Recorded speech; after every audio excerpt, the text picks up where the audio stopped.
The story begins at Li Zhang's Second City Academy, where the class awakening ceremony was in full swing. Students stood in neat rows, their faces a mix of anticipation and anxiety. Presiding over the ceremony was Headmaster Luo Heng, whose seasoned voice echoed through the hall as he explained the significance of the awakening process. "This ceremony will determine your future," the headmaster began, emphasizing the weight of their choices. While combat classes like Summoner and Engineer were appealing, he warned they demanded immense resources, something not everyone could afford. The crowd buzzed with energy as dreams and ambitions danced in the minds of the students. Some envisioned becoming berserkers, ready to unleash chaos on monsters, while others dreamed of gentler roles like pharmacists. Each had their aspirations, though not all desired high-risk paths. Years ago, Eternal was just a game, a thrilling escape offering euphoria from slaying virtual foes. But one day, the world transformed. The surface expanded by thousands of times, and secret realms, monsters, and otherworldly races materialized. The boundaries of the game and reality blurred, forcing humanity to adapt to a world where leveling up and changing classes were the keys to survival. Among the students was Zhou Yi, who had transmigrated into this world a year ago. Life had not been kind to him here. His mother passed away shortly after his arrival, and his sister Zhou Yun was struck by a mysterious illness that defied ordinary treatment. Desperation had driven him to sell their home and beg for financial aid, scraping by with the help of low-level priests just to keep his sister alive. But this was only a temporary solution. Without a breakthrough, her condition would continue to deteriorate, and JY knew he had to act quickly. For Zhou Yi, the stakes of this ceremony were higher than anyone else's. A combat class could grant him the strength and resources to venture into secret realms, defeat monsters, and earn enough to find a higher-level priest who could save Zhou Yun. As the headmaster wrapped up his speech, a level 24 mage entered the hall to oversee the awakening process. The mage addressed the eager crowd. "The class awakening ceremony is about to begin. When your number is called, step into the magic formation one at a time." Without wasting any time, the mage activated the magic formation, his wand glowing with power. A massive purple magic circle spread across the floor, pulsating with energy. The sheer magnitude of the formation's activation caused powerful gusts of wind to swirl through the room, making it difficult for the students to maintain their footing. As they braced against the force, a collective thought passed through their minds. A level 24 mage is truly formidable. Zhou Yi shared their awe, thinking, if hosting this ceremony pays in the six-figure range, being a mage is a pretty lucrative gig. As the wind settled slightly, the fifth-class homeroom teacher, Li Xiangyang, stepped forward and called the first student, Zheng Cheng, to enter the formation. The students watched with bated breath, knowing how pivotal this moment was for their futures. Zhou Yi focused intensely, aware that everything, his survival, his sister's life, hinged on the outcome of his own awakening.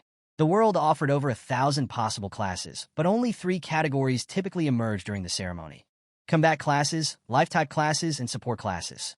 Combat classes were the most revered, while life-type classes such as pharmacists held the lowest status. Statistics showed that nearly half the participants would awaken combat classes, with enchanters often being considered the best option for potential. Yet, despite these odds, there was always uncertainty. Some students succeeded, awakening impressive combat classes, while others walked away with disappointing results. As each student stepped into the magic formation, 3 glowing cards materialized within the circle. These cards, displaying labels like Pharmacist, Enchanter, and Decomposer, reflected the individual's awakening potential.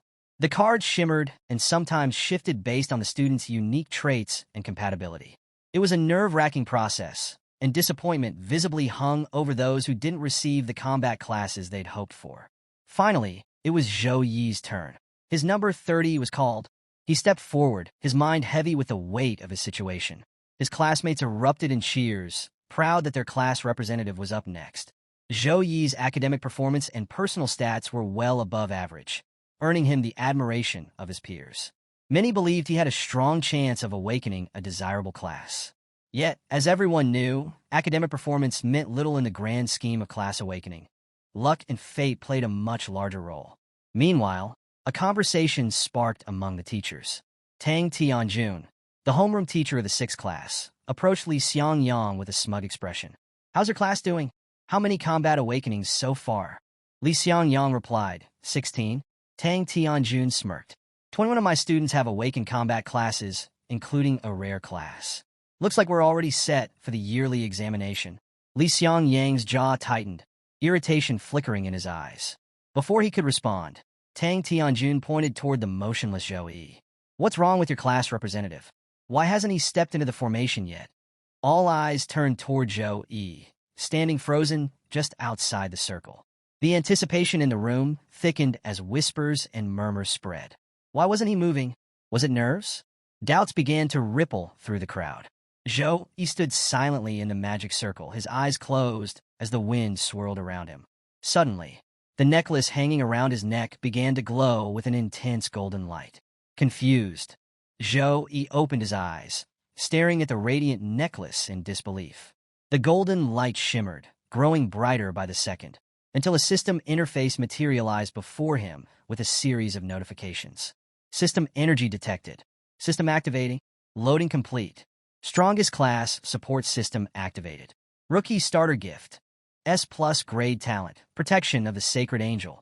Zhou Yi blinked in shock, rubbing his eyes to confirm he wasn't dreaming. But the system screen remained before him, its glowing text unchanging. As the realization set in, Zhou Yi's thoughts turned to the necklace. He remembered purchasing it from a street stall in his previous life, finding it unremarkable after numerous tests. When he was transmigrated into this world, the necklace had come with him, but he had long dismissed it as a useless trinket. Now, however, it had awakened a system within him, gifting him something beyond imagination, just in time for his awakening ceremony. The notifications on the system screen detailed his newfound power. Protection of the sacred angel, S+ grade. His affinity with light-based and divine abilities had increased exponentially, amplifying all skills within these domains. In a world where talents were graded from F to S, S+ was almost mythical, promising unparalleled effects. Furthermore, Zhou Yi realized that this incredible talent would heavily influence the type of class he awakened. Meanwhile, outside the circle, Zhou Yi's prolonged stillness was causing a stir. His classmates whispered anxiously among themselves. What's Zhou Yi doing? Why isn't he moving? Could it be he failed to awaken a class? That's impossible. Something like this hasn't happened for centuries. Li Xiangyang, his class teacher, watched with growing concern. Just as speculation reached its peak, the sky above the ceremony shifted dramatically. A loud crack resounded, and golden light burst through the clouds, descending directly onto Zhou Yi. The sheer force of the phenomenon silenced the crowd, and the atmosphere turned heavy with divine energy. The headmaster's voice broke the tense silence. This isn't just a class awakening. This is a talent awakening phenomenon. The mage beside him stared in awe. No, this is something far more extraordinary. From the golden light, a divine figure emerged, a radiant angel, her form glowing with an ethereal brilliance. Her eyes were blindfolded, and golden energy pulsed from her presence, filling the air with overwhelming divinity. The angel descended slowly, standing before Zhou Yi, who was frozen in astonishment. The students looked on in stunned silence. No one dared to speak as the angel exuded an aura of otherworldly grace. She gazed at Zhou Yi, then began to move toward him.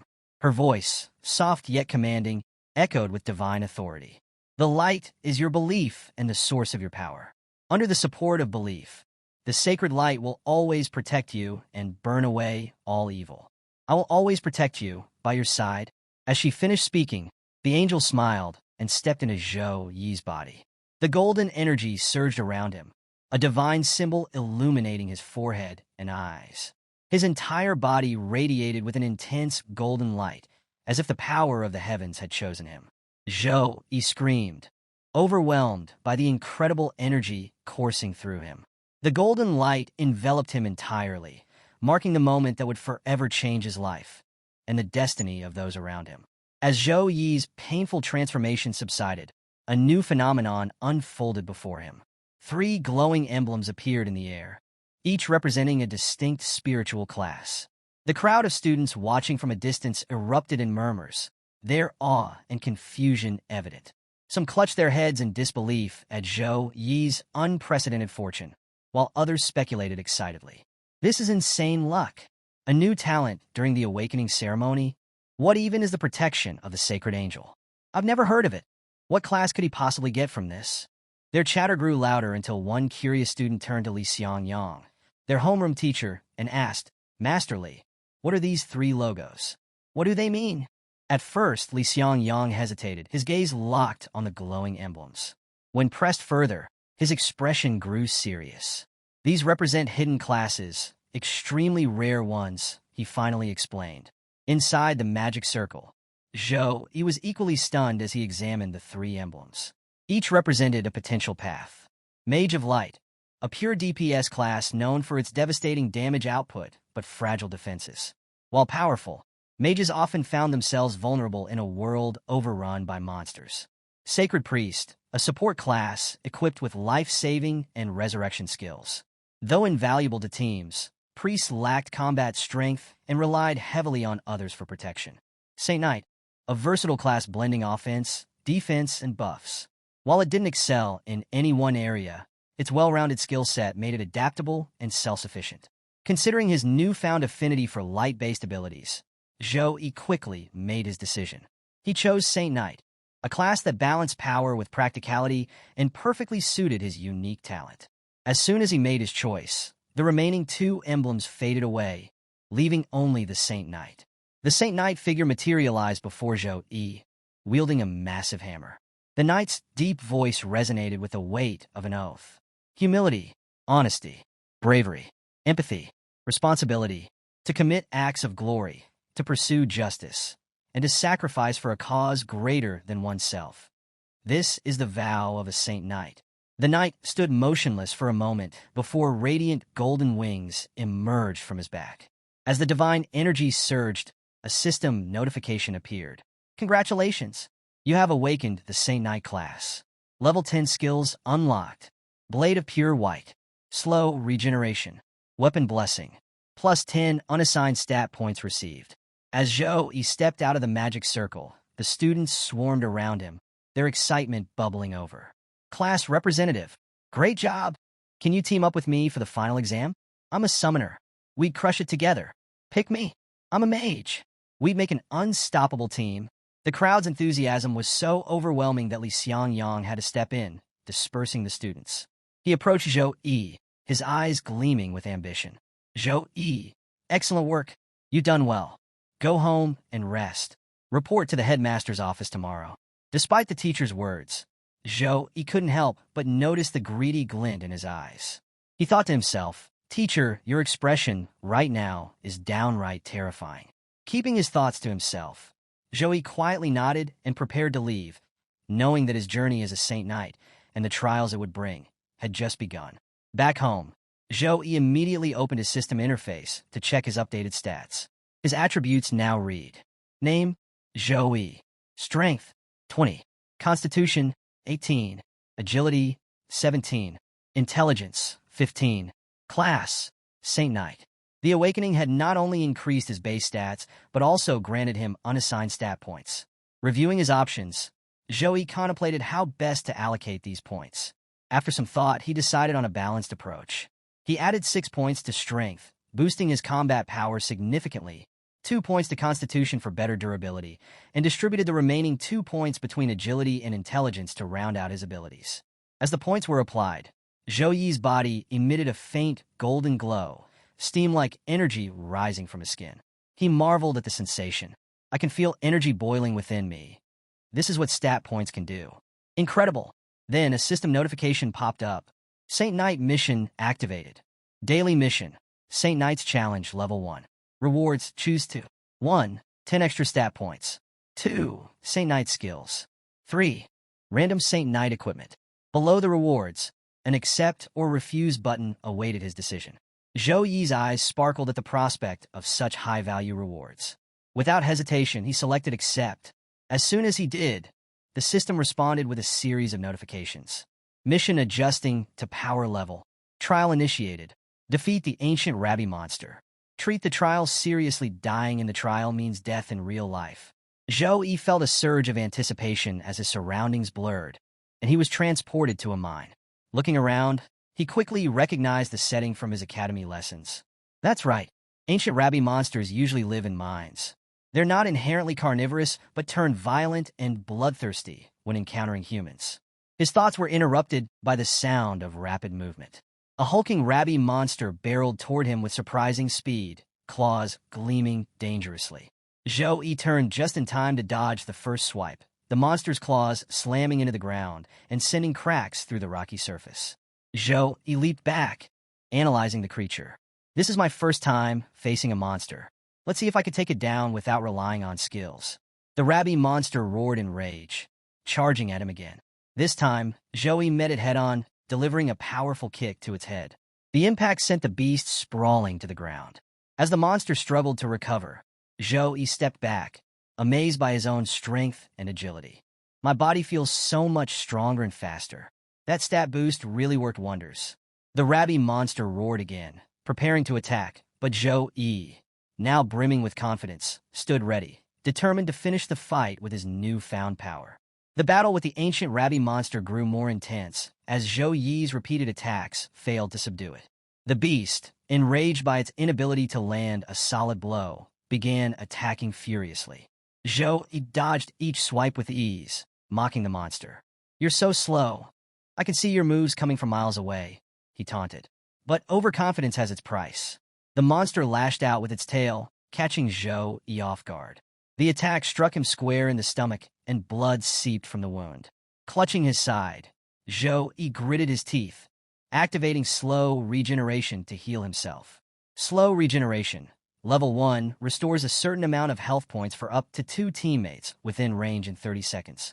As his wound began to close, Zhou Yi reflected on his carelessness. I underestimated it. No matter how much training I've had at the academy, real monsters are a completely different story. Even a low-grade one like this can be lethal if I'm not careful. Determined to end the fight, Zhou Yi used his first skill, Blade of Pure White. A cross-shaped slash imbued with light magic struck the monster, freezing it momentarily. Blade of Pure White. Level 1, channel strength into your arms to unleash a cross-shaped slash. Enemies hit are frozen by light magic. As the monster thawed and retaliated, Zhou Yi followed up with Tiger Pounce, a brutal skill that involved grabbing the monster, dashing forward, and slamming it into the ground. The continuous barrage of attacks left the monster little time to recover, as Zhou Yi tested his full arsenal of skills, each accompanied by system notifications. Tiger Pounce, level 4, grab an enemy and charge forward, causing multiple stages of damage from impact. Finally, Zhou Yi landed a devastating punch, sending the rabby monster crashing to the ground. Golden energy radiated from his hands as his armor shimmered, and Zhou Yi delivered a final series of strikes with Tiger Pounce, reducing the monster to nothing. A system notification appeared. Trial complete. Score. 8. Choose your rewards. 1. 10 extra stat points. 2. Saint Knight skills. 3. Random Saint Knight equipment. Zhou Yi deliberated. Stat points were essential for strengthening his foundation, while skills could wait until later. However, the promise of a weapon was tempting. He needed something reliable for future trials, and the system-provided gear was far beyond anything he could afford. He decided to select stat points and random equipment. The reward materialized as a basic one-handed sword, perfectly suited for a Saint Knight. Satisfied, Zhou Yi ended the trial and was abruptly transported back to his room. As he regained his bearings, his phone buzzed with a notification reminding him to visit the hospital. At the hospital, Zhou Yi's sister, Zhou Yun, was watching the news on TV. A report detailed the astonishing events of the awakening ceremony.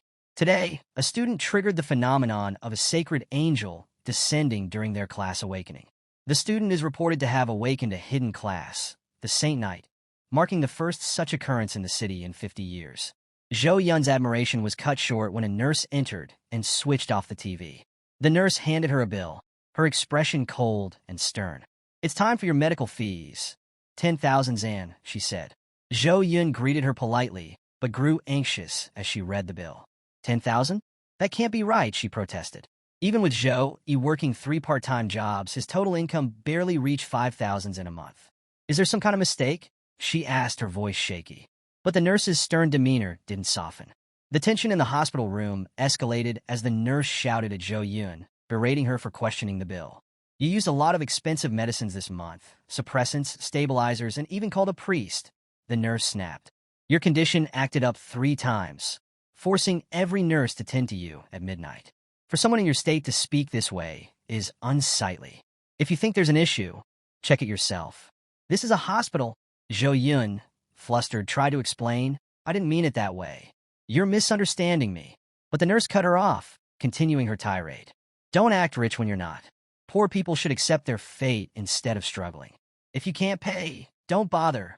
Before Zhou Yun could respond, a firm hand landed on the nurse's shoulder. A calm but commanding voice interrupted. I couldn't help overhearing. It seems you enjoy insulting patients. Let's see if you're as sharp-tongued in the director's office. The nurse turned, startled by the newcomers. Although hesitant, she muttered a final warning. Remember, you need to pay today, before leaving the room with a scowl. Zhou Yun, still shaken, looked at the strangers and asked cautiously, Who are you? One of the men stepped forward, bowing slightly as he produced a sleek card. You must be Zhou Yun. I'm a friend of your brother, Zhou Yi, he said politely. Meanwhile, Zhou Yi hurried into the hospital, clutching the latest medical bill in his hand. Bursting into his sister's room, he exclaimed, Zhou Yun, I just want to pay the bill, and the hospital system says there's a balance of 10,000 yuan. Do you know what's going on? Zhou Yun's face lit up with joy at seeing her brother. She pointed to the two men in the room, who were now chatting casually with her. Zhou Yi's gaze shifted to them, confusion written on his face. One of the men stood and approached Zhou Yi. Hello, Mr. Zhou Yi, he began, extending a hand. My name is Zhao Wenbing, and I'm the mayor's secretary. I'd like to discuss a few matters with you. Zhou Yi hesitated for a moment, taking in the man's refined demeanor. He quickly realized the weight of Zhao Wenbing's position. As the secretary to the most powerful man in Lijiang City, he likely wielded influence that rivaled even the mayor. Why would someone like him want to speak to me? Zhou Yi wondered. Regaining his composure, Zhou Yi shook hands with Zhao Wenbing. This isn't the right place for a conversation. Let's talk somewhere else, Zhou Yi suggested. The secretary nodded. Of course. Turning to the other man, he instructed, Stay here and keep Miss Zhou Yun company. I'll be back shortly. The other man replied promptly, Yes, sir. Zhou Yun, still unaware of her brother's awakening, continued playing cheerfully with the second guest. She hadn't connected the news of the Sacred Angel class awakening to her brother, despite her earlier curiosity. Zhou Yi and Zhao Wenbing stepped into a nearby cafe, where a lively atmosphere buzzed with chatter. At one table, a group of young people was excitedly discussing the very news that had changed Zhou Yi's life. Did you see the report? Someone awakened a hidden class at the Second Academy, one girl exclaimed. Her friends leaned in eagerly. Who is it? The girl pulled out her phone, displaying a leaked photo. His name's Zhou Yi. Looks like he's pretty handsome too, she said with a grin. A short distance away, oblivious to the whispers about him, Zhou Yi sat across from Zhao Wenbing. The secretary wasted no time. First of all, congratulations, Mr. Zhou Yi, he began. Awakening the S-grade talent protection of the Sacred Angel and achieving the hidden class Saint Knight is an extraordinary feat. Zhou Yi smiled modestly at Zhao Wenbing's congratulations, saying, I was just lucky. Zhao Wenbing chuckled. Luck alone doesn't earn an S-grade talent during a regular class awakening ceremony, Mr. Zhou Yi. With that, he placed a small but significant object on the table, a special key to the city bank vault. He explained that the mayor had taken a keen interest in Zhou Yi's hidden talent and wanted to invest in him. To ensure Zhou Yi's focus and privacy, the mayor had instructed the media to avoid disturbing him. Additionally, the vault contained an exclusive stock of cultivation resources designed to help Zhou Yi grow stronger quickly, resources that could significantly boost his preparation for the upcoming exams. Zhao Wenbing gestured toward the key. These resources are for you, Mr. Zhou Yi. If you have any other requests, please don't hesitate to speak. Zhou Yi stared at the key, his mind racing. He knew opportunities like this were rare. The mayor clearly sees potential in me and is making an investment, Zhou Yi thought. But nothing comes for free. There will be expectations to repay this favor someday. Before Zhou Yi could respond, Zhao Wenbing continued, delivering the final point of his offer. Additionally, from today, a professional medical team will be assigned to care for Ms. Zhou Yun around the clock. The mayor has also arranged for a level 36 second-grade priest to travel to Lijiang City and heal her. This was the clincher. The opportunity to improve his strength was tempting enough, but ensuring proper care for his sister made the offer irresistible. Zhou Yi quickly picked up the key and said, I accept. Zhao Wenbing smiled. Welcome aboard. This is just the beginning. With your talent, more opportunities will come your way. Zhou Yi nodded. understanding that this was more than just a gift. It was a stepping stone for both his growth and his sister's recovery. Later at the hospital, Zhou Yi shared the news with Zhou Yun. Her face lit up with excitement, and she exclaimed, "Bro, you're going to rise to the top. Can I stick to you like an accessory?" Her playful enthusiasm made Zhou Yi chuckle, though he gently pushed her away. "Stop talking nonsense and focus on your recovery," he said, pretending to scold her. But Zhou Yun clung to his arm stubbornly. "Come on, bro. Every class has exclusive skills. What's yours?" Her question made Zhou Yi pause. He began thinking about the skills exclusive to his Saint Knight class. Blade of Pure White for powerful attacks. Slow Recovery for healing. Weapon Blessing for support. Looking at Zhou Yun's frail state, Zhou Yi decided to try Slow Recovery. He activated the skill, channeling gentle golden energy toward her. Zhou Yun closed her eyes, a serene smile spreading across her face. "This feels amazing," she said. Like soaking in a hot spring, the soothing energy eased her pain. And when Zhou Yi asked how she felt, she replied happily, "It's incredible. I don't feel any pain at all, and my arms and legs feel stronger. It's like my whole body is recharged." Her relief brought Zhou Yi a sense of satisfaction. One of the reasons he had chosen the Saint Knight class was to help Zhou Yun manage her illness. While his skills couldn't cure her completely, they could at least alleviate her pain and improve her quality of life. As they shared this heartwarming moment, Zhou Yi felt more certain than ever that his path as a Saint Knight was the right choice, not just for himself, but for the one person he cared about most. Zhou Yi couldn't help but smile as he watched his sister's joyful expression. Moments like these were what he was fighting for, his family, which now consisted of only Zhou Yun. Her happiness was his ultimate reward. The next day, Zhou Yi accompanied his headmaster, Luo Heng, through the academy corridors. Luo Heng, clearly in high spirits, shared some news. "A few dozen universities called me yesterday to recruit you," the headmaster said, chuckling. "My phone nearly exploded. Even 4 teachers from the top 10 universities reached out. Do your best to secure as many resources as you can. These teachers aren't ordinary. They're all secondary awakened class holders above level 35. If they recruit you, you'll receive the best training possible." Intrigued, Zhou Yi asked, "Which universities are they?" "Rongyong University, Chuannan University, Hancheng University, and Enji University," Luo Heng replied. Zhou Yi raised an eyebrow. "What about the top 3 universities?" "The top 3? They only recruit based on exam results," Luo Heng explained. "They never consider class talent or offer special admissions." As they continued talking, the two arrived at a room where the teachers from the 4 universities were waiting. Before entering, they overheard a heated argument taking place inside. "Old Xia, Chuan District is 4,000 kilometers away from Lijiang City. Did you use a fighter jet to get here?" one voice demanded. "Fighter jet? I used a super long-distance teleportation array," another retorted. "It consumes a level 30 magic core per use, but there's no price I won't pay for a genius like Zhou Yi. Chuannan University will be taking him. We'll let our offers speak for themselves." Amused by the intensity of the conversation, Luo Heng finally opened the door. "Dear recruitment teachers, Zhou Yi has arrived," he announced. Inside, the 4 teachers turned their attention to Zhou Yi. Luo Heng introduced them one by one. "This is Zhou Tianfu from Rongyong University, Li Bing from Chuannan University, Zhu Yuan from Hanqing University, and Mr. Yuan from Enji University." Zhou Yi bowed politely. "Nice to meet you all." The teachers exchanged approving glances. Despite holding a hidden class, Zhou Yi displayed no arrogance, only respect. Breaking the ice, Zhou Tianfu stepped forward. "Let's skip the pleasantries and get to the offers. Rongyong University will give you 2 million yuan upon admission and an exclusive skill book containing techniques for all 3 Saint Knight classes."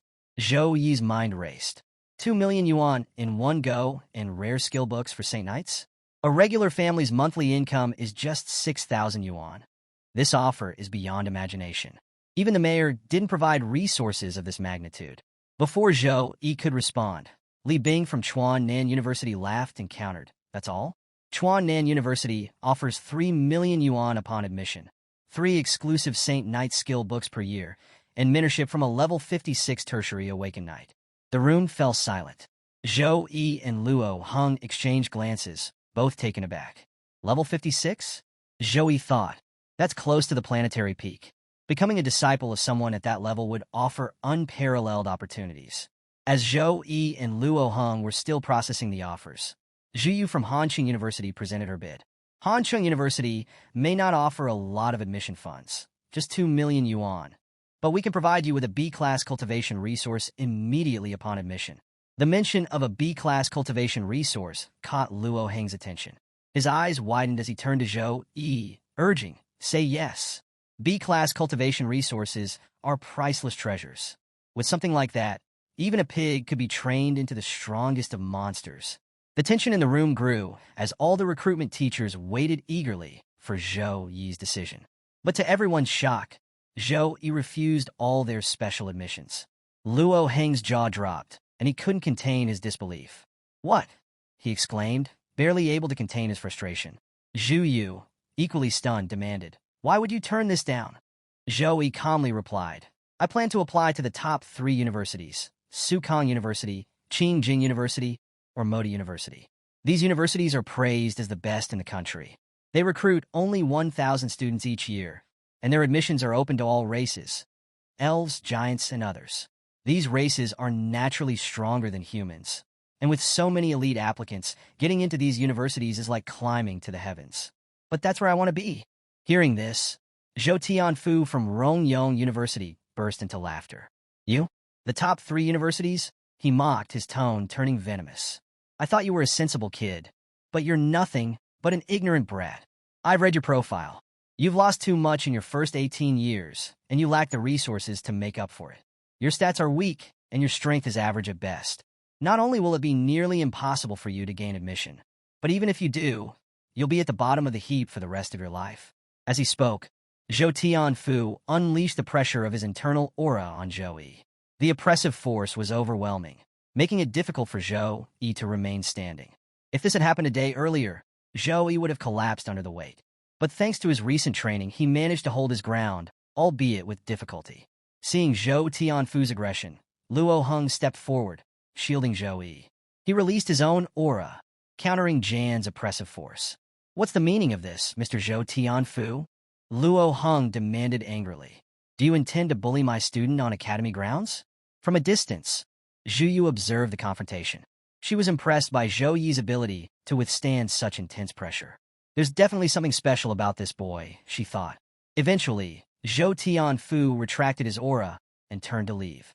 The other teachers followed suit, muttering their frustrations. Student recruitment isn't just about potential. Attitude matters too.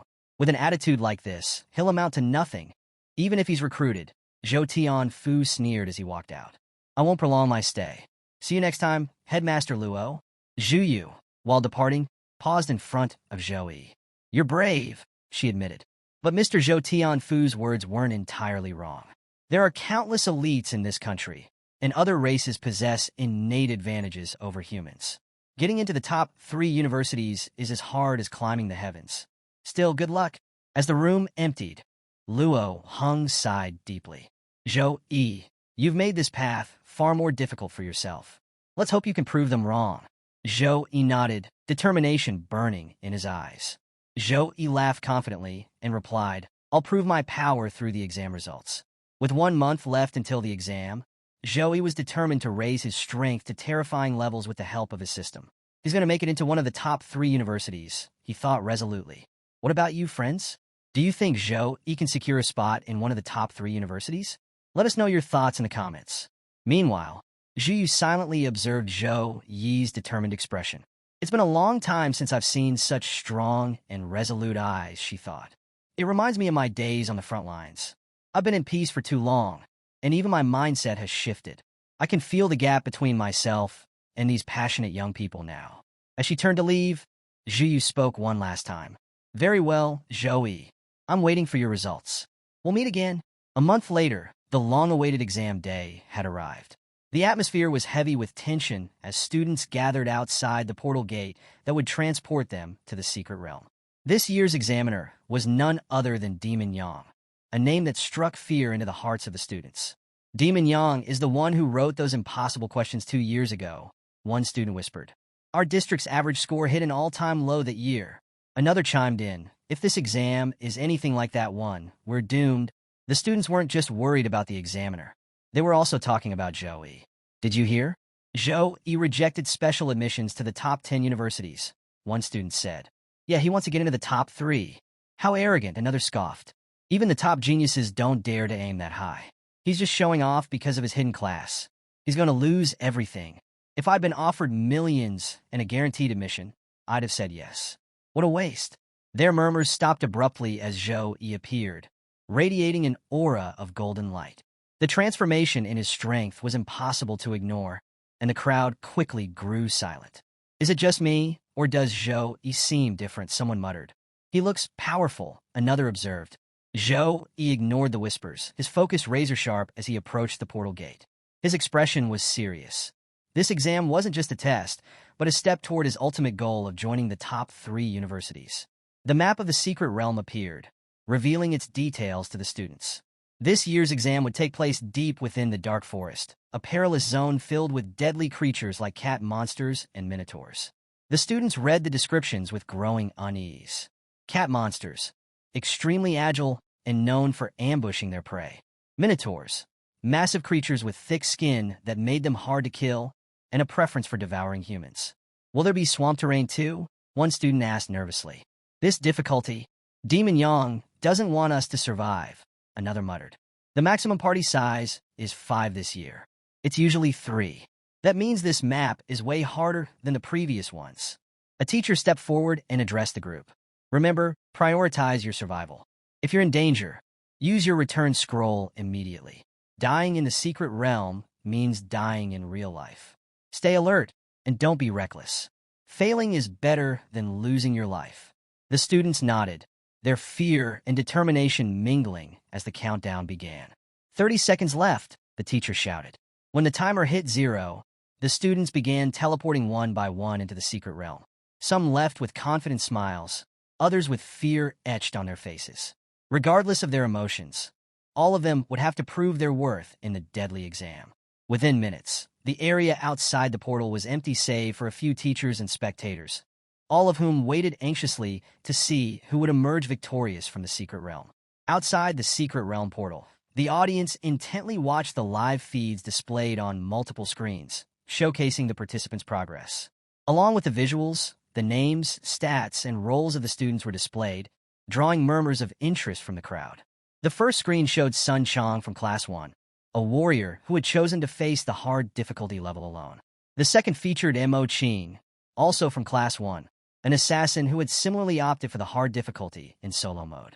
The third screen displayed a team of 3 Class 1 students, Long Fei, Kong Su, and Sun Jian, whose roles were Elemental Mage, Gunsman, and Swordsman, respectively. They had also selected hard difficulty. On the fourth screen, a team of 4 Class 2 students appeared, Zhang Wei, Wang Li, Zhao Tianhong, and Yang Erlang. Their roles included Archer, Fire Mage, Swordsman, and Potion Master, and they too had selected hard difficulty. Finally, all eyes shifted to the fifth screen, featuring the one everyone had been waiting for, Zhou Yi, the Saint Knight. To the shock of many, Zhou Yi had chosen Nightmare difficulty, and was doing so alone. Gasps spread through the audience, and one girl exclaimed, "Look, it's Zhou Yi." On the screen, Zhou Yi's details appeared alongside the ominous red eyes of numerous monsters lurking in the shadows of the Nightmare level map. Is he crazy? Nightmare difficulty alone? A student blurted. Solo exams mean you get all the experience points and higher marks. Another replied, but the risk of death is massive. Only senior students with elite classes usually attempt that, and even they avoid Nightmare level maps. Among the crowd sat Headmaster Luo and Education Director Zhang Tao. The director, closely watching Zhou Yi's screen, turned to Luo with panic in his voice. This is Zhou Yi, right? Saint Knights have extraordinary support capabilities and are perfect for any team. Why would he go solo? And at Nightmare difficulty, where the death rate is 40%. The headmaster, though visibly concerned, attempted to calm the director. Don't worry, Director Zhang Tao. Zhou Yi isn't reckless. He must have something up his sleeve. The director's expression tightened. Do you realize what's at stake here? The city council poured significant resources into Zhou Yi this past month to ensure his success. If he dies in that map, it won't just hurt our students. It'll ruin the council's reputation and destroy public trust. Inside the secret realm, Zhou Yi stood in the heart of the Nightmare level map, surrounded by the ominous glow of blood-red eyes glaring at him from the darkness. He could feel their bloodlust but remained unfazed, his expression calm and resolute. A sleek cat monster charged at full speed toward him, its razor-sharp claws gleaming under the faint light. Zhou Yi smirked, gripping his weapon tightly. "You've come at the right time," he muttered. As the monster lunged, Zhou Yi swung his weapon in a single decisive strike, killing it instantly. The weapon wasn't a sword, as one might expect for a Saint Knight, but a bronze 2-star, dual-handed polearm, a single-blade axe that gleamed with divine energy. Weapon stats enhancement. Strength, +7. Agility, -2.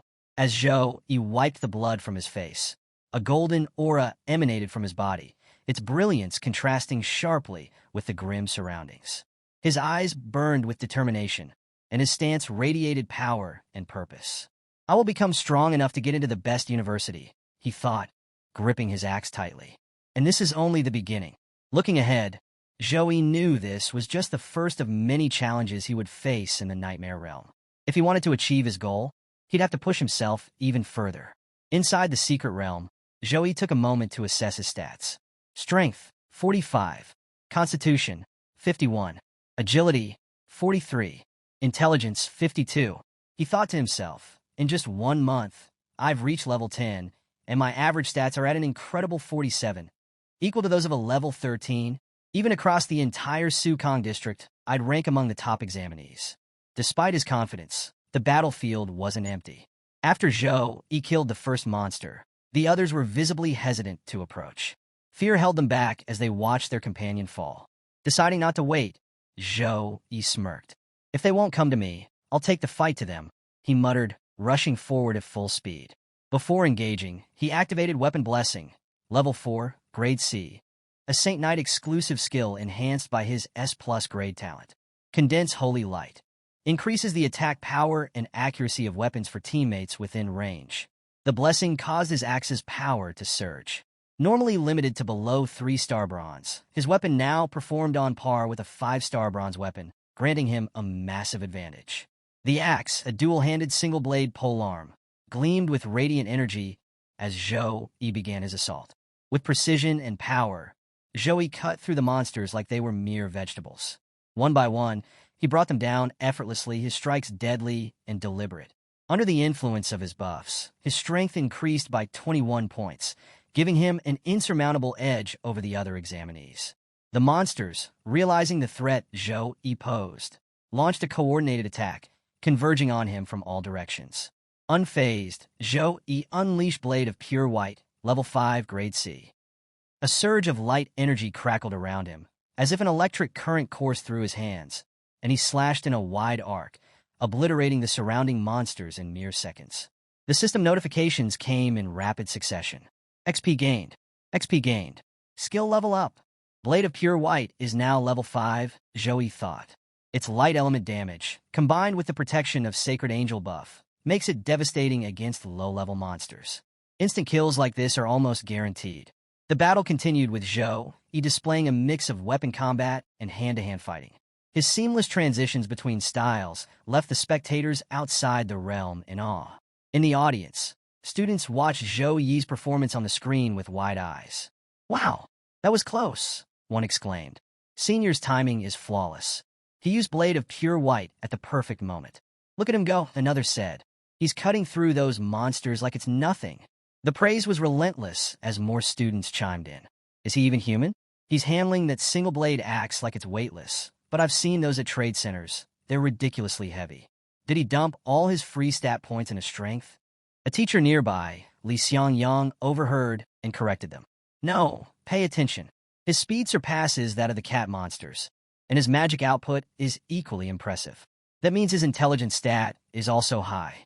Look at how he angles his strikes, controls the pace of his attacks, and maintains precision with every slash. He's a natural combat genius." The tension in the audience reached its peak as students and teachers alike focused intently on the screen, displaying Zhou Yi's performance. Among the observers, the teacher of Class 5 watched with a mixture of worry and astonishment. Beside him, a teacher from another class, Tianjun, couldn't hide his irritation. "How does such a promising student end up in Class 5? The other teacher muttered, clearly envious. The education director, seated nearby, observed Zhou Yi with a serious expression. His combat instincts are impressive, he remarked, but his methods lack strategy. He's exhausting too much stamina on the first wave of cat monsters. Inside the map, Zhou Yi was preparing for the second wave of enemies. A new horde of monsters surrounded him from all sides, their glowing red eyes a menacing contrast to the dark forest. Outside, the education director continued his analysis, addressing the crowd. Nightmare difficulty isn't just about powerful monsters, he explained. It overwhelms challengers with sheer numbers. Even skilled mages can fail due to the rapid depletion of their magic energy. In that axe of his, it's a double-edged weapon. Its weight may seem manageable now, but after swinging it hundreds of times, his arms will give out, leaving him defenseless. The director's concerns seemed valid as wave after wave of cat monsters charged at Zhou Yi. The students watching were on edge, murmuring nervously about whether he could handle such relentless onslaughts. But Zhou Yi was unfazed. With his axe in one hand and lightning coursing through the other, he cut through the monsters like a whirlwind. Each swing of his weapon was precise, each bolt of lightning devastating. It was as if Zhou Yi had become a harbinger of death, a one-man army wiping out his enemies effortlessly. The pile of monster corpses beneath him grew as he stood tall, his axe dripping with blood. There wasn't a single cat monster left standing. They had all been eliminated. Just then, a portal to the next round appeared before him, glowing faintly in the darkness. Zhou Yi hesitated for only a moment, slightly surprised by its sudden appearance, before realizing its purpose. Without hesitation, he stepped through. On the other side of the portal, Zhou Yi found himself face-to-face with an even larger group of monsters. These creatures weren't just standing idly. They were already in fighting stances, as if they had been waiting for him. The audience outside gasped as they watched Zhou Yi calmly assess the situation. But any doubts about his capabilities were quickly erased. Zhou Yi unleashed his power the moment he arrived, dismantling the first wave of monsters in minutes. The students and teachers watching were in awe. "He's like a god of death," one student whispered. "Look at him. He's not even breaking a sweat," another added. Even the teachers who initially doubted Zhou Yi's abilities were left speechless. His performance defied expectations, and every move he made seemed to carve his legend deeper into the minds of those watching. Inside the secret realm, Zhou Yi entered the second round, where countless monsters waited to test him. With unwavering focus, he pushed forward, overcoming every challenge. The audience, captivated by his relentless progress, couldn't tear their eyes away from the screen. On Quiken Live, one of the most popular hosts, KK, welcomed his viewers to the live broadcast of the exam. KK's energy was palpable as he narrated every detail for the thousands tuning in to watch the live stream of Zhou Yi, the Saint Knight, whose performance had captivated the audience. "The most exciting match right now," KK announced, "is the Shining Saint Knight. Zhou Yi, our S-grade talent holder, is taking the nightmare difficulty by storm." The screen displayed Zhou Yi's battle highlights, and KK's enthusiasm grew with each moment. He checked his phone, showing the official timer to the viewers. "Do you know what this means, everyone?" KK exclaimed, stepping closer to the camera with an expression of pure excitement. "Zhou Yi has just cleared the first wave of the Nightmare map in 3 minutes and 17 seconds. That's 29 seconds faster than last year's top achiever." KK's excitement was so infectious that even his cameraman grew nervous. "Stay back from the camera, KK," the cameraman pleaded. But KK was unstoppable, his excitement fueling the hype among his live audience. Meanwhile, in the exam venue, the students sitting outside couldn't stop talking about Zhou Yi's performance. "He kept swinging and slashing nonstop, but he barely looked tired," a female student said. "What are senior Zhou Yi's constitution points?" Another student chimed in, but Director Zhang Tao said it's foolish to waste stamina on the first wave of monsters. "Maybe we don't fully understand his strategy yet." Their discussions grew livelier, with some doubting Zhou Yi's decisions and others marveling at his performance. Among the spectators was Li Xiangyang, a teacher who, despite appearing stern, couldn't hide his delight at Zhou Yi's success. One student teased, "Mr. Li, you seem to be enjoying watching Zhou Yi as much as we are." Flustered, Mr. Li scolded, "Nonsense. Focus on the exam." But his devilish smile betrayed his true feelings. Inside, he was brimming with pride and silently wondering, is my smile that obvious? Back in the secret realm, Zhou Yi prepared for the second wave of monsters.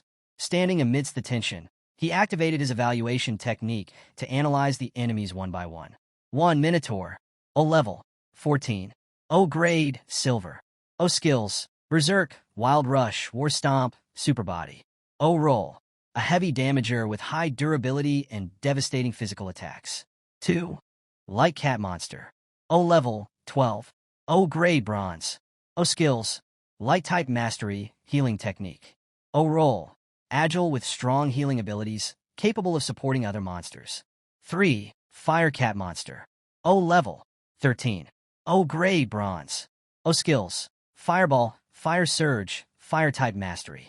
O roll, offensive with long-range fire skills that deal area damage. 4. Dark Cat Monster. O level, 11. O grade, bronze. O skills, Curse, Dark Type Mastery. O roll, a debuffer capable of weakening its enemies and amplifying its allies. Zhou studied their stats carefully, formulating his strategy. Each monster had distinct strengths, and their combination posed a significant challenge. While analyzing the situation, Zhou thought carefully about the composition of his opponents. Regular warrior-type cat monsters are charging forward, supported by healer cat monsters. Fire and dark cat monsters act as mages, dealing ranged damage and applying curses. And then there's the silver-grade Minotaur, capable of dealing devastating physical blows. This is no random horde. This is a well-structured team, a classic warrior, healer, and mage composition. If the first stage was like fighting scattered bandits, the second stage is facing trained soldiers. The risk of death has increased 100-fold. The monsters let out a synchronized scream, signaling the start of their attack. The Minotaur and warrior-type monsters charged toward Zhou, while the fire and dark-type monsters prepared their ranged spells. Before Zhou could react, the dark-type monsters cast a curse, trapping him in place. The audience outside was anything but calm. "Oh no, he's trapped in a curse," one student cried. "This could be it. He's in real danger," another exclaimed, their voice trembling with worry. Many students either covered their eyes or looked away, unable to bear the tension of the scene. Inside the map, Zhou stood completely calm despite the dire situation. As the Minotaur and warriors closed in and fireballs hurtled toward him, he observed the monster's coordination with a slight smile. Warriors rushing forward, mages applying buffs, healers supporting from behind. Your teamwork isn't half bad, Zhou thought. But just as the audience braced for the worst, a radiant golden light began to emanate from Zhou's hands. Within moments, his entire body was glowing, his eyes blazing with the same golden aura. The light intensified, and Zhou activated his new technique, Cross of the Sacred Light. A massive golden cross materialized behind Zhou, radiating brilliance that filled the battlefield. The moment the cross appeared, its light elemental energy began to deal continuous fire damage to every monster within range. The attacking monsters screeched in agony, their movements faltering as the sacred light overwhelmed them. The skill's brightness was so intense that even monsters at a distance struggled to see, while those close to Zhou collapsed one by one. The cross's radiant energy consumed them entirely, leaving behind nothing but dust and silence. Cross of the Sacred Light, Level 4, Grade B, summon Sacred Light to form a cross behind you, causing continuous light elemental fire damage to every enemy within range. As the light faded, the battlefield became eerily quiet. Dust hung in the air, and the ground was littered with the lifeless bodies of monsters. The audience gasped as they saw Zhou standing calmly amidst the destruction, the glowing cross still visible behind him. He hadn't even needed to lift his weapon against most of them. Only the Minotaur remained standing, visibly shaken as it realized it was the last monster left. Chaos erupted among the spectators outside. "All those monsters were wiped out instantly," one student exclaimed. "Who said Saint Knight is just a support class?" Another added, shaking their head in disbelief. Even the education director, who had been critical earlier, was stunned. Watching the display of power, he muttered in awe, "A grade B area of effect skill. I can't believe he's already mastered it." Talent and skill grades, like Zhou's abilities, are categorized from lowest to highest across 7 levels. The higher the grade, the more powerful the effect, and the rarer the skill. Outside the map, Director Zhang Tao was deep in thought, visibly concerned. How did Zhou obtain a grade B skill? He muttered, perplexed. The government resources provided to Zhou, he should have only allowed access to grade C skills at best. This means Zhou, he has a secret. He's not as simple as he seems. Inside the map, Zhou, he stood calmly, his axe pointed at the lone remaining Minotaur, the last monster of the second round. You're the only one left, Zhou, he said with a smirk, challenging the massive creature to attack him. The insult enraged the Minotaur. Roaring furiously, it activated Berserk and Superior Body, increasing its power and resistance to attacks. Using its enhanced strength, it unleashed a war stomp that shook the ground, splitting it into two. The sheer force was enough to disorient most fighters, but Zhou, he dodged it effortlessly. The Minotaur wasn't about to let Zhou, he recover. It immediately charged forward with Wild Rush, a skill that, when paired with Superior Body, made the monster unstoppable during its charge. However, Zhou, he was ready. As the Minotaur closed in, Zhou, he swung his axe, unleashing a devastating air slash. The attack was so powerful that the charging Minotaur was sent flying backward at twice its charging speed. Before the Minotaur could regain its footing, Zhou dashed forward and struck it with Blade of Pure Light. The golden energy sliced into the monster, but barely scratched its thick skin, enhanced by Berserk and Superior Body. Zhou analyzed the situation quickly. Its thick skin is preventing my attacks from doing any real damage. I'll have to hit harder. Summoning all his strength, Zhou swung his axe with full force, aiming at the Minotaur's exposed side. The attack was so powerful that even the effects of Superior Body couldn't protect it. The Minotaur crashed to the ground, blood dripping from its mouth. Zhou walked over to the fallen creature and stood above it. "You're still alive?" he said coldly. The Minotaur, helpless and terrified, sweated profusely as if begging for mercy. But mercy wasn't on Zhou Yi's agenda. Raising his foot, Zhou pressed down on the Minotaur's head, crushing it completely. The monster let out one final scream of pain before going silent. As soon as the Minotaur was defeated, a portal appeared, signaling the start of the next round, the boss fight. Zhou glanced at the glowing portal and stepped toward it, ready for whatever awaited him. Outside the map, the audience was in an uproar. Zhou Yi's performance had captivated everyone. "Did you see that? He took down a 4-meter-tall Minotaur with a single swing," one student exclaimed. Another quickly corrected, "Not just any Minotaur. One under the Berserk effect. That's even harder to defeat. Zhou Yi's strength is insane." Amid the discussions, some girls in the audience couldn't hide their admiration, shouting, "We love you, Senior Zhou Yi." The energetic host of the live broadcast couldn't contain his excitement as he updated viewers. "Ladies and gentlemen, Zhou Yi has just cleared the second stage in an astonishing 59 seconds, he exclaimed, his enthusiasm electrifying the audience. In the observation room, Education Director Zhang Tao, who had been skeptical earlier, now appeared visibly pleased. "Impressive," he remarked. "His timing in using skills is flawless, and his control over his strength is near perfect. It's hard to believe this is a student who only awakened his class a month ago." Turning to Headmaster Luo, the director added, "Congratulations, Headmaster. It seems your academy is producing a truly renowned student." Headmaster Luo chuckled, his pride evident. "Fortune comes and goes, Director. It's finally time for our second academy to rise with an elite of its own." Since its founding, the second academy's best performer had only ever placed 721st in the district. But with Zhou Yi's exceptional performance, the school's reputation was set to soar. Happiness radiated from the headmaster's face as he envisioned the possibilities Zhou Yi could bring. Suddenly, a student watching the live feed asked, "Why isn't Senior Zhou Yi taking a break before entering the boss room?" Hearing this, the education director and headmaster turned their attention back to the screen. Zhou Yi had already entered the boss room, leaving no time for rest or recovery. The education director's face darkened. Outrageous. If he loses his advantage because he didn't recover properly, it'll be a massive setback. But Headmaster Luo tried to calm him down. "Director Zhang Tao, Zhou Yi must have a reason for this. Let's wait and see." The headmaster's reassurance carried weight.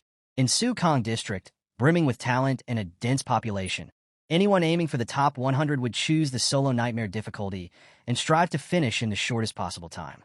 It was a cutthroat competition, and Zhou Yi clearly knew the stakes. Inside the boss room, Zhou Yi found himself face-to-face with the Minotaur King, a massive, intimidating creature whose deep voice boomed through the chamber. "Humans," the Minotaur King roared. "How dare you step into my domain?" Unfazed, Zhou Yi activated his evaluation technique to assess his opponent's stats. Minotaur King. Level 16. Gray Gold. However, due to the level gap, Zhou Yi couldn't view the rest of the Minotaur King's abilities.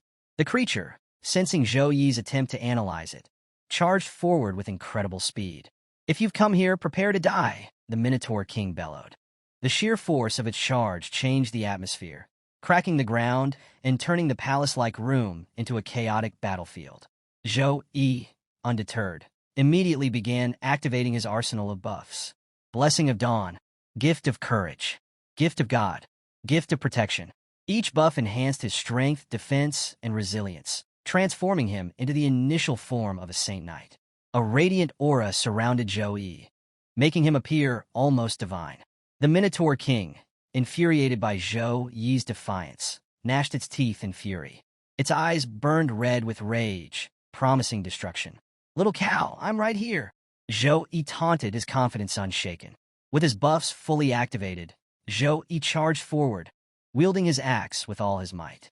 The Minotaur King met him head-on, blocking Zhou Yi's powerful strike with its massive hand. Zhou Yi pushed his limits, putting every ounce of his strength into his attacks. But the Minotaur King remained mostly unscathed. The beast easily blocked Zhou Yi's strikes, its thick hide impervious even to Zhou Yi's four-buffed axe. "Even with all my buffs, I can barely scratch him," Zhou Yi thought, gritting his teeth as exhaustion began to creep in. His evolved form, though immensely powerful, consumed a massive amount of energy, leaving him drained. Despite the struggle, Zhou Yi managed to land a small scratch on the Minotaur King's palm.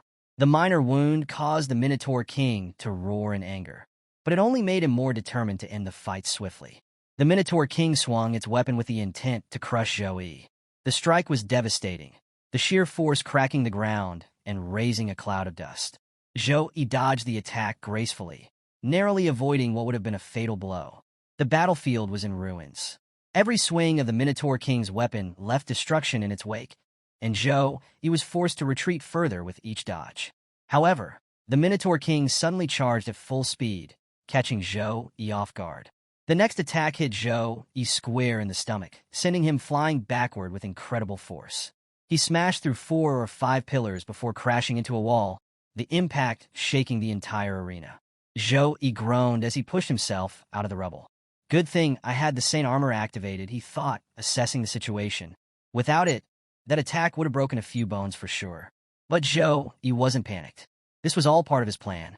He hadn't let the Minotaur King land such a powerful blow without a purpose. "It's time to counter," he muttered. He activated his next skill, Spear of Victory, Level 3, Grade C. High above the battlefield, spears of condensed divine light formed, each glowing with radiant energy. As the Minotaur King looked up, Zhou Yi unleashed the attack. Spear of Victory summoned multiple spears of divine light to rain down on the enemy, causing high damage to each target. The Minotaur King reacted quickly, swatting and deflecting the incoming spears with its massive weapon. The beast understood the danger. If even one spear landed, the others would exploit the opening, leaving it vulnerable. Zhou Yi watched closely as none of his spears managed to hit their target. The Minotaur King was incredibly skilled, destroying each projectile before it could reach him. "He's stronger than me?" Zhou Yi realized, analyzing the fight. In terms of raw strength and constitution, he's clearly superior. Zhou Yi knew he couldn't win by trying to overpower the Minotaur King. Exhausting it slowly was another option, but it would take too long.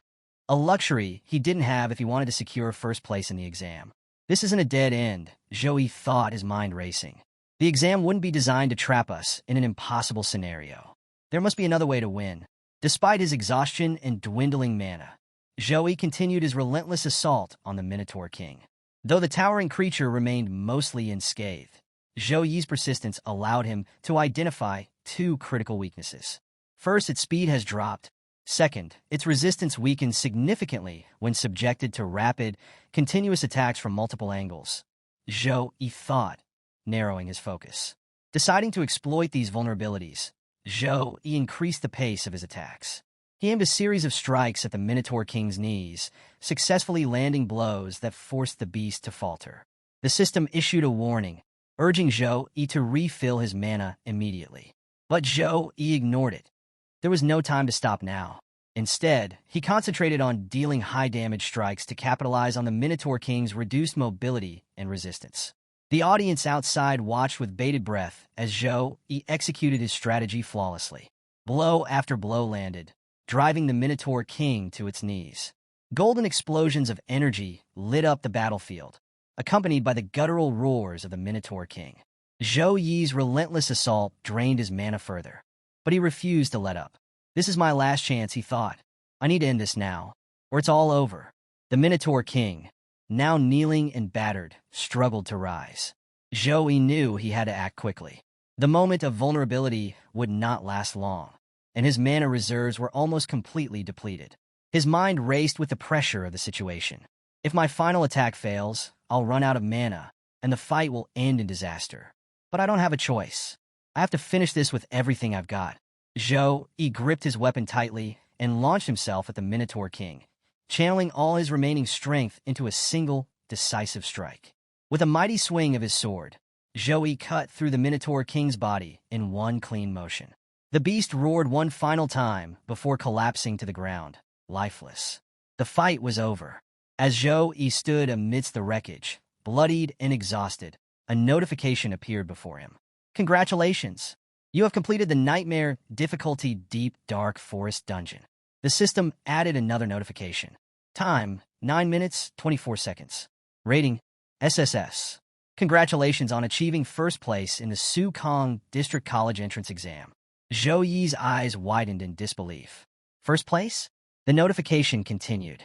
You were the first to clear this map with a perfect SSS rating. Congratulations on securing first place in the district. Zhou Yi, still catching his breath, couldn't help but feel overwhelmed by the magnitude of his achievement. First place in Su-Kong District. I actually did it. Zhou Yi couldn't contain his joy after seeing the system notifications confirming his record-breaking achievement. He jumped with excitement, overwhelmed by the realization of what he had accomplished. As the adrenaline settled, memories of his past began flooding back. He thought about the hardships he had endured, the year he was transmigrated into this world, his mother's passing, his sister's debilitating illness, the mountain of debt, and the relentless pressure from all sides. Despite everything, Zhou Yi had refused to give up. If I couldn't increase my stats, I worked on my fighting skills. If I lacked resources, I cultivated my spirit, Zhou Yi reflected. He recalled the life-changing moment when the system first appeared.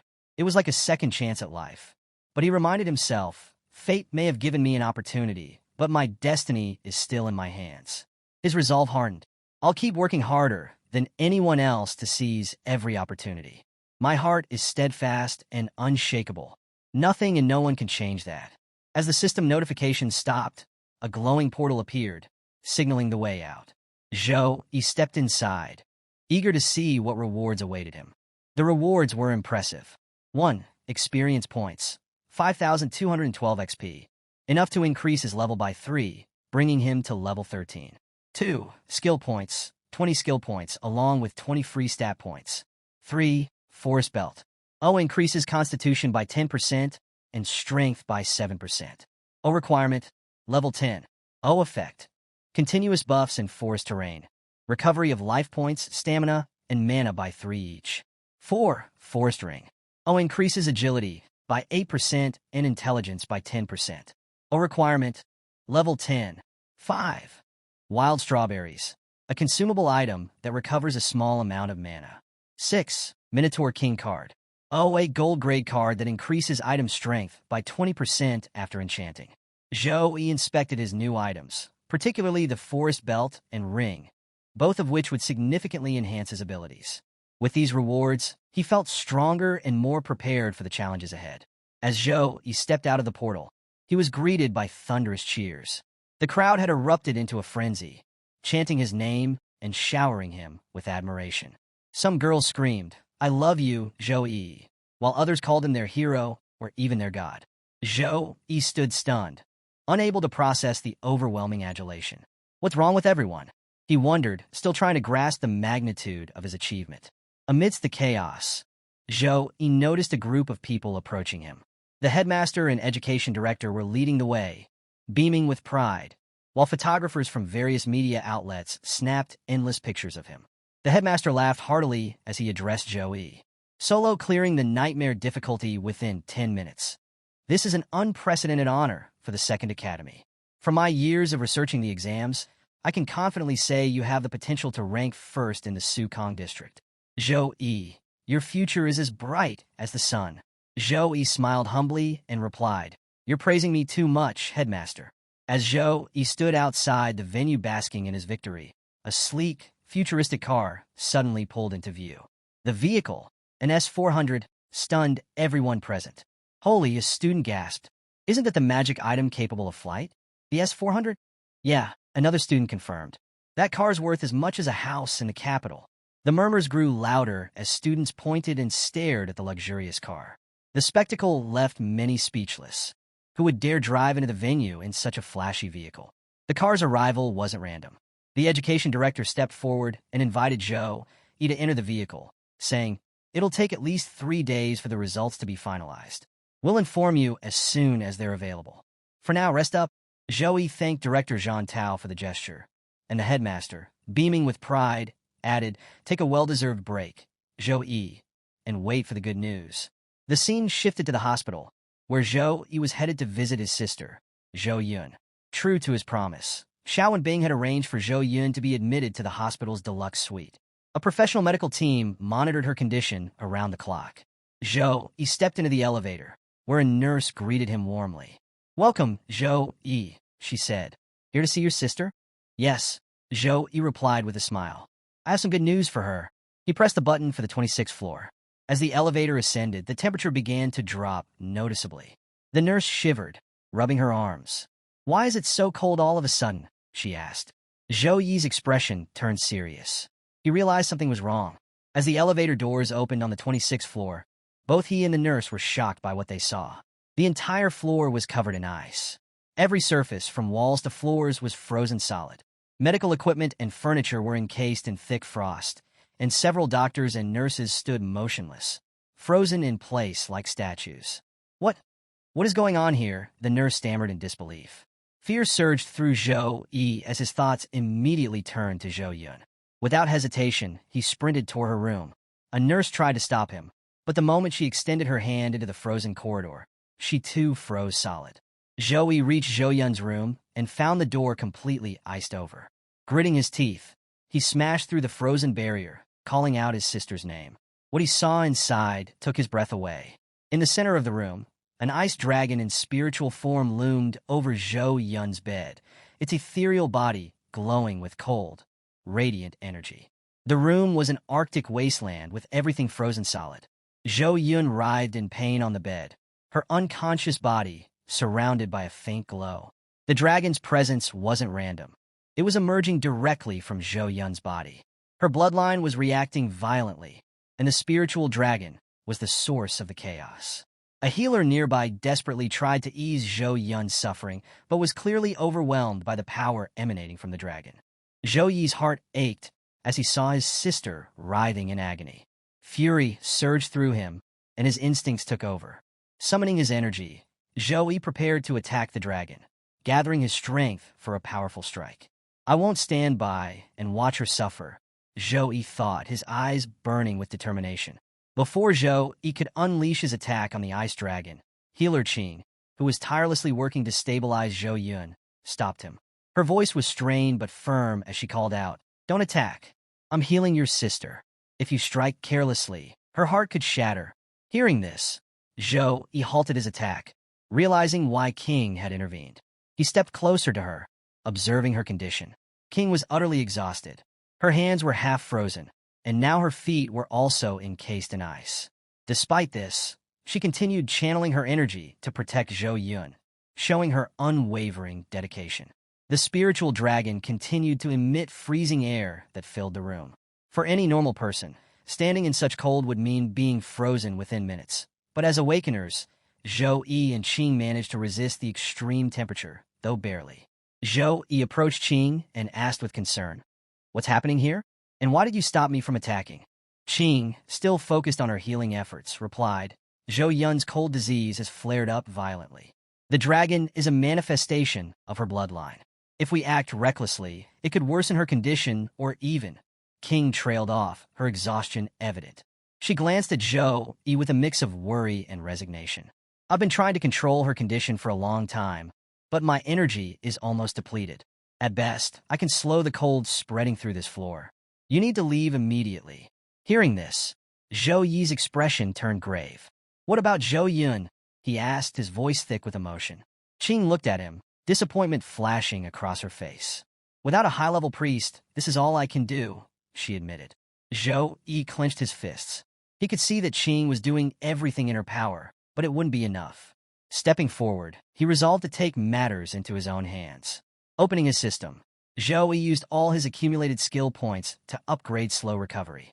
The skill, originally at level 4, was enhanced to level 10 and transformed into slow regeneration. Slow regeneration. Level 10 gradually heals the health and mana of teammates within a certain range for a specified duration. The moment Zhou Yi activated the upgraded skill, a divine light filled the room. A radiant symbol appeared behind him, amplifying the healing aura. The light was so powerful that even King, whose body was more than half frozen, felt its effects.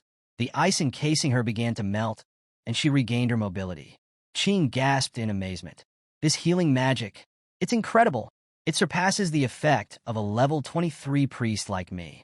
Meanwhile, Zhou Yi focused all his energy on healing Zhou Yun. The divine light spread across her body, gradually melting the ice that had encased her. Though her condition improved significantly, Zhou Yi knew he couldn't fully cure her with this skill alone. Turning to Qing, he said firmly, Sis Qing, I'll handle things here. Go and inform Secretary Zhao Wenbing immediately. Tell him to call a high-level priest as soon as possible. Qing hesitated, then replied, but high-level priests have packed schedules. The appointment Secretary Zhao Wenbing arranged with one is for next week.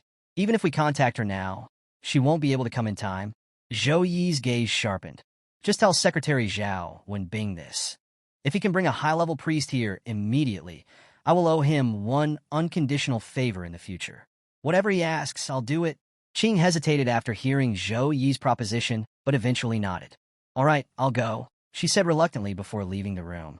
Inside, Zhou Yi remained focused on protecting his sister, Zhou Yun, using slow regeneration to ease her pain and stabilize her condition.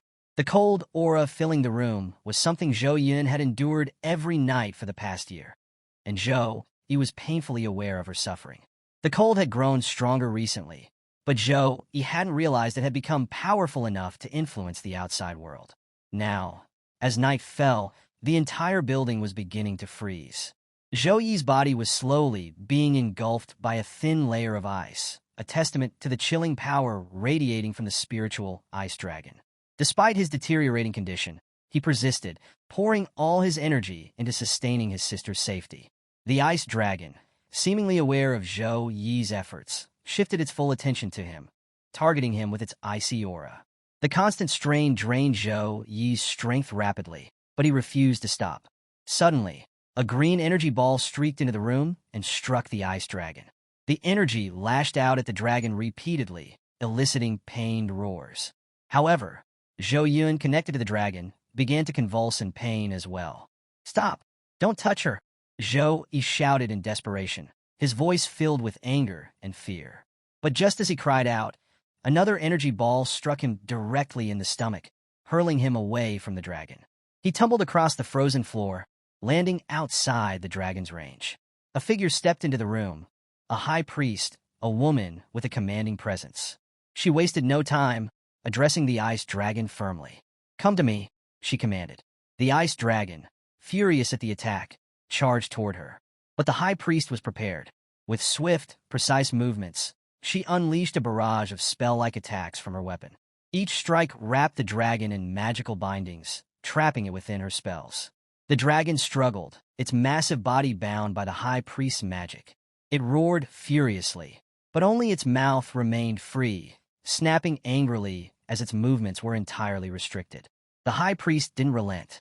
Summoning her power, she delivered a final, devastating attack that forced the ice dragon back into Zhou Yun's body. As the dragon vanished, Zhou Yun's condition normalized. Her breathing steadied, and the pain etched on her face faded away. Zhou Yi, still recovering from the earlier attack, watched with relief as his sister finally seemed at peace.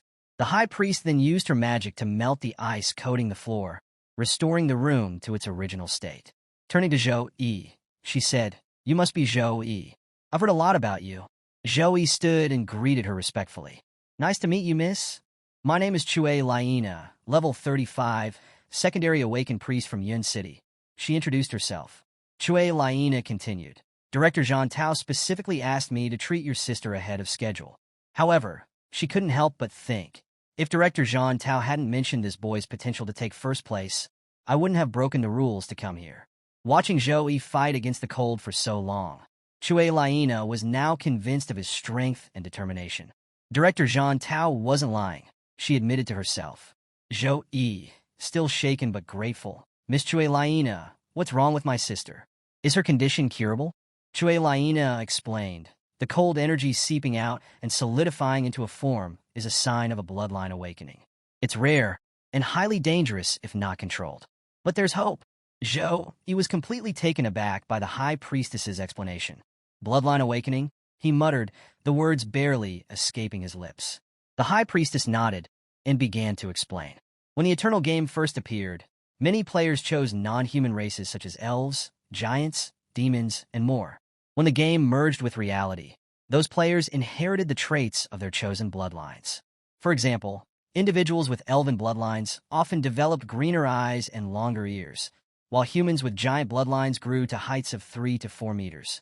She continued, "However, over the last 200 years, the intermarriage between these players and regular humans has diluted these bloodlines. Most of their traits and powers have faded, except under one rare condition: bloodline awakening." Zhou Yi listened intently as the high priestess elaborated. "A bloodline awakening can bring either misfortune or fortune," she explained. "If successful, the awakened individual gains the ability to harness the power of their inherited race. Their level growth and learning ability will multiply exponentially. But if they fail, the result is catastrophic, either paralysis or death on the spot." The priestess paused, her gaze fixed on Zhou Yi. "Your sister's condition is a result of her body's inability to handle her bloodline. After seeing her dragon spirit, I can confirm her bloodline is rare and freezing in nature. For her to successfully carry this bloodline forward, her constitution will need to change." She then mentioned a potential solution: the freezing lotus treasure. This treasure can alter her constitution, enabling her to manage the freezing bloodline. But the high priestess's tone turned solemn. "The treasure is extraordinarily rare.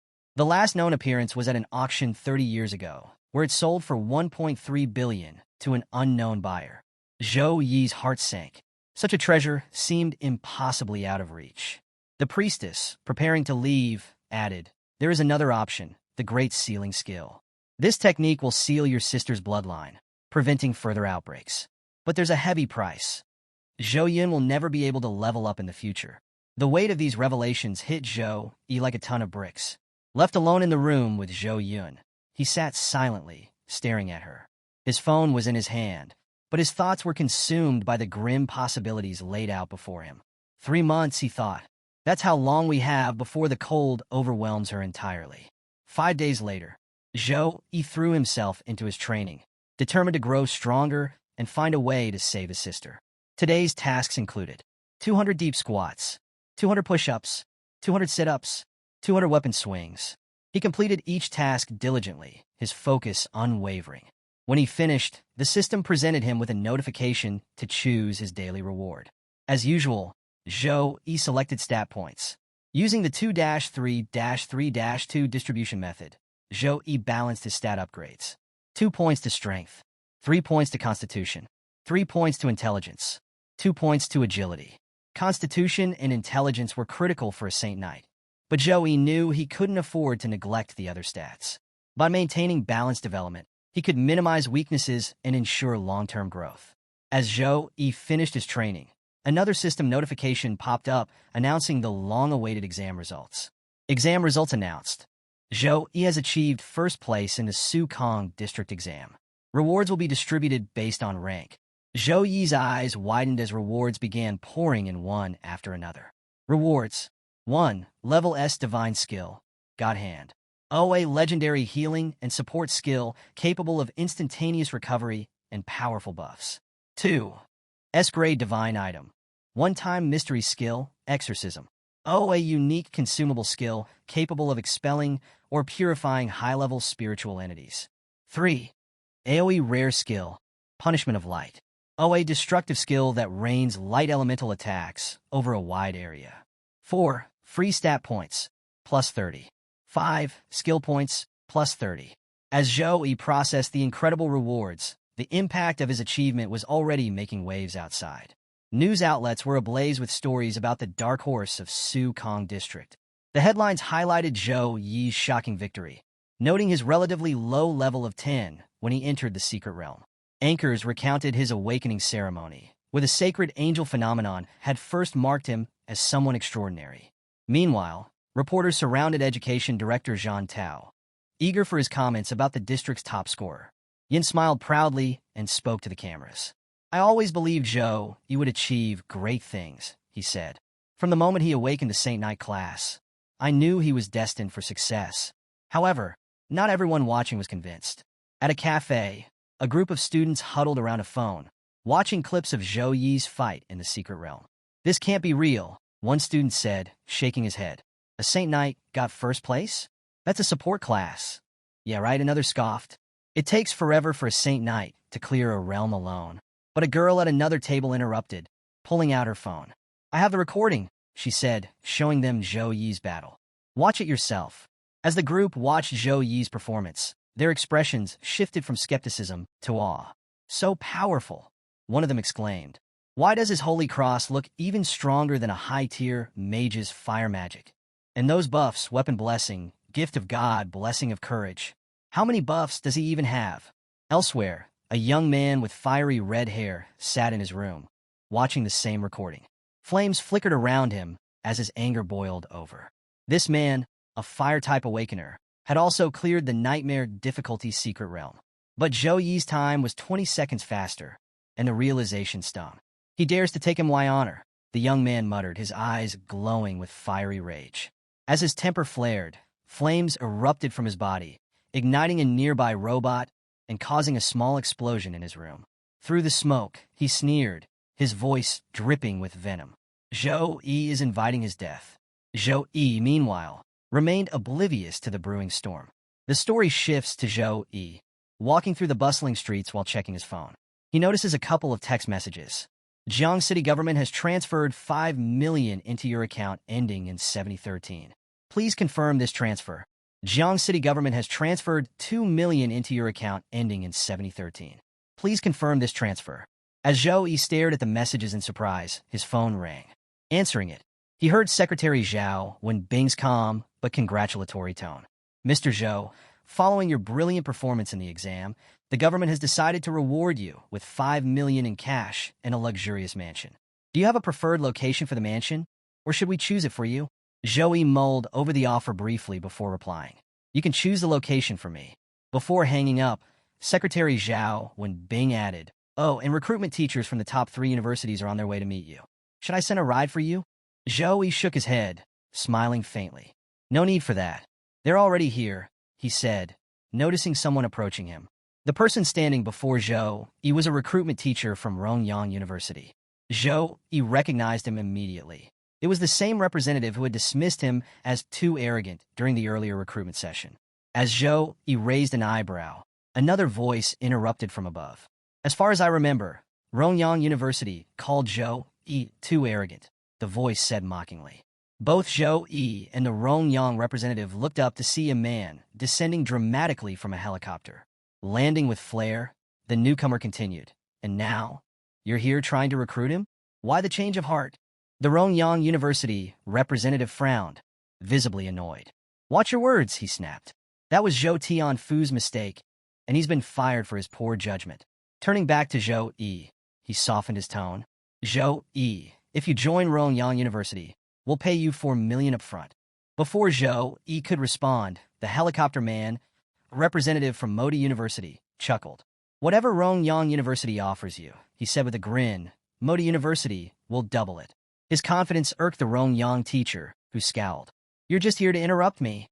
But before their argument could escalate, a new presence appeared. A young woman emerged from behind Zhou Yi. With swift movements, she grabbed him and began flying into the air, carrying him away effortlessly.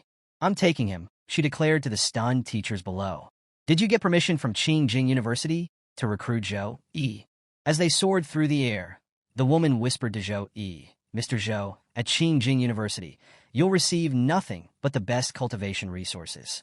For 4 years, we'll provide you with grade A cultivation resources annually. Consider it." Their escape was cut short when they slammed into a magic barrier, forcing them to halt midair. Below, another university teacher stood calmly, having cast the barrier. "Kidnapping a top recruit now, are we?" he said, smirking at the Qingjing representative. "Based on resources, history, and fame, whatever Qingjing University can offer, Sukong University can match. There's no need to act so rashly." The escalating rivalry between the universities reached new heights as the teacher from Modi University arrived on a flying board.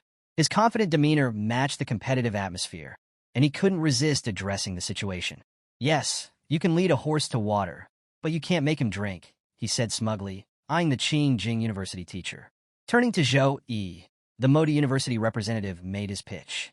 "Mr. Zhou, not only will Modi University provide you with grade A cultivation resources annually, but we will also supply you with a full set of gold-grade equipment every year. This is an offer no other university can match." Feeling cornered by the competing offers, the Qingjing University teacher grew visibly frustrated. She brought Zhou Yi down from the sky, adopting a softer approach. Speaking with a mix of affection and embarrassment, she addressed Zhou Yi directly. "I wasn't kidnapping you," she said with a forced smile. "I was merely trying to have an intimate conversation with you in private. Please, Mr. Zhou, make your choice wisely." Before Zhou Yi could respond, the recruitment teacher from Sukong University stepped forward. Calmly introducing herself as Su Meyer and her university, she presented Sukong University's proposal. "At Sukong University, we believe strength is absolute. If you make it into the Earth rank or Heaven rank, you'll receive not just greater resources, but also grade S cultivation materials. Sukong has won first place in the freshman exchange contest for the past 4 years, which speaks to our ability to cultivate top-tier talent." The Qingjing University teacher, still standing nearby, scoffed. "Winning a few competitions doesn't give you the right to boast. Strength is temporary." Unfazed, the Sukong representative countered, "Facts don't care about your opinion. Miss Su Meyer in Sukong dominates for a reason. Perhaps Qingjing University students and teachers need to work harder." As the two bickered, Zhou Yi stood silently, contemplating his decision. All 3 universities offered incredible opportunities, each promising a bright future. He knew this choice would shape the trajectory of his life, so he weighed his options carefully. Finally, Zhou Yi spoke. "I've decided which university I want to attend." The recruitment teachers of all 3 universities immediately stopped their arguments and turned their attention to Zhou Yi, their eyes filled with anticipation. Zhou Yi took a deep breath and said firmly, "I choose Sukong University."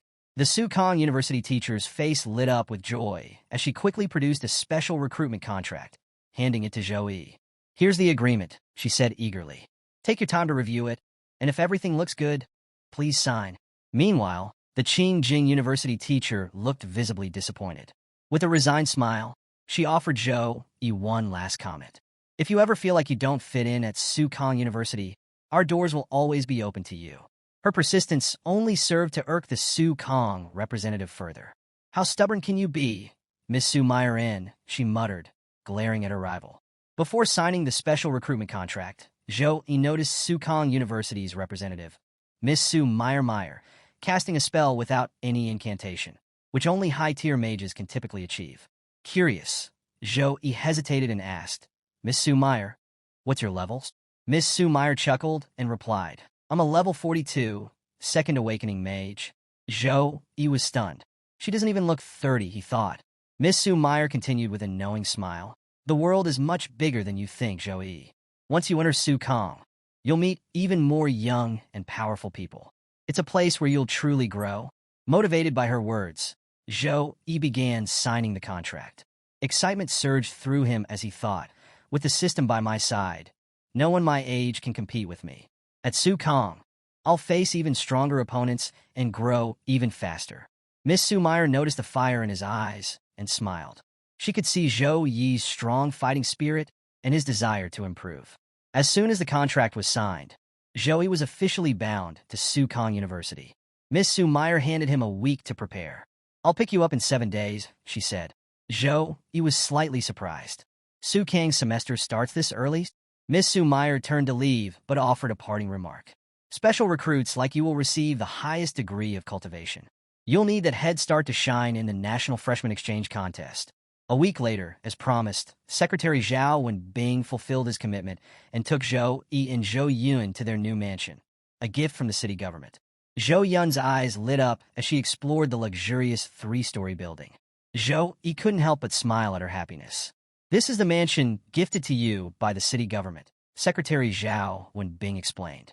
"It has 3 floors, a specialized training room on the 2nd floor, a large balcony and leisure area on the 3rd floor, and a total area of approximately 1,000 square meters. Please take your time to settle in and rest with Ms. Zhou Yun." Before the secretary could leave, Zhou Yi stopped him. "Secretary Zhao Wenbing," he began, "Zhou Yun isn't fully healed yet. Her body is still weak, and although Sister Qing will be here, I'd appreciate it if you could look after her in my stead while I'm away." Secretary Zhao Wenbing nodded with a warm smile. "It would be my honor." The week flew by, and Zhou Yi was ready to leave for Sukong University. Miss Su Meyer arrived outside the mansion to pick him up. Before stepping into the car, Zhou Yi turned to Zhou Yun one last time. "Remember, call me if there's any problem. Don't forget to take the pills from Priestess Chue Liena every week, and let Sister Qing check your body daily. Secretary Zhao Wenbing will help you get to school in a few days." "Listen to him." Zhou Yun pouted and ignored him comically, pretending not to hear his instructions. Zhou Yi smiled, pulling her cheeks gently. "Did you hear me?" Yes, I understand." Zhou Yun replied, her tone playful but affectionate. Zhou Yi sighed, gave her a final hug, and stepped into the car. As Miss Su Meyer started the car, she glanced at Zhou Yi. "Is this your first time traveling such a long distance?" Zhou Yi, still distracted by thoughts of his sister, nodded absently. "Yes." Miss Su Meyer smirked. "Get ready." The car accelerated at an incredible speed and entered a teleportation array. In an instant, they were transported to Anning City, where Sukong University was located. The teleportation platform was bustling with activity. Cars streamed out of the array, and students, both new and returning, gathered on the platform, their expressions a mix of excitement and awe. As the car carrying Zhou Yi emerged from the teleportation array, Zhou Yi couldn't help but feel slightly nauseous. "We're not short on time," he said, rubbing his temple. Was it really necessary to use teleportation magic? He had been pondering a few things during the trip. Zhou Yi knew that large-scale universities were closely tied to the military, and he found it surprising that such massive teleportation arrays were being used so casually here. In comparison, even Priestess Chue Liena had to submit a formal request to the city government just to use a miniature teleportation array. Miss Su Meyer stepped out of the car and stretched lightly before addressing Zhou Yi. "Sukong University is in close partnership with the military.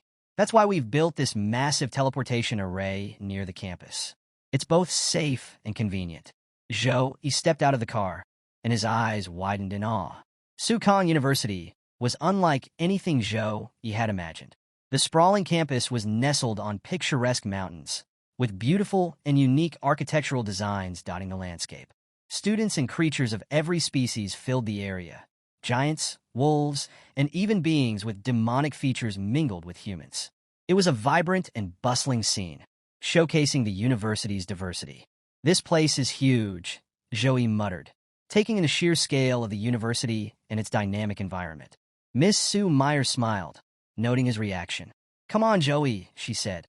"You need to check in at the admissions office." As Zhou Yi began walking, a figure suddenly sped past him, causing him to instinctively dodge. Turning around, he saw the figure flying backward from an attack, landing hard on the ground. A loud thud was followed by the arrival of the attacker, a girl with piercing purple eyes that emitted a glowing aura. Her expression was cold, and her stance was aggressive. "I told you I don't want to talk to you," she said angrily. Then, raising her voice, she added, "This kick is your warning. If you bother me again, I won't show any mercy." The purple-eyed girl turned and began walking away, her aura still radiating power. The unconscious figure on the ground groaned faintly, but showed no signs of getting up. Students nearby began murmuring amongst themselves. Young Master Jun met his match this time, one of them said. He's always trying to pick up young juniors every semester. Yeah, another added. Looks like he finally got what he deserved. Thank God. Zhou, he watched the purple-eyed girl closely, noting the magical pattern in her aura. His gaze sharpened. A demonic bloodline, he thought. Noticing his expression, Miss Sue Meyer commented casually. Plenty of students and teachers here have different bloodlines. You'll see more of them in the future, so don't be too surprised. Zhou turned to her and replied in a calm but firm tone, don't worry. Even if they're of another race, as long as they're on the side of humanity, I won't be hostile toward them.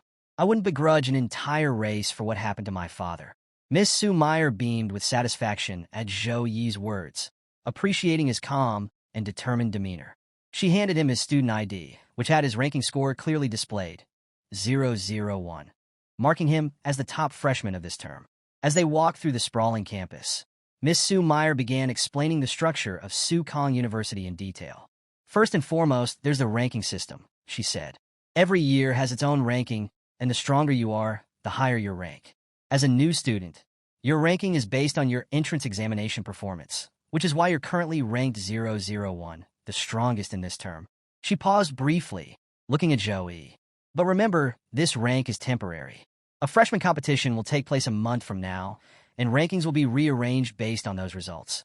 Zhou nodded, absorbing her words, but Miss Sue Meyer's tone grew more serious as she added, from today onwards, you'll be everyone's target. They'll all be coming after you to claim your position at the top. Zhou smiled confidently, his eyes sparkling with determination. Since I've already taken first place, I have no intention of giving it up, he said. Miss Sue Meyer chuckled at his boldness. Good. That's the spirit. She then explained the score system, another crucial aspect of life at Sukong University. Freshmen receive scores based on their ranking. Scores are essential here. You'll use them to buy food, equipment, potions, skill books, and more. If you accumulate enough scores, you can even purchase S-class skills and resources. Miss Sue Meyer continued, aside from rankings, there are two other ways to earn scores. 1. Score missions. You can use your ID card to access the mission board. Choose a suitable mission, complete it, and you'll be rewarded with scores. 2. Heaven and Earth rank. Students in these ranks receive a fixed amount of scores based on their position. Her voice turned firm as she gave Zhou a warning. There are 5,000 students at Sukong University, and many are desperate to enter the Heaven and Earth rank. You can't afford to be arrogant. Zhou nodded earnestly. I understand, he replied. Miss Sue Meyer led Zhou deeper into the campus, eventually stopping at a vantage point overlooking a bustling area below. There, she said, pointing toward the scene. Zhou followed her gaze and saw a portal to a secret realm, surrounded by countless students preparing to enter. Some were gearing up, others were forming parties, and a steady stream of individuals moved toward the portal. Miss Sue Meyer explained further. Sukong University has 3 primary secret realms for training. 1. Goblin Dungeon. Entry level ranges from 17 to 21. 2. Distorted Forest. Entry level ranges from 23 to 26. 3. Purgatory. Entry level ranges from 28 to 31. Aside from meeting level requirements, you'll need to spend a certain amount of scores to access these realms. As they continued exploring, Miss Sue Meyer showed Zhou the training area, bustling with activity. You can use the training rooms here to practice, she said. Your opponents can either be robots or real people, depending on your preference. Zhou Yi's eyes scanned the vast trading area, where countless students were negotiating and exchanging goods. The sheer size of the marketplace amazed him. It wasn't just a small corner of the campus. It was practically a city in itself, full of life and opportunities. Miss Sue Meyer continued her explanation as they walked through the vibrant trading area. The strongest holds absolute authority here. Those with the most resources control their destiny. This is how we survive and thrive. Zhou Yi's smile widened as he listened. The system, the structure, and the competitive environment of Sukong University resonated with him. He felt a growing excitement about the opportunities ahead. As they walked, a group of students nearby spotted Miss Sue Meyer and greeted her. She nodded in acknowledgement, praised them briefly, and continued walking with Zhou Yi. Among the group, whispers broke out as the students noticed Zhou Yi. One girl asked, "Who is he?" "The teacher is personally leading him." Another chimed in, "Yeah, that's strange. We're in a group of 10, and even a senior is leading us. Could this be a backdoor entry?" Before the speculation could spiral further, a boy named Wang Li chuckled and interjected. You all clearly don't know how things work. Special admission students are assigned a personal teacher to help them settle in faster.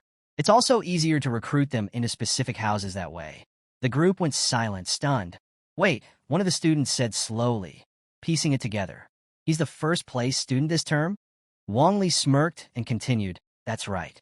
He's Zhou Yi, the first-place winner of the Su Kong district exam. He's also a level 13 Saint Knight. The group erupted in murmurs of disbelief. Saint Knight? Isn't that a support class? One student said, frowning. How did a Saint Knight manage to beat a Berserker, who's rank 002 and level 14? Some students couldn't reconcile Zhou Yi's victory with their preconceived notions about support classes, while others focused on his appearance. He's so handsome, one girl whispered starry-eyed. He could be a celebrity. The girl with the demonic bloodline from earlier stood silently in the group, her purple eyes narrowing thoughtfully. First place among the new students, she mused internally, intrigued. Not everyone was impressed, however. A red-haired boy, who had been silently watching the commotion, noticed the demonic bloodline girl's interest in Joey. His face twisted with jealousy. Unable to contain himself, he shouted angrily, I think this first place is just a fraud. The nearby students turned to look at him, confused and startled by his outburst. Zhou Yi also turned, his expression calm, but his gaze sharp as he assessed the boy. The red-haired boy smirked and introduced himself. My name is Lu Jing, and I'm a level 13 punishment knight, rank 038. I don't believe you have the strength to be ranked 001, and I challenge you to prove it. Before Zhou Yi could respond, the senior leading the group stepped in, placing a firm hand on Lu Jing's shoulder. Student duels are private matters, the senior said in a calm tone. Don't waste everyone's time. Though outwardly composed, the senior was seething internally. I'm only earning 1 score for leading freshman today. What the hell are you trying to pull, dumbass? Despite the senior's warning, Lu Jing brushed it off with a dismissive wave. Don't worry, senior. I've got this, he said confidently as he approached Zhou Yi. The senior clenched his fists in frustration, thinking angrily. Ranking 001 was unanimously decided by the headmaster and 5 house teachers. It's impossible for it to be a mistake. This idiot's just looking for trouble. The nearby students were equally perplexed by Lu Jing's arrogance but stayed to see how things would unfold. Conversations broke out among the crowd. Lu Jing is trying to use 001 as a stepping stone, one student muttered. Not surprising. Saint Knight isn't a strong class, after all. Another added, he's probably hoping this will make people notice him. But does he really think he stands a chance? Zhou Yi stood calmly as Lu Jing approached. Why should I accept your challenge? Zhou Yi asked, his tone casual but firm. Desperate to provoke Zhou Yi into agreeing, Lu Jing made an offer. If you win, I'll give you 100 points. If I win, you don't have to pay anything. Zhou Yi's lips curled into a sly smile. For my future record, I should accept this challenge. But if I want to make an example out of him, I need to make it unforgettable. After a brief pause, Zhou Yi countered, make it 300 points, and I'll fight you. The crowd erupted in murmurs at the bold demand. 300 points? One student whispered. That's insane. Another chimed in, I ranked 40th, and I only got 400 points. Lu Jing is ranked 38th, so he probably has a similar score. If he loses, that's most of his starting points gone. Is he insane? Lu Jing froze momentarily, beads of sweat forming on his forehead. His face showed clear hesitation as he glanced at the crowd and then at the purple-eyed girl, who seemed more interested in Zhou Yi than him. Determined to impress her, Lu Jing forced a smile and shouted angrily, Fine, 300 points it is. Let's enter the ring. Zhou Yi's eyes gleamed with satisfaction, his smirk turning mischievous.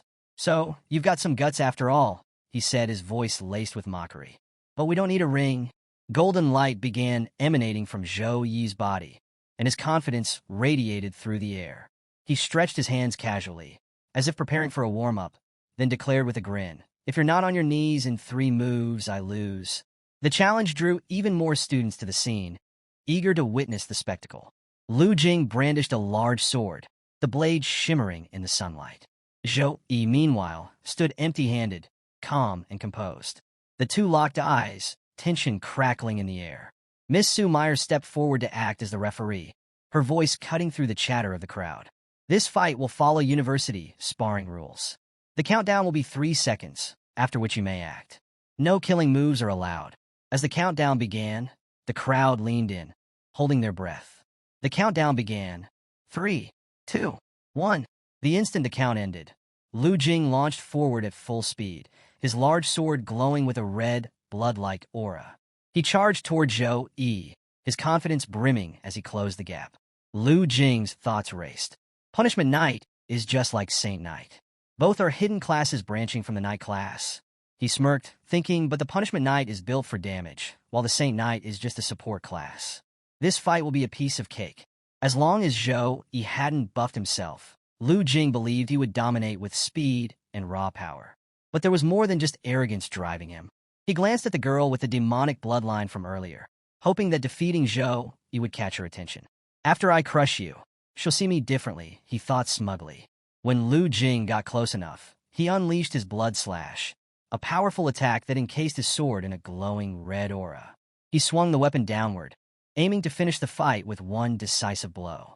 But the blood aura never met its target. Zhou Yi sidestepped the attack effortlessly, dodging with precise and fluid movement. Before Lu Jing could recover, Zhou Yi countered with a swift, devastating knee strike to Lu Jing's stomach.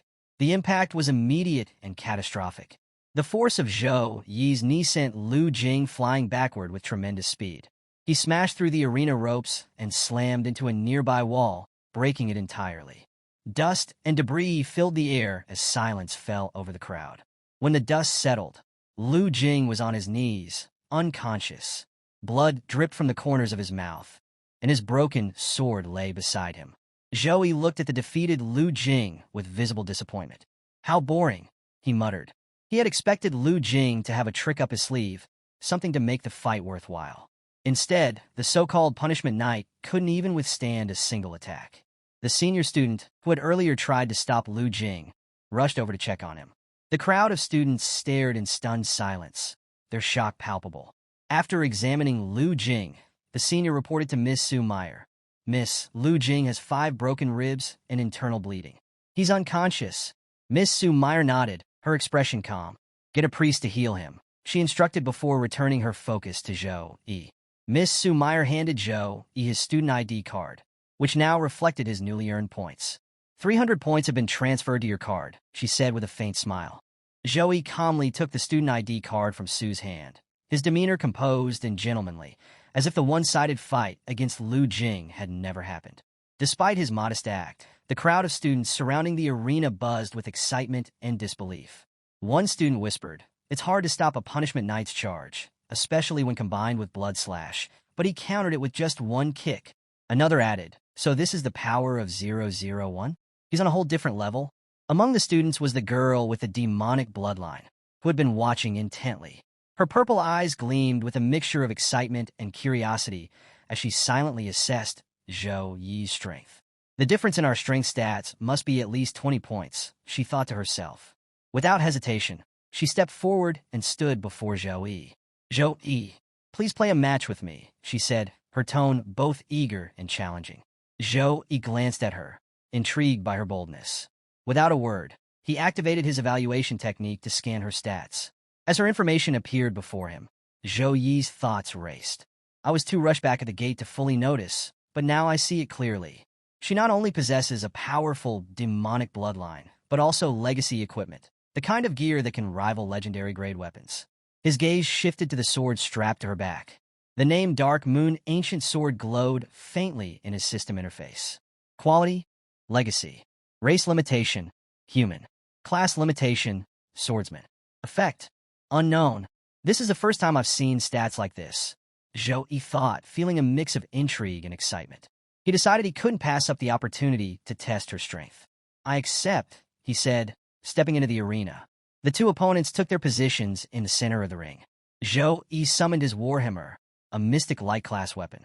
The weapon radiated golden energy as Zhou Yi grasped it confidently. Quality gold. Effect 1.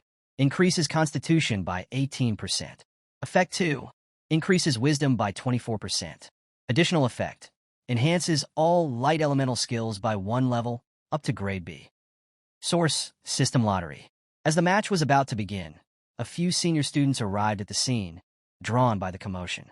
Hey, freshmen are already sparring as soon as they enter school, one said, sounding amused.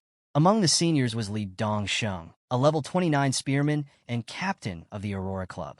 Spotting Sue, he greeted her with a charming smile. Good to see you, Miss Sue Meyer. Why are you here? Before Sue could respond, the countdown ended, and the match began. The demonic girl attacked first, her shadow/skill propelling her forward at lightning-fast speed, dark energy crackling around her blade. At the same time, Zhou Yi raised his warhammer high, activating Typhoon Smash, a powerful skill that delivered massive damage and knocked enemies back. The two attacks collided mid-air, creating a deafening explosion of energy. The sheer power of the clash generated a visible pressure wave, forcing the spectators to shield their eyes from the impact. Both fighters skidded back, their auras flaring brighter than before. Zhou Yi's body glowed with a golden aura, radiating divine energy, while the girl's form was surrounded by a purple aura, emanating dark and mysterious power. The crowd watched in awe, each student mesmerized by the display of strength. Even without knowing the outcome, it was clear this wasn't just a sparring match. It was a battle of two rising stars representing the forces of light and darkness. The demon girl reeled slightly from Zhou Yi's last attack, a flicker of realization crossing her face. What monstrous strength! He's an absolute beast, she thought, gripping her Dark Moon ancient sword tightly. She began channeling dark mana into her weapon, preparing her next move, Demonic Slash. The dark energy coiled around her blade, crackling ominously as she readied a powerful slash imbued with dark elemental mana, aimed to devastate Zhou Yi. Zhou Yi, on the other hand, was exhilarated. His eyes sparkled with excitement, and a manic grin spread across his face as he rushed toward her. Finally, someone who can fight me head-on, he exclaimed, his booming laugh echoing through the arena. The demon girl met his charge with equal fervor, and as they clashed again, their weapons collided with a resounding crash. The pressure of their strikes reverberated through the arena, creating shockwaves that caused the onlookers to step back. Neither fighter paused this time. Both launched into a flurry of relentless attacks, their weapons moving at dizzying speeds. Skills unleashed in rapid succession. Zhou Yi's uppercut, an upward strike that could knock an opponent into the air. Demon Girl's enhanced rapid stab, a forward thrust followed by an additional stab. Shockwave Slash, a powerful upper slash that released shockwaves from multiple hits. Mountain Crushing Hit, a devastating multi-stage attack that smashed the ground with force. The aura surrounding them became increasingly intense. Zhou Yi's golden light radiated like a divine shield, while the demon girl's purple energy swirled with an almost hypnotic darkness. Their speed and power made it impossible for most spectators to follow the fight. The arena felt like it was being torn apart as the two exchanged blow after blow, each one testing the limits of the other. Among the stunned onlookers were the senior students, who had previously scoffed at the idea of freshman sparring. Now, their expressions were anything but dismissive. Are these two really freshmen? One whispered in disbelief. This looks like a fight between masters. Even Li Dongsheng, the level 29 spearman and captain of the Aurora Club, couldn't hide his surprise. He muttered to himself, without a trump card, that spiritual swordsman girl is going to lose soon. A senior standing nearby, still trying to grasp the situation, asked, "How can you tell? They seem evenly matched to me." Li Dongsheng pointed toward the fight. Look at her stance. She's already resorting to enhanced block to stop his strikes. Initially, she could block one swing out of 3. Now, she's forced to block one swing out of 2. She's running out of stamina. The fight had been intense, with the arena crackling under the weight of their relentless attacks. Zhou Yi's warhammer struck with the power of an avalanche, leaving the demon girl struggling to keep up. Among the spectators, Li Dongsheng observed keenly, his brows furrowed. Heavy weapon users usually fight conservatively, defending and retreating to conserve stamina, waiting for the perfect moment to strike. But Zhou Yi's style was completely unorthodox. He's not conserving stamina at all, Li Dongsheng muttered. Either he's a fool, or he's absolutely confident in his strength. The warhammer, normally a cumbersome weapon, became a tool of pure dominance in Zhou Yi's hands, forcing the demon girl to remain defensive.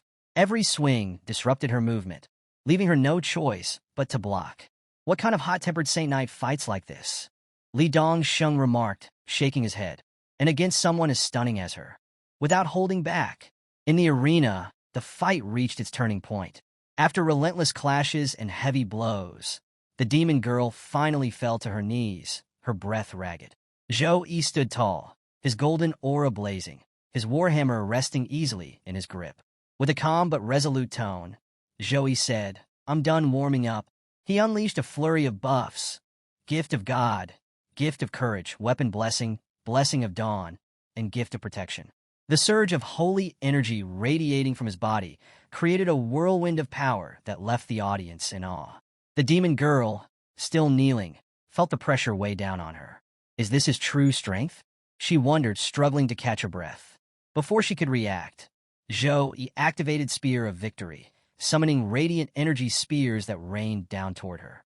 To evade the spears, the demon girl used her skill, Phantom Slash, dashing in a blur toward Zhou Yi with incredible speed. But before she could strike, Zhou Yi was already in front of her. "I knew you'd use that," Zhou Yi said with a confident smile. The demon girl froze in shock, her eyes wide with disbelief. When did he move? Zhou Yi raised his warhammer, preparing to strike. Seeing the massive weapon coming down, the demon girl closed her eyes tightly, bracing herself. But the attack never landed. Instead, she heard his voice. "Do you want to continue this?" Zhou Yi asked calmly. Opening her eyes, she found Zhou Yi standing before her, his warhammer planted firmly on the ground. He was waiting for her response. The demon girl stood slowly, brushing herself off. "No," she admitted. "The results will be the same. Against such overwhelming aggression, I can't win." Zhou Yi tilted his head slightly. "You didn't use your full strength," he observed. She smiled innocently. "You noticed? Of course, I wouldn't use my trump cards in a spar. It's just practice." Reaching into her pocket, she pulled out her phone and held it out to Zhou Yi. "Besides, you didn't go all out either. I saw your exam video. Add me. We'll spar again sometime." After Zhou Yi added the white-haired demon girl to his friend list, her demeanor shifted dramatically. Her face flushed a deep red, her eyes sparkled, and she appeared completely smitten. It was as though love itself had taken root in her heart, and she couldn't help but let her thoughts spiral into romantic daydreams. Meanwhile, Zhou Yi, noticing her intense gaze and shy expression, felt a bit awkward. To escape the situation, he turned to Miss Su and said, "Let's move on." Miss Su, still delighted by Zhou Yi's spectacular performance, led him away from the arena. As they walked, Miss Su remarked with a grin, "You've made quite a statement today, earning 600 points on your first day and warning off potential challengers. This year is going to be very interesting." They soon arrived at the newcomers' dormitory, located on a mountain. Miss Su explained the structure as they approached. Regular students live in dormitories at the base of the mountain. Special recruits, like Zhou Yi, reside at the top of the mountain in independent mansions. The luxury and amenities of each mansion vary, depending on the student's rank. Given Zhou Yi's first-place status, his mansion was undoubtedly the most lavish. Upon reaching his new residence, Zhou Yi was impressed by the scale and design of the mansion. Before he could head inside, Miss Su asked him, "I heard you're looking for the freezing lotus. Is that true?" Zhou Yi nodded, and Miss Su shared a lead. "There's a rumor about a frost lotus spotted in the Tempest Mountain range about 6 years ago. A party saw it but didn't collect it because it was heavily guarded by high-level demons. I can't guarantee it's still there, though, given how much time has passed." Zhou Yi listened carefully and mentally noted the details. After Miss Su left, he began researching the freezing lotus, poring over every article and record he could find. The Tempest Mountain range, he learned, emerged after the Earth merged with the Eternal Game. It was a sprawling, treasure-laden range teeming with exotic flora, fauna, and dangers. Even tertiary awakened classes avoided entering without careful preparation. Despite the danger, Zhou Yi felt resolute. His current strength might not allow him to defeat high-level demons, but the system's reward from the exam, a resurrection cross, gave him a safety net. The cross ensured he could survive even in dire situations. Determined, Zhou Yi decided to gear up before heading out. Sitting at his desk, he began browsing through the free skill and equipment rewards granted for his first-place rank. The list of available skills included Holy Light Protection, Sacred Punch, Holy Light Shield, Sacred Retaliation, Holy Light Ball.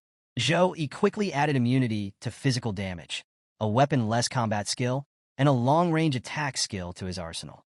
Although many items were free, he noticed that collecting the Forest Set, a reward from the exam, required spending points.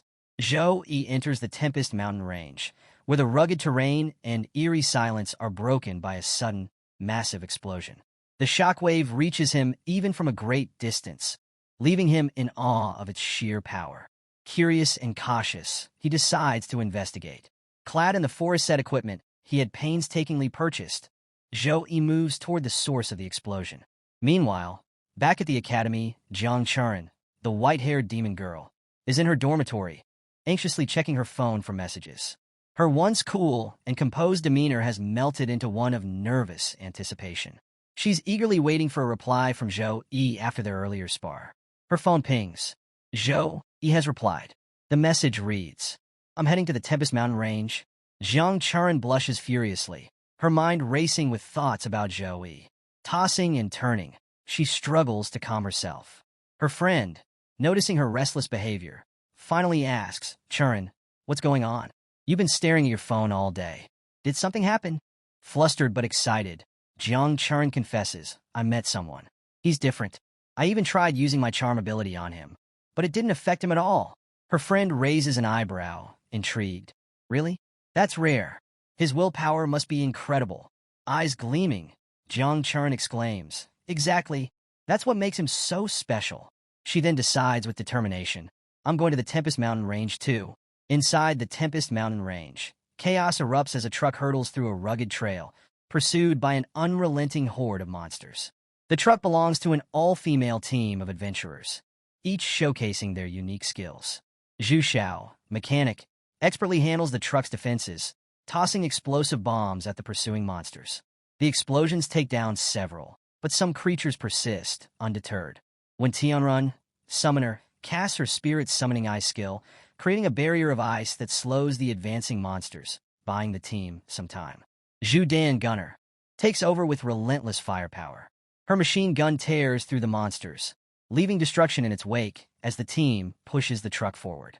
As the monsters begin to thin out, the team feels a brief moment of triumph. But their celebration is short-lived. When Tianrun suddenly tenses, her senses heightened. Something's not right, she warns, urging the team to move. Without hesitation, she conjures an ice shield around the truck just as a fiery projectile blazes toward them. The fiery blast narrowly misses Su Qinglian, the swordsman of the group, but slams into the truck with devastating force. The vehicle is obliterated, leaving the team in a cloud of smoke and uncertainty. Swordsman Su Qinglian narrowly escapes the fiery attack, but her vehicle and teammates are not as fortunate. The group is left in a dire state. Some are barely standing, while others are trapped beneath the wreckage. Assessing the situation, Su Qinglian shouts, "Are you okay?" just as when Tianrun, the summoner, gasps in terror. "Look behind you!" When Tianrun exclaims. The sight is chilling.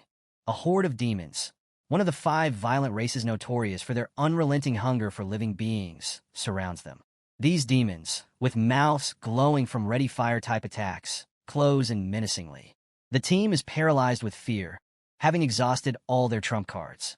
Despite their best efforts, they manage to kill only a handful of demons. Desperation sets in as a single, grim thought crosses everyone's mind. Are we going to die here today?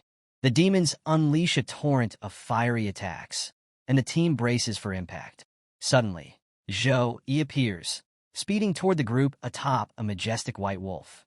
Without hesitation, he activates his Sacred Storm skill. A radiant cross symbol materializes in front of the oncoming fire attack, shielding the group. When the Sacred Storm collides with the fire, it creates a fiery tornado infused with divine energy. The intense heat and holy energy begin to disrupt the demons, causing them to recoil in pain. The storm's holy radiance emanates from Zhou Yi, illuminating the area and intensifying the demons' suffering. As the sacred storm rages, a cross-shaped mark on Zhou Yi's forehead glows brilliantly, radiating divine light. The sacred energy in the atmosphere troubles the demons, weakening them further. Suddenly, Zhou Yi strikes with another powerful attack, a lightning-fast sacred slash. The attack decimates the demons in moments, leaving the entire area imbued with his holy energy. The remaining demons fall lifeless to the ground, and an eerie calm settles over the battlefield. The rescued team stands in awe, astonished by Zhou Yi's overwhelming power. As he approaches them, their caution is evident. They are unsure if this mysterious figure is friend or foe. Zhou quickly reassures them by activating his slow healing ability. A soothing light envelopes the injured members, healing their wounds within minutes. However, when Tianrun remains unconscious, her condition still critical. Grateful for Zhou Yi's help, Su Qing Lian steps forward. "Thank you for saving us," she says sincerely. Zhou Yi recognizes her immediately and responds with a smile. "Of course I know you." Su Qing Lian's team is one of the top 3 teams in the school. "Naturally, I've heard of you." Surprised and flattered, Su Qing Lian laughs lightly. "Hearing that makes me feel shy," she says, her tone warm. Her expression turns serious as she continues. "Brother Zhou, your light attribute skills are truly effective against demons, but the Tempest Mountain range is incredibly dangerous. Why don't you come back to the supply base with us?" As Zhou Yi listens to Su Qing Lian's explanation, he starts piecing together the bigger picture. In a month of exploring the outer areas, he muses, "I haven't found any signs of the extremely cold ice lotus." With the competition for new students just 3 days away, Zhou Yi decides it's best to join Su Qing Lian's team and return to the base for now. He can resume his search for the freezing lotus after the event.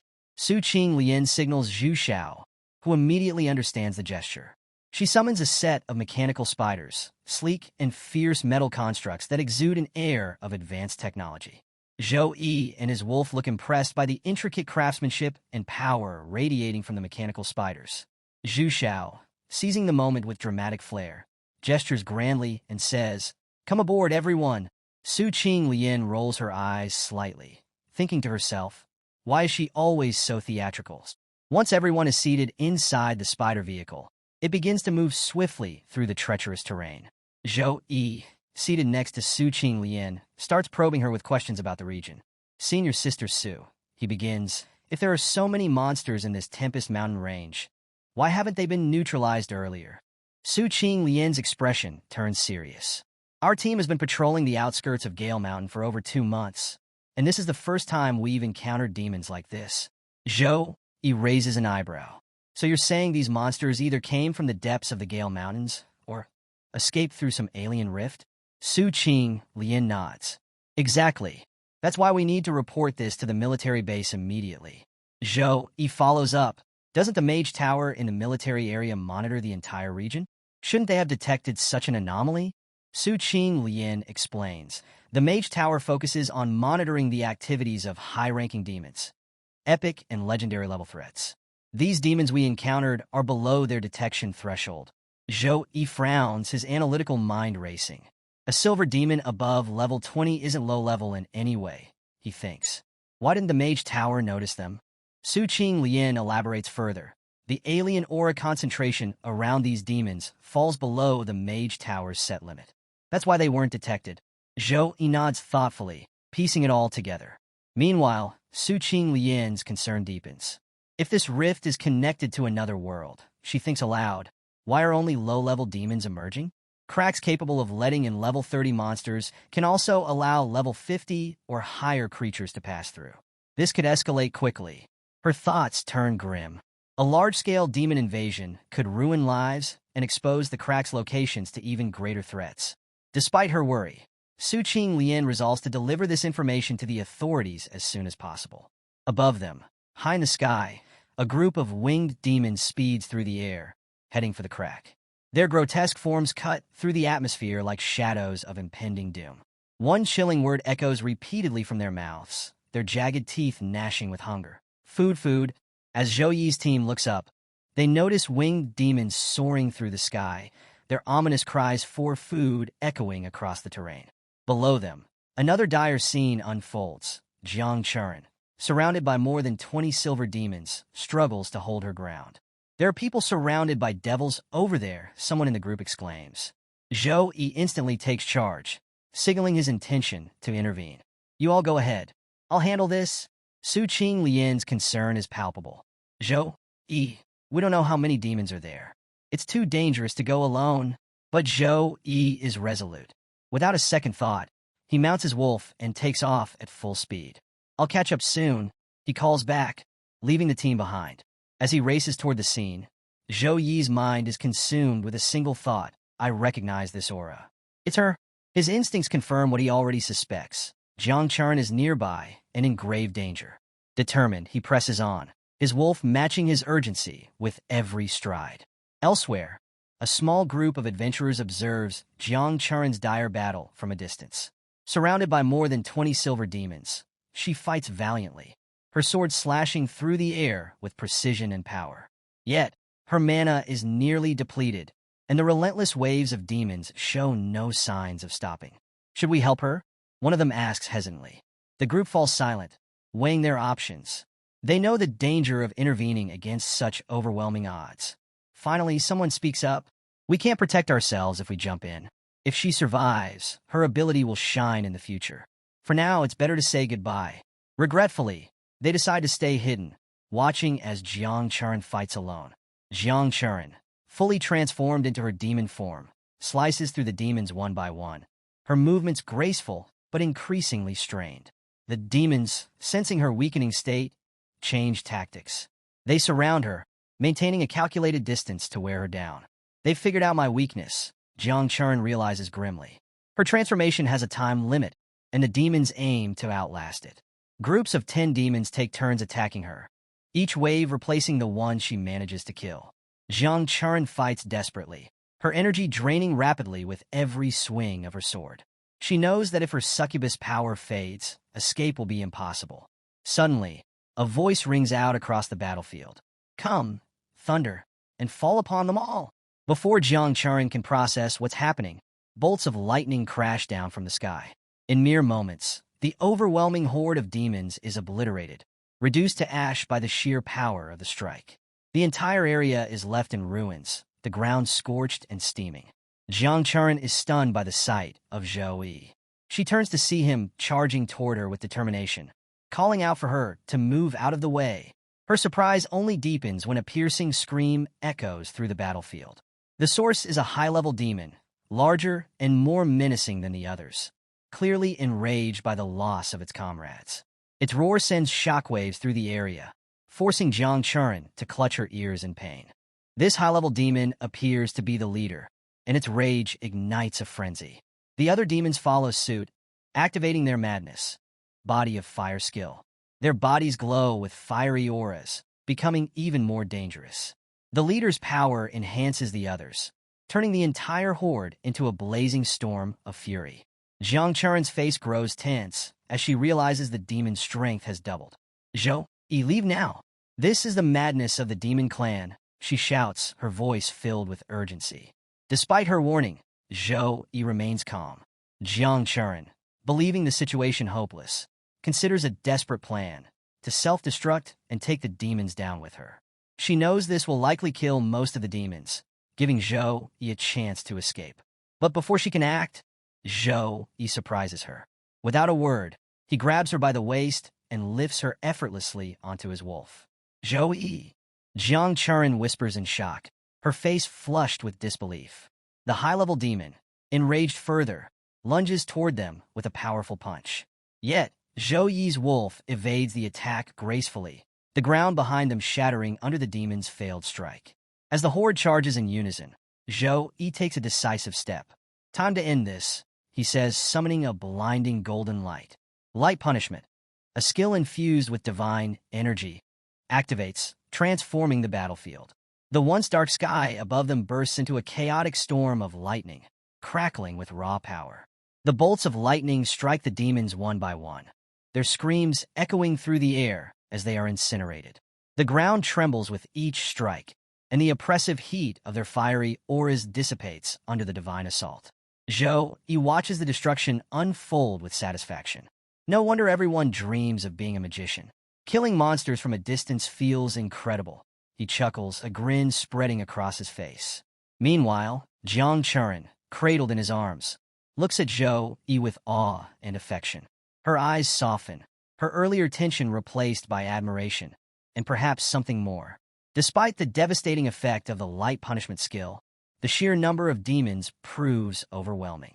Many have perished, but a significant number remain, their fiery forms surging forward with renewed ferocity. The survivors gather, preparing for another coordinated assault against Zhou Yi. Zhou Yi and Jiang Churen find themselves surrounded by 180 demons, their fiery auras burning with fury as they close in from all sides. Zhou Yi, seated on his wolf with Jiang Churen in his arms, surveys the swarm with calm determination. In his mind, Zhou Yi calculates the odds, 180 demons in total, scattered around. I can handle this with group attack skills, but I need them clustered together first. Jiang Churen, on the other hand, is visibly tense. Her eyes dart between the encroaching demons, and thoughts of despair creep in. All this commotion has drawn every demon in the area. How can we survive this? Zhou Yi turns to her and speaks with unwavering confidence. Jiang Churen, go distract the demons on the left. Don't fight them. Just attract their attention and lead them away. Her surprise is evident as she stares at him in disbelief.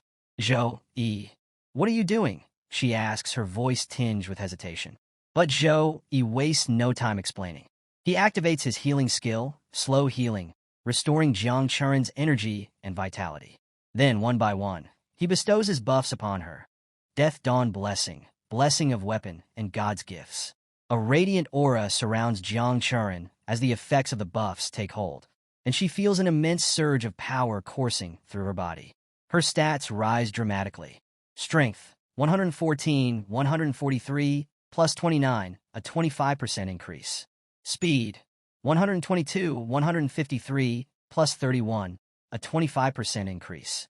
Constitution, 103, 129, plus 26, a 25% increase. Intelligence, 156, 195, plus 39, a 25% increase. Jiang Churen's eyes widen as she processes the transformation. This is the buff of a Saint Knight? How is this even possible? Zhou Yi's voice snaps her out of her thoughts.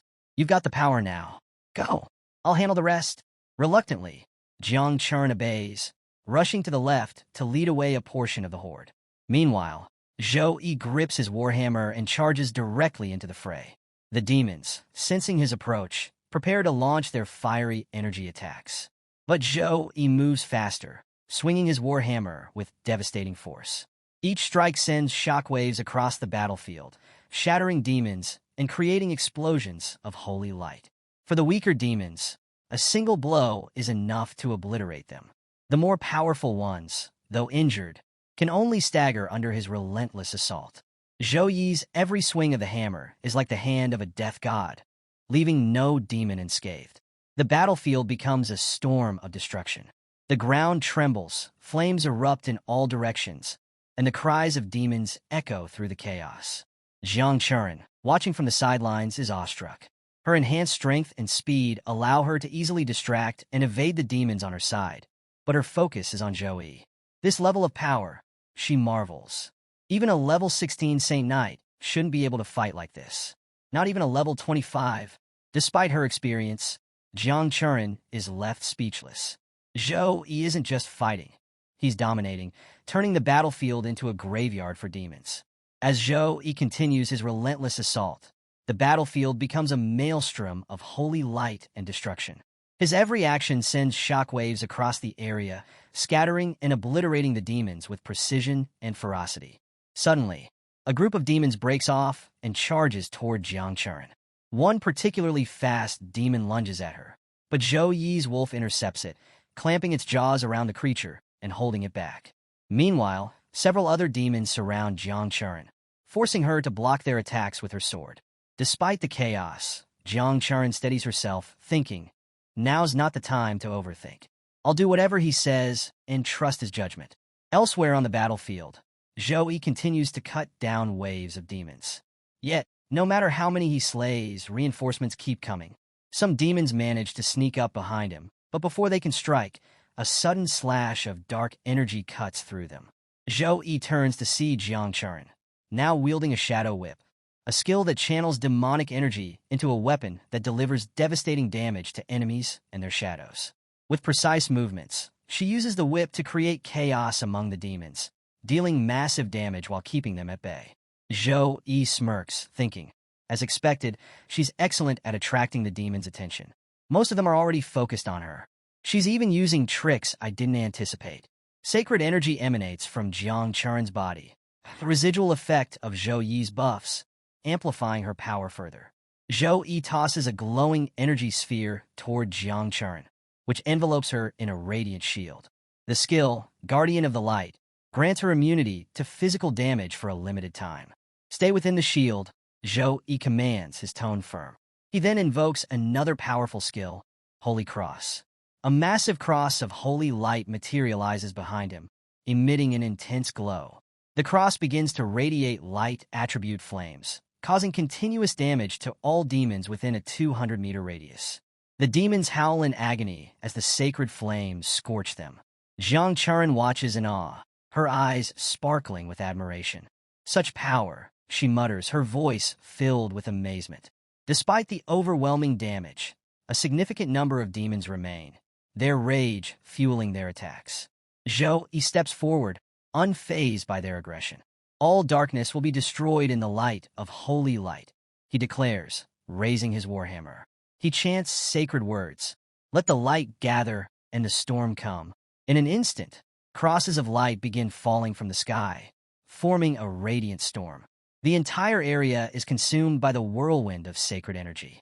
The storm engulfs the demons, leaving no chance for escape.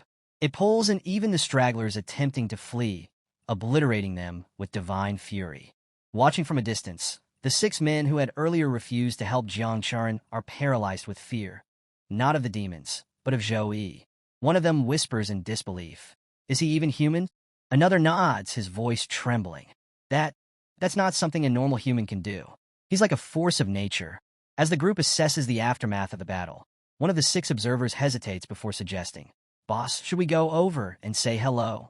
Their leader, nervously watching Zhou Yi's display of power, contemplates the situation.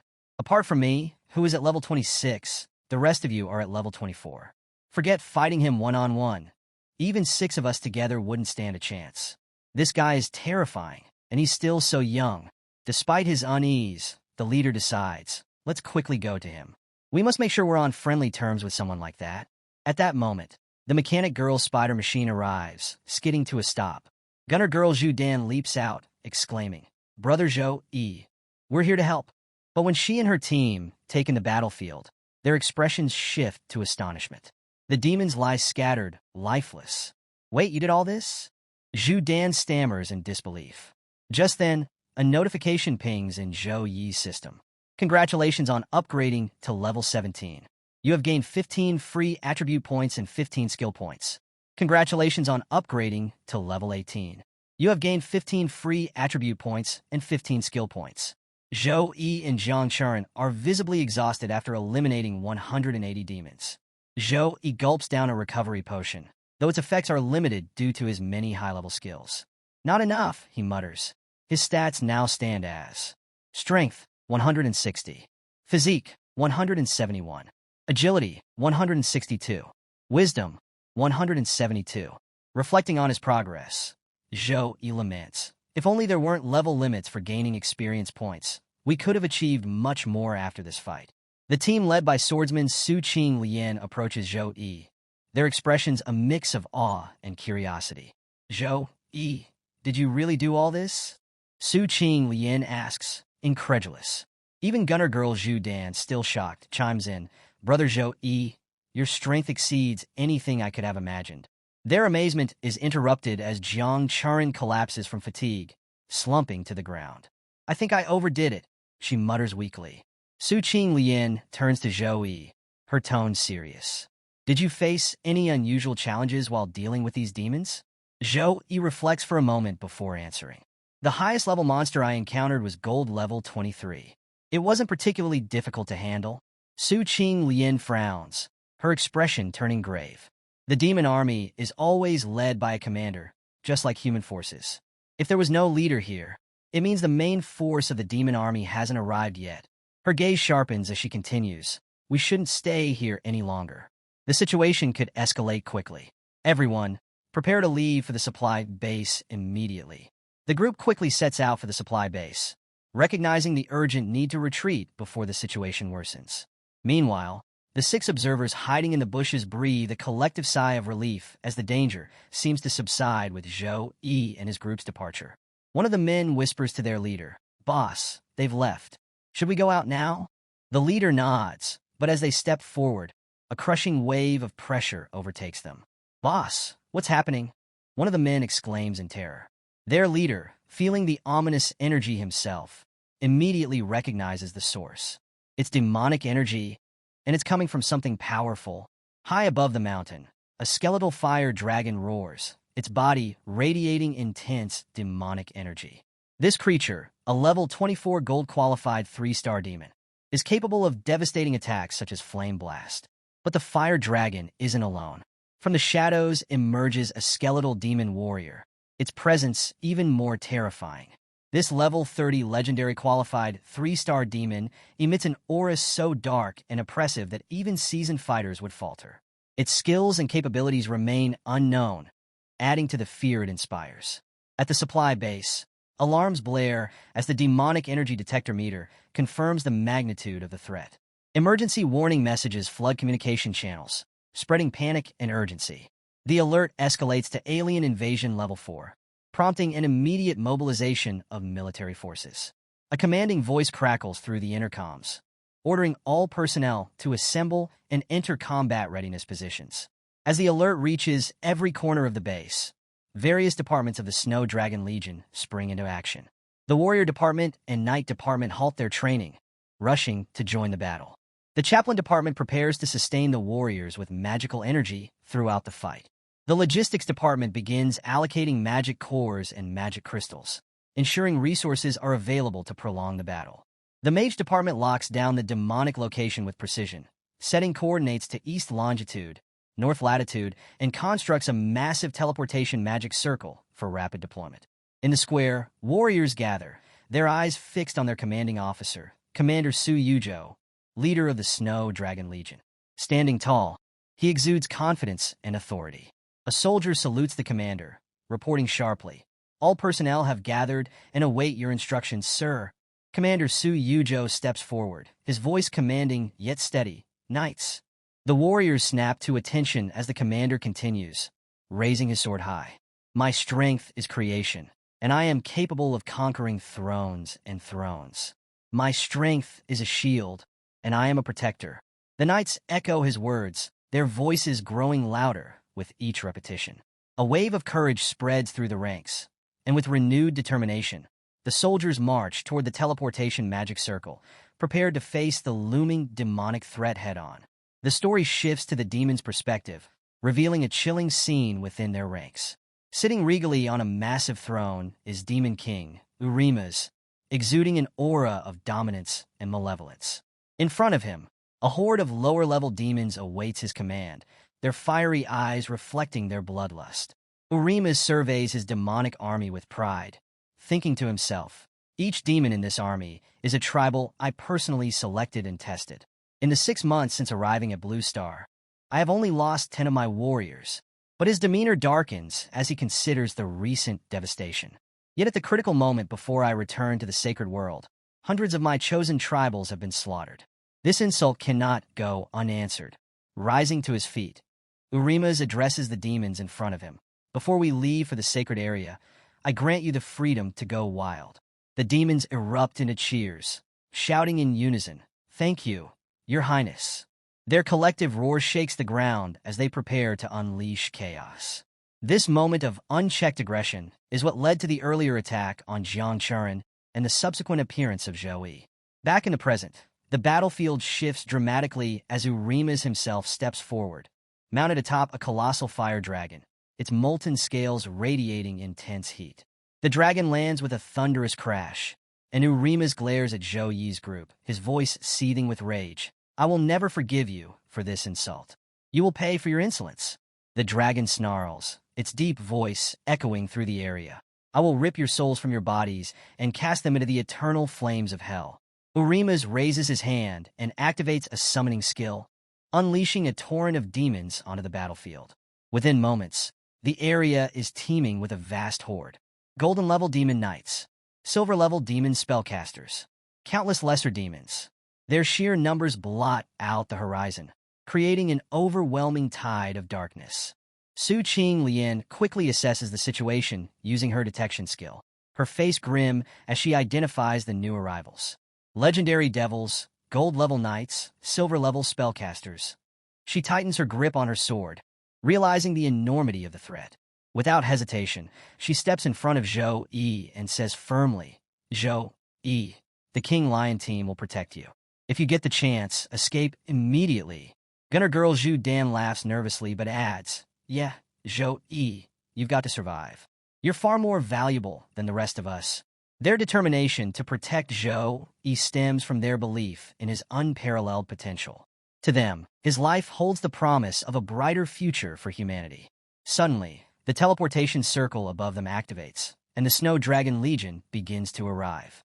At first, Su Qing and her team are stunned to see the glowing gates in the sky. But as the Snow Dragon Legion warriors emerge, their faces light up with hope. "The Snow Dragon Legion is here," Su Qing shouts, her voice filled with relief. The Snow Dragon Legion, comprised of elite second-tier professionals at level 30 and above, is led by a formidable level 51 third-tier warrior. Their arrival feels like a miracle to the beleaguered team. But Urimas merely laughs, his voice dripping with mockery. "Humans, your reinforcements are meaningless. My magical circle ensures they remain far from this battlefield. They cannot save you." Su Qing's relief turns to panic as she realizes the truth of Urimas' words. A magic shield surrounds their immediate area, preventing the Snow Dragon Legion from getting any closer. The scene unfolds with tension as the Snow Dragon Legion knights grapple with the reality of their situation. One knight places his hand on the shimmering energy shield, his voice heavy with concern. This is the Demon Clan's forbidden level spell, the Dark Wall of Flame. It creates a magic circle that blocks internal teleportation and external attacks. Another knight, turning to Commander Su Yuzhou, explains grimly, "To destroy this, we'd need the strength of at least 2 armies. Otherwise, we can only wait for it to time out." Commander Su Yuzhou presses the shield, frustration etched on his face. "How long until it dissipates naturally?" The knight hesitates before replying. "At least 5 minutes." Commander Su Yuzhou clenches his fists, regret thick in his voice. "In that time, the demons will massacre everyone trapped inside." He exhales deeply, adding solemnly, "Gather information on the survivors. Once this is over, ensure their families are notified to claim their remains."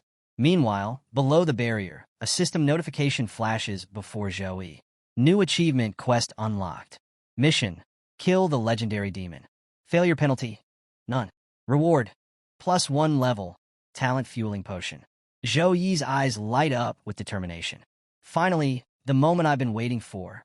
Ignoring the desperate cries of Su Qing Lian and her team to stay back, Zhou Yi steps forward, his body radiating a holy aura.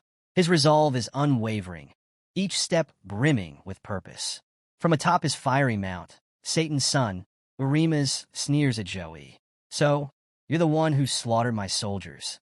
I'll honor your audacity by crushing you with my own hands." The fire dragon, commanded by Urimas, roars and ascends into the sky, its molten scales shimmering. With a guttural growl, Urimas taunts, prepared to burn in eternal suffering. The dragon unleashes a devastating fireball attack, its flames roaring toward Zhou Yi with immense speed. From a distance, Su Qing Lian screams in fear, "Zhou Yi!" But Zhou Yi is unshaken. With a steady grip, he swings his warhammer, its golden energy arcing through the air.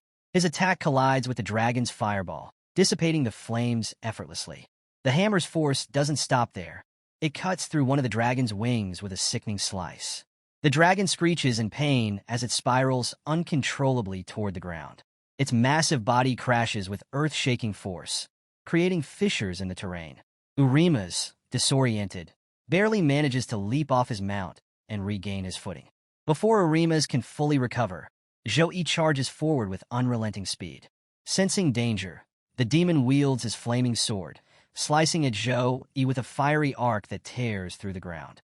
But Zhou Yi vanishes from sight, evading the attack with precision. Urimas searches frantically for his opponent, only to feel a sudden presence behind him. Zhou Yi, hammer raised, strikes with immense force. Urimas raises his sword in defense, and the two weapons collide with explosive power. The impact sends shockwaves across the battlefield, causing the earth to tremble violently. Both combatants are pushed back, their eyes locked in an intense standoff. Urima's expression turns to disbelief. How is this possible? This human, he's only level 18. How can he match my strength? As the battlefield crackles with tension, Zhou plants his warhammer firmly into the ground. Radiating a powerful holy aura, he gazes at the demon before him with unwavering resolve. His voice, calm yet commanding, pierces the chaos. Quite resistant to beatings, aren't you? Let me tell you something. You're the first legendary monster I've ever encountered. The demon snarls in rage, his pride wounded by Zhou Yi's taunts. Arrogant human, he bellows, charging forward with blinding speed, his flaming sword aimed directly at Zhou Yi. The clash begins anew, the sound of their weapons echoing like thunder across the battlefield. Sword meets hammer in rapid succession, their strikes too fast for the onlookers to track. Flashes of light streak through the sky, leaving the observers awestruck and overwhelmed by the sheer intensity of the battle. Seizing an opportunity, Zhou Yi leaps into the air, summoning a holy energy attack. The pure white blade, brimming with divine power, hurtles toward the demon. The attack closes the distance in an instant, catching the demon off guard. Before the demon can recover, Zhou Yi readies another move, summoning the punishment of light. A torrent of lightning roars from the heavens, descending with unparalleled fury. But the demon acts swiftly. Balog's shield, he roars, conjuring a dark, crackling barrier. The lightning crashes into the shield, dispersing its energy. Though the shield holds, the force of the strike leaves the demon visibly shaken. Zhou Yi's brow furrows. Even the punishment of light can't harm him, he mutters, frustration etched on his face. He quickly deduces that conventional means will not defeat this formidable foe. Realizing the threat, the demon snarls and calls for reinforcements. His general demons, alongside countless smaller minions, roar in unison, charging toward Zhou Yi. Eliminate him, their leader commands. The demonic horde swarms forward, their singular goal to destroy Zhou Yi. High above, Zhou Yi begins to chant, his voice filled with divine authority. Let the heavens open to cleanse this land. He raises his hands, weaving a spell that makes the very air tremble. A sacred wind howls through the battlefield, carrying with it an overwhelming sense of purity. The entire sky is illuminated, glowing with golden light. Divine energy cascades from the heavens, its presence undeniable and awe-inspiring.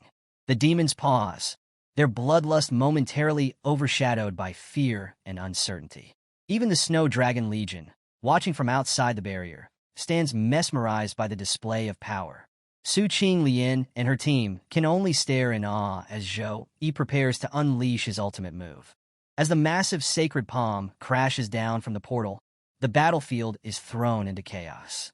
The sheer force of the attack shatters the ground and obliterates the majority of the demonic horde, leaving behind only destruction. Sacred energy radiates outward, creating an overwhelming pressure that even the nearby air seems to tremble under. The sheer magnitude of the attack leaves Su Qinglian and her team staggered. Su steadies herself, staring in disbelief at the scene before her. Am I dreaming? Did Zhou Yi just release that skill? She mutters, struggling to reconcile the power she's witnessing with the boy she thought she knew. Even Jiang Churen, standing nearby, is affected. The succubus blood within her recoils from the sacred energy emanating from Zhou Yi, leaving her visibly shaken.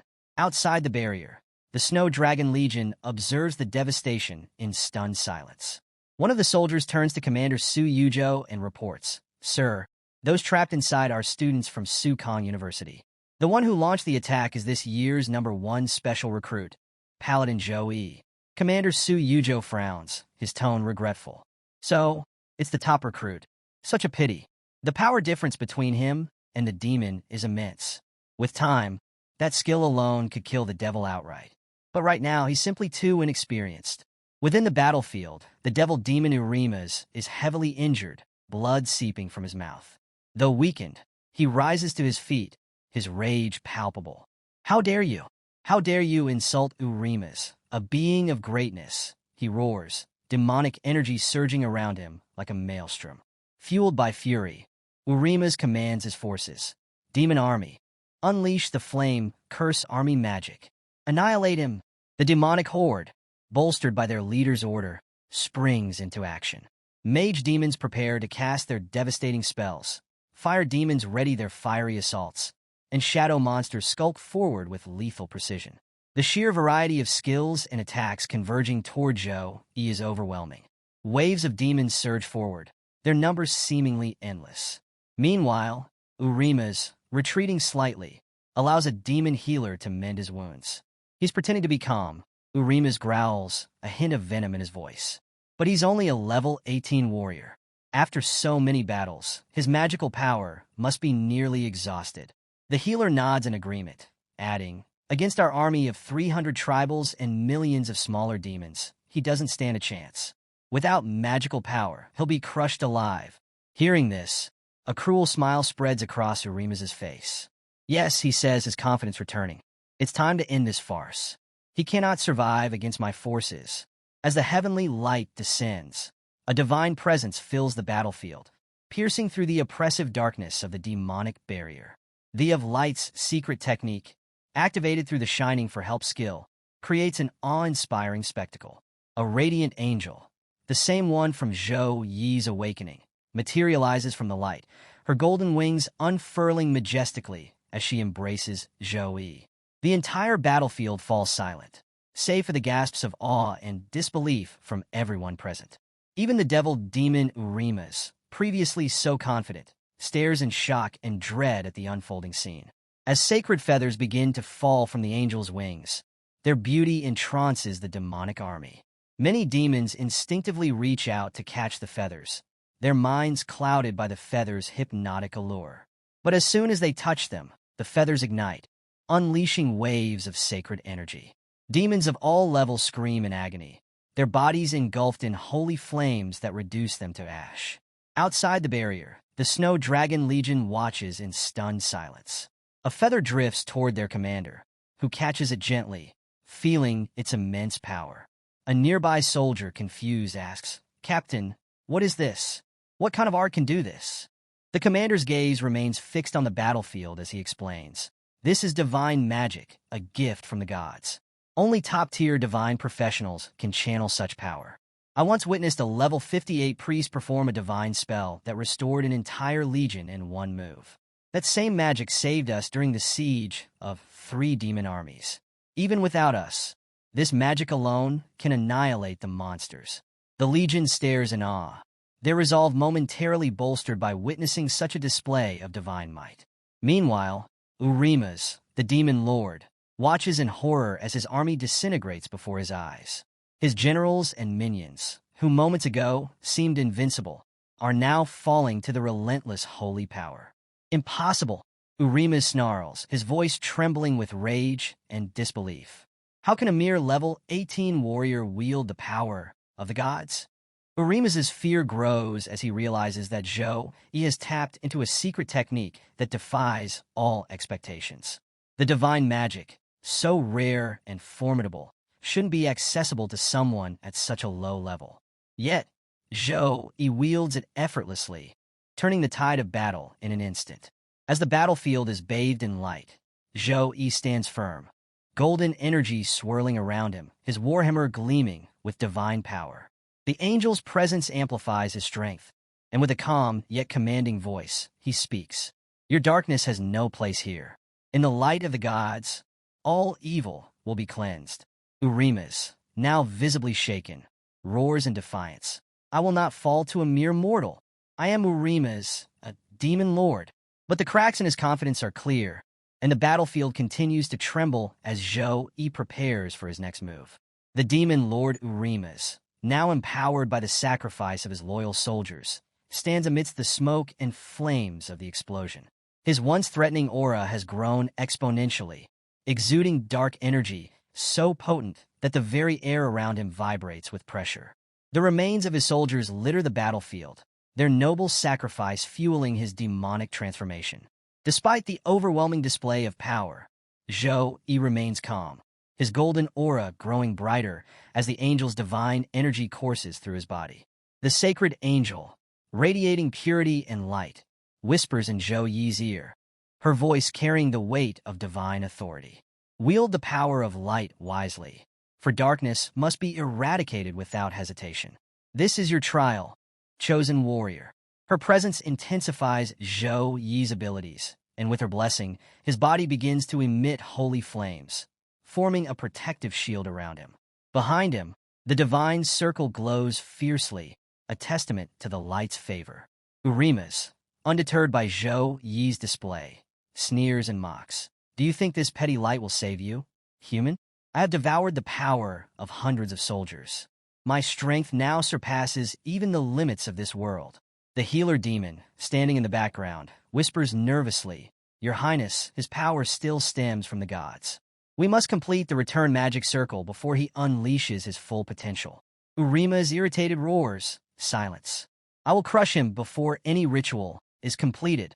Zhou Yi, observing Urima's growing aggression, begins to chant softly. His voice resonates across the battlefield, carrying words of divine incantation.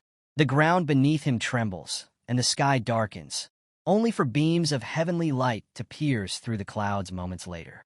In the name of light, may all shadows be banished, Zhou Yi declares, raising his warhammer, now glowing with unimaginable sacred energy. Urima snarls, his body erupting with flames as he charges at Zhou Yi. He swings his enormous sword, radiating hellfire, but Zhou Yi blocks it with his warhammer. The collision sends shockwaves rippling across the battlefield, the opposing energies of light and darkness clashing violently. With renewed vigor, Zhou Yi counters, channeling the power of the sacred angel. He thrusts his hand forward, summoning a beam of divine light from the heavens. The energy, pure and unrelenting, strikes Urima's directly. The demon lord, though wounded, withstands the attack, his body smoldering from the sheer force. His eyes burn with fury as he bellows, I will not fall to a mere mortal. Demon Lord Urimas, once a formidable level 23, had skyrocketed to level 43 after absorbing the power and souls of countless soldiers. Empowered by this dark transformation, his anger boiled over following Zhou Yi's audacious attack. Now burning with rage and enhanced strength, Urimas unleashed his wrath with the roar of the flame demon, a ferocious assault meant to obliterate anything in its path. Without missing a beat, the demon lord charged forward at terrifying speed, his 6 monstrous arms hurling massive energy attacks in relentless waves. Each strike tore through the battlefield, leaving destruction in its wake. The air itself seemed to split between opposing forces.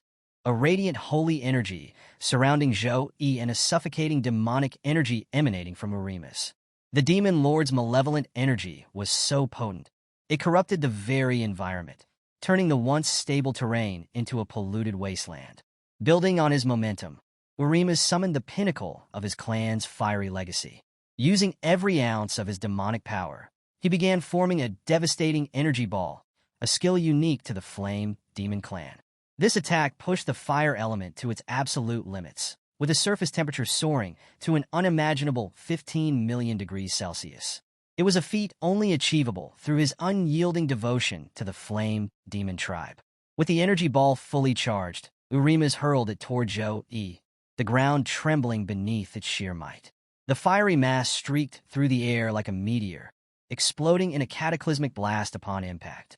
Confident in his victory, Urimas stood back, laughing menacingly. The overwhelming pressure of his attack left even distant onlookers paralyzed with fear. After all, this was the devastating power of a level 43 demon. But as the smoke cleared, Zhou Yi remained unscathed. He hadn't moved an inch. The hero stood firm, radiating calm fury. Witnessing this, Urimas froze, his confidence crumbling. Panic set in as he realized the vast difference in their power levels. Frantic, the demon lord turned and bolted toward a magic circle, desperate to escape. The circle needed only a minute to activate. If he could reach it, he'd be safe. Zhou Yi, however, wasn't about to let Urimas slip away. With a commanding tone, he declared, In the name of justice, I condemn you to your end. Channeling his immense power, Zhou Yi unleashed a devastating, sword-like energy slash. The attack ripped through the battlefield, carving the ground apart and striking Urimas squarely. The force of the blow reduced the surroundings to dust and left a gaping wound in the demon lord's back. Severely injured, Urimas began crawling toward the return circle, clinging to his last shred of hope. His only thought was survival, returning to the holy world he had come from. But his desperation was futile. Zhou Yi's attack had damaged the magic circle beyond repair.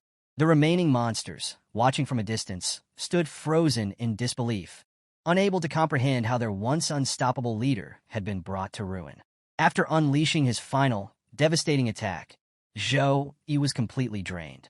Every ounce of his mana was spent, leaving him teetering on the edge of exhaustion. His last words before succumbing to fatigue were, "Finally, it's over." With that, he began plummeting from the sky, unconscious. As he hit the ground, chaos erupted among his allies. Everyone rushed to his side, shouting his name and checking for signs of life. The dragon team, stationed nearby after breaking through the barrier, quickly took charge of the situation. Their leader, calm yet commanding, ordered teams 1 and 2 to scour the nearby mountains for any survivors. Meanwhile, the remaining Legion members were instructed to push back the scattered remnants of the demonic forces. Zhou Yi, now lying unconscious on a bed, muttered faintly in his sleep, "It's too much. I can't breathe." His body, utterly exhausted, seemed to rebel against him. He felt as if an invisible force was pressing against his chest, making it impossible to move. In his hazy state, he imagined being pinned down by a ghost, unable to escape. Just as the thought of impending doom crossed his mind, he jolted awake with a scream. His outburst startled Jiang Chuan, who had been resting nearby. Jolting awake, she turned to him and exclaimed, "You're finally awake. You've been out for 2 days and 2 nights."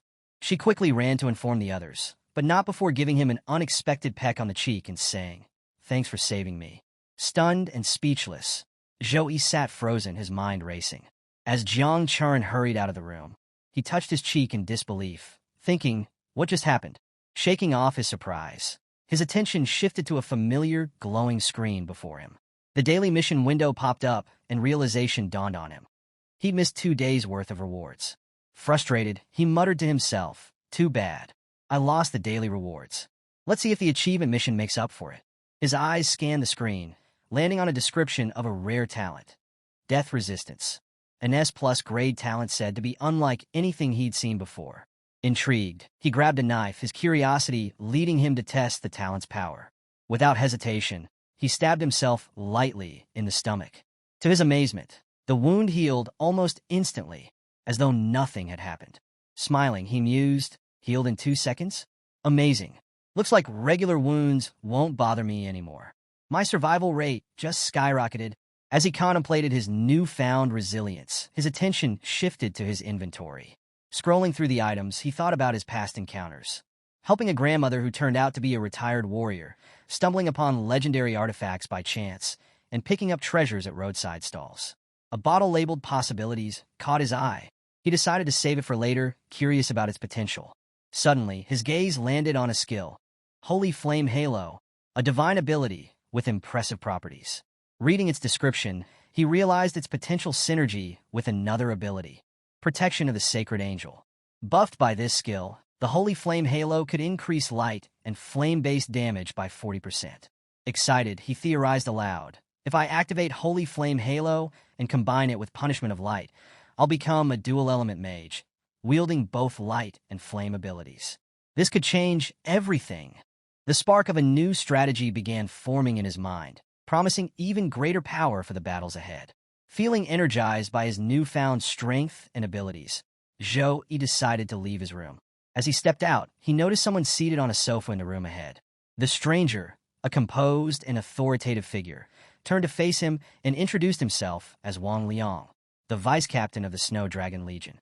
"Mr. Zhou Yi," Wang Liang began, "thanks to your timely elimination of the demonic sun and destruction of the return portal, we've managed to capture many demons as prisoners." Acknowledging the praise, Zhou Yi rubbed his head modestly. "You're welcome. It's no big deal. Is there something you need from me?" Wang Liang, sensing the hero's directness, smiled and held out a glowing orb. "Su Yuzhou wished to thank you in person, but he's tied up with urgent business. So, I'm here on his behalf.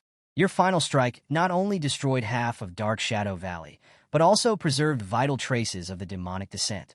Thanks to you, we've uncovered crucial secrets, and Su Yuzhou is currently reporting them to the higher-ups." As he spoke, the room began to transform. The once simple surroundings morphed into a grand display of treasures and equipment. The sight left Zhou Yi momentarily speechless. Wang Liang gestured to the collection. These, he explained, are resources the Snow Dragon Legion has accumulated over centuries. Don't hold back. Tell me what you want. The hero's eyes lit up with excitement. After scanning the treasures, he pointed at a specific piece. Vice Captain Wang Liang, does the Snow Dragon Legion's warehouse have the treasure Frozen Lotus? Wang Liang chuckled, clearly amused. Wait here. Let me check. With a wave of his hand, a shimmering piece of equipment appeared before them. Is this it? He asked. The hero nodded eagerly. Yes, that's the one. Forcing a smile, Wang Liang thought, this treasure is an S-grade one worth 100 million points, equivalent to 3 years of my salary. I'll have to claim this loss from the captain. He began returning the room to its original state, restoring the simplicity of their surroundings. The Frozen Lotus is stored in our headquarters warehouse, Wang Liang continued. You'll need to stay here for a few more days to collect it. If you're bored, I can arrange for someone to help you hunt monsters in the valley. Wang Liang smirked to himself, thinking, I'll pair you with some of the younger Legion members. Once he climbs to the top ranks, the Snow Dragon Legion will benefit greatly from his friendship. A perfect plan. As he made to leave, the hero interrupted, Sorry, I can't stay. I have to return to school for the freshman competition tomorrow. You can just mail the Frozen Lotus to my dorm. Wang Liang paused, slightly taken aback. Ah, I forgot you're still a student. All right, the Frozen Lotus will be sent to your dorm at Sukong University in 2 days. If you encounter anything beyond your abilities in Tempest Valley, don't hesitate to contact the Snow Dragon Legion. Thank you, Vice Captain, the hero said as Wang Liang left. Now alone, the hero collapsed onto the sofa with a sigh of relief. Zhouyan is safe, he thought. I have to thank the demonic sun. Without him, I'd never have gotten access to the Snow Dragon Legion's warehouse and the Frozen Lotus. Glancing at the clock, he muttered, almost midnight. Time to knock out today's missions. The scene shifts to a room where a girl, wrapped in a towel, catches everyone's attention. The other girls, clearly surprised, gather in a corner. One of them speaks up, Captain, we want to invite Zhou Yi to join the Blue Phoenix team. What do you think? The captain, composed but thoughtful, responds, I don't think he'll agree. With his power, it's more efficient for him to hunt monsters solo. Unwilling to back down, one of the girls teases. How would you know without trying? Besides, Captain, you've been sneaking glances at Zhou Yi a lot lately. You want him on the team too, don't you? Flustered but determined, the captain decides to approach him. Later, when Zhou Yi returns to his room after training, he finds the captain waiting for him. Senior Su Qing Lian, he says, surprised. Gathering her composure, the captain shyly asks, Zhou Yi, would you like to join the Blue Phoenix team? The question catches him off guard. Team? He repeats, clearly confused. Smiling playfully, the captain continues. Zhou Yi, Zio, and Jan will be heartbroken for a while. Hearing the names, Zhou Yi looks puzzled. You're kidding, right? The captain laughs softly. Not at all. This is just our way of thanking you for saving us at Tempest Valley. Without warning, she leans in and kisses him lightly. A special thank you, she says with a smile before quickly leaving. As she departs, Zhou Yi touches his cheek, blushing slightly. He thinks to himself, a special reward, huh? Girls these days are really daring. The focus shifts to a serious meeting. In a large hall, several key figures discuss an alarming discovery. According to our investigation, one official begins, the demons invaded our world half a year ago and have been hiding in Tempest Valley ever since. We've confirmed that they've learned to travel between worlds using medium-sized cracks. The room grows tense. Another official speaks up. Are you certain? Do you understand the implications of this? The man in the black shirt nods gravely. For the longest time, creatures from other worlds could only invade through large dimensional cracks. Since those cracks are unstable and short-lived, the threat was manageable. However, there are countless medium-sized cracks scattered across our planet. If creatures can use those to travel freely, our world faces extinction. His words silence the room as the gravity of the situation sinks in. Fortunately, he continues, our research shows that only monsters below level 30 can pass through these medium cracks. That gives us a window to act. A lion-like figure at the table growls. If that's the case, we need to take action immediately. Senator Yang, inform all major legions in the country and assign guards to every medium-sized crack. Senator Zhang, you will attend the International Summit, report these findings, and gauge the reaction of other nations. The senators nod in agreement. The black-shirt man speaks again. On another note, we have identified the hero responsible for our success in Tempest Valley. His name is Zhou Yi, a new Saint Knight and a freshman at Sukong University. He used a divine summoning technique to defeat the demonic sun and destroyed their return formation, playing a key role in our operation. The room hums with approval, recognizing the importance of Zhou Yi's contribution. The scene shifts to Sukong University, where an announcement echoes across the campus. Attention all students! Attention all students! The freshman competition will begin at 10 a.m. All students are advised to gather at the field on time. At the event's starting point, all the housemasters of Sukong University stood together. One of them, Housemaster Wu Mang, stepped forward to address the crowd. Introducing himself with a commanding voice, he said, "I am Housemaster Wu Mang of the Warhouse. I welcome you all for choosing Sukong University. The freshman competition will be held in 2 phases. The first phase is the Secret Realm Challenge. Your rank will be determined by the difficulty level you clear and your completion time. The second phase is the Free Challenge, where you will have 3 opportunities to challenge someone ranked higher than you. If you win, your ranks will be swapped." As Housemaster Wu Mang continued, a girl in the crowd appeared anxious. She thought to herself, "Where are Zhou Yi and Jiang Churen? If they don't arrive soon, they'll lose their qualifications for the competition. I shouldn't have told him about the unverified Frozen Lotus. This is bad news." Meanwhile, other students whispered amongst themselves, "Have you seen Zhou Yi? No. Did he forget about the competition? Maybe. He hasn't returned for a month? Good news, then. That's one powerful competitor out of the way." A red-haired boy standing nearby smirked as he silently mocked Zhou Yi. "You wasted a whole month, Zhou Yi. Instead of training, you disappeared. Now, you don't even have the courage to show up for the competition. How pathetic." Housemaster Wu Mang raised his hand, a golden aura emanating from his palm, and declared, "Now, we begin the first phase of the freshman competition, the Secret Realm Challenge." At his command, the silver portal to the Secret Realm opened, radiating an intense energy. This year's competition was unprecedented, with the largest and strongest group of freshmen in the university's history. To match their abilities, the challenge now included not just the usual easy, hard, and nightmare difficulties, but a newly unlocked level, Abyss difficulty. As the portal's fiery glow intensified, murmurs broke out among the participants. "They've unlocked the Abyss difficulty? No wonder the portal's surrounded by those weird flames. Ridiculous. I heard the Abyss difficulty is dozens of times harder than Nightmare difficulty. This is going to be fun. I'll crush Abyss like it's nothing." Housemaster Wu Mang called out, "Bring your best potions, equipment, and weapons. Go forth and prove your strength." At his command, students began filing into the portal, their figures appearing one by one on a large display screen. Watching the determined faces, Housemaster Wu Mang thought to himself, "Not bad. They're an ambitious group." Suddenly, his expression shifted as he noticed something amiss. "Where are numbers number 1 and number 3? Sue Meyer nearby quickly stepped forward to explain. "Reporting, sir. Number 1 and number 3 have gone to the Tempest Mountain Range for training and have yet to return." The housemaster's face darkened. "Ridiculous," he bellowed. "The freshman competition determines the future direction and resources of their training. How can they take such an important event so lightly? They're too complacent because of their high rankings and young age." Sue Meyer tried to interject. "Housemaster, Zhou Yi isn't like that.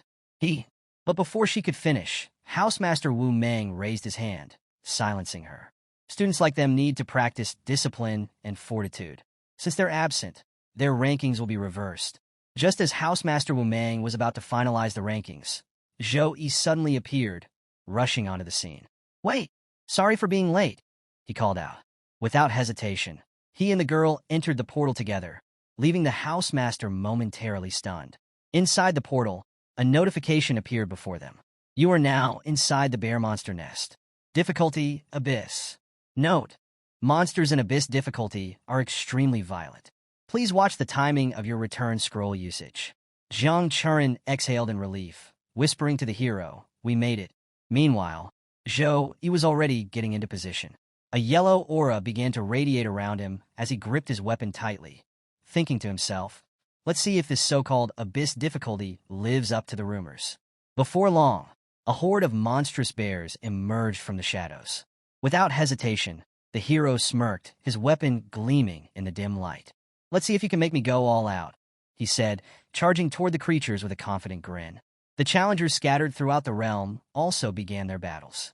Observing this from outside, the housemasters watched closely. "The performance of this year's freshman isn't bad," one remarked. "Indeed," another added. "The bear monster nest is one of our school's toughest secret realms. Most freshmen are caught off guard and forced to quit. But this year, they're holding their own. I want to see what number one can do," Housemaster Wumang said. "After wasting a month in the Tempest Mountain Range, I'm curious to see if he's improved." Inside the realm, Zhou Yi moved with precision and ferocity, dispatching the bears one by one. Suddenly, a notification appeared. "Congratulations on clearing the first level. Monsters killed, 16 bear monsters. Time taken, 5 seconds." Outside the portal, the housemasters exchanged astonished glances. "Cleared in 5 seconds?" one of them exclaimed. "How is that possible?" Zhou Yi only used a support skill like Holy Flame Halo. Yet the fire was strong enough to annihilate the bear monsters instantly. "Perhaps his intelligence stat is abnormally high," another suggested. "There could be many reasons," another housemaster added. "Buffs, treasures, rare skill synergies. It's too early to judge based on this one battle." Housemaster Wu Meng remained silent, deep in thought. "Even with all my years of experience, I can't pinpoint the true effect of that strange halo. One thing is certain, Zhou Yi didn't waste his time in the Tempest Mountain Range. This kid is truly intriguing." The scene shifted back to the battlefield, where Zhou Yi's aura had intensified. Lightning crackled around him as his anger flared. He attacked with unmatched ferocity, taking down the bears one by one. After clearing the realm, he paused, contemplating his newfound rewards. Clearing a secret realm gives access to new talents, he thought. A class's strength heavily depends on its talents. During the awakening ceremony, I activated the Saint Knight class with my S+ grade talent. This must be one of the privileges of silver grade secret realms and above. I didn't get such a reward when I broke the bronze realm record. As he evaluated his options, 3 potential talents appeared before him. He dismissed one and focused on 2, Rapid Steps and Focus Halo.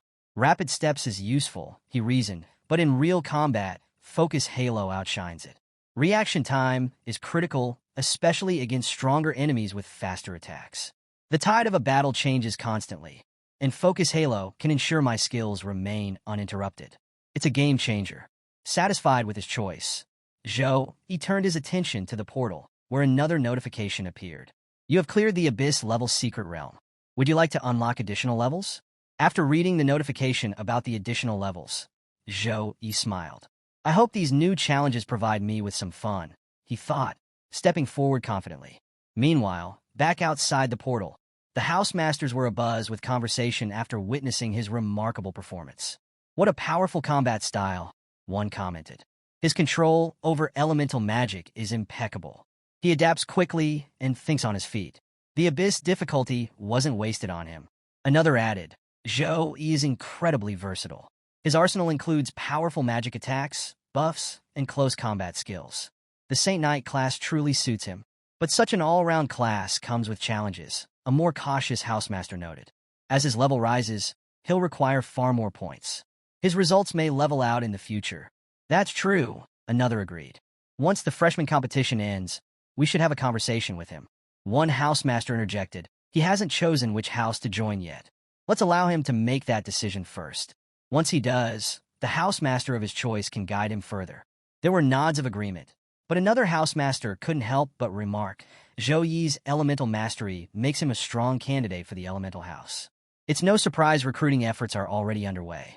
"I arrived too late to see his performance," another housemaster lamented. "But it sounds like he's made quite an impression." The scene shifted as Zhou Yi entered the next level of the challenge. Surveying his surroundings, he noticed traces of a sinister ritual. This was a cult ritual, he thought. If there are benevolent super beings, there must also be chaotic ones. His thoughts deepened as he recalled the nature of these entities. Chaotic beings don't merely represent darkness, but insanity and chaos itself. Belief in the super beings of light or darkness demands pure and unwavering faith. But worshipping chaotic beings comes at a horrifying cost: fresh lives and souls. His mind wandered to a chilling memory: the infamous Bloody Abyss incident decades ago. A tertiary awakened class holder, blinded by ambition, had prayed to a chaotic being. He had sacrificed an entire mid-sized city, wiping out millions of lives in an instant. His level had skyrocketed from 54 to 89 before the Patrol Legion and army finally exterminated him. Even then, the millions of souls consumed by the chaotic entity could never be restored. Since that day, such worship was outlawed, punishable by immediate execution. Yet the temptation of rapid power led many, humans, beastmen, elves, and even otherworldly creatures, to take the risk. Back in the secret realm, Joey continued effortlessly clearing the Abyss-level challenge. Upon completion, the portal to additional levels opened before him. As he stepped through, a heavy and oppressive aura enveloped him. The air reeked of malevolence, and he immediately sensed the lingering presence of a chaotic being. Suddenly, a massive figure appeared, a ghostly bear monster, transformed by the dark ritual. Its newfound undead form rendered it immune to physical attacks, and its overwhelming power radiated menace. Yet, seeing the creature brought a confident smile to Zhou Yi's face. If martial artists were here, they'd be shocked to see this as the final boss, he mused. Standing firm, he beckoned the monster. Come to me, he said with calm authority. As the bear charged, Zhou Yi summoned a divine tornado. The entire area was engulfed in radiant, divine energy, swirling with immense power. The ghost bear thrashed and roared, dismissing the attack as useless. But the tornado's divine force overwhelmed it, reducing the monster to nothingness. However, the victory was short-lived. As the ghost bear dissolved, the energy of the chaotic being remained, lingering ominously in the air. Zhou Yi's expression turned serious. He could feel the malevolent energy slowly gathering once more. To his dismay, the ghost bear's physical form began to reassemble, rising again as the chaotic energy coalesced.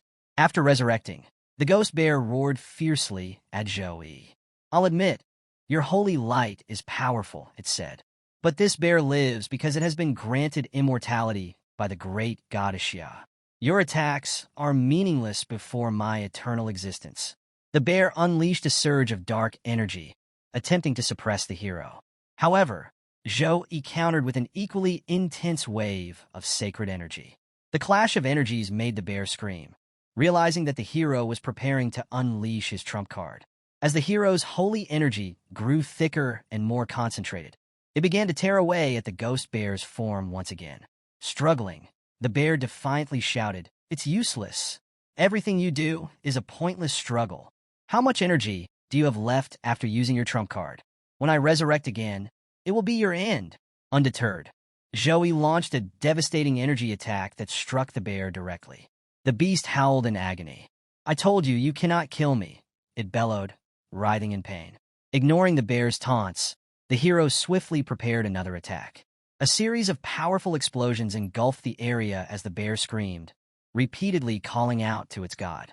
The relentless barrage of divine energy drained the monster's power, and within moments, the ghost bear was completely destroyed. A congratulatory notification appeared before the hero. Extra level cleared. Completion time, 1 minute 12 seconds. Rewards, 713 experience points.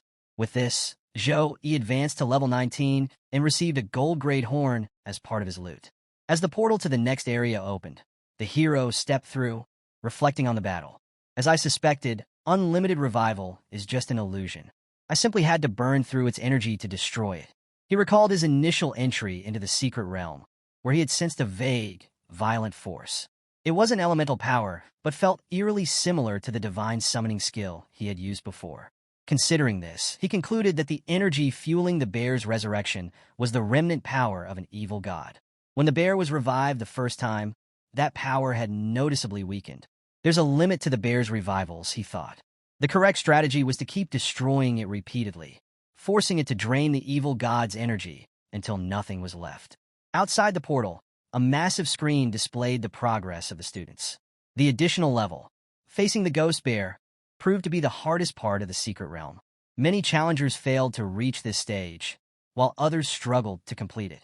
Among the challengers was a fire-type boy, locked in a grueling fight with the ghost bear.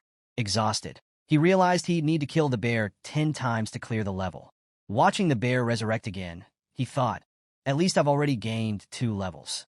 If I can hold on, I'll finish this extra level in 8 minutes. Meanwhile, Zhou Yi emerged from the portal, having completed the challenge with ease. His swift success left everyone stunned. Whispers spread through the crowd.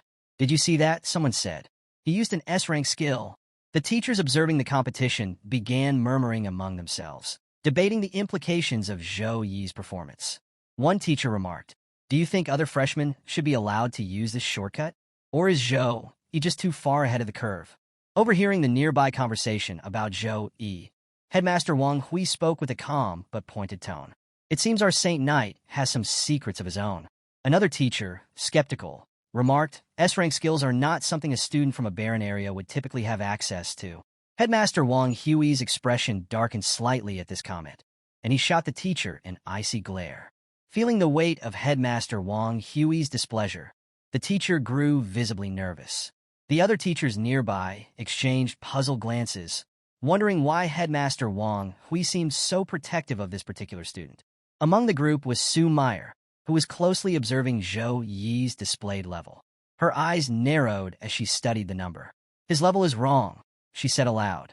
When she looked closer, she confirmed it. Zhou Yi's level was 19. This revelation sent a ripple of astonishment through the group. "He's really at level 19? Someone exclaimed. "How is that possible?" Another chimed in. When the university entrance exam results came out, Zhou Yi was only level 13. Even an abyss-level secret realm shouldn't allow for such a dramatic increase. 6 levels? That's terrifying. Headmaster Wang Hui, still smiling, addressed their doubts. Zhou Yi left to hunt monsters and level up before entering the competition. His trip to the Tempest Mountain Range proved incredibly fruitful. He was already level 18 before stepping into the secret realm. For someone capable of single-handedly annihilating the Flame Demon Army, this freshman competition is hardly a challenge. Honestly, if it weren't for the fact that these rankings dictate resource allocation, I doubt he would have bothered attending. Just then, the Fire-type boy emerged from the portal. His eyes immediately landed on Zhou Yi, and a look of disbelief flashed across his face. "How is he here before me?" the boy thought angrily. The possibility that Zhou Yi might have failed to clear the extra level crossed his mind. He must have come back early after failing, he reasoned, trying to suppress his rage. Though visibly irritated, he managed to keep his composure and began walking away. Inwardly, however, his thoughts festered. As a member of one of the 8 great families, it's impossible for me to lose to someone from the barren north. Zhou Yi, noticing the boy's anger, was equally puzzled. Why is he so upset? Did he fail to clear the realm? He wondered. The focus shifted to the portal once more, where Jiang Charan suddenly tumbled out, barely able to stand. Hearing her cry, Zhou Yi instinctively caught her. She looked up at him with a smile. "Brother Zhou, you've already cleared it before me," she said cheerfully. Zhou Yi was taken aback. "Brother," he repeated, confused. "Well," Jiang Charan explained, "you're a few months older than me. Shouldn't I call you brother?" Zhou Yi chuckled lightly. "Why not?" Suddenly, the portal began ejecting the remaining challengers, sending them falling to the ground in a heap. Cries of pain filled the air as students begged for help. The medical team sprang into action, rushing to their aid. An hour later, all the students and teachers had gathered in designated groups. A teacher stepped forward and addressed everyone. "The first phase of the freshman competition is officially over. It is now time to announce the rankings." The announcement caused a stir among the students. Among them was the Fire-type boy, who was grinning smugly. His confidence was palpable. Finally, he thought, "The results will show my superiority. I can't wait to hear my name at the top."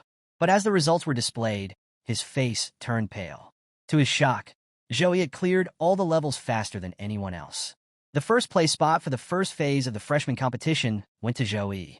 The Fire-type boy, Xin Lingfeng, approached a towering pillar with fiery determination, his thoughts racing. "Zhou Yi, you robbed me of first place in the entrance exams, and now you've taken the top spot in the freshman competition.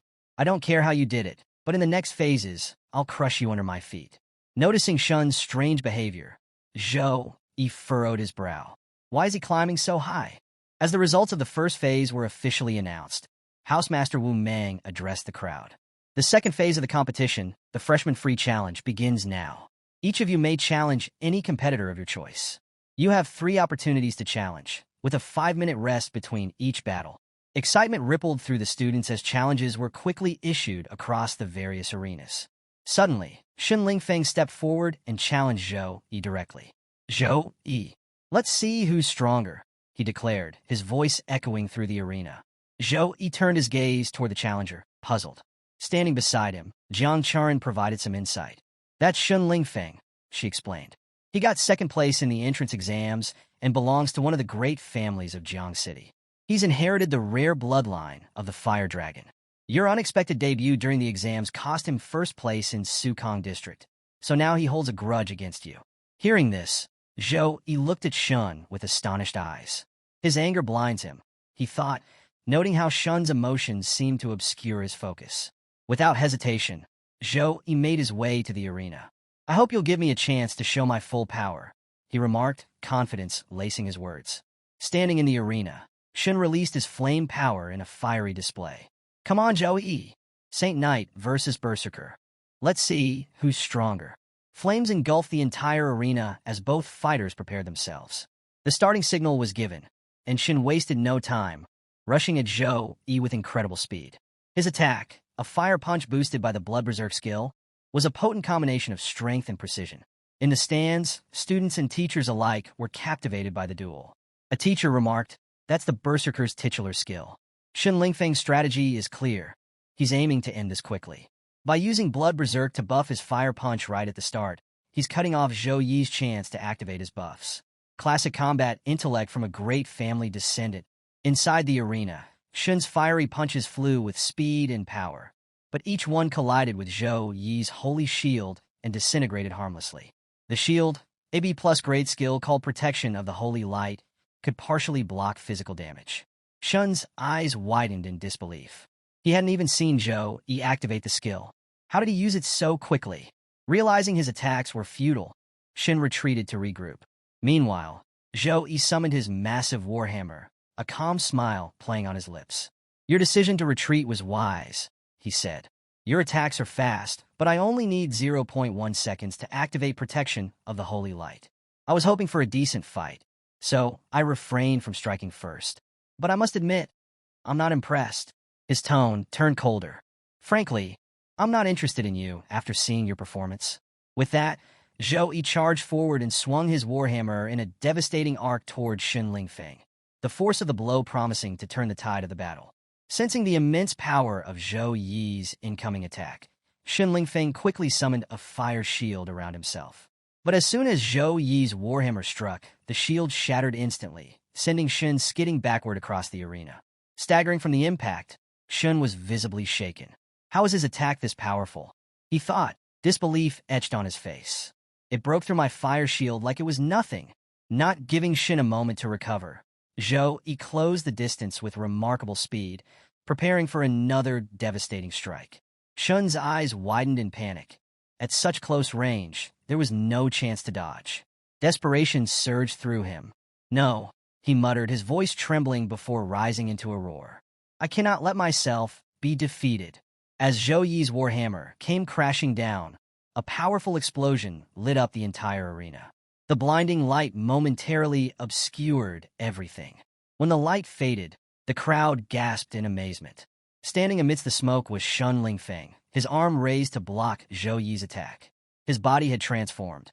He was now in his fire dragon body, a manifestation of his rare bloodline and his ultimate trump card. With newfound strength, Shin pushed Zhou Yi backward, creating some distance between them. Zhou Yi, slightly surprised, remarked, "So this is the hidden power of the fire dragon bloodline." Now fully transformed, Shin unleashed a relentless barrage of attacks. Zhou Yi evaded each one with expert precision, studying Shin's new form as he dodged. It's the same as with Jiang Charan, he thought. Special bloodline classes always seem to have a trump card tied to their lineage. Although he admired the power on display, a flicker of jealousy sparked within Zhou Yi. Why do all these special bloodline classes have such incredible abilities? Determined to prove his own strength, Zhou Yi grabbed Shin's arm and prepared another powerful attack with his warhammer. Even with your bloodline unlocked, you're still no match for me, Zhou Yi declared confidently as he swung his hammer once more. This time, however, Shin managed to dodge the strike, surprising Zhou Yi. Shin smirked, his confidence returning. The strength of my fire dragon bloodline isn't limited to close combat, he said smugly. Allow me to show you the true power of the fire dragon body. Shen opened his mouth and unleashed a dragon breath, sending a torrent of flames hurtling toward Zhou Yi at incredible speed. Outside the arena, the crowd erupted in chatter. It's the dragon breath. That's the fire dragon bloodline's signature skill. Shen Lingfeng's been pushed to the limit and is using his trump card. Zhou Yi doesn't have a special bloodline like Shen. He might be at a disadvantage now. Is this the end for Zhou Yi? Inside the arena, Zhou Yi remained calm, even as the flames raced toward him. Channeling his sacred energy, he activated the Holy Flame Halo. With a powerful burst of divine energy, he intercepted and controlled the incoming flames, halting the attack in its tracks. Shen Lingfeng was stunned as his dragon breath flames were effortlessly absorbed and controlled by Zhou Yi. He couldn't comprehend how such a feat was possible. It's like an insect challenging a king, he thought angrily. But Shen wasn't willing to accept defeat. With a roar, he poured every ounce of his strength into intensifying his flames. Zhou Yi, calm and unfazed, looked at Shen and said, "It's useless. Your flames can't escape my control." Realizing the fight had dragged on long enough, Zhou Yi decided to end it. He launched another devastating attack with his warhammer, aiming to finish the battle quickly. Shen, seeing the attack coming at high speed, yelled defiantly, "You want to defeat me with my own flames? Keep dreaming." Desperate, Shen used the last of his energy to regain control of his flames. But before he could counter, Zhou Yi's warhammer struck with overwhelming force. Shen was sent flying across the arena, crashing into the protection shield with a thunderous impact. As the dust settled, Shen was revealed kneeling on the ground, unconscious. The referee announced Zhou Yi as the winner of the match. The crowd erupted into chatter, shocked by the outcome. Shen Lingfeng, the prideful berserker, was defeated so decisively. He didn't even stand a chance. Zhou Yi dominated the entire fight. With Shen's level and combat intellect, it's crazy to think anyone could stomp over him like that. 5 levels in a month. Zhou Yi is terrifying. Even among the teachers, murmurs of astonishment spread. This student isn't just strong. He's extraordinary, one remarked. Wasting no time after his victory, Zhou Yi headed to the arena for his second match. This time, his opponent was a spiritual Taoist priest, a rare class in China, named Song Xiaolan. She stood confidently, her level displayed as 17. Hearing her class, Zhou Yi's mind raced. A spiritual Taoist priest, a unique and rare class, adept in sealing techniques and talismans. When Zhou Yun's illness was discovered to stem from her bloodline, a priest once suggested controlling it with a powerful sealing technique. I never expected to encounter one here. Song Xiaolan introduced herself with a smile, and Zhou Yi reciprocated, sharing his name and level. Upon hearing he was level 19, Song Xiaolan laughed lightly and said, "You haven't even shown your full power yet. I hope when we fight, I can experience your true strength. Don't worry, I'll give you time to activate your buffs." The students watching outside were astonished. Unbelievable. When did Zhou Yi reach level 19? No wonder I can't use my examination skill on him. He's 3 levels higher than me. And to think he didn't even use any buffs during his fight with Shen Lingfeng. Incredible. In the arena, Zhou Yi nodded at Song Xiaolan's request. "As you wish," he said calmly. Immediately, he began activating his buffs. The area around him was bathed in radiant holy energy, glowing brighter as he reached his full power. Seeing Zhou Yi's display of strength, Song Xiaolan responded in kind. "I'll have to give my all in this fight as well," she said, activating her own powers. The arena hummed with energy as both combatants prepared to clash.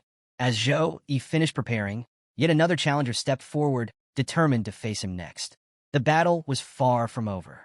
The next challenger to step into the arena was Song Xiaolan, a level 17 spiritual Taoist priest. As she faced Zhou Yi, she smiled and politely requested, "Please fight me at your full power. I've come to test your strength." Intrigued by her unique class, Zhou Yi decided to honor her request.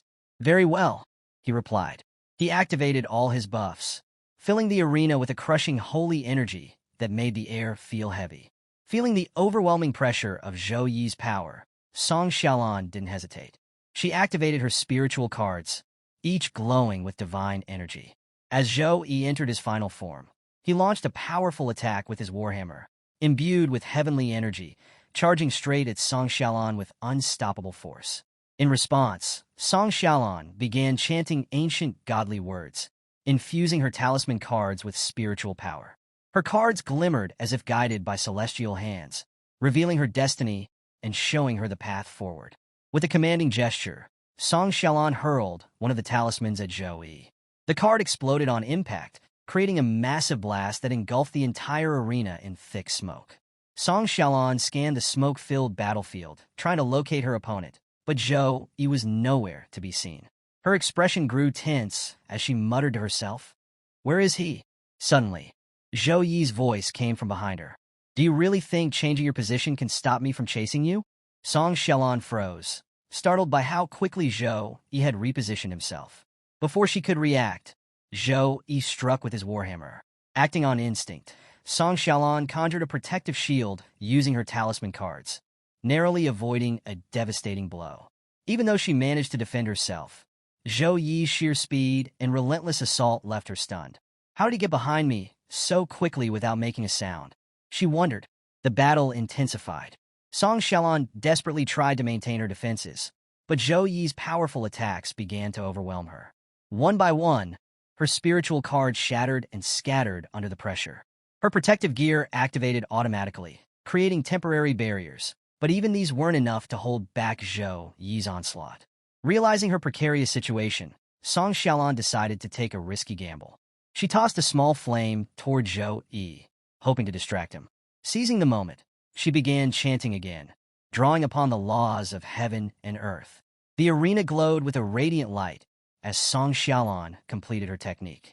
The energy transformed into several elite warriors, each clad in divine armor, standing at her command. She ordered them to obey her will, sending them toward Zhou Yi. Zhou Yi's eyes lit up with excitement as he observed the summoned warriors. "Interesting," he said with a grin. "Using the power of the heavens to create soldiers? This is a very Taoist way of spreading the seeds of combat." As soon as the elite warriors were summoned, Song Xiaolan gave them their orders. They charged toward Zhou Yi at full speed, their movements precise and disciplined. Zhou Yi, however, remained calm, destroying them one by one with his warhammer. The summoned warriors, though formidable, weren't difficult for him to handle. The only troublesome aspect was their ability to recover like ghosts, regenerating almost as soon as they were destroyed. Zhou Yi quickly realized that the only way to stop them permanently was to cut off the source of their magic. These Taoist soldiers aren't much of a challenge, Zhou Yi thought as he dispatched them with rapid, calculated strikes. Despite their regeneration, their recovery speed couldn't match the sheer force of his attacks. Watching her warriors crumble, Song Xiaolan grew frustrated. "This is ridiculous. My Taoist array can easily handle someone with the power of a level 30 fighter. But Zhou Yi, he's dismantling it effortlessly." Before long, Zhou Yi had all but decimated her summoned creatures. With a powerful leap, he closed the distance between them, once again appearing behind Song Xiaolan. This time, his warhammer was poised for a decisive strike, radiating a deadly aura. Feeling the weight of his intent, Song Xiaolan froze in fear. Before the attack could land, she cried out, "I accept defeat." Zhou Yi paused, lowering his weapon. He was slightly puzzled. "You were the one who asked me to fight at full power," he said. "Why are you conceding now?" Song Xiaolan let out a nervous laugh. "It's simple," she replied. "We're not on the same level. I sincerely accept my defeat." Though a bit disappointed, Song Xiaolan believed she had made the right decision. Staying in the fight any longer would have led to an outcome like Shen Lingfeng's, a crushing and humiliating defeat. As she left the arena, she turned back to Zhou Yi with a small smile. "Next time, when I'm stronger, I'll definitely seek your guidance." After Song Xiaolan's departure, Zhou Yi stood tall in the center of the arena and addressed the crowd of students. "If anyone here is still not convinced of my strength," he declared confidently, "I'm waiting for your challenge. Step forward." Silence fell over the arena. One by one, the challengers began to disperse, offering flimsy excuses. "I ate too much this morning," one muttered, clutching his stomach. "I'm feeling a little uncomfortable." Another pointed at Zhou Yi and stammered, "Hey, aren't you the guy I met when we were kids? You're number 156, right? I'm 172. We're totally matched already, so no need to compete." Jiang Churin, standing among the crowd, couldn't suppress her amusement. Seeing the students' reactions, she thought it's no wonder everyone's scared. This is Zhou Yi. His performance speaks for itself. The teachers observing the fight were equally impressed. Teacher Wu Mang couldn't hide his admiration. His strength and physique crushed the warriors, and his agility and intelligence crushed the mages. Zhou Yi's power is completely beyond imagination. Other senior instructors exchanged whispers. Is he really from an ordinary family in the north? One asked, incredulous. Not from a prestigious family? He's the new top student, another replied. But calling him a genius doesn't feel like enough. He's truly a monster. Teacher Wu Mang, who had been silently observing, nodded with a knowing smile. The second round is almost over, he thought. It's time for us to recruit new students. It was clear to everyone that Zhou Yi would be the top target of the academy's competition. Observing this, Su quietly gave Wu Mang a few hints. After listening, Wu Mang smiled confidently and said, "Don't worry.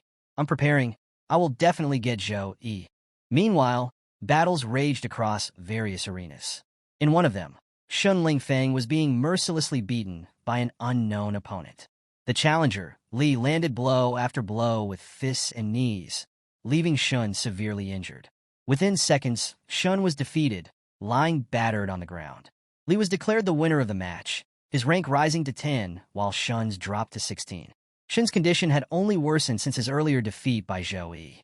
With no time to recover, he became the target of multiple challengers, each using him as a stepping stone to climb the rankings.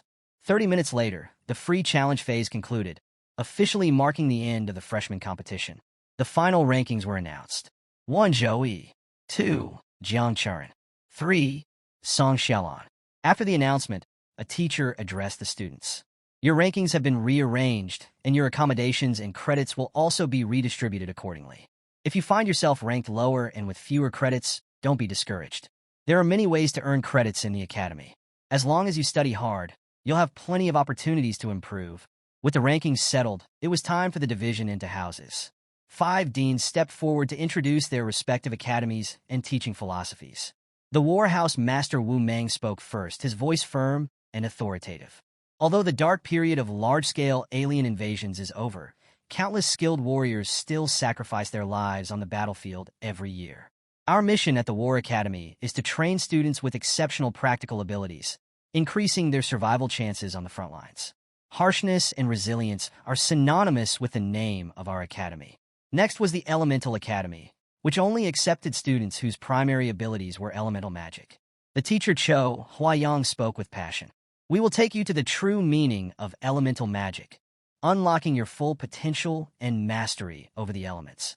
The Weapon Academy teacher Rong Qi followed, exuding strength and confidence. Our academy focuses on optimizing the use of weapons.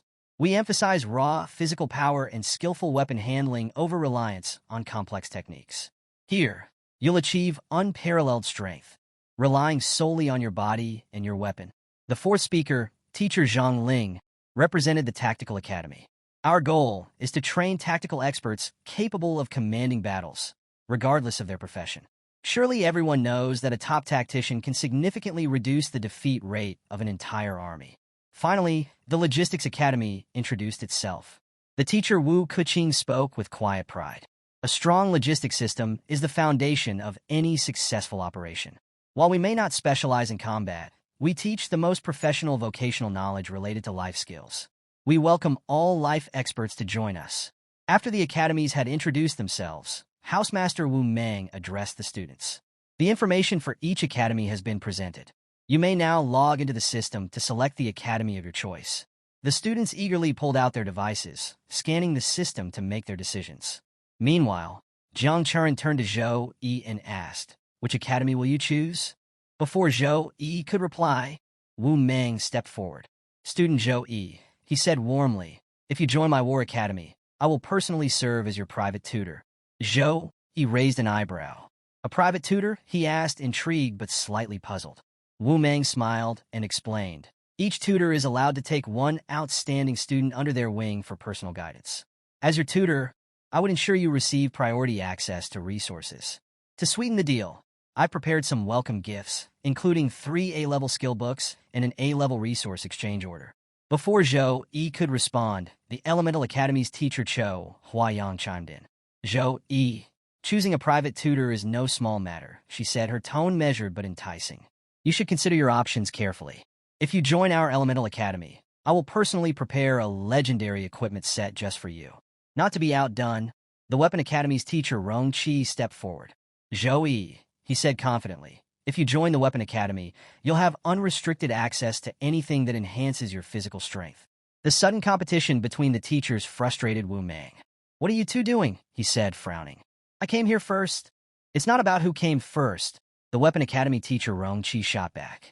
It's about sincerity. Amid the escalating offers, Zhou Yi found himself in a dilemma. Around him, students began murmuring, their excitement palpable. 3 deans personally vying for Zhou Yi, one student whispered. This must be the special treatment reserved for the top-ranked student. Another added, becoming an exclusive student of a tutor is like being a direct disciple in a prestigious family. Plus, they get access to the tutor's resources. But the offers being made here are insane. 3 A-level skill books are incredibly rare, but a legendary equipment set crafted by Dean Chao of the Elemental Academy? That's next level. Just as the tension reached its peak, Headmaster Wang Hui arrived, his presence commanding immediate attention. Without hesitation, he addressed Zhou Yi directly. Zhou Yi, I want you to become my personal disciple. The teachers turned in astonishment. Headmaster Wang Hui's proposal stunned everyone present. Headmaster Wang Hui continued, if you agree, I will demonstrate the Bloodline fusion technique for you. Zhou Yi's curiosity was piqued. What is this Bloodline fusion technique, he asked. Headmaster Wang Hui explained, the Bloodline fusion technique is a forbidden-level technique. It requires the blood of an alien race and is used to fulfill a special mission. By performing this technique, your physical strength will improve significantly. Additionally, you'll gain more attributes and free skill points every time you level up. Gasps rippled through the crowd. A forbidden-grade spell, offered so directly, was unheard of. The students exchanged awed glances, their whispers growing louder. This is outrageous, one student murmured. A forbidden-grade spell? That's an offer no one can refuse. Another nodded. It's a direct ticket to unparalleled power. If Zhou Yi accepts, they'll have an incredible advantage. Among the crowd, one disciple stood out. Headmaster Wang Hui's most famous disciple.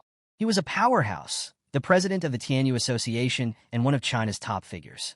If Zhou Yi becomes Headmaster Wang Hui disciple, another student remarked, he won't just gain power.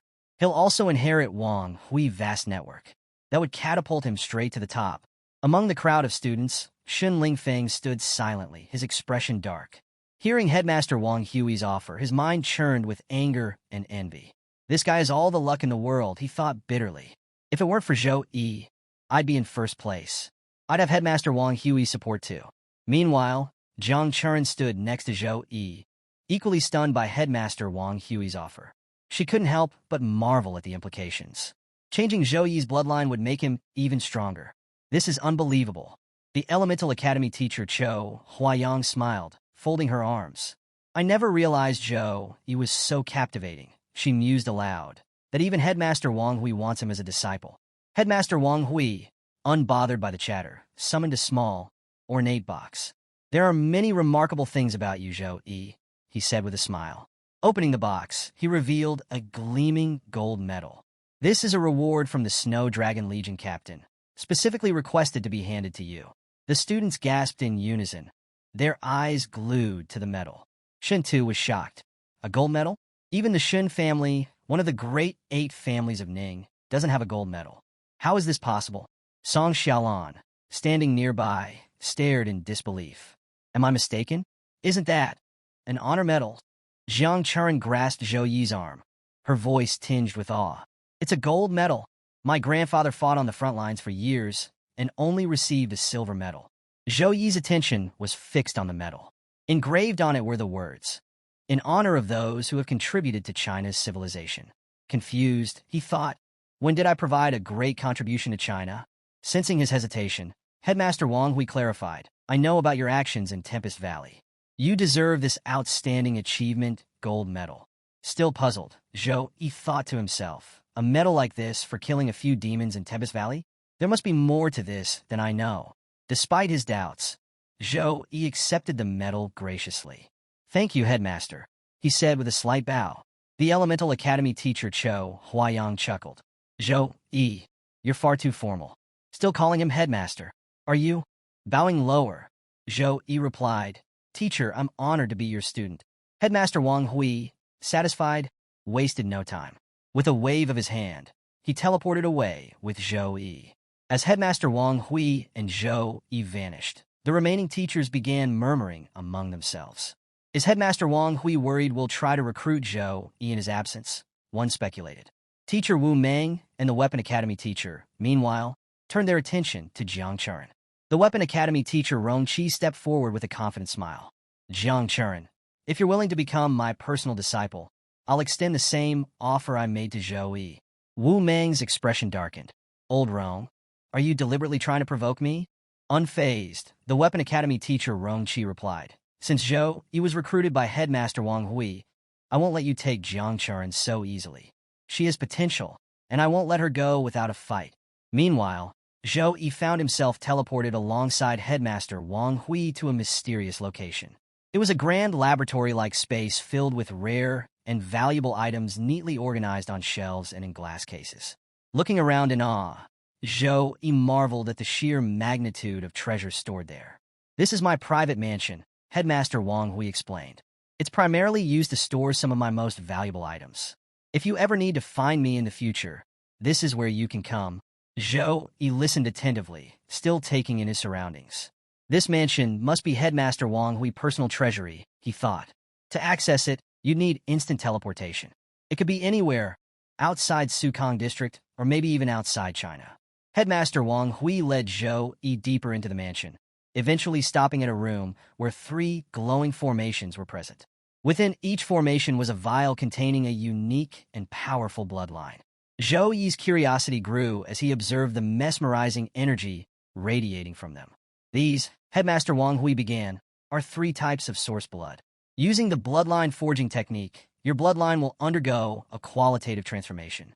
However, most people focus solely on the forbidden grade spell aspect of this technique and ignore the true core of the transformation.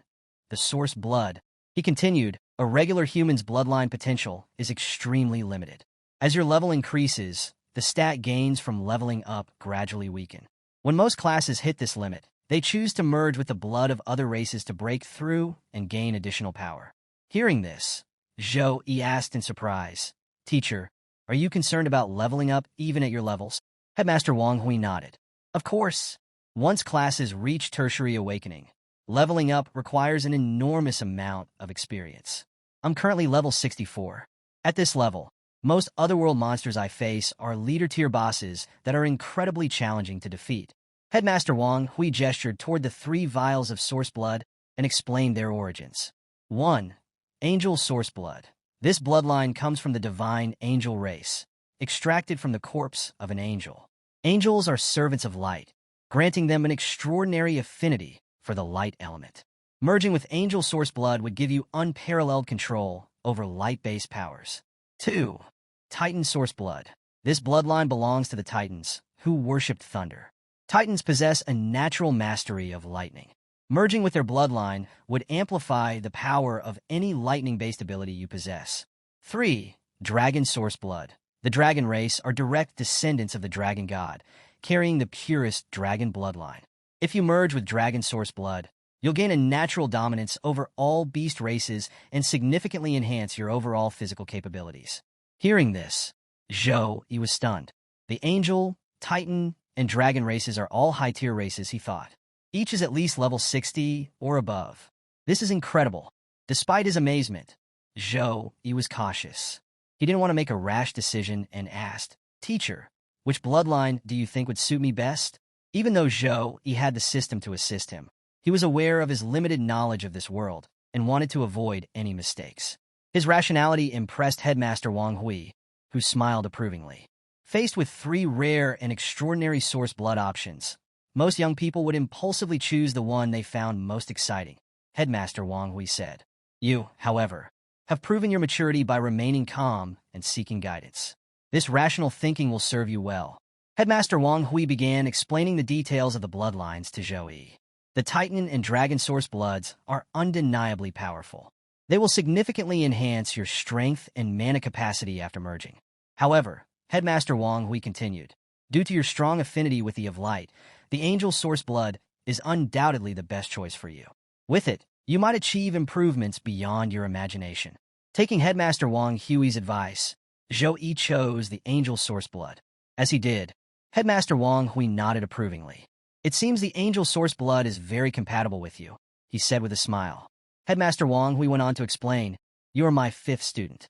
You have 4 senior disciples ahead of you, and when the opportunity arises, I will introduce you to them. After this, Zhou Yi hesitated for a moment before asking, Teacher, I have a question. Why was I awarded the gold medal? It seems impossible to receive one just for eliminating a demon legion. Headmaster Wang Hui's expression turned serious. I'll be honest with you, he replied. Your actions in Tempest Valley exposed the demon's plan. The military discovered that otherworld creatures have developed the ability to travel through middle-sized cracks. Zhou Yi was stunned. Doesn't that mean there are already many otherworld creatures hiding across China? He asked, his voice filled with concern. That's correct, Headmaster Wang Hui confirmed. Initial investigations have revealed signs of their arrival through hundreds of such cracks. Thankfully, their levels are relatively low, so the legions can handle them for now.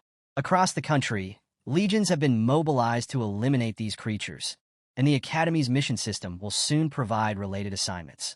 Headmaster Wang Hui placed a hand on Zhou Yi's shoulder and added, As my student, I hope you will grow as strong as your senior disciples and contribute your power to the nation. Zhou Yi nodded firmly. Yes, teacher. I will do my best. Satisfied, Headmaster Wang Hui handed Zhou Yi a teleportation device and said, Come back tomorrow morning. Preparations for the bloodline forging technique are not yet complete. For now, return to your room and rest. Back in his room, Zhou Yi lay on his bed, scrolling through the system messages and reflecting on Headmaster Wang Hui's words. The teacher mentioned that the final result of the bloodline forging depends on both constitution and luck, he thought. I hope the S-grade potion I obtained after killing the demonic prince will come in handy. Reaching into his inventory, Zhou Yi retrieved a vial labeled Lucky Potion. He examined it closely, recalling its effects. The potion would boost luck for 12 hours for whoever consumed it. After drinking the Lucky Potion, Zhou Yi decided to test its effects by opening a random chest. To his amazement, inside was an S-grade treasure, the Long Ning fruit. This rare fruit, grown from the corpse of a dragon, was renowned for its ability to greatly enhance constitution and spell damage upon consumption. Zhou Yi's excitement was palpable. Whenever I opened random chests before, all I got was junk. But now, jackpot! Satisfied with the potion's results, Zhou Yi used the teleportation device and quickly arrived at Headmaster Wang Hui's mansion. Upon arrival, he overheard the Elemental Academy teacher Cho Huayang talking with Headmaster Wang Hui. Headmaster, you're incredibly generous, Cho Huayang said. The corpse of an angel is exceptionally rare, and obtaining angel source blood is nearly impossible. Wars between legions have been fought over a single vial of this blood. Headmaster Wang Hui replied calmly. I've waited for a long time to find someone worthy of receiving this source blood. Zhou Yi is my choice, and I'm very satisfied with him. There's no hesitation in my decision. At that moment, Zhou Yi interrupted and greeted them both respectfully. Headmaster Wang Hui turned and smiled warmly. He was pleased to see that Zhou Yi had prepared his body to its prime condition. Good, Headmaster Wang Hui said. Now, step into the formation I prepared for the bloodline forging technique. Following instructions, Zhou Yi removed his clothes and sat in the center of the formation. Headmaster Wang Hui explained the process to the elemental teacher and instructed him to activate the formation. I'll oversee Zhou Yi's protection during the procedure, he added. The elemental teacher Cho Huayang nodded and began activating the bloodline forging technique. As the formation lit up, the angel source blood started merging with Zhou Yi's body. The entire room glowed with radiant light as the bloodline of light infused into him. However, an unexpected phenomenon occurred. Suddenly, a blue aura erupted from Zhou Yi's body. The blue energy was frost energy, and it immediately began clashing with the angel bloodline. Both Headmaster Wang Hui and the elemental teacher were taken aback. What powerful freeze energy, the elemental teacher exclaimed. It seems Zhou Yi possesses a special bloodline already. The frost energy wasn't ordinary. It was strong enough to compete with the divine angel bloodline. The teachers were deeply impressed. If not for their immense power and experience, they could have been frozen to death by the overwhelming chill. The fusion process intensified as the angel bloodline and Zhou Yi's pre-existing frost bloodline began to clash violently. It was as if the frost energy within him refused to accept the new divine energy. Frost energy continuously poured out of Zhou Yi, rapidly freezing the entire room. Even Cho Huayang, using his magic to shield himself, found parts of his body freezing despite his defenses. This frost power is extraordinary, Cho Huayang muttered, his voice tinged with awe and concern. The clash between the angel bloodline and Zhou Yi's frost energy escalated, turning the room into an icy battlefield. Cho Huayang, observing Zhou Yi's powerful frost energy, felt a sudden surge of greed. If Zhou Yi changed his class to a mage, he thought he could easily become one of the greatest ice mages with this terrifying frost power. Meanwhile, Headmaster Wang Hui was shielding himself from the cold, using his internal energy. He watched the clash of bloodlines and murmured, "I know Zhou Yi's sister is awakening a frost bloodline. It seems Zhou Yi might share the same lineage." Both teachers were astonished. As one of the highest-tier bloodlines, the angel bloodline should have easily suppressed any lesser bloodlines during the forging process. Yet here it was, locked in a fierce struggle with Zhou Yi's frost bloodline, neither one gaining the upper hand. Headmaster Wang Hui's thoughts deepened. For Zhou Yi's frost bloodline to rival the angel bloodline, it must be of an incredibly high quality. Could this mean that Zhou Yi's ancestry links back to the earliest players of the Eternal Game? After reality merged with the game, the most powerful bloodlines were passed down from those early, high-level players. Without such an origin, it's impossible for Zhou Yi to wield such immense frost power. The clash between the two bloodlines was relentless. Without interference, the angel source blood would have fully merged with Zhou Yi's body. However, the frost bloodline's resistance threatened to not only disrupt the process, but also deplete the angel source blood entirely. Cho Huayang, watching the intense struggle, sighed. So much of the angel source blood is being consumed. At this rate, the final result might not even match a lesser-tier bloodline. We can only leave Zhou Yi's fate to destiny now. Any attempt to forcibly halt the ritual could lead to his death by self-explosion. Both teachers stood by helplessly, knowing they could do nothing but observe as the forging ritual unfolded. Inside Zhou Yi's body, the unrelenting clash of bloodlines caused him unbearable pain. The sheer intensity of the struggle overwhelmed him until a sudden notification appeared before him. The gate of consciousness has opened. You have entered the mental realm. Zhou Yi found himself transported to a grand, sacred palace. The radiant halls shimmered with light, and in the center stood an angelic figure, her presence exuding divine energy. The angel welcomed Zhou Yi warmly. "My child," she said with a serene smile, "you have finally arrived." Zhou Yi glanced around cautiously. So this is the mental realm, he thought, taking in his surroundings. The angel continued, "Congratulations on receiving God's blessing. I have been sent to grant you your true strength. With it, you shall be unrestrained by morals, unbound by rules, and free to follow your own will and desire." Her words sounded benevolent, but her expression darkened. A subtle, sinister smile crept across her face, betraying an unsettling aura. Zhou Yi's instinct screamed at him. Something was wrong. Looking at her, he felt a wave of disgust and anger rising within him. This thing is no angel, he thought. It's something else entirely. His fingers twitched, eager to summon his holy hammer and strike her down. Sensing his hesitation, the angel extended her hand and said again, "Fear not, and embrace this blessing. With it, you shall attain power beyond measure." Before she could utter another word, Zhou Yi's holy hammer materialized and shot toward her at full speed, striking her squarely in the face. The force of the blow left her stunned, her once serene expression now twisted in shock and anger. In another part of the divine realm, Zhou Yi's protection angel sat calmly in her radiant palace. A smaller angel, resembling a vigilant guard, stood beside her, looking perplexed. The security angel glanced at her and asked, "Is something wrong?" The protection angel smiled faintly, her gaze distant. "Nothing," she replied softly. "I just saw something interesting." Closing her eyes, she muttered an incantation under her breath. "Don't disappoint me, little one," she whispered.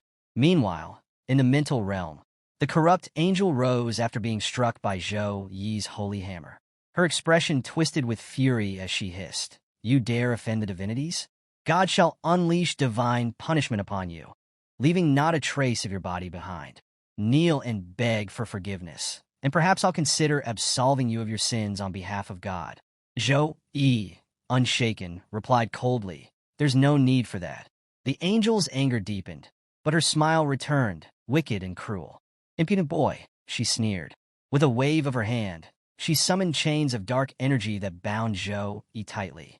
Around him, countless demonic eyes emerged from the shadows, glaring at him with malevolence. The chains radiated corrupt energy, which began to seep into Zhou Yi's body. He struggled fiercely against the bindings, but the eyes intensified their assault, pouring their full power into attempting to corrupt him. The corrupt angel reveled in his torment, her laughter echoing through the sacred palace. "You dared disrespect my master, Xia," she taunted. "You will pay the price in pain." Hearing the name Xia, Zhou Yi's eyes burned with fury. "You're nothing but his underling," he spat. Her smile vanished, replaced by a snarl. She struck Zhou Yi across the face with a resounding slap. "Brat," she barked, "you've successfully caught Master's attention. Feel joyful. He has sent me to conduct your baptism and return you to the right track." The chains tightened, and through them, Xia's corrupt energy surged into Zhou Yi's body. The malicious power began to erode his thoughts, clouding his mind and drowning him in unbearable pain. Outside the mental realm, Headmaster Wang Hui and Chou Huayang were alarmed. A powerful wave of evil energy began emanating from Zhou Yi's body, radiating throughout the room. "What's happening?" Chou Huayang asked, his voice tinged with fear. "This energy, it's pure evil." Headmaster Wang Hui quickly channeled his own energy to shield Zhou Yi's body. "Why is there an evil god's power within the angel's source blood?" he muttered, his tone grave. Could it be that the angel was corrupted by an evil god? The clash of energies intensified. Headmaster Wang Hui's protective barrier collided with the surging evil energy, sending shockwaves across the room. Chou Huayang watched in horror. "Zhou Yi is in grave danger," he said urgently. "The evil god will stop at nothing to destroy the angel's power." But then, Headmaster Wang Hui smiled unexpectedly. "Relax," he said confidently. "Look closer. The angel's power within Zhou Yi isn't being destroyed, it's growing stronger." The teachers watched in astonishment as Zhou Yi, seated in the formation, became a vessel for an extraordinary phenomenon. The angel power and frost energy, locked in an intense struggle, suddenly began to merge. The conflicting forces intertwined, harmonizing into a singular, powerful bloodline that blended the brilliance of light with the icy chill of frost. As Zhou Yi mastered the combined powers of the angel and frost bloodlines, he unleashed their energy to purge Xia's corrupt influence from his body. The chains binding him shattered instantly, disintegrating under the overwhelming force of his newfound power. The fusion of the two bloodlines not only freed him, but transformed him. His holy light, a gift from the of light, melded seamlessly with the frost energy coursing through his veins. Together, they created a symbol of his unyielding strength. The sheer magnitude of Zhou Yi's energy wreaked havoc on the mental realm. The evil angel before him was caught in the crossfire. She shivered violently as the frost energy encased her in ice, while the holy energy seared her essence. She writhed in agony, unable to escape the dual assault. As the frost overtook her entirely, her thoughts spiraled into despair. This boy's soul was nearly consumed. How has he suddenly gained such divine power? Meanwhile, Zhou Yi's body underwent a complete transformation. His entire form glowed with radiant light, and a pair of magnificent wings made of crystalline ice emerged from his back, amplifying his aura of invincibility. With this newfound strength, Zhou Yi summoned his warhammer. The weapon, too, had evolved, now cloaked in swirling frost energy. Without hesitation, Zhou Yi delivered a crushing blow to the frozen angel. She shattered into countless fragments, her existence wiped out by a single decisive strike. However, Zhou Yi wasn't finished. Sensing Xia's lingering presence, he turned his attention to the evil god himself, launching a series of devastating attacks. His strikes reverberated through the mental realm, each one more potent than the last. The death of his lackey enraged Xia, who manifested his full form within the mental realm. His arrival filled the space with a suffocating wave of corrupt energy, dark and oppressive. The once sacred realm was now cloaked in darkness, pulsating with the malevolence of the evil god's power. Earlier, as Zhou emerged the angel bloodline within himself, he encountered the angelic servant of Xia in the mental realm. What initially seemed like a divine figure quickly revealed her true colors, a minion of the evil god intent on corrupting Zhou Yi. Despite her attempts to trap him with her chains, Zhou Yi fought back, refusing to succumb. The battle seemed bleak when Xia's corrupt energy began infiltrating Zhou Yi's body. But the effects of the lucky potion he had consumed worked in his favor. The angel and frost bloodlines, previously locked in conflict, fused into a harmonious force, elevating Zhou Yi's strength to unimaginable heights. In his transformed state, Zhou Yi swiftly destroyed the angelic servant. However, Xia, unwilling to let his underling fall so easily, transferred a portion of his power to her lifeless form. The servant was reborn as a monstrous abomination, her strength magnified exponentially. As Zhou Yi prepared for the next phase of the battle, the servant, now evolved into a grotesque beast, laughed mockingly. "Your resistance is nothing but a temporary inconvenience," she sneered, her voice dripping with malice. She summoned a massive chain, pulsating with evil energy, and hurled it toward Zhou Yi. The chain tore through the air with terrifying speed, aiming to bind him once again. But this time, Zhou Yi was untouchable. Floating calmly in the air, his radiant form exuded an angelic grace. His golden light shimmered brilliantly, while his wings of frozen energy allowed him to hover effortlessly. The fusion of the two bloodlines had given Zhou Yi a divine presence, one that defied the grasp of darkness. The demonic chains of evil energy lashed out at Zhou Yi, striking his frozen wings and shattering them into glittering shards. However, even after landing a blow, the expression on the evil creature's face was not one of triumph. It was fear. Before she could react, Zhou Yi moved faster than lightning, closing the distance between them in an instant. The speed of his approach left her frozen in terror, unable to move. As he reached her, Zhou Yi activated a formation. The monster thrashed in panic, trapped within its confines, unable to break free no matter how hard she struggled. The formation erupted with sharp, crystalline spikes of ice that began piercing her from every angle. The unrelenting shards tore through her body, drawing blood as her screams filled the air. From a distance, Zhou Yi watched coldly as the creature writhed in pain. But even in agony, she laughed. "I will accept this gift of yours," she taunted. Suddenly, an ominous surge of power radiated from her body. The evil energy coursing through her grew stronger, mending her wounds and amplifying her strength. Her form began to change, becoming larger, more grotesque, and far more terrifying. "You humans call this power," she sneered. "It's nothing more than scraps of light granted by God." The transformation completed, and more eyes appeared across her monstrous body, each glowing with malevolent energy. She unleashed a flurry of laser-like beams and chains aimed at Zhou Yi.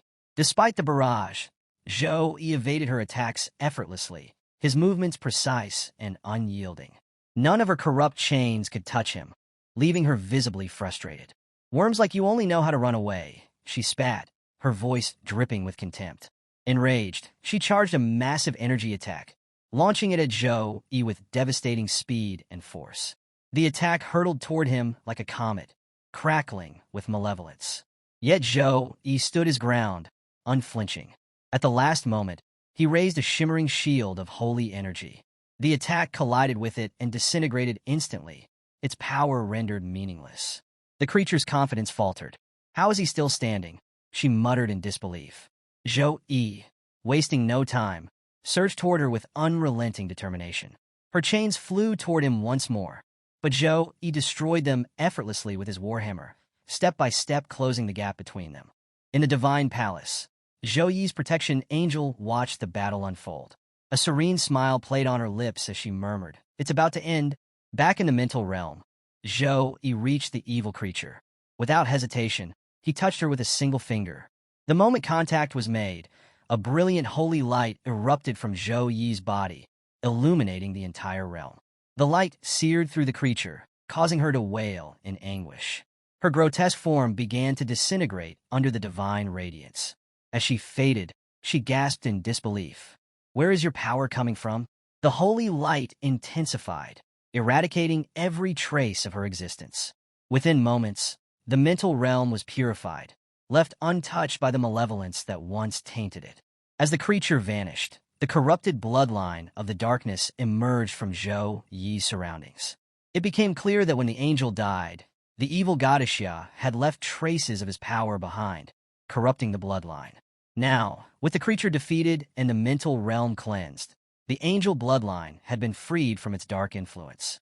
As the purified angel bloodline emerged from the remnants of the lightning, it drifted toward Zhou Yi, radiating divine brilliance. Returning to his normal form, Zhou Yi reached out, took the bloodline in his hand, and began merging it completely with his body. As the process unfolded, an immensely powerful holy aura surged from Zhou Yi, filling the air with its sacred energy. Outside the mental realm, Chou Huayang watched in awe. This is the power of an angel, he stammered. It completely eradicates the influence of the evil god. Headmaster Wang Hui, who had been tense moments earlier, allowed himself a smile. The angel bloodline and frost bloodline have fused together in a truly remarkable way, he said. Both teachers, now relieved, felt a wave of happiness. During Zhou Yi's struggle against the evil god's energy, they had feared he might be consumed and destroyed. Seeing him prevail brought a sense of hope and pride. Within the formation, Zhou Yi remained focused, channeling his energy to complete the bloodline fusion. Overhead, the protection angel appeared, silently aiding him by providing an additional surge of holy energy. A radiant holy aura enveloped Zhou Yi, growing brighter with each passing moment. Finally, a glowing symbol formed on his chest, a testament to the successful merging of the two bloodlines. The protection angel gave her full support, stabilizing the process. Moments later, Zhou Yi opened his eyes, the fusion complete. He could feel the harmony between the powers of light and frost coursing through him. Chou Huayang observed Zhou Yi and smiled. Zhou Yi truly is blessed. The of light intervened in his moment of crisis, granting him divine strength and allowing him to overcome this threat. As Zhou Yi stood up from the formation, Headmaster Wang Hui approached him. How are you feeling after the successful merging of the bloodlines? Zhou Yi took a moment to assess himself. He could sense a qualitative improvement in his powers, but before he could respond, a notification from the system appeared in front of him.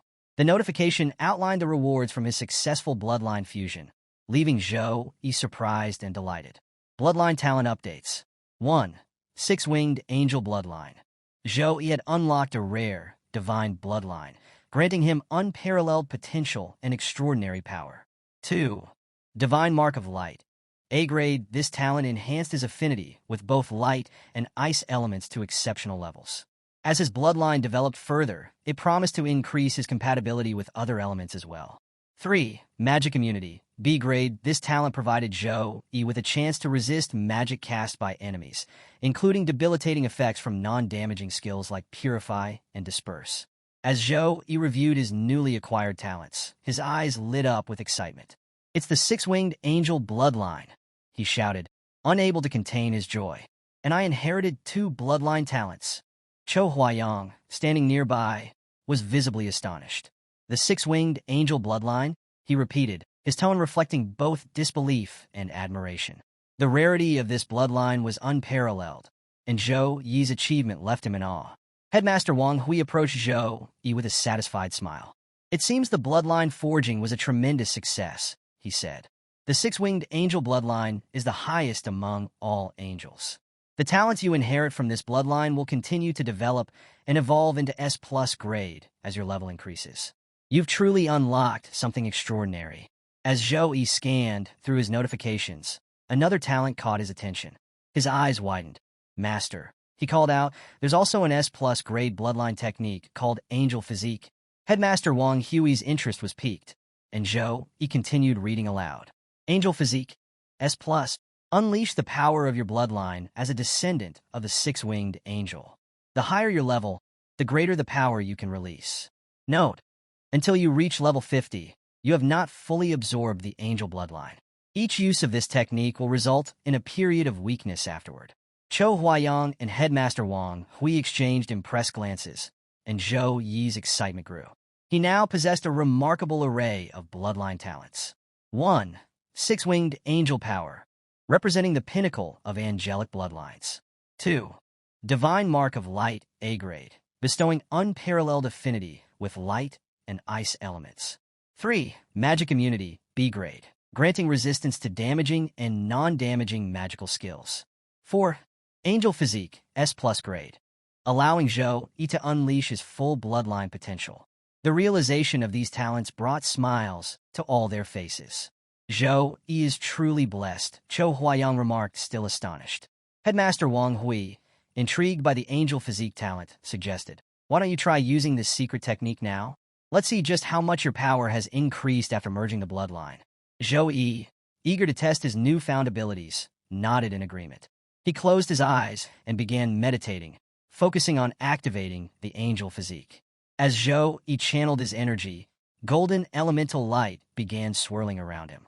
The light coalesced into a small ball, growing larger with each passing moment until it resembled a radiant sun.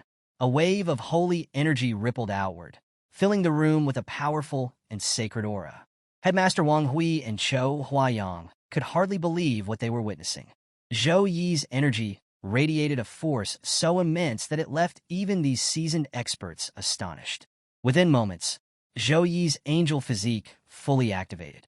Unlike his earlier form during the battle with the demon god servant, there was no frost energy this time. Instead, a divine golden light enveloped his entire body, making him shine with an ethereal glow. He stood before them, radiant and majestic, his form exuding the full power of the six-winged angel bloodline. The sacred energy surrounding him pulsed with raw power, leaving no doubt about the vast potential he now possessed. As Zhou-Yi activated his angel physique, Headmaster Wang Hui's face lit up with pride and excitement. The sheer power radiating from Zhou-Yi was undeniable. His strength had increased at least fivefold. "This is truly excellent," Headmaster Wang Hui exclaimed, marveling at Zhou-Yi's transformation. Turning to Zhou-Yi, he asked, "How do you feel in this form?" Zhou-Yi, still basking in the overwhelming energy coursing through him, replied, "I feel incredible. I've never experienced anything like this before. My body is brimming with power." To demonstrate, Zhou-Yi activated his frost energy, letting it flow alongside his light energy. Both auras manifested in his hands, radiating outward in waves of elemental energy. Observing the harmonious interplay of light and ice, Zhou-Yi smiled. "The light element and ice element feel like my closest companions," he said. "I can wield them however I wish." The combined aura of both elements grew stronger, filling the entire room with an intense energy. Suddenly, the room's defense systems were triggered.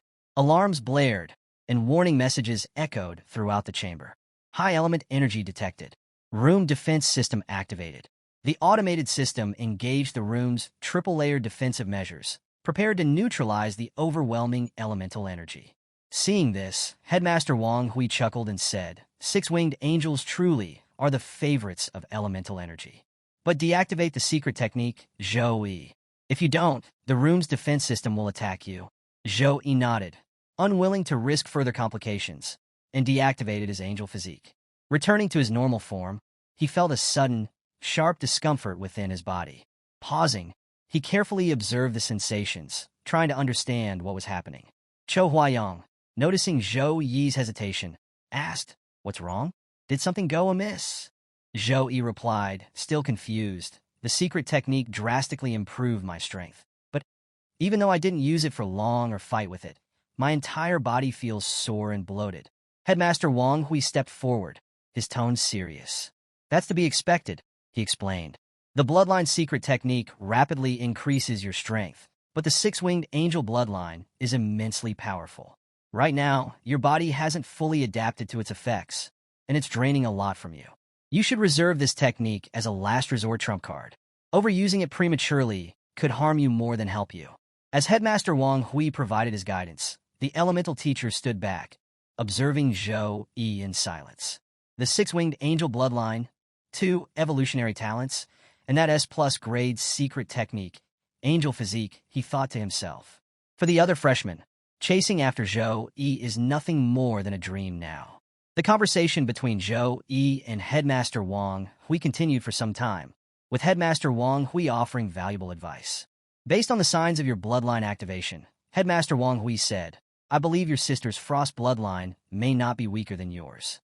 If you want her to awaken her bloodline in the best possible condition, you should turn the frozen lotus into a frost pill for her to consume.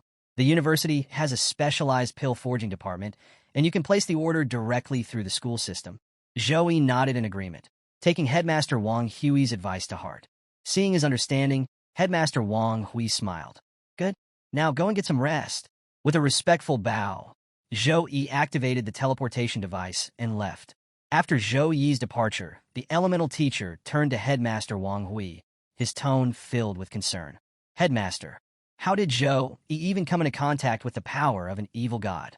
If anything had gone wrong, we could have lost not only him, but also a crucial asset for Sukong University and perhaps the entire country.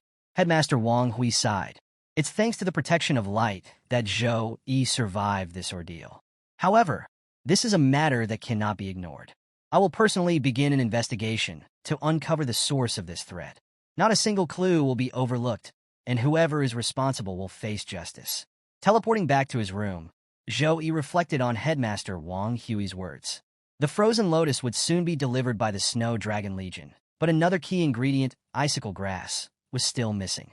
Without both ingredients, the frost pill cannot be made, Zhou Yi thought, a hint of worry crossing his mind. To resolve the issue, he opened his inventory, scanning through his items to calculate their worth. A bronze medal might sell for 500 points, a silver medal for 1,000, and the rare gold medal could fetch 2,000 points. He did some quick math. With my current points, I should have enough to purchase the icicle grass at the school market. While Zhou Yi was deep in thought, there was a knock at his door. Startled, he wondered, who could it be at this hour? He quickly went to open the door, revealing Teacher Sue Meyer standing outside. Teacher Sue, Zhou Yi asked, visibly confused. Do you need something from me? As Zhou Yi stepped aside to let her in, Sue Meyer followed him into the room. Observing Zhou Yi closely, she thought to herself, I don't know how, but in just a day, Zhou Yi has grown far stronger. This isn't just about an increase in level. It's the nobility of his bloodline radiating from him. Breaking the silence, Sue Meyer explained the reason for her visit. House Master Wu Mang has asked me to deliver the resources promised to you by the War House. Zhou Yi's brow furrowed in confusion. But I chose Headmaster Wang Hui as my personal mentor, he said. Why is House Master Wu Mang providing resources? Sue Meyer smiled and began to clarify. Headmaster Wang Hui will indeed be your personal mentor. However, your regular courses will be conducted in the War House. These resources are distributed to top-ranked students, and the War House handles the allocation. You've earned this. Realizing the situation, Zhou Yi nodded in understanding. However, something still puzzled him. Sue Meyer's earlier words caught his attention. She had referred to the War House as her own. Looking at Sue Meyer with curiosity, Zhou Yi asked, But Teacher Sue Meyer, aren't you a mage? Why do you refer to the War House as yours? Hearing Zhou Yi's question, Sue Meyer smiled and said, Can a mage study in the War House? Zhou Yi quickly replied, Of course you can. With that cleared up, Sue Meyer proceeded to provide Zhou Yi with the resources allocated by the War House. Summoning numerous chests into his room from her inventory, she gestured toward them and said, Here are your resources. As the chests materialized, a system message popped up in front of Zhou Yi, detailing the contents. Grade A treasure, 1,000 mountain dragon root. Grade A treasure, icicle grass. Grade A weapon, Cha short sword. Grade B equipment, Pim gauntlet. Grade B equipment, Hang ape's white chest armor. Grade B enchantment material, Wind chasing tendon. Grade B enchantment material, Blood of earth dragon. Grade C skill book, Touch of ice. Grade C skill book, Icicle protection. Grade C skill book, Blade of light. Among these treasures was the icicle grass, the very ingredient Zhou Yi had been searching for. Thanks to the effects of the lucky potion, everything seemed to be falling into place. Now, with the frozen lotus and the icicle grass in hand, Zhou Yi could begin preparing the frost pill once he acquired a few more ingredients. He quickly signed off on the resources and secured the items. Sue Meyer, however, wasn't done. She folded her arms and gave Zhou Yi a stern look. Now that you've received your resources, it's time for a proper lesson, she said firmly. Standing up, Sue Meyer began to scold Zhou Yi. You're powerful, I'll give you that. But entering the deeper parts of Tempest Valley was reckless, borderline foolish. Ignorance and lack of fear are dangerous combinations. You need to ensure you have the power to protect yourself before taking any such risks. Zhou Yi wanted to explain that his system gave him full control over the threats in Tempest Valley, but he decided to remain silent. After venting her frustration, Su Meyer sighed and continued, "Every year, Su Kong University produces plenty of geniuses, but only a fraction truly rise to become top elites. Many promising talents face unfortunate accidents or fall midway through their journey. Don't let overconfidence be your downfall." Her tone softened as she added, "Don't think I'm nagging you. It's always better to be cautious." Zhou Yi nodded respectfully. "I understand, Miss Su Meyer. I'll be more careful in the future." Changing the subject, Zhou Yi asked, "Miss Su Meyer, my strength has increased again. Could you recommend a safe training ground where I can gain real combat experience?" Su Meyer chuckled. "You really are a monster," she said, shaking her head in disbelief. Su Meyer then led Zhou Yi to a specialized training ground. She gestured toward the facility and explained, "This training ground allows you to control combat robots and conduct real combat training. You can set the difficulty levels yourself, ranging from level 1 to level 10 combat forms. The more robots you include, the higher the combat power. At level 10, these robots can fight like a level 20 class opponent." As she spoke, several camera orbs floated around Zhou Yi, scanning his body. Curious, Zhou Yi asked, "What are these orbs doing?" "They're recording," Su Meyer replied. "The camera orbs will document your entire challenge in detail. They'll also collect all kinds of combat data and prepare a report for you after the challenge. But remember," she added, "blades and bullets have no eyes. I suggest you start with the lower difficulty levels to avoid unnecessary injuries." Having finished her explanation, Su Meyer prepared to leave. "I have a class to attend, so I'll leave you to it. Remember to measure your limits and don't put too much pressure on yourself." Zhou Yi nodded, watching as Su Meyer left the training ground. Left alone, Zhou Yi turned to the camera orbs and gave his command. "Start the challenge," he said. "Level 7 combat form." As Zhou Yi gave the command to the orbs, the training program sprang to life. The room was bathed in an ominous red light, and mechanical whirs filled the air as combat robots began activating. Zhou Yi had chosen level 7 for his combat training, a formidable challenge not meant for the faint of heart. A message flashed across the room. Combat monitoring activated. 50 combat training robots developed. Alongside it, a warning appeared. Caution, level S combat form activated. Prepare accordingly. The mechanical combat robots swiftly entered their battle stances, their movements precise and intimidating. Without hesitation, they launched their first attack, a sudden barrage of laser beams aimed directly at Zhou Yi. The attack was fast, powerful, and relentless. Zhou Yi managed to evade the initial blast, but his face reflected a mix of shock and excitement. "I wasn't expecting them to attack so suddenly, and with such force," he thought. As soon as the first wave of lasers subsided, the remaining robots joined in, launching a coordinated assault. The room was filled with an onslaught of laser beams, rapid gunfire, and other advanced attacks. Zhou Yi, dodging and weaving, protected himself from the barrage. Despite the chaos, a grin spread across Zhou Yi's face. "This is the kind of training I wanted," he thought, his excitement building with each evasion. Deciding to test his newfound frost power, Zhou Yi concentrated the energy of his bloodline into his fist. He leapt forward and struck a nearby robot with a frost-infused punch. The sheer force of the attack caused significant damage, leaving the mechanical opponent heavily dented and frozen. Before he could revel in his success, another robot attacked him from behind with a high-powered laser beam. Reacting quickly, Zhou Yi created a frost shield with his free hand, neutralizing the laser. Now balancing his energy, he froze one robot with his left hand while fending off the laser with his right. The versatility of his frost power left him exhilarated. The energy around Zhou Yi began to surge uncontrollably. The frost power emanating from his body swirled into a small tornado, encircling him protectively. Standing at its center, Zhou Yi's eyes narrowed with focus. "It's time for the storm," he declared. The snow tornado expanded rapidly, growing in intensity and spreading across the entire room. Under Zhou Yi's control, the storm swept through the training ground, freezing everything in its path. The combat machines, despite their durability, were no match for the overwhelming frost energy. One by one, they succumbed to the icy onslaught, their systems frozen solid. The room, now engulfed in the icy tempest, became a battlefield of shattered machinery and frost-covered remains.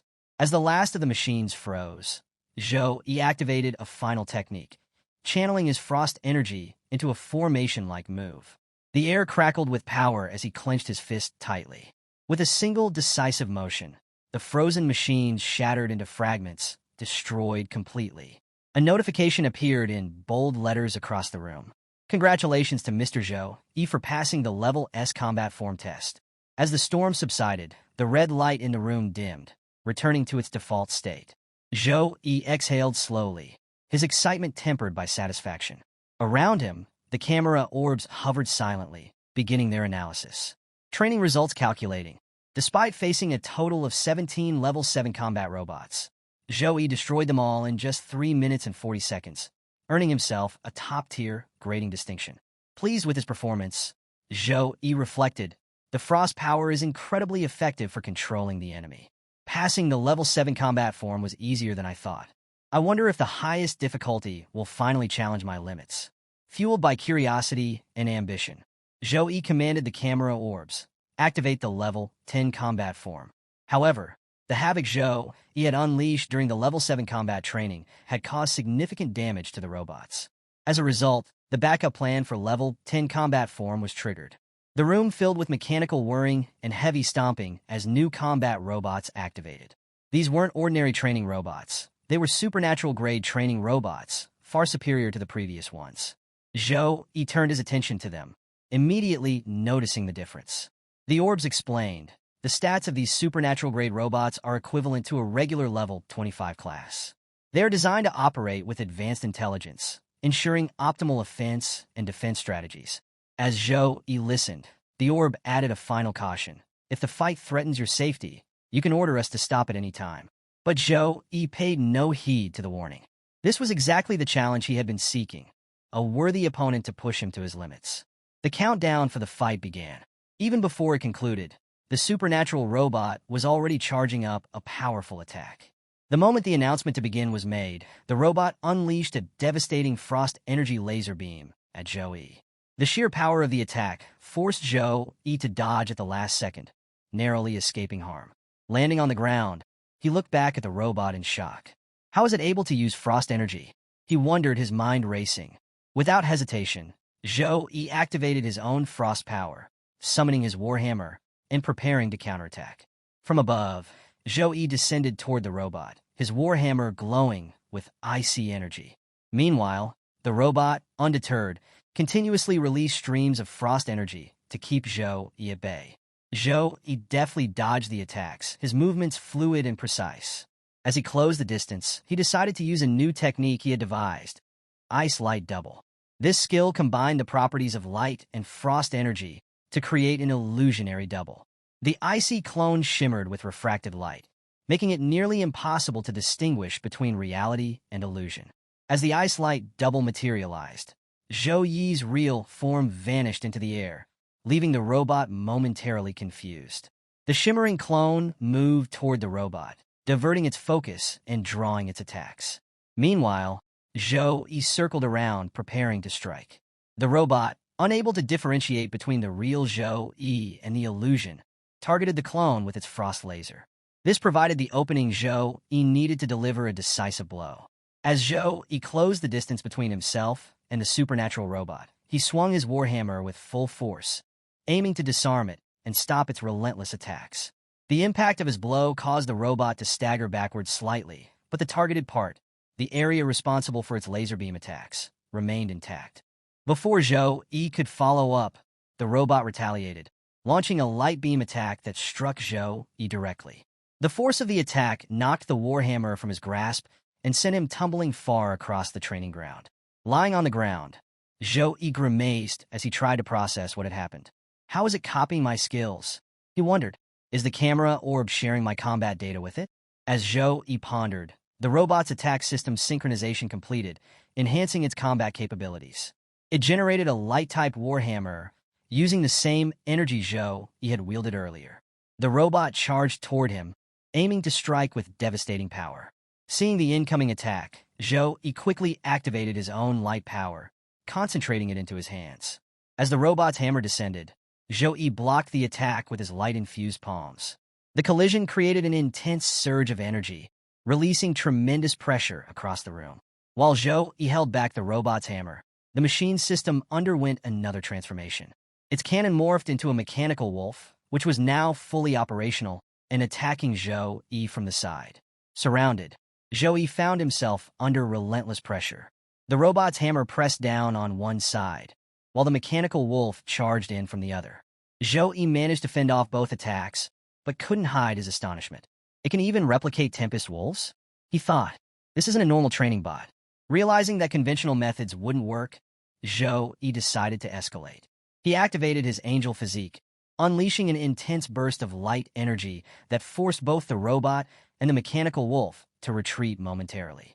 With his body glowing brilliantly, Zhou stood tall and smirked. "I dare you," he said, his voice filled with confidence. "Can you replicate this?" The activation of Angel Physique marked a turning point. Zhou Yi's excitement was evident. He knew that defeating this supernatural robot required his full power. As the radiant energy flowed through him, Zhou prepared to unleash his next move. Meanwhile, in another part of the training ground, Jiang Chuan was heading toward the training room. She scanned her identity at the entrance, and the system confirmed her access. As she walked, she reflected on her recent achievements. After agreeing to become House Master Rong's personal disciple, I've gained access to so many rare resources. My cultivation has progressed significantly. I couldn't clear the level S combat form before, but now I might stand a chance. As Jiang Chuan approached the training room, a system notification appeared. "We apologize for the heavy damage sustained by the training robots. Please reschedule your challenge for tomorrow." Jiang Chuan stared at the message, puzzled. Her confusion deepened when another message appeared on a large screen in the hallway. "Warning, a student is currently challenging the level 10 combat form." Her eyes widened in shock. Level 10 combat form? She thought. This training ground is meant for freshmen. Most of us can't even pass level 6 combat forms. Who could be challenging level 10? Her thoughts immediately turned to Zhou. Could it be Brother Zhou? But she quickly dismissed the idea. Even for him, this wouldn't be a piece of cake. Standing in the hallway, Jiang Chuan remained confused and concerned, wondering who could be inside attempting such a dangerous challenge. After activating his bloodline, Zhou prepared to face the supernatural robot. This was no ordinary opponent. It had the unique ability to copy his powers, including his frost and light abilities. Overwhelmed by its capabilities, Zhou entered his angel physique, unleashing his full strength. To turn the tide of the battle, Zhou summoned the Holy Chain, a divine weapon formed entirely of pure holy light. Golden portals appeared in the air, releasing chains that shimmered with radiant energy. The Holy Chain wasn't just for attacking, it could also restrain enemies, binding them completely. Zhou remembered how the demonic chain had rendered him powerless during his bloodline awakening, and he was determined to share that experience with his mechanical foe. Pointing at the mechanical beast, Zhou sent the Holy Chain flying at full speed. The sharp, luminous links of the chain struck the beast with devastating precision, breaking it into pieces instantly.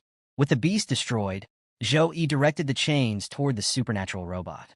The sacred chains moved swiftly, wrapping around the robot's body and binding it tightly.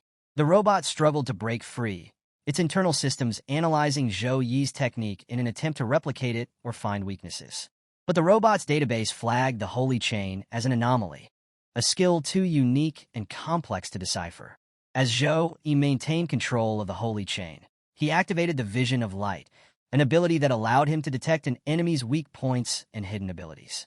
Through the Vision of Light, Zhou scanned the robot and identified its power source, hidden within its chest, as its weak spot.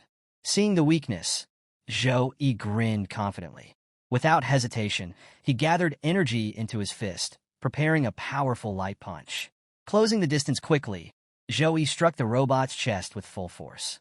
The impact unleashed a surge of light energy that enveloped the entire area, spreading electricity through the robot's mechanical parts. The robot's systems faltered, its body immobilized by the attack. Desperate, the robot initiated a self-destruct sequence, but the system interrupted the process, preventing further destruction. Instead, a sacred explosion erupted from the impact, turning the entire room into a storm of dust and light. As the dust began to settle, Zhou stood victorious. Just then, Jiang Churin entered the room, her expression one of shock and disbelief. The training ground was in ruins, with shattered machinery and scorch marks everywhere. Moments later, a notification appeared in front of Zhou Yi. Congratulations! You have cleared the level 10 combat form. Entry access will now be reactivated. However, the system added a warning. Due to extensive damage caused during the testing, repairs are required. The training ground will be unavailable for 1 week. Please return after repairs are completed. Jiang Churin stood by the doorway of the training room, staring at the destruction within. The level 10 combat form had been cleared, and she couldn't help but wonder, who in the world could have done this? Curiosity got the better of her, and she cautiously stepped inside, taking in the remnants of the room. Her eyes widened in shock when she spotted Zhou Yi standing amidst the wreckage. The entire training ground had been obliterated, and yet there he was barely able to stay upright. What is going on here? Jiang Churin asked in surprise, her voice echoing in the silent room. Zhou Yi, exhausted from the intense battle, could hardly stand. Just then, the camera orb hovered near him, scanning his condition before displaying a notification. Congratulations! Level 10 combat form cleared in 8 minutes and 32 seconds. The trial room then revealed Zhou Yi's final appraisal. Single greatest physical damage, 27,304. Single greatest magic damage, 56,021. Single combined skill highest damage, 106,221. Zhou Yi glanced at the display, thinking to himself, if it hadn't been for the mechanical wolf surprise attack, I could have handled this fight more easily. I need a magical pet to support me in battles like this. Before he could dwell on the thought further, Jiang Churin rushed over to him, calling out, Brother Zhou Yi. She reached his side, her face filled with a mix of concern and astonishment. Did you finish your bloodline forging? She asked breathlessly. And how did you become this powerful in just 1 day? Zhou Yi, though visibly drained, smiled faintly and replied, Yeah, I completed it this morning. I now possess the 6-winged angel bloodline. At his words, Jiang Churin's face lit up with excitement. Her eyes sparkled, as if she were gazing at her favorite idol. That's amazing, she exclaimed. The 6-winged angel bloodline is one of the rarest divine bloodlines. Jiang Churin, having the succubus bloodline herself, was well-versed in the rankings of various bloodlines. She knew just how rare and powerful Zhou Yi's new abilities were. After a brief pause, Zhou Yi turned to her and said, Jiang Churin, could you take me to the magic pet market? I want to contract a magic pet to increase my power. Jiang Churin's enthusiasm grew even more. Of course, she replied cheerfully. The magic pet market isn't far from here. I'll take you there now. Jiang Churin led Zhou Yi to the bustling magic pet market in Fantasy Alley, where people were bidding enthusiastically for various magical creatures. A silver-tier fire tiger, capable of reaching level 20, had a current bid of 110 points. An adult dragonhorn rhino, boasting a level 19 draconic bloodline, was listed at 210 points. First come, first served. The market was alive with energy, with vendors showcasing a variety of exotic creatures. One seller displayed a silver-tier golden claw green hawk egg, advertising it as a bargain. As they navigated through the lively market, Jiang Churin held Zhou Yi's hand and asked with a smile, Brother Zhou, do you have any magic pet in mind that you'd like to buy? Zhou Yi stopped for a moment, considering her question. I tamed a Tempest Wolf back in Tempest Valley, he began. But after defeating the demonic sun, I fell into a coma and lost the chance to contract it. I want to find a Tempest Wolf cub with wind elemental skill talents to contract with. As Zhou Yi talked about finding a Tempest Wolf cub, a nearby student overheard and approached him. The student carried a small cage and introduced himself with a friendly smile. Hello, I'm Lu Zhixue, third-year student from the Logistic House and an elite level 22 trainer, he said. I have a Tempest Wolf cub I've cultivated myself. Would you like to take a look? Jiang Churin leaned toward Zhou Yi and whispered, Trainers belong to life skill classes, and Lu Zhixue is a student of Sukong University. Compared to pets sold by regular vendors, his are likely of higher quality.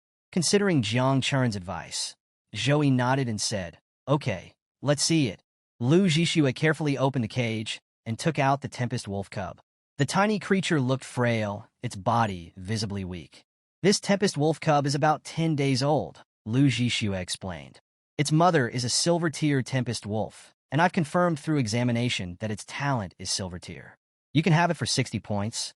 Zhou Yi studied the cub thoughtfully before asking, "Is there no gold-tier magical pet available here?"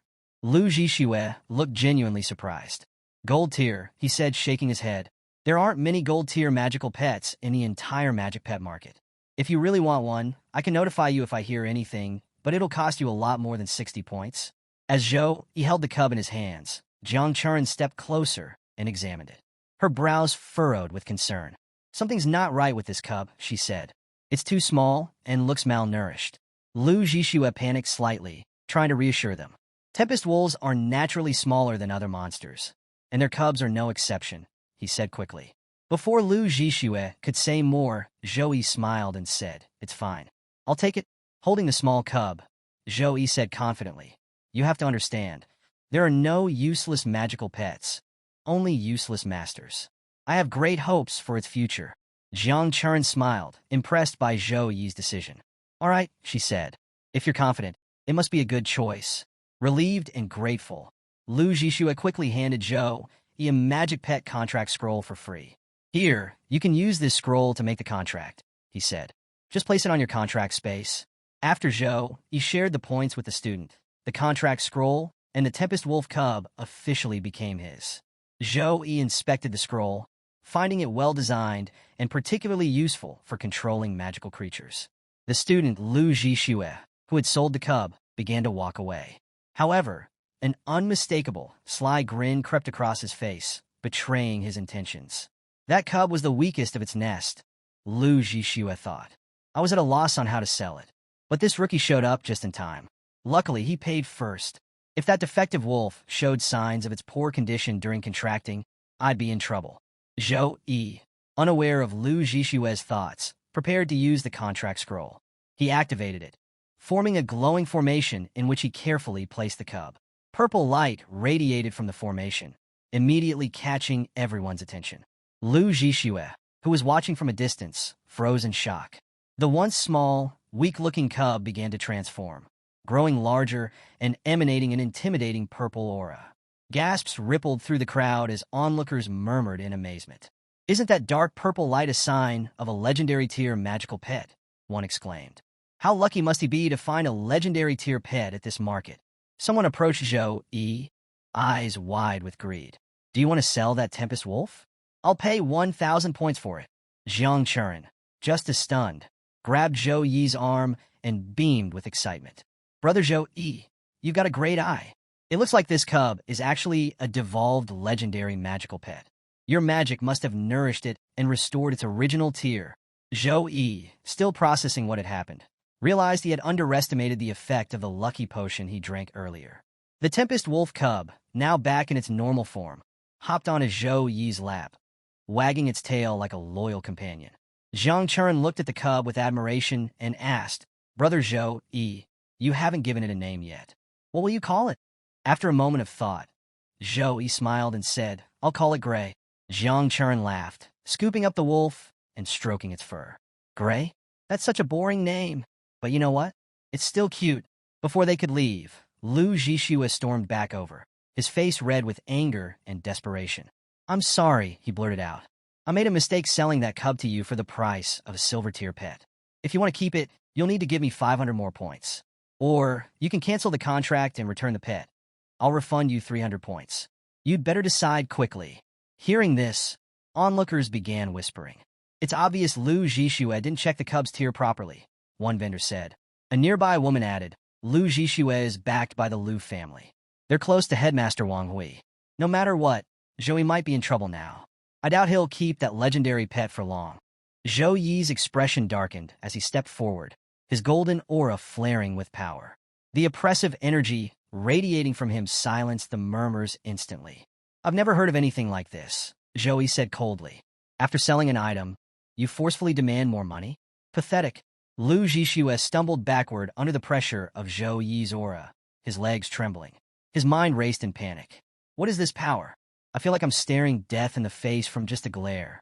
How can a freshman have such overwhelming presence? Zhou Yi's voice cut through Lu Zhixue's thoughts.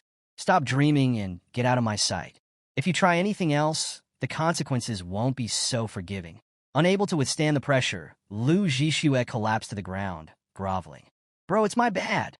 It's all a misunderstanding. Please take the Tempest Wolf. I don't want any trouble. As Zhou Yi withdrew his aura, Lu Zhixue scrambled to his feet, avoiding eye contact. Zhou Yi turned to leave, but glanced back one last time. Take care of yourself, and stay out of my way. I won't warn you again. Jiang Churen shot Lu Zhixue an icy glare, and even Gray growled menacingly before the three of them walked away, leaving Lu shaken and humiliated in the middle of the marketplace. After teaching Lu Zhixue a lesson, Zhou Yi, Jiang Churen, and Gray left the marketplace. Behind them, Lu Zhixue remained on his knees, trembling in fear. As they walked away, Jiang Churen turned to Zhou Yi with a hopeful smile. Brother Zhou Yi, she said, can I come by later to play with Gray? Zhou Yi chuckled and replied, of course. You're welcome to play with him anytime. Meanwhile, the sellers in the marketplace began to recognize Zhou Yi. Whispers and murmurs filled the air. Isn't that Joey? One seller said. The #1 freshman? Another bald seller laughed. Yeah, that's him. I heard Principal Wang Hui took him in as an exclusive disciple. He even received the gold contribution medal. The sellers exchanged knowing looks as one added. Lu Zhixue has been throwing his weight around because of his family status, but this time, he bit off more than he could chew. As the murmurs grew, a man pushed through the crowd with an air of authority. The onlookers muttered in surprise. Lu Wucheng has arrived. Is he here to back his brother? Lu Zhixue's face lit up with relief as his brother approached. Brother, help me, he begged. I need justice. But before he could say more, Lu Wucheng delivered a swift kick to Lu Zhixue's face, sending him sprawling a short distance away. Shocked and confused, Lu Zhixue looked up at his brother. Why would you kick me? Lu Wucheng glared at him. You idiot, he spat. Do you have any idea what you've done? Do you know the importance of a new student receiving a gold contribution medal? If others decide to let you off this time, you should consider yourself lucky. Don't show your face around here again. Get as far away as you can. Still reeling from the blow and his brother's words, Lu Zhixue was left questioning himself. What did I do wrong? When did I provoke such a dangerous person? On the other hand, Joey brought Gray home and began testing the wolf cub's abilities. As Gray displayed its natural talents, Zhou couldn't help but marvel. It's truly worthy of being an epic-level wind wolf cub, he said to himself. Even at this young age, it can instinctively use wind-related abilities. Just then, there was a knock on the door. Zhou glanced at Gray, then thought to himself, the effect of the lucky potion hasn't worn off yet. Could this be another stroke of fortune? When he opened the door, a soldier from the Snow Dragon Legion stood before him. The soldier introduced himself as Zhao Sheng and handed Zhou a carefully sealed box. This is the S-level treasure, the extremely cold lotus, as promised by the Snow Dragon Legion, the soldier said. Please confirm its receipt. Zhou opened the box, and a frozen lotus emanating an icy, fragrant aroma filled the room. His face lit up with joy. Please convey my thanks to your group leader, Zhou said. The soldier nodded. My duty here is complete. I'll return to my post. Zhou admired the frozen lotus in his hands. With this, Zhou Yun's awakening bloodline crisis will be solved once the pill is refined. He thought about the next steps. I'll need to make an appointment with Mr. He Tian, a 9th-level alchemist, to refine the pill. Zhou tried to book the appointment online, but quickly realized the service wasn't available digitally. I'll have to go to the elixir department in person, he muttered. When Zhou arrived at the elixir department, he approached the counter, where a young woman was standing. Hello, he greeted her. I'm looking for teacher He Tian. I need a pill refined. The woman, who introduced herself as Lini, looked up and smiled. Teacher Tian just went to a meeting, she explained. But I'm a student. What kind of elixir do you need refined? I can assist you in the meantime. Zhou listened to the girl and showed her his treasures. I want to get the S-level elixir, extremely cold elixir, refined, he said. When the girl saw the treasures, an extremely cold ice lotus and ice grass, her eyes widened in shock. This is an S-level natural treasure, she exclaimed. And paired with level ice grass, these are incredibly rare treasures. She looked at Zhou with curiosity. You're a new student. How did you come across something so rare? Zhou chuckled and replied casually. Just lucky, I guess. Now that he had the extremely cold ice lotus and ice grass, all he needed to do was pay the 800 credit S-level elixir production fee. After explaining the fee, the girl asked for his contact details. Once Teacher Tian finishes refining the extremely cold pill, I'll inform you as soon as possible, she assured him. Zhou Yi shared his contact information, left the treasures in her care, and exited the elixir department. Later, Zhou Yi was seen walking through the academy, likely on his way to his first class. As he passed by, he overheard a group of students chatting. Did you hear? Alien creatures have been discovered recently in multiple places, one said. Yeah, I heard about it too, another replied. When Zhou Yi entered the classroom, more students were deep in conversation. Many armies and associations have been called back from the front lines, one student remarked. Another chimed in. My friend in the army said it's because alien creatures have been found all over the empire. Zhou Yi listened to the murmurs as he took his seat, thinking to himself, it seems the news of an alien invasion is spreading everywhere. Just as Zhou Yi sat at his desk, someone tapped his shoulder. Zhou Yi, a familiar voice called out. He turned and was surprised to see Song Xiaolan. Song Xiaolan, you're in this class too? Of course. Song replied with a smile. My special teacher is Housemaster Wu Meng, so it looks like we'll be classmates from now on. She extended her hand. Classmate Zhou Yi, please take care of me in the future. Zhou Yi shook her hand and replied, I'll rely on your guidance too. Song laughed. You're so powerful, it's hard to imagine I could teach you anything. But if you ever need my help, just ask. Moments later, Sue Meyer entered the room and stood in front of the students. Introducing herself, she said, My name is Sue Meyer, and I'll be responsible for teaching you the detailed intricacies of the world of Warcraft. Before starting the lesson, Sue Meyer made an important announcement. As many of you have heard, the rumors are true. There's been a massive invasion of alien creatures in the Empire. Although these alien creatures are not exceptionally powerful, the nation is treating their presence with the utmost seriousness. Facing potential threats, the Central National Army has now entered the third level of combat readiness. In response, resource investments for major universities have doubled. At Sukong University, the monthly resource distribution for students will increase by 70%, and students completing school-issued tasks will now receive higher credit rewards than before. Additionally, the university announced that Abyss mode permissions would soon be unlocked for the 3 major dungeons on campus.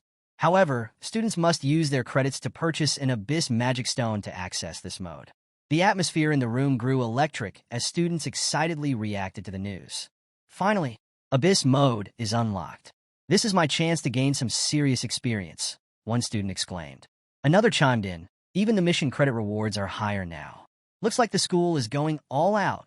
Noticing the rising excitement, Sue Meyer addressed the students with a composed tone. Calm down, everyone. While the resources have been increased, your focus should remain on working hard and becoming stronger. Nothing replaces dedication and effort, she reminded them. From his seat, Zhou Yi observed Sue Meyer thoughtfully. She seems different, stronger, more confident. It's not just me making progress, he mused. The class concluded, and the following day, students gathered in small groups, chatting about the dungeons. I tried challenging the Goblin Dungeon boss yesterday, one student lamented. I died at the last second and wasted 100 credits. Well, who told you to jump straight into Nightmare level? Another teased. Nearby, Zhou Yi considered his own plans. Now that I'm at level 19 and have the extremely cold Ice Lotus, there's no need to return to Gale Mountain. The Abyss-level Goblin Dungeon is the perfect place to gain experience and level up. As he finalized his plans, Zhou Yi noticed a familiar figure nearby, Jiang Churin. Curious, he approached her. Jiang Churin, what are you doing here? He asked with a smile. Churin turned and lit up when she saw him. Zhou Yi, I heard that the rewards for clearing the school's 3 main dungeons have been increased. I was planning to give it a try and thought, maybe you'd join me? Zhou Yi raised an eyebrow. What a coincidence. I was thinking of heading there too. With their plans aligned, the two entered the dungeon together. Inside the dungeon, Jiang Churin turned to Zhou Yi. Which difficulty are you planning to challenge? Abyss level. Zhou Yi replied without hesitation. What about you? Jiang Churin hesitated. Abyss level is too difficult, she admitted. There's a big gap between our power levels. With my current strength, I can only handle the difficult level. Zhou Yi stepped closer to Jiang Churin, a reassuring smile on his face. It's okay, he said. When I conquer the Abyss level, I'll team up with you, and we'll clear it together. Hearing this, Jiang Churin's cheeks flushed slightly. Feeling shy, she gently freed her hand from his. Okay, brother Zhou Yi, she replied with a small smile. I'm going to challenge the difficult level then. Please take care of yourself. You too, Zhou Yi said, watching as she walked away. The two separated, heading toward their respective challenges. Zhou Yi moved toward the abyss-level dungeon. On his way, he overheard a commotion among the other students. Is that Shiming Xian? What's he doing here? The crowd buzzed with excitement. It wasn't every day a top-ranking student challenged the leaderboard dungeon. Don't you know? One student explained. If you refresh the clearance record of the abyss-level dungeon, you can get the Achievement Talent Award. It's nearly impossible to get additional achievement talents without special opportunities. No wonder Shiming Xian's here. Shiming Xian, a level 23 mage ranked 86 on the leaderboard, stood nearby, exuding confidence. Zhou Yi glanced at him briefly and thought, this is boring. I'd better focus on my own challenge. Ignoring the growing chatter, Zhou Yi entered the dungeon and selected the abyss-level difficulty. As soon as he made his selection, the system deducted 400 credits from his account in exchange for a glowing purple magic stone. In moments, Zhou Yi teleported into the goblin dungeon.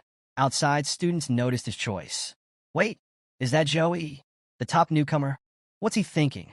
A level 19 warrior challenging the abyss-level difficulty? He doesn't know his limits, one student scoffed. It's just a waste of 400 credits, another laughed. Even Shiming Xian smirked, dismissing Zhou Yi's choice. Looks like some people are letting the increase in resources get to their heads. Inside the dungeon, Zhou Yi stood in a desolate area that resembled ruins. Surveying his surroundings, he muttered to himself, why is this place in such a state? Could it be the result of demons taking over and destroying everything? As he examined the area, a goblin crept up from behind, weapon in hand, ready to strike. But Zhou Yi, sensing the danger, turned just in time. With a swift, powerful punch, he sent the goblin flying. The goblin hit the ground with a thud, lifeless after just one blow. Zhou Yi shook his head and said with a smirk, how shameless. A sneak attack on a 20-year-old? That's just embarrassing. Zhou Yi stood calmly, surveying his surroundings. A sudden noise drew his attention. A massive wave of goblins now stood before him, their eyes gleaming with hostile intent. Without hesitation, they surged forward, ready to attack. These goblins were level 22, silver-tier grade monsters, known for their surprise attacks and slash techniques. Despite their strength, Zhou Yi was undeterred. Finally, a challenge worth my time, he thought as he summoned his warhammer, gripping it tightly. With swift, decisive movements, Zhou Yi began his counterattack. Each swing of his warhammer sent goblins flying, their bodies crumpling under the sheer force. Within moments, he had wiped out the entire wave. These goblins are far too weak, he muttered, catching his breath. But before he could fully relax, another wave of goblins emerged, larger and more aggressive than before. They charged in a horde, their sheer numbers making the ground tremble. Zhou Yi realized the challenge wasn't their individual strength, but the overwhelming numbers. These goblin grunts are like an endless swarm. Their suicide tactics could drain my mana if I'm not careful. I'll need to conserve my energy for the boss. To handle the relentless assault, Zhou Yi unleashed his Shining Phantom Slash, a high-speed spinning attack with his warhammer.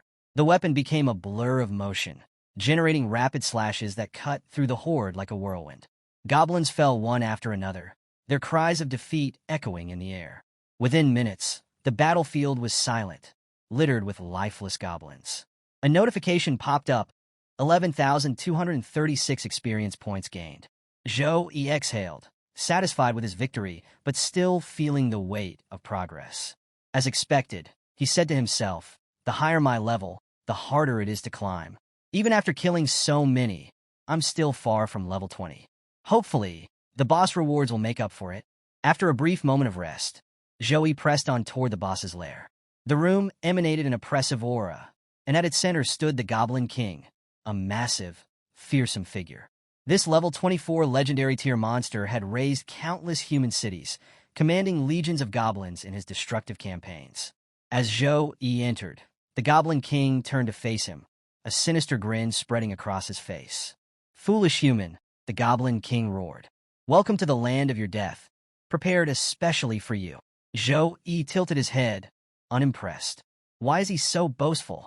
Fueled by rage over the deaths of his goblin minions, the Goblin King charged at Zhou Yi with ferocious speed. Zhou Yi narrowly evaded the initial attack, the ground cracking beneath the king's blow. He's fast for his size, Zhou Yi thought, preparing his next move. Without missing a beat, he retaliated, launching a powerful, focused strike with his warhammer, aiming directly for the Goblin King. The Goblin King sensed the sheer power behind Zhou Yi's attack and quickly activated his dominant body skill. A shimmering shield appeared, reflecting the warhammer's blow with ease. As the ground trembled beneath the clash, the Goblin King bellowed with laughter. "Human, are these scratches supposed to frighten me?" Zhou Yi stepped back, narrowing his eyes. Physical attacks are pointless against him, he thought, already formulating his next move. Just then, a golden angel chain emerged, ripping through the Goblin King's defenses and wrapping tightly around his massive frame.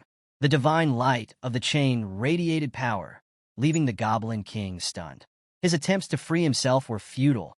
His body refused to respond. "What is this?" the Goblin King roared, struggling like a trapped insect. Zhou Yi watched the scene with a smirk. "Your magic resistance is surprisingly low," he said. "Enjoy this special gift I prepared just for you." With those words, Zhou Yi unleashed a devastating energy attack, radiant with holy power. The Goblin King's eyes widened in terror, but the angel chain held him firmly in place. The energy struck with unparalleled force, enveloping him in blinding light. When the light faded, the Goblin King was no more. Zhou Yi surveyed the battlefield and shook his head. An abyss-level realm boss, yet it was surprisingly weak. I didn't even need to use my full mana or advanced skills. Having set a new record for clearing the abyss-level dungeon, a notification appeared before Zhou Yi. New talent acquired. Rapid casting, A level. This talent greatly accelerates spell casting speed, allowing the instant release of low-level spells. A powerful boost for future growth. Zhou Yi felt the surge of potential as the talent integrated into his abilities. Despite his victory, he sighed.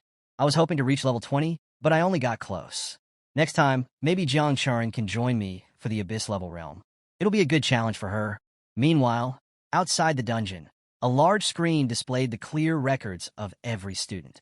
Among the listed names was Tang Ling Yiyang, who had cleared the abyss level in 16 minutes and 24 seconds. A crowd of students gathered near the leaderboard, murmuring among themselves. "There's no one who has cleared it yet today. The abyss level is just too hard." "Exactly," another added. "You're immediately swarmed by hundreds of silver-tier goblins. If you don't escape fast enough, you're done for.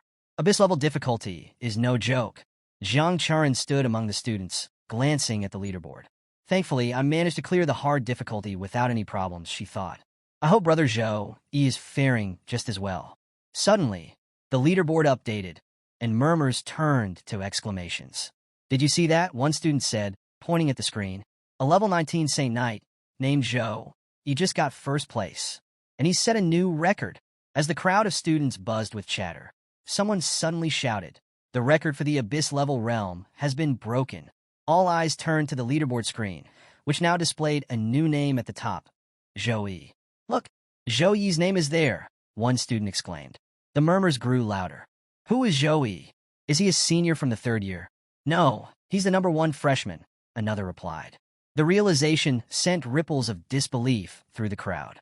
Many students recalled Zhou Yi's impressive performance during the freshman competition, but this was on another level. How could a level 19 Saint Knight defeat the level 24 legendary Goblin King? Some were skeptical.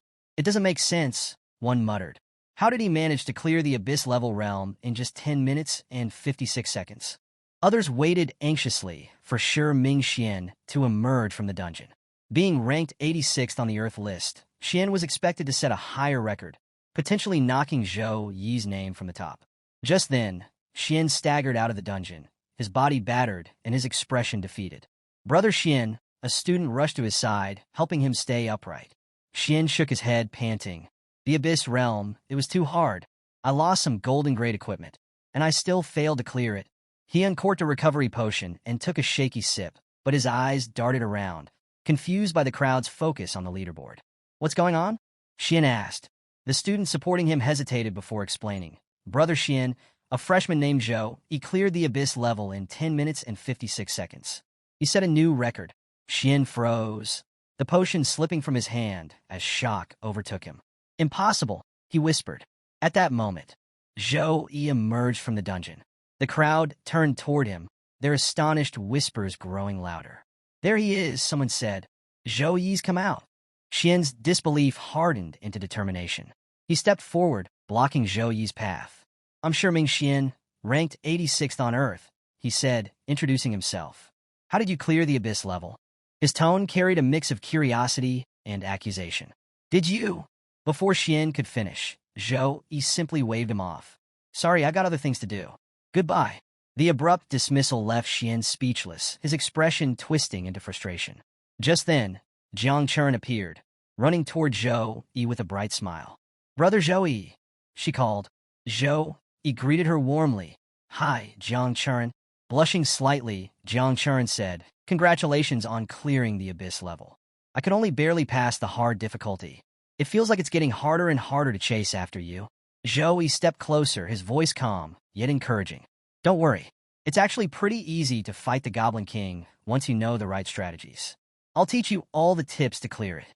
I've got plenty of points, so I can take you with me a few more times. We'll figure it out together."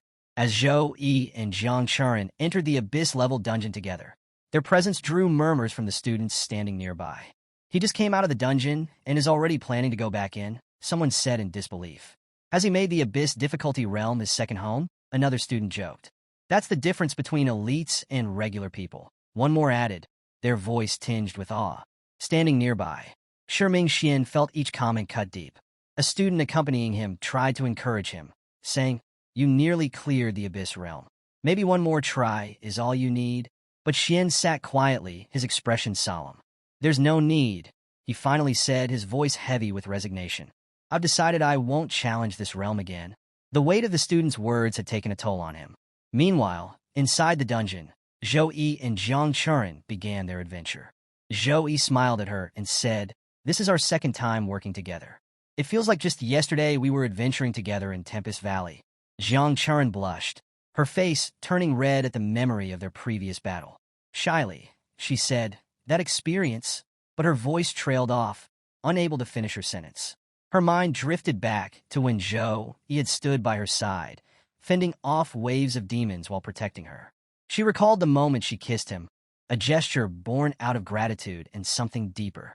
Gathering her courage, she said, "Those demons had completely surrounded me and pushed me into a corner. It was your bravery that saved me and stopped me from choosing self-destruction." Zhou Yi grinned warmly. "It was an honor to rescue you," he said. "That rescue was just the beginning of our adventure. There are many more journeys ahead for us to experience." Before Jiang Churen could respond, a horde of goblin warriors appeared, laughing menacingly as they advanced. These were level 22 monsters, and their numbers were overwhelming. Jiang Churen's eyes widened. The Abyss difficulty certainly doesn't disappoint. The stats on these goblins are ridiculously high. Zhou Yi had brought Jiang Churen here to help her gain experience and to clear the dungeon together. Calmly, he began giving her tips. "Don't be intimidated by their levels," he said. "Their strength lies only in their numbers. Keep your focus on your skills, and you'll find they're easier to handle than they look." With a confident smile, Zhou Yi added, "Here's the plan. We'll each take one side. Just make sure none of these goblins can sneak up behind us." After hearing the plan, Jiang Churen agrees, setting the stage for their next battle. Our hero then activates several buffs: the Gift of Power, Shield of Protection, and Weapons Blessing, ensuring not just his own enhancement, but boosting Jiang Churen's abilities as well. Empowered by these buffs, Jiang Churen readies her Dark Element Sword, while Zhou Yi wields his hammer, both preparing to take on a horde of goblins. Zhou Yi takes the lead, charging forward with his hammer and urging Jiang Churen to flank from the opposite side. As he reaches the goblins, he unleashes devastating swings, each strike crushing multiple foes. On the other side, Jiang Churen feels an exhilarating surge of power coursing through her, thanks to the buffs. Her stats increase significantly, making her attacks nearly twice as effective. When a group of goblins attempts to ambush her, Jiang Churen responds swiftly with her Dark Slash, her blade cutting through them effortlessly. The dark element power of her sword delivers immense damage, making quick work of the enemies. Despite her lower level, Jiang Churen mows through the silver-tier goblins with ease, as though trimming grass. Meanwhile, Zhou Yi continues his rampage, his hammer swings causing chaos among the goblins. In a short time, the duo annihilates the entire horde. Jiang Churen, now at level 18, gains 5,200 XP, while Zhou Yi, still at level 19, earns 5,900 XP. Triumphant and energized, Jiang Churen beams with excitement, asking Zhou Yi if they can keep going.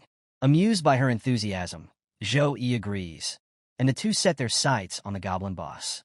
Arriving at the boss's lair, they are greeted by a towering figure radiating power. The goblin boss, at level 24, roars in rage, vowing vengeance for his fallen comrades. Sensing the immense strength of their opponent, Jiang Churen remarks that bosses of this caliber are no easy feat. She questions Zhou Yi about his strategy, and he confidently reveals that while the boss looks formidable, its spell resistance is notably weak. He suggests Jiang Churen use her most powerful skill to exploit this weakness. Emboldened by his words, Jiang Churen decides to take the lead. She channels her succubus bloodline, summoning its demonic power to unleash a devastating demonic slash. The attack strikes the goblin boss directly, but instead of dealing significant damage, the demonic energy is absorbed, causing the boss to ascend to an even greater level of strength. Now more powerful than ever, the goblin boss retaliates with a ground shockwave, stomping the ground with a mighty force. The impact sends tremors throughout the area, shaking the very foundation of their battlefield. The immense pressure from the goblin boss's shockwave sends Zhou Yi and Jiang Churen scrambling to steady themselves. Zhou Yi regains his balance first and quickly checks on Jiang Churen, concerned for her safety. Though visibly shaken, Jiang Churen manages to reply, her voice tinged with despair, admitting that she's unharmed. However, she blames herself for their predicament. Overwhelmed with guilt, she confesses that her inability to control her demonic power allowed the goblin boss to absorb it, making him even stronger. Seeing her sinking into self-blame, Zhou Yi reassures her, trying to lift her spirits. Determined to salvage the situation, he resorts to the strategy he used to defeat the goblin boss before. Activating Punishment of Light, he launches the attack, but the goblin boss effortlessly shields himself with a protective barrier. Surprised and frustrated, Zhou Yi realizes that the boss's spell resistance has significantly improved. Undeterred, he activates the Spear of Light and moves in for another strike. Before charging, he turns to Jiang Churen and warns her of the worsening situation, suggesting that if he fails, she should use the Abyss Stone to escape. Zhou Yi unleashes a flurry of attacks, including the Divine Chain, but none of his efforts penetrate the boss's defenses. The goblin boss even shatters the chain with ease, leaving Zhou Yi struggling against an opponent far stronger than before. Meanwhile, Jiang Churen is paralyzed by guilt and fear, blaming herself for the escalating danger. Her frustration grows as she watches Zhou Yi struggle, and she feels powerless to help. Suddenly, a voice echoes within her mind, a manifestation from her inner world, calling out her weakness. The demonic presence of her succubus bloodline materializes in her mind, taunting her for lacking the strength to assist Zhou Yi. The presence tells her that only by fully embracing and controlling her demonic power can she stand beside Zhou Yi and protect him. As the internal conflict rages within her, Jiang Churen feels torn between self-doubt and a growing determination. Meanwhile, Zhou Yi, still locked in battle with the goblin boss, considers activating his angel physique as a last resort to protect Jiang Churen. But before he can act, a sudden, massive sword slash cuts through the goblin boss's arm, severing it completely. The boss howls in agony, unable to absorb any more demonic energy, as Zhou Yi turns in shock to see the source of the attack. Standing before him is Jiang Churen, transformed and exuding an overwhelming, dark power. She has fully evolved into her bloodline's demonic physique, but something is different. Her usual composure has been replaced by a menacing, otherworldly presence. Laughing with unrestrained confidence, she declares that she will handle the monster now. The goblin boss, already weakened by the loss of his arm, screams in fury. Not only can he no longer absorb the demonic energy, but the energy he had stolen is now being forcibly drawn back into Jiang Churen. As the goblin boss roars in agony, Jiang Churen mocks him with a sly laugh, calling his suffering just an appetizer. Furious and desperate, the boss charges at her, unable to endure the sight of his stolen power flowing back into her. Jiang Churen, unfazed by his rage, retaliates with a devastating laser-like beam attack that shakes the entire battlefield. Zhou Yi watches in awe, stunned by the overwhelming power of Jiang Churen's new succubus form. Her attack obliterates the goblin boss instantly, ending the fight in a spectacular display of strength.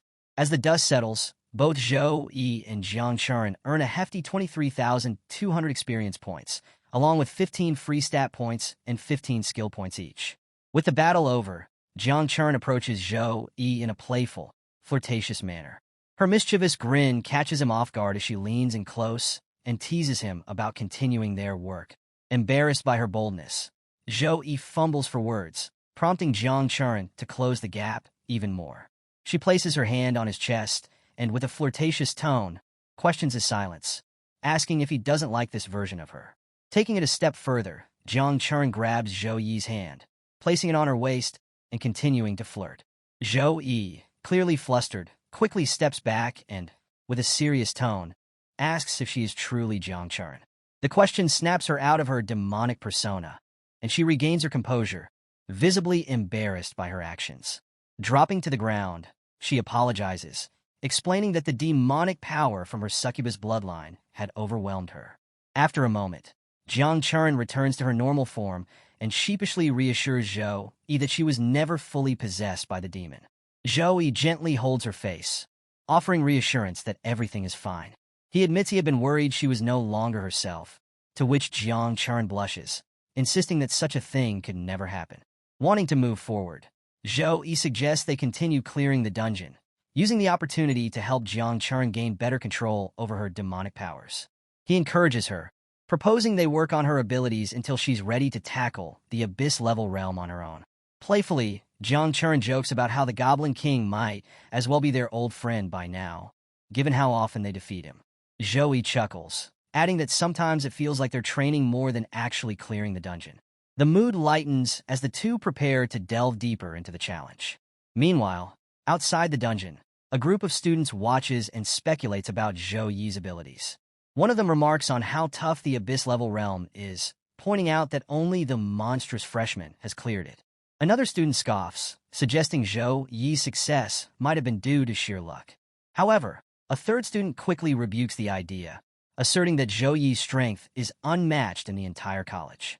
With a pointed jab, they sarcastically challenge the doubter to test their own luck in the realm, leaving the group in awe of Zhou Yi's accomplishments. As the students outside the dungeon continued to chat, the leaderboard displayed an unexpected change. The record for the dungeon had been broken once again, and Zhou Yi's name appeared in first place. Gasps rippled through the crowd as everyone marveled at his repeated success. But before they could process it, the leaderboard shifted again. This time, Jiang Churen's name took the top spot. The crowd buzzed with disbelief and admiration. Jiang Churen, who had only recently struggled to clear the hard difficulty, had now soloed the abyss-level realm. Zhou Yi's name, now in second place, solidified the extraordinary feat as another new record. The students were stunned. One student in particular turned to his companion, saying, "Brother, I finally understand what it feels like to see the gap between a genius and yourself." Over the next few hours, Jiang Churen and Zhou Yi continued to clear the dungeon multiple times. Zhou Yi conquered the abyss-level realm for the second time, while Jiang Churen, bolstered by Zhou Yi's guidance, also cleared the difficulty again, this time as part of their team. Their repeated triumphs left onlookers in awe, solidifying their reputations as rising stars within the academy. Eventually, both emerged from the dungeon, visibly accomplished. As they stepped outside, Jiang Churen turned to Zhou Yi with a cheerful suggestion. "Brother Zhou Yi, I heard the Element House is putting on a fireworks display for the freshmen today. Let's go watch it together." Zhou Yi, eager for a moment to relax after their intense training, agreed with a smile. "Let's go and take it easy for a bit." The two made their way to the Element House, a street powered entirely by magic. The whole area glimmered with a radiant glow, the lights casting an enchanting ambience. Standing amidst the vibrant scene, Zhou Yi couldn't help but chuckle. "We farmed that realm so much today, without even realizing it." Jiang Churen nodded, her face glowing with gratitude. "Thank you, Brother Zhou Yi. I've gained so many rewards from the abyss-level realm, and it's all thanks to your help." Zhou Yi laughed and waved off her praise. "You're giving me too much credit. This was all your effort. I just gave a little push." As they strolled further down the magical street, they stopped before a towering statue. Zhou Yi, puzzled, examined it closely. "Who is this?" he asked. Jiang Churen smiled and explained. "This is Mage Wei Yang, honored with the title of protective deity. He defended against multiple invasions from otherworldly legions, all by himself. His bravery and deeds became legendary. Unfortunately, during his final battle, a demon lord attacked him from behind. He sacrificed his life, and his soul was completely wiped out. Because of this, he cannot be resurrected. Hearing the tale, Zhou Yi felt a deep respect for the fallen hero. What an incredible person, to stand against so many enemies alone. That's true greatness, he said, admiration evident in his voice. After a pause, he turned to Jiang Chuan, curious. I don't know much about history. Could you tell me about the Dark Ages? Hearing Zhou Yi's interest, Jiang Chuan eagerly begins recounting the history of the Dark Ages, starting with the Golden Age, which began in the year 2544, 80 years ago. During this time, many talented individuals and extraordinary classes emerged, earning the era its illustrious title. Legends like Tempest Sword Saint Chong Ping Hai and Heat Blade Saintly Xiao Yang rose to prominence, and their heroic deeds still resonate today as they continue fighting on the front lines. However, the triumphs of the Golden Age were short-lived. When humanity began exploring and attacking other worlds, the Dark Age descended without warning.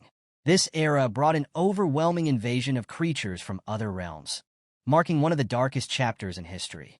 The elites of the Golden Age fought valiantly, sacrificing their lives to hold back the tide of destruction. After 30 grueling years of relentless battles and the loss of millions of warriors, humanity finally achieved peace, ushering in the current age. As Jiang Chuan reflects on the present, a shadow of concern crosses her mind. She fears that history might repeat itself, as dimensional cracks seem to be opening again, signaling the possibility of another large-scale invasion. Despite her attempt to mask her worry, Zhou Yi notices and places a reassuring hand on her head. Don't overthink it, he says confidently. This time it's different. These creatures slipping through the cracks are weak compared to the past. And we're nothing like the people of the Golden Age. We're far stronger now. If darkness ever falls upon us again, it's those otherworldly creatures who will regret it, not us. His calm assurance brings a smile to Jiang Chuan's face. You're right, she agrees. We've been preparing for so long. If they come, we'll be ready. At that moment, fireworks light up the night sky, their vibrant explosions casting colorful reflections across the magical street. Jiang Chuan, with her playful energy, grabs Zhou Yi's hand and leads him to a better spot to enjoy the display. Together, they watch the dazzling fireworks, their earlier worries momentarily forgotten. The scene then shifts to Zhou Yi on a train. As he gazes out of the window, he sighs to himself, lamenting, "Too bad Miss Su isn't here, so I can't use the military teleportation array." Having grown accustomed to instant teleportation, the slow pace of the train feels strange to him. But his attention soon turns to the frozen pill in his hand, a remedy capable of curing Zhou Yun's disease. Holding it, Zhou Yi feels a sense of relief and happiness, knowing it will make a difference. The story transitions to Zhou Yun, Zhou Yi's sister, who is visibly frustrated. She sits in her room with Qing, questioning why her brother hasn't arrived yet. "Why isn't he here?" she demands. Qing offers a calm smile and reassures her, "Don't worry. Your brother just called. He'll be here soon." As they talk, the door opens, and Zhou Yi walks in. "I'm back," he announces with a warm smile. Zhou Yun's mood changes instantly. She jumps with excitement and runs to her brother, plopping herself on his lap. Zhou Yi smiles, stroking her hair affectionately. "I was worried about you the whole way here," he says. "But seeing you so full of energy now, I feel so much better." After hearing Zhou Yi's reassurance, Zhou Yun innocently replies, "Of course. I've been taking my medicine every day." Her cheerful response makes Qing smile warmly. Turning to Zhou Yi, Qing expresses her happiness. "It's so good to see you again after so long." Zhou Yi nods, returning her smile. "It really has been a while since I last saw you, Sister Qing." Qing steps closer, her expression soft but curious. "Now that you're back, how long will you stay this time?" Zhou Yi responds, "I'll be here for 3 to 4 days. I came for Yun's final treatment." Hearing this, Yun's expression immediately shifts to sadness. Clinging tightly to her brother, she protests, "You're only staying for such a short time?" Zhou Yi tries to console her, and Yun quickly brightens up, her tone shifting. "Then, brother, have you prepared a gift for your adorable sister?" Zhou Yi chuckles at her quick change in mood and immediately summons the horn of the golden grade beast, presenting it to her. "Here, this will let you summon a golden grade bear to protect yourself," he explains. Yun's eyes widen with joy as she accepts the gift, her excitement overflowing. This is perfect. It's exactly what I expected from my brother. Thank you. Her happiness is infectious. And He places a gentle hand on her head, saying, I'm sure you'll become as strong as I am once you're fully cured. A short time later, the doorbell rings. He heads to the door and opens it to greet the visitors, Secretary Zhao and Madame Chui. Smiling, He welcomes them warmly. Secretary Zhao steps forward explaining, Mr. Zhao, I contacted Madame Chui last night, and she came immediately. Before he can say more, Madame Chui interrupts with a confident smile. You must understand, Secretary Zhao, an invitation from He isn't something I'd take lightly. He approaches Madame Chui, shaking her hand. You're far too kind, Madame Chui. I'm the one who should be thanking you for coming here to help me. Madame Chui responds graciously, and I nearly forgot to congratulate you. Not only did you find the frozen lotus, but you've also managed to forge it into the frost pill with effects even greater than expected. At this revelation, Secretary Zhao's jaw drops in shock. The frost pill? An S-grade treasure? That's priceless and in such high demand. Seeing Secretary Zhao's astonishment, He chuckles and briefly explains how he came across the frost pill. Then, he quickly refocuses the conversation. We shouldn't waste any more time. My sister's treatment is the priority. Both visitors immediately nod in agreement. You're absolutely right. Let's not delay any further. Let's begin. The group gathers in a special room to begin Yun's treatment. However, as they prepare, Yun looks up at Zhou with nervous eyes. Bro, will this really be okay? She asks, her voice trembling. Zhou kneels beside her, placing the frost pill gently in her hand. There's no need to worry. He reassures her with a calm smile. Just take this pill, and everything will be fine. With some hesitation, Yun enters the intricate formation at the center of the room. She takes a deep breath and tells her brother, I'm ready. Zhou responds by activating several powerful buffs, including the Blessing of Protection, Blessing of Dawn, and Blessing of Courage.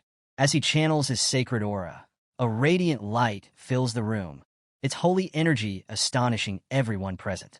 Madame Chui, a seasoned priest herself, looks on in awe. Despite her experience, she marvels at how Zhou sacred energy is far purer than her own.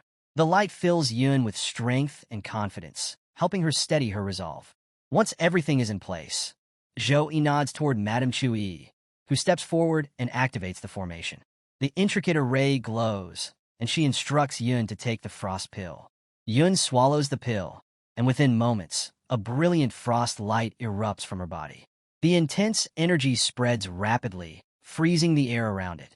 The temperature drops dramatically, and the room is filled with a chilling frost that alarms everyone. What's happening? Is something wrong? One of them exclaims. Zhou remains calm. Don't worry, I'll take care of this. He activates the sacred flame, and warm, purifying energy begins to spread throughout the room, balancing the overwhelming frost. The frost energy from the pill gradually stabilizes, and Zhou reassures everyone. This will be the last frost burst Yun experiences. Slowly but surely, the frost energy begins to calm, and the light dims as Yun regains control over her power. Madame Chui breathes a sigh of relief. We've completed the hardest part, she says. Now we just need to wait for Yun to fully absorb the pill. Inside the formation, Yun feels the frost energy within her body beginning to stabilize. The frost pill dissolves completely, and she channels her newfound control over the frost. In one final act, she releases the last remnants of chaotic frost energy, manifesting it as a majestic frost dragon. The shimmering dragon envelopes Yun, but this time it brings no harm. Instead, the energy emanating from it is pure and calming. Everyone in the room feels the dragon's gentle yet powerful energy, and they realize that Yun has awakened her bloodline powers. As the frost dragon dissipates, Yun emerges from the formation, her demeanor transformed. She runs straight to her brother, a bright smile on her face. Zhou places a hand on her head and asks, How do you feel now? Yun, now fully cured, beams with happiness. Bro, I think my illness is completely gone. Relieved, Zhou smiles and says, That's great news. Check your status. Let's see what's changed. Yun nods and quickly checks her abilities. Her eyes light up as she activates her frost powers, creating an intricate ice sculpture with ease. Bro, It seems my frost bloodline has granted me a talent for controlling the ice element. I can summon and manipulate ice whenever I want. While marveling at her newfound ability, Yun looks up at Zhou-Yi with curiosity. Will I gain any other talents after fully awakening my bloodline? She asks, playful yet hopeful. Seeing his sister happily experimenting with her newfound frost bloodline talent, Zhou-Yi laughs and says, regular bloodline awakenings don't usually grant special talents.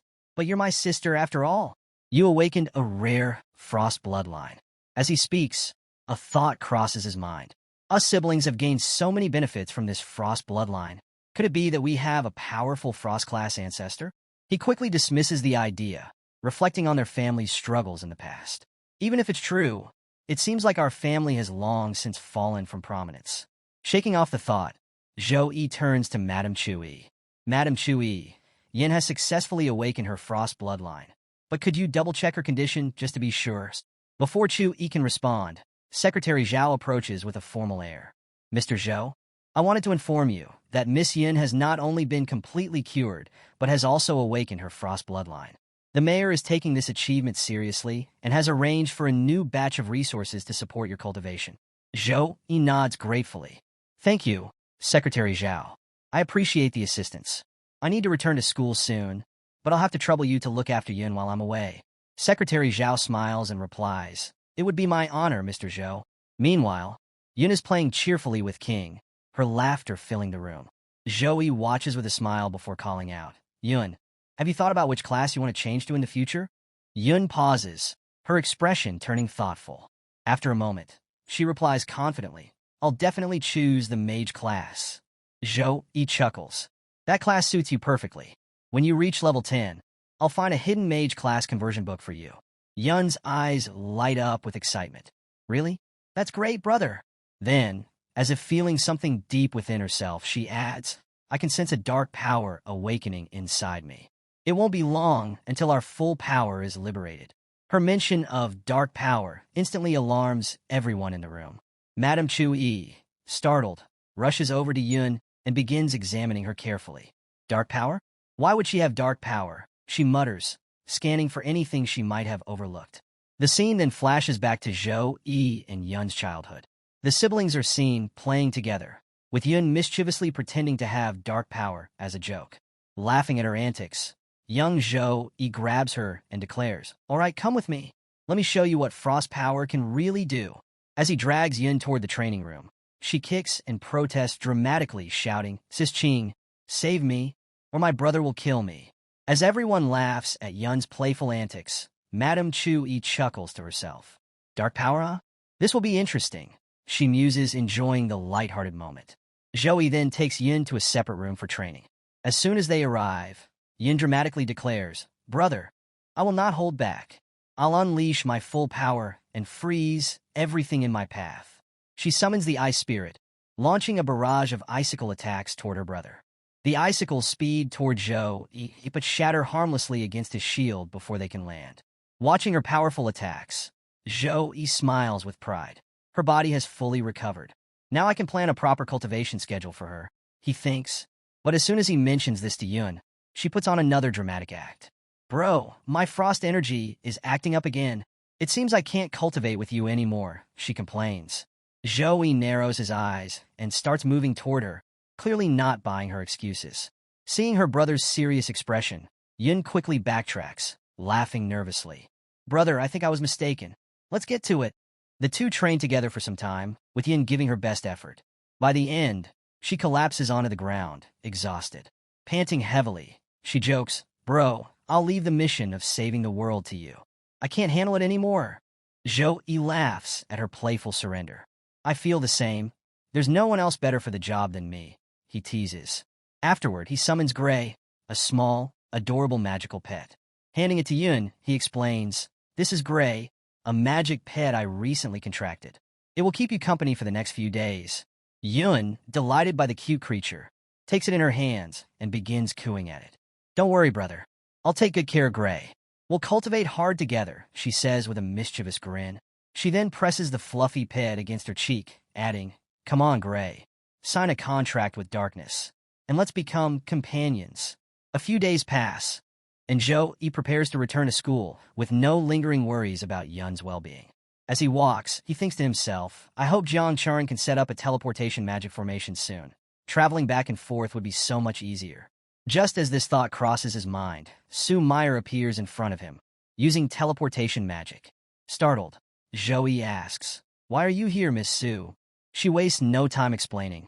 The National Freshman Exchange competition is starting soon, and each team needs 5 members for the team match. I'm here to finalize the roster with you.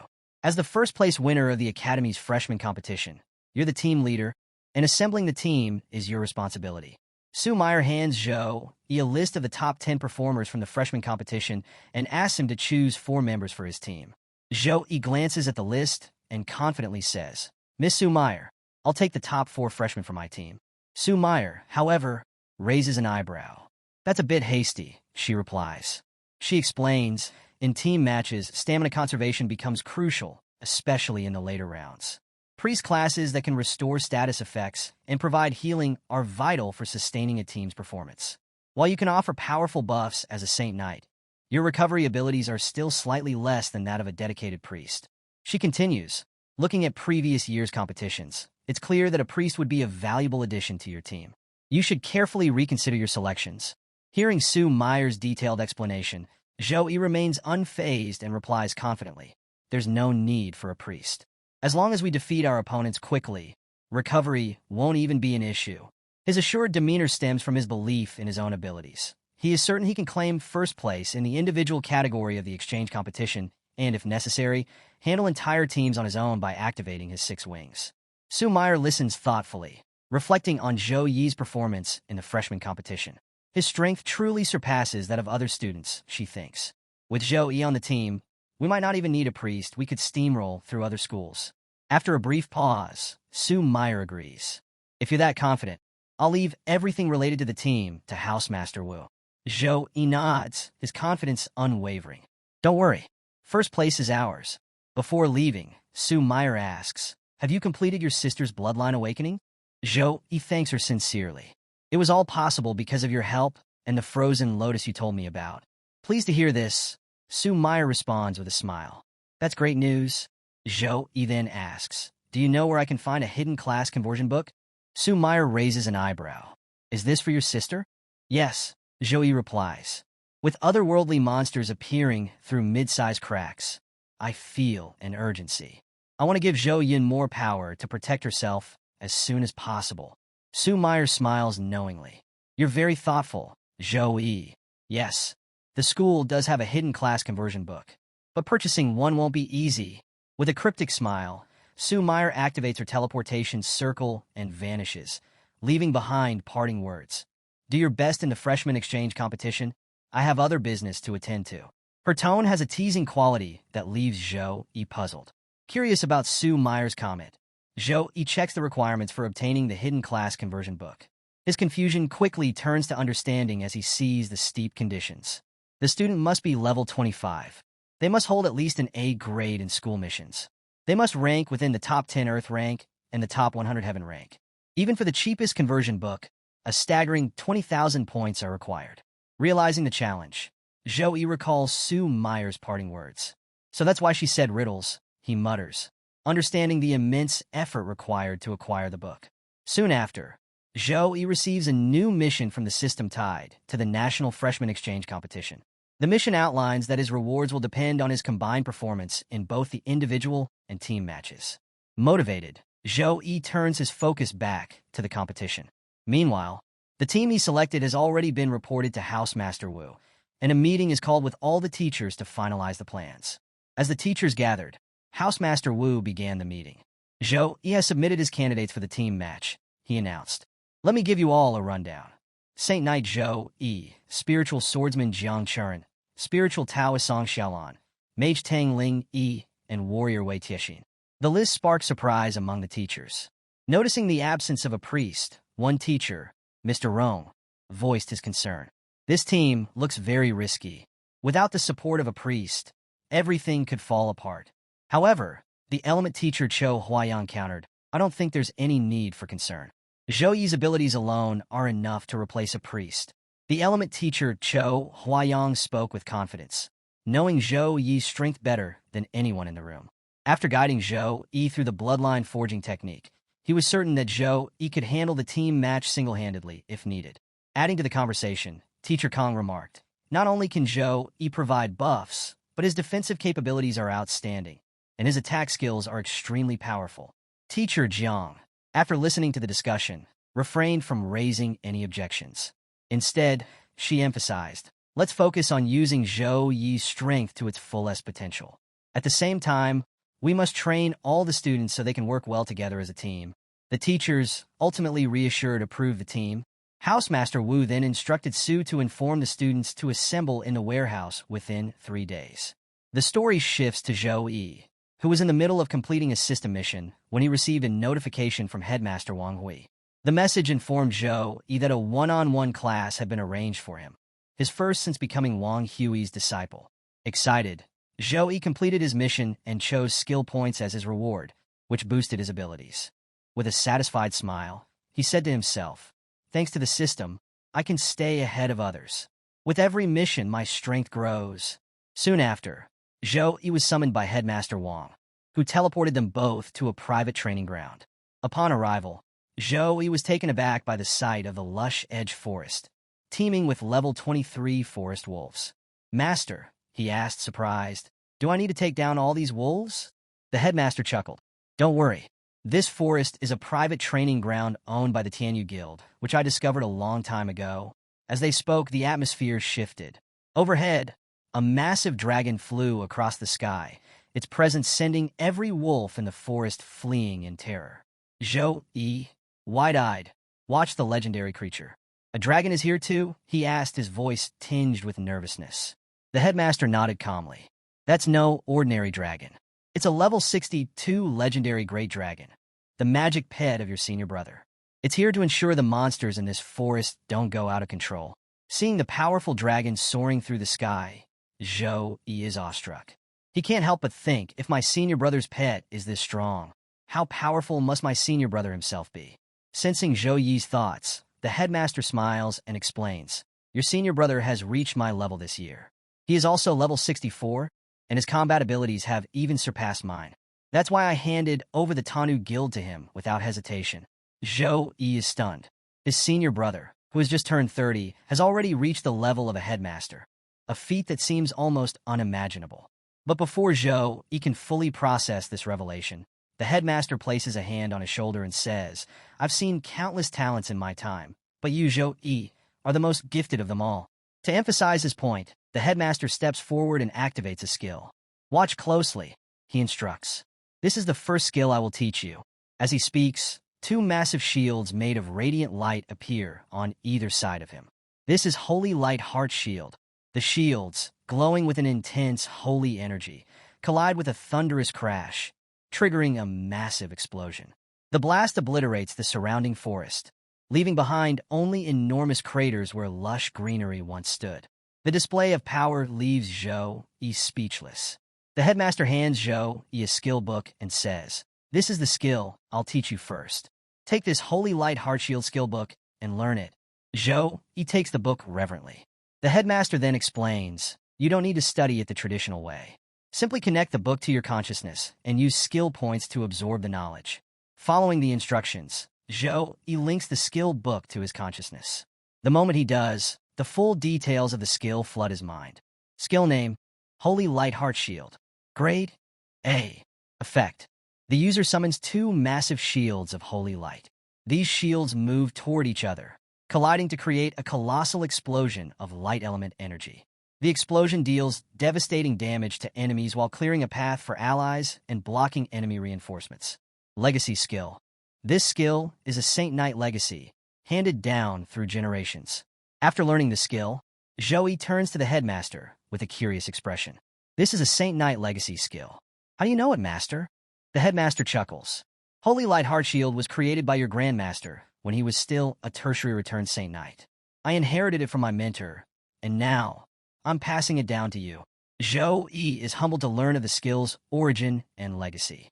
After mastering the basics of Holy Light Heart Shield, the headmaster instructs Zhou Yi to test the skill. Zhou Yi activates it, but as he has only reached level 1 with the skill, its power is limited. The resulting blast is strong enough to harm low-level monsters, but not much more. The headmaster approaches with a smile and says, "It's impressive that you can achieve this much with just a level 1 Holy Light Heart Shield. This skill was designed for team matches. You can use it to divide the battlefield and limit enemy movement." With the skill learned, the headmaster declares it's time for practical combat training. To assist, the dragon Gaolong will command nearby monsters to attack Zhou Yi. The experience he gains will depend on how many monsters he can defeat. With a mighty roar, Gaolong gives the order. Monsters lurking in the area emerge from hiding, forming a large group that charges toward Zhou Yi. Before the horde can overwhelm him, a few monsters break away and lunge at him. Prepared for the ambush, Zhou Yi swiftly counters, crushing them with his hammer. Facing the advancing horde, Zhou Yi wastes no time. He activates all his buffs and launches into relentless attacks, alternating between the power of his Holy Bloodline and Frost Bloodline. Holy attacks annihilate some monsters with radiant blasts, while frozen strikes immobilize and destroy others. He fights with such ferocity and focus that he loses track of time, cutting down wave after wave of enemies. By the end of the battle, Zhou Yi stands victorious, having defeated every monster in the area. The headmaster approaches impressed. "You put every ounce of energy into this fight," he says with a laugh. "I didn't expect you to use up all your stamina and mana. But tell me, if there were even more monsters, wouldn't you be scared?" Zhou Yi grins and replies confidently, "Of course not, because I have you." After taking a brief rest and drinking a recovery potion, Zhou Yi feels rejuvenated. The effort he put into the battle is nothing compared to the reward. His system congratulates him with a notification. He has reached level 22. He also gains 20 stat points and 20 skill points. Excited by his progress, Zhou Yi immediately uses the skill points to level up Holy Light Heart Shield, increasing it to level 3. The improvement fills him with pride, knowing this enhanced skill will be invaluable in future battles. The headmaster surveys the now empty area, noting the absence of monsters. Turning to Zhou Yi, he remarks, "I expected you to take down about 100 monsters, but you've defeated nearly 400. Zhou Yi, slightly bashful but proud, thanks the headmaster. "It's all because of your teachings. The improvements I've made over these past 2 months wouldn't have been possible without your guidance." The headmaster approaches Zhou Yi, his tone firm but supportive. "Since you're forming a team without a priest for the exchange competition, you must keep your composure and not falter at crucial moments. As my student, I expect nothing less than excellence." Zhou Yi, brimming with confidence, replies with his signature grin, "Don't worry, master. As long as I'm here, first place is guaranteed." His unwavering determination shines through, and the headmaster nods, reassured. Meanwhile, at the Tempest Forest Station, the 4 teammates Zhou Yi selected, Jiang Chuan, Song Xiaolan, Tangling Yi, and Wei Tiexin, enter an old hut preparing for the competition. Across the nation, an official announcement is made about the National Freshman Exchange Competition. With 218 high schools and universities participating, the announcement captures everyone's attention.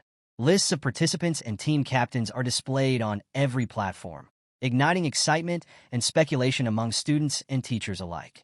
As students review the participant lists, a particular detail about Zhou Yi's team grabs their attention: the absence of a priest. This sparks widespread surprise and doubt. Is this real? How can they fight without a priest? Murmurs spread through the schools. Back in Tempest Valley, Zhou Yi's teammates are thrilled to see the finalized roster. 2 of his admirers, the Gunner Girl and Mechanical Girl, react with excitement upon seeing his name listed as team captain and Jiang Chuan as vice captain. Gunner Girl, amused by the skeptical comments flooding social media, chuckles. "Look at all these people doubting Zhou Yi's team just because there's no priest. They think the team is doomed." She smirks at the comments predicting failure, exuding confidence in Zhou Yi's abilities. They're going to eat their words soon. The team captain of another school, also impressed by Zhou Yi, expresses her confidence in him. With Zhou Yi leading, even without a priest, this year's championship is as good as ours, she muses, already envisioning his team's victory. She even instructs an attendant to cover Zhou Yi's expenses for the day, her belief in his capabilities unwavering. The story then shifts to Zhou Yi, who is hard at work in the training room. Despite participating in level 10 combat training, the challenge is far too easy for him now, thanks to his increased power. Each training exercise feels more like a warm-up than a test of his abilities. as Zhou Yi's strength has far outpaced the requirements of this level. As Zhou Yi contemplates his need for further training, his phone rings.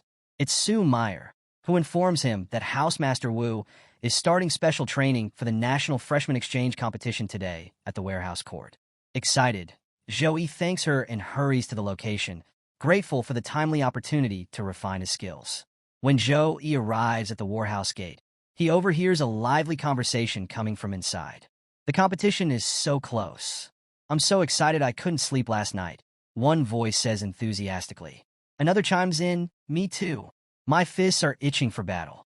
But can you imagine what'll happen if we don't win? Our school has held the championship for 4 years in a row. A third voice confidently reassures them. Relax. Once you see Zhou Yi's strength, you'll understand. With him on our side, we're guaranteed to win again this year. Zhou Yi steps into the room at that moment, greeted by a chorus of cheerful greetings from his new teammates. Everyone is excited to see him, though it's clear he's the last to arrive. Jiang Chern approaches shyly and says, "Brother Zhou Yi, we've been waiting for you for so long." Zhou Yi laughs and apologizes. "Sorry for being late." He moves to Housemaster Wu and Sue Meyer, bowing slightly. "I'm sorry for keeping you waiting." Housemaster Wu waves it off. "It's fine," he says. "Let me introduce your team officially." Housemaster Wu begins the introductions. First, there's Wei Tiexin, a level 18 warrior, who steps forward and thanks Zhou Yi for inviting her. Then comes Tangling Yi, a level 18 mage, who blushes as she shyly greets Zhou Yi with a quiet, "Hi." Zhou Yi smiles warmly, putting them at ease. Two other teammates need no introduction. Jiang Chern, the spiritual swordsman and vice-captain, and Song Xiaolan, the spiritual Taoist priest, whom Zhou Yi already knows. When the introductions are done, Housemaster Wu's eyes land on Zhou Yi's status, and his expression shifts to one of surprise. "I didn't expect you to level up so quickly under Headmaster Wang's guidance," he remarks. Jiang Chern, wide-eyed, turns to Zhou Yi. "Brother, you've become stronger again?" Zhou Yi nods with a modest smile. "Thanks to Master's teachings, I've made some improvements." Housemaster Wu interrupts the chatter with a firm tone. "All right, enough talk. We have limited time to prepare for the competition, so we need to start immediately. I will be your trainer for team matches, individual matches, and survival challenges. For today, we'll focus on team coordination and combat abilities." The training plan excites everyone, especially when Housemaster Wu announces that later, they'll form a party to challenge the Abyss-level Goblin Dungeon. The school will cover all expenses for points used in the Abyss realm, he adds. Hearing this, Tang Ling Yi glances at Zhou Yi, her thoughts swirling. "No wonder Ms. Su kept pushing us to level up to 18. It's to prepare us for this dungeon. We're already strong as a party, and with Zhou Yi leading, it's practically guaranteed we'll clear the Abyss level." She blushes slightly as she sneaks another glance at Zhou Yi, admiration evident in her expression. He could solo that realm. With the 4 of us supporting him, there's no way we'll fail. Zhou Yi notices Tang Ling Yi glancing at him shyly, so he smiles warmly at her. Caught off guard by his smile, Tang Ling Yi becomes flustered and quickly runs away. Watching her dash off, Zhou Yi chuckles to himself. Is my smile really that dangerous? The group then enters the Abyss-level Goblin Dungeon, fully aware of its notorious difficulty. As they step into the realm, Zhou Yi takes charge. "This is our first time working together as a party," he begins. "Let me handle the tactics." Everyone nods in agreement, trusting Zhou Yi's leadership. He lays out the strategy. Wei Tiexin will manage defense and draw the goblins' attention. Jiang Chern and Tang Ling Yi will focus on physical and magical damage output. Song Xiaolan will assist with support, while Zhou Yi will stay behind to eliminate enemies and provide additional aid to the team. Moments later, a horde of goblins appears, charging toward the group. Zhou Yi immediately warns, "Be careful." Wei Tiexin springs into action, slamming her fist into the ground. The impact, enhanced by a powerful aura, shatters the terrain and sends shockwaves through the goblins. As her strength surges, she notices her power output has increased significantly, by nearly 40%. Surprised by her own enhanced abilities, she glances back to see Zhou Yi casting buffs over the team. His support abilities have amplified everyone's power. Tang Ling Yi, standing at the rear, watches in awe as Zhou Yi casts 3 buffs simultaneously within seconds. She's astonished. Even professional mages struggle to cast 3 buffs this quickly. She thinks, marveling at his speed and precision. Motivated by Zhou Yi's skill, Tang Ling activates her own ability, using sound magic destruction to unleash devastating sonic waves. The intense sound pressure disrupts the goblins, forcing them into disarray. Taking advantage of their vulnerability, Jiang Churen moves in with a flurry of attacks, cutting down goblin after goblin with swift and precise strikes. As the battle rages, a goblin archer attempts a sneak attack, targeting Zhou Yi. Spotting the danger, he shouts, "Be careful." Reacting quickly, Wei Tiexin intercepts the arrow with her shield, protecting Zhou Yi from harm. Jiang Churen, observing the situation, realizes this dungeon has changed significantly since she last conquered it. The goblins didn't have archers before, she thinks, noticing the presence of level 23 goblin archers, specialists in sneak attacks and range combat. This is different, Jiang Churen mutters. The difficulty has definitely increased. The team tightens their formation, prepared to face this new challenge together. Seeing his team working together seamlessly, Zhou Yi can't help but smile. The dungeon's difficulty and environment have evolved significantly since the last time he cleared it. With more challengers venturing into the dungeon, the goblins have adapted and developed stronger offensive tactics. To clear the way, Zhou Yi activates Punishment of Light. The radiant energy decimates an entire group of goblins in one powerful strike. Turning to his team, he confidently says, "I'll take care of these annoying enemies. I'm leaving the rest to you." His teammates understand immediately and leap into action. Song Xiaolan throws her talisman papers into the fray, each one detonating in bursts of explosive energy. "If everyone else is giving it their all, I can't lag behind," she declares, unleashing her 5 Thunders of Justice skill to blast away clusters of goblins. Meanwhile, Housemaster Wu and Su Meyer observe the team's progress through a screen. The Housemaster comments, "Zhou Yi's casting speed has improved dramatically since the freshman competition. Some of his skills are practically instantaneous now." Su Meyer nods, impressed. It looks like he chose a talent related to casting speed after clearing the Abyss-level realm. His rate of growth is incredible. Don't forget, he brought Jiang Churen to challenge the Abyss-level dungeon and secured the top spots as soon as school started. The Housemaster Wu smirks mischievously. "Well, I decided to raise the difficulty a bit to test him." Su Meyer looks at him in surprise. "You increased the difficulty just for him?" This is the National Freshman Competition's preparation stage. Back in the dungeon, the team faces an overwhelming number of goblins, but their coordination shines through. Jiang Churen, surrounded by goblins, uses her Shadow Slash, swiftly eliminating enemies with precise, lethal strikes. Song Xiaolan continues hurling her talismans, creating explosive waves that devastate the goblin ranks. Tang Ling, standing at a distance, conjures a massive wind tornado, trapping a horde of goblins within. She calls out to Wei Tiexin, "Finish them off." Without hesitation, Wei Tiexin leaps into the tornado, delivering a relentless barrage of punches and kicks to the trapped goblins. Empowered by Zhou Yi's buffs, her strikes are devastating, allowing her to easily stomp the goblins into submission. Despite the dungeon's increased difficulty, the team advances steadily. Goblins fall one by one, and soon the area is cleared. Tang Ling scans the surroundings and announces, "I don't sense any more goblins near us." The team cheers, thrilled by their swift progress. However, Zhou Yi steps forward and reminds them, "Don't get too comfortable. This level was just a warm-up. The real challenge will be the boss battle. Stay sharp and don't let your guard down." Hearing Zhou Yi's reminder to stay cautious, Wei Tiexin cracks her knuckles in excitement. "There's nothing to be afraid of," she declares confidently. "With your buffs, my power has almost doubled. This realm feels like a piece of cake."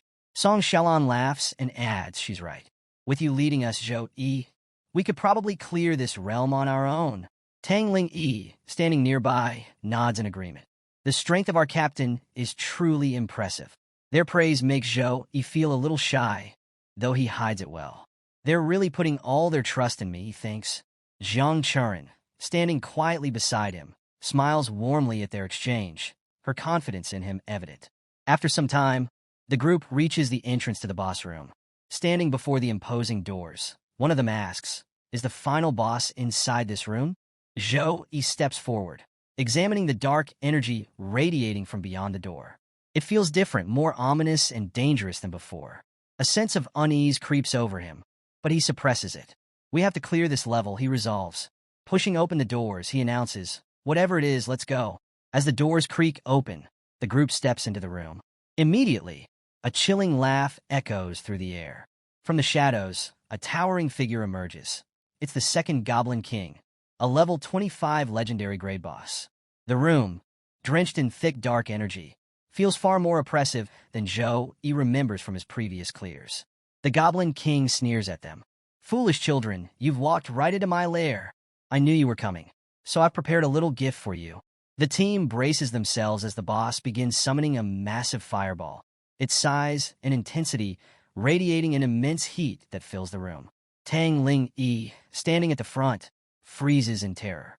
"How is it so powerful?" she whispers, unable to move.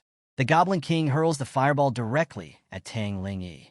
The team shouts in panic, urging her to move, but she's paralyzed with fear, rooted to the spot like a statue. Seeing the imminent danger, Wei Tiexin leaps into action, rushing to Tang Ling Yi's side. She conjures a shield to block the fireball, bracing herself against the impact. The fireball collides with Wei Tiexin's shield, the sheer force creating shockwaves that ripple through the room. Wei Tiexin grits her teeth, struggling to hold her ground, but the shield begins to crack under the relentless power of the attack. "This is stronger than I expected," she mutters. Before long, the shield shatters completely, and the remnants of the fireball explode, sending both Wei Tiexin and Tang Ling Yi flying backward. The team watches in alarm as the Goblin King laughs maniacally, clearly reveling in his newfound strength.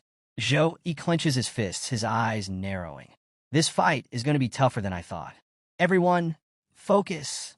Zhou Yi commands. "Stay calm and stick to the plan. We're not backing down."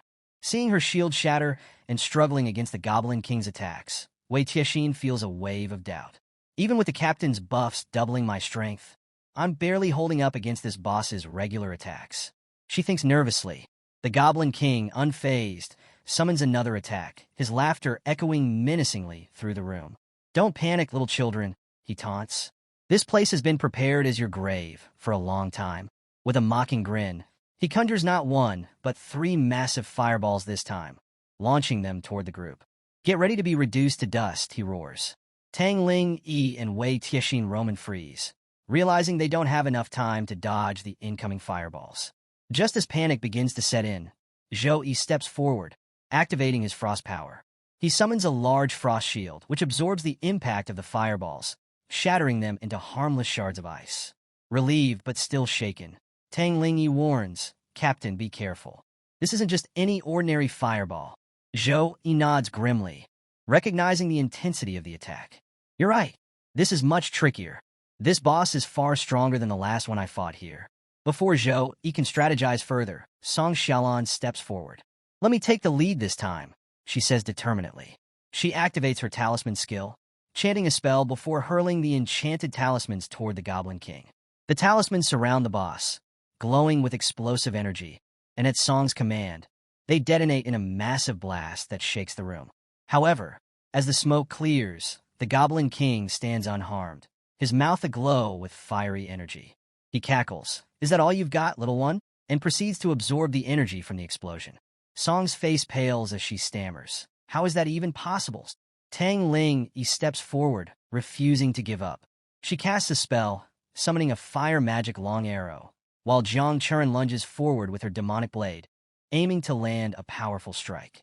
Both attacks hurtle toward the boss simultaneously, but are immediately deflected by the boss's shield. The Goblin King smirks. "Interesting, but now it's time to end this." He sneers before unleashing a wave of dark energy from his mouth, aimed directly at the group. The overwhelming power of the dark energy leaves the team stunned. Tang Ling Yi, trembling, mutters, "The difference in our levels is too great. This isn't a monster we can fight." Before the attack reaches them, Zhou Yi steps forward again, summoning another shield to block the dark energy. "Don't worry," he says, his voice calm and reassuring. "I'm still here." With a powerful effort, he neutralizes the attack, saving the team. Seeing his unwavering confidence, Wei Tiexin regains her composure. "Brother Zhou Yi, let me try fighting this boss up close," she offers, her fists clenched with determination. Zhou Yi considers her words but shakes his head. "This is a level 25 legendary boss, far beyond what you're ready for right now. Leave the rest to me." With that, Zhou Yi activates the light of true sight, his eyes glowing with a radiant golden hue. The skill allows him to analyze the Goblin King's movements and search for weaknesses in its defenses. The light of true sight activates, allowing Zhou Yi to analyze the Goblin King's abilities and weaknesses. The intricate details appear in his mind, providing insights to guide his next move. A smirk crosses his face as he realizes, this Goblin King is one level higher than the previous boss, but its stats are nearly double. A tricky upgrade, but nothing I can't handle. He quickly calculates his options. If he uses his S+ grade Bloodline secret technique, he can multiply his stats to surpass the Goblin King's overwhelming strength. The realization hits him. This is clearly the House Master's doing, a deliberate test to push me further. The thought brings an amused smile to his lips. All right, if that's how it is, Zhou Yi mutters, his confidence growing. Activating his angel physique, he declares, then let me show you the true power of my divine angel form. As Zhou Yi transforms, his angel physique radiates a blend of divine and frost auras. The entire room glows with a blinding light, the atmosphere charged with his immense power. This shift in energy sends shockwaves through the dungeon, making the already challenging realm even more intense. Meanwhile, outside the dungeon, the Housemaster and Su continue watching the battle. The Housemaster smirks and admits, I increased the difficulty of this realm to test their limits. Su Meyer, alarmed, protests, this boss's difficulty is already extreme. Was it really necessary to make things even harder? The Housemaster's tone turns serious. Their current strength may be exceptional, but the exchange competition will bring out the best talents from Sukong University and Qingjing University. If Zhou Yi and his team don't face a real challenge now, they won't be ready for the cruelty of the competition. It's better for them to experience a setback here than later. Hearing this, Su Meyer sighs but then smiles knowingly. You seem to underestimate Zhou Yi, she says confidently. Inside the dungeon, the Goblin King stares at Zhou Yi's angel form, a wicked grin spreading across his face. Interesting, he sneers. You've turned into a shiny bird. No matter. Use all the tricks you have, little one. It won't save you. Hovering in the air, Zhou Yi calmly responds, as you wish. He begins gathering energy into a shining energy ball, its radiant power illuminating the room. With a powerful motion, he hurls it at the Goblin King. Enraged by Zhou Yi's confidence, the Goblin King roars, You're too arrogant. You're just a challenger. Yet you dare show off. He counters by summoning his ultimate skill, Apocalypse Meteor Fire, launching an immense fiery projectile at Zhou Yi. The two attacks collide mid-air in a massive explosion. The shockwave ripples through the dungeon, shaking the entire area. Zhou Yi's team braces themselves, shielding against the overwhelming force of the blast. As the pressure subsides, Song Xiaolan stares in awe, her voice trembling with disbelief. Is this Zhou Yi's true power? A thought dawns on her. We were never on the same level from the beginning. Turning to Jiang Churen, she asks, Have you ever seen Zhou Yi use this form before? Hearing Song Xiaolan's question, Jiang Churen shakes her head. This is my first time seeing it too. It seems Brother Zhou Yi is putting in his full effort for this fight. Meanwhile, the Goblin boss, having withstood Zhou Yi's previous attack, sneers. Is that all you've got? No matter how you change your form, you can't win. Zhou Yi responds with a confident smile. Without missing a beat, he summons the Holy Light Chain, which wraps around the Goblin boss, immobilizing him completely. The boss struggles furiously to break free, but fails, his expression shifting from smugness to fear. Seizing the opportunity, Zhou Yi follows up with the Spear of Victory, a radiant attack that strikes the boss directly, causing a massive explosion. The team watches in awe as the room shakes from the sheer power of the strike. However, when the dust settles, the Goblin boss is still standing, battered but alive. Persistent, aren't you? Zhou Yi mutters, preparing for his next move. As the Goblin boss switches tactics, readying another fire-based attack, Zhou Yi counters with his own light flame storm, enveloping the boss in a blazing vortex of holy flames. The Goblin boss screams in pain, his body burning as he lashes out with threats. I'll kill you. I'll end you, he roars, but Zhou Yi remains unfazed. Don't worry, Zhou Yi replies coolly. There's more where that came from. He immediately casts Lightning Binding, combining it with the flame attack to strike the boss with a devastating dual-element assault. The Goblin boss, overwhelmed, groans in agony and, for the first time, sounds desperate. Between strained breaths, the boss taunts weakly. It seems you've been holding back. I'm sorry I couldn't push you far enough to enjoy this fight. Zhou smirks. What a shame. I was hoping to test my hand of God's six-winged angel form in this battle, but it seems I'll have to save it for another time. As the goblin boss clings to his last breath, Zhou calmly raises his finger, charging it with holy energy. With precision, he launches a final attack, ending the boss's life in an instant.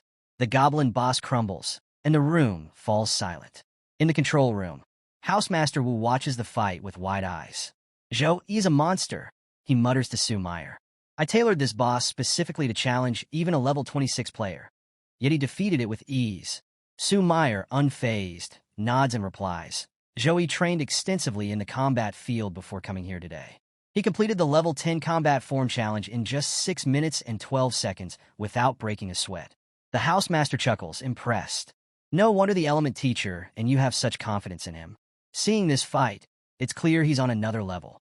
As the goblin boss falls, the team receives a congratulatory notification. Congratulations! You have cleared the Abyss-level Goblin Dungeon in 21 minutes and 16 seconds. Rewards will be released soon.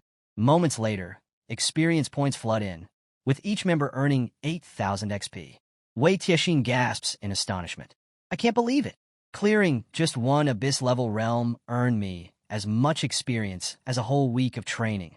After defeating the boss, Zhou receives 11,236 experience points, 10 free stat points, and 10 skill points, leaving him feeling satisfied. At this rate, I'll level up soon, he thinks with a smile. Jiang Chuan rushes over to him, her expression filled with concern. Brother Zhou, are you okay? Are you hurt anywhere? Zhou shakes his head. I'm fine. Just had a little trouble. That's all.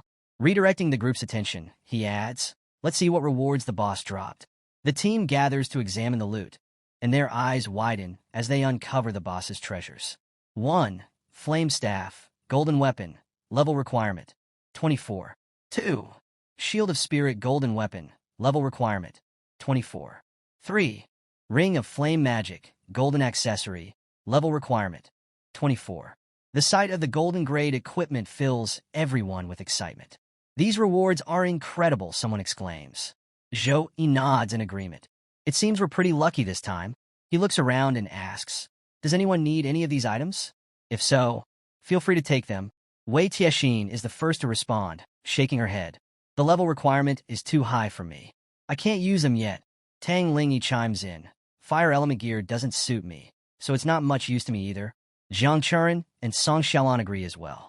The equipment doesn't fit our needs, they say. The group collectively insists. You've done the most, Zhou. You should take the rewards.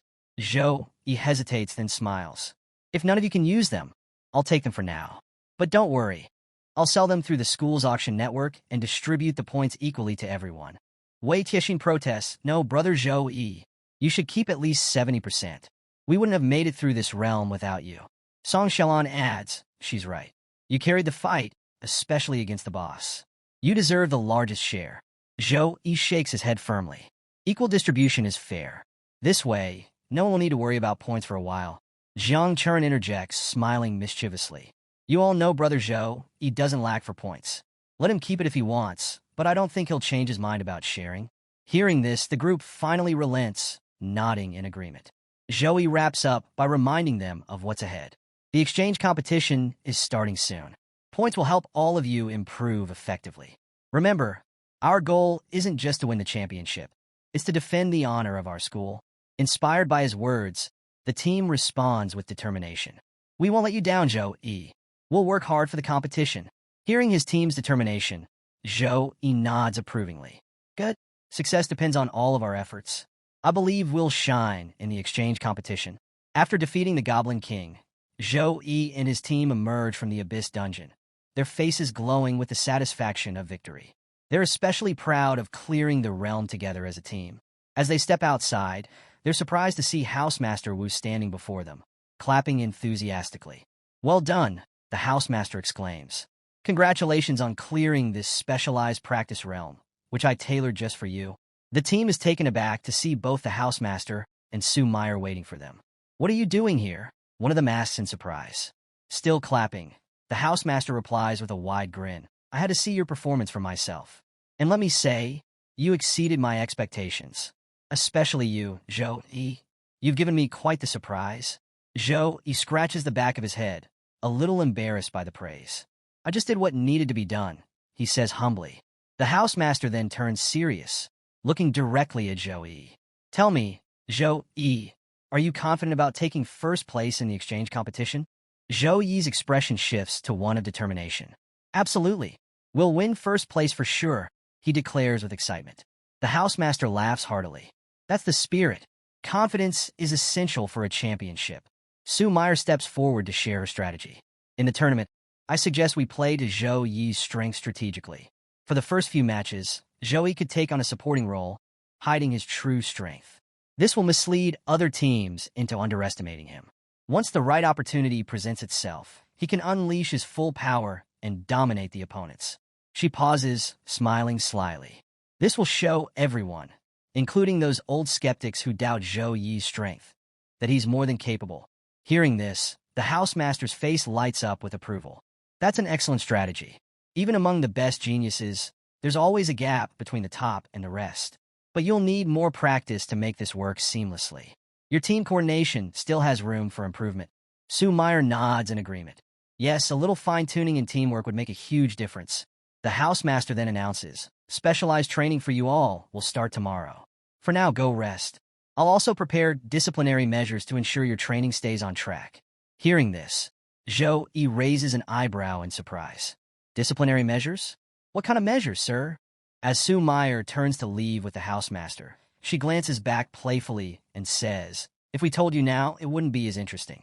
You'll find out soon enough. With that, Sue Meyer and the housemaster take their leave.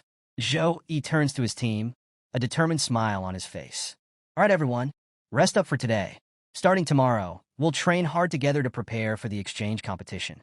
Let's give it our all. The team nods in unison, ready to take on the challenges ahead. The next day, a group of students stands outside the Goblin Dungeon, engaged in a heated discussion about its difficulty. The nightmare level is unbelievably hard, one student laments. The other nods in agreement. I've tried it twice already, and I still couldn't clear it. If the nightmare level is this tough, can you even imagine how difficult the abyss level must be? Their conversation is interrupted by the sound of voices. Turning toward the source, they spot Zhou-Yi's team, who appear to be discussing their latest goal, speed-running the abyss level. We should aim to clear it in under 10 minutes this time, Zhou-Yi suggests. Tang Ling-Yi, confident from their recent training, replies, we've been practicing with the captain's buffs for a while now. 10 minutes sounds manageable. Wei Tiexin nods in agreement. Yes, and the housemaster gave me some good tips yesterday to help us optimize our attacks. The students overhear this exchange, their jaws practically hitting the floor. Did they just say they're speed-running the abyss realm in under 10 minutes? One of them asks incredulously. The other student, equally astonished, explains, that's the team representing our school in the National Freshman Exchange competition. The first student is even more stunned. Wait, really? The strongest warrior from last year's team was only level 19, but the lowest level on this team is 20? This competition is going to be insane. Realizing who Zhou-Yi is, the student exclaims, now that I think about it, that guy's strength is seriously impressive. The second student corrects him with a smirk, not just impressive. He's the first ranker in the school rankings. Hearing this, the first student quickly checks the leaderboard. His eyes widen in disbelief as he sees Zhou-Yi's name sitting comfortably at the top of the rankings. So that's Zhou-Yi, the one even Earth rank experts couldn't surpass, he mutters in awe. Inside the dungeon, Zhou-Yi's team is already engaged in battle with the Goblin King. The boss, enraged, unleashes his Apocalypse Meteor Fire, a devastating attack aimed at the group. Wei Tiexin, grinning with excitement, dashes toward the incoming attack. I've been waiting for this, she exclaims. As the fiery meteor descends, she channels all her strength and delivers a thunderous punch, shattering the attack midair. Her successful defense leaves the team impressed, and Wei Tiexin stands confidently, reflecting on how much she's grown under the housemaster's guidance. Just as she's basking in her triumph, the Goblin King charges at her, sneering, weakness is still weakness. Don't think that a little improvement makes you strong enough to defeat me. The king's taunt fuels her determination, but the team knows the battle is far from over. Zhou-Yi, watching from behind, prepares for the next move, his sharp gaze locked on the boss. As the Goblin King charges at Wei Tiexin, his massive hand nearly reaches her when Zhou Yi intercepts with a powerful punch. The impact is so immense that it severs the Goblin King's arm and shoulder, leaving the boss roaring in agony. Zhou Yi turns to Wei Tiexin and says, "You did great blocking the boss's first attack on your own. But now, let's work together to finish this." Tang Ling steps into support, saying, "That's right, Wei Tiexin. Take a break. You've earned it. Leave the rest to us."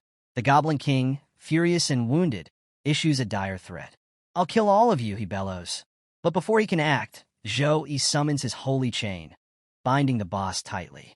Smiling confidently, Zhou Yi taunts, "Feel free to scream in pain, but don't expect us to let you go." The team springs into coordinated action. Song Xiaolan follows up by completely covering the Goblin King in her talismans, muffling his ability to even scream. Tang Ling unleashes her Thunderfall attack, a devastating electric magic that leaves the Goblin King writhing in agony, unable to retaliate. Finally, Jiang Churn steps forward for the finishing blow. With a decisive swing of her sword, she beheads the Goblin King, ending the battle. The boss collapses, and a system notification immediately congratulates the team for clearing the dungeon. This time, they've achieved an incredible feat, clearing the Abyss-level realm in just 8 minutes and 36 seconds. Elated, the team exits the dungeon to find Housemaster Wu waiting for them. Clapping enthusiastically, the Housemaster beams with pride. "Your performance was flawless. Even I can't find any fault in it," he praises. Surprised by his presence, Zhou Yi asks, "What brings you here, Housemaster?" Housemaster Wu explains, "I came to deliver some news. The date of the exchange competition has been finalized. It begins in 1 week. Tomorrow, I'll escort you all to the competition venue, Qingjing University." The team is thrilled to hear this. Zhou Yi, in particular, feels a surge of excitement. Finally, an opportunity to face geniuses from other universities. "I've been bored of fighting dungeon bosses for too long." Housemaster Wu continues, "To ensure your safety, we'll use the school's exclusive teleportation point to travel directly to the venue. This way, there won't be any delays or complications." The team follows him to the teleportation area, where the headmaster and other housemasters are already gathered. They greet Zhou Yi and his team warmly, offering words of encouragement. The headmaster, addressing the team, says, "You are the elites among our freshmen. The glory of our school rests on your shoulders. We've won the championship 4 years in a row, and now we look forward to seeing you secure our 5th consecutive victory." The weight of responsibility is clear, but so is the pride the school has in them. After listening to the headmaster's words of encouragement, Zhou Yi and his team eagerly discuss their plans to win the tournament. The headmaster then turns to the Element Housemaster Cho Huayang and instructs, "Activate the teleportation formation." The Element Housemaster nods. "Understood," he says, and with a few precise gestures, he activates the formation. A teleportation gate glows brightly, its energy swirling as it prepares to transport the group. Before the team steps through, the headmaster wishes them a safe journey. "Travel safely, everyone. We'll be watching your progress closely," he says with a reassuring smile. As they step into the formation, a surge of light envelopes them, and within moments, they arrive at Qingjing University. Zhou Yi blinks in astonishment. "Wait, we're already here? Didn't you all say the distance between our schools was 2 million kilometers? How did we get here so quickly?" Su smiles and explains, "That's the power of the Element Housemaster's casting. Long-distance teleportation formations like this can only be created by tertiary awakened mages. Without it, the journey would have taken several days by train." Zhou Yi nods, impressed by the Element Housemaster's skill. As they take in their new surroundings, they're greeted by a man who steps forward with a warm smile. "Welcome to Qingjing University," he says. The man introduces himself as Chungyong Chun, a tertiary awakened mechanic. "It's an honor to have you all here," he adds. Housemaster Wu lights up at the sight of Chungyong Chun and eagerly shakes his hand. "Chungyong Chun, what brings you here? Why are you personally welcoming us?" Chungyong Chun laughs and replies, "Of course, I came on my own to take care of my old friend." His gaze shifts to Zhou Yi's team, and he sizes them up. "The students you brought with you this time seem quite promising." Housemaster Wu laughs heartily. "I've heard the same about your school's freshmen this year. I suppose we'll see whose team truly shines in the competition." Chungyong Chun grins and pats Wu's shoulder. "Indeed, we'll see." After chatting with his old friend, Wu returns to his team and gathers them around. Now, a few reminders before we begin, he starts. The opening ceremony for the exchange competition will be held on the 10th, and the competition will follow shortly after. For now, we won't be doing any additional training. Use this time to rest and prepare yourselves mentally. His tone grows serious as he continues. However, keep in mind that Qingjing City has seen an influx of tourists lately, and there might be spies from other races mingling among them. Every year, we see incidents where demons or other species target human talents during events like this. Stay alert. Something could happen this time too. The team exchanges nervous glances, but Wu quickly softens his tone. That's enough for today. Take the next few days to relax, explore, and enjoy yourselves, but remember to stay safe. After Housemaster Wu's instructions, the team responds with a collective, "Okay," before heading to their rooms to rest. Zhou Yi, standing on the balcony of his room, gazes out at the view when a small robot assistant approaches him. The robot politely greets him. "Welcome to Qingjing University Apartments. Please don't hesitate to ask if you need anything." Zhou Yi, amused by the unique service, replies, "Thanks, but I don't need anything right now." Still, the service here is impressive. With some free time on his hands, Zhou Yi opens his system menu and decides to use his hoarded experience points to level up. However, after using all his points, he realizes it's not enough to reach level 24. "Looks like it'll take a while to hit level 24, he mutters. Most of his current skills are C grade and B grade, but once he reaches Secondary Awakening, he'll gain access to B grade Saint Knight skills and possibly even learn the A grade Jewel of Apocalypse skill. The Jewel of Light will allow him to buff his teammates, while the Jewel of Darkness will unleash devastating power on his enemies.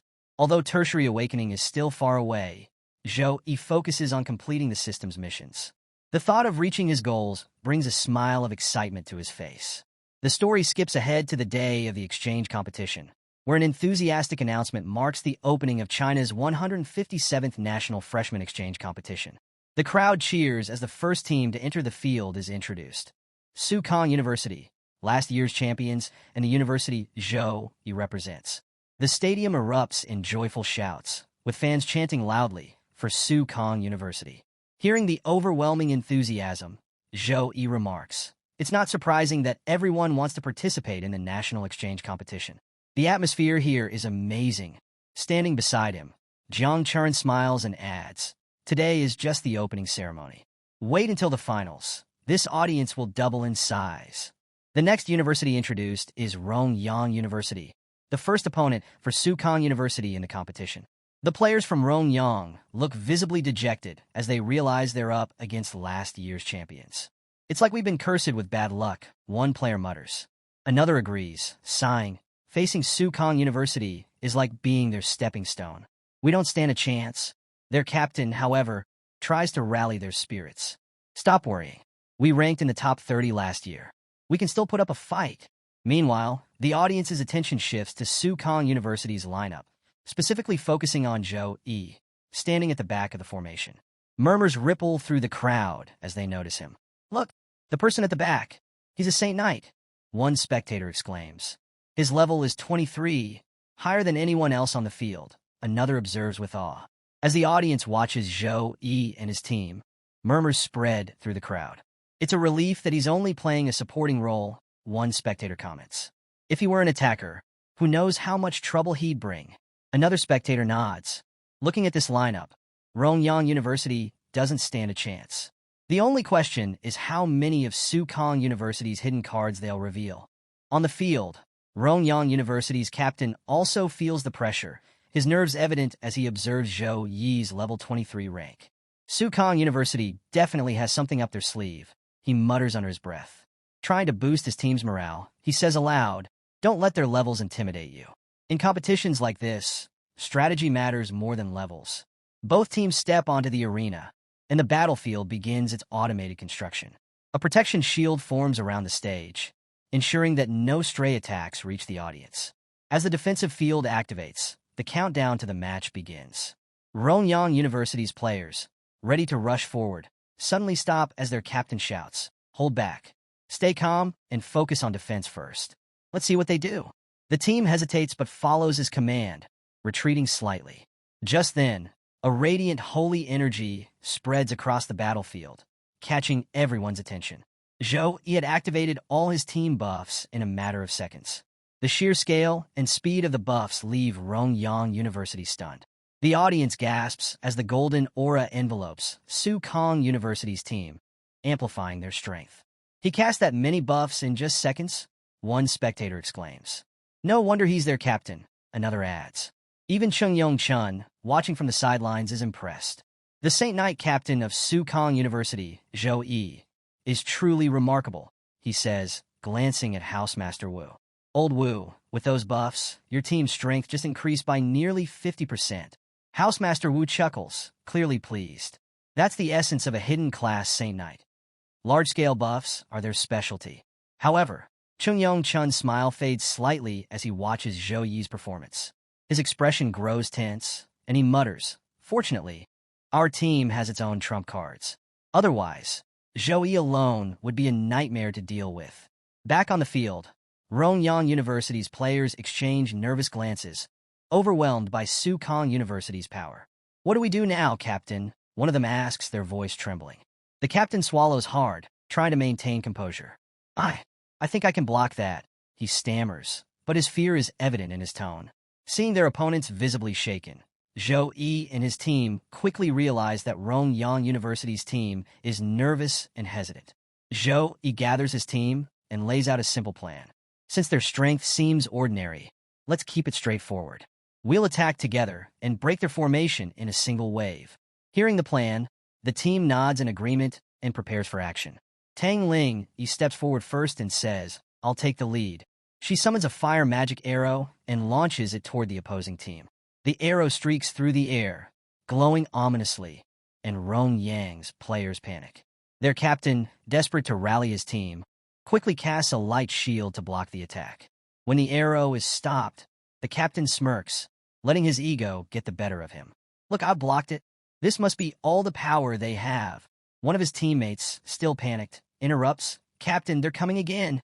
Before the captain can react, Wei Tiexin charges forward with incredible speed and launches her air-breaking fist directly at him. The force of the punch shatters his shield and sends him flying, landing hard on the ground. The captain, dazed and winded, struggles to get up. Before Rongyang's team can recover, Jiang Chern appears, her demonic blade glowing ominously. She slashes toward the captain, the dark energy in her attack forcing him into a state of terror. I can't block this, he shouts internally, frozen in fear. Just as they think things can't get worse, a thunder spell crashes down from above, striking the entire team. The spell's power damages all the players, leaving them sprawled across the ring in a half-dead condition. As the dust settles, the referee announces the winner, Su Kong University's team. The audience erupts into applause, though the announcer encourages the crowd to cheer louder to help Rongyang University's morale recover. Meanwhile, the referee announces that the next match will begin shortly. Zhou Yi's team, however, isn't particularly happy with the victory. Having cleared the Abyss-level realm numerous times, this fight felt far too easy. This wasn't even a warm-up, one of them mutters, unimpressed. Zhou Yi laughs and reassures them. Don't worry, Su Kong University and Qingjing University will definitely give us a real challenge. Save your energy for them. Elsewhere, Chung Yong Chun, watching from the sidelines with Housemaster Wu, is left stunned by the sheer dominance displayed by Zhou Yi's team. He turns to Wu and asks, how did you train these students? They're like crouching dragons and hidden tigers, especially Zhou Yi's buffs. How could any regular school even hope to compete against them? Housemaster Wu grins smugly and waves off the compliment. I didn't train them much. I just gave them a few pointers here and there. All of this is the result of their own efforts. Chung Yong Chun, slightly irritated by Wu's obvious showboating, frowns. The fight has left him unsettled, and he excuses himself. I'd better go. My team might face you soon, and I need to come up with a solid strategy before we meet on the field. As Chun leaves, Housemaster Wu laughs heartily and calls after him. Remember, Chun, our friendship comes before competition. After Chung Yong Chun responds with a curt, you, and walks away, Housemaster Wu turns his attention back to Zhou Yi's team, who have just returned from their easy victory. Seeing them, the Housemaster smiles warmly. Your performance today was excellent. Keep up the hard work. I believe you can do even better in the future. Sumair steps forward to add her thoughts. Since there are no matches scheduled for the afternoon, you all have some free time. I suggest you watch the high-level team matches happening now. Observing them will help you gain valuable experience. The team agrees enthusiastically, saying, okay. Before they leave, the housemaster mentions something else. Although there are no team matches right now, there are some individual competitions happening. If any of you are interested, come sign up with me. Zhou Yi raises a curious eyebrow. Why do participants need to sign up? Why not just include everyone by default? Su Meyer explains, some classes like priests lack offensive abilities and would struggle in these matches. Even defensive-focused classes might avoid competing to sidestep unnecessary challenges. That's why participation is optional. Hearing this, Zhou Yi grins in excitement. Let's participate. It'll be good practice. Inspired by his enthusiasm, the rest of the team eagerly agrees to join the individual matches as well. Seeing their determination, the housemaster laughs. All right, I'll sign everyone up. I have no doubts about Sukong University's future. There are no weaklings in this team. After registering, the match schedule reveals that Jiang Churen and Song Xiaolan will have to wait for their turns, as their matches are later in the day. Zhou Yi's match, however, is scheduled to take place much earlier, in the second batch. His opponent is a level 18 swordsman from Rongyang University named Liujia. The announcement of Zhou Yi's participation causes a stir among the audience. Zhou Yi is in the individual matches, one person exclaims. He didn't really do much in the last team fight. I'm curious to see what he's really capable of. Some spectators are skeptical. He's a support class Saint Knight. How will he manage an individual match on his own?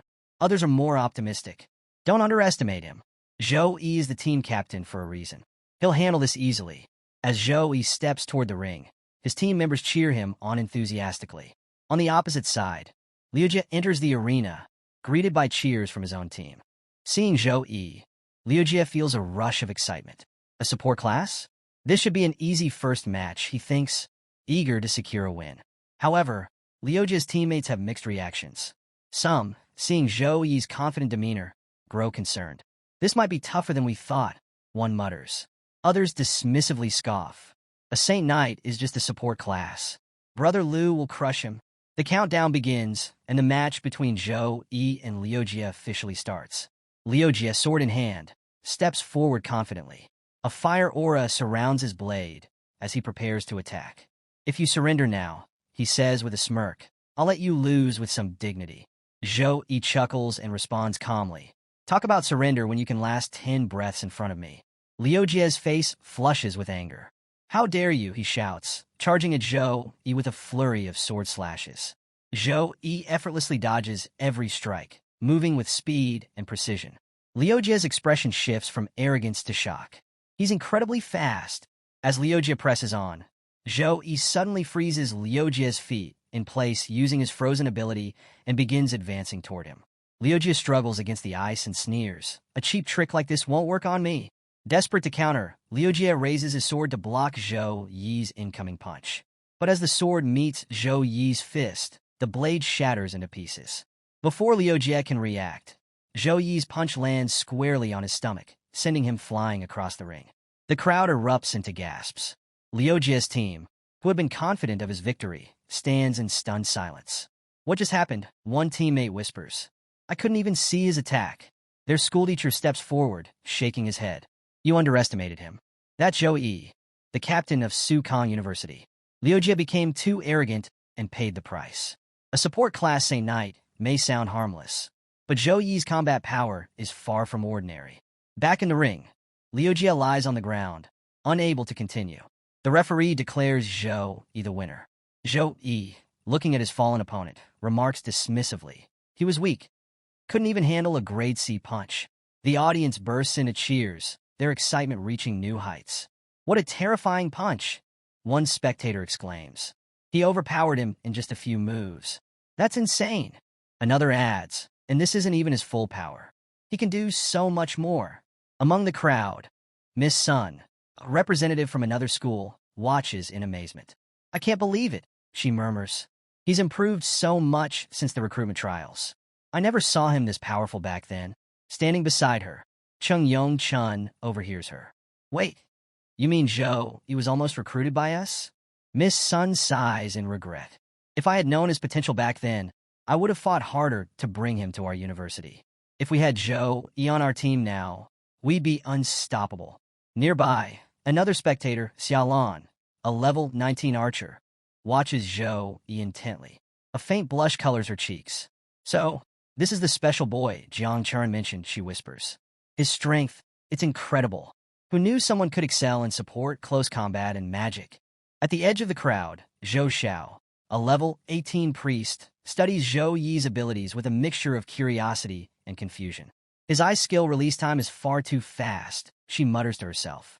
Even among the elite families of ice mages, no one can cast that quickly. As she ponders, the bracelet on her wrist begins to glow faintly. Zhou Xiao's eyes widen in realization. This family treasure is reacting. Could he have awakened a frost bloodline? Zhou Xiao, standing beside Xiaolan, notices her troubled expression and asks, "Is something wrong?" Xiaolan hesitates for a moment before shaking her head. "No, nothing's wrong," she replies quickly, but her unease is evident. Without waiting for further questions, she turns and says, "I have urgent business to attend to. I need to leave." As Xiaolan walks away, Zhou Xiao watches her retreating figure, confused and concerned about her sudden departure.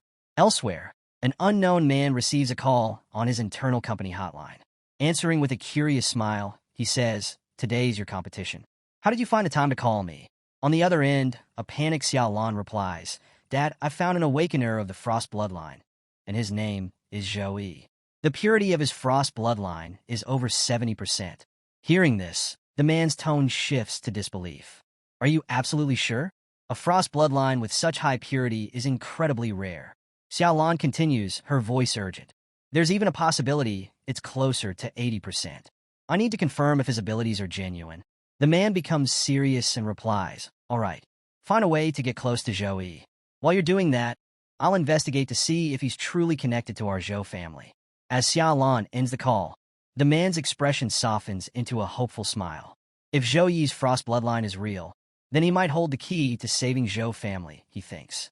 Meanwhile, at the tournament venue, the announcement for Zhou Yi's second match echoes across the arena. The audience erupts into cheers, chanting both Zhou Yi's name and that of his opponent, Li Xin, a talented warrior. Standing near the ring, Li Xin's friend encourages him, "Don't hold back. Show him your full power." Li Xin smirks confidently. "Don't worry. My only concern is that Zhou, he won't even let me release my full strength before he loses."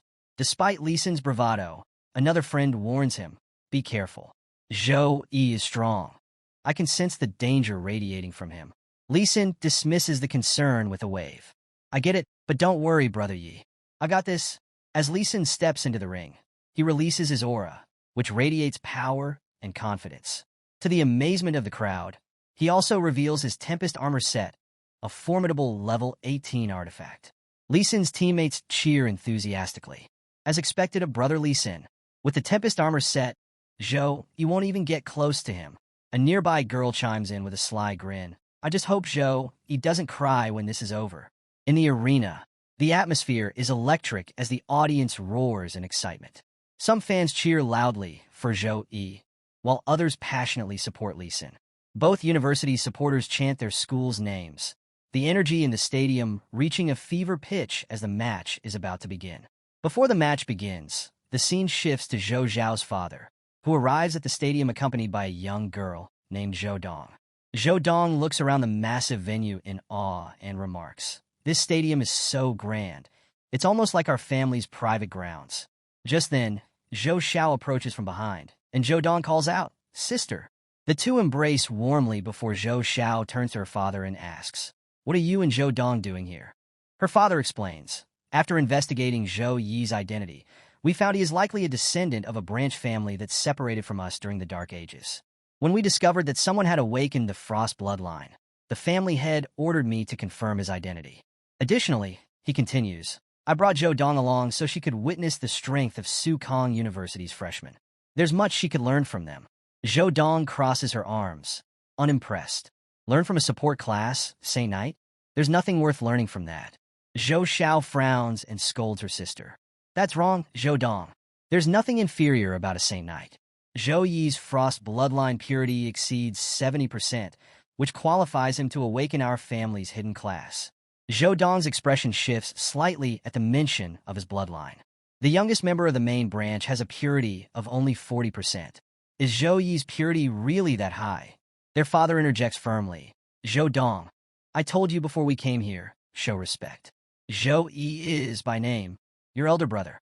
Zhou Dong, still skeptical, grumbles. Even if he is part of our family, he'll need to prove himself.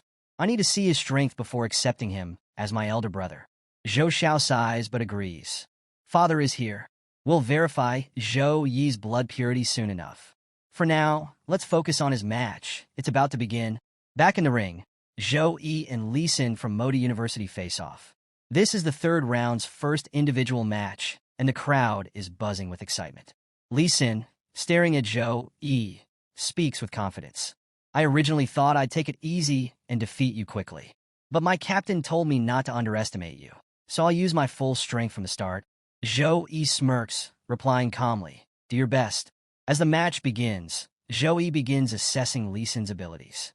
His aura is strong, and he's wearing the Tempest armor set.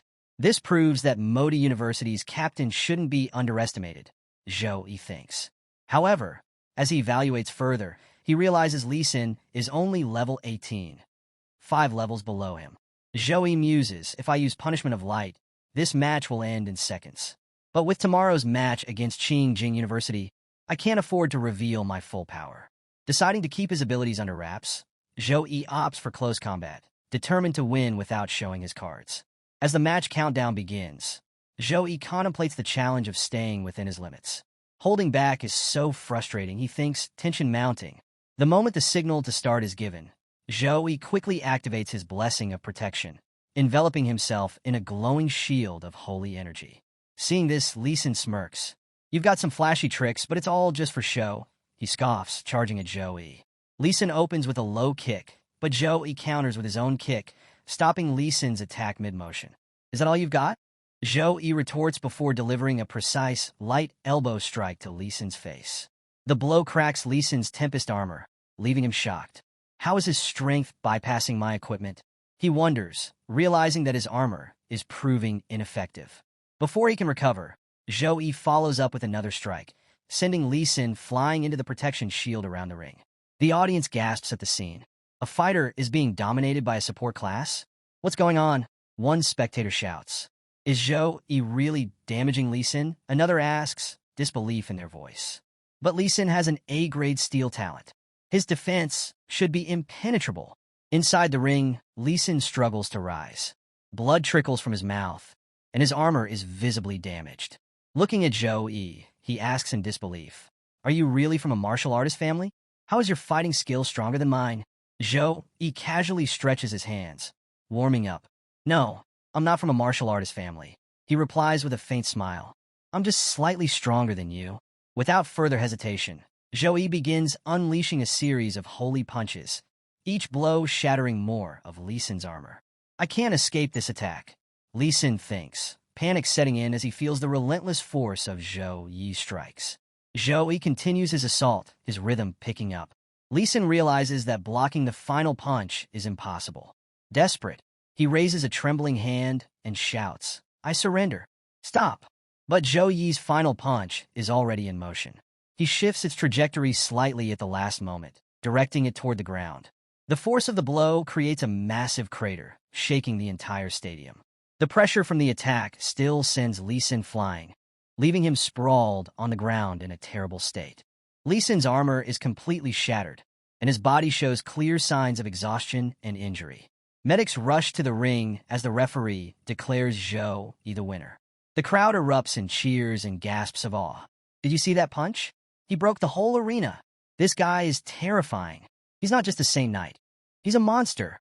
Zhou Yi, however, stands in the center of the ring, deep in thought. Hiding my power is harder than I thought. He muses. Once I get into my rhythm, it's almost impossible to hold back. He exhales, regaining his composure as he's congratulated for advancing to the 4th round. The audience erupts in disbelief after Zhou Yi's victory. Even Lee Sin's teammates are left stunned, their faces reflecting shock and awe. This is ridiculous, someone exclaims. How could a Saint Knight defeat a fighter barehanded? Another asks. One spectator chimes in. Zhou Yi's combat skills are insane.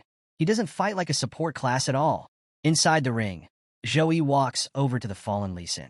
Observing his injuries, Zhou casts a holy light spell, enveloping Lee Sin in a warm, golden glow to stabilize his condition. I'm sorry for beating you this way, Zhou says sincerely. You surrendered too late, and I couldn't redirect my power in time. The healing team arrives at the ring, visibly alarmed by Lee Sin's state. Zhou steps aside and informs them, I've cast some healing spells to stabilize him. The rest is up to you. One of the nurses nods. Understood, she says, though her expression remains tense. Examining Lee Sin, she gasps. These injuries are severe. It'll take days for him to recover completely. Another nurse, equally astonished, mutters, I never imagined a Saint Knight could inflict this level of damage. In the stands, Zhou Xiao turns to her father. See? I told you Zhou Yi's strength surpasses even the most talented members of our family. Zhou Xiao's father, still processing what he just witnessed, nods in agreement. Watching Zhou Yi overpower an armored fighter with nothing but raw strength was enough to leave him in awe. This level of power, he murmurs, his thoughts drifting to the hidden strength class within the family's frost bloodline that emphasized pure physical might. Even Zhou Dong, who had been skeptical of Zhou Yi, looks shaken. I admit it. He's powerful, she says, her earlier doubts completely erased. Her father smiles, clearly pleased. Zhou Yi's strength has even convinced Dong. That settles it. We need to meet him. Zhou Xiao. Arrange a meeting with Zhou Yi as soon as possible. Zhou Xiao nods. I'll handle it, she replies, glancing at Zhou Yi with newfound determination. As the buzz from Zhou Yi's match subsides, the next match is announced. Jiang Chuan versus Jiang Feng. Hearing this, Zhou Yi thinks to himself, Jiang Feng's strength is much lower than Lee Sin's. Chuan should win this match without much trouble. Both fighters step into the arena, and the match begins. Jiang Chuan wastes no time, unleashing a barrage of attacks. Her opponent, Jiang Feng, struggles to keep up, enduring hit after hit. Jiang Feng's thoughts grow frantic. Su Kang's team is terrifying this year. I can't handle this. As Jiang Feng reaches her limit, Jiang Chuan decides to end the match quickly. She activates her Shadow Slash, the dark energy of her blade cutting through her opponent's defenses. The attack lands decisively, and Jiang Feng collapses. The referee immediately declares Jiang Chuan the winner, advancing her to the fourth round. The crowd erupts once more, impressed by Jiang Chuan's performance. Even Jiang Feng couldn't keep up, someone exclaims. I never expected anyone besides Zhou Yi to be this strong on Su Kang's team, another adds. The audience's excitement shifts toward the upcoming match against Qing Jing University, with many eagerly anticipating how Su Kang's team will fare. Jiang Chuan exits the arena, her face glowing with satisfaction. Zhou Yi approaches her and praises her performance. You fought really well, especially that last attack. It was impressive. Jiang Chuan, pleased by Zhou Yi's praise, responds modestly. I was lucky this time because my opponent was very weak. If I had to fight you, I'd surrender for sure. Zhou Yi smiles and reassures her. Don't worry. I would never fight against you. At that moment, Zhou Xiao approaches unexpectedly, interrupting their conversation. Zhou Yi turns to her and asks, Do you need something important? Zhou Xiao introduces herself. I am Zhou Xiao, from the Tianlan Zhou family. I'm here because you've awakened the Frost bloodline with such high purity. That makes you a likely member of the Zhou family. Hearing this, Zhou Yi looks confused. Frost bloodline? Zhou family, he repeats, trying to piece together what she means. Before he can ask more, Jiang Chuan, standing beside him, chimes in, I know about them, brother Zhou Yi. The Zhou family is an ancient lineage, much like my own Jiang family. They've been a dominant force in the Tianlan district for centuries, and their strength is undeniable. She continues, however, their bloodline's power has diminished over the years. Fewer and fewer members of the Zhou family are awakening the Frost bloodline. Given their desperation to restore it, they'll likely offer you a lot of resources. Zhou Xiao nods in agreement. She's right. If you join us, the family will ensure you receive the best support. However, Zhou Yi waves it off. I don't need any resources, he says firmly. Then, he looks at Zhou Xiao. But do you have any proof that I belong to your Zhou families? Zhou Xiao produces a bloodline examiner stone and holds it out. My father is here today, and he brought this stone to confirm your bloodline. If you are from the Zhou family, the stone will resonate with your Frost bloodline. Curious, Zhou Yi agrees to try.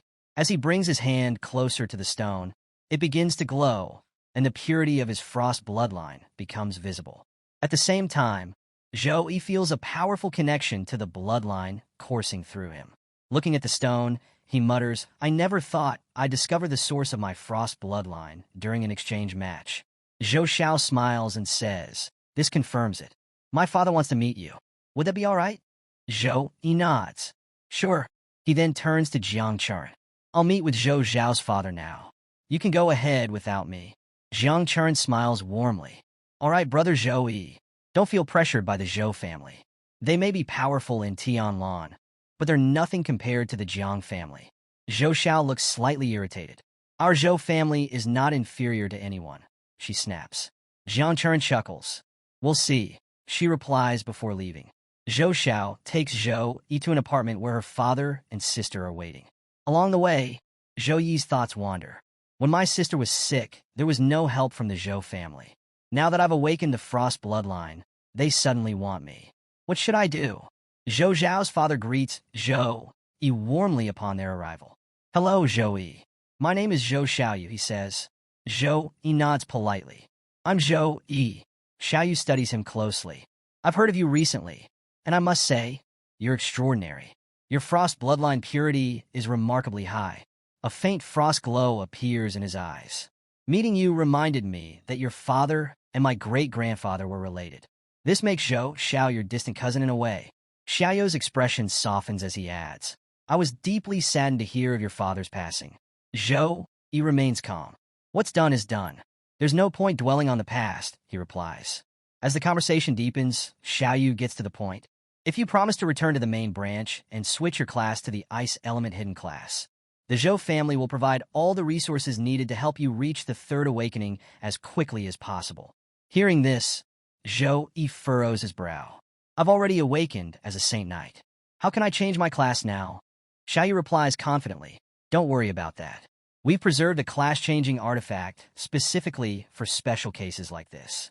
With your high-purity frost bloodline, you'll be able to unlock the full potential of our family's hidden class. It's a rare and powerful opportunity." Zhou Yi considers this offer, but quickly realizes a dilemma. "The Saint Knight class is deeply connected to my support system, and all my progress so far has been guided by Holy Light. Switching classes now would disrupt everything. The Zhou family's hidden class is impressive, but it's not what I need right now." He voices his concern. "What happens if I don't switch my class? Will I still get support from the Zhou family?" Xiaoyu tries to persuade him further. "You're correct that switching isn't mandatory. But if you do, you'll gain access to the Zhou family's library, filled with advanced skill books and an abundance of resources. You'd never have to worry about leveling up again." Zhou Yi shakes his head. "I understand the resources are generous, but I can't accept." Xiaoyu is baffled. "Why?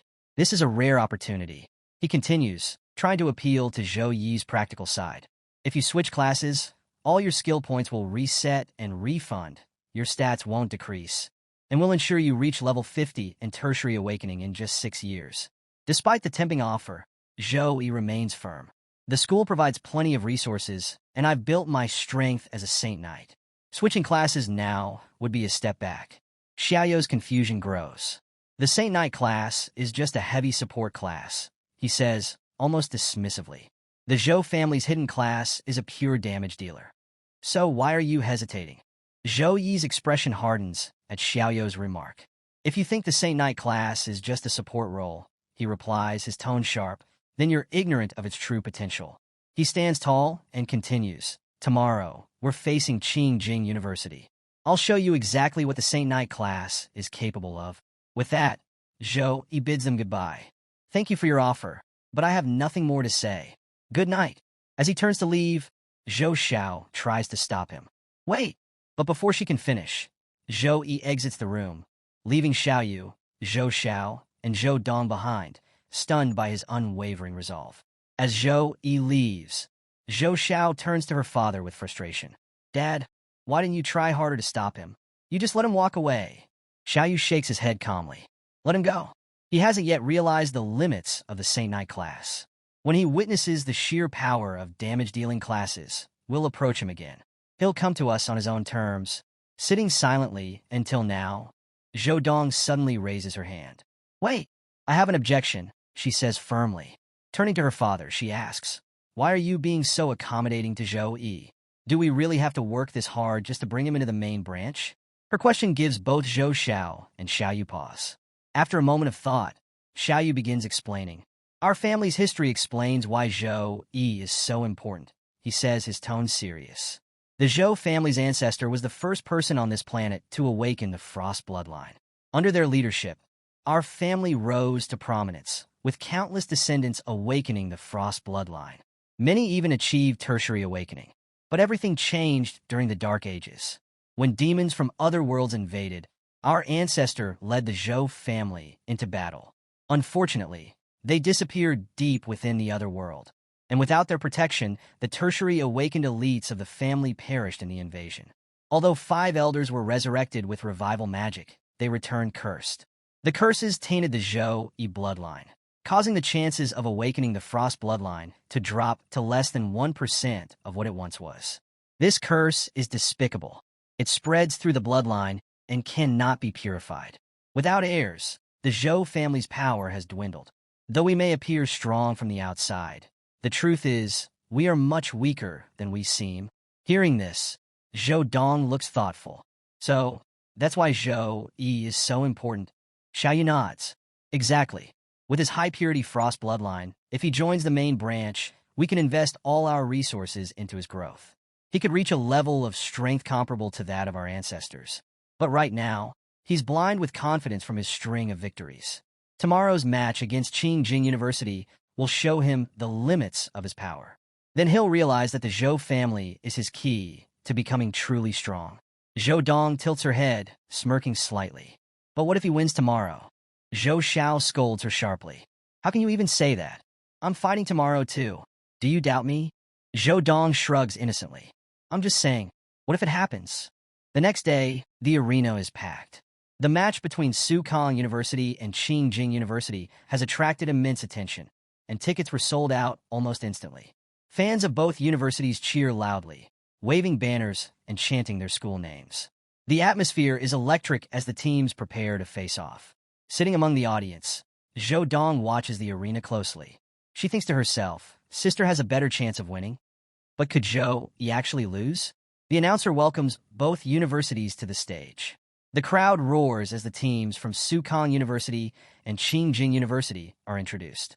Zhou Yi's team enters the arena, exuding confidence. The crowd erupts with cheers as Zhou Yi steps forward, summoning his light hammer.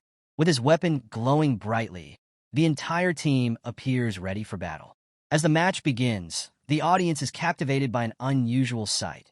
Zhou Yi, the Saint Knight, stands at the front line, wielding a glowing warhammer. Whispers ripple through the crowd. Why is Captain Zhou Yi standing in the front? Does he actually know how to use that weapon? While using a weapon isn't strange for a Saint Knight, Zhou Yi's current aura feels different, intense, and overwhelming. Even from a distance, his presence sends chills through the audience, many of whom feel an inexplicable sense of fear. Zhou Dong and her father, Xiaoyu, are watching closely from the stands. Zhou Dong narrows her eyes. He looks even more powerful than before, she thinks. Xiaoyu, too, observes with interest. Is this Zhou Yi's full strength? Or was his previous performance deliberately held back? On the other side, Qingjing University's team is visibly unsettled. Their level 22 warrior, Li Yuan, stares at Zhou Yi in confusion. Why is he at the front? Li Yuan mutters. Does this mean he's taking the role of a damage dealer? Next to him, Xiaolan, another team member, nods thoughtfully. Based on his solo match yesterday, it's clear he's more than just a support. He might actually be playing as a damage dealer. However, Lu Zhou, an arrogant member of the team, sneers. It doesn't matter what role he's trying to play. Being the highest level doesn't mean much. He won't make a difference. Their level 22 mechanist, Wang Xian, adds, "We've faced Sukong University before, and they crushed us in the team match last year. We've worked hard since then, but we can't let our guard down. This year, we'll turn the tables." Their captain, sensing the rising tension, gathers his team. Stay fully alert. This is our chance to reclaim the championship. Give it everything you've got. No holding back. The team responds in unison. Yes, Captain. Meanwhile, in Sukong University's section, Chung approaches Housemaster Wu Meng, watching the scene unfold. Do you really think Zhou Yi can handle both support and damage dealer roles? Chung asks skeptically. Overconfidence could cost you the match. Housemaster Wu Meng simply laughs. You don't need to worry. In this competition, strength is what matters most. And Zhou, he has it in abundance. Chung frowns, unsettled by the housemaster's confidence. Freshmen have limited skill points, he thinks. Why is Wu Meng so calm? Could he be hiding something? Back in the arena, Zhou Yi turns to his team. Let's stick to the same strategy we practiced in training. I'll lead the attack. You follow and adapt as needed. Everyone plays to their strengths. Wei Tianxin grins. If Brother Zhou Yi is going all out, this will be a breeze. Her confidence radiates through the team. And despite their opponents being Qing University, she believes this will be easier than expected. Victory is ours. As Zhou Yi's team radiates confidence, he reminds them to remain cautious. Don't underestimate them, he says. They may seem weaker, but they were second place last year. If anyone gets injured, come to me immediately, so I can heal you. The countdown begins, and when it ends, the announcer declares the match started. The moment the signal is given, Zhou Yi charges forward, activating all his buffs as he sprints toward Qing University's team. The audience is stunned. He's attacking directly? Is he insane? Why isn't he staying back or using long-range tactics? Despite the murmurs, Zhou Yi's confidence is undeniable, and his rapid skill casting while running leaves spectators impressed. Li Yuan, Qing University's level 22 warrior, watches Zhou Yi with a smirk. He's charging to his own death, he mutters, readying himself for battle. Beside him, Xiaolan, the archer, steps up. Activating her arrows of suffocation, she takes aim at Zhou Yi. Her skill, a grade A ability, creates multiple arrows that close off all escape routes, designed to trap and overwhelm her target. As the arrows speed toward him, Zhou Yi doesn't flinch. They're annoying, he says casually. Then, with precise movements, he destroys the arrows mid-flight, smashing them with his warhammer and swatting them aside with his bare hands. The crowd gasps. Did he just crush enhanced grade A arrows like they were nothing? That's impossible. Those arrows are level 8 skills. Xiaolan, stunned by what she's witnessing, struggles to comprehend how Zhou Yi dismantled her attack so effortlessly. However, Li Yuan remains unfazed. Watching Zhou Yi's performance, he smirks. Impressive defense, he says, but for a damage-dealing Saint Knight, that's all that matters. Next to him, Lu Zhou, their mage, begins casting his ultimate ability. Li Yuan's confidence grows. Once Lu Zhou's attack lands, let's see how he blocks that. As Lu Zhou's Fire Phoenix attack reaches completion, the fiery spirit takes shape, evolving into a majestic spiritual phoenix that releases a scorching flame breath aimed directly at Zhou Yi. The audience watches in awe.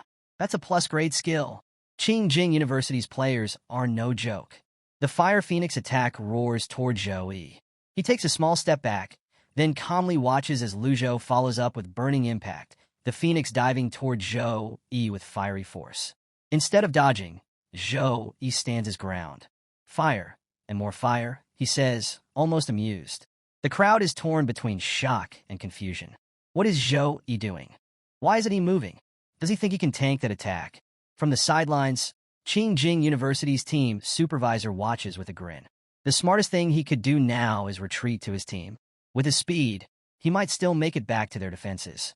But Zhou Yi isn't retreating. As Su Meyer overhears the remark that Zhou Yi should retreat, she lets out a chuckle. Her laughter catches Miss Sun's attention. Why are you laughing? She asks, clearly irritated. Su Meyer, still smiling, responds, I couldn't help myself. When you said Zhou Yi should run away because of an A+ grade skill, it was just too funny. Miss Sun's face flushes with anger. You'd better be patient. Let's see if you'll still laugh when Zhou Yi loses. Su Meyer smirks. Oh, I'll wait. I just hope you're ready to handle the aftermath when that doesn't happen. As the tension between them simmers, a sudden burst of radiant light floods the arena, silencing the crowd. Zhou Yi had activated his Holy Flame Light Wheel, and its dazzling glow leaves everyone stunned. In the arena, Lu Zhou's Fire Phoenix, a devastating attack moments ago, begins to lose its ferocity. Zhou Yi uses the Holy Flame Light Wheel to pull the Phoenix fire toward himself, manipulating its flames with precise control. Lu Zhou, watching in disbelief, stammers. How is this possible? Desperate, Lu Zhou attempts to reclaim the Phoenix flames, calling out to them. Return to me. You are my strength. but his pleas fall on deaf ears. Within seconds, Zhou Yi completely controls the flames, bending them to his will. Watching from the sidelines, Song Xiaolan smirks. It seems Qingjing University still hasn't realized what it means to face our Saint Knight captain. Standing beside her, Jiang Churan nods, her voice calm yet confident. Even Xin Ling, with his flame dragon bloodline, couldn't harm brother Zhou Yi. This Lu Zhou's fire skill doesn't stand a chance. Zhou Yi, now fully in control, lets out a small, amused laugh. Sorry for the disappointment, he says, addressing Lu Zhou. But I can manipulate the fire element too. With holy flame, the audience, witnessing Zhou Yi's godlike presence, grows silent. His aura fills the arena with a divine intensity, leaving many feeling both awed and terrified. Even Miss Sun, standing with Su Meyer, is shaken. A divine blessed skill, she whispers. And not just any, it's the holy flame skill. This is something even a tertiary awakener struggles to achieve. Su Meyer's confidence remains unshaken. Maybe Zhou Yi is just lucky, she teases. Sometimes talent and opportunity align. Frustrated, Miss Sun mutters, we still have our ace left. Su Meyer responds with another sly remark, further irritating Miss Sun, who clenches her fists, her irritation visible. Among the spectators, Zhou Dong turns to her father. Father, everyone looks so shocked and excited. What exactly is this divine blessed skill? Xiaoyu takes a deep breath and begins to explain. Divine blessed skills are the most special abilities, granted directly by higher beings. They cannot be learned from skill books or passed down by any method. Only those blessed by the gods can receive them. This holy flame skill was granted to Zhou Yi personally by a divine force. In our family, many worship the goddess of frost, but ever since our bloodline was cursed, her blessings have disappeared. Pausing for a moment, Xiaoyou's shoulders sag. A professional blessed by a god holds immense potential. Zhou Yi's possession of this skill makes everything we offered him seem insignificant. Hearing this, Zhou Dong frowns. Does that mean our entire trip here was a waste? Xiaoyu shakes his head, his voice resolute. No, there's still hope. After this match, we'll talk to Zhou Yi again. He is the last hope for resurrecting the Zhou family's legacy. I won't give up so easily. Inside the ring, as soon as Zhou Yi absorbs Lu Zhou's fire phoenix, Lu Zhou is left in disbelief. How is this possible? He mutters, watching his once powerful attack now dissipated by Zhou Yi's control.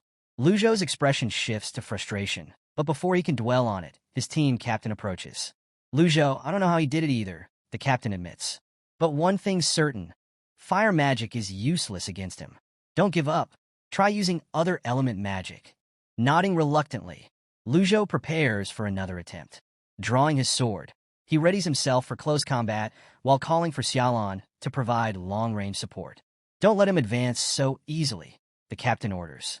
Xiaolan, following instructions, begins firing her arrows enhanced with long-range magic, aiming to slow Zhou Yi down. At the same time, Lu Zhou conjures earth magic, summoning a massive stone wall to block Zhou Yi's path. The two shout at Zhou Yi, their confidence returning. Don't underestimate us, Xiaolan says, laughing. We have plenty of tricks left. Lu Zhou adds. Zhou Yi, unfazed, assesses the situation. So, they're combining ranged attacks with barriers to hold me back? A smart move, but against me it's far too naive. As Xiaolan's arrows and Lu Zhou's stone wall approach, Zhou Yi calmly activates his Holy Light Shield, an A+ grade defensive skill.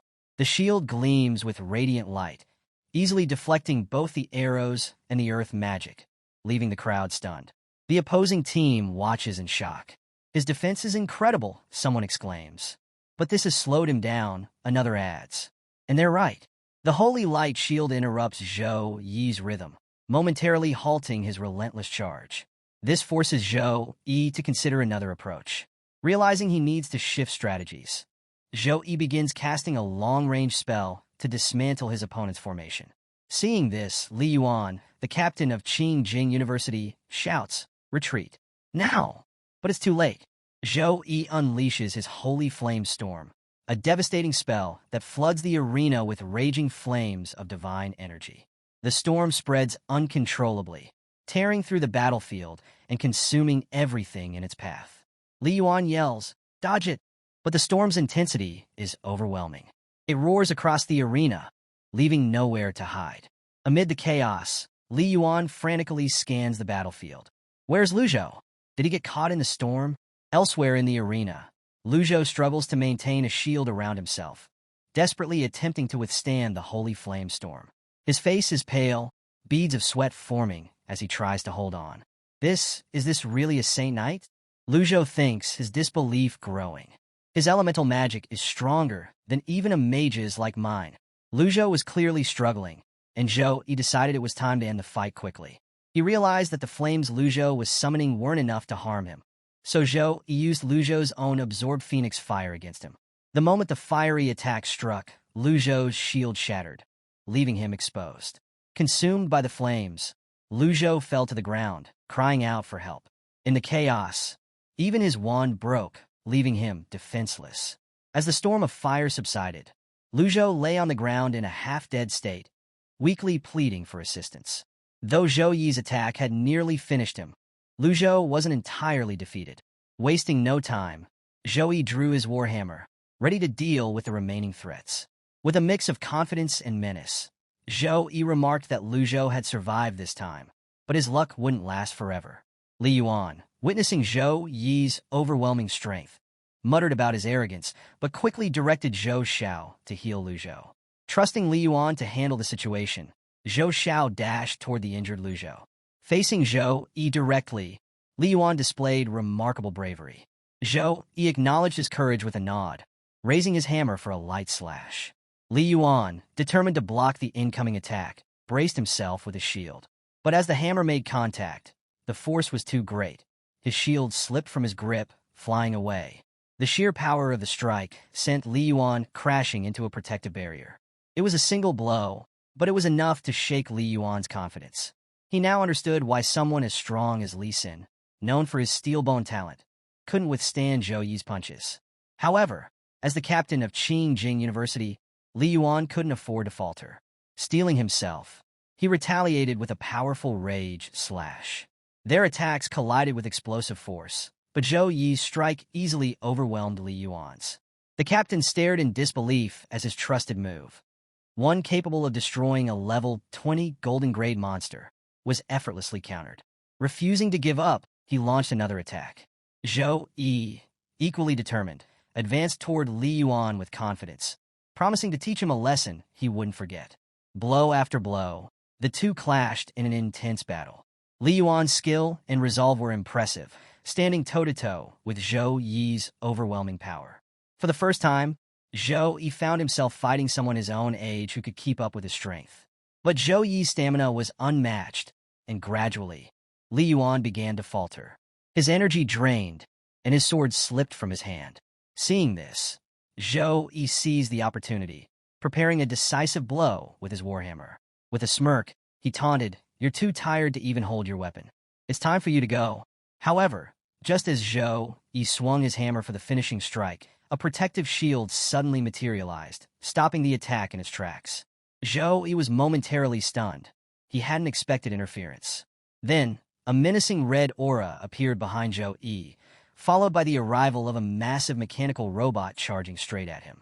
Sensing the danger, Zhou Yi quickly activated his holy protection, forming a shield to block the robot's strike. But the impact was immense, shattering Zhou Yi's protective barrier in an instant.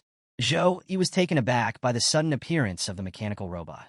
It had shattered his level 9 holy light protection with a single strike, a feat that left him momentarily stunned. However, he quickly regained his composure, retaliating with his warhammer.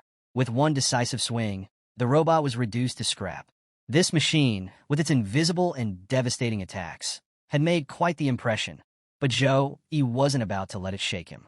Meanwhile, across the battlefield, Wang Xian, who had been keeping a low profile until now, finally entered the fray. Li Yuan, still reeling from his earlier battle, expressed his gratitude to Wang Xian for saving his life. Wang Xian dismissed the thanks, stating that if he didn't step in, their team would undoubtedly lose. He then urged Li Yuan to focus on the others, declaring that he would handle Zhou Yi. The reason for Wang Xian's earlier reluctance to join the fight soon became clear. As a skilled mechanic, he had been biding his time, not wanting to reveal his full strength until the match against Modu University.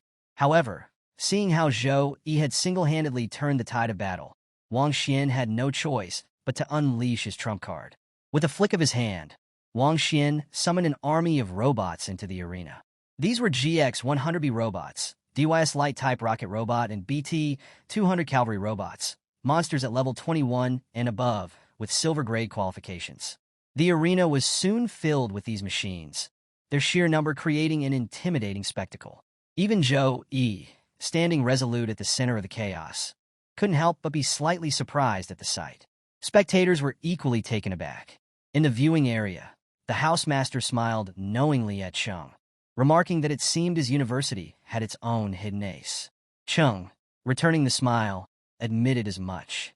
He explained that Wang Xian possessed the rare S+ talent, Mechanical Heart, which allowed him to create robots of significantly higher levels than his own.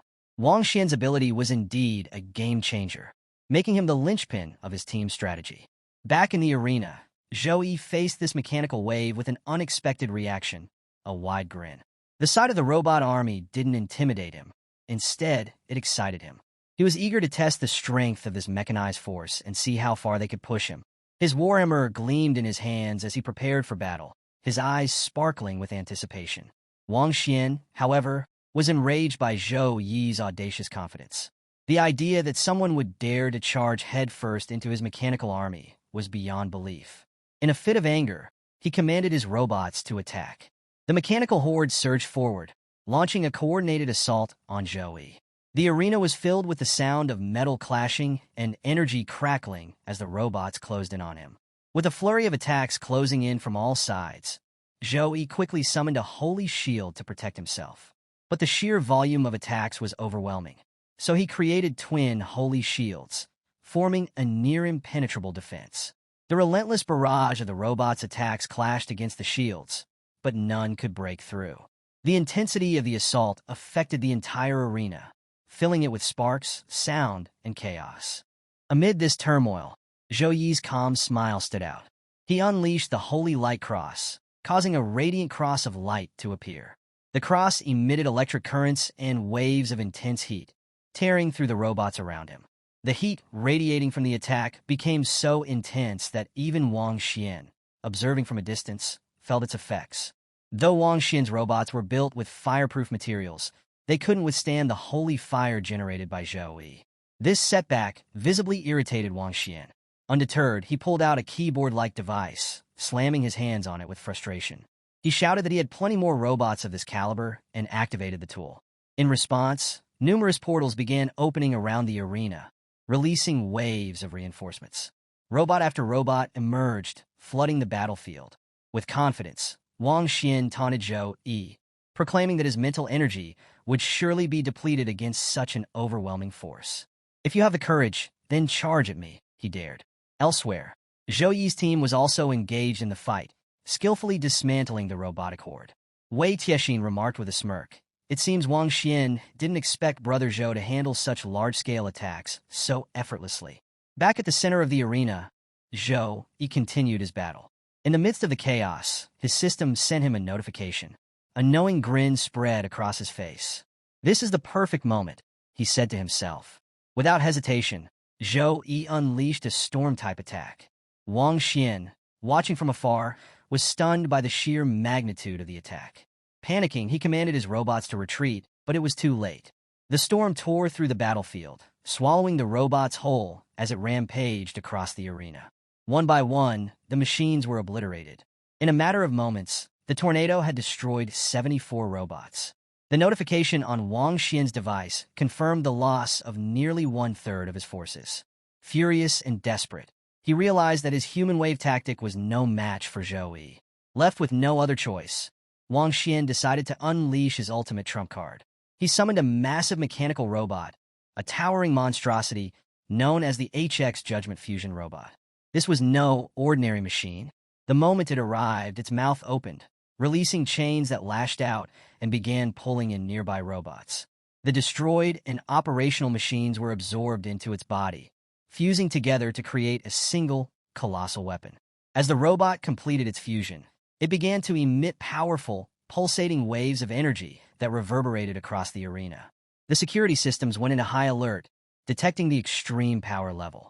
Its immense size necessitated additional space, and the arena started crumbling under its huge size. The entire arena was in stunned silence as Wang Xian's enormous mechanical creation towered over everything. Gasps echoed through the crowd, and many spectators covered their mouths in shock. This was no ordinary fight. It was the first time in a national college freshman competition that such an extraordinary mechanical robot had been unveiled. The HX Judgment Fusion robot, standing at level 23 with an epic qualification, was a spectacle to behold.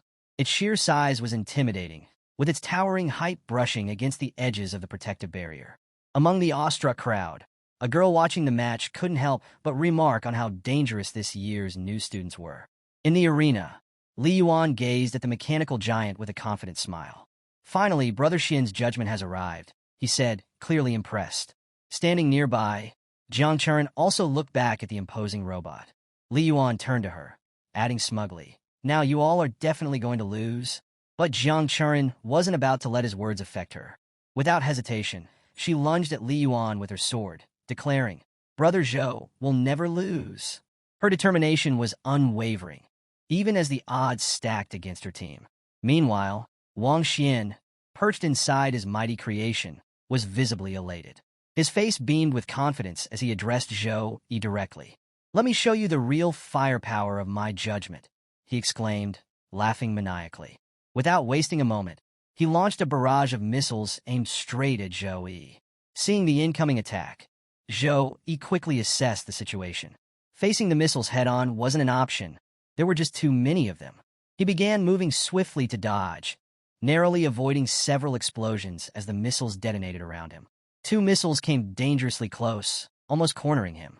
Zhou Yi managed to evade them at the last second, and as the missiles collided, a massive blast shook the arena. The intensity of the explosion made it clear to Zhou Yi, getting hit wasn't an option. The damage would be catastrophic.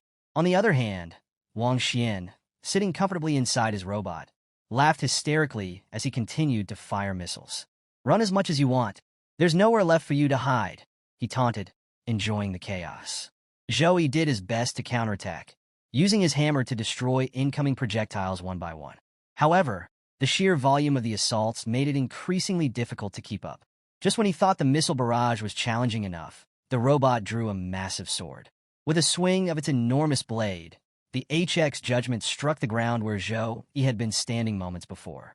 The attack was so powerful that it tore the ground apart, splitting the area in half. Zhou Yi darted to safety, narrowly escaping the devastating strike. Inside the robot, Wang Xian laughed louder, relishing the sight of Zhou Yi dodging his attacks. "What's wrong? Can you only run?" he mocked. "I've never seen such a coward from Sukong Academy before. Is this all you've got?" The robot's massive sword continued to swing with relentless force, each strike carrying immense power. The ground quaked under its weight, and Zhou Yi had no choice but to keep moving, avoiding one deadly blow after another. Dodging the relentless attacks, Zhou Yi smirked and called out to Wang Xian, "Do you think I'm running away? Let's settle this head-on." Wang Xian, seated inside his massive robot, bristled at the provocation.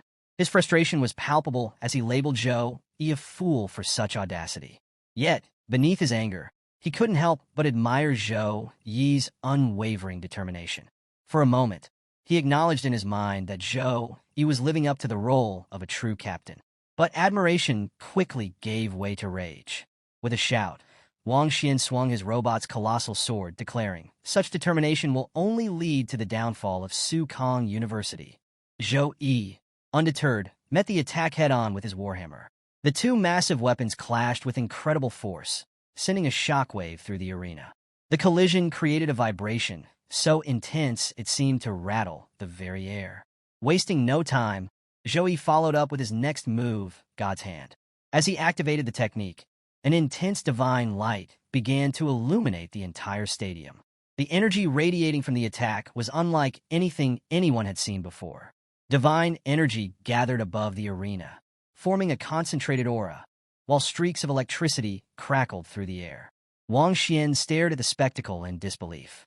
Even from inside his robot, he could feel the overwhelming power.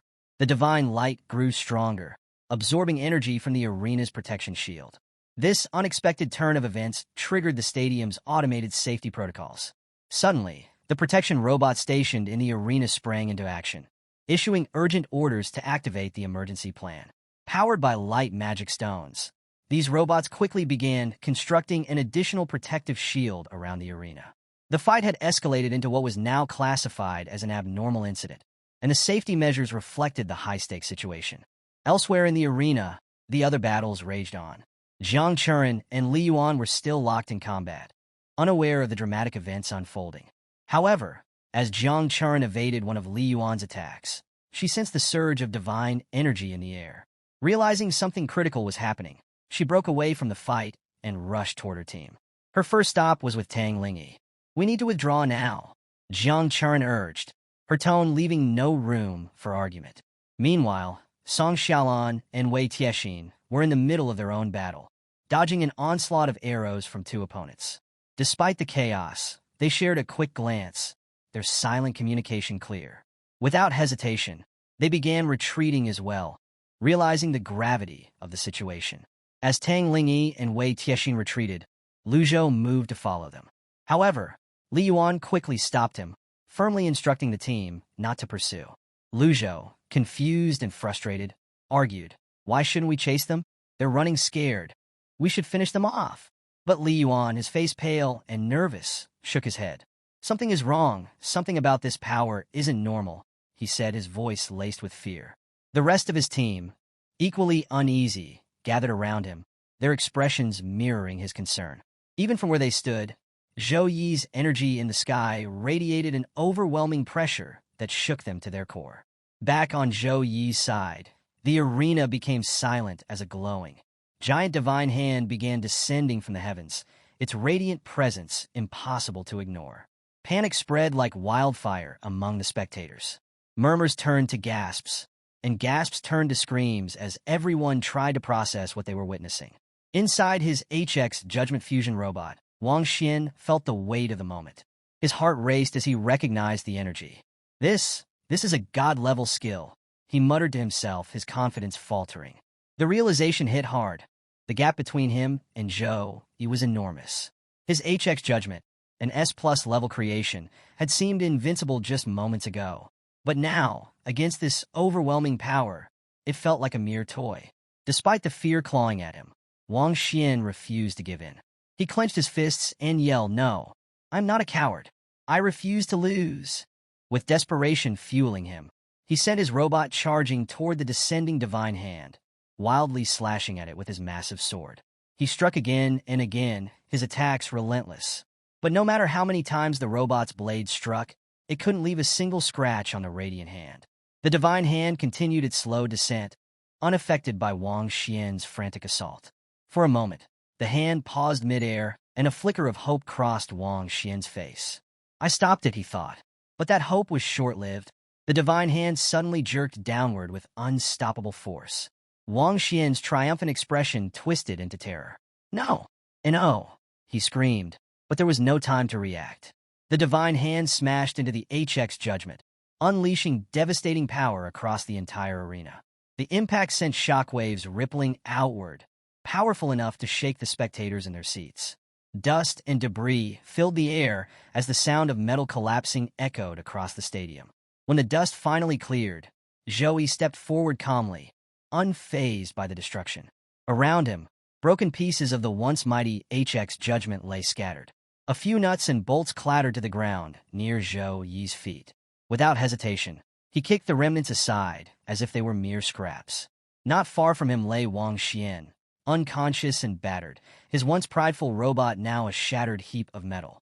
The divine hand had left a clear mark, a testament to its immense power. Wang Xian's team, watching in disbelief, seemed utterly defeated. Their faces were heavy with despair, realizing the battle was lost. As Zhou Yi moved past the wreckage, Wang Xian stirred slightly, blood trickling from his mouth. He appeared to want to say something, but no words came out.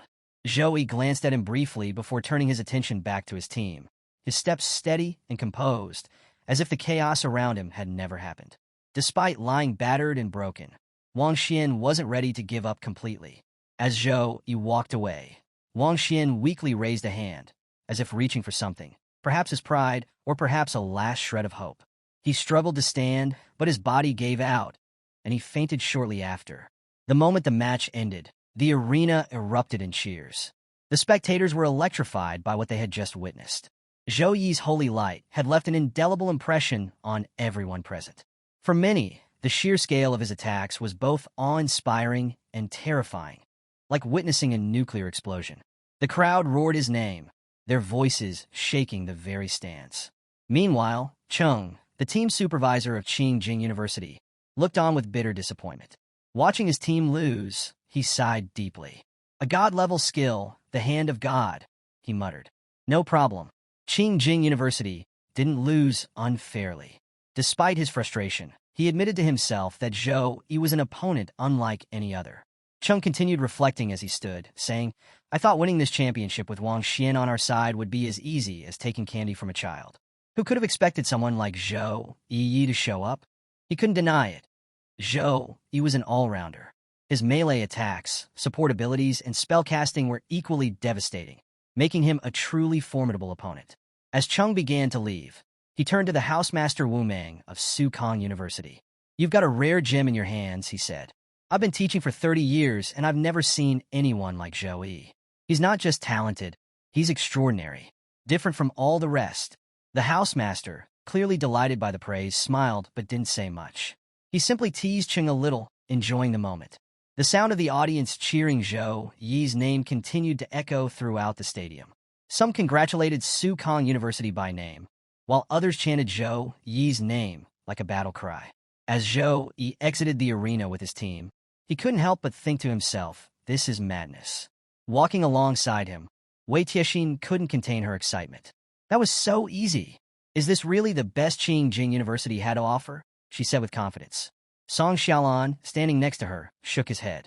You think it was easy? Without Zhou Yi, we wouldn't have stood a chance against Wang Xian. Tang Lingyi chimed in, nodding in agreement.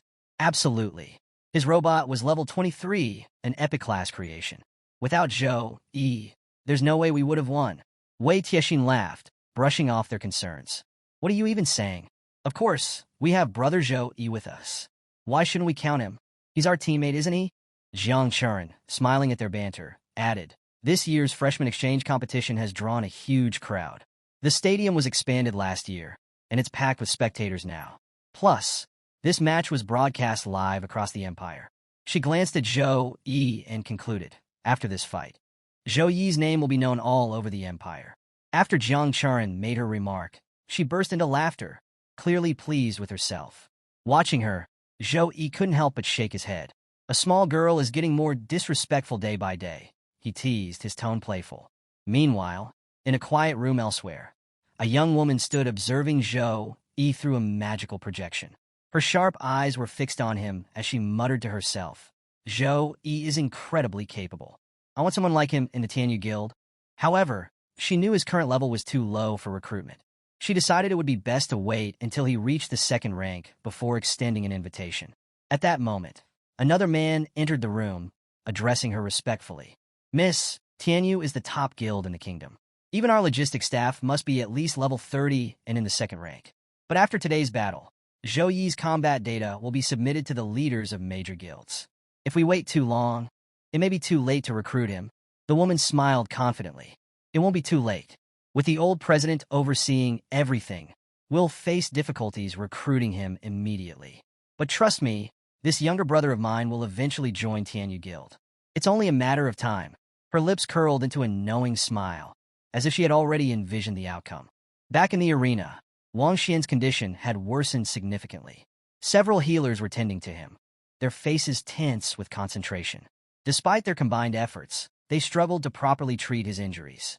The lingering effects of Zhou Yi's holy light made cleansing him almost impossible, as even advanced spells failed to neutralize its power. The senior healers urged their teams not to give up, pushing them to continue until their mana was completely drained. But the vicious energy left behind by Zhou Yi's attack was unlike anything they had encountered before. The healers exchanged grim looks, realizing just how powerful Zhou Yi truly was. As Wang Xian's team watched anxiously, their fear was palpable. They whispered among themselves, grateful for the arena's protective shield magic. Without it, None of them were certain Wang Xian, or even they themselves, would have survived Zhouyi's overwhelming power. In another part of the arena, Li Yuan and the rest of Qingjing University's team stood before Housemaster Cheng, apologizing for their defeat. We used all the resources the school provided, Li Yuan admitted, his voice heavy with regret. Cheng listened silently before speaking. This isn't your fault, he said. Zhouyi is simply too strong.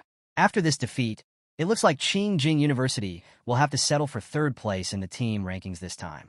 The mention of third place stunned the group. The team captain, his pride stung, spoke up defiantly.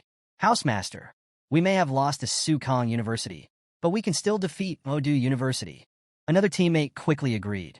Yes, Housemaster, losing to Modu University would bring great shame to our school. We can't let that happen. Cheng's expression remained stern as he responded. Xian is heavily injured, and all 200 of his robots were destroyed in just one match. Qingjing University no longer has enough capable fighters to face Modu University, let alone Zhouyi. Lying on a nearby bed, Wang Xian overheard the conversation. His fists clenched weakly at his sides as anger bubbled inside him. He thought bitterly about Zhouyi. You may have defeated me today, but this isn't over. Once I complete my secondary awakening, my heart will become a mechanical heart. With S+ grade talent, I will shine brighter than ever. And then, I'll fight you again, Zhouyi. Next time I'll win.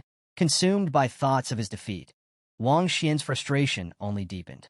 The story shifts to a conversation between Xiaoyu and Zhouyi. Xiaoyu, with a slightly embarrassed tone, apologized to Zhouyi for his earlier miscalculated assumptions. He openly acknowledged Zhouyi's prowess, saying, as a Saint Knight, you've redefined what it means to be both a powerful support and a damage dealer. In all my years, I've never seen anyone like you. You're truly a genius. Zhouyi, hearing the overly sweet praise, cut him off with a wry smile. All right, that's enough flattery. Get to the point. Taking the hint, Xiaoyu quickly shifted gears. I've already reported everything about you to the family. Both the family head and the elder have promised that once you return to the family, they'll fully support you in increasing your power. They'll pool every resource necessary to help you reach new heights. Zhouyi raised an eyebrow. Family head? Elder? What's all this about? Xiaoyu began explaining in detail. The Zhou family is vast, with many internal factions. Resource distribution each year depends entirely on one's abilities and influence. The two largest factions are led by the elders and the family head. Under normal circumstances, these two sides never see eye to eye. But for the first time, they've reached an agreement about you. Both sides are willing to collaborate if it means supporting your growth. Xiaoyu's offer was undeniably enticing. With the backing of the Zhou family's most powerful figures, Zhouyi could gain unparalleled access to resources and support. However, Zhouyi knew his path was already set. His master, Headmaster Wang Hui, had been instrumental in his growth. And beyond that, Zhouyi had something no one else could claim, the system. After considering everything, Zhouyi replied calmly, I appreciate the offer, but I'll have to disappoint you. I have no intention of changing my profession. Xiaoyu's shoulders slumped, and disappointment was written all over his face. So, there's no hope for the Zhou family to rise again, he muttered dejectedly. Seeing Xiaoyu's disheartened expression, Zhouyi softened his tone. There's no need to be so disappointed. In my eyes, there's someone with the Frost bloodline who could potentially take on the hidden class of the Zhou family. Xiaoyu's interest was piqued, but he quickly tempered his enthusiasm. The hidden classes of the Zhou family aren't just about having the Frost bloodline. The bloodline purity also matters greatly. A regular Frost bloodline won't be enough to qualify for those classes. Zhouyi smiled slightly. That won't be an issue. My sister's bloodline purity is 3 times higher than yours. That's more than enough for your family. Xiaoyu's eyes widened with joy. His disappointment evaporated as he excitedly asked, Are you saying your sister has already awakened the Frost bloodline? Zhouyi nodded in confirmation, and Xiaoyu practically exploded with joy. This is incredible. The Zhou family will rise again, he exclaimed, jumping in excitement. Without wasting a moment, Xiaoyu rushed to Zhouyi and asked eagerly, Are you absolutely sure her bloodline purity is 3 times higher than mine? That would mean almost 10 points. With that level of purity, she can select any of the 3 hidden Frost classes.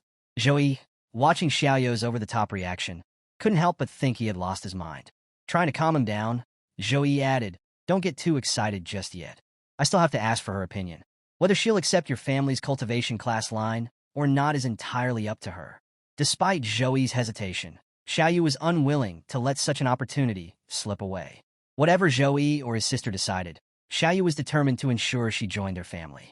Zhou, too, thought this arrangement could work out well for his sister. For Zhou himself, joining the Zhou family offered little benefit. He had no intention of changing his class, and with both his system and master Wang Hui supporting him, he didn't need their resources. However, Zhou Yun's situation was different. Zhou could provide some support for her, but it was nowhere near what a focused family effort could offer. Though the family had failed him after their parents' death, it wasn't too late for them to help Yun. After weighing everything, Zhou decided to call his sister, Zhou Yun. The screen lit up with a video call, revealing Zhou Yun laughing and playing with Gray. Spotting her brother, she beamed. "Your fight was amazing. I knew you'd win," she said. Then, grinning mischievously, she added, "By the way, a lot of girls at my school are asking for your contact information. But don't worry, I haven't given it to anyone yet. After all, my dream sister-in-law should be very strong. She should have broad shoulders, strong arms, tight skin, and legs full of muscle. Oh, and she must carry a sword weighing more than 100 kilograms." Zhou felt his face heat up in embarrassment as his mind involuntarily pictured Jiang Churin in such a form. He quickly snapped back to reality and cut her off. "Stop talking nonsense. I have something serious to discuss with you," he said firmly. Zhou Yun straightened up, sensing the change in tone. Zhou began explaining, "Recently, I was contacted by someone from the Zhou family. They told me about 3 hidden frost classes in the family: Frost Archer, Frost Swordsman, and Ice Mage. The Archer and Swordsman classes focus on physical damage, while the Ice Mage is magic-based. With your bloodline purity, you qualify to choose any of them." Zhou Yun listened intently, her playful demeanor replaced by curiosity. Without hesitation, she said, "I want the Ice Mage class. I've always wanted to specialize in ice element attacks." Zhou nodded, pleased with her quick decision. "All right, but there's something to consider. Once you accept the Zhou family's class cultivation plan, you'll have to stay in their territory for at least 3 to 4 years to train. Think carefully before agreeing." Zhou Yun smiled confidently. "If my brother is so strong, I can't fall behind. I'll do it." In her heart, Zhou Yun was also relieved. With the resources from the Zhou family, she wouldn't have to rely on her brother's support. The thought of not being a burden made her decision even easier. Zhou smiled at her determination. "All right, once I settle things here, I'll come with you to the Tianlan district to get everything arranged." With that, their conversation ended, and they hung up the call. The 4th round of the National Freshman Exchange competition began with a buzz of excitement. The live monitor drone hovered over the arena, welcoming everyone and announcing the stakes. This round would determine the 8 elite contestants who would advance to the 5th round of the individual matches. As the crowd listened eagerly, the drone unveiled the rewards for the quarterfinalists. The first reward was revealed, an S+ grade mana potion. Gasps rippled through the audience, and even the contestants were visibly shocked. This rare item was critical for tertiary awakened classes, making it an unimaginable prize for most. Among the spectators, Jiang Churin turned to Zhou, her eyes wide in disbelief. "Brother, last year's champion only got an S-grade mana potion," she exclaimed. Zhou remained calm, explaining, "We've entered the 3rd level of war preparation. The Alliance needs to cultivate more talented individuals." Jiang Churin nodded, understanding why the rewards were more extravagant this year. The announcer continued, revealing that semi-finalists would each receive an S-grade resource, and the ultimate champion of the individual matches would win a custom-made legendary-grade weapon forged by Master Qi Jun of the Class Alliance. When the image of the legendary weapon appeared on the screen, the arena buzzed with excitement. This was the pinnacle of human craftsmanship, the highest grade of weapon forged by human hands. The promise of such a reward lit a fire in every contestant's heart. Each one resolved to claim the championship. With the announcements concluded, the contestants were called into the field. One by one, they entered the arena, ready to prove their strength. Jiang Churin entered confidently, turning to Zhou with a bright smile. "Brother Zhou, please cheer for me." Zhou nodded as she headed to her match. Shortly after, it was his turn. Entering the arena, Zhou faced off against a knight, who stepped forward with his sword raised. "Zhou, I know you're strong," the knight said with a smirk, "but don't think I'm weak." The knight's confidence was clear. He had focused almost all his skill points on raw strength. unlike the balanced development of most regular classes. With his sword pointed at Joey, he thought, I'm different from everyone else. My power alone is enough to crush anyone. The match was announced to begin. Joey wasted no time, immediately pulling out his hammer and charging toward the knight named Chong. Seeing him approach, Chong smirked, raising his sword. Come on, Joey. Let's see if you can handle me head-on. The two clashed, Chong swinging his sword with all his strength. Dust exploded into the air, obscuring the view of the crowd. For a moment, the arena was silent. Then, as the dust settled, the sight became clear. Joey's hammer had struck the knight square in the stomach, sending him flying. Chong collided with the protective shield of the arena, collapsing to the ground. He groaned in disbelief, struggling to process what had just happened. He had poured everything into his strength. How could someone overpower him so easily? Joey stood calmly in front of him, his hammer resting casually at his side.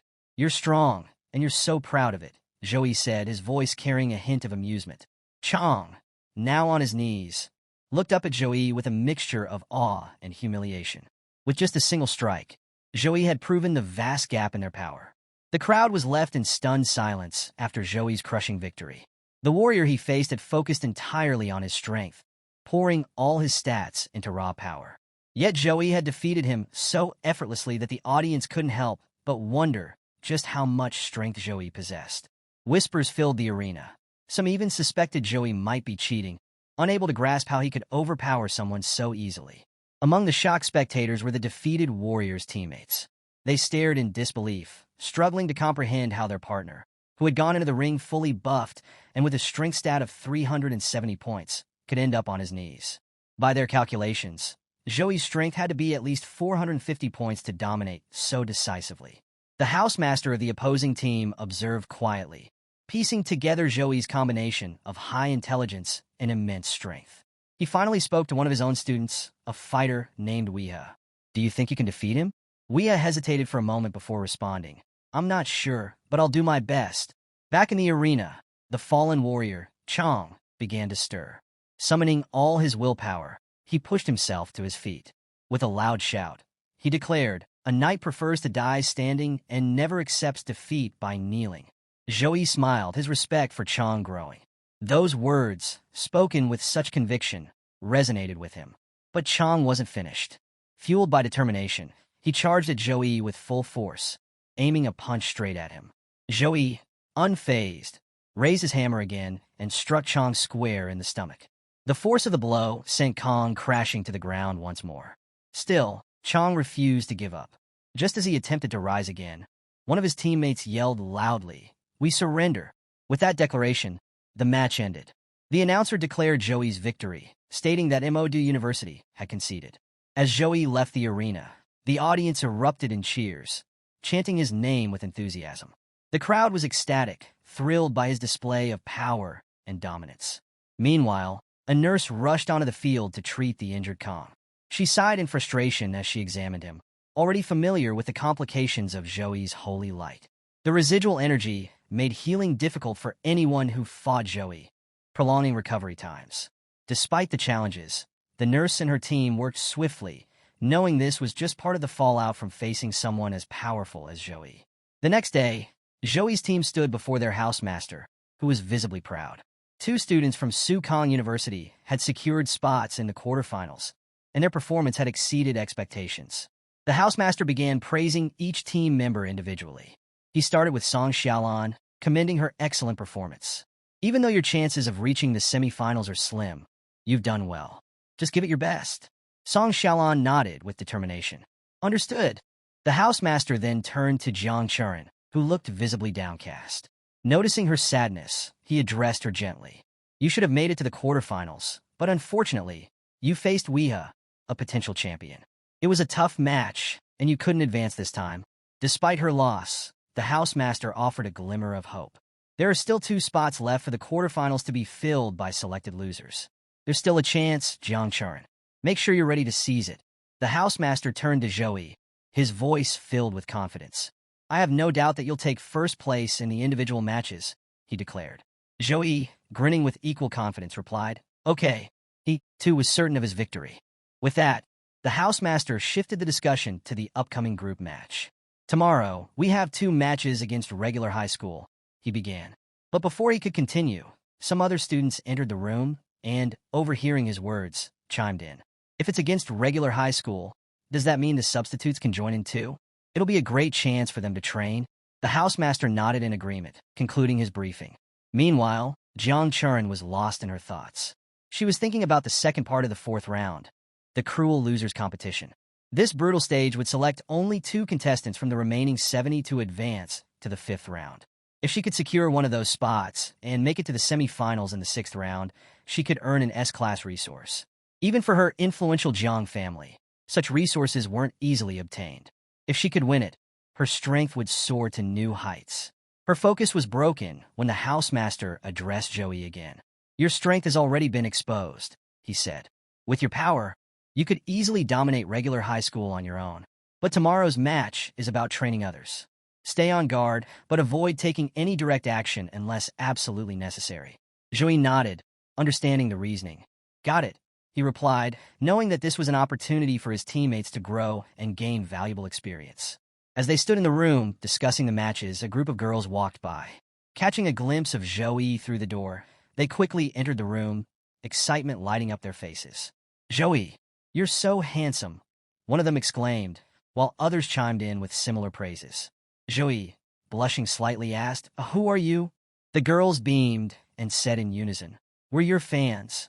They began pulling out photos of Joey, each one decorated with different emojis. Some had cat ears, others had cat noses, and some even had playful captions. Joey blinked in disbelief, muttering to himself, Is that me? His teammates were equally stunned, realizing just how popular Joey had become. Meanwhile, Jiang Churin stood to the side, her expression darkening as she watched the scene unfold. Inside her mind, the mischievous succubus version of Jiang Churin whispered, Aren't you worried, Churin? What if one of these girls takes brother Joey away from you? What if you can't stay by his side anymore? Jiang Churin's eyes flared with determination. I'll secure one of the 2 spots tomorrow, she declared to herself.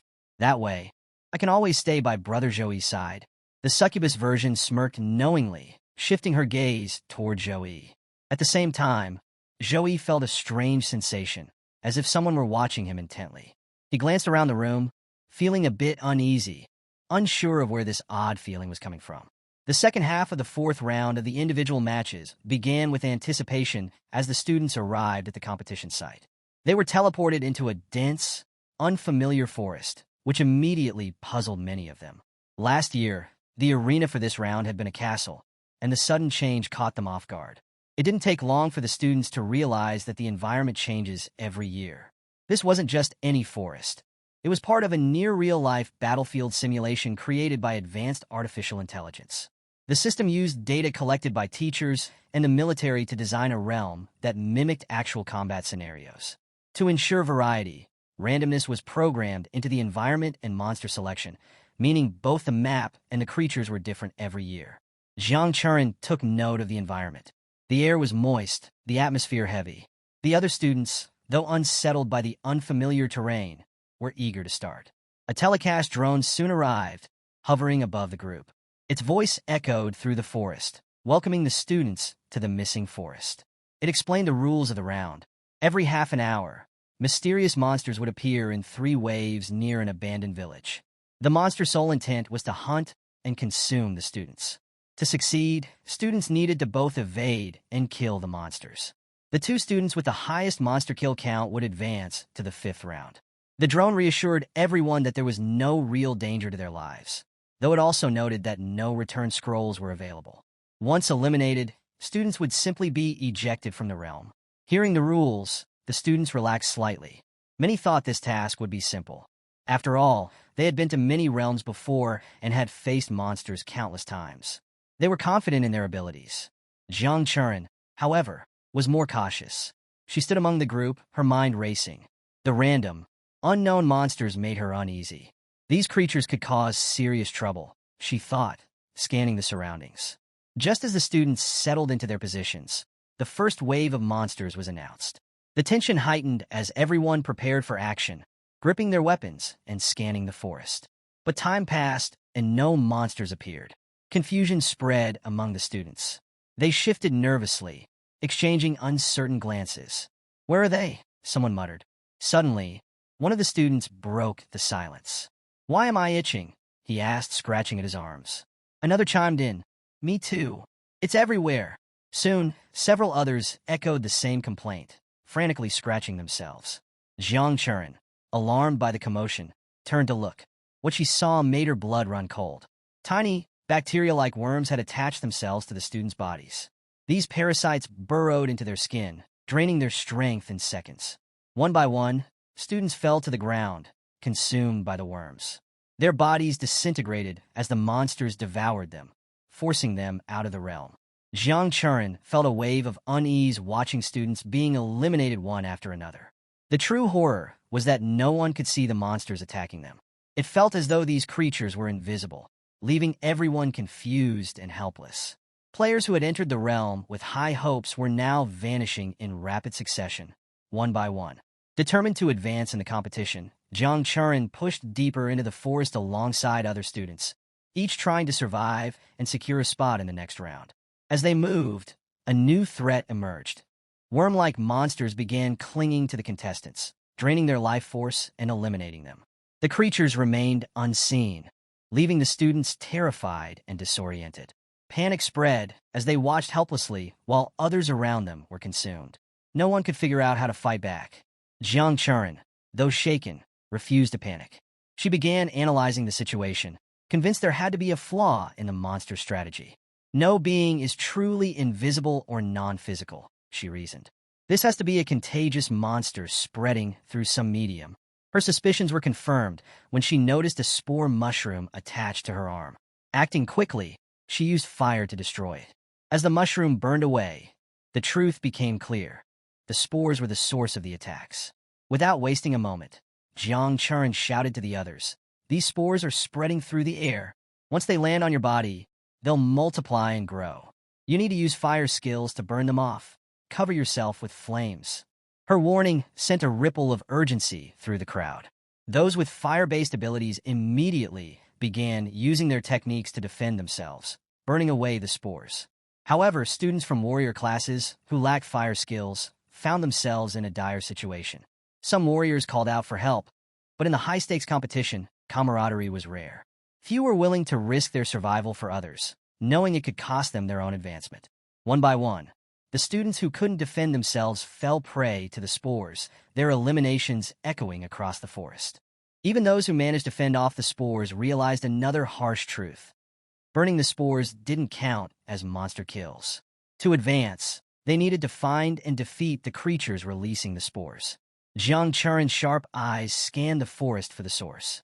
Finally, she spotted the monsters clinging to the tops of trees deep in the forest. Without hesitation, she dashed toward the nearest tree, her sword glowing with energy. With a swift strike, she destroyed the creature. The forest echoed with a notification. Jiang Churin from Sukong University has killed a monster. Hearing this, the remaining monsters began screeching loudly, their cries reverberating through the forest. Jiang Churin didn't stop. She leapt into action, slashing at the monsters relentlessly. Using techniques like enchanting flame, shadow black fire, and her normal sword strikes, she eliminated them one by one. With each kill, another notification resounded across the forest, marking her progress. The story shifts to the outside world, where preparations for the next round of the individual matches are in full swing.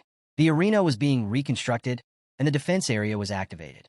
Both teams were instructed to get ready, as the upcoming match would be between Meigao University and Sukong University. With the defense shield in place, the match began. Fighters from both sides launched into action. One team attacked with fire-based abilities, while the other retaliated with water-based attacks. The elements collided in dramatic flashes, canceling each other out. As the battle intensified, arrows rained down unexpectedly, aimed at one of Sukong University's fighters. Just as it seemed too late, Zhou intervened, summoning a protection shield to block the arrows. The fighter he saved, a teammate named Tanwei, was visibly shaken. Zhou took the opportunity to coach him. "Don't lose focus in the heat of battle," he advised, "and always watch your back during a fight." Next, Zhou turned to another teammate, a girl named Zhang Qing. He reminded her of her critical role. "Your job is to protect your teammates. Stay focused and follow the instructions carefully. Zhang Qing nodded nervously, replying with a quiet yes. Meanwhile, the fighters from Megao University observed Zhouyi's calm demeanor and strategic instructions with growing irritation.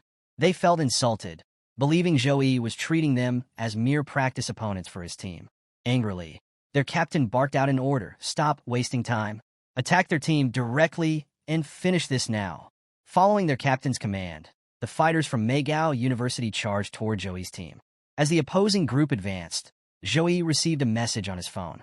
It was from Jiang Churen, and it simply read, "I've passed." Seeing the message, Zhouyi smiled, briefly lost in thought about Jiang Churen's success. However, this casual act of checking his phone during a battle enraged one of the opposing team's fighters. The fighter glared at Zhouyi, seething. How dare he use his phone in the middle of a match? This is disrespectful. Determined to teach Zhouyi a lesson, the enraged fighter rushed forward to attack him. But before he could land a hit, the tables turned in an instant. Moments later, the fighter lay flat on the ground, incapacitated. A nurse quickly entered the arena to tend to the fallen opponent. Meanwhile, the announcer declared Sukong University the winners of the team match. Zhouyi's team had triumphed once again. With the conclusion of the second half of the fourth round, preparations for the fifth round began. Scheduled for the next morning, the fifth round would narrow the contestants from 8 to 4. Later that afternoon, the semi-final match of the sixth round would pit Zhouyi against Weeha, a fighter with an intense and aggressive style. The scene shifted to a live-stream host, excitedly narrating the build-up to the final rounds of the highly anticipated individual match. Today is the big day. The host began his energy infectious. Let me tell you about our two finalists. First, we have Zhi, a warrior who rose from poverty, overcame the loss of his parents, and became the strongest saint knight in history.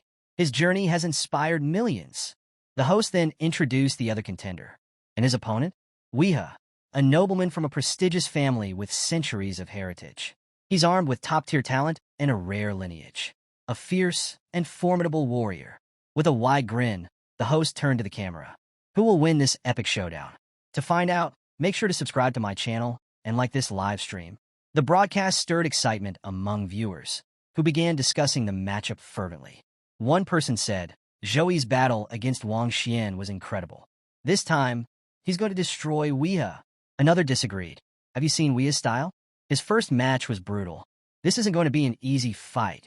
The story shifts to Zhouyi's team as they descend from their helicopter, landing amidst a roaring crowd. The moment the doors opened and the team stepped out, cheers erupted. Spectators called out the names of their favorite fighters, Song Xiaolan, Jiang Churen, and Zhouyi. The support was overwhelming, with fans shouting encouragement, especially for Jiang Churen. Having lost her match to Weeha, Jiang Churen received heartfelt cheers and words of motivation. "You'll get it next time," someone yelled, while others clapped in support. Soon after, another helicopter landed, this one carrying the fighters from MOD University. As their team emerged, they were greeted with equal enthusiasm. Among the crowd, the housemaster of MOD University approached Su Kang's housemaster Wu Meng, greeting him with a polite, "Good morning." The housemaster from MOD University added with a confident smile, "This year, the first and second places in the championship will belong to our school. Before the competition, we should strengthen our friendship." Housemaster Wu Meng returned the greeting, but inwardly he scoffed. "Friendship?" he thought. "You're planning to defeat Zhouyi with Weeha's strength, but we'll see who gets the last laugh." Meanwhile, Weeha stood a short distance away, locking eyes with Zhouyi. His mind raced with excitement. Finally, the moment has come, he thought. The final match. I'll defeat you and claim the championship. A thrill of anticipation coursed through him as he prepared himself mentally for the battle ahead. Both competitors were soon called directly to the arena. As they walked toward the center, an announcement rang out, instructing the audience to take their seats and watch the match politely. The countdown to the final began, and the atmosphere became electric. The crowd erupted in cheers, their enthusiasm spilling over. Some shouted for Zhouyi, while others rooted for Weeha. Despite the division, one thing was clear. Everyone wanted to see a spectacular match. In a separate room, Xiaoyu sat with another man, who broke the silence with a probing question. The boy from the Wei family has been hailed as a prodigy since childhood. With access to top-tier resources and cultivation methods, do you really think Zhouyi stands a chance against him? Without hesitation, Xiaoyu replied, "Yes. His confidence was unshakable. I've analyzed all of Joey's fights since his entrance exam. His growth rate is insane. He surpasses even the peak talents of his generation. While Weeha is undeniably a genius and the pride of the Wei family, Joey is something far greater. In him, I see the shadow of our ancestors, those who once defined what it means to be unparalleled. Back in the arena, the countdown reached its final moments. As the numbers ticked down, the excitement reached its peak. When the countdown ended, the announcer's voice boomed through the stadium. "Begin the match!" As soon as the match began, Weeha charged toward Joey, his sword poised to strike. Joey, not wasting a moment, activated all his buffs, his body glowing with a divine aura. Weeha's first attack came swiftly. As his blade descended, Joey, having already prepared his hammer, countered with a powerful swing. Seeing the incoming strike, Weeha quickly adjusted, dodging the hammer's forceful blow and landing a short distance away. Without hesitation, he activated Berserk mode. Entering Berserk mode, Weeha launched a relentless series of attacks with his flame blade technique. Aura-infused energy slashes streaked through the air as flames danced along his blade. Joey dodged each strike with precision, his calm demeanor unshaken despite the onslaught. Berserk mode, a hallmark of the warrior class, temporarily boosted all of Weeha's stats: strength, speed, agility, and endurance. However, Joey knew its flaw. Once the Berserk effect ended, the user would be left in a weakened state. Weeha pressed his advantage, continuously slashing at Joey. Each strike of the flame blade technique was infused with fire magic, adding another layer of danger to the attacks. Joey observed his opponent carefully, sidestepping the blade's fiery arcs. Despite the intensity, Joey couldn't help but smile. In this short exchange, he had already gauged Weeha's strength. Sensing the need to escalate, Weeha closed the gap between them and executed a powerful lightning strike. His blade, moving at an incredible speed, emitted a swirling, red tornado-like aura. This was a warrior-class skill, a technique honed through thousands of repetitions. At its peak, the skill struck with the speed and precision of lightning. The strike, now at level 9, carried immense power. Weeha swung with all his might, determined to deliver a decisive blow. As the blade neared Joey, the crowd held its breath. But Joey was ready. He countered with his hammer, activating Air Smash. The two attacks collided in an explosive clash of energy, shaking the arena. Weeha's confidence wavered as he felt the force behind Joey's strike. His lightning strike, a move capable of cutting through even the toughest opponents, was met head-on and stopped. The sheer weight and speed of his blade, which had seemed unstoppable, couldn't overpower Joey's hammer. Shock coursed through Weeha as he gripped his weapon tightly. His hands began to bleed from the strain, and it became clear he couldn't keep this up much longer. Joey, sensing his opponent's faltering resolve, added more force to his hammer, pushing Weeha back. Staggering, Weeha steadied himself, unwilling to give in. Joey, however, didn't let up. He activated level 9 Holy Cross, summoning a radiant, glowing cross of light that illuminated the entire arena. Weeha, seeing the familiar attack, smirked through his exhaustion. "I knew you'd use that," he said, activating Fighting Rage. A red aura enveloped Weeha, forming a visible armor around him. The aura amplified his strength further, making his presence even more imposing. The resonating power of both fighters filled the arena, creating an electric tension that left the crowd on edge. Joey's divine lightning clashed with Weeha's fiery aura, the entire battlefield alive with energy. The housemaster of Emodu University, watching the match closely, wiped the sweat from his brow. Before the fight, he had been confident in Weeha's victory. But now, as Joey's power continued to rise, his confidence was rapidly crumbling. Joey quickly assessed Weeha's S-grade talent, which buffed all 4 of his stats while reducing incoming damage by 80%. The drawback? Once the ability ended, Weeha would feel the full brunt of the damage he had absorbed. This talent, combined with his other skills, made Weeha a formidable opponent. As soon as Weeha activated his abilities, his speed increased dramatically. He closed the distance between them in an instant, launching another aggressive attack. Joey, noticing the sudden escalation, realized Weeha's intent. He was trying to end the match as quickly as possible. The battle intensified as the two fighters exchanged relentless blows. Weeha, bolstered by Berserk mode and Fighting Rage, pushed himself to the limit, while Joey met his attacks head-on with precise counters. The arena became a dazzling display of light and dust as their attacks clashed. Every strike sent shockwaves rippling through the stadium, leaving the audience struggling to follow the action. Some spectators, unsure of Joey's strategy, began murmuring, "Why is he fighting Weah head-on? Wouldn't it be better to wait out Weah's talent? He'd lose on his own after 2 minutes." Others defended Joey, saying, "Joey must have a reason for fighting like this. I trust him completely." Back in the arena, Joey's plan started to take shape. After a series of exchanges, he suddenly unleashed the Spear of Victory. A brilliant spear of lightning materialized behind him and shot forward with incredible speed toward Weah. Weah, seeing the attack, charged forward to meet it head-on. With a confident laugh, he said, "Your Spear of Victory is useless against me." The spear struck him, but Weah, still protected by his talent, barely flinched. Joey, unfazed, prepared for his next move. "Save your laughter," he said calmly. "The match isn't over yet." As Joey spoke, the punishment of light activated. Lightning began raining down on Weah from all directions, illuminating the entire arena. The bright flashes and deafening thunder left the audience awestruck. Weah, despite his damage reduction, felt the overwhelming force of the attack. Sweat poured down his face as he gritted his teeth, enduring the searing pain. He knew that without fighting rage, a single strike from the punishment of light would have been enough to finish him. However, Weah also recognized a potential opening. The punishment of light required a brief cooldown after each lightning strike. Seeing this, he decided to press forward, aiming to exploit the gap and counterattack. But just as Weah prepared to move, another bolt of lightning struck him. This time, the pain was even sharper, catching him completely off guard. How is this possible? He thought, alarmed. The cooldown period was shorter than he anticipated, and the next wave of lightning came faster than before.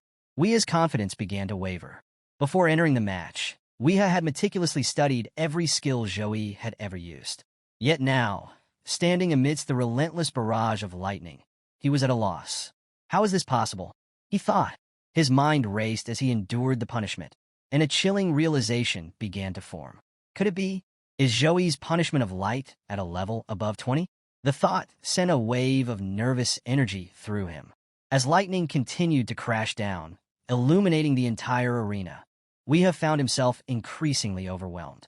The entire battlefield seemed to pulse with destructive energy, and the air itself vibrated with the force of Joey's attacks. The live drone, circling above, narrated the spectacle. What a powerful bombardment. This is truly terrifying. Let me remind everyone. You are watching the National High School Freshman Exchange Competition. The spectators, who had been cheering enthusiastically just moments before, now fell silent. Some had even closed their eyes, unable to watch the terrifying scene. The continuous onslaught of lightning striking Weah made even the boldest among them uneasy. His screams echoed across the arena as the pain tore through him. Weah, writhing in agony, thought to himself, how can this be happening?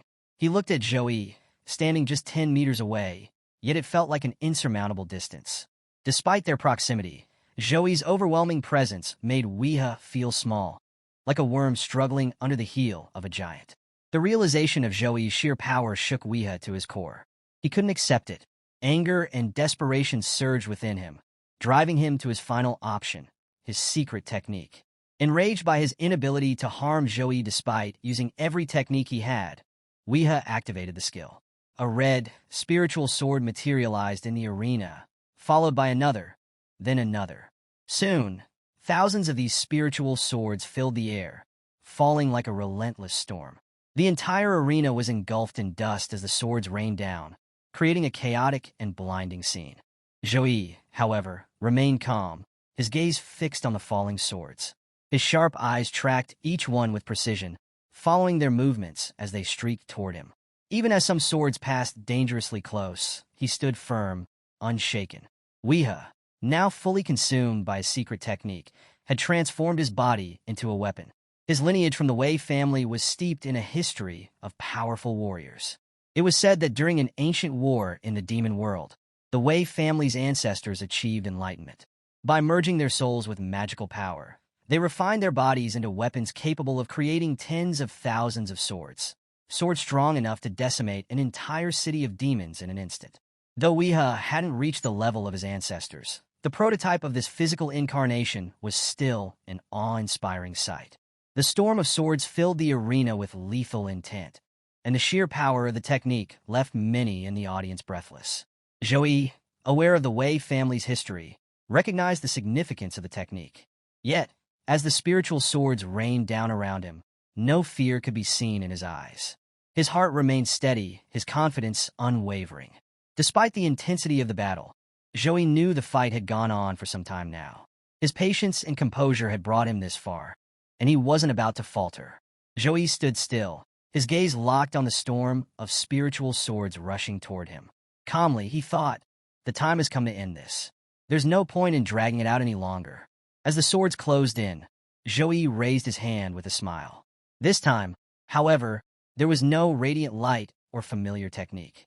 Instead, the arena was enveloped by the chilling force of the ice element. Joey had decided to surprise the audience with something new, opting to showcase a small-scale version of his own creation. As the swords neared him, Joey activated his fusion skill, an ability he had crafted himself. A powerful ice storm erupted around him, deflecting the incoming swords with an icy gust. The arena transformed into a swirling tornado of frost, the cold so intense it froze everything within its reach. The protection shield surrounding the arena was the only thing preventing the audience from feeling the sheer power of the freezing storm. The live drone, attempting to capture the action, hovered closer to the stage, but its cameras could see nothing through the thick veil of frost. The announcer spoke up, "The entire stage is now covered by Joey's skill. We have no visibility inside the arena, and the nature of this ultimate move remains unknown. What is happening in there?" The audience grew restless, shouting in frustration. They couldn't see what was going on, nor could they understand how Joey was wielding such incredible ice magic. In the VIP room, the elder of the Zhou clan shot to his feet, his eyes wide with astonishment. Xiaoyu, noticing his reaction, asked, "What's wrong, elder?" The elder, flustered and unable to contain himself, exclaimed, "Xiaoyu, do you see that? That is the force of a powerful ice element." Back in the arena, Joey had frozen all of Weeha's swords midair. Using a string-like ability, he tethered the swords together and shattered them in one powerful motion. The destruction of the swords reverberated throughout the arena. However, these swords were made from Weeha's own body through his body weapon transformation technique. As the swords broke, Weeha suffered immense damage, his body trembling with pain before he collapsed to the ground. Moments later, the announcement rang out, "Weeha has lost consciousness. The winner of this match is Joey." The crowd erupted into thunderous cheers, chanting Joey's name as it echoed across the arena. Some yelled, "Joey is first," while others proudly declared, "Our senior is unbeatable." The announcer's voice returned, congratulating Joey on his victory. "We also thank Weeha for an incredible performance. This was one of the most thrilling battles in the history of the exchange competition, a match that will be remembered for years to come. Please join us in celebrating the top talents of this generation." With the individual matches concluded, the announcer shifted the focus to the team survival competition, which would soon begin. Who will prove themselves the strongest in the team match? Stay tuned to find out. In the Sukong team's area, the housemaster beamed with pride. Turning to his team, he first praised Weeha's performance. Despite his young age, he has mastered his family's secret technique of body weapon transformation. In any previous competition, he would undoubtedly have been the strongest. He paused, glancing at Joey with a knowing smile. But this time his luck ran out. He encountered you, Joey. As Joey approached the housemaster, the older man couldn't help but reflect on what he had just witnessed. If Joey wanted to defeat Weeha, I assumed he'd need to use his angel form, the housemaster thought. But instead, he relied only on his punishment of light and a fusion of the light and ice elements. His potential is terrifying. He's a truly dangerous boy. When Joey finally reached him, the housemaster placed a firm hand on his shoulder, smiling with pride. "You did very well," he said. "With your win, our university has claimed an individual championship for the first time in 4 years. Sukong has always dominated the team competition, but this victory is extra special." Joey's teammates joined in, praising him for his achievement. Their spirits were high as they began to prepare for the team match against Modu University scheduled for 2 days later. With Weeha injured and no other significant threats in sight, They felt confident about their chances. "There's no one left to stop us now," one of them said, and the group agreed. After discussing strategy briefly, the team decided to relax for the evening. Someone suggested going out, and the idea of exploring the famous food street of Qingjing City's most prosperous urban district quickly won everyone's approval. The food street was a lively, bustling paradise of flavors and aromas. Vendors lined the streets, enthusiastically promoting their dishes, ranging from the exotic to the bizarre. Some offered dragon meat, others sold Wolf King bloody jelly, and there were endless options to tempt every taste bud. Zhou and his team wandered through the colorful chaos, each with food in hand, marveling at the sheer variety. As they explored, a group of boys noticed Jiang Churin. One of them, captivated by her beauty, began walking toward her. His friend tried to stop him. "Where are you going?" he asked. The first boy replied confidently, "Look at her. You'll never meet someone this amazing again in your life. If I miss this chance, I'll regret it forever." His friend countered, "She already has a male partner." Undeterred, the first boy shrugged. "So what? You won't make her happy like I can." As they approached, Zhou turned to them, his expression dark and his eyes blazing with anger. His intimidating presence stopped the boys in their tracks. Feeling the weight of Zhou's piercing glare, they quickly backed off, muttering nervously, "Let's not. This isn't our style." They disappeared into the crowd, leaving Zhou and Jiang Churin in peace. The group continued exploring the food street, marveling at its reputation. The area stretched across 6 interconnected blocks, and they had already been walking for a long time, but still hadn't seen everything. Tired, they decided to take a break. At that moment, someone suggested leaving Jiang Churin and Zhou alone for a while. Wei Tiexin, wanting to rest, chimed in, but Song Xiaolan playfully pulled her away. "We don't need a break. Let's give the couple some time together," Song teased as the 3 teammates walked off, leaving Zhou and Jiang Churin behind. The two sat down at a small shop, enjoying a moment of calm amidst the lively food paradise. At the shop, a cheerful server brought a bottle of green fruit wine to Zhou and Jiang Churin. "This wine increases agility points," she explained. "It's 800 milliliters per bottle, and drinking it provides a bonus effect." Jiang Churin eagerly ordered the wine, and the two began drinking together. Initially, Jiang Churin commented on the mild alcohol content. "It's not very intoxicating," she said confidently. However, within 10 minutes, the wine took full effect. Completely drunk, Jiang Churin leaned over, her words slurring. "Brother Zhou, why are there 2 of you? No 3-4? Zhou looked at her with amused disbelief. "You got intoxicated so quickly," he teased, shaking his head. What they didn't know was that the wine in this city was special. Even seemingly mild drinks contained unique properties that could intoxicate even high-level individuals like Jiang Churin, who was already at level 19. As Jiang Churin swayed unsteadily, Zhou stood up. "It's getting late, and no one has come back yet. Let's go look for them." Jiang Churin pouted and shook her head, still seated. "No, let's wait a little longer," she insisted. Suddenly, an unfamiliar girl approached them. She casually placed her hand on Zhou's shoulder and smiled. "Brother, my glass is empty. Can you buy me a drink?" Zhou glanced at the half-full bottle of green fruit wine on their table. "There's still some of this left. It's good quality," he said plainly. The girl's smile widened, clearly amused. "You're interesting," she said with a playful laugh. "You've made me happy. Why don't we find a quiet place to continue chatting?" Jiang Churin, sitting nearby, watched the scene unfold. Her face became visibly tense, and her eyes lowered. A mix of frustration and embarrassment washed over her. But when she saw the girl lean even closer to Zhou, her emotions boiled over. Without hesitation, Jiang Churin stood up, her face flushed with a mix of anger and shame. She marched over and pushed the girl away from Zhou. Startled, the girl stumbled back, but quickly regained her composure. Leaning close to Jiang Churin, she whispered with a sly grin, "You've got it all wrong, girl. Just by looking at you, it's clear you're not his girlfriend. So why interfere in his destiny with someone else?" The girl was fully aware of Zhou's reputation as the strongest freshman and Jiang Churin's close association with him. Like many others, she assumed Jiang Churin was his girlfriend, though she could tell the two hadn't yet fully figured out their feelings for each other. She saw this as a golden opportunity to wedge herself between them. The girl leaned into her plan. Smiling slyly, she activated her charm ability, a subtle but powerful spell designed to influence emotions. As she approached Zhou again, she thought to herself, "If Zhou falls for me, All his resources will be mine. Looking at Joey with feigned innocence, she said, I'm telling the truth, young man. Wouldn't you like to come with me? Standing nearby, Jiang Churin watched the interaction with jealousy simmering in her heart. Her hands clenched into fists, and her face grew hot with anger. Yet, she felt powerless to stop what was happening, her frustration only adding to her growing jealousy. Joey calmly turned to the girl clinging to him and gently removed her hand. Walking over to Jiang Churin, he took her hand firmly in his. It doesn't matter to me if Jiang Churin is blocking my luck with her love, he said, his tone resolute.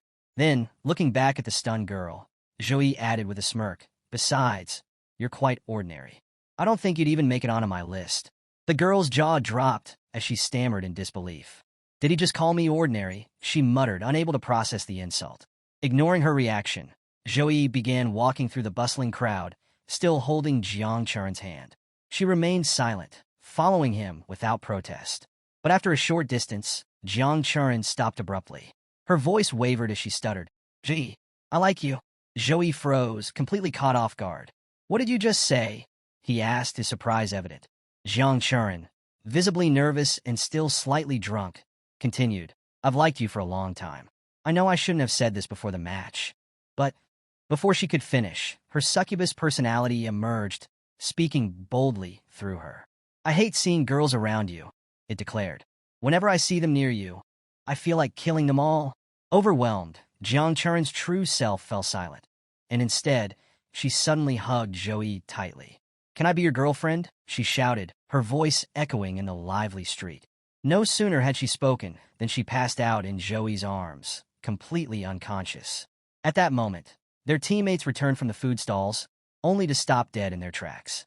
Their jaws dropped as they took in the scene, Jiang Churin clinging to Joey while he stood frozen. It was clear they felt they'd walked in at the wrong time. The next morning, Jiang Churin awoke to the blaring sound of her alarm. Groggily sitting up, she rubbed her eyes, and then the memories of the previous night came flooding back. Her face turned crimson as embarrassment washed over her. When she mustered the courage to go downstairs, she found the entire team gathered for breakfast. Jiang Churin hesitated at the edge of the room, afraid to face them. But when the housemaster Wu Meng noticed her, he greeted her warmly. You're awake. You slept in quite a bit today. Come join us for breakfast. Everyone at the table smiled at her, as if nothing unusual had happened. Their easygoing demeanor made Jiang Churin question her own memory. Was it all just a dream? She wondered, sitting quietly at the table. The scene shifted back to the night before, when Jiang Churin had fainted in Joey's arms. Seeing the awkward situation, Joey turned to his teammates and made a request. Please, let's all pretend none of this happened. Song Xiaolan, puzzled, asked why. Don't you both like each other? Joey sighed and explained. Jiang Churin's family is one of the oldest and most influential in the country, dating back to before the Eternal Game even began. Over the centuries, they've become one of the top families in the nation. I might have some fame now, being Master Wang Hui's direct disciple, but that's only on the surface. It's not enough to match the Jiang family status. I don't want to trouble her or her family because of this. When I've gained absolute power and no authority or family can stand in my way, then, and only then, will this matter to me. The team nodded solemnly, understanding his reasoning. As they ate breakfast the next day, Song Xiaolan leaned close to Joey and whispered with a mischievous grin, Brother Zhi, you're truly the god of love. Don't worry, I'll always support you. I'll even captain the ship where you and Jiang Churin live from now on. Joey shook his head at Song Xiaolan's playful teasing, but a faint smile lingered on his face. During breakfast, the housemaster Wu Meng addressed the group with a serious tone. There are 10 high schools in the finals of the National Freshman Exchange competition. Each school will face the others, totaling 45 matches. The champion will be determined by the number of victories. He paused, looking at each of them. Today is our 9th match. If we win, the championship is ours. Stay humble, focus, and defeat Emodu University. Housemaster Wu Meng, brimming with excitement, rallied his team before the match. This is the most important match of the competition. Give it your all, he encouraged. The team responded with an enthusiastic, okay. Their energy and confidence were palpable as they prepared for the battle. Meanwhile, at Emodu University, the scene was more tense. A group of students stood together as the housemaster addressed them. He turned to a girl named Sun Jiao, a skilled summoner who was standing in for Weia. Sun Jiao, You're participating as a stand-in today, so don't feel pressured. Your safety will be a top priority, he assured her. The housemaster then addressed the rest of the team. I can only encourage you with words, but we all know the reality. Weah hasn't recovered from his injuries, which means our team's strength has taken a significant hit. And with Joey on the other side, he paused, the weight of his thoughts visible. Joey is not just an ordinary all-rounder. Even if we combine the strength of every freshman here, it wouldn't match his. He's like a monster, a force who could single-handedly dominate every top school. Determined not to let their reputation suffer, the housemaster added, if we lose today, the respect of Emodu University will be at stake. Other universities will humiliate us. I need all of you to fight with your full strength. Can you do it? Yes, we can, the team roared, their voices filled with resolve. With that, the team headed to the arena, ready to face Sukong University. The crowd buzzed with excitement as the teams arrived at the fighting arena. The live drone's voice echoed, announcing, the match between Sukong University and Emodu University, which everyone has been waiting for, is about to begin. Before the match started, the rewards for the top 3 places were revealed. Third-place teams would receive custom-made gold grade 3-star equipment based on their level. Second-place teams would receive custom-made gold 4-star equipment. First-place teams would receive epic grade war equipment for every team member. The audience erupted in cheers upon hearing the rewards, which were far more generous than those offered in previous years. Joey's team exchanged glances, a knowing smile passing among them. They already felt the epic grade weapons in their grasp, confident in their victory. Both teams were called to the arena, and as they entered, the crowd roared. Fans cheered loudly for Joey and his team, shouting his name in support. Others encouraged Emodu University, urging them to give their best. When the teams reached their positions, the countdown began. 3, 2, 1. The match officially started. Joey's team quickly assumed their battle positions. On the other side, Sun Jiao, the summoner from Emodu University, wasted no time. She activated her summoning skill, bringing forth an array of powerful monsters. Young Dragon Regis, Beehive Yakjan, Great Snake Hades, Monster Hell Guard Kerberos, Lion King Michaela. The arena pulsed with energy as the summoned monsters released the pressure of their power, their sheer presence creating an intimidating atmosphere. From Sukong University's side, Tang Lingyi moved forward boldly. Seeing her approach, the Lion King Michaela roared and launched an energy beam from its mouth. Tang Lingyi reacted swiftly, summoning Magic Dew. A shimmering barrier of icy air formed around her, deflecting the beam. In one fluid motion, Tang manipulated the ice to create a lightning-infused attack, striking the Michaela directly in the stomach. The Michaela stumbled back, growling in pain, but the battle was far from over. The arena was in chaos as the intense battle between Sukong University and Emodu University raged on. Song Xiaolan was fending off a massive swarm of bees summoned by Sun Jiao. Using her talismans, she managed to trap the Beehive Yakjan, causing them to stick together before the talismans exploded simultaneously, scattering the swarm. On another side of the battlefield, Wei Tiexin was relentlessly attacking the giant snake monster, Great Snake Hades, with her powerful punches. Her strikes tore through its tough outer scales, and thin streams of blood began dripping from the wounds she inflicted. Meanwhile, Jiang Charn was locked in combat with another summoned monster, Hell Guard Kerberos. She struck it repeatedly with her sword, slashing its flesh and causing visible damage as she fought with precision and determination. While his team fought valiantly, Joey moved through the field, dodging attacks from several fighters from Emodu University. Despite their best efforts, they couldn't land a hit on him. Joey, however, wasn't focused on them. Instead, he was observing his team's performance. They're improving rapidly, he thought with satisfaction. The pressure of real combat had pushed them to grow stronger, and their teamwork had improved by at least 30% since their last fight.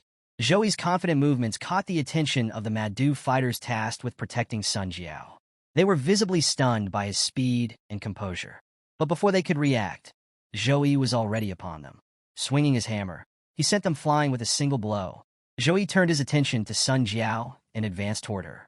Raising his hammer, he aimed to strike, but just as the attack was about to land, Sun Jiao's eyes snapped open. Her gaze was no longer human. Beastly energy radiated from her glowing eyes. At the same moment, a massive black portal opened in front of her. Sun Jiao winced in pain, as if the portal was opening without her control. Out of the swirling darkness emerged a towering, flame-covered baboon-like monster. The baboon grabbed Joey's hammer with one hand, its fingers alone larger than the hammer's head. The sheer force of its grip sent shockwaves through the air as it roared furiously, releasing a deafening scream that shook the arena. Joey braced himself, using all his strength to resist the baboon's crushing power. The pressure was immense, and the strain was visible in his stance. Sun Jiao looked horrified. Her face turned pale as she watched the monster she had summoned. It was clear she had no control over it. The flame baboon, now fully in the arena, turned its fiery, menacing gaze toward her. When Sun Jiao tried to summon another monster for support, the baboon casually caught the neck of the great snake Hades and crushed it with terrifying ease. The snake's head was obliterated instantly, leaving its body lifeless on the battlefield. The baboon approached Sun Jiao, its voice low and menacing. "Don't play tricks with me," it growled. "Why have you summoned me here?" Sun Jiao stammered in fear. Defeat him. Defeat Joey." The baboon turned its attention to Joey. Its fiery eyes narrowed, and with a chilling laugh, it said, "I have to defeat him? Very well. Face your death." Hearing this, Sun Jiao panicked, thinking the baboon meant her. "No, not me. Him. Kill Joey," she screamed. The flame baboon roared, leaping into the air and charging toward Joey's team. Its presence alone was enough to terrify everyone. The baboon's first target was Tang Lingyi, who stood her ground and activated her water shield, a defensive skill that had previously withstood continuous attacks during the individual matches. But as the baboon slashed at the shield, it shattered instantly under the force of its claws. Undeterred, Song Xiaolan began throwing talismans at the monster. Each talisman exploded on contact, but to her dismay, they couldn't even scratch its tough hide. Her thoughts raced as she continued attacking. Water Shield is an A-grade defensive skill. At level 8, it endured the relentless strikes of Qing Jing University's assassin. But now, it couldn't even withstand one attack from this flame baboon.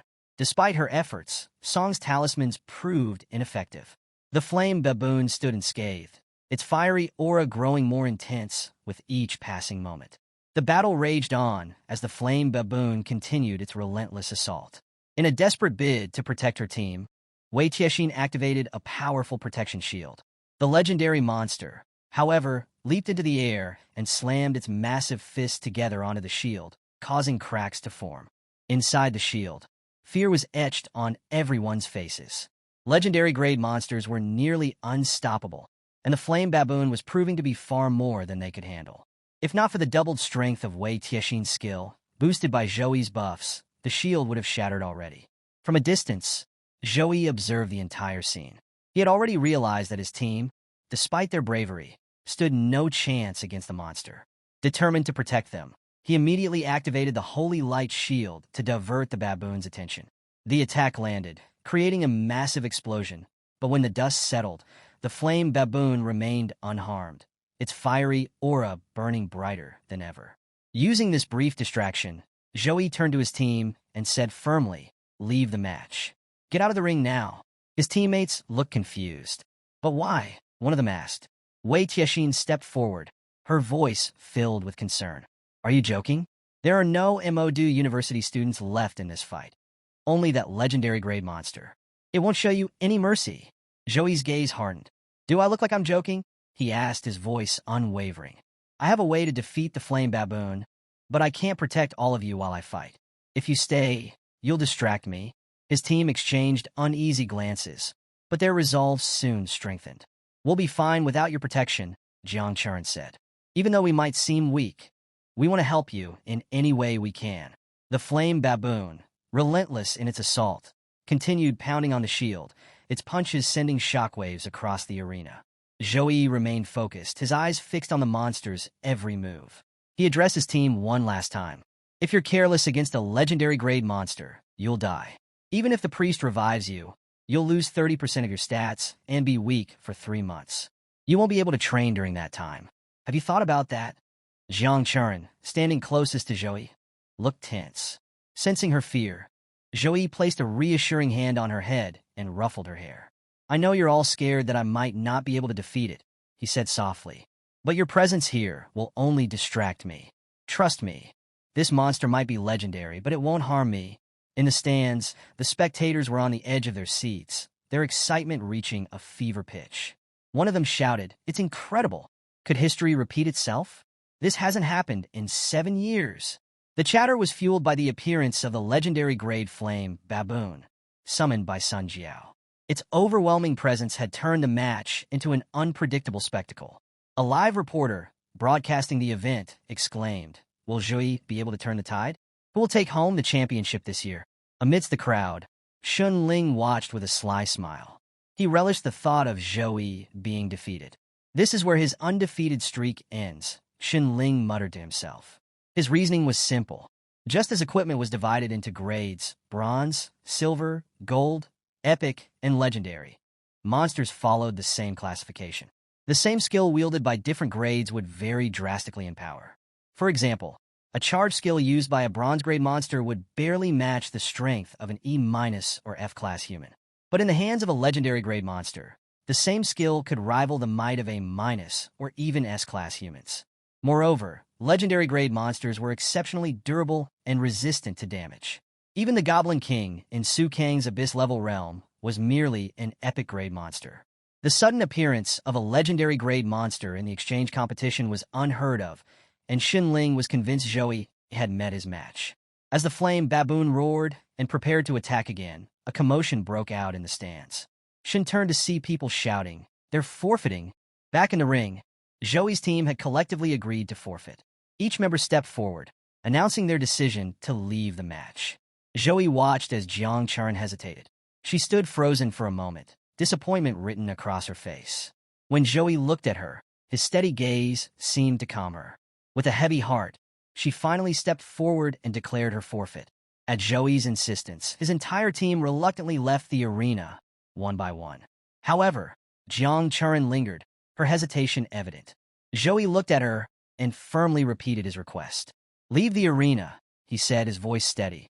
Disappointment clouded Jiang Chuan's face as she finally turned to leave.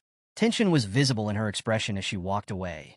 But before exiting, she paused and called back, "End this fight as soon as possible." As the team left the arena, the flame baboon continued its relentless assault on Zhui's protection shield. Punch after punch, the monstrous force bore down on it until the shield finally shattered. The baboon, its face contorted with rage, charged toward Zhui, ready to strike.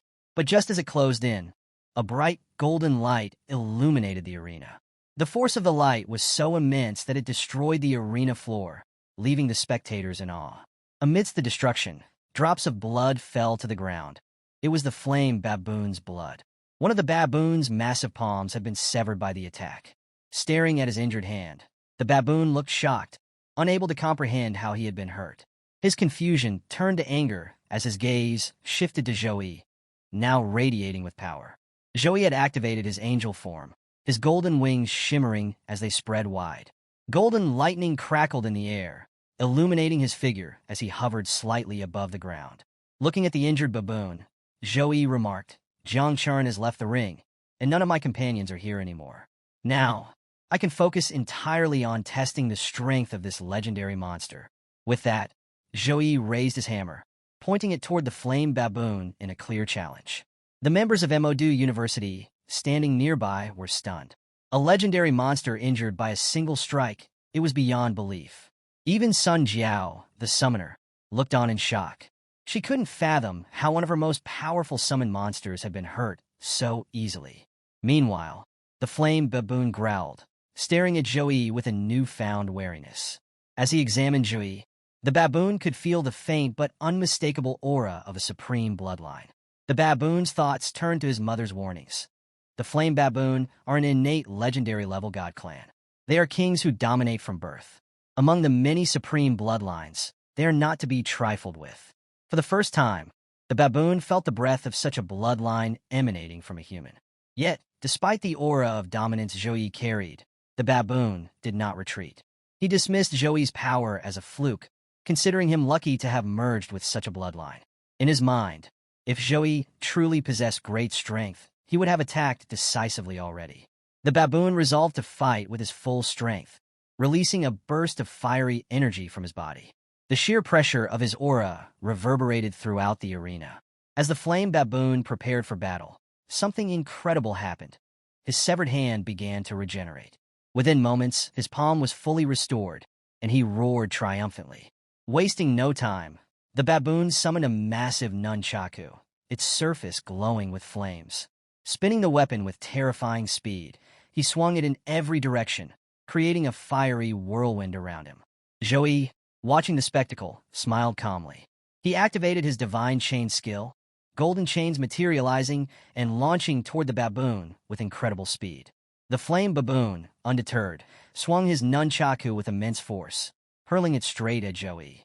Joey's divine chain intercepted the baboon's nunchaku mid-flight, stopping the fiery weapon in its tracks. The flame baboon roared in frustration, pulling and swinging with all its might to break the golden chains. Despite its immense strength, the chains held firm.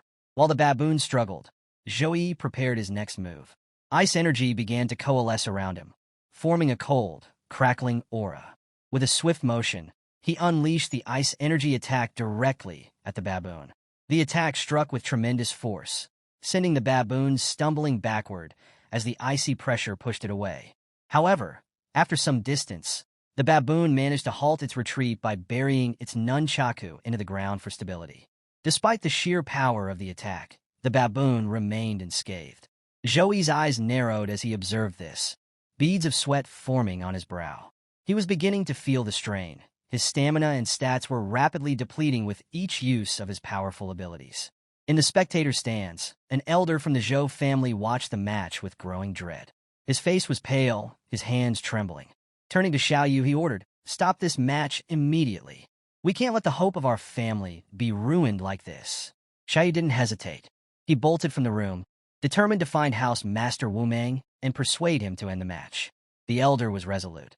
He was willing to offend both Sukong University and Modu University if that's what it took to protect Joey.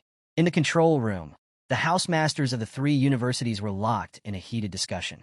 House Master Chung of Sukong University looked at Wu and said gravely, "You should end this match.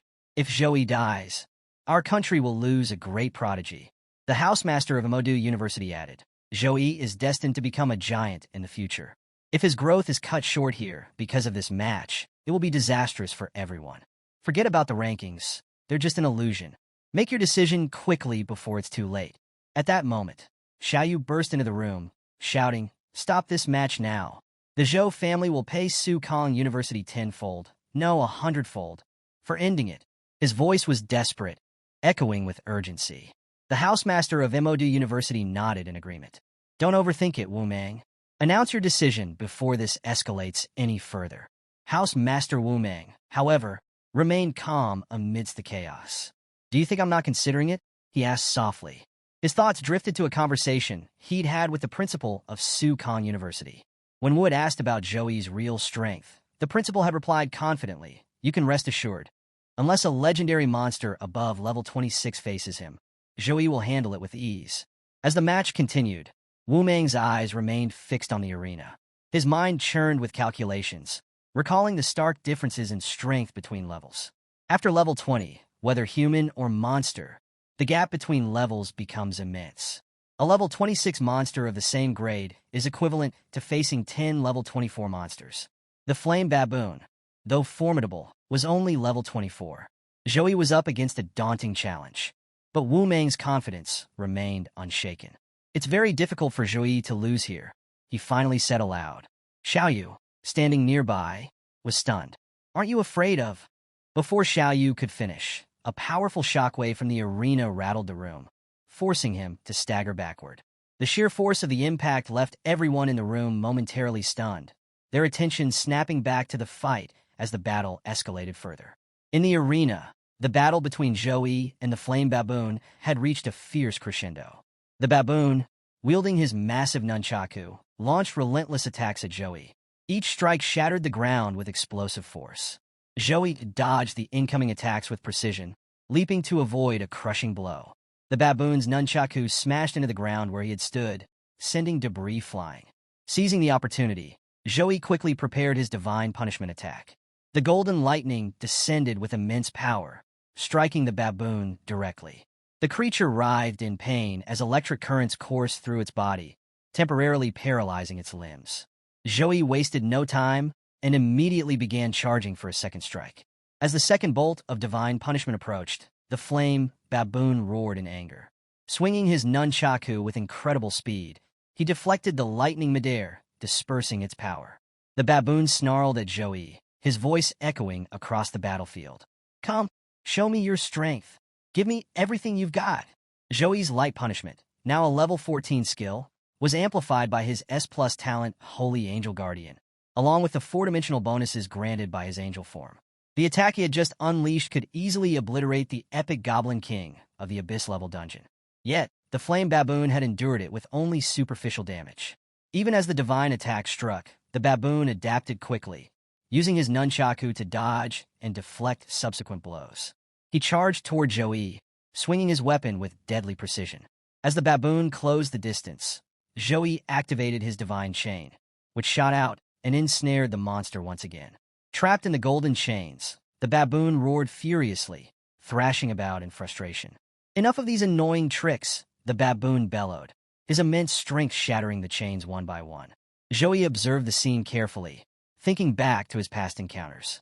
He had fought and defeated a legendary demon before, but that opponent had been severely hindered by its weakness to light-based attacks, unable to unleash the full extent of its legendary abilities. This baboon, however, was entirely different. The baboon's resilience and adaptability were remarkable. As Joey dodged another nunchaku swing, he realized something important. His speed is increasing, and he's becoming more resistant to light element magic. His adaptability is astonishing. No wonder so many humans perished during the Dark Ages. Warcraft like this truly surpass humans in raw power. Thinking quickly, Joey activated all his buffs, stacking them to their maximum potential. Even though he had already enhanced his abilities before transforming into angel form, he now applied an additional round of skill amplification to unlock the third stage of his full power. The battle had become increasingly dangerous. Neither Joey nor the Flame Baboon showed any signs of backing down. The baboon, having avoided most of Joey's attacks, lunged forward again, swinging his nunchaku with terrifying force. From a distance, members of Modu University, including Sun Jiao's teammates, watched the battle unfold. They couldn't help but marvel at Joey's strength. "He's stronger than we thought," one of them muttered. Another added, "We're lucky he didn't directly target Sun Jiao. If the summoner is killed, her summoned creature disappears automatically. If he had attacked her first, this fight might have already ended." Realizing the potential danger, one of the team members shouted, "He might have forgotten about Sun Jiao for now, but we can't take any chances. Get her to safety before he decides to attack her." The tension in the arena remained thick as Joey and the Flame Baboon continued their high-stakes duel. The battle between Joey and the Flame Baboon shook the arena, showcasing Joey's brilliance and the baboon's overwhelming power. With every strike and counter, the fight pushed both to their limits. Will Joey's ingenuity be enough to overcome this legendary monster, or will the Flame Baboon end his undefeated streak? Stay tuned to Recap's Realm to find out in the next chapter. Don't forget to like, comment, and subscribe for more thrilling recaps. Let us know your predictions below. How do you think this epic fight will end? See you next time. Juyi and the Fire Baboon had reached the final stage of their battle.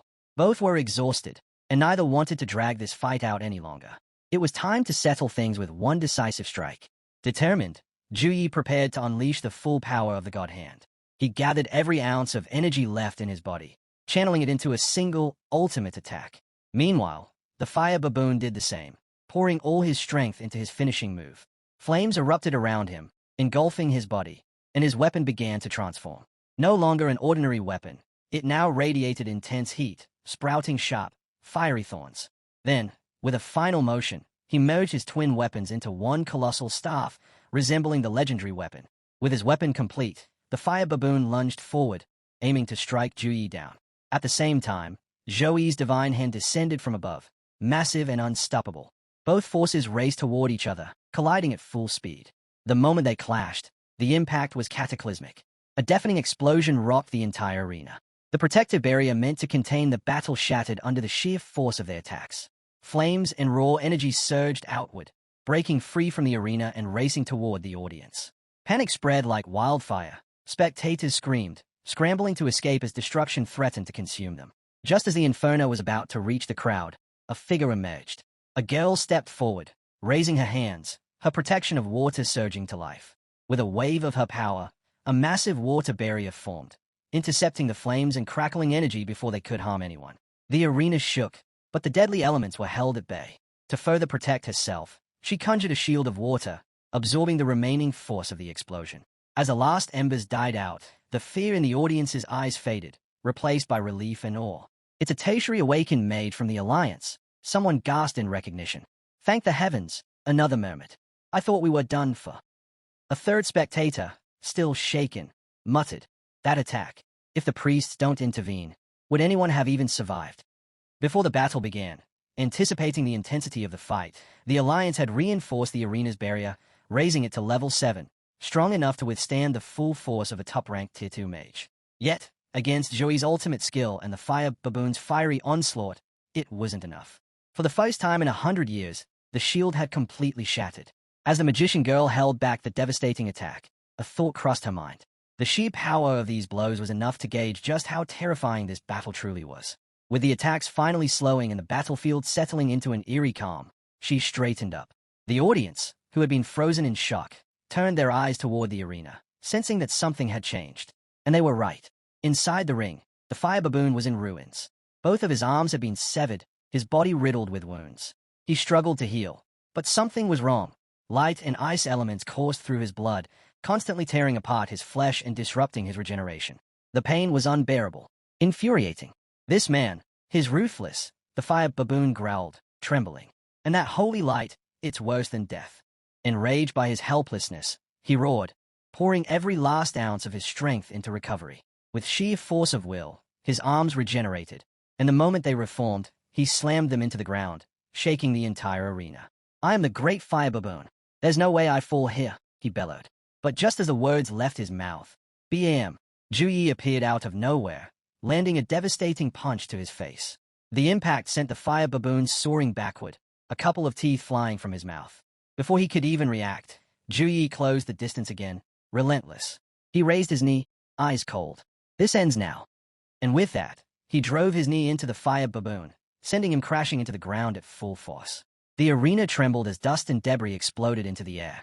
Wasting no time, Juyi unleashed his divine chains, swiftly capturing Sun Jiao's remaining summoned monsters. The golden chains slithered around them like unbreakable bonds. Juyi stepped forward, his voice unwavering. "Are you going to fight, or are you surrendering?" Sun Jiao's team stood there, stunned. How did this happen? Just moments ago, victory seemed within reach. Now, they were trapped, their strongest monsters restrained. Sun Jiao clenched her fists. She had nothing left, no options, no way out. Her beasts were captured, and with the chains tightening around her own magic, she realized this match was over.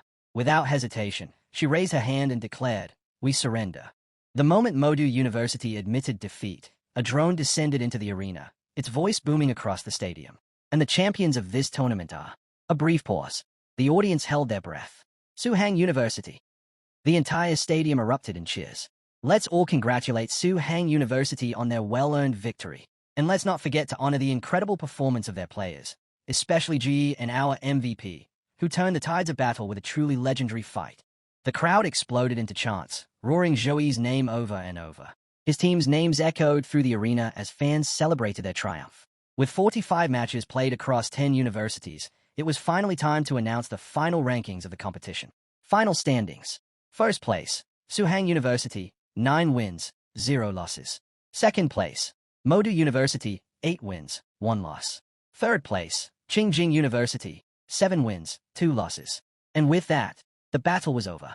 A new legend had been born. The moment the final rankings were announced, the stadium erupted in cheers once again. The name Suhang University echoed through the air as the crowd passionately chanted their victory. Meanwhile, a well-known live commentator, who had been covering the entire match for his viewers, turned back to his audience.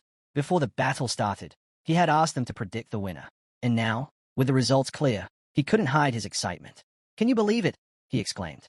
"This guy is only 18 years old, yet his combat skills are this powerful. If he keeps going at this rate, there's no doubt Joey's name will be among the top 10 professionals in all of our nation one day." But while the audience celebrated, Juyi was exhausted. The intense battle had drained him completely. As his angel form faded, his body returned to normal, and before he could react, a girl came running straight at him. With zero hesitation, She threw her arms around him in a tight embrace. "Brother Juyi, you just used your angel form. How are you feeling?" she asked, concern in her voice. The live broadcaster, still in the middle of his coverage, instantly caught onto the moment. He turned to his cameraman. "Quick, zoom in. This is the shot." After all, this was exactly the kind of scene that skyrocketed viewership. And he was right. At that moment, over 500,000 people were tuned into his live broadcast, watching intently. The camera focused in as Juyi gently placed his hand on her head. "Sorry for worrying you," he said softly. "I feel really weak right now. But once I level up, I'll be fine." The internet exploded with reactions. "I knew it. These two are totally a couple. Stop with the romance already. I'm single and suffering. That girl is stunning. How is this even fair?" The broadcaster grinned, knowing this scene alone would boost his traffic even more. But just as he was enjoying his success, a strict voice cut through the air. "You, hand over that camera." A headmaster official had arrived, snatching the device right out of his hands. "Private live broadcasts are prohibited after the competition. Do you not understand the rules?" The broadcaster and his cameraman froze. A nervous chuckle escaped them, but they knew better than to argue. At that moment, the headmaster stepped forward, his presence instantly commanding attention. "Everyone, return to the villa," he ordered. "There's something important I need to discuss. The final event of the tournament. The survival competition." The students exchanged glances. The final event. Without wasting any time, they followed the headmaster back to the villa, where they all gathered in a large meeting room. The headmaster stood in front of them, his voice steady as he addressed the competitors. "Listen well. The survival competition is the last and most dangerous event of this tournament. Unlike the previous rounds, where battles were contained in a controlled environment, this time, you'll be entering a real open dungeon." The room fell into silence. This is nothing like the simulated dungeons you encountered in the individual rounds. In this dungeon, there are no set rules. Anything can happen. You will face unexpected threats, real monsters, and extreme conditions. Your survival skills will be tested to their absolute limit. The weight of his words settled on everyone's shoulders. The real challenge was just beginning. Even the strongest may not survive. That was the brutal reality of the survival competition. Luck played just as big a role as strength, and even the most powerful contestants could be eliminated in the very first moments. The rules were simple: earn points by killing monsters. Each monster had a different point value based on its strength. Additionally, if a player managed to eliminate an opponent, they would steal half of their points. The school with the highest total points at the end of 7 days would claim victory. But there was a catch. The secret dungeon was massive, and players could only explore a specific area each day. As the competition progressed, the explorable zone would shrink, forcing players into closer encounters and fiercer battles. Anyone who failed to move into the new zone within the time limit would be eliminated automatically. One final warning: entry locations were random. If any contestant accidentally reached the void area at the dungeon's border, they had to escape immediately. The headmaster then elaborated on the void area, a region filled with countless space cracks. Even a third-level professional wouldn't stand a chance if they wandered into it. Death was instant. After delivering these critical instructions, the headmaster's sharp gaze swept over the team. "Understood." A unified nod. "Yes, sir." The scene shifted. At university, the headmaster hurried down a corridor, passing several rooms before reaching his destination, a chamber where the housemasters of 8 other universities were already gathered. Tension filled the air. The moment he stepped in, Headmaster let out a relieved sigh. "Finally, you're here." His arrival didn't go unnoticed. Housemaster Su from Su-Hang University leaned back in his chair, his expression unreadable. "So, let me guess. Every university except Su-Hang's has gathered here. What exactly are you all planning?" Cheng's expression turned serious. "If we do nothing now, Su-Hang University is going to win the survival competition too." His voice was heavy with concern. "We need to discuss our next move. Are you interested?" The room fell silent. A major decision was about to be made. The wild beast ruins. A battlefield awakens. Elsewhere, the water magician girl stood with her hands raised, her magic flowing like a gentle tide. Above her, a live drone broadcasted her every move to an audience watching from across the nation. The drone's voice carried excitement. The final event of the National College Freshman Exchange Competition, the survival competition, is about to begin. Unlike the previous matches, this event would last 7 days and nights. There would be no live spectators, but the entire competition would be broadcasted non-stop on all platforms. Turning its lens toward the girl, the drone then addressed the audience.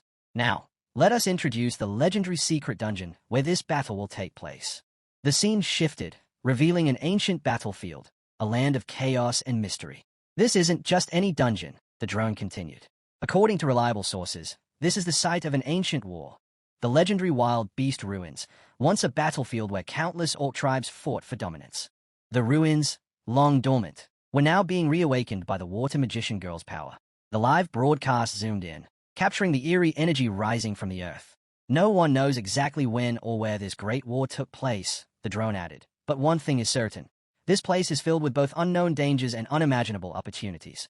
The dense forests of the ruins crawled with monstrous creatures, their towering figures concealed within the shadows. Their razor-sharp claws and deadly fangs waited, ready to tear apart any intruder bold enough to step into their territory. But danger wasn't the only thing hidden within these lands. Every stone, every relic buried beneath the earth, could hold forgotten artifacts and lost treasures, waiting to be claimed. Could a school really be so generous as to open this dungeon for free exploration? Surely, the military had already scoured it clean. What treasures could possibly remain? Then came the final announcement from the live drone. Its voice rang out, commanding all contestants to ready their weapons, steel their resolve, and step forward with courage. We await the birth of legends. The moment the survival match officially began, a wave of energy surged through the ruins. One by one, participants vanished, teleported into the depths of the beast ruins. And then, in an instant, he too was gone. Everyone had been teleported to different locations within the ruins, scattered far and wide. Joey found himself at the very spot where Joey had arrived moments earlier. Yet now, he was alone. It was clear, no matter the physical connection, teleportation here worked independently. Finding his allies would take time. As Joey turned, he caught sight of a man, and in that very moment, gaze locked onto his. Without hesitation, man bolted, vanishing into the distance at full speed, unleashing his 1,000-step technique. Watching him flee, Joey chuckled. What a lunatic, he mused. His score is still at 0. Why would I even bother fighting him now? With a smile, he summoned his hammer, gripping it tightly. A good hunt requires patience. Let him fatten up first. Meanwhile, Xiaolan perched on the thick branch of a towering tree, bow in hand, attuned to every movement in the ruins. She sensed someone approaching, fast. Fixing her gaze northward, she pinpointed the figure, roughly 1,000 meters away. Who is that? I can't tell which school he's from. As the unknown figure closed in at a rapid pace, Xiaolan didn't hesitate. She raised her bow, steadying her aim. Could it be Jui? Xiaolan let her arrow fly, the projectile slicing through the air at full speed toward its target. The figure in its path was none other than a man. His sharp instincts kicked in, and he dodged just in time, twisting mid-E. Hey, we're on the same side, he shouted, his voice echoing through the ruins. The arrows had nearly grazed him, but before the next could land, Xiaolan halted her attack. She stepped forward, arms crossed. Good thing you yelled. Now tell me, what had you running like that? He couldn't admit that the sight of Joey had rattled him so much that he instinctively used his teleportation skill. Instead, he deflected. Forget that. Have you seen anyone from Su-Hang yet? Xiaolan shook her head. No, my plant sensing ability only covers a 10-kilometer radius, and even then, only where there's vegetation. You're the first one to appear within my range. Then looked at her seriously. We should stick to the plan and move together. Xiaolan considered for a moment before nodding. Agreed. Meanwhile, outside the ruins, countless spectators watched the unfolding events live. Among them, a young man furrowed his brows, puzzled. Why are Qingjing and Modu University working together? Beside him, another observer smirked. They're playing it safe. They know they're evenly matched, and in a place this dangerous, teaming up makes sense. But trust me, this is just the beginning. By day 7, the tracking devices will expose everyone's location. That's when things will really heat up. The first man's eyes widened slightly. So the real game starts later. Back inside the ruins, lightning crackled through the sky, striking down relentlessly on monstrous creatures below. At the center of it all stood Jui, his power surging as he rained divine light upon his enemies, obliterating them one after another. The beasts, enraged by his presence, let out furious roars. Who dares intrude on our territory? Kill him! A horde charged at him, their bloodlust filling the air. But Joey didn't flinch. With a swift motion, he unleashed his ice ability, freezing the entire swarm in an instant. Without wasting a second, he shattered them all, racking up scores at an astonishing rate. 500 points, 600 points. His numbers climbed rapidly. Then, a shadow loomed over him. A massive spider emerged, its fangs glinting under the stormy sky. But before it could even react, Joey swung his hammer with immense force, crushing it in a single blow. A notification flashed before him. Plus 12,200 points. He smirked. Finally, a real challenge. With the battle won, he glanced at his device, checking the rankings. First place, Zhou. Second place, Wang Xian. Third place, Li Mengzi. He chuckled. Let's see who can keep up. Zhou glanced at the leaderboard, analyzing the names below him. The mechanists were proving to be a force of their own, using scout robots to scan for high-level monsters and avoid them while efficiently hunting weaker ones. Their precision and strategy made them a silent but deadly force. He recalled what Headmaster Wu had mentioned before the competition began. The early stages are where summoners and mechanists shine. Shifting his focus, Zhou checked on his teammates. Jiang Churan was holding 9th place, Wei Taixin was in 10th, and Xie Lan, from another university, sat at 11th. Just as expected, their rankings aligned with his predictions. Then, his eyes landed on Tan Wei's score. 72nd place. Tan Wei's current score was only 540. Even more surprising, Zhang Zi, ranked just below him, had 470 points. Zhou frowned. Tan Wei and Zhang Zi may not be among the strongest, but they should be somewhere in the middle, not this low. Something felt off. And then, suddenly, Tan Wei's name vanished from the leaderboard. A single word appeared next to it, eliminated. For a moment, he stood still, running through the possibilities. 3 things could remove someone from the competition: the realm itself, a demon, or another contestant. The realm? No. The zone shrinking phase hasn't even begun yet. A demon? Unlikely. Tan Wei may not be the strongest, but is not reckless. If he encountered something beyond his ability, he would have escaped. Which leaves one other possibility. Zhei's eyes narrowed. Have contestants already started forming alliances? In this realm, surviving wasn't just about fighting monsters. It was about outmaneuvering other contestants. Normally, with randomized teleportation, forming alliances so soon should have been difficult. This kind of teamwork usually emerged later in the match. Just then, a sharp beep echoed from his device. A voice followed. Attention, all contestants. The safe zone will begin shrinking. You have 3 hours to reach the designated area. Anyone outside the zone after this time will be eliminated. Zhou didn't waste a second. Damn it. He checked the map. The closest safe zone was far. Too far. If he wanted to make it in time, he had no choice. He sprinted at full speed, cutting through the rocky terrain. He'd deal with Tan Wei's situation later. For now, survival came first. Then, as he dashed through the mountains, something caught his attention. A burst of power erupted nearby, water energy surging through the air, colliding with something heavy. A clash. A fight. Zhou skidded to a halt. Someone's battling up ahead. The moment Zhou recognized the water-based skill, his eyes sharpened. Lingyi. Without hesitation, he pushed himself to run even faster. Deep in the mountains, Tang was locked in a fierce battle. Several opponents had surrounded her, attacking in unison. She swiftly fired a water arrow, striking a girl and forcing her back. But before she could regain her footing, another attacker lunged at her. A boy wielding a massive sword, his blade coming down with brutal force. Tang reacted instantly, summoning a water shield to absorb the impact. The sword clashed against it, sending ripples through the air. The boy scowled. You as stubborn as a damn cockroach. Tang smirked. And you talk too much. Before he could strike again, she activated her next skill, Stone Hammer. A massive stone hammer materialized above them and came crashing down on the boy. He barely had time to react before being flattened, his agonized screams echoing through the mountains. Tang exhaled, shaking her head. You should have learned it by now. Never underestimate your opponent. But she wasn't done. Her gaze flickered behind her. Do you really think my memory is that bad? She had sensed the second attacker from the very beginning. A girl had been creeping up, aiming to strike while Tang was distracted.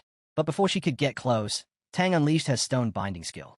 The ground shifted, stones surging up and trapping the girl in an unbreakable hold. Now, with both opponents immobilized, Tang crossed her arms and looked down at them. So, what's it going to be? Surrender? Or should I finish this now? But before either of them could answer, a slow clap echoed through the air. Someone was watching. Only their hands were visible, emerging from the shadows. Their identity remained a mystery. But one thing was certain. This fight had an unexpected audience. A sudden clap echoes from behind, catching Tang off guard. She turned swiftly, her eyes narrowing in surprise. Someone has been lurking here all along. What shocks her even more is that, despite the intense battle, she never once sensed their presence. The mysterious figure steps forward, chuckling as he summons his monsters. I never expected to find such a talented element mage at Suhang University, he muses. But it seems your teammates have completely overlooked you. What a waste. You could have been a star. Without warning, he commands his creatures to attack. A horde of monsters charges toward Tang, their claws scraping against the ground as they close in. Reacting instantly, she raises her staff and unleashes a powerful wind spell. The force slams into the creatures, knocking several back. but there are too many. Some dodge the attack and quickly spread out, surrounding her from all sides. Before she can reposition, a few lunge from behind. Tang twists to evade, but one manages to sink its teeth into her arm. Pain shoots through her, sharp and unbearable, forcing a cry from her lips. Blood drips from the fresh wound, staining the ground beneath her. The wolf-like creatures circle hungrily, sensing her moment of weakness. The enemy watches with amusement, his grin widening. Yes, that's it, he laughs. Tear her apart properly. Tang's staff slips from her grasp, hitting the ground with a dull thud. Without it, her spell casting is severely weakened. Exhaustion weighs on her. She's been fighting non-stop, and her strength is fading fast. The monsters seize the moment, biting into both her hands, their jaws locking around her flesh. She collapses, her body trembling from the relentless assault. But instead of despair, a laugh escapes her lips. Struggling through the pain, she lifts her gaze to the enemy and smirks. Well, aren't you going to take advantage of this opportunity too? The enemy hesitates, confused, until he notices something strange. Beneath her, a faint glow pulses against the ground. His eyes widen in alarm. Impossible. How?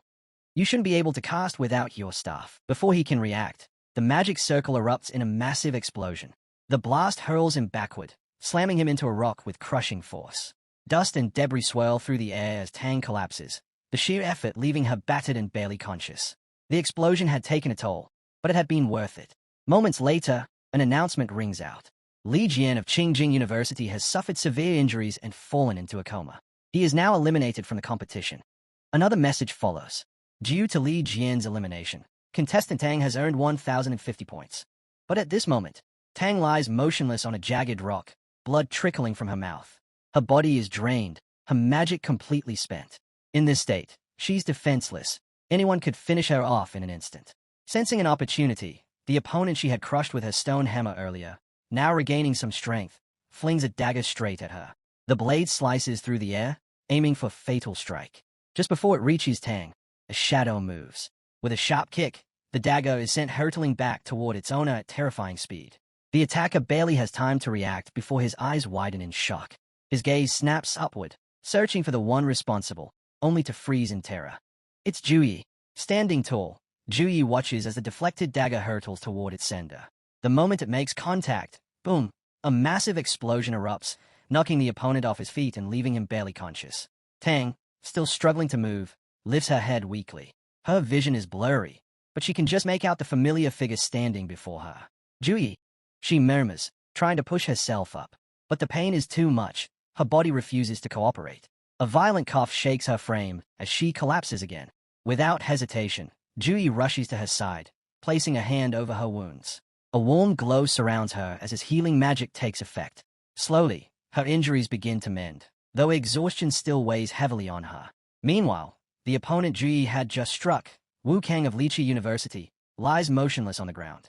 The force of the attack had left him in a deep coma, rendering him unfit to continue.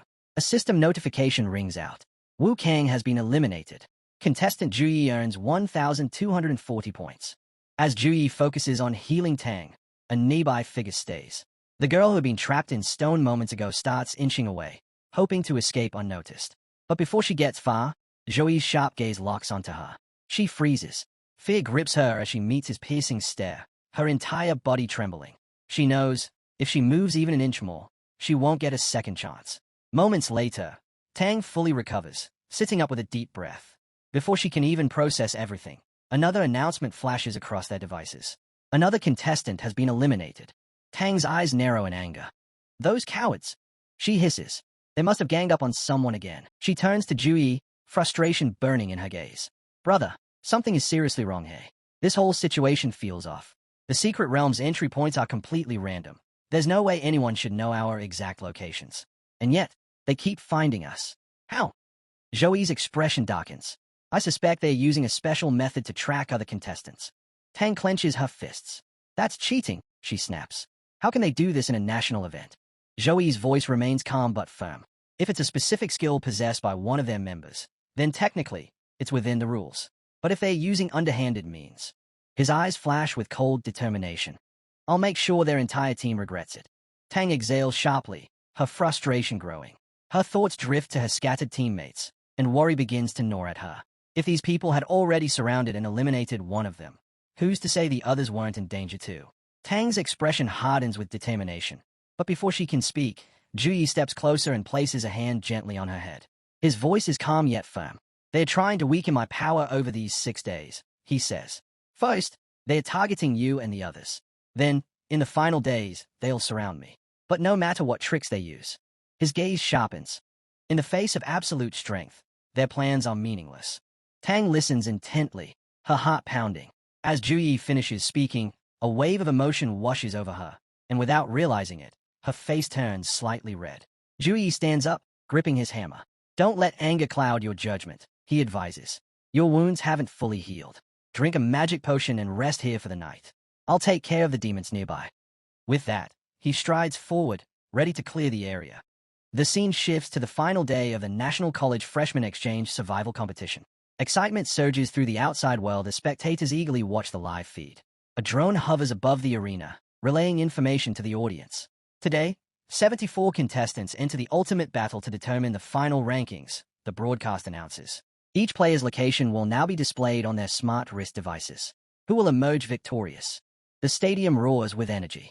Every seat is filled, and fans chant the names of their favorite fighters. After 6 grueling days, only 2 students from Suhang University remain, Juyi and Tang. Meanwhile, 71 students from 9 other schools still stand. The numbers are overwhelmingly against them, and the crowd is buzzing with one question. Can Juyi withstand their combined assault? The tracking devices flicker to life, revealing the real-time positions of every contestant. On a high rock, a small group gathers, watching the movement of their targets. Among them are Zhongzi, Wei, and Wang Xian, their eyes fixed on the approaching figures.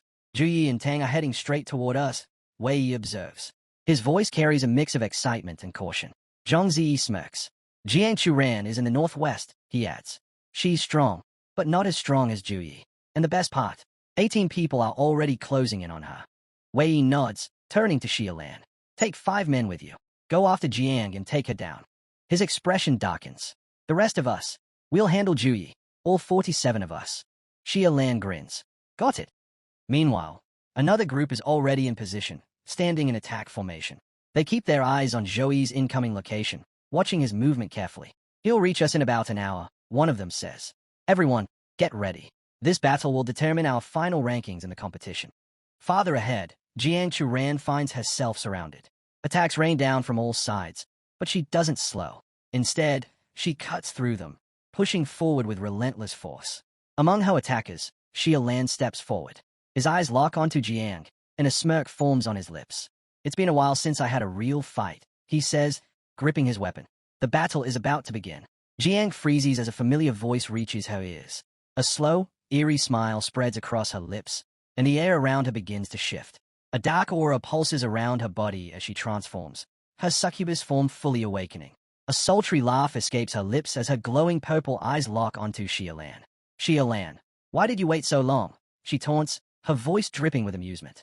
"Did you really think that after all this time, while my brother Juyi has been working so hard, I've grown weak?" She tilts her head, her smile turning predatory. "If you think you can push me around, I'll make sure you never forget today." Xiaolan's confidence wavers as she watches Jiang's transformation unfold.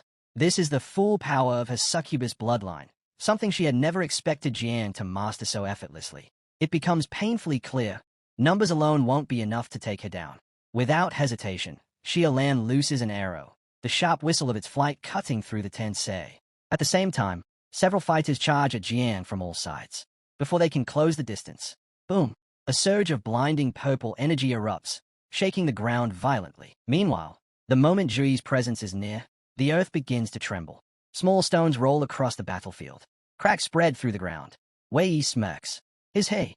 Boom. A massive hand bursts from the ground, followed by a towering rock monster. Standing atop the creature's shoulder, surrounded by a swirl of magical energy, are Juyi and Tang. Their entrance is nothing short of legendary. The battlefield falls into stunned silence. For the first time, a flicker of nervousness crosses the faces of the assembled fighters. Wei, however, lets out a low chuckle. "Juyi, you should feel honored," he calls out mockingly. "To deal with you, we've gathered 47 top players from across the universities." Around them, fighters snap into their battle stances. There's no hesitation. They all know the threat Juyi poses. But instead of showing concern, Juyi simply smiles. 47 top players, he echoes, his tone laced with amusement. To me, you're nothing more than a mob. His words ignite immediate outrage. Murmurs of anger ripple through the group, their expressions darkening. Jui surveys them all, unimpressed. His smirk sharpens as he speaks again. Tell me, am I wrong? His gaze sweeps over the crowd. Not a single one of you has defeated me before. You relied on numbers to take down my teammates. And now, you're all banding together just to face me. He lets out a short laugh. Let's be honest. Without this little cowardly strategy, none of you would even have the guts to stand against me. The tension in the air becomes suffocating. Joey's words have struck a nerve. He takes one step forward, his aura surging. So come, weaklings, he challenges, his voice ringing across the battlefield. I'll show you today that no matter how many ants gather, they can't kill a dragon. Joey's words ignite a firestorm of rage. The moment he calls them weaklings, the battlefield erupts. One by one, the fighters activate their abilities. Wang Xian surges forward, his mechanical enhancements whirring to life.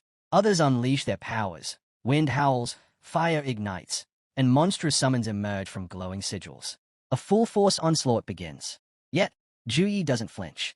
Instead, he leaps off the giant rock monster, descending toward the chaos below. Mid-air, he turns to Tang. Stay up there, he commands. I'll handle this alone. The moment his feet touch the ground, his hammer ignites with power. Buffs activate instantly. His body crackles with energy as he dashes toward the approaching enemies, his movements blurring from sheer speed.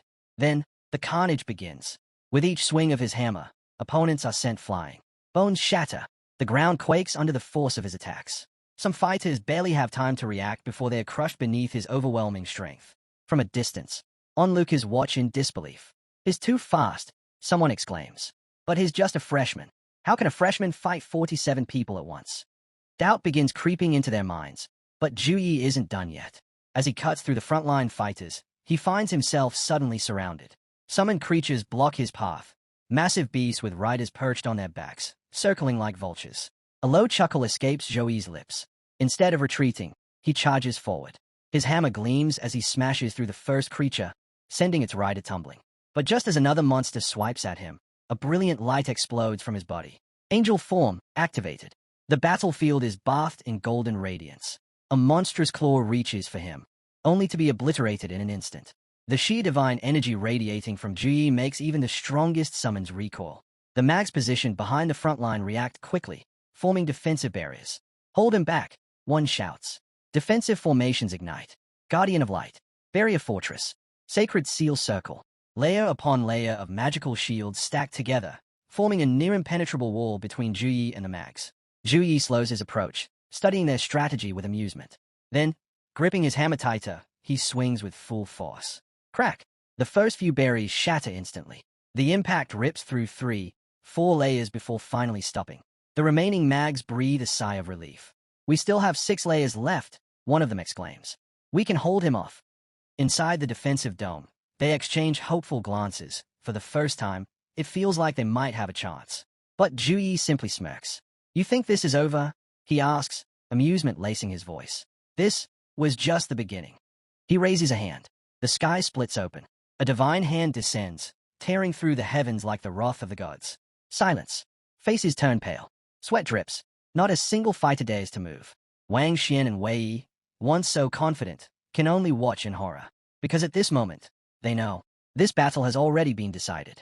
The massive divine hand loomed overhead, descending with an overwhelming force that sent shivers through everyone present. The sheer pressure of it was undeniable. Everyone could feel it closing in at once. Wang Xian wasted no time. Get out of the way, he shouted. It was exactly what the panicked crowd needed to hear. Without hesitation, people turned and ran, their voices rising in fear. If we don't leave now, we're dead. Within moments, the area was cleared, except for one figure standing directly in the path of destruction. Wang Xian. Seeing him standing firm, someone called out, "What are you trying to do?" Seated inside his massive robot, Wang Xian's voice came through, steady and resolute. Even if the success rate is 0, I have to try. A warning alert flashed before him, a direct message to retreat immediately. But he ignored it. Instead, he focused on a strategy he had analyzed countless times while playing the game. His hands moved quickly, manipulating controls as he began constructing something in real time. I've studied this battle over and over, he muttered. I've analyzed the angle, the power, and the impact of the divine hand. It seems unstoppable, but its force is scattered. If I can assemble all the machines into a defensive barrier, I might just be able to disperse that power and survive this attack. With every second, his plan took shape. As the divine hand drew closer, his work reached completion. Then, with a final command, he shouted, "Give it everything you've got." At that very moment, Zhui's divine hand struck his robot with full force, slamming it straight into the ground. The impact shattered the earth, sending cracks tearing through the rocks beneath. Wang Xian's machine was driven downward, crashing through layer after layer of stone. And then, silence. The battlefield was left in the wake of destruction, the fate of Wang Xian hanging in the balance. Zhui glanced around, his gaze sweeping over the people before him. With a flick of his wrist, sharp icicles formed in his palm. His voice rang out, cold and commanding, "Your lives are in my hands. Surrender now, or die where you stand." Before anyone could respond, a voice called out, "Zhui." In an instant, a blazing whirlwind of fire surged toward him. The attacker had put everything into this strike, convinced that if Zhui took the full force of it, there would be no time for recovery. Zhui, however, remained unfazed. As the firestorm roared toward him, movement from behind caught his attention. Several fighters were closing in, each wielding different abilities, hoping to overwhelm him. They knew they couldn't eliminate him outright, but if they could at least land a serious blow, they might turn the tide. Zhui smirked. "It seems I've been too kind to all of you." Without hesitation, he hurled the icicles forward. They shot through the air like deadly projectiles, striking down his approaching enemies and sending them tumbling backward. One by one, they crashed into the ground, unable to resist the force of the attack. Then, without missing a beat, Zhui turned his attention back to attacker. "Your turn." A blinding burst of energy erupted from his hands. Light punishment. The attack struck with devastating precision, sending him reeling. Meanwhile, Wang Xian remained inside his battered robot, slightly injured from the earlier clash. He stared at Zhui, his mind racing. "Zhui is even stronger than I imagined. I thought this would be an intense battle, but it's nothing but a one-sided massacre." Resigned, he pulled up the surrender notification on his device. His fingers hovered over the button. With a sigh, he muttered, "If we had known it would come to this, there would have been no need to unite the 9 universities in the first place." As he pressed yes, one thought echoed in his mind. Now, Zhui will be hailed as a national hero. Zhui had nearly single-handedly crushed all his opponents, leaving them in no condition to fight. At this point, some, like Wang Xian, had no choice but to surrender. Meanwhile, outside the secret realm, the university housemasters watched the entire battle unfold on their screens. Seeing such an outstanding performance from his own university, Housemaster Wu couldn't hold back his laughter. "Huh, so all 9 schools joined forces just to take us down," he scoffed, shaking his head. Then, turning to Dean Cheng, he smirked. "You must have spent a fortune trying to handle our university." Every event inside the secret realm was being broadcasted. Whether it was our Zhui healing Tang or battling his opponents, nothing went unseen. Feigning ignorance, Housemaster Cheng simply responded, "I have no idea what you're implying." Wu chuckled but quickly turned serious. "Come on, there's no need to keep up the act. Wei Yihe from Modu, Xia Lan from Qingjing, Li Jian from Qingjing, Wu Kang from Liqi, and Luo Xing of Chaoyang. Only a fool wouldn't see the bigger picture. You gathered all these forces for one purpose." His expression hardened. Ordinary universities wouldn't have the guts to attempt something like this. Modu University holds second place, so they have no reason to get involved in this mess. The only university with enough influence to unite 9 schools is Qingjing University. Wu leaned forward, eyes sharp. Qingjing had the upper hand in this tournament, but they lost so badly that they had to pull this desperate stunt just to salvage their reputation. Meanwhile, Cheng stood calmly, lost in thought.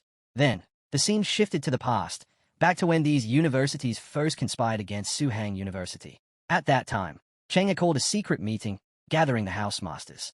Some were hesitant, but he made his case clear. If Suhang University wins all 3 events in this tournament, how will the rest of us show our faces? Most agreed, except for one. Housemaster Su, sitting back, so listened to their arguments before shaking his head. "Dean Cheng, don't twist your words. For years, my Modu University has ranked 3rd. I'm content with reaching 2nd place this year, but I have no desire or energy to fight for 1st. Seeing the resistance, Cheng made a final offer.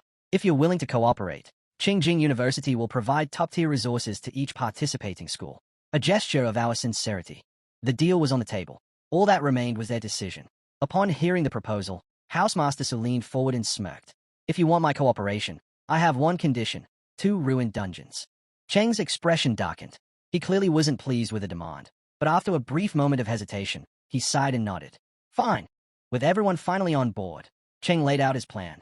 Tell your players to work together as much as possible without outright eliminating competitors from other schools. Focus on taking out every Suhang University participant, except Juyi, within the first 6 days. If any of you run into Juyi, don't fight. Escape immediately and wait until everyone is gathered. Only then should you make your move. Back in the present, an awkward silence filled the room.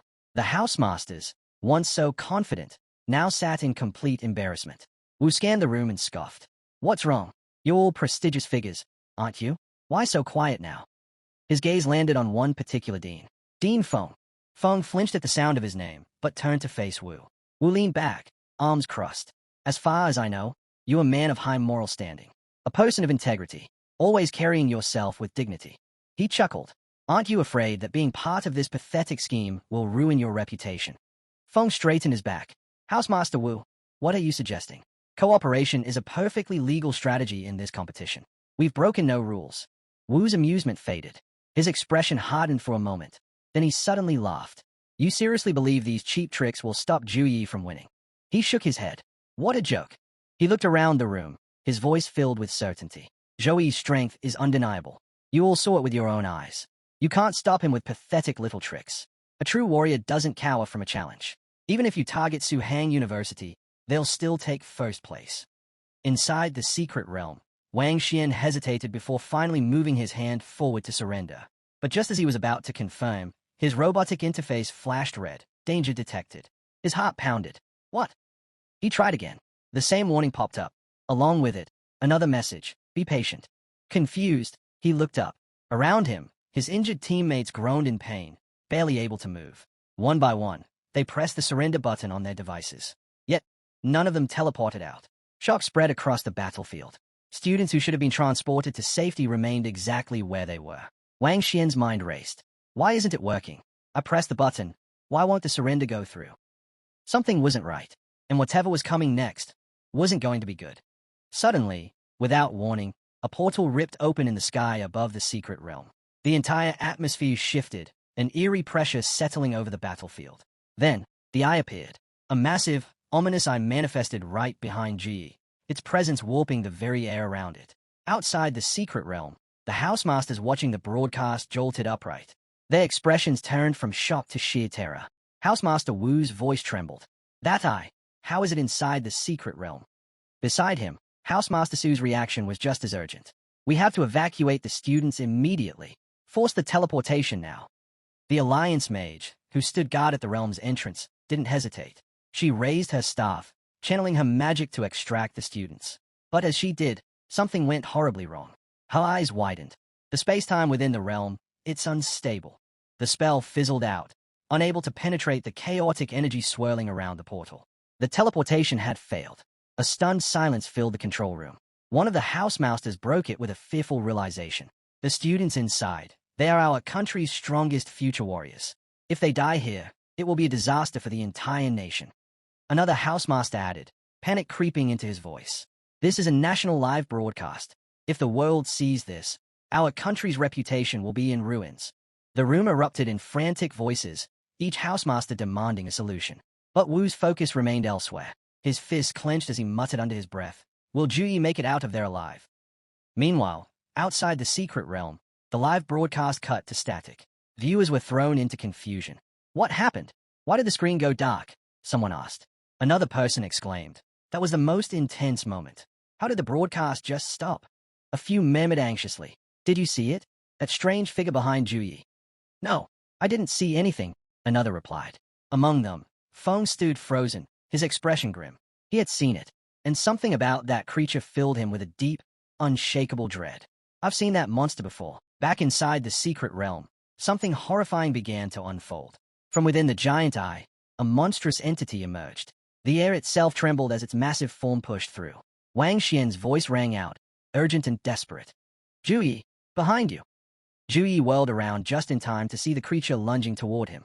Without hesitation, he struck out with his palm, channeling his angelic power straight into the beast. But something was wrong. The moment his attack landed, his divine energy scattered. It was as if the monster had absorbed it, disrupting its flow. Juyi didn't waste time thinking. He drew his hammer and swung with full force. But before the attack could land, the monster vanished. Zoe's eyes darted around. Where did it go? It was as if the creature had disappeared into thin air. From below, Wang Xian quickly powered down his robot, his face filled with urgency. Zoe turned to him, stepping forward. You know something about this, don't you? Zhu locked eyes with Wang Xian. Tell me what you know. Wang Xian took a deep breath before speaking. That creature, it's a void beast. Zoe's eyes narrowed. A void beast. Xian nodded. It was sealed away in a hidden realm and hasn't been seen in decades. It only exists in the stories told by the older generation of warriors. Born from the infinite void, beyond the limits of perception, it moves freely through the cracks of space and time, phasing between reality and illusion. It's nearly impossible to track, and worse, it's unpredictable. He clenched his fists. But its most terrifying ability, it can tear open space itself, creating turbulence strong enough to trap anything inside. Once you're caught, there's no escape. The space around them fractured once more. Zoe reacted instantly. How did it break the realm's seal? Before he could get an answer, the void beast reappeared. This time, it emerged right in front of the other warriors. Panic spread like wildfire. None of them had any idea how to fight it, let alone escape. Realizing there was no time for hesitation, Zhu charged forward, summoning sacred energy to strike first. But just before his attack could land, the void beast turned its gaze toward him. Its glowing eyes burned with something primal, something furious. Then, it vanished. Zhu barely had time to react before the monster reappeared right in front of him, launching a devastating attack. He dodged at the last second, but pain shot through his leg. The beast's claws had grazed him. The wound wasn't deep, but it was enough to slow him down. He still hadn't landed a single hit. Then, another portal ripped open in front of him. Without hesitation, he blasted sacred energy straight into it. Nothing. The attack passed through empty space. And then, a presence loomed behind him. Zoe's breath hitched. The void beast was there. Too close. Too fast. He turned, fists glowing, preparing to strike at close range. But before the beast could land its attack, two energy blasts shot past its body. One was a piercing arrow, the other, a streak of purple energy, heading straight for Zoe. A blur of movement. Jiang suddenly appeared, grabbing Zhu and pulling him away with such speed that they tumbled to the ground. She landed on top of him, still in her succubus form. For a moment, there was only silence. Then Zhu looked up at her, catching his breath. Why are you here? Jiang's lips curled into a smack. Finally, I've found you. Her voice was different, almost teasing. But then, her expression turned serious. As soon as I realized no one could leave the secret realm, I knew something was wrong. I came as fast as I could. A short distance away, Xiaolan stood with her bow raised, scanning the battlefield. Then, the void beast reappeared. This time, it was standing right in front of her. The fight wasn't over yet. The Zoe doesn't hesitate. He channels his sacred energy and launches a devastating attack on the void beast. The sheer force of the strike triggers a massive explosion, sending Xiaolan flying. He crashes hard, leaving Jiang in shock as she yells out his name. Before she can react further, the Zoe catches her mid-air. Jiang, I've been poisoned. It's going to take time to purge it. You need to protect the others until then. Meanwhile, the void beast vanishes in an instant, reappearing right in front of Wang Xian. Without hesitation, it raises a massive claw, ready to strike. Just as the deadly blow is about to land, Jiang intercepts with her sword, forcing the beast back. Move! Now, she shouts. But the void beast isn't done. It raises its other paw for another brutal attack. Wang Xian barely has time to react, activating one of his skills to evade the deadly strike. The battle intensifies as more students join the fight, but their attacks seem completely ineffective. Wei, standing dangerously close to the creature, mutters, "Where did this thing come from? Nothing we do is working." The beast sneers at their unity. "Foolish mortals, you overestimate yourselves." Without warning, it lashes out, sending you flying with deep gashes across his body. It scoffs, "Insects like you dare to challenge the god of space-time." Meanwhile, the Zhou, still recovering at a distance, observes the battle carefully. He quickly realizes something disturbing. The void beast's abilities are unnatural. Its skills are bizarre. The moment you get close, it tears open a space-time rift, making direct attacks impossible. But if you attack from afar, it flees before you can land a hit. The students continue their assault, but the void beast moves unpredictably, vanishing into rifts and striking from unexpected angles. The weaker fighters can't even track its movements, and even the strongest among them struggle to land a hit. One girl attempts an attack, but before she can react, the beast appears right next to her, claws poised for a fatal blow. Jiang doesn't hesitate. Her whip lashes out, yanking the girl away just in time. "Tang, take care of her," she commands. Tang catches the injured student and immediately encases her wounds and eyes to stop the bleeding. The girl, barely conscious, mutters, "None of us are going to make it." Tang grips her shoulders firmly. "Stay calm. I'll seal your wounds." But the girl is beyond reason. Terror has taken hold. Trembling, she whispers, "It's over. We're all going to die here. This shouldn't be happening." Tang's voice sharpens. "Enough. You should be grateful. Ju Yi is here. He's strong. He'll save us all." But the girl shakes her head, eyes filled with despair. "This isn't how it was supposed to be. The teacher said it would be different." Tang suddenly grabs the girl's wrist, her voice sharp with urgency. "What do you mean? What do you know about this?" The girl, still trembling in fear, stammers, This isn't how it was supposed to happen. Nothing is like what we were told. This shouldn't be happening." Before Tang can press her for more, something shocking happens. The Void Beast, dodging every attack thrown at it, vanishes into a rift, only to reappear right next to Jiang. Before anyone can react, it grabs her and swallows her whole. The battlefield falls silent. The Zhou, who had been healing himself, stops instantly. His gaze locks onto the creature, and without a second thought, he lunges forward, unleashing a powerful blast of sacred energy. But the beast slips away again, vanishing into another crack in space-time. Gritting his teeth, the Zhou charges toward the portal, determined to follow. "Wait!" Tang shouts, but before he can reach it, the rift snaps shut. Jiang is gone. The Zhou stands motionless, his fists clenched. Behind him, Tang and Wang Xian watch in tense silence. Tang finally speaks, her voice low but urgent. "The dean of Qingjing College planted wind-attracting butterfly eggs on us. If the queen bug is present, it can track individuals across thousands of kilometers. That's why the teams from the 9 universities kept finding us so easily." He slowly turns toward Wang Xian, his expression unreadable, but his presence alone is enough to make Wang Xian take a step back. I didn't know." Wang Xian stammers. "I thought it was just a coincidence that we kept running into you. I swear." Tang exhales sharply and continues. "From what I know, the void-guiding butterfly is the Void Beast companion. That's why it appeared in this secret realm. It must have thought we stole its partner. That's why it kept attacking us." A heavy silence follows. Tang glances at the Zhou, noticing something different about him. For the first time, his usual calm demeanor feels heavy. Then, he speaks. "I failed to protect Jiang. But as long as she's alive, I will find her, no matter what. If I have to cross through hidden realms, void rifts, I'll do whatever it takes." His gaze sharpens. "Let me be the bait." Just then, a voice cuts through the tension. "Juyi, I have a way to tame the Void Beast." Everyone turns to see Sun Jiao, battered and injured but still standing. She continues, "My family possesses a unique sealing technique. Even against beings far stronger than us, we can trap them." But her expression darkens. The moment the technique is activated, all of the magician's power is drained instantly. If they can't endure it, if they can't escape in that split second, then they die. Silence hangs in the air. Tang's patience snaps. "Then why even bring it up? What are you trying to prove?" But the Zhou steps forward, cutting through the tension. He looks directly at Sun Jiao. "You can't do it, can you?" She hesitates, then nods. His response is immediate. "Then I'll do it. Just tell me how." Amidst the smoke-filled battlefield of the secret realm, Zhou stood alone, his gaze locked on something in his hand.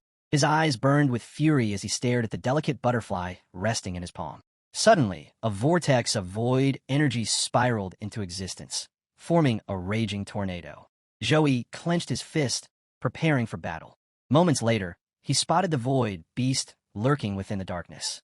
Without hesitation, he transformed into his angelic form, summoning his war hammer.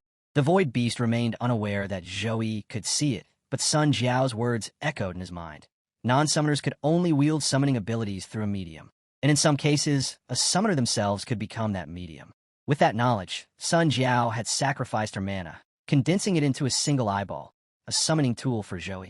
Now, with the enchanted eyeball hanging around his neck, Zhou surged forward, hammer swinging relentlessly as he carved a path through the void toward his hidden enemy. Blow after blow, he struck at the unseen space where the beast lurked. Sun Jiao had assured him that with the summoning tool, he could use the sealing technique. The Void Beast flinched in surprise. It hadn't expected Zhou to still have the strength to fight. Yet, it dismissed him just as quickly, believing Zhou couldn't truly perceive its presence. But before it could relax, Zhou's warhammer came crashing down. The beast's head, barely peeking from its hiding place, was struck with a thunderous impact. A golden explosion of light erupted from the blow, illuminating the battlefield. Shocked, the Void Beast reeled. How was Zhou able to see him? Zhou wasted no time. He tightened his grip on the war hammer, lifting it once more. His voice was unwavering as he declared, "You're not escaping." Still underestimating him, the void beast remained indifferent, certain that Zhou had no means of capturing it. But as Zhou prepared for his next strike, the void beast finally acted. A void portal ripped open, revealing its true form. Zhou braced himself, gripping his war hammer as golden energy pulsed from it. He swung with full force. Yet, with a mere flick of its arm, the void beast deflected the attack. Then, in a flash, it unleashed a barrage of void blades. Rage flared in its voice. "You dare take me lightly?" The void beast struck with its massive arm, sending Zhou hurtling backward. The void blades followed, slicing into him. Mocking laughter filled the air. "Now, let me show you the true power of the Overlord of Space." The onslaught continued. Void blades rained down, tearing into Zhou. His angelic form cracked, his body barely holding together. Bloodied and battered, he could do nothing but grit his teeth against the pain. At that moment, Zhou recalled Sun Jiao's words, how a summoner's mana could pierce through the space vortex to summon powerful creatures. To aid him, she had sacrificed her own eye, pouring all her mana into it before offering it to him. She had warned that while the eye would activate the seal and shield him from space rifts, its protection wouldn't last forever. Back in the present, Zhou unleashed everything he had. Holy Light Typhoon, Punishment of Light, Holy Punch. One attack after another rained down on the Void Beast. He knew these techniques couldn't deal real damage, but he kept pressing forward, forcing the beast into a defensive stance. Sun Jiao's last words echoed in his mind. Push it into a moment of weakness. So even though every strike drained him further, even though each counterattack from the Void Beast tore into him, he endured. Blood dripped from his body, his angelic form barely holding together. He was waiting for the perfect moment to activate the seal hidden within Sun Jiao's eye. The Void Beast, having battled Zhou for so long, finally showed signs of exhaustion. It growled, vowing revenge for the humiliation it had suffered today. But Zhou, too, was at his limit. His body trembled, wounds covering him from head to toe. Still, with sheer determination, he raised his hand for one final strike. With the last of his mana, he unleashed his ultimate skill, Divine Punishment. A brilliant light erupted as the attack crashed into the Void Beast. But the effort was too much. Zhou's vision blurred, his body giving in to the overwhelming fatigue. He felt himself falling. Just then, the eye around his neck flared to life. Sun Jiao's stored mana surged outward, forming a massive sealing array. Ancient runes ignited, locking onto the Void Beast's soul and flesh. Zhou felt a sharp pain course through him, his strength completely drained. He collapsed, landing directly onto the Void Beast's head. The beast, stunned by the sudden shift, barely had time to react. But it was already too late. The sealing formation took hold. Chains of light shot from the eyeball, wrapping tightly around the Void Beast, restraining its every movement. But the Void Beast refused to be captured so easily. It roared, struggling fiercely against the binding forces. At that moment, deep within his unconsciousness, Zhou's mind drifted to the people he cherished, Jiang Churen, his sister, his master. His heartbeat pounded faster. He saw Jiang Churen reaching for him. In his vision, she transformed into her succubus form and pulled him close. Their lips met. Through that intimate connection, he could feel her desperate plea. She was still waiting for him to save her. His eyes shot open. A crimson glow burned within them. Summoning all his willpower, Zhou reached for the eyeball, seized it, and slammed it directly onto the Void Beast's head. "Just stay here," he roared. The Void Beast, caught off guard, widened its eyes in shock. Even now, Zhou still had the strength to fight. The seal tightened mercilessly, constricting the Void Beast's body with an unbreakable grip. No matter how much it struggled, resistance was futile. In the end, it lay there completely bound, unable to move. As Zhou stepped closer, the once mighty beast began pleading for mercy. At that moment, a system notification flashed before Zhou's eyes. "Void Beast defeated. You may now summon it as your own." But he ignored it. His expression darkened, his fury unwavering. Without hesitation, he demanded, "Where is Jiang Churen?" The Void Beast feigned ignorance. "Who are you talking about?" Zhou didn't waste words. Instead, he kicked the beast directly in the eye. The Void Beast let out a deafening wail, writhing in agony. Realizing what Zhou meant, it quickly corrected itself. "The girl, she's fine." It then turned its gaze toward a distant void flower. The strange bloom began to unfurl, its petals glowing with a dim, eerie light. From within, Jiang Churen appeared, still unconscious. Joey rushed over, carefully lifting her into his arms. Without another word, he left the void beast space and stepped back through the portal, returning to the secret realm where everyone had been waiting. As he emerged, carrying Jiang Churin, a girl hurried toward him. "What happened to her?" she asked anxiously. At the same time, Sun Jiao approached. "Did you defeat the void beast?" Joey gave her a nod, but before he could explain, a hushed conversation caught his attention. Some of the contestants who had been waiting for an opportunity to escape without admitting defeat were now planning to use their teleportation return stones to leave the secret realm. Joey heard everything. He turned to Tang Ling Yi, handing Jiang Churin over. She looked at him in confusion. "What's going on?" she asked. But Joey didn't answer. Instead, he pulled out his war hammer and raised it high above the gathered contestants. A murmur spread through the group. "What do you think you're doing?" one of them demanded. Another contestant, standing beside him, also spoke up. "Yeah, the fight's over. What's your problem?" Joey's gaze was cold. "The competition isn't over." With that, he brought his war hammer crashing down. The ground shattered under the force of the impact, sending shockwaves rippling outward. Cracks spread beneath the contestants' feet as they scrambled to keep their balance. Curses erupted from the group. "Are you insane?" Still in his angelic form, Joey rested the war hammer on his shoulder. His eyes scanned the crowd, unwavering. He pointed the weapon at them. "Surrender or face me." Silence fell over the battlefield. Then a brown-haired boy sighed, rubbing his forehead. "I've had enough of this," he muttered. Looking at Joey, he raised a hand. "Fine, I surrender." A green-haired girl followed suit, stepping forward. "Me too." One by one, more contestants began surrendering. Those who had hoped to take advantage of Joey's weakened state could only curse under their breath. Seeing the stronger contestants bowing out, they had no choice but to follow. One after another, they admitted defeat and left the secret realm. After rescuing Yi, the main character strides straight into the open, making a bold declaration. The competition isn't over yet. He calls out to the remaining challengers, daring anyone unwilling to surrender to come face him.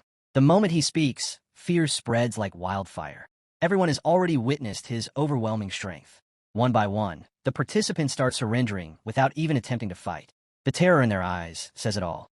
Soon, the arena empties as each competitor concedes defeat and leaves. But just as they turn their backs, the Zhou suddenly drops to the ground, his body finally giving out after the brutal fight against the Void Beast. Even though he forced himself to stay standing to challenge the others, his condition had been on the edge for a while.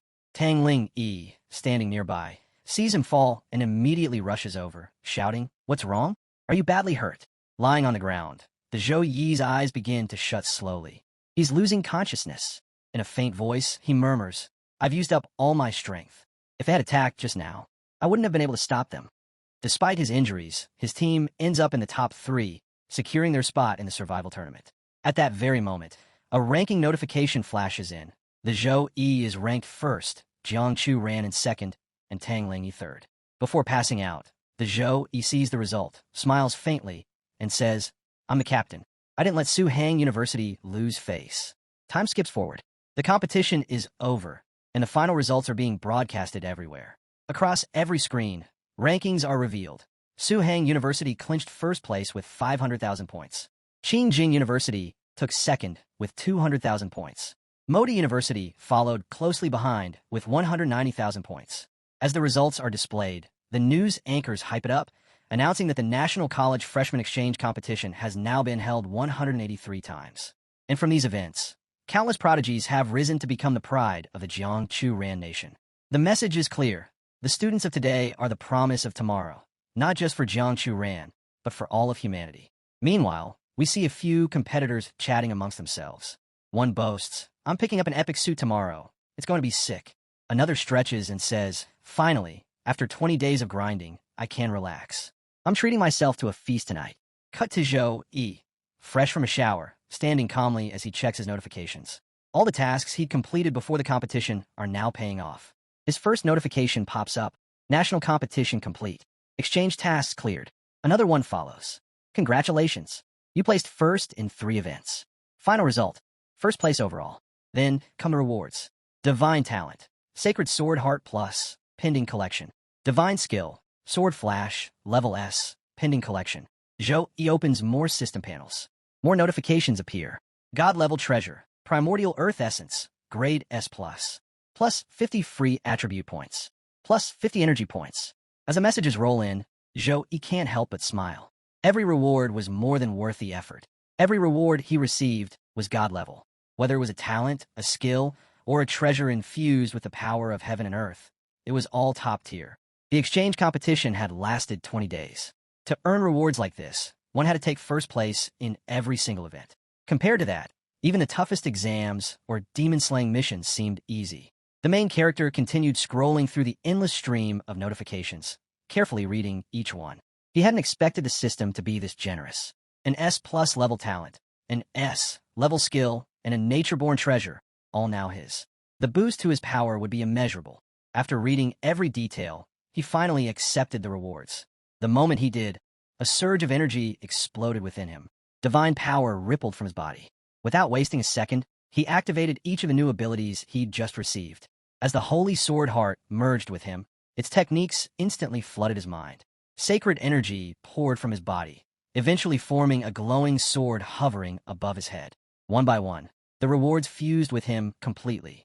Then, in an instant, the outward transformation stopped, but inside, his strength had evolved to a whole new level. Every reward had now been fully integrated, taking his power to unimaginable heights. Next, the scene cuts to the training grounds. Zhou Yi, sword in hand, is testing his new abilities. With just a simple motion, he unleashes a terrifying wave of power. The ground splits and cracks from the impact. He takes a moment to feel the energy flowing through him. It's intense, and it's only the beginning. The Holy Sword Heart had gifted him even more than raw strength. The sword now sizzled with divine energy. One of the blessings it gave him, the weapon's speed, was faster than light itself. This special attack automatically activates once someone reaches a certain level of mastery. As Zhou Yi reflected on it, he realized that the divine aura wasn't just energy, it was sword energy. Normally, sword energy could only be awakened through years of focused training. Yet here he was, wielding it effortlessly. His connection to the blade had already surpassed what most swordsmen could hope to achieve in a lifetime. He tested the energy with another slash. In the past, even handling a sword felt challenging. Now, he moved like a natural. If I can fully master swordsmanship, he thought, I might really become invincible. Take Sword Flash, for example, a skill the system had just granted him. On its own, a regular strike might deal just 1% damage. But combine it with Sword Flash, and that damage jumped up by 18%. And that was only at level 1. Zhou Yi unleashed a Sword Flash attack. The strike blasted forward and slammed into the training grounds wall. Though it was technically a basic move, the force behind it shattered the ground on contact. And this was just the beginning. As the skill leveled up, its power would grow even more, eventually capable of massive destruction with a single blow. Still, Zhou Yi knew better than to get carried away. Training alone could only take him so far.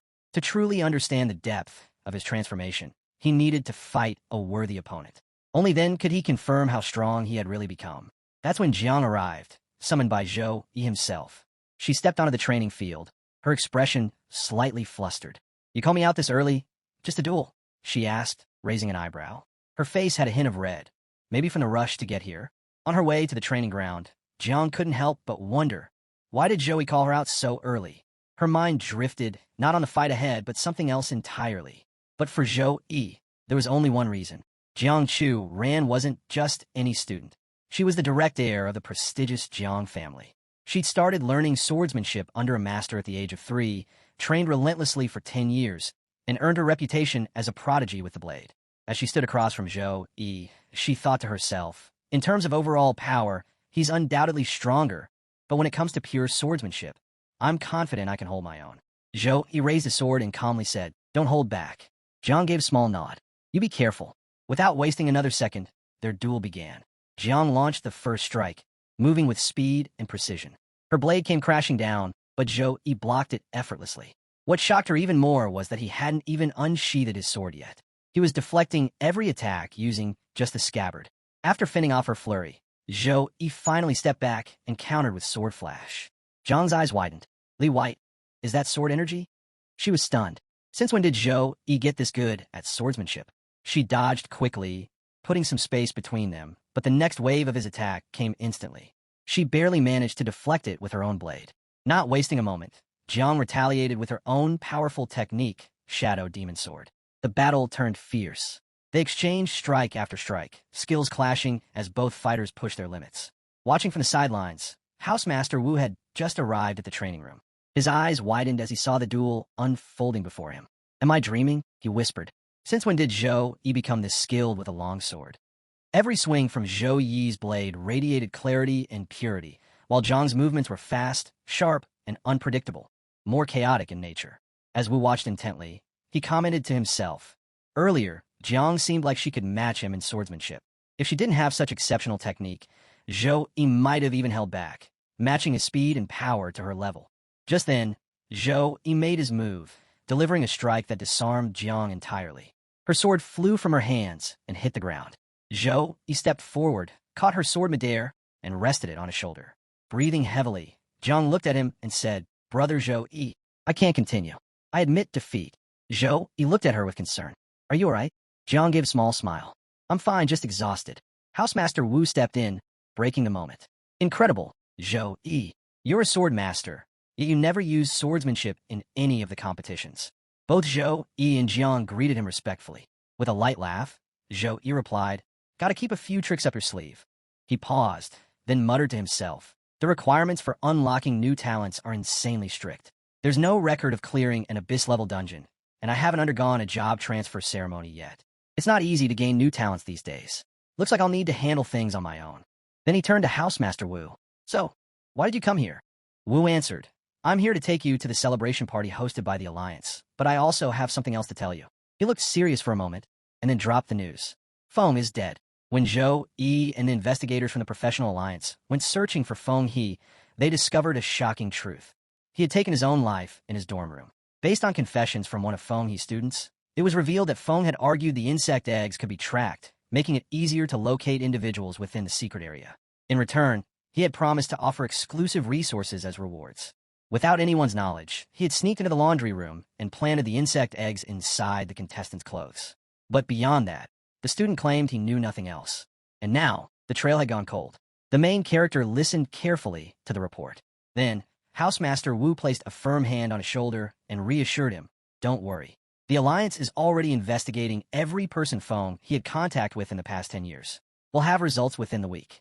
He paused, then added, For now, the celebration banquet is about to begin.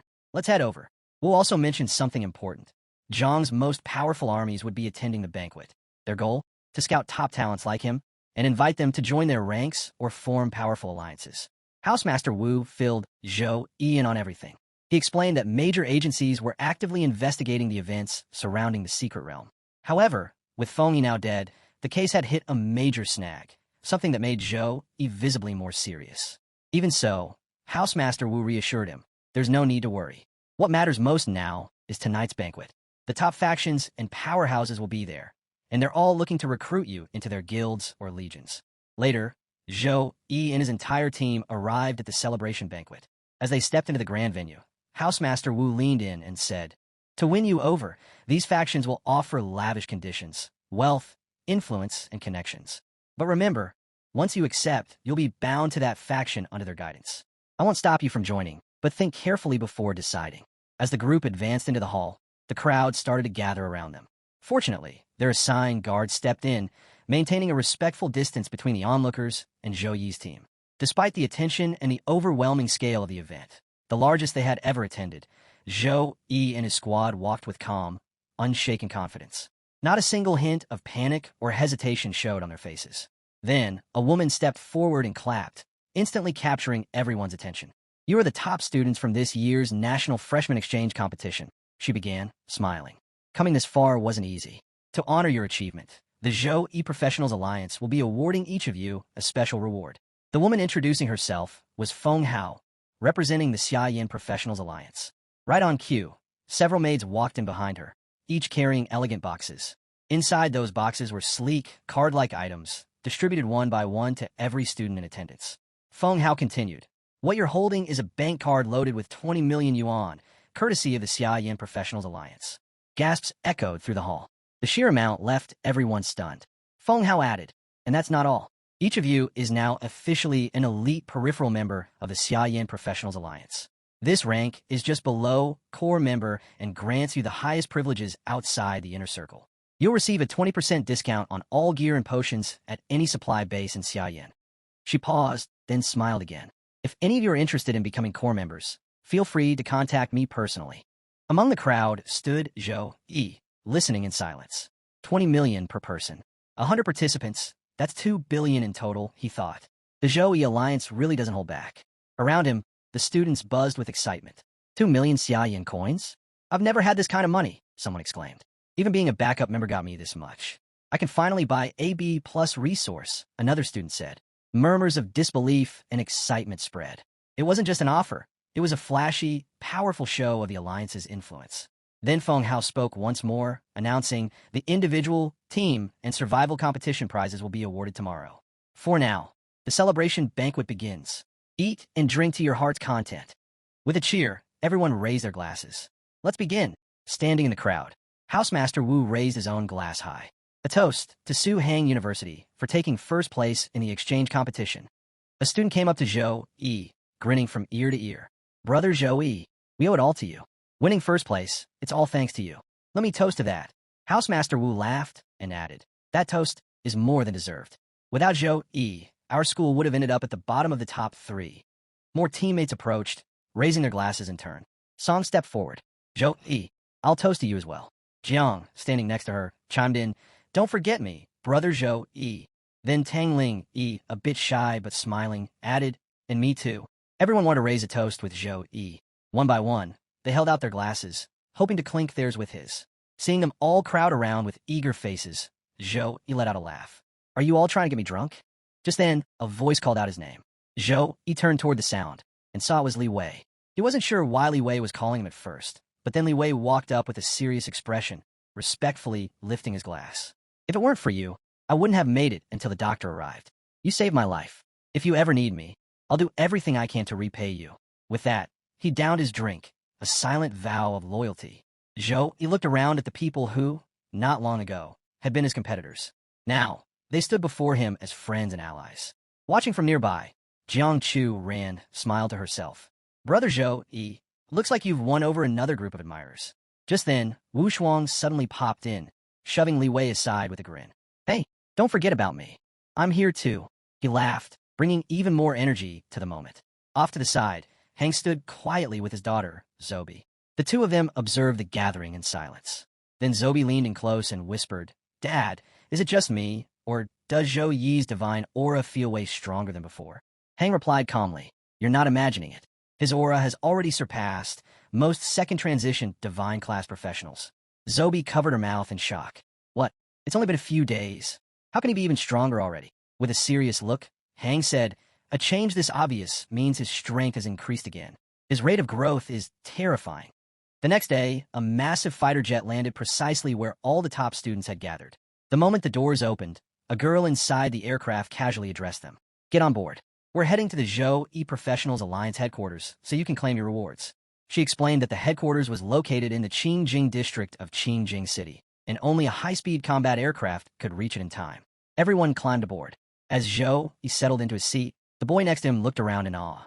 This is the latest Phantom X-1000 fighter jet. Sitting just ahead of Zhou Yi, Jiang turned to explain. It's Phantom's newest model. They're the largest jet manufacturer in Xiaoyan. From startup, it hits max speed in 10 seconds, 3 times the speed of sound. Up in the cockpit, the pilot girl observed them all through the internal screen. The boy beside Zhou Yi continued, Yeah, and this one jet alone costs billions. Right then, the pilot's voice came over the intercom. Everyone buckle up. We're taking off. With a thunderous roar, the jet launched forward at insane speed. The acceleration was so intense that everyone was thrown around inside the cabin. The boy beside Zhou Yi flipped over and tumbled to the back of the aircraft. Jiang, caught off guard, was flung forward, landing right on top of Zhou Yi. The moment she realized, her cheeks flushed, and she quickly scrambled back to her seat, clearly flustered. Zhou Yi, just as embarrassed, avoided eye contact and muttered under his breath. Qingjing District is over 20 kilometers away from Qingjing University. At this speed, we'll be there in 20 seconds. After some time in the air, the jet finally reached its destination. Once everyone disembarked, the pilot girl turned to address the group. Qingjing District has 40 ground passages and 15 aerial ones. Any aircraft entering this area must undergo a full scan, so please line up accordingly.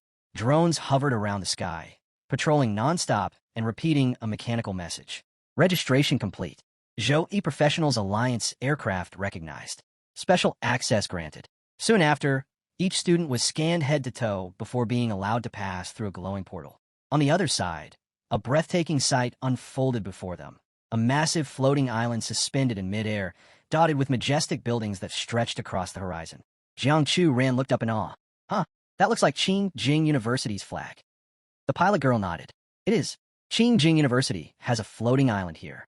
Besides universities, many legions and guilds have also established their bases in Qingjing District. As she spoke, Zhou Yi took in the powerful magical energy surrounding Zhou Yi Alliance's mechanical island. The fluctuations were intense. This place, it's even stronger than I expected. Every island must be reinforced with layers of defensive systems. Eventually, they arrived at the Alliance's main headquarters.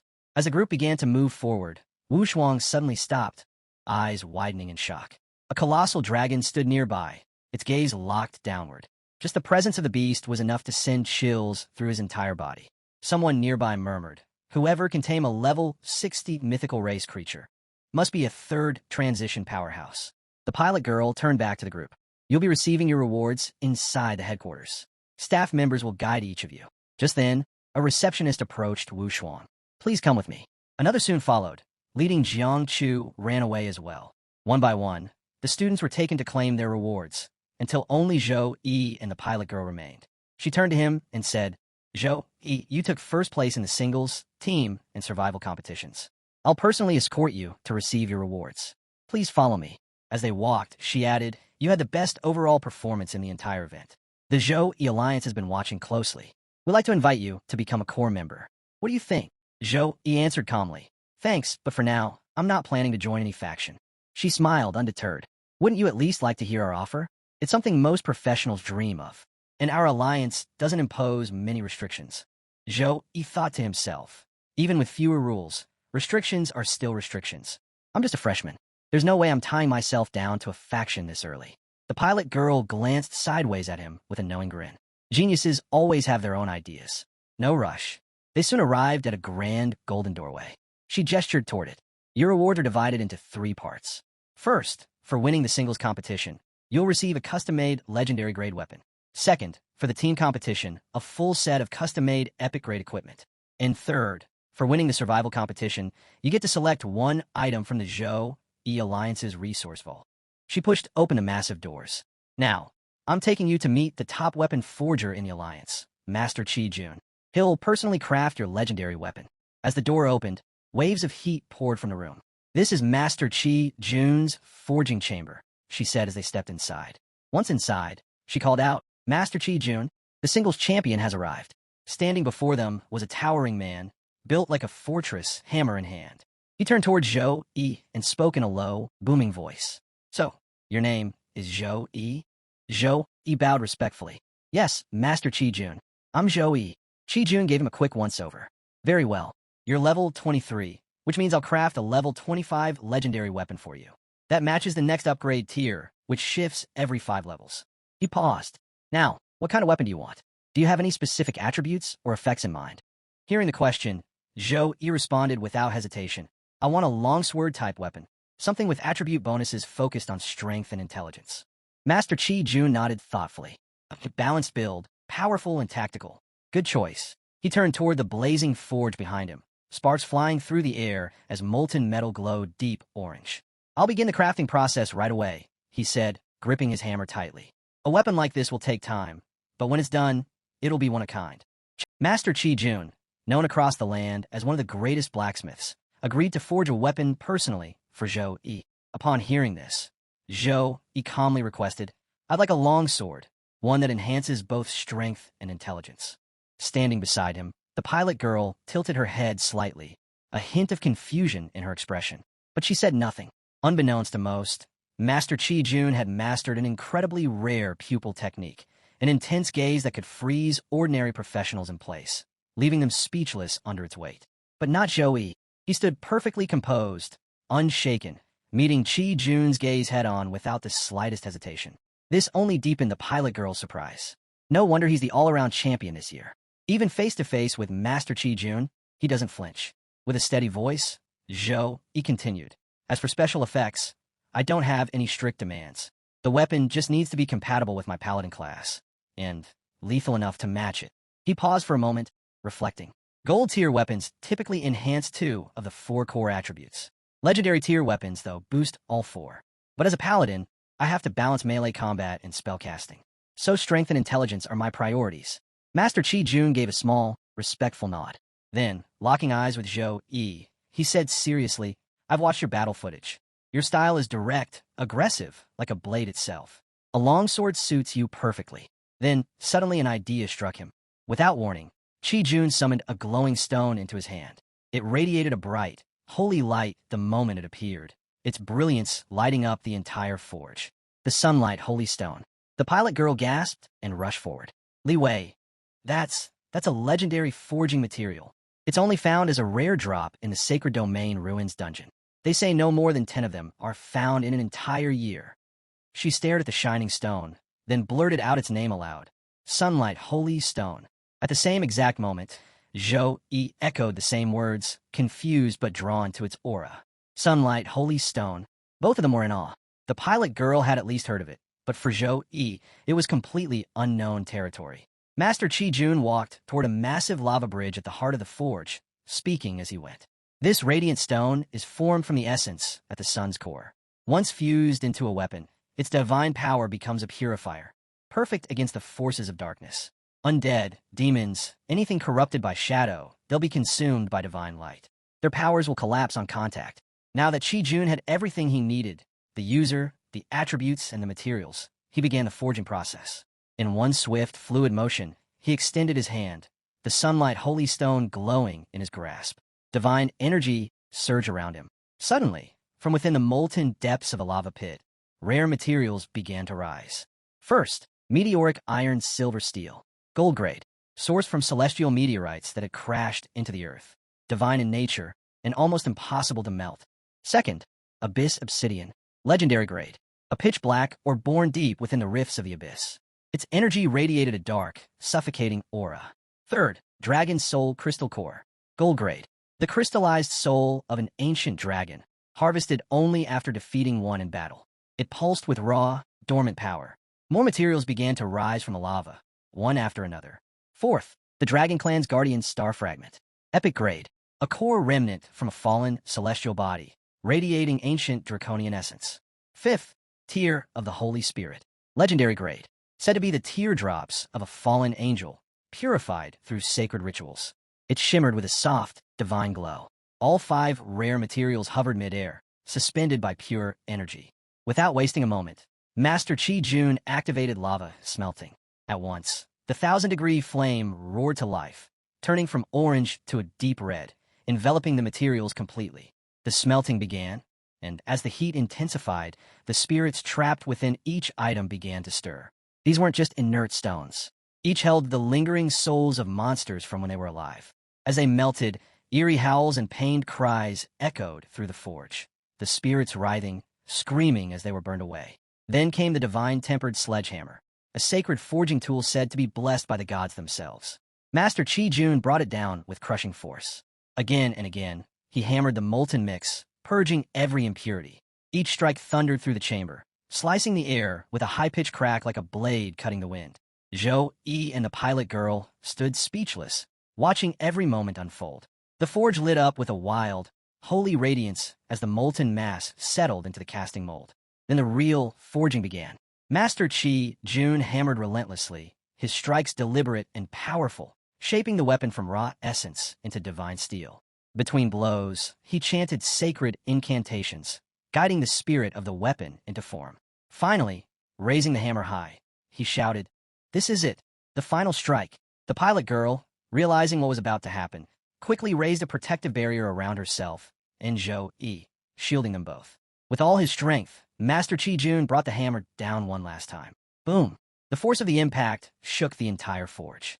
From the heart of the anvil, a brilliant light erupted, revealing a fully formed long sword, radiant and gleaming with divine power.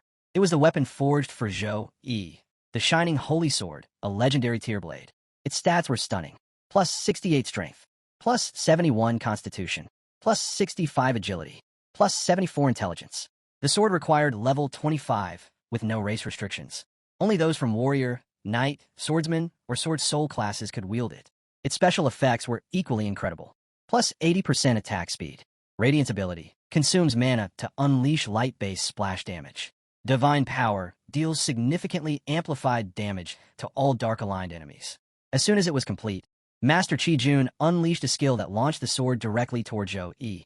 It flew at full speed, and the moment Zhou-Yi caught it, he felt a strange surge rush through him. That sensation quickly transformed into something overwhelming. Raw power. Legendary weapons must recognize their master, Chi-Jun said. Release your energy and subdue it. Zhou-Yi nodded. He let his power flow, and instantly his Seraph bloodline activated. Brilliant light flared from within him, casting the entire forge in a radiant glow. Even the pilot girl took a step back, caught off guard by the sudden intensity. The sword pulsed in his grip, glowing brighter. Then, slowly, it began to settle. It had accepted him. The shining holy sword had chosen Zhou-Yi as its master. At that moment, the weapon's full stat sheet revealed itself to him, each attribute point boosting his own significantly. Zhou-Yi looked down at the blade, a slight smile forming on his face. Bonuses to all 4 core attributes. 3 powerful abilities, and that attack speed boost.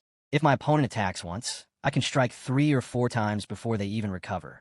Behind him, the pilot girl finally broke the silence.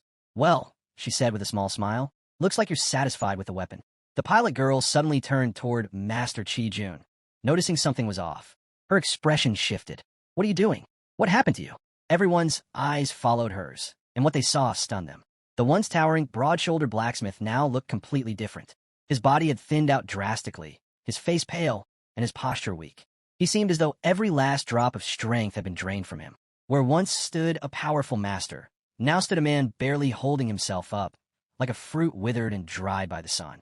With a faint, raspy voice, Master Chi-Jun muttered, "Forging a high-tier weapon requires immense magic power. Ending up like this is nothing unusual." The pilot girl leaned closer to Zhou-Yi and whispered quietly, "A legendary weapon like this one requires dozens of complicated processes. Only a master like Chi-Jun, with a rare innate talent, can craft it in such a short time. Normally, it takes an average smith 2 to 3 months." In front of them, Master Chi-Jun removed the heavy forge gear from his body and let out a sigh. "You should leave now. I need rest." He glanced at the sword once more. Most of the materials used for the shining holy sword are of divine origin. If you ever plan to upgrade its star rating, only use divine-grade materials. Anything less, and its power will weaken. Zhou-Yi lowered his head respectfully, offering sincere thanks for the weapon. The pilot girl stepped in, gave Zhou-Yi a light tap on the shoulder, and said, "Come on, let's go. You still have one more reward to collect." As they began walking out of the forge chamber, Master Chi-Jun, now fully bare, turned and dove straight into the lava pool behind him, disappearing without a word. Zhou-Yi followed the pilot girl into a new chamber, this one filled with warm lighting and rows of elegant outfits. Inside was a clothing room, and the moment he stepped in, a group of tailoring girls surrounded him from all sides. Without wasting a second, they began measuring him, adjusting fabric and double-checking every detail. This custom-made equipment set will be crafted specifically for him, so precision was everything. Zhou-Yi stood there quietly, but as the measuring tape wrapped around his waist and hands moved across his arms and chest, he started to feel a bit awkward. Some of the girls came even closer, their curiosity getting the better of them. One leaned in and asked, "Do you have any specific requirements for this armor set?" Zhou-Yi, clearing his throat, replied confidently, "Light armor, focused on strength and wisdom." One of the girls gave a nod. "Understood. Your gear will be ready within a month. Someone from your school will deliver it to you personally." As they finished their work and stepped away, the girls began whispering and giggling among themselves. "He has such a slim waist," one said with a grin. "I touched his stomach," another whispered. "His abs are seriously toned." A third girl chuckled. "He still looks so innocent, though." Standing nearby, the pilot girl overheard them and smiled to herself. "College students these days, they sure know how to have fun." She turned back to Zhou-Yi and called out, "All right, it's time to collect your survival competition reward.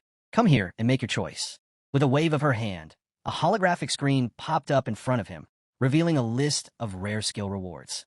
"These are all yours to choose from," she said. "Pick whichever suits you best." Zhou-Yi's eyes scanned the options, analyzing them one by one.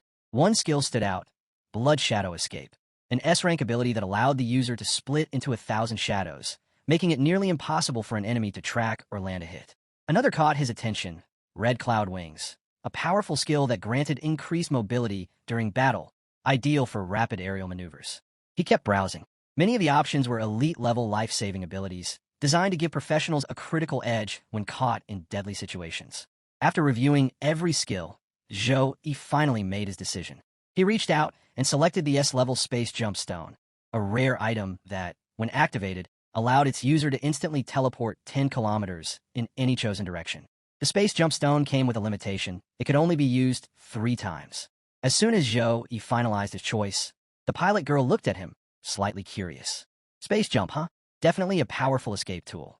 But why not go for a resurrection-type item instead? Zhou Yi simply smiled, calm and confident. No, this is exactly what I need. Inside, he thought to himself, sure, resurrection items are rarer, but I already have the rebirth cross the system granted me. This space jump stone, I got other plans for it. Seeing that he was firm in his choice, the pilot girl didn't press further. She nodded and handed him the shimmering stone. All right then, from this moment on, it's yours. The moment Zhou Yi took it into his hand, something strange happened. A chilling presence surged from within the stone, cold and malevolent. His senses were immediately assaulted by a deep, sinister voice that echoed in his mind. Free me, let me out, set me free. His heart thudded. A sudden wave of fear struck him like a blow. He stood frozen, the weight of the presence making his body tense. The pilot girl noticed the change in his expression. Her brow furrowed. What's wrong? You don't look so good. Did something happen? Zhou Yi quickly forced a laugh, shaking it off. No worries. Maybe you're the one who needs a break. She narrowed her eyes slightly, but then smirked and handed him a card. Fine. All your rewards have been officially collected. My job here is done. But hey, if you're ever dissatisfied with the legendary weapon or the epic equipment, feel free to reach out. She gestured toward the exit. The others are probably already wasting in the hall. Let's head back. Just as they began to walk, a voice called out from behind. Zhou Yi turned and saw Hang approaching, along with his 2 daughters by his side. Zhou Yi, carrying his hard-earned rewards, was walking alongside the pilot girl when suddenly Hang appeared, accompanied by his 2 daughters. Spotting him, Zhou Yi didn't waste time. If there's something to discuss, he said directly, let's find a room. We can speak in private. But Hang shook his head. There's no need. We came to say goodbye, he went on. This afternoon, all the students and teachers who participated in the exchange competition will return by the teleportation circle at Qingjing University. I'll be taking Donger back to our clan. Zhou Yi's expression shifted. His younger sister would be leaving with Hang. At the same time, Hang added, if you get the chance, I hope you can take Xiao Yun to visit Tainlan province. You and she, you're both children of the Zhou Yi family, and the Zhou Yi clan will spare no effort in supporting you. Zhou Yi nodded. Once Xiao Yun graduates in 6 months, I'll take her there myself. Safe travels to all of you. Hang gave him a final nod, then turned and left with his daughters. Zhou Yi watched them walk away, but just then he froze. That feeling again. It was sudden, subtle, but unmistakable. He was being watched. His gaze scanned the area. That's when he noticed it, a tiny beetle clinging to the bark of a nearby tree. Without hesitation, Zhou Yi rushed forward and crushed it with a swift strike. The beetle was gone, but doubt crept in. Was that it? Or am I just imagining things? Just then, a voice called out in the distance. Zhou Yi, we're heading to the city to buy some local specialties. Want to come along? It was Li Wei, waving from afar. Zhou Yi shook his head. Not this time. I'm staying in. As soon as he returned to his room, he closed the door and leaned against it, deep in thought. Could it be the injury from before still hasn't fully healed? Am I just stressed, imagining things that aren't there? But before he could find an answer, it struck again. A wave of dark, purple energy suddenly surrounded him, coiling around him like smoke. It was the same energy he had sensed earlier, back when he accepted the space jump stone. Then, a voice echoed in his mind. Human, release me. Pain shot through his head. Zhou Yi clutched his temples, struggling to stay upright. A glowing circle formed beneath him, a summoning mark. From it, a familiar figure rose, the Void Beast. Its form had been reduced in size, likely to avoid detection, but its aura was just as oppressive as ever. Zhou Yi glared at it. You already acknowledged me as your master. Why do you keep showing up like this? The Void Beast snorted. Acknowledged you? What a joke. I've lived for thousands of years. The idea of obeying some brat like you, laughable. If it weren't for that bizarre technique you used at the end, you'd never have stood a chance against me. Zhou Yi's voice hardened. Inside the secret realm, you injured 63 people. 10 of them died. The Xiao Yin Professionals Alliance had to spend massive resources to revive and heal the students and repair the realm itself. If they find out the real culprit is still alive, do you think they'll show you mercy? The Void Beast let out a cold, mocking laugh. Threats? Is that all you've got? Zhou Yi narrowed his eyes. You know, the Alliance's third-tier mages have all mastered a technique, the spirit-shedding art. It strips the intelligence from high-level magical beasts, turning them into mindless tools. He stepped forward slowly. So, if you're really that fearless, I'm sure you wouldn't mind becoming a soulless puppet. But even if you die, Zhou Yi continued, voice steady, your bones, blood, and skin would still fetch a very good price. At that moment, the Void Beast's expression changed. The Void Beast clenched its teeth, fury rising in its voice. What do you mean by that? Zhou Yi didn't respond right away. Instead, he calmly summoned the space jumpstone and held it out in front of the beast. You fought me and ended up seriously injured, he said. I can't take you to a healer, so you'll need something else to recover your strength. The moment the Void Beast laid eyes on the stone, its expression changed completely. It was mesmerized. There was no hiding it.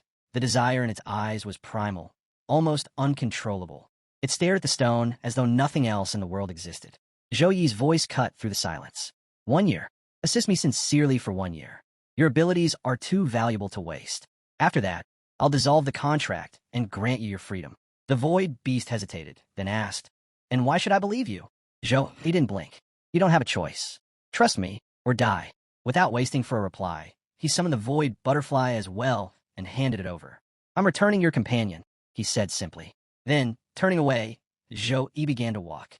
Behind him, the Void Beast remained frozen, clutching the stone and the butterfly, watching in silence.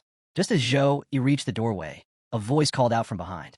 All right, but there are some things you should know. He turned to see the Void Beast, now chewing on the space jumpstone while speaking. My companion, she told me something. This was the first time she'd ever been captured. And the one who did it wasn't human. It was something else. Something unknown. Zhou Yi's expression immediately turned serious.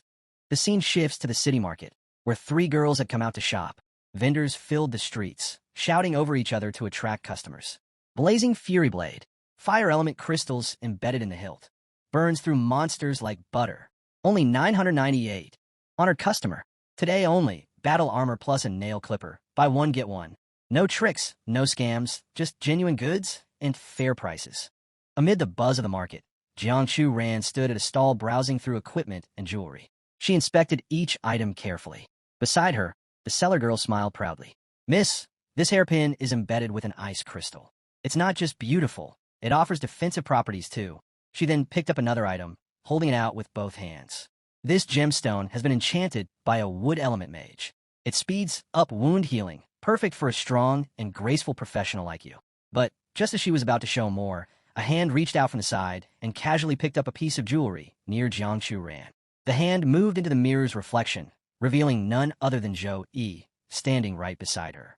With a slight smile, he held up the jewelry and said, This one suits you better. Jiangchu Ran's face immediately turned red, a mix of embarrassment and surprise, laced with a little happiness. W, what are you doing here? You said you weren't coming, she added, flustered. Zhou Yi shrugged casually. I finished my business, figured I'd come grab a few local snacks. The seller girl watched the exchange unfold and couldn't help but smile. A handsome young man and a beautiful girl, quietly teasing each other. It was like something out of a romance novel. What a perfect pair, she thought. Just watching them make my heart flutter. But then, a voice suddenly called out, loud and clear, calling Jiangchu Ran's name. Zhou Yi, Jiangchu Ran, and the seller girl all turned to look in the direction of the voice. In the distance, a young man's excited voice rang out. I never thought I'd meet you here. This must be fate. Without hesitation, he rushed toward Jiangchu Ran, stopping right in front of her. But her face immediately went blank with confusion. Who are you? She asked, puzzled. The young man bowed respectfully. Miss Jiangchu Ran, noble people often forget the little ones. I am Wang Hao, nephew of Wang Beishan, 3rd generation of the Thunder Prison Wang family, ranked 2nd among this year's Thunder Element geniuses. The vendor girl, standing nearby, raised an eyebrow and thought, did he really just call himself the 2nd best genius? That's a new one. Wang Hao beamed as he continued. Last year, I gifted you a soul sword on your birthday. But Jiangchu Ran's expression darkened immediately. The Wang family again, they just never stop, do they?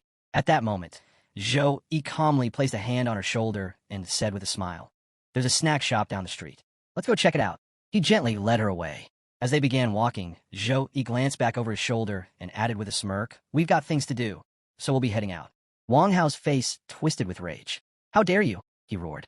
A lowly insect dares touch the treasure of a noble house.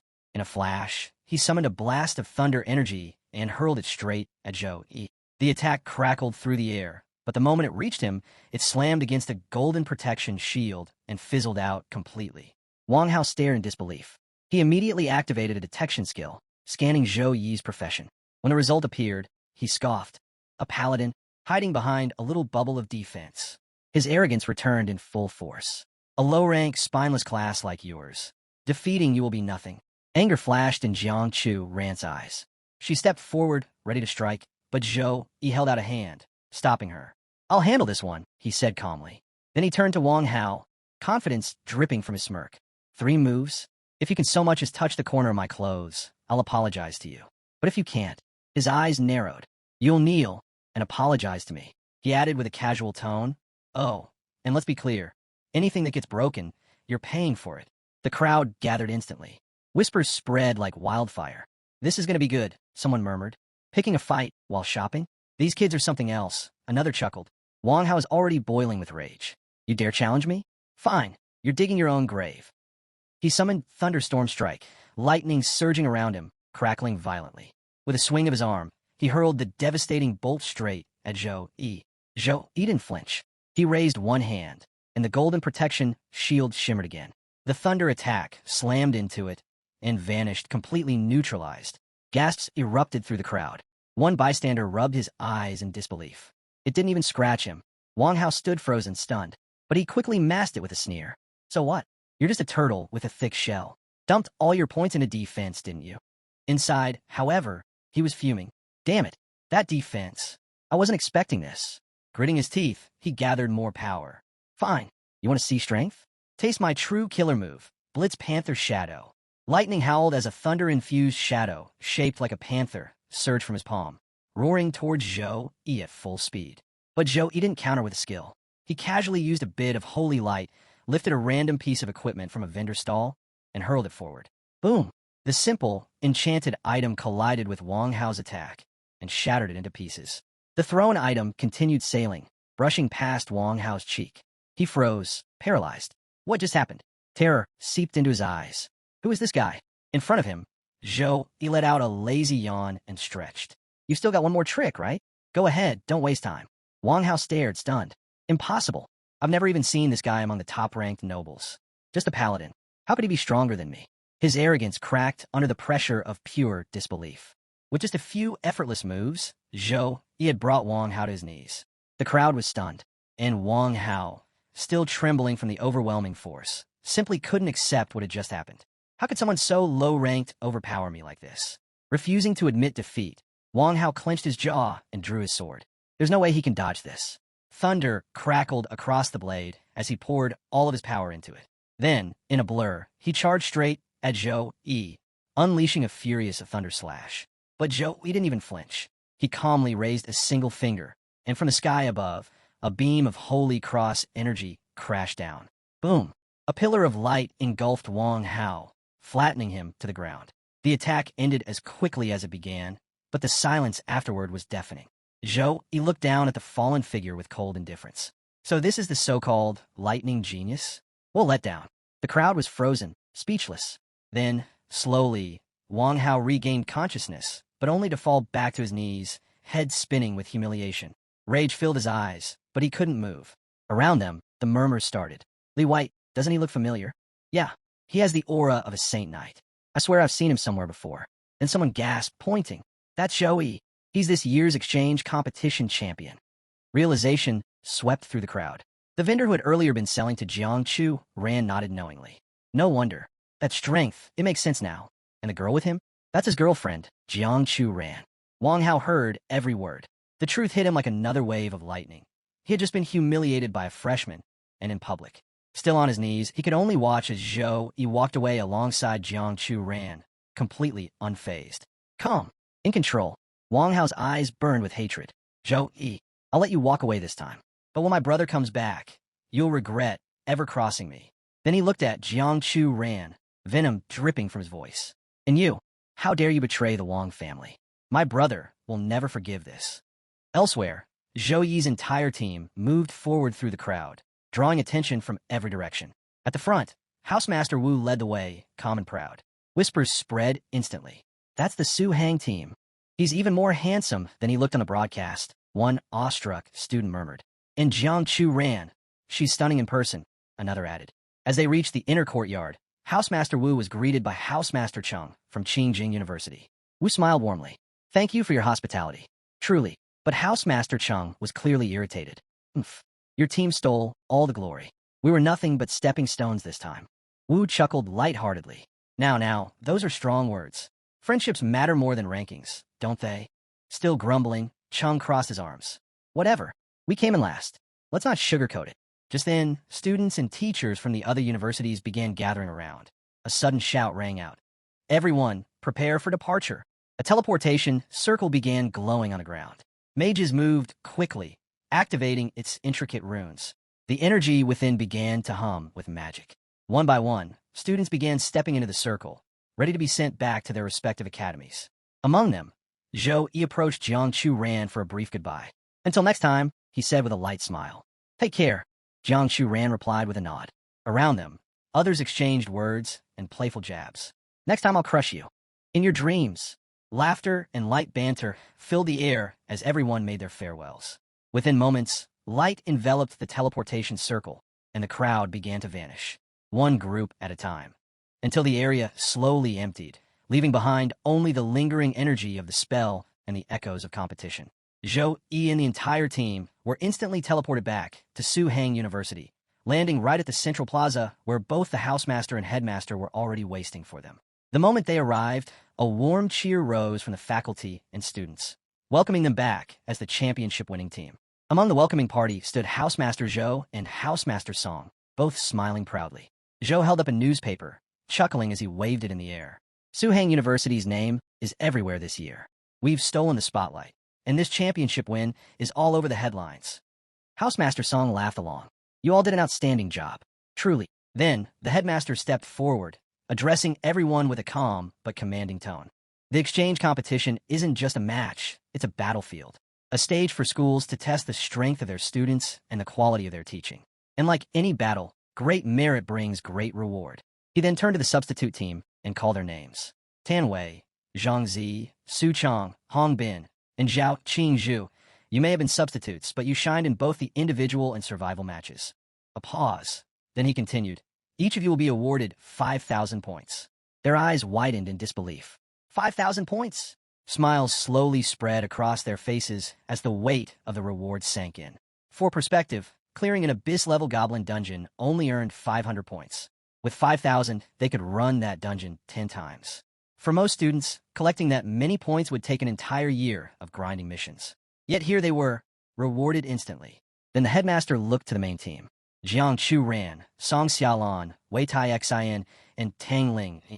You all performed exceptionally in the competition. Each of you will receive 20,000 points. They bowed respectfully. Thank you, headmaster. Finally, the headmaster turned his attention to Zhou Yi. As the captain, you led the team to victory. You, a Saint Knight, defeated Mechanist Wu Shuang and Warrior Li Wei in the individual matches. You took on the combined forces of 9 schools in the survival round and turned the tide. You protected your teammates. You brought home first place. You are, without a doubt, the cornerstone of our success. A beat, then he announced. You will receive 100,000 points. Gasps rippled through the team and staff. 100,000 points? Someone exclaimed. That's worth 3 billion in cash. Another rolled his eyes. What are you talking about? You can't buy S-class techniques with money. 100,000 points can get you one from the school's resource bank. A third person joked. With that many points, even a pig could be trained into a divine beast. The first guy turned and socked him in the head. Hey, you better not be comparing Zhou Yi to a pig. I wasn't. I didn't mean it like that, the third quickly defended. The others laughed, but they all agreed. Zhou Yi earned every single point. The headmaster nodded. Suhang University never holds back when it comes to rewarding those who deserve it. For now, take some time and rest. Everyone responded in unison. Yes. And just like that, the team began to disperse. But Zhou Yi stayed back. He stepped forward toward the headmaster. The headmaster noticed and asked, What is it, Zhou Yi? You want to ask something? He already had a good idea of what was coming. He didn't even need Zhou Yi to say it. The headmaster narrowed his eyes. You want to ask about Housemaster Fan of Qingjing University, don't you? Zhou Yi nodded. Yes. The headmaster sighed deeply, his expression turning grave. This incident, it's shaken more people than you know. Even someone at Housemaster Wu's level doesn't know the full picture. My advice, stay out of it. But Joey didn't back down. He locked eyes with the headmaster and replied firmly, "What if? I'm already involved." Without wasting for a response, he lifted his hand, and a space crack opened right in front of them. The headmaster turned sharply, startled by the sudden rift in space. "Zhou," he continued, "the Void Beast companion told me something strange. It wasn't captured by humans. Whatever took it wasn't from this world. Could Feng he be involved?" The headmaster's eyes narrowed as he stared at the glowing rift. "I thought you'd driven the Void Beast away, but it seems you've tamed it." Seeing there was no point in withholding the truth any longer, the headmaster summoned a book and opened it. "What I'm about to tell you is classified," he began to explain. "Feng he was an inhuman." Zhou Yi's eyes widened. "Inhuman?" The headmaster nodded solemnly. "Inhumans are demian monsters, created by the evil god, master of chaos. They wear human faces, but inside, they're pure malice. Their only purpose is to serve the will of the evil gods. We have proof that Feng he orchestrated the Void Beast's appearance, offering it as tribute, a show of loyalty to the master of chaos. Death and destruction, that's what the evil gods crave." He flipped a page. The official report said Feng he committed suicide. But when the investigators arrived, they found his skin had been shed. He was mid-transformation into a full servant of the evil god. He escaped after wounding one of the investigators. Zhou, he was silent, processing everything. The headmaster looked directly at him. "Zhou, do you know why Feng he chose the exchange competition as his moment to act?" Zhou he immediately answered, "Because the competition brings together the brightest new talents from across the country. If something were to happen, it would cause maximum chaos," the headmaster finished.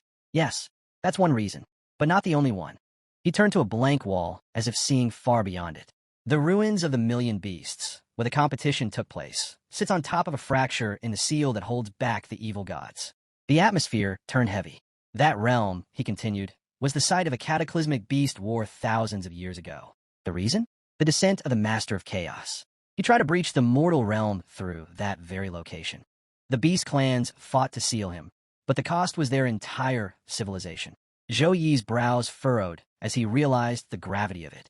"Feng he may have been using the Void Beast to locate the cracks in the seal," the headmaster added. "And now that he knows you've tamed it, he'll come for you." Then his gaze sharpened. "Years ago, the Taiyu Guild obtained a rare skill book, an angel-class combat technique. I was saving it for the right moment, but it seems I'll have to give it to you now."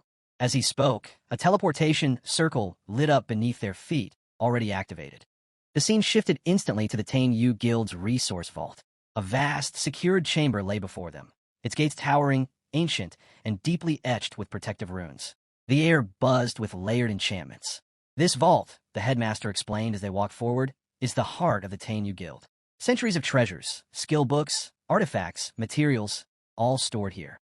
To prevent theft or intrusion, we've set up multiple layers of defense. 2 level 60 Flame Earth Lions guard the gate. The vault door is carved with anti-mana seals. Any unauthorized magical energy is instantly absorbed and reflected. Even tertiary awakened professionals can't force their way in." Standing ahead of them at the gate, a lone figure sat casually, watching their approach. The headmaster's eyes lit with recognition. "Yang, you're on vault duty today?" The man stood, nodding. "Yeah, but I'm switching shifts tomorrow." He grinned. "Since the timing's good, how about we share a drink later?" Zhou Yi, standing quietly nearby, observed Yang closely. Even with his aura restrained, the magical pressure radiating from him was intense, far stronger than even Housemaster Zhou's. Zhou, he could tell instantly. He's a tertiary awakened. Yang's presence alone said everything Zhou he needed to know. The headmaster glanced at Yang and said, "All right, but first, I'll need something." Yang raised an eyebrow. "The Holy Thunder skill book?" The headmaster nodded. Yang smirked knowingly. "For your new disciple, huh?" Without responding, the headmaster turned to Zhou Yi and said, "This man is an old comrade of mine. We've faced life and death together. You may call him Uncle Yang." Zhou Yi gave a polite bow. "It's a pleasure, Uncle Yang." Yang chuckled, arms crossed. "I watch you match. That hero title, they gave it to the right person." Zhou Yi scratched the back of his head, a little embarrassed. "You're exaggerating." Still facing the massive gate, Yang lifted his hand and began performing a ritual to unlock the vault. As the seals responded and the unlocking sequence activated, he said calmly, "Modesty is good, but too much of it makes you look weak. And when others sense weakness, they'll never stop testing you." The gate reacted to his mana, glowing softly as a portal slowly opened. The headmaster chuckled. "Still as talkative as ever, Yang. No wonder kids can't stand you." Yang didn't skip a beat. "Well, youngsters should learn to respect their elders' wisdom. With a smirk of his own, Yang reached into the glowing portal and pulled out an ornate tome, crackling faintly with lightning. The Holy Thunder Skill Book. He handed it over to Zhou Yi. The headmaster spoke. You should have enough skill points by now. Go ahead, use them to absorb it. Zhou Yi nodded and took the book carefully. The moment it touched his hands, a glowing system window appeared in front of him. Skill points, 319. Accumulated through daily missions and achievements. A second notification followed. System has detected Holy Thunder Skill Book. Do you wish to consume it? Without hesitation, Zhou Yi selected yes. The book's pages lit up with bright arcs of lightning, and a surge of energy rushed into his body. Bolts of radiant thunder flowed into his mind. Scripts, techniques, every detail of the skill inscribed directly into his consciousness. The moment the system consumed 100 skill points, his body tensed. A surge of lightning energy poured from the book, and suddenly, the full knowledge of the Holy Thunder skill began flooding into his mind. Skill learned. Holy Thunder, form of Apocalypse, S rank. Activates the form of Apocalypse. Increases anomaly resistance and thunder resistance by 50%. Duration, 14 seconds. But that was just the beginning. The system consumed another 100 skill points and immediately unlocked a new S-rank skill. Skill unlocked, Blade of Punishment. Summons Holy Thunder to enchant the weapon. Fills the blade with divine electric energy. Greatly increases strike speed and thunder damage. And then, with a third pulse of power, more points were spent, this time unlocking. Skill unlocked, Chain of Heaven. Full control over Holy Thunder. Transforms into divine lightning chains. Immobilizes enemies on contact. As all three techniques activated within him, a radiant holy aura surged from Zhou Yi's body. The energy was overwhelming. His entire body trembled, straining to contain it. And then, with a mighty roar, he let it loose. A thunderous shockwave blasted outward, the echo of his voice roaring like a lion through the sky. Just a single skill book had granted him 3 divine-grade powers. Zhou Yi stood there, electricity dancing across his body, filled with unshakable joy. And then, the Holy Thunder Skill Book didn't just stop there. It fully merged with his divine sword heart, becoming one with it. Once the energy settled and the power inside him calmed, the headmaster walked up with a smile. You're truly fortunate, he said. Among the divine race, the lowest tier of any mastered skill is A+ or higher. Zhou Yi stood in thoughtful silence. With a strong body, exceptional elemental affinity, and so many high-level skills, it's no wonder the divine race is so powerful. Nearby, Yang, while pouring wine into the headmaster's glass, glanced at Zhou Yi and added, in fact, A+ is considered the low end. The divine race possesses skills that are S+, or even beyond that. Zhou Yi blinked. Beyond plus? I thought plus was the highest grade a skill could reach. Yang chuckled. That's true, for humans. But for the divine race. He raised his glass with a mysterious grin. They operate on a whole different scale. Zhou Yi looked at Yang curiously. But can divine race skills go beyond S+? Before Yang could reply, the headmaster interjected. Enough theory for now. Since you've learned your new skills, it's time I introduce you to someone. He snapped his fingers. In the very next moment, a teleportation circle flared, and a girl appeared in the room, instantly lowering her head in respectful greeting. The headmaster chuckled. Eager to meet my new student already? Well, here he is. The girl turned, and her gaze landed on Zhou Yi. She wasn't just anyone. This was Wei Ning Xian, one of the 3 deacons of the Tanyu Guild. She walked gracefully toward him and extended her hand. Hello, Mr. Zhou Yi. I'm Wei Ning Xian, deacon of the Tanyu Guild. I actually went to Qingjing University to find you, but by the time I arrived, you'd already left. Zhou Yi shook her hand, clearly surprised. You came looking for me? The headmaster grinned. Deacon Wei handles recruitment for the guild. She has a sharp eye for talent. Can't help herself when she spots a promising seedling. Just then, Yang chimed in. Deacon Wei, Zhou Yi is only a first-year student. Let's not drag him into guild affairs just yet. I need to speak with the guild master. In the meantime, why don't you give him a tour? Wei Ning Xian smiled and nodded. Very well. She led Zhou Yi through the towering gates of the Tanyu Guild's base. This guild was founded 45 years ago, she explained as they walked. This base was the original headquarters. Today, many of our members and their families live here. It used to be nothing but forest and mountains. But after 5 major expansions, it's now nearly the size of a small city. And we're about to begin our 6th. Zhou Yi took it all in, but then his eyes widened in shock. High atop a mountain cliff, a massive dragon rested, scales shimmering like polished jade. His jaw dropped. That's the Eastern Dragon. I've only ever seen it on TV. Wei Ning Xian chuckled. That dragon is our guardian beast. It's protected the guild for the past 32 years. I wouldn't recommend getting too close, though. He's got a nasty temper. As they walked, Zhou Yi's attention shifted to a nearby tower, surrounded by a small crowd. Curious, he pointed. What's going on over there? Wei Ning Xin turned to look. That's the Realm Tower. The guild's headquarters houses 3 battle realms, Golden, Epic, and Legendary. Members can challenge them for training and rewards. She pulled out a card and handed it to him. Here, try using my card. Give it a go. Zhou Yi didn't hesitate. He just unlocked powerful new skills. This was the perfect chance to test them. Using her card, he selected the Nightmare level challenge. Sighing Plague Realm. As soon as he entered, a system prompt appeared. Nightmare difficulty, Sighing Plague Realm. Recommended level, 23 to 30 player count, 1 to 8. At the edge of the continent lies a land ravaged by disease. Monsters corrupted by forbidden magic wander this cursed ground, attacking anything that moves. Then the warning faded, and the first wave began. A horde of zombies surged forward, over 200 of them. Most were level 20, capable of using bite and claw, while mid-level ones at level 22 unleashed deafening roars that could shake concentration. Zhou Yi stood perfectly still. Then, raising his hand, lightning surged through his palm, crackling with raw thunder energy. With a single devastating strike, he cut through the entire first wave. Dozens of zombies were torn apart in an instant, scorched and shattered by divine thunder.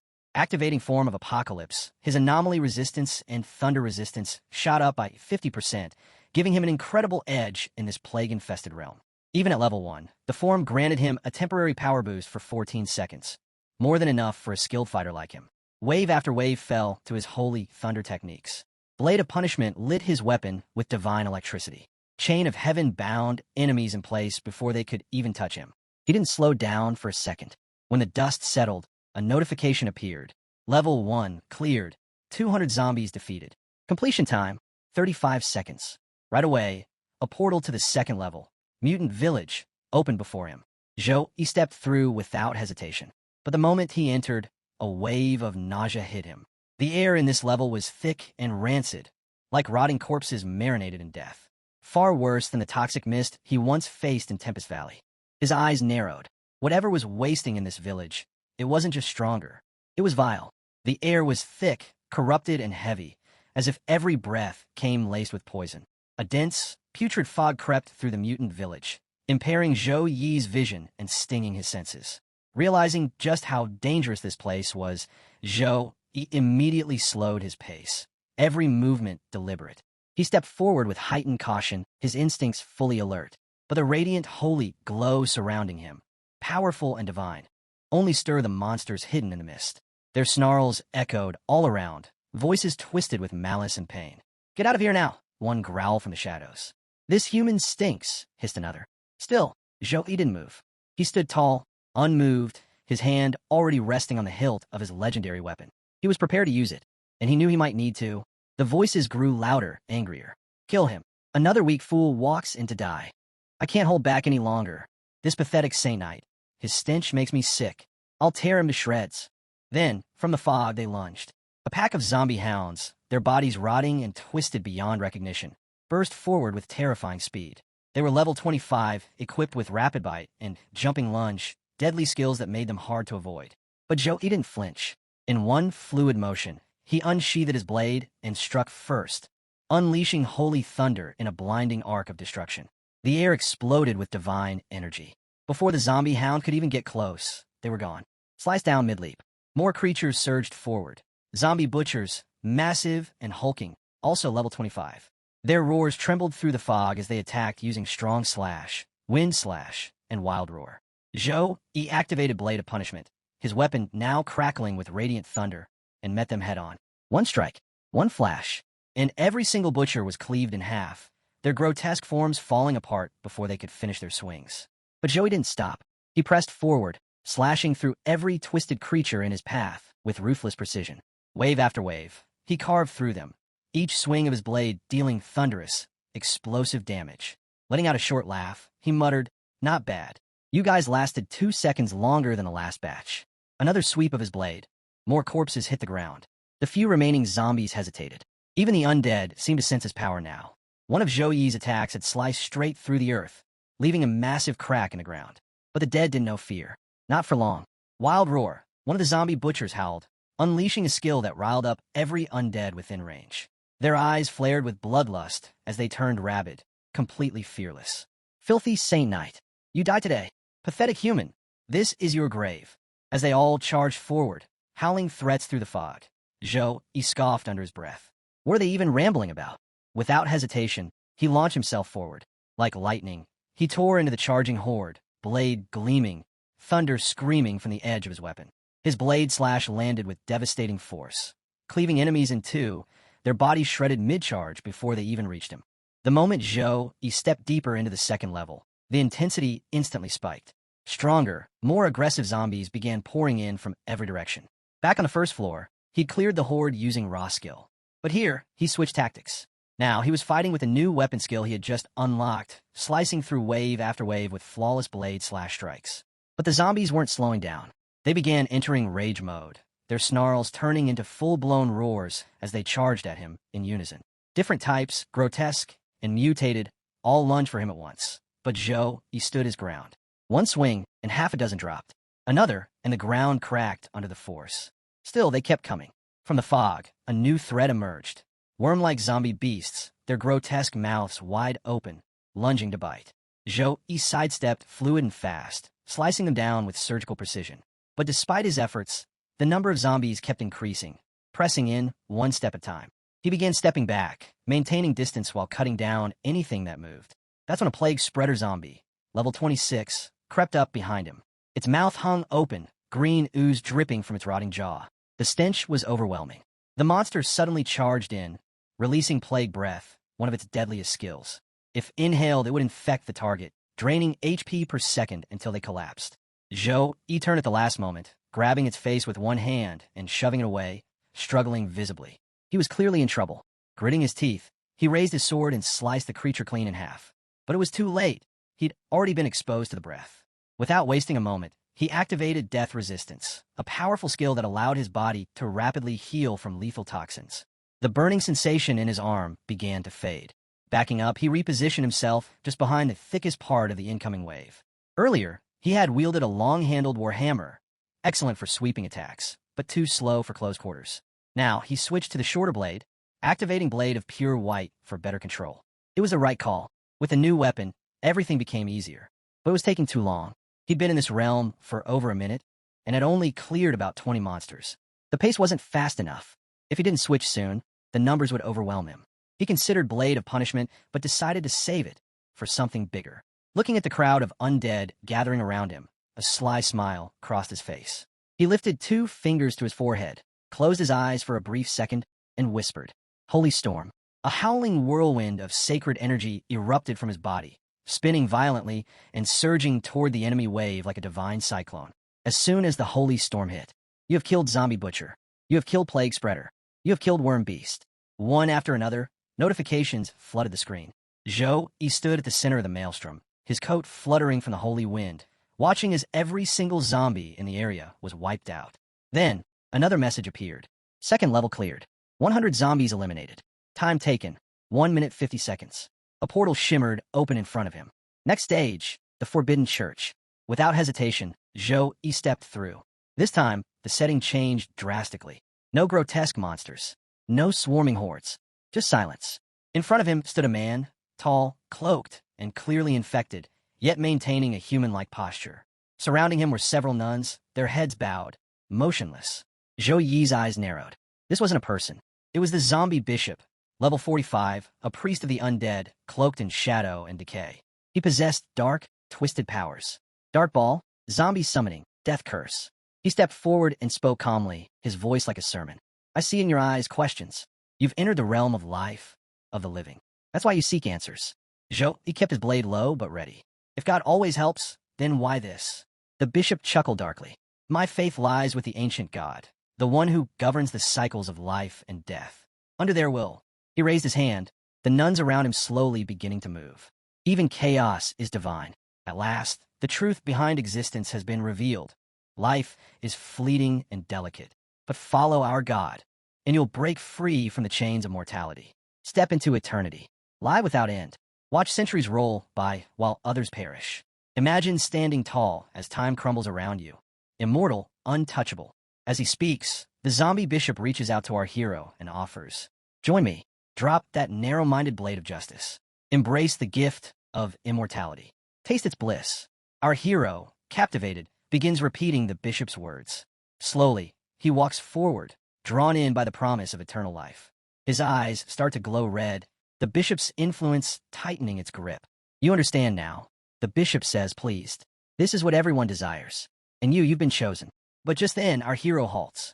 "I've got something to say," he replies. The bishop leans in. "Speak, child." The Lord listens. He never sees it coming. In a flash, our hero unleashes a fierce sword strike, yelling, "To hell with you." His blade tears through the bishop's skull, slicing halfway through and sending the undead priest flying across the chamber. Our hero stands tall and declares, "That so-called immortality? It's a curse. Death is the true release." Half of the bishop's face is gone, torn and ruined. Yet, even in defeat, he laughs. "You fool. You'll regret this." He roars to the nuns nearby. "Destroy him. Show him what happens to those who defy our Lord." At once, the silent nuns spring to life. Spears extend from their arms, their eyes glowing a deep, furious red. Seeing them, our hero grins and takes his stance. Without hesitation, they rush him from every side. But our hero strikes first. Dust explodes around them as blades clash in a violent storm. And when the haze settles, every nun lies battered on the ground, groaning in agony. Those who still breathe, he walks toward them, sword raised. With the holy thunderblade of punishment, he executes the elite zombie nuns one by one. The surviving few scream out in fury, overwhelmed with rage. He approaches, laughing.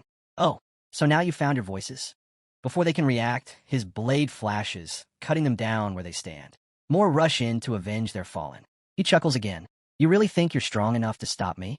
His sword answers for him, swinging with such speed and force that the air itself splits. The sheer power creates a raging vortex, shredding everything in its path. The battlefield becomes a storm of steel, our hero cutting down every enemy without pause. From afar, the zombie bishop watches with eerie delight. "Look at that lightning, that flesh. Let's seal the sins of this world. Let our screams echo like hymns for our God. The louder we cry, the deeper the ritual carves into hell itself." But the time for talk is over. Our hero begins walking toward him, sword steady, voice calm. "Now it's your turn." Hearing that, the zombie bishop lets out a low chuckle. "You think you can take me down alone?" In an instant, a surge of dark crimson energy erupts from him, racing forward and stopping right beneath our hero's feet. The ground glows. A sinister circle begins to take shape under him. Before he can react, it locks him in place. Our hero struggles, trying to step back, but he's frozen. His body won't move. Suddenly, a strange formation lights up at his feet, centered right where he's trapped. He narrows his eyes. When did he set this up? He tries to break it, slashes at it, testing for a weak point, but nothing works. The formation doesn't even crack. Realization dawns. So that's it. Those weak, clumsy attacks, they were distraction. You were buying time for this. Before he can make another move, hands start rising from within the formation, shadowy, clawed, and cold. They latch onto him, yanking him down. More and more hands burst from the magic circle, grabbing at him from every angle, wrapping around his arms, his legs, his chest. Trapped and surrounded, our hero's eyes sharpen. What now? Zombie bishop traps Zhou Yi into a formation using his trick, and from within that formation, several hands start to pull our hero inside. Because of this, our hero body begins to feel heavier, and he gradually starts to lose his strength. At that moment, it felt to him as if something was pulling him beneath the ground. The formation that zombie bishop used to trap our hero was giving the effect of touch of withering. It was a special group casting skill, which requires a magic formation, and the time taken to construct it is 10 seconds. The effect was that it was a buff formation which weakens the enemy within the formation and infects them with the curse of rotting. It disturbs their mind and makes them tired or confused. And under the curse of rot, the hero's stats decrease exponentially. Although all of zombie bishop's skills were affecting our hero, luckily our hero possessed death resistance and magic immunity, which allowed him to negate most of the curses, and by continuously using these skills, our hero was able to protect himself from zombie bishop's curse. However, zombie bishop began to use even darker powers in order to fully trap our hero. Laughing, he said to our hero, "Accept this blessing, young man. Once you accept it, you shall be granted an exceptionally beautiful form." By now, our hero had already been pulled more than halfway into the formation, yet there was no sign of fear on his face. The formation was still dragging him deeper inside, and still, he laughed and said, You're repeating the same thing over and over. Are you some kind of machine? And just as he says this, our hero uses Holy Flame Halo, which forms a halo of sacred, increasing flame element manipulation and fire element damage. As soon as our hero activates it, a powerful wave of fire crashes down on the formation, instantly destroying it. Everything inside the formation that was trying to pull our hero in starts to burn.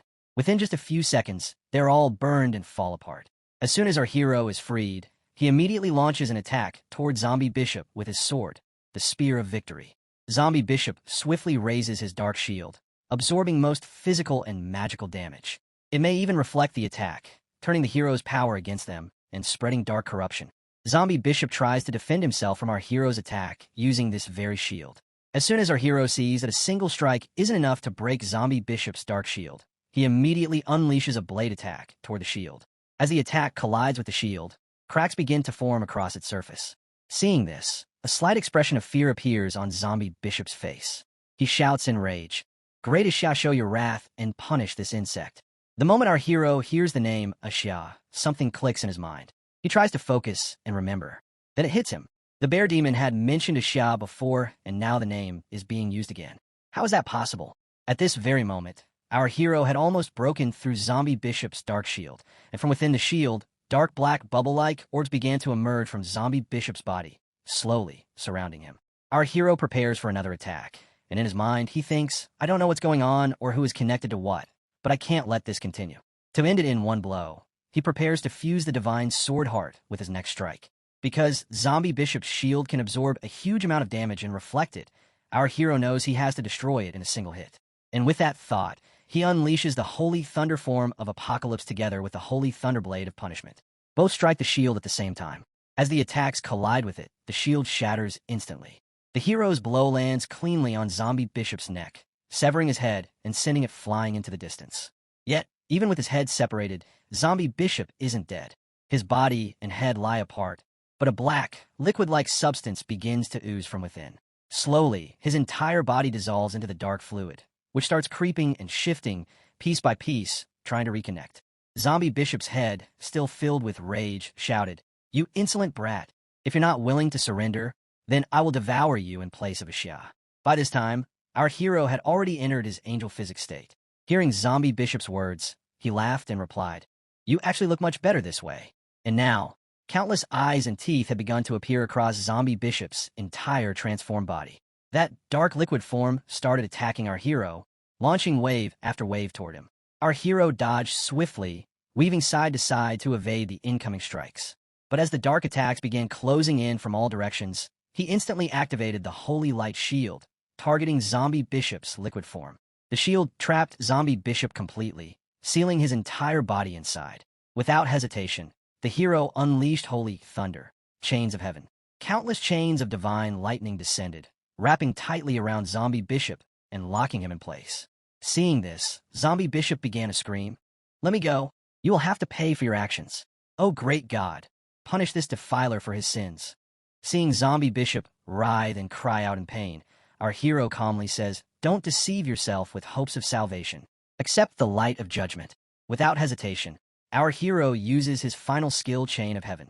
Massive chains filled with sacred energy pierce through Zombie Bishop's body and lock him in place. Screaming in pain, Zombie Bishop yells, "Let me go, or the radiance will turn you into ashes." The Holy Thunder Chain of Heaven is an S-level skill. It uses holy thunder within the chains to completely trap the enemy. Seeing it take effect, our hero starts to reflect. All class skills fall into 5 main types: attack, defense, buffs, debuffs, and limitation. There are also rare, summoning, or creation skills, but among the 5 limitation skills are the rarest. Within them, control skills are the most powerful. They perform best in combat, and with a good control skill, you don't even have to worry about accuracy. As Zombie Bishop thrashes in pain, bound tightly by the holy chains, he shouts in fury, "Xia's wrath will reduce your soul to ashes. You will suffer for eternity." Hearing the name again, our hero calmly asks, "Who is this Xia you keep mentioning?" At this, Zombie Bishop replies with pride and madness in his voice, "Xia is the great unrivaled god, the one above all, the ruler of everything. Xia's power is limitless. With just a single thought, they can reduce their enemies to ashes. All who resist shall burn in hellfire, and all who follow Xia shall receive immortality." Hearing him boast about immortality, The hero steps on Zombie Bishop's chest, pressing him down with a cold smirk and questioning how a mutant monster dares to call that true immortality. In response, Zombie Bishop growls and spits out a furious insult, calling him a foolish mortal. And just then we are pulled into Zombie Bishop's past as he begins to recall the dark history from where it all began. His voice grows heavy with memories as he speaks to our hero. He says that once he was a nameless priest living in a peaceful village. The people there were kind and treated him like family. He did everything he could to heal their sickness. But then a terrible plague arrived. Pain and helplessness spread like wildfire. The people begged him to save them, but he was too weak to do anything. He remembers how he pleaded with the higher-level priests in the cities over and over to come help. He didn't care how they insulted or belittled him. All he wanted was for them to lend a helping hand. But they refused. They wouldn't even set foot in the village. To them, the lives of his people didn't matter at all. Amid all this, suffering Zombie Bishop returns to the village heartbroken and exhausted.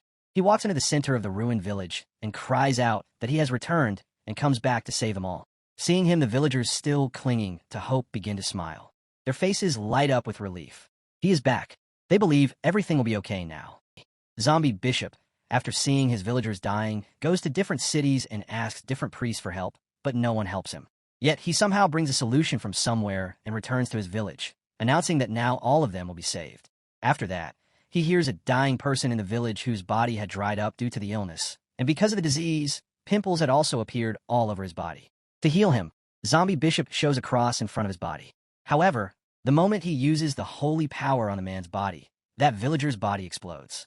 Seeing this, he falls into depression, and just like that, people in the village continue to die one after another from the disease, and the entire village gets filled with graves. The villagers were growing weaker day by day, and their screams echoed in Zombie Bishop's ears. They were crying out to him, begging for help. Hearing their painful cries, Zombie Bishop began to hate his own powerlessness. He started to despise those other priests who, even after witnessing such suffering, refused to help. Watching all of this unfold, he fell into deep depression and murmured, "Forgive me. I won't be able to save any of you." But in the depths of this despair, a mysterious power answered him. He used the power granted by that mysterious force, and the disease vanished. The villagers were freed from their pain. Even the dead returned to life. No one would ever suffer from the disease again. With a twisted sense of pride, Zombie Bishop mutters that the illusion of the villagers was a small price, and his choice had been right. Screaming through the pain, he declares he was chosen by Xia and must spread Xia's light so others may receive the same blessing. Even bound in holy chains, he continues to cry out his god's name. Seeing him like this, the hero realizes there is no saving Zombie Bishop and that no more useful information can be gained. With that thought, he calmly drives his sword into the creature's body. Writhing in pain, Zombie Bishop cries out, calling on Xia to save him and destroy his enemy. The hero only laughs, certain that the dark god has long abandoned his servant, and declares that this is where it ends. Enraged by the insult to his god, Zombie Bishop vows to drag the hero to hell with him. He begins activating his self-destruction. His liquid form spreads across the area and starts glowing bright red. Watching this unfold, the hero remains unfazed and remarks that he is simply too slow. With those words, he lifts Zombie Bishop into the air, using his chains, and immediately activates his cross skill. A holy cross descends from the sky and ends Zombie Bishop's game in a single strike. Even in his final moments, Zombie Bishop cries out to Xia for help, but no answer comes. Just like that, in one swift moment, he is gone. After clearing the dungeon, the hero receives his rewards. A chest appears containing high-grade life potions, mana potions, protective chest armor, and boots. These rewards weren't too bad, but the experience he just received still wasn't enough for him to level up. Then our hero turns around and looks behind him, where the statue of the evil god stood. Zombie Bishop's liquefied remains were splattered over it. Our hero picks up a random iron rod from the ground and throws it directly at the statue. The rod hits the statue with force, shattering it into pieces. The moment he destroys the statue, messages appear congratulating him for destroying the evil god statue and confirming that extra rewards have been received. Among those rewards, he finds something special called the Holy Crystal. It was born in the primordial age and created by powerful gods who infuse their energy into unique objects. It can be used for the secondary awakening of holy classes and can be found in both God and evil realms. This is the first time the hero has obtained a secondary awakening item. Seeing its value, he decides he must explore this realm even more. With that thought, he walked out of the dungeon. He was greeted by Deacon Wei, who told him he did very well. She informed him it took him 10 minutes and 25 seconds to clear the realm on his first attempt, which placed him in the top 20. Without wasting a moment, our hero handed over the items he had acquired and looked her straight in the eyes. He told her that he was giving those to her and wanted to enter the realm again. Deacon Wei blinked, clearly surprised. She asked why he wanted to go again and reminded him that this was not some kind of game. The energy consumption there was intense. Just then the giant ranking screen flickered to life behind them. The top clear records of the Sighing Plague realm appeared in glowing letters.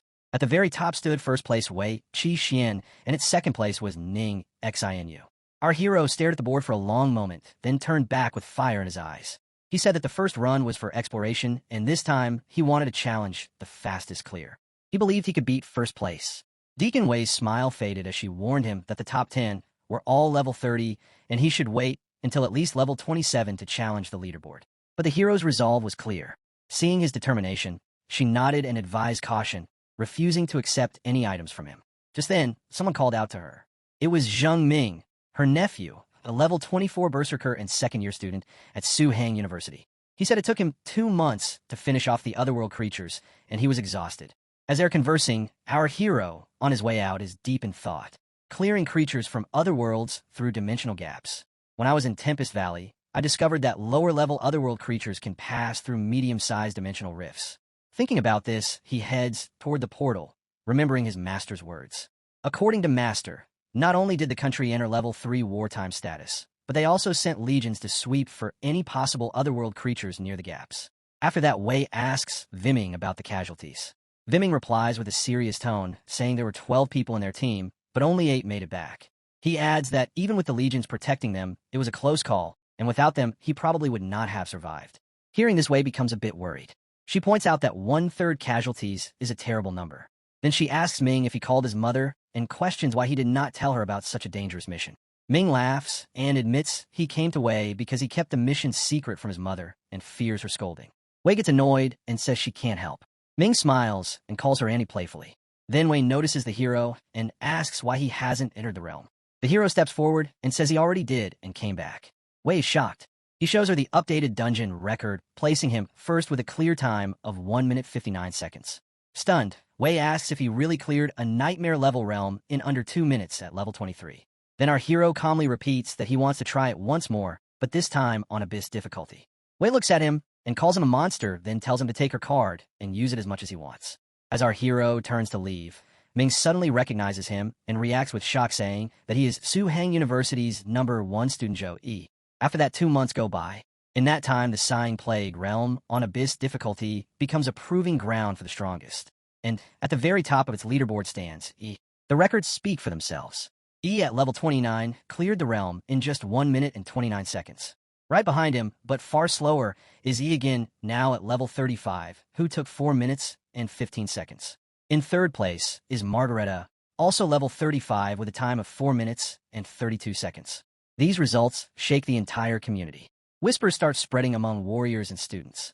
Someone mutters in disbelief that the record for Sighing Plague realm was broken in just 1 minute and 29 seconds. Another voice says they are still stuck at the first stage. Then someone else points out how incredible it is and says this must be the power of Guild Master Wang's direct disciple. As he steps out of the realm, he hears a few students talking in awe about what he just did. Their voices echo around, filled with disbelief and admiration. One student exclaims that the nightmare difficulty record is 59 seconds. A girl responds, saying not even second awaken classes are that fast. Meanwhile, Yi's name shows up on the leaderboard again with another unbelievable record. On nightmare difficulty, he tops the Sighing Plague realm with a clear time of 59 seconds at level 26. Wei Qi Xian follows with 2 minutes 40 seconds, and Ning Xinu is third with 2 minutes 45. He couldn't help but reflect on his journey as he walked out of the realm. His mind replayed the past 2 months, which have been incredibly fruitful. These past 2 months have been incredibly fruitful. When Master Wang, who he learned I was farming the realm, he personally gave me his card. Of course, I would raise my level as fast as I can without point limitations, he thought to himself. And with every dungeon he cleared, his level had increased steadily. Now at level 29, he was not just becoming stronger in level, but each of his talents had also grown significantly.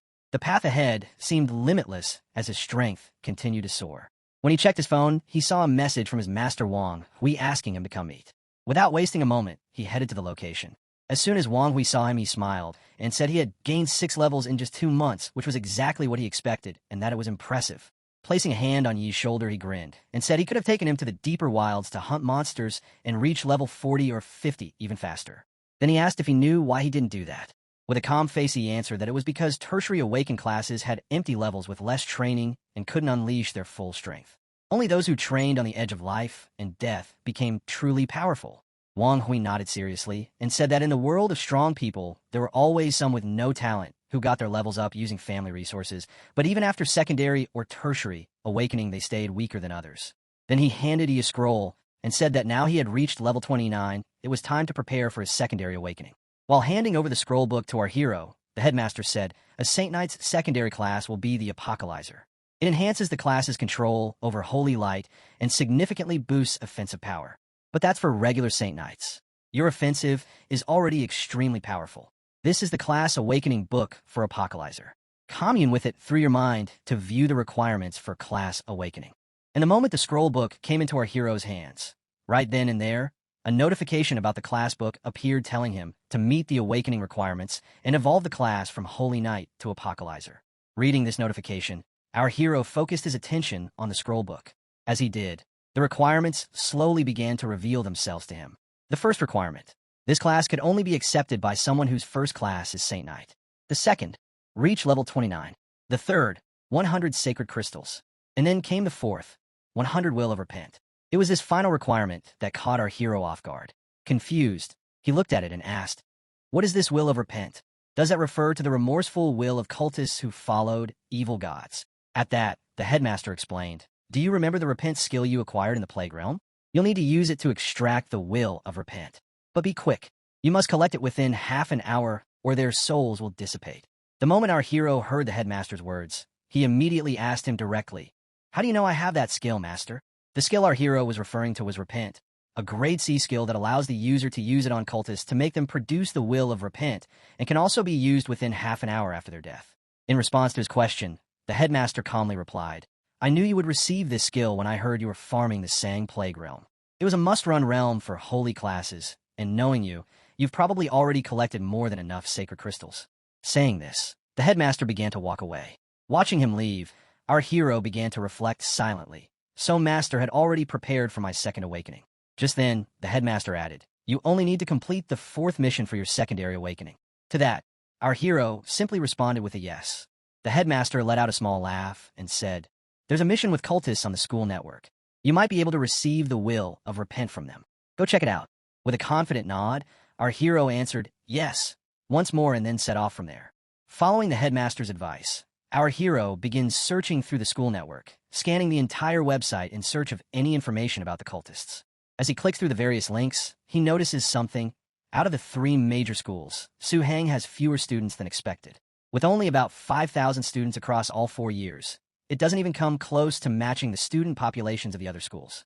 While continuing his search, he reflects, this is because Suhang invests more in their students, so they recruit less. Despite the small student population, there are still plenty of missions. Most are point-based, but I need one involving cultists right now. Since the first mission was useless, he shifts his focus to Longfeng City. And as he looks at the map on the website, he murmurs, it doesn't look like a developed city, but with a specialty like Bao Yuan fruit. It must be more developed than Lijiang City. And with cultist activity, there's a huge chance to receive the will of repent. As soon as he clicks on the mission for Longfeng, a warning message pops up. Mission identified as highly dangerous.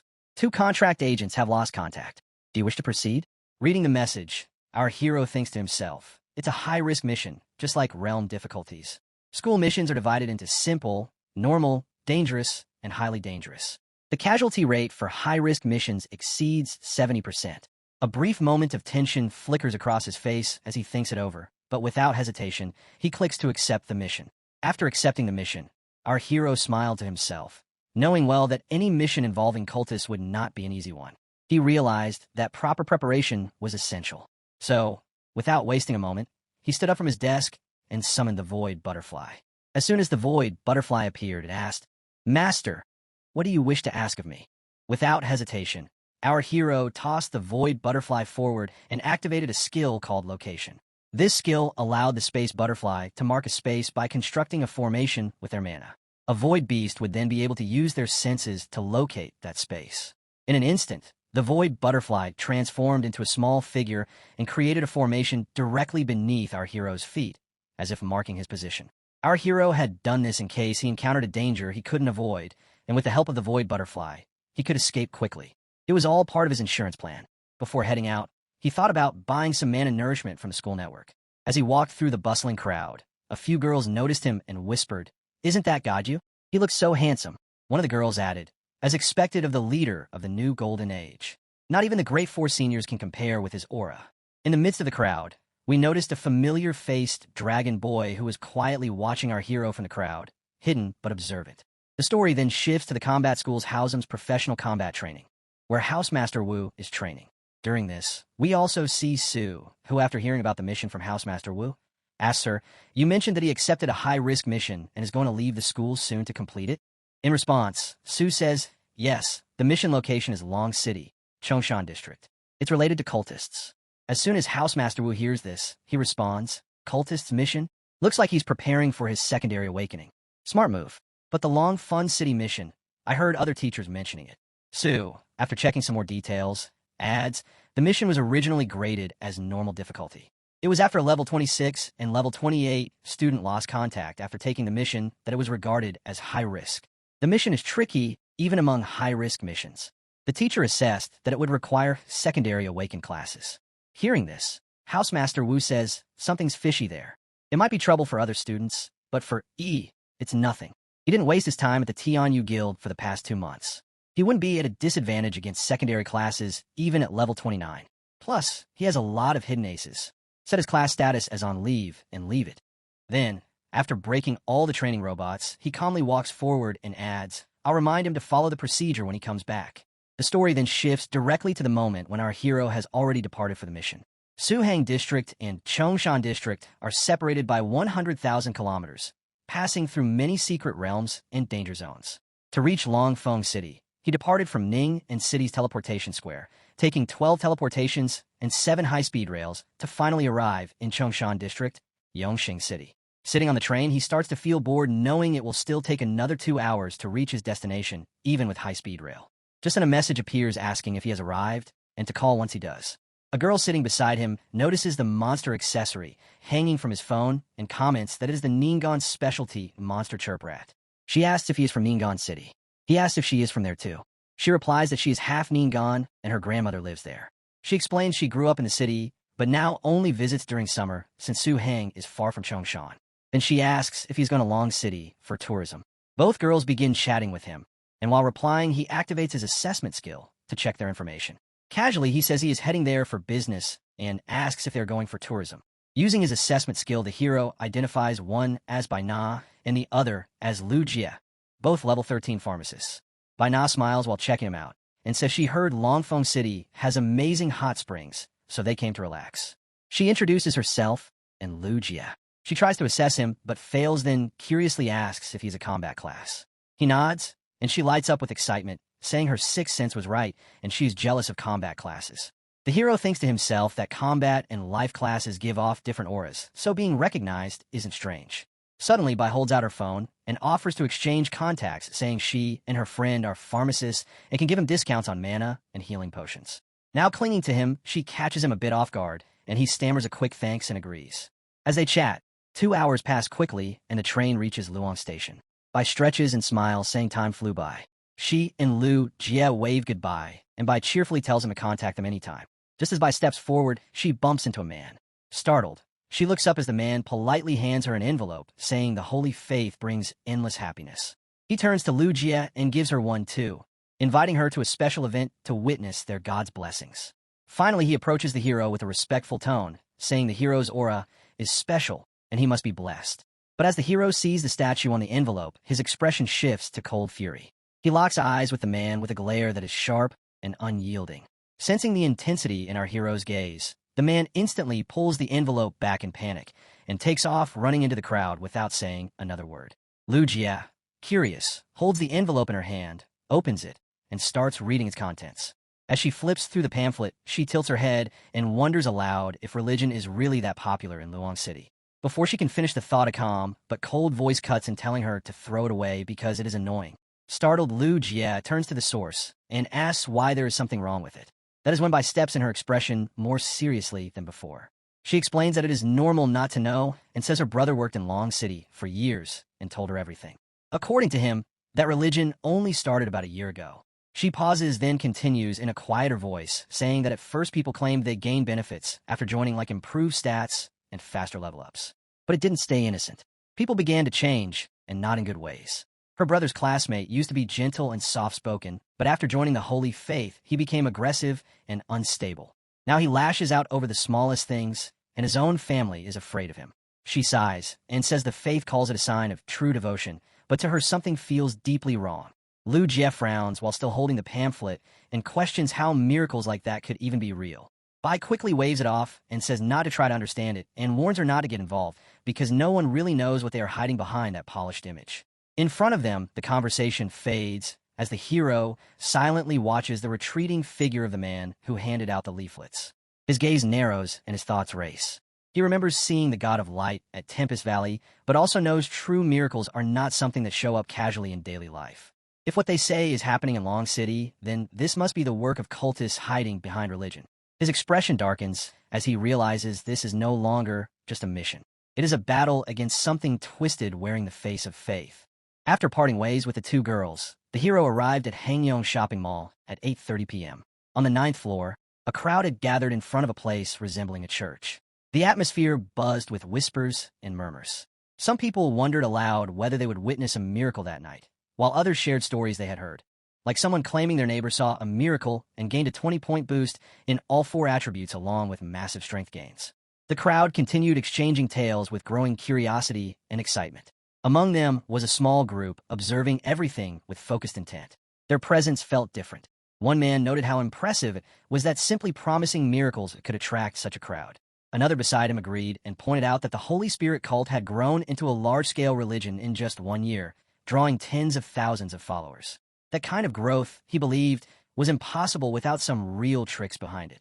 The first man, known as Guman, added that they needed to capture footage of how these supposed miracles were being faked. Zhao Ling, a level 19 fighter and one of the team members, cautioned him not to go too far. She reminded him that investigating the cult and an A-level threat came with serious risk, and one wrong step could get them all killed. Guman responded with a light smile, agreeing to stick to gathering evidence without any direct confrontation. Zhao Ling then approached Zhang Tsang, a level 18 mechanic, and asked if the micro-robots were in place. Zhang Tsang chuckled and assured her that the entire area was under surveillance.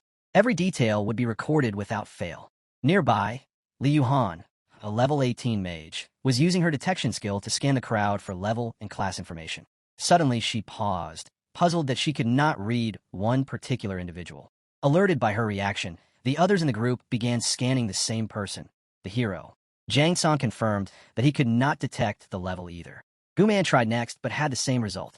He concluded that the man had to be at least level 20 for them to be unable to read him. Still scanning, Zhang Tsang commented on how rare it was to find someone above level 20 in a place like Long City, where even level 18 professionals were considered strong. The idea that someone that powerful would attend a simple Holy Spirit cult event was unexpected. Then Lu Yuhan, while still detecting and feeling a little scared, said, "He has a sacred aura around him. Could he be a member of the Holy Spirit cult?" While they were all trying to detect our hero, at that moment our hero sharply looked toward them, and as soon as he looked at them, all 4 of them were instantly gripped by fear.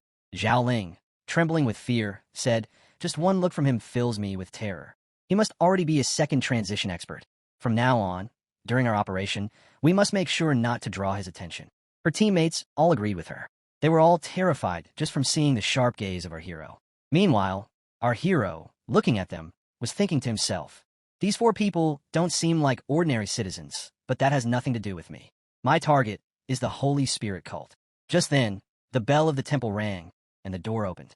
A few people dressed in priest uniforms started walking in from the doorway, drawing everyone's attention toward them.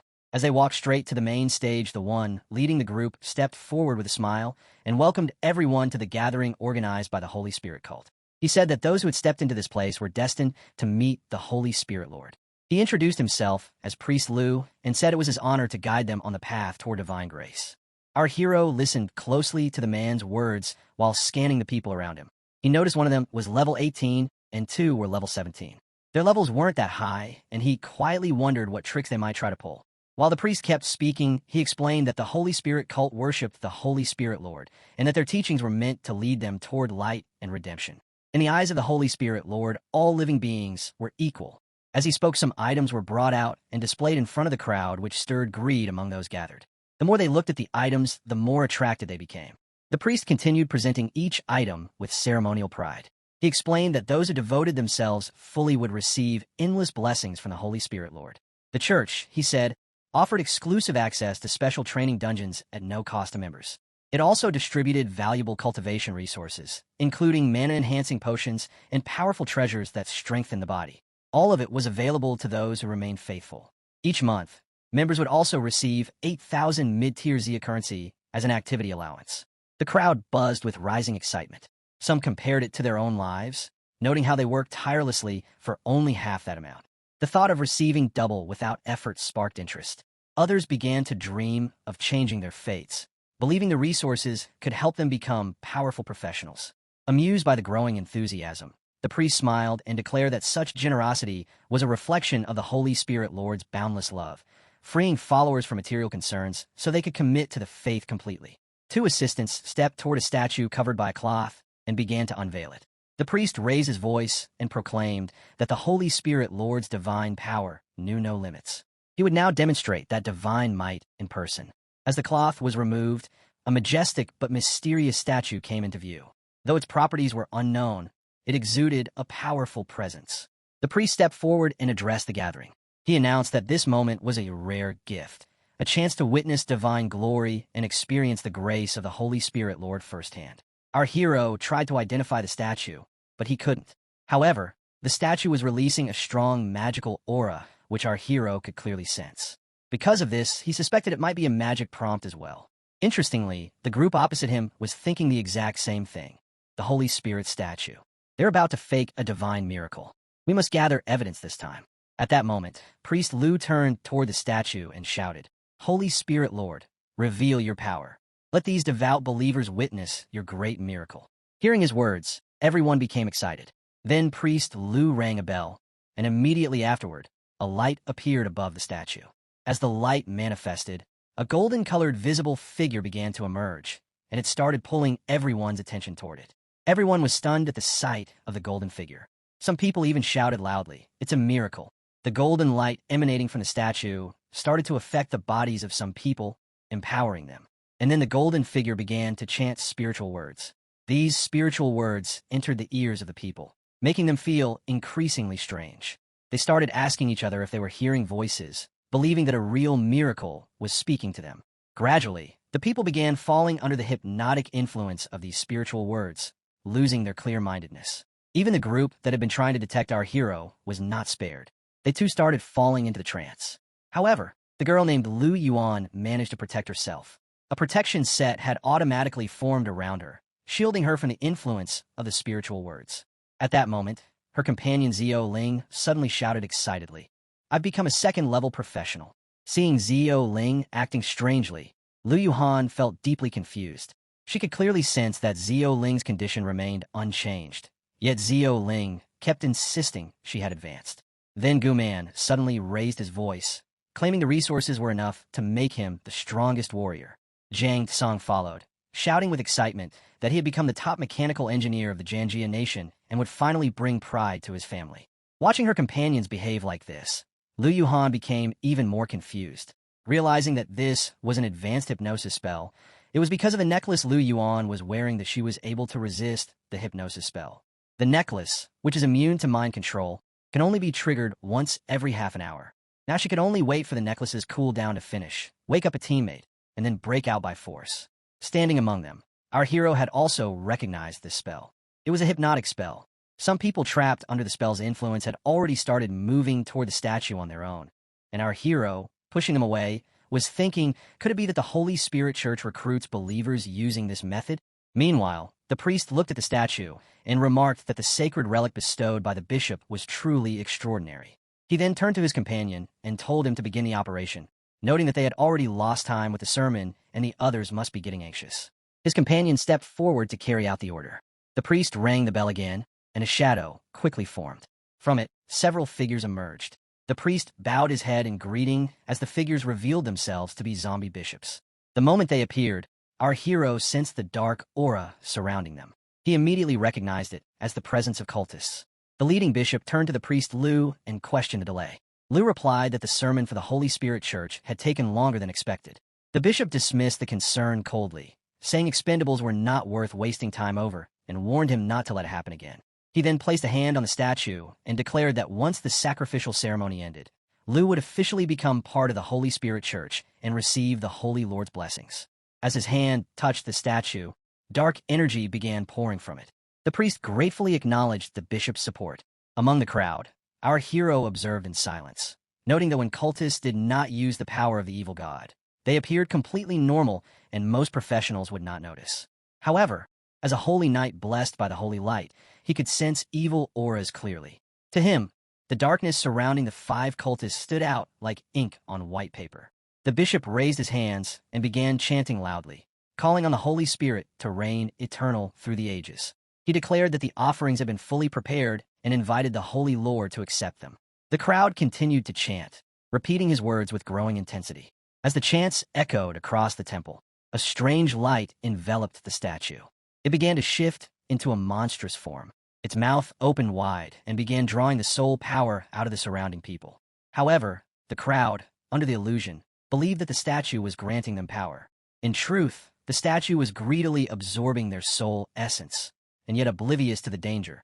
Everyone continued to celebrate ecstatically. Seeing this, our hero thought grimly, is it slowly extracting their souls? Meanwhile, the crowd continued to shout madly, Holy Spirit, eternal, everlasting through the ages. Holy Spirit, eternal, everlasting through the ages. Watching the horrifying scene, our hero's thoughts raced. Ordinary humans have such weak soul forces that they're almost negligible. After death, their souls usually don't even manifest. But the soul is crucial. For example, it's essential for priests to perform resurrection magic. Some super powerful beings can even cast resurrection spells on themselves while in a soul state. Whether strong or weak, the soul is undoubtedly an incredibly vital thing. Yet this apparition is actually extracting their soul power. That explains why people who join this religion are seen unchanged on the outside, but undergo drastic changes in personality afterward. The change must be connected to the loss of their souls after joining the Holy Spirit Church. The statue was continuously sucking the souls of these people, and our hero couldn't understand what the statue would do by collecting their souls. Meanwhile, Lu Han, who was watching her teammates' powers gradually diminish. Seeing this, she realized that Sister Zhao Ling and the others would be killed. Therefore, she couldn't just sit and wait for death. She decided to use her ice skill to wake up Zhao Ling. She called out to the ice spirit, saying, "Listen to me and use all your power and freezing abilities." She then directly used the ice spell on Zhao Ling. As soon as the spell touched Zhao Ling, she regained some consciousness. However, Zhao Ling soon fell back under the hypnotic control again. Seeing this, Lu Yuhan was slightly worried that her action had no effect. As soon as the ice effect wore off, he returned to her previous state. Her actions alerted the priest, and he laughed, saying, "There is someone here who has not been hypnotized." The priest quickly recognized who was not under the spell and decided to eliminate them. He activated the black flame and launched it directly. Our hero, upon seeing this, rushed toward the priest. However, by this time, the priest's attack had already reached her. She, seeing the attack, became extremely scared. At that moment, a girl appeared and immediately activated the shining shield. As soon as the black flame collided with the shield, it reflected back toward the bishop. Seeing this, the bishop laughed, remarking that this was the shining light and that the girl must be from the holy light's sacred place. The girl who had just activated the shining shield, Lu Ran, was a light mage. She had cast an attack on the bishop while working to protect herself, but seeing him unharmed left her deeply shocked. She could not believe it. Her light spell was at LV-15, a skill that had once killed a 26th level golden bear in a single strike. Yet this cultist had blocked it effortlessly with just a wave of his hand. The situation was dire. The cultist's strength far exceeded her expectations, and she knew she had to escape immediately. Her hand tightened around the teleportation scroll she was considering using. However, at that moment, the bishop laughed again and reached toward her, taunting her for attempting to disrupt the ritual and still thinking she could flee. Did she believe this was a place she could come and go as she pleased? With a gesture, the bishop summoned swamp magic, causing the ground beneath her to soften into a mire. As she began sinking, his followers prepared their own attacks, one conjuring wind blades, the other summoning a firewall. Desperate, she raised her staff and called upon the power of light to gather around her, forming an invincible barrier. Immediately, a sacred shield forms around her, protecting her from the incoming attacks. Among the 5 people, 2 are mages continuously attacking. If there had only been one mage here, she might have had a chance to tear up her teleportation scroll and escape to another party by the time they finished chanting. She could have teleported them out. She also uses divine power to counterattack, repeatedly chanting these words as she launches her attacks at the enemies in front of her. The situation is even worse. Another close combat fighter is rushing over. If he gets near me, I'm doomed. When I transitioned to the hidden class of light mage at the age of 18, I was directly absorbed into the light church for training. The enemies continue to attack, and to avoid her attacks, they repeatedly create shields. Seeing this, she thinks the 4-year training period has ended, and it's my first time going out for practical training. I thought I could destroy this fake cult with my power. Is this the price I'll have to pay for my life? Our hero had been standing and observing the fight for a while, and when things went beyond what he could tolerate, he immediately summoned his warhammer. With a single strike of the hammer, he struck the entire building, shaking it violently. The force of his hammer caused some of the cultists to die, and everyone's attention immediately shifted toward him. She was carrying her injured companions on her shoulders and was preparing to leave, saw our hero, and said, "He ended it with just one blow." The bishop, upon seeing our hero, became frightened and said, "There's another spoiler here." Seeing the holy energy radiating from our hero, the priest grew visibly fearful. As our hero closed the distance, the bishop questioned whether he was a high knight of the Holy Throne of Light. In response, our hero coldly declared that the gathered cultists had all earned death.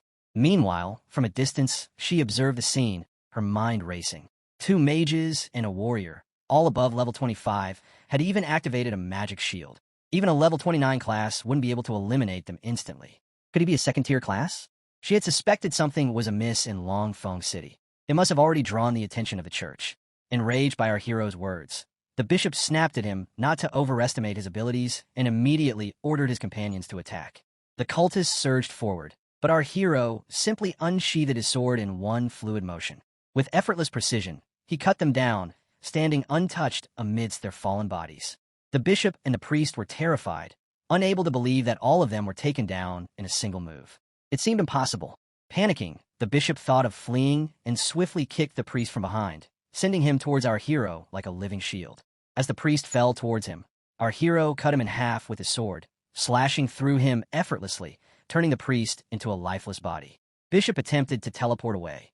However, our hero immediately summoned the Void Butterfly and ordered it to chase after Bishop.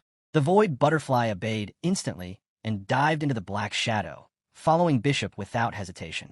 Everything is over now. With all the cultists eliminated, she approaches our hero respectfully and introduces herself as Lu Ran, a light mage from the Magic Capital Division of the Holy Light Church. Observing him closely, she thinks that the concentration of holy light around him is not just strong, but seems like the very incarnation of holy light itself. She can even feel the joyous aura radiating from the holy light enveloping his body. Our hero inquires about her presence, asking how she ended up here from the Magic Capital Division. She explains that she was on a mission when she received orders to come to this location. Grateful for her timely arrival, he assures her that handling the situation won't take much time, just a little effort. This comforts her, and she happily asks which cleric from the Holy Light Church he is, mentioning that she has never seen such powerful holy light before. He raises a finger and replies that he is not from the church. With a click of his finger, he launches an attack that shatters the walls of the entire building. She is shocked, exclaiming that no one else could possess such power and intense holy light aura apart from the Holy Light Church. Looking at our hero with a smile, she wonders if he could be the Holy Son. She continues to ponder about the Holy Son and Holy Daughter. The Holy Son and Holy Daughter are titles given to the top geniuses within the Holy Light Church. They also come with immense privileges. They receive the best training within the church. Of course, their strength must match such training. Each one is invincible within their rank, even possessing the power to kill enemies several levels above them. To prevent targeting by cults or demons, the identity of the Holy Son or Holy Daughter is hidden before their birth. Only senior clerics of the Holy Light Church are aware of their true identity. After that, She asks our hero whether they should wake the sleeping people. Our hero replies that there is no need, as the chaos has already been caused. He suggests letting the security forces handle it upon their arrival, since they have experience dealing with such anomalies and can calm the crowd more effectively. He adds that the situation is complicated and waking people up hastily would only cause unnecessary panic. While saying this, he walks toward the cultists and priests. Hearing his words, she obeys his command, trusting that his judgment is best. Our hero reaches a cultist and uses a skill called Repent. He chants a ritual phrase, invoking purity to awaken the soul's conscience immediately. Holy energy envelopes the dead cultist, and his soul begins to float in the air. Dark energy pours from his body as the holy energy purifies the corruption. The soul, weighed by guilt over its wrongdoings, begins to confess its sins. As the scene shifted, the hero stood beside her in a grand hall where the vaulted ceiling cast long shadows beneath flickering chandeliers. Though they had just made it through a battle, the air was still tense, as if the walls themselves were holding their breath. The hero scanned the dim space, his thoughts running deep. Only 4? That was far too few. He had let the bishop go on purpose, trusting the space butterfly to quietly follow him and uncover the cult's hidden base. Now, felt like the right time to give chase, and the idea struck his mind with clarity. She stood quietly next to him, her posture calm, but her mind filled with doubt. She had the Repent skill too, but was nowhere near as strong as the Holy Sons. She felt the gap in their power like a weight pressing down. His connection with light elements was unreal. If she followed the Holy Son's path for cultivation, maybe her power would grow too. But would he even let her? That question echoed in her heart with no answer. Suddenly, a figure darted into view from the stairwell above. Dressed in uniform and moving with practiced precision, he landed cleanly and pointed his weapon forward. It was a security officer from Longphone, and his tone left no room for questions as he ordered them to drop their weapons and raise their hands. Within moments, more officers flooded the space, forming a perimeter around the Grand Hall. The tension shifted from mystical to militaristic, and at the center of it all stood Captain Wong, his commanding presence undeniable. His coat bore the insignia of the Public Security Operation Team, and his voice carried clipped clarity as he introduced himself as the captain of the unit and demanded an explanation for what had transpired. She stood firm, hands raised peacefully, and calmly explained that the Holy Faith was a cult that lured ordinary citizens with the intent of harvesting their souls for sacrifice. Captain Wong's eyes widened at the gravity of her claim, stunned by the notion of stolen souls.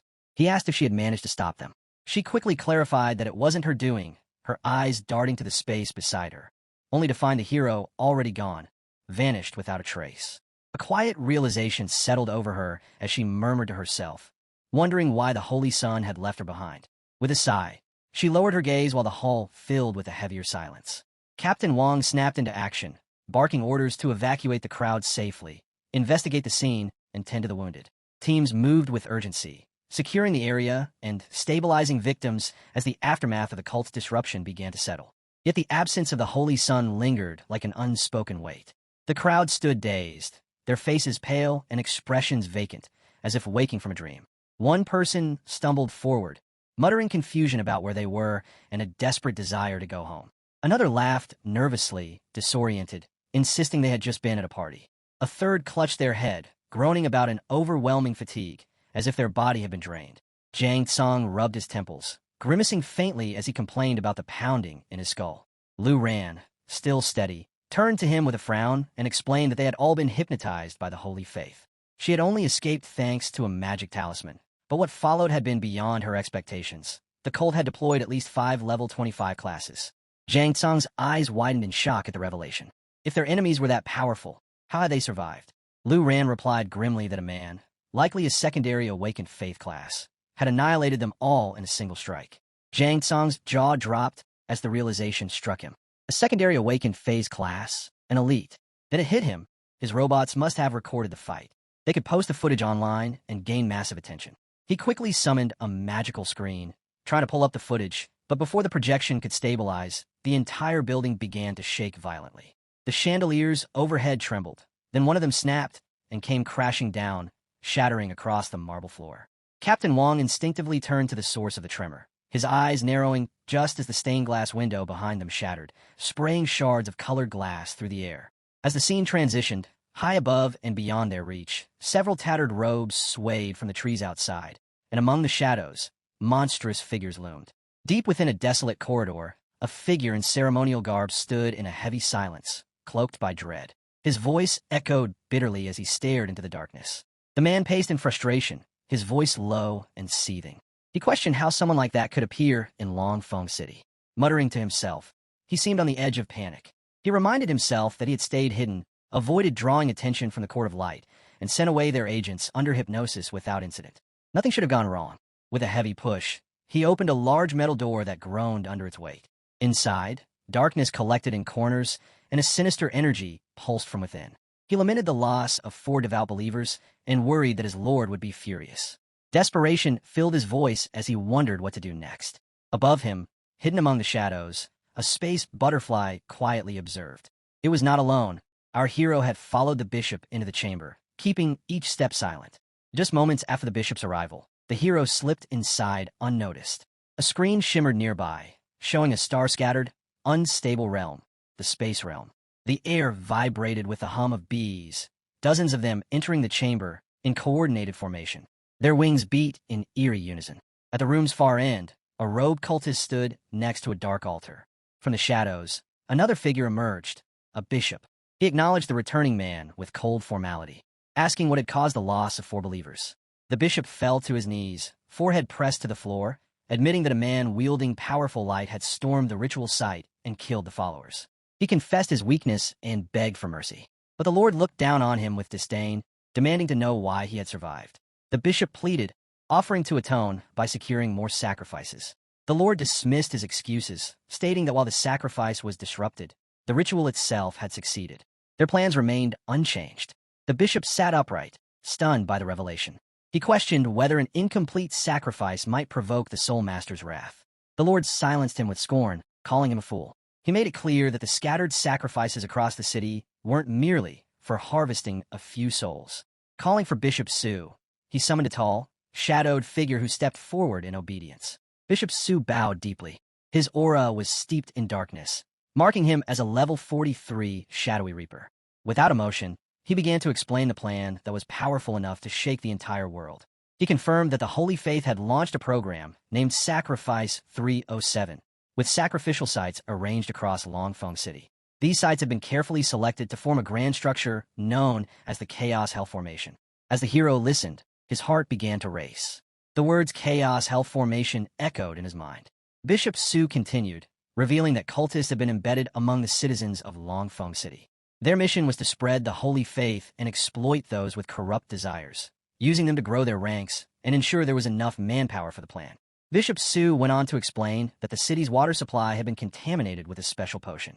It was completely undetectable, colorless, and tasteless, but it gradually weakened both body and mind, making people more vulnerable to hypnosis and mental control. The hero now understood why so many had fallen so easily. They had been manipulated from the inside out. The bishop's voice rose as the chamber pulsed with magical energy. He explained that they had constructed countless secret tunnels linking all the sacrificial points. These tunnels were carved with ancient runes and enhanced with layers of formation magic to channel energy throughout the city. That very night, the entire formation had been activated. The soul and life force of every resident in Longfeng City was being drained and funneled into something called the Seal of the Master of Chaos. The bishop's body trembled as he spoke of the final objective. Through this mass sacrifice, the Master of Chaos would be awakened.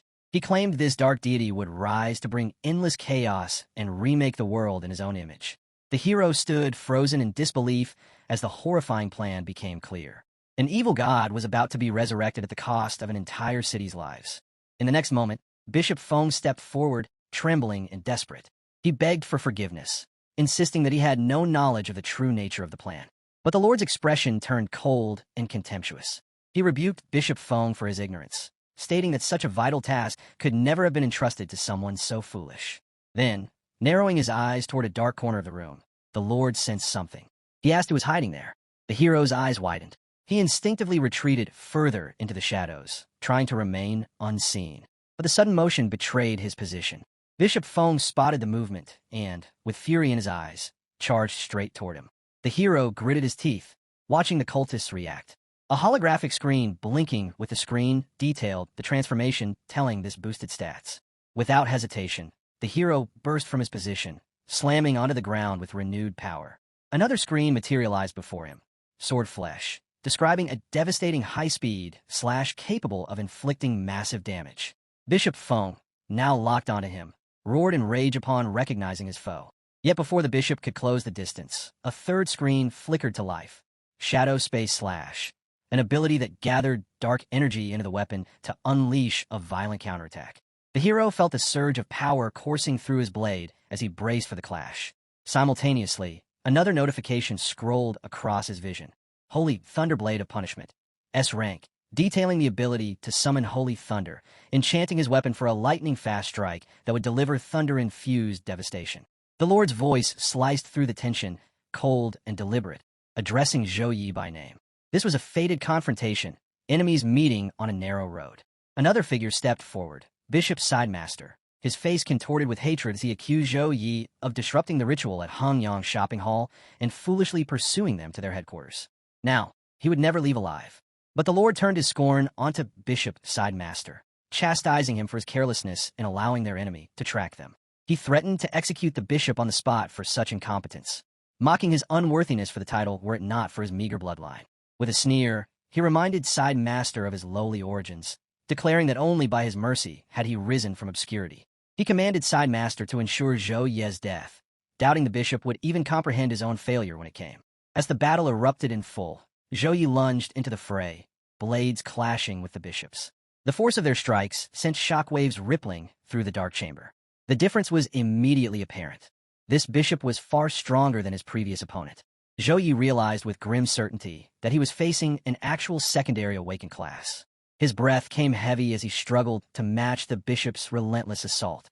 Another combat alert flashed. Phantom Scythe, an ability to swing a scythe and summon multiple black blades that struck from unpredictable angles, their damage delayed to disrupt the enemy's rhythm.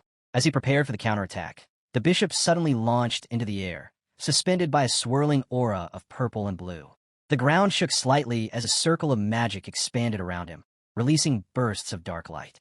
The bishop scoffed, his voice laced with arrogance. A mere level 29 Saint Knight takes 3 hits from me. How amusing. He began channeling magic, the violet and blue hues cycling rapidly around his form, signaling an impending burst of energy. Raising his arms, he sneered, "But this ends here." Zhou Yi dropped to the floor momentarily, trying to catch his breath. His muscles ached, and his energy reserves waned. Just then, another screen emerged, Dark Cyclone, detailing a powerful area effect spell that gathered dark elements into a vortex centered on the user, forming a cyclone with immense suction, corrupting and draining life from everything caught within its radius. The room darkened as the spell began forming, and the walls seemed to tremble beneath its growing pressure. The battle was far from over. As the clash between both sides escalated into a full-blown battle, the chamber grew increasingly unstable. Suddenly, a shimmering circle of blue and purple light formed in the center of the room, accented with a streak of brilliant yellow slicing through it like a blade. On one side of the formation stood Zhou Yi, alone yet unwavering, and on the other side, the cultists gathered in overwhelming numbers. Without hesitation, Zhou Yi raised his holy protector, a massive radiant sword glowing with divine energy, and charged forward. Each swing of the sacred weapon cleaved through the growing darkness, colliding violently against the bishop's spells and weapons. His determination radiated through the room, cutting through fear like a beacon. Bishop Sup's eyes widened with disbelief as he watched the lone figure confront their might. "My dark vortex can even trap light itself," he declared with a cruel grin. "Every struggle of yours is pointless. Holy Knight, you are impressive for a First Awakened class, but between First Awakening and Secondary Awakening, the gap is as vast as heaven and earth. Not to mention, there's a 14-level difference between you and me." Even as Zhou Yi leapt across the crumbling floor to evade an incoming strike, thoughts raced through his mind. The protection of the sacred angel might be able to negate most of the darkness corruption, but this dark vortex is draining both my mana and stamina. I'll be subdued if this keeps up. Bishop Su's smirk deepened as the vortex pulsed stronger. "How long can your candlelight hold against absolute strength?" he taunted. But Zhou Yi roared back with defiance, his voice ringing with conviction. "My light is enough to crush your streaks." A surge of golden radiance burst from his body as he soared into the air, his eyes glowing with a fierce yellow hue that blazed like miniature suns. He narrowed his gaze on the enemy, and his thoughts sharpened. It's not worth it to match him in mana and stamina. I need to end this fast. Bishop Su narrowed his eyes, watching the scene unfold. Something about Zhou Yi unsettled him deeply. The purity of this holy light, it's far beyond that of a regular Saint Knight. Could he be a secret weapon of the court? But his level is too low. Whatever he is, he's not getting out of here alive. Before Su could act, the Lord's voice thundered through the chaos, his tone laced with urgency and fury. "Stop him, Bishop! Stop him now!" And with that command, the tide of the battle surged forward once more. As Zhou Ye's form began to shift, a small angel formation then appeared on the screen beside him, listing his abilities in glowing text. Energy surged from his body, and a massive, sharp, yellow aura crackled around him like a radiant storm, drawing awe and dread from all who witnessed it. Bishop Su's eyes widened in disbelief as he staggered back. This dark vortex contains the element of chaos. It can even consume an attack from a level 50 class. How could it be destroyed so easily? The Lord's voice cut through the rising tension like a blade. All believers, kill him, no matter the cost. As the cultists surged forward in unison, Zhou Yi stood unmoved, surveying the wave of foes. They're not powerful individually, he thought, but with their sheer numbers, they could drain my stamina and mana just through attrition. He raised his voice, unwavering and fierce. Feel the chain of darkness and pain. Chain! In a flash, yellow and blue energy burst from his body in a violent ripple, spreading outward like divine lightning. It tore through the attackers with blinding speed as he declared, "Too many nobodies. I need to clear the field." One by one, the cultists fell to the ground, some charred, others utterly broken. A silence fell for a moment, pierced only by the crackle of fading energy. Then, Bishop Su stepped forward, facing Zhou Yi directly, and their blades clashed. But as Zhou Yi channeled more yellow light, the bishop stumbled, dizzy from the overwhelming force. The Lord growled with frustration, his patience wearing thin. The scene unfolded with mounting desperation. Bishop Su's voice cracked with disbelief as he questioned how they could possibly fight such a monstrous opponent, unable to comprehend their failure against a mere level 29 Saint Knight. Meanwhile, Zhou Ye's fist clenched with determination, golden energy swirling around his arm like sacred flames. The combination of buffs and Angel Psyche had elevated his strength near level 40 capabilities. Though technically only level 29, his holy light affinity granted him natural dominance against dark forces, the secret behind his overwhelming advantage. Fury radiated from the Lord as he berated his subordinates, promising retribution once the ritual concluded. His commands to Bishop Feng came sharp and demanding, questioning the hesitation. Bishop Feng's response came measured but uncertain, claiming to await a better opportunity. This exchange triggered immediate alarm in Zhou Yi, whose shocked gaze locked onto Bishop Feng as painful recognition struck. This was his father. The Lord's cruel sneer confirmed Zhou Yi's horrified realization, dismissing the familial bond as meaningless in service to their dark god. Zhou Yi's revulsion poured forth, condemning the abandonment of basic human connections for their twisted faith. The Lord countered with chilling conviction, declaring all life would become his children under their new order, mocking Zhou Ye's resistance as pointless in a doomed city. Recognition flashed between them as the Lord revealed his knowledge of Zhou Ye's identity, the standout champion of the National Freshman Exchange competition. Their violent clash sent both combatants reeling backward from the impact, when suddenly Zhou Ye's alarmed cry cut through the chaos as new danger emerged. He extended his hand, summoning another burst of radiant energy in an attempt to catch the fleeing figure, but it was too late. The Lord vanished into the shadows, his voice lingering. "So, you are the one who took the Void Beast. It took no effort to track you down." And just like that, the enemy was gone, leaving behind only silence and the storm still burning in Zhou Ye's heart. As Zhou Yi stood up from the rubble-strewn ground, a flicker of unease crossed his mind. He knows me, and suspects I took the Void Beast, he thought, eyes narrowing as he scanned the battlefield. Then, without warning, the voice rang out again, full of venom and confidence. "Housemaster Feng, you're the maniac who escaped," Zhou Yi said firmly, his tone sharp with disbelief. Feng stepped forward slowly, an eerie calm in his expression. "Correct," he said without hesitation. "The Master of Chaos will reshape this world, and I shall become one of the new gods." With a chilling certainty, Feng added, "If it wasn't for your meddling during the exchange match, the Master of Chaos would have awakened months ago. Today, I will take you and the Void Beast. The Void Beast is my gift to the Master of Chaos, and your holy power will nurture the awakening." Zhou Ye's expression changed. His eyes filled with a quiet sadness as he stared at the man before him. Believing in an evil god really does grant power, he thought bitterly. I remember Feng. He was just a level 49 secondary awakened assassin. But now he's nearly as strong as Housemaster Wu. a level 52 warrior. Without warning, jagged swords erupted from the ground beneath Zhou Ye's feet, launching upward with violent force. He twisted his body and leapt back, narrowly avoiding their deadly reach. Yet more blades followed in rapid succession, cutting through the air in an attempt to end the battle swiftly. Zhou Ye gritted his teeth and crushed the incoming swords with sheer power, blasting them apart with holy energy. When the last of the summoned weapons shattered into sparks and dust, Feng's voice echoed coldly across the field. Struggle all you want. Every minute, 500 souls become nourishment for the Master of Chaos. As he spoke, dozens of sharp weapons materialized in midair, each one gleaming with malicious energy, all aimed directly at Zhou Ye. With no time to counter, Zhou Ye took off running, zigzagging to avoid the incoming barrage. But amidst the flurry of steel, one blade tore through the air and struck his arm, slicing into his flesh and sending a sharp jolt of pain down his side. As the hero clutched his wounded arm, blood dripping from the cut, he trembled in pain and tears streaked his face. Suddenly, a golden light turned toward him, illuminating the battlefield with an eerie glow. Without warning, an explosion shook the ground beneath him, and in its aftermath, the hero's body transformed into a strange black foam. Yet he remained standing, seemingly unaffected by the blast. The sky above turned crimson, casting a bloody hue over everything. Housemaster Feng extended his arm forward with unnatural grace, summoning something that stood upright, as though awaiting command. Another golden light descended with devastating force, striking the earth like divine judgment. Someone in the crowd murmured about it being a punishment of light, recognizing it as Light LV-16. French remained unervingly calm amidst the chaos, his expression betraying no excitement. He analyzed the situation with cold precision, recognizing the attempt to limit his movements before delivering a lethal strike with the punishment of light. He remarked internally that these were standard tactics, but his opponent had forgotten one crucial detail.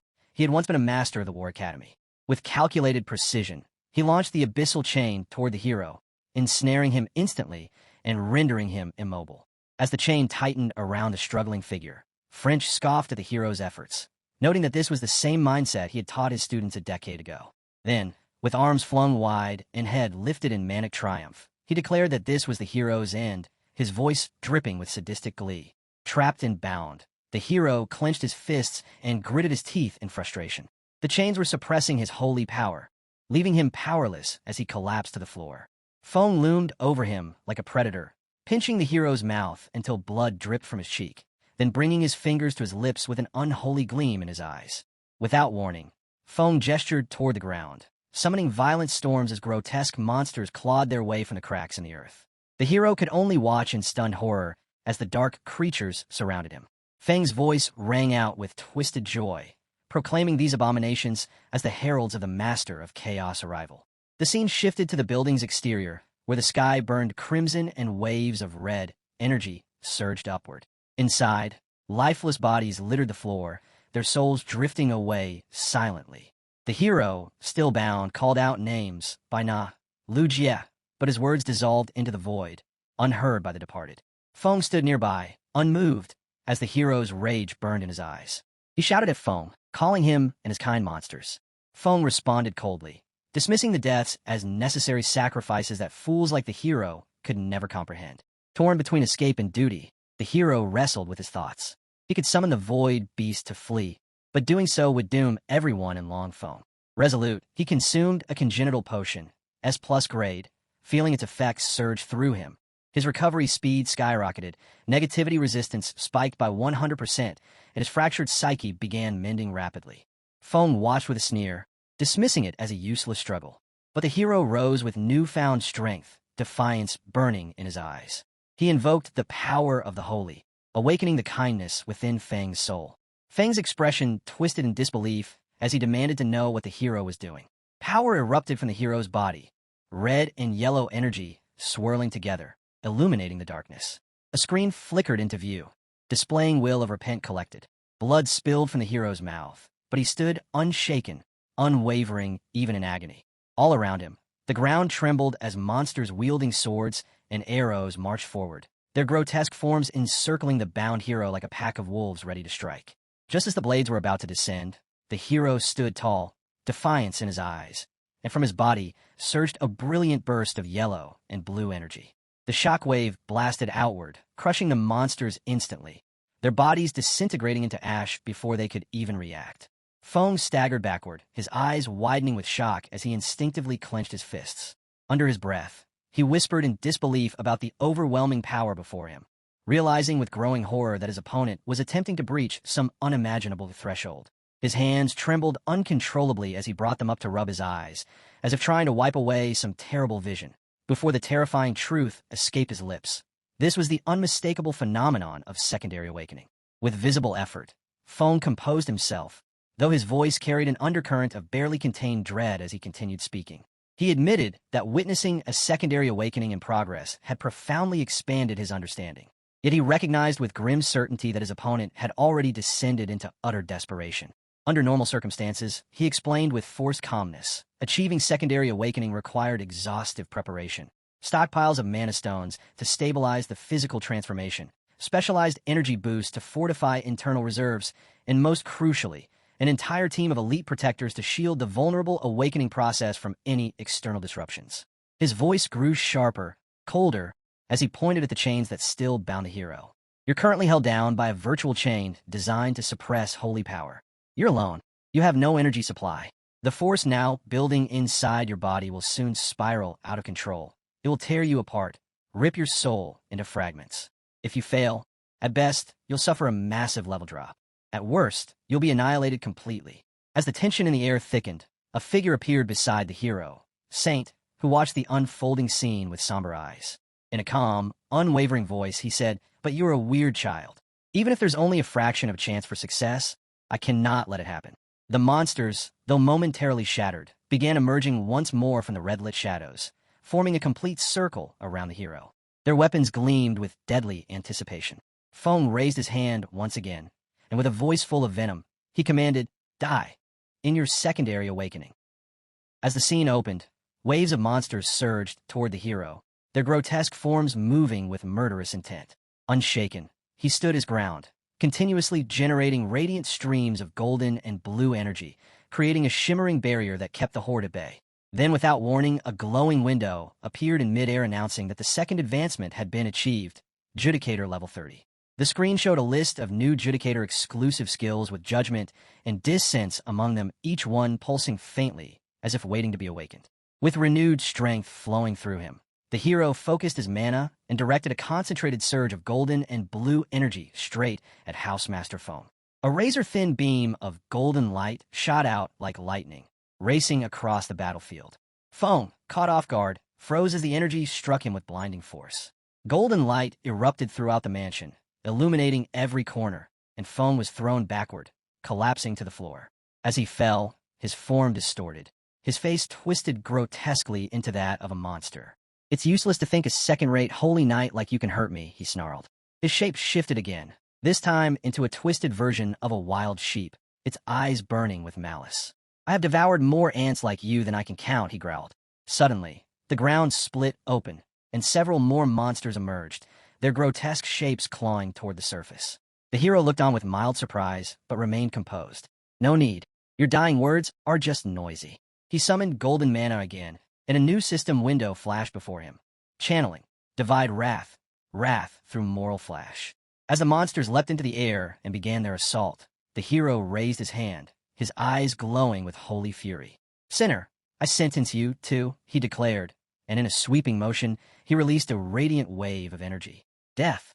The blast surged forward, golden and absolute, but just as it reached the advancing creatures, one of them shouted defiantly, "You won't succeed. The power of my lord." Before the sentence could finish, the hero's expression shifted. From the shadows, a vast surge of red and black energy emerged, spreading like a storm through the hall, its pressure overwhelming. His eyes widened in disbelief as he faced the incoming wave. The room darkened under the weight of the power, and a chilling voice echoed, "Submit. Why not perish together?" The corrupt energy slammed into him, and the hero staggered back, black energy spilling from his mouth. Still conscious, he gritted his teeth as whispers flooded his mind. "Pain is the only truth. Join us." A voice hissed with a manic laugh. Blood trickled from wounds on his face and neck as he fought to remain standing. Then, from the darkness, a monstrous figure emerged, a beast with massive golden eyes and jagged teeth, its aura oppressive and wild. Words echoed all around him like a curse. "Become the one. attenuate as one. Be part of me. The hero, trapped within the suffocating force of the mana storm, clenched his fists. Anger surged through him, not just from pain, but from resistance. With a roar, he released a surge of golden energy, so immense it shattered the corrupted flow around him. The golden-eyed beast snarled, its jaw unhinging as it let out a primal roar. In response, the hero raised his sword, eyes blazing with resolve. Mental corruption, a lot more advancement than mere hypnosis. Gripping his blade tightly, he launched into the air and slashed directly at the creature's monstrous face. But too bad. You picked the wrong opponent, he shouted as the blade descended, blazing with divine power. The monster screamed as the strike landed, and the hall trembled under the weight of their clash. The hero's eyes burned with fury as yellow mana began to radiate from them like wildfire. He took a step forward, rage fueling every motion. How dare you? He snapped, golden energy intensifying around him. The monster sneered, but before it could react, the hero barked again. Why wouldn't I dare? Holy Knights! He began walking toward the beast with unrelenting resolve, energy crackling around him. Are made to deal with the unruly. With that, he launched into the air. Black energy rose from the ground, lifting him like a current of vengeance. His golden sword shimmered with divine intent as it appeared in his hand, ready to strike. Across from him, the monster summoned a blade-like surge of red energy and plunged it into the ground. At first, nothing happened. No burst, no sound, only a sinister hum. The hero narrowed his eyes, wary. But then, without warning, the energy exploded in a sharp pulse and struck him in the back, causing him to stagger midair. From across the hall, the monster roared in triumph and cursed the hero, declaring itself the Lord of Chaos and claiming that a god could not be slain by a mere human. The hero grimaced and stood tall, once more gripping his sword tightly as he stared down the arrogant beast. He repeated the phrase, half-divine power, with contempt, then proposed a deal. He would use the monster as a punching bag and teach it what it truly meant to kill a god. He added that if the creature wanted to play God, it should at least do it properly. Stepping forward with golden sparks flickering at his feet, he mocked the monster further, calling it at best a fragment of some evil god, and explaining that this was exactly why a human like him could hurt it. He warned that if the monster kept shouting nonsense, he might just laugh his teeth out. Enraged, the monster let out a guttural scream, its jaw twisting with fury as it tried to shout another denial. But the hero was no longer listening. He placed a hand to his temple, sweat beating down his face as a grim thought passed through his mind. Today was bad, and his body could only hold out for 2 more minutes. He muttered that he was out of his mind, and as the words left him, divine energy erupted. A swirling fusion of yellow-black and countless other hues surged through the hall like a divine storm. Then a radiant circle of golden energy descended and etched itself into the ground with holy precision. At once, more monsters crawled from every corner of the battlefield, encircling him like vultures sensing weakness. Yet the hero didn't flinch. A new screen flashed before his eyes. Contract spell inherited from the ancient angelic legions, activated. The moment the system message disappeared, a towering beast, grotesque in form and bearing rows of jagged teeth, lumbered toward him. You pathetic little creation of forbidden law. You won't stop me. It snarled, its voice thunderous. Suddenly, a second divine reaction tore through the air. Purification initiated. Divine punishment protocols engaged. Punishment. Initiate. An enormous circle of radiant figures appeared, standing upright in a vertical formation, golden manas coursing through them like celestial judgment. Even the hero was momentarily stunned by the display. Another system alert flashed before his eyes. You have obtained Evil God Power Crystal. Damage. Unknown. Quality. Cannot be assessed. The hero's grip on his sword tightened, and with a voice full of disdain, he shouted, So that's all you are? He rose to his feet, battered but unyielding, and faced the monster with cold defiance. You are not even a proper fragment of a god. As the dust settled over the ruined battlefield, the hero struggled to rise, but his legs buckled beneath him, sending him crashing back to the ground. With a trembling hand pressed against the blood-stained earth, he tried once more to stand, yet his strength failed him. Suddenly, a digital screen materialized before his fading vision, flashing dire warnings. Vital signs unstable. Immediate treatment required. While staring at the glowing red alerts, pain surging through every inch of his body, he summoned what little willpower remained. Golden energy burst forth from his hand, not for battle, but for healing. The radiance spread like a tide, warm and divine, wrapping the wounded and dying in its light. Those who had been barely clinging to life stirred, and the air itself seemed to hold its breath. A girl with gray hair, who had moments ago lain lifeless, jolted awake and whispered, "Wake up, Aina." As she turned her head and her vision focused, she blinked in confusion and said, "Weren't we just in the hot spring?"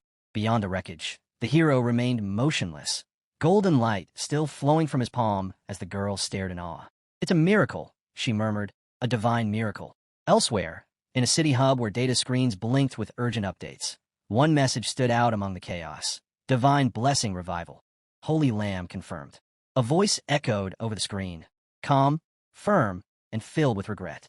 "You forced your second advancement, shattered your meridians, and activated a revival skill," said the Holy Lamb. "It's a miracle you survived. Oh, and why won't you let me take you away? You could have been saved." Still on the ground, pain etched deep into his features, the hero replied, "What's the difference between you and those cultists?" His voice was quiet but unwavering. "Before deciding to advance, I remember the day of class transfer. Before the big exam, I chose Holy Knight, humility, honesty, courage, compassion, duty, and honor. To pursue justice and rightness all my life. That's what it means to be a holy knight. If I feared death and clung to life, I would have betrayed that deal. Where's the point of power if it goes against your principles?" The Holy Lamb stood silently, stunned by the sheer resolve in his words, as the blue light around the hero intensified, illuminating the battlefield like dawn after a storm. Behind a shattered wall, a squad of warriors surveyed the scene with somber expressions. One of them stepped forward and whispered, "What happened here?" Another replied, scanning the destruction with awe, "A battle of this scale is far beyond what we can handle. Still, I'm certain that a powerful barrier was deployed. Someone gave their life to protect Longfeng City tonight." Then, as if confirming what they all silently hoped, one soldier pointed to the light and declared that he was Longfeng's hero. At the heart of the battlefield, a massive screen flickered to life, displaying the hero's name, his class, and level, but also a persistent warning that soul damage had been detected. The hero stood, barely upright, teeth clenched in agony, as another alert began its countdown. Looking up, he whispered hoarsely a single word meant for his teacher. The scene shifted. Beneath still waters, the hero lay submerged in a healing pool, his body floating gently until his eyes snapped open. Disoriented but alert, he realized he had been unconscious for 2 days. Near the edge of the spring, his teacher sat with arms crossed, observing him in silence. He acknowledged the hero's return to consciousness and questioned how it felt to face the edge of death and tear through a dark god's sacrificial ritual alone. He wondered aloud whether such an act was brave or simply reckless. The hero replied that the situation had been urgent, but his voice broke into a cough before he could explain further. His teacher's gaze softened as he explained that the hero's meridians had been shredded like a torn fishing net, and that ordinary healing spells could only mend the flesh. That was why he had placed the hero in a medical spring to stabilize his vitals. At the bottom of the spring were 5 dragon pearls, sacred relics with immense healing power. He instructed the hero to absorb every last drop and warned that even a single pearl wasted would be a grave loss. But the hero interrupted, staring at the water around him, and pointed out that it was his teacher's foot bath. The teacher scoffed and told him not to read the details too closely. What mattered was that he was still alive. Then his expression turned serious as he began to explain what had happened during the hero's unconsciousness. The Longfeng Public Security Special Actions Unit had preserved the battlefield entirely and even collected samples of the lingering holy light. As gentle ripples swirled around the healing spring, the teacher pointed at a shimmering arc on a floating screen and noted that the energy curve's peak matched the hero's holy aura exactly. His tone was calm, but firm as he warned that anyone who knew how to read it would be able to trace it back to the hero. That was why the public explanation for the Longfeng incident would credit the teacher instead. The hero's eyes widened in surprise, and he expressed his unwillingness to hide behind his mentor. But the teacher remained steady, explaining that the hero was still young and underleveled. If his accomplishments were made public, the cultists would immediately mark him as a threat. Those lunatics would not allow any potential danger to remain. The teacher stood, then golden mana pulsing faintly beneath his feet, and admitted to using a few privileges. He revealed that the hero's case had been classified as SSS confidential and assured him that once he completed his 3rd advancement, the honors would return to their rightful owner. The hero fell silent, staring at his mentor with a mix of emotions. After a moment, he spoke again, calling out to his teacher in a quiet voice. But before anything more could be said, a screen appeared between them, displaying a pulsing violet-black crystal. The hero narrowed his eyes and recalled that after defeating the evil god, he had discovered its true form was merely a power crystal. This was the face of the so-called evil god, harmless in appearance, yet responsible for countless ruined lives. His thoughts drifted back to the monstrous figure he had faced its power, its aura, the dread it exuded. He shuddered. The teacher, still seated by the spring, raised his hand with a slight scoff. A mere shard daring to stir up stones, he muttered, golden mana dancing around him like fireflies in the dusk. Steal it by forwarding the hand, the teacher said as he reached out. He examined the object closely and explained that it was a condensed core of pure negative energy. It emitted a strange mental frequency, something like, but before he could finish the thought, the hero's expression changed. A realization struck him and his eyes widened in understanding. It spread silently, he realized, slowly wrapping itself around the minds of anyone who came near. From the moment they touched it, he and the others had become its puppets. The teacher sensed the student's reaction and said that the crystal should not remain in his hands. He would hand it over to the military for safekeeping. Then he stood and turned toward the misty horizon. There was one more matter to address. The hero had not been properly prepared for his second advancement. When he used that high-damage skill, he had damaged his foundation. If it was not repaired, further advancement would become extremely difficult. A hush settled over the spring as the teacher continued, his voice lower, more serious. There is a secret realm in the Zhao family's ancestral land, the frozen dragon abyss, where the soul of an ancient ice dragon lies dormant. You are of Zhao blood. If you can fuse with the dragon's soul, you may rebuild your foundation and complete a true second advancement. His gaze turned contemplative, as if distant memories stirred behind his eyes. Once your condition stabilizes, I'll have the Zhao family come retrieve you. There's someone who's been calling for you nonstop. You'd better wake up to her. As the scene shifted, the sterile halls of a high-security compound stretched into view. Xiao Ran walked quietly, her boots clicking softly against polished stone. Behind her, a red-haired girl appeared with a voice sharp with scorn. She called the sight pathetic and taunted Xiao Ran for being weak. She pointed out that with low level and low skill, there was nothing Xiao Ran could possibly use to protect her brother Zhao Yi. Xiao Ran flinched, but gave no response. The girl continued, circling her like a predator. She remarked that Xiao Ran looked soft and fragile, and was basically just a burden.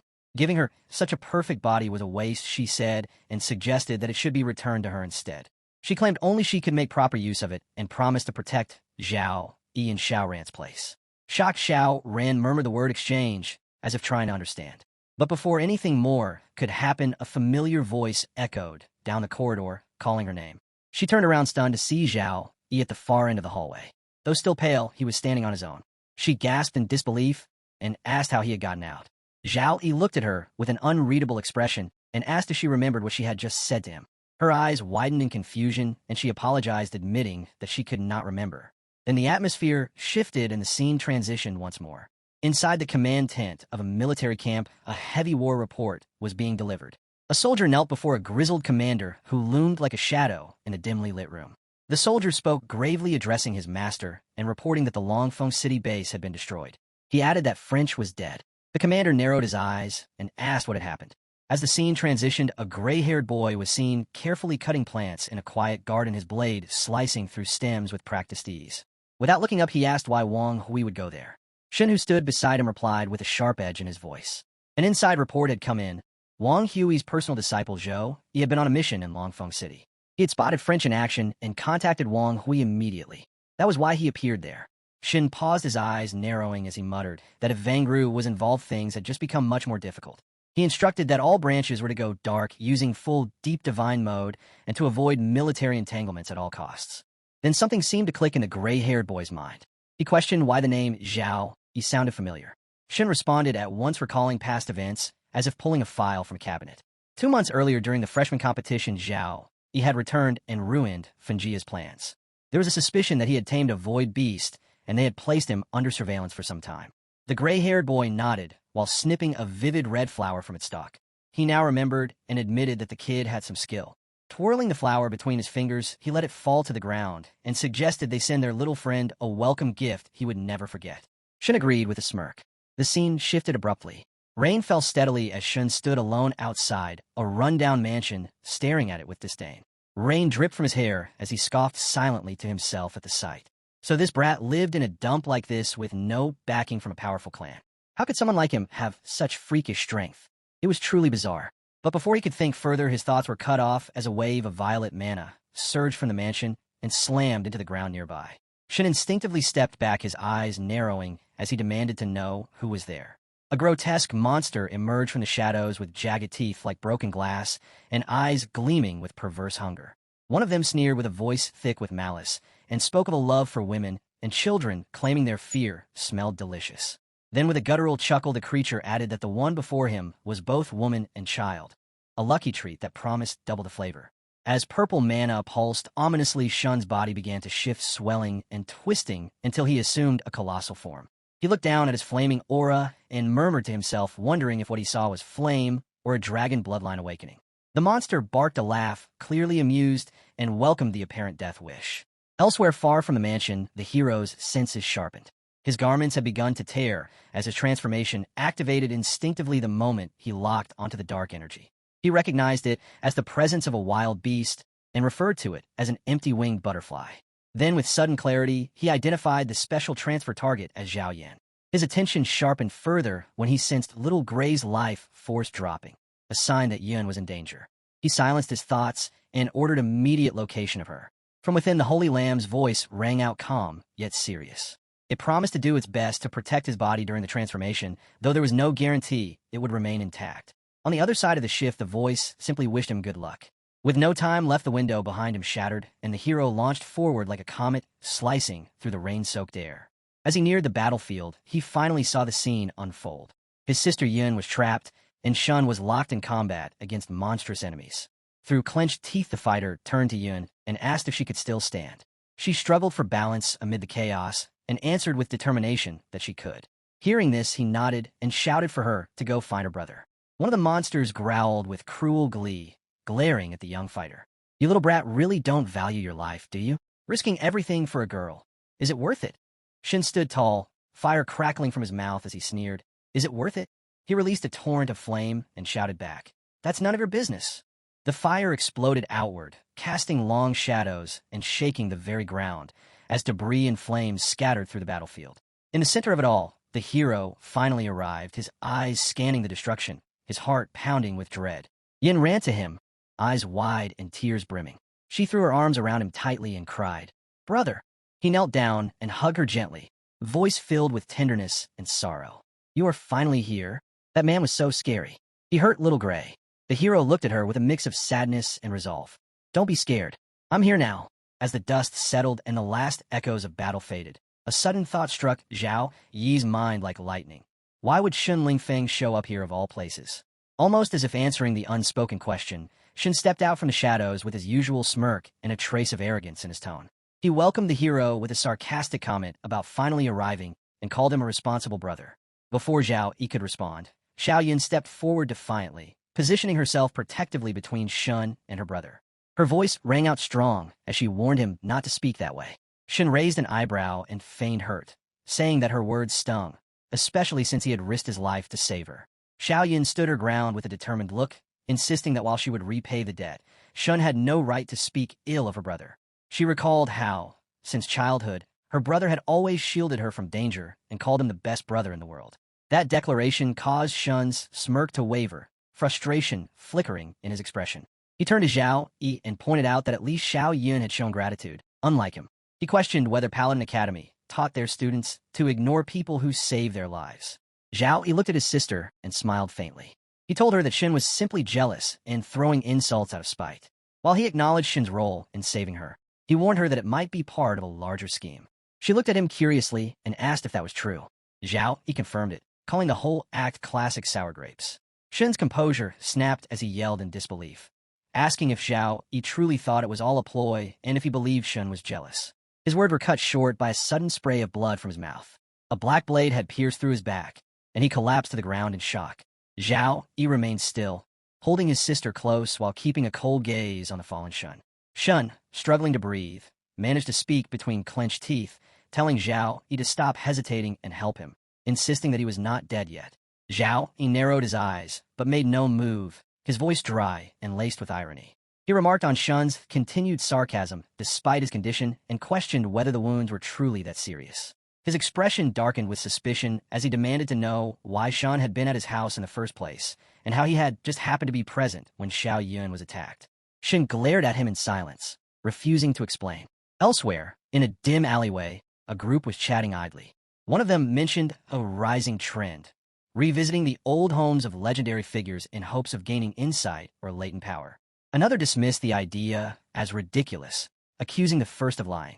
But the first person insisted that many were doing it now, hoping for inspiration or spiritual residue. Back in the present, Shun clenched his fists in frustration. He wondered bitterly why he could not simply be passing through the area without suspicion. He told himself that others were not the only ones with opportunities and that no one knew the truth behind his visit. His face twisted with regret and shame as he admitted to himself that the real reason he had been there was too embarrassing to reveal. Suddenly, Xiao Yun embraced Zhao Yi tightly, tears in her eyes. She asked if he was all right. Zhao Yi softened and gently rested a hand on her back, apologizing for frightening her. But as he held her, his gaze dropped and froze on a deep scratch along her leg, something previously hidden by her clothes, and his breath caught in his throat. Not keeping up with wounds, the hero of the story collapsed. Xiao couldn't hold back his tears when he saw him fall. She leapt forward in panic, her mind spinning and heart racing, questioning herself over and over again. What had she done? Her voice trembled as she begged her brother not to scare her and urged him to answer the phone. Behind her, someone remarked how the place looked more chaotic than a battlefield. It's Churin, who stepped forward without hesitation, told Xiao to relax, and took the phone from her. At that moment, Chu Ran rushed toward the fallen hero with a worried face. She handed him a potion and urged him to drink it quickly, saying it would help him recover. While that happened, Churin healed him, but called him a troublemaker and scolded him for diving into a turbulent zone without any magic. He said it was a miracle the boy was still alive after being pulled back from death. He then tells them that he wasn't the healing type and could only manage to stabilize the wounds for now. Meanwhile, our boy asked Churin how they had even managed to arrive there. Churin told him the void beast sensed his injury when it crossed the patio. After the turbulence brought him here, it went to find Churin, and they rushed over together. He said the aura matched the girls from Longfang's country, but they weren't after him. They had targeted Zhao Yun instead. Churin guessed they didn't know the truth about what happened there, and were taking out their anger on Zhao Yun for showing his face. He added the military had already started a secret purge against the holy cult spirit, but the enemy stayed hidden while they were exposed. He said he couldn't stay here any longer and had to go to the Zhao family's old residence at once. Our hero replied through the pain that going to the Zhao family was a good idea and a chance to take little Yun back there, where she would be safe. Churin told him his injuries were too severe and he couldn't handle teleportation. The only option was to take the nearest public spaceship, the Skydome, to the Zhao family. The Skydome had A-rank security with armed guards and could reach the Zhao territory in 48 hours. He said he would notify them to meet at the Sky of Fear. The gray-haired girl stepped forward and said she would go too and promised to protect Zhao Yi. Someone cried out from the side, but no one paid attention. Churin kept going, saying they didn't know how deep the Holy Spirit cult had infiltrated, so they had to travel disguised as regular passengers. The less attention they drew, the better. The one shouting was Shun. He raised his voice, saying, "Hey, can't you see me? Did I turn invisible? Are you all ignoring me? I'm hurt too." Churin walked over and said with a smile, "Look at me, my memory really is bad. Come on, let me check your injuries." Shin barely lifted his head and said, "Aren't you the guy Zhao Yi defeated in the freshman grand tournament? Thanks for checking on me, principal." Later at the Skydome docking port, our hero sat in a wheelchair, while Shun loudly complained about having to act like a servant even though he was the successor of the Flame Dragon bloodline, and questioned why the other got to play the young master role. Chu Ran responded coldly, saying one extra person meant more risk, and she hadn't wanted to bring him in the first place if he hadn't kept pestering. Shin insisted that the principal had personally ordered him to join and that he didn't even want to come, and reminded them of his noble bloodline. Zhao interrupted them by announcing that the ship had arrived. Just then Lars Mord appeared before them, and a massive ship emerged from the sea. A hatch opened from the side, and Zhao excitedly called it a giant flying octopus while pointing out its glowing tentacles. He told the hero to look at them closely. Shin explained that the glow came from mana as the ship docked to recharge. He said the tentacles were not only for boarding, but could also serve as combat shields and even fire mana cannons. Inside the ship was a luxurious seating area. A broadcast warned that the boarding ramp would close soon, and any passengers without checked tickets should proceed quickly. Chu Ran turned to the hero and asked if he wanted to return to his room to rest. She mentioned the ship's motion might cause discomfort, but his room had a reinforced isolation formation. The hero responded with a smile that she was treating him like a baby. Ran replied that she only said that because she was afraid he would feel unwell. The hero teased her back, saying she had been worrying nonstop about his meals, sunburns, and medicines, and assured her that he could manage himself. Just then a stranger approached and stared at the hero, commenting on his beauty. She reached out and held his face, saying that his skin was softer than snow, and it stirred her heart. She suggested he come with her so she could hire the best priest to heal him. Fans nearby froze in shock at her boldness. Ran reacted instantly by drawing her sword and slashing at the woman, who easily dodged as the strike cracked the ceiling. Ran warned her not to touch him again, or she would lose her hands.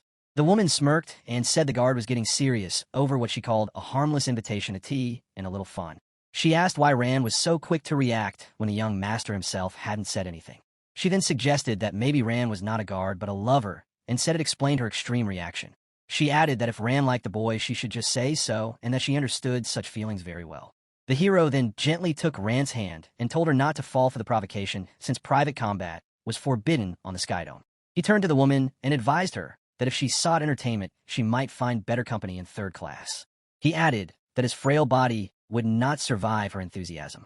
Quietly, the hero observed the woman's behavior and realized her flirty act was just a cover. She was carefully watching all four of them, and her real goal was far beyond mere teasing. She had noted that third class was filled with ordinary laborers, and by suggesting she belonged there, he used that as a way to insult her and knock her off balance. The lady looked back and said the young master was quite the mood killer and had ruined her interest. She called herself Red Madam and claimed there was nothing in the world she couldn't obtain. As she walked away, she added that before long, he would come to serve her willingly. Just then, one of her servants stumbled, and the boy beside her noticed the bracelet on her wrist. He said it looked unusual and had a damp aura. He asked if anyone had seen it before. Shin said he had, and explained it was the symbol of the Mermaid Chamber of Commerce. He mentioned that Jian Charn had spent years in Chuan Province, so he would definitely know about them. The Mermaid Chamber was a powerful group that rose quickly in Jiangbei. On the surface, they ran legal businesses, but behind the scenes, they were involved in illegal activities. They were known to target beautiful professionals with rare bloodlines, capture them, and sell them as playthings. Some are locked up, some handed to twisted nobles, and some tortured to death in cruel trades. Shun said the woman, calling herself Lady Hong, was likely a mid to high-ranking member of the chamber. He added that their leader had strong connections with a complex network of backers, and even his father had warned him never to provoke them. He remembered that 2 years ago, the Mermaid Chamber in Tianlan Province clashed with the Zhou family, and the Zhou family lost. Then he paused and wondered if they should tell Zhou Yi about this. Our boy also realized that Lady Hong's subtle jabs and playful provocations toward Chu Ran were meant to test her and gauge her worth, like assessing the value of goods. Among the four of them, Zhao Yun was the weakest. If they were planning to make a move, she would be the easiest target. He turned to Shun and asked if he could stay by Zhao Yun's side for the next 2 days on the ship and make sure she stayed safe. He said that since Lady Hong had been rejected, she might try to retaliate in some other way, and he was worried Zhao Yun would be her next target. She gave a confident reply and said not to worry. He could easily handle watching over one little girl. As the ship drifted silently through space, a maid walked down the corridor outside the passenger rooms. Suddenly, a stream of red mana slipped through the gap beneath one of the doors. It was a room where Ran and Zhao Yun were sleeping. Shun, unaware of anything, was fast asleep on the sofa. The mana belonged to Lady Hong. Watching from afar, she murmured to herself that a rare beauty was in the making. She moved her staff toward Ran's face and noticed something. She had detected the presence of succubus blood, a rare trait that could fetch a high price. Then her eyes shifted to Zhao Yun, and she observed that the girl seemed to be a young master as well. Looking at Shun, she noted that his appearance was plain, but his body was sturdy. She figured he could work in the mines for 10 years without issue. She assumed the rest of his family looked just as ordinary. But just then, Shun's eyes snapped open. Without hesitation, he kicked at her, but she blocked the attack effortlessly. Lady Hong grew irritated. Chang was no longer calm. He jumped up and threw a fiery punch, shouting angrily, asking who she was calling ordinary-looking and insisting he wasn't. But before he could finish, she blocked his attack and pinned him down. The two locked eyes in a fierce death stare as Chang clenched his teeth in frustration. Suddenly, Ran joined the fight and launched an attack of her own. Lady Hong leapt back, and for a brief moment, a flash of surprise appeared on her face. She revealed her claws and struck back hard, knocking them both away with ease. She called them little prey and said she would tear their souls apart. Then, narrowing her eyes, she muttered with a smirk that it all made sense now. So they had been lying to her the whole time. All that dragon blood nonsense was a cover. Lady Hong turned her gaze toward Ran, her eyes narrowing in interest. She wondered if Ran carried the bloodline of the Sakuga. She said Ran wasn't as simple as she seemed, especially with that level of purity. Meanwhile, in another room, Zhao Yun was with our hero. He remarked that thanks to Lady Hong's own item, the Tian House security system couldn't detect any activity inside the room. That gave them the perfect chance to act without restraint. Back in the other room, Lady Hong calmly adjusted her clothes and mocked them. She said even if they went all out, they were just a group of wet-behind-the-ears kids. She promised to show them what true power looked like. Shen darted forward to attack, but Lady Hong activated a prototype blood technique, summoning puppets. The puppets intercepted Shen mid-charge. Lady Hong ordered them to cripple the red-haired one, but not to damage the others' faces. Shen burst forward with a flaming punch, shouting that she had gone too far, and this was outrageous. He smashed one of the puppets, but it quickly reformed behind him. Before he could react, they launched a wave of blood magic at him, overpowering him. Just then, Ran attacked with a rapid phantom strike aimed at Lady Hong. But the puppets caught her with silk threads, binding her in midair and halting her movement. Suspended and stuck in front of Lady Hong, Ran heard her taunt her again. With a smirk, Lady Hong asked how it felt to be caught in Big Sister's entangling silk wrap. Suddenly, more puppets attacked from behind and struck Shen in the back. He screamed in pain as Lady Hong stepped up to our hero, her eyes glowing with amusement. She asked him what tricks he had left and told him to use them quickly, otherwise she might lose her patience. She warned that he had truly angered her this time, and she would turn him into a specimen. Our hero observed her carefully. Every attack the puppets made required her to reinforce them with her own mana. She was depleting her energy fast. He thought about the tool his teacher had given him, one powerful enough to destroy the space Lady Hong had created, but using it would blow a hole right through the cabin floor. It was risky. He decided it would be better to wait until she got closer, then trap her with another item. While he planned, Ran was getting overwhelmed by the puppets. Her eyes glowed red, and her skin was marked with deep red lines. Suddenly, a voice reached out to her. It was Lady Hong, speaking in a strange tone. She urged Ran to stop holding back and use her true power. Ran resisted and told her to go away. But Lady Hong insisted, saying they were the same and shouldn't fight it. She reminded Ran that Zhao Yi was severely injured, and Shun Feng was just a loud-mouthed weakling. Only Ran had the power to protect him now. Was she really going to be so selfish and let Zhao Yi suffer? As she spoke, Lady Hong grabbed Ran by the neck. Ran shouted that it wasn't like that, but the voice kept pressing. She reminded Ran that Zhao Yi once risked his life for her, and now he was helpless and could barely stand, but still tried to protect her. What about her? She couldn't even break free from a thin silk ribbon. How could she claim to protect him? Lady Hong told her to release the suppression and awaken the true power of the succubus bloodline. Just then, a yellow device in our hero's hand began to glow, and with a thunderous explosion, the silk bindings tore apart, and the puppets were blasted away. Lady Hong's skin burned as she laughed wildly, looking at Ran. Brother Zhao Yi, she said, long time no see. Our hero froze in shock. That strange aura, it was her all along, the one that had been clinging to Charon's body. Ran had now transformed. She stood tall, having fully awakened as a pure-blooded succubus. Her aura surged, and power radiated from her presence. Shun, Zhao Yun, even the horse, all stood stunned by her transformation. Ran now appeared in her full, majestic form. She stepped forward and declared that if Lady Hong intended to hurt Brother Zhao, she'd have to answer to her. She called her a mere level 13 puppeteer. Mana buzzed violently through the room.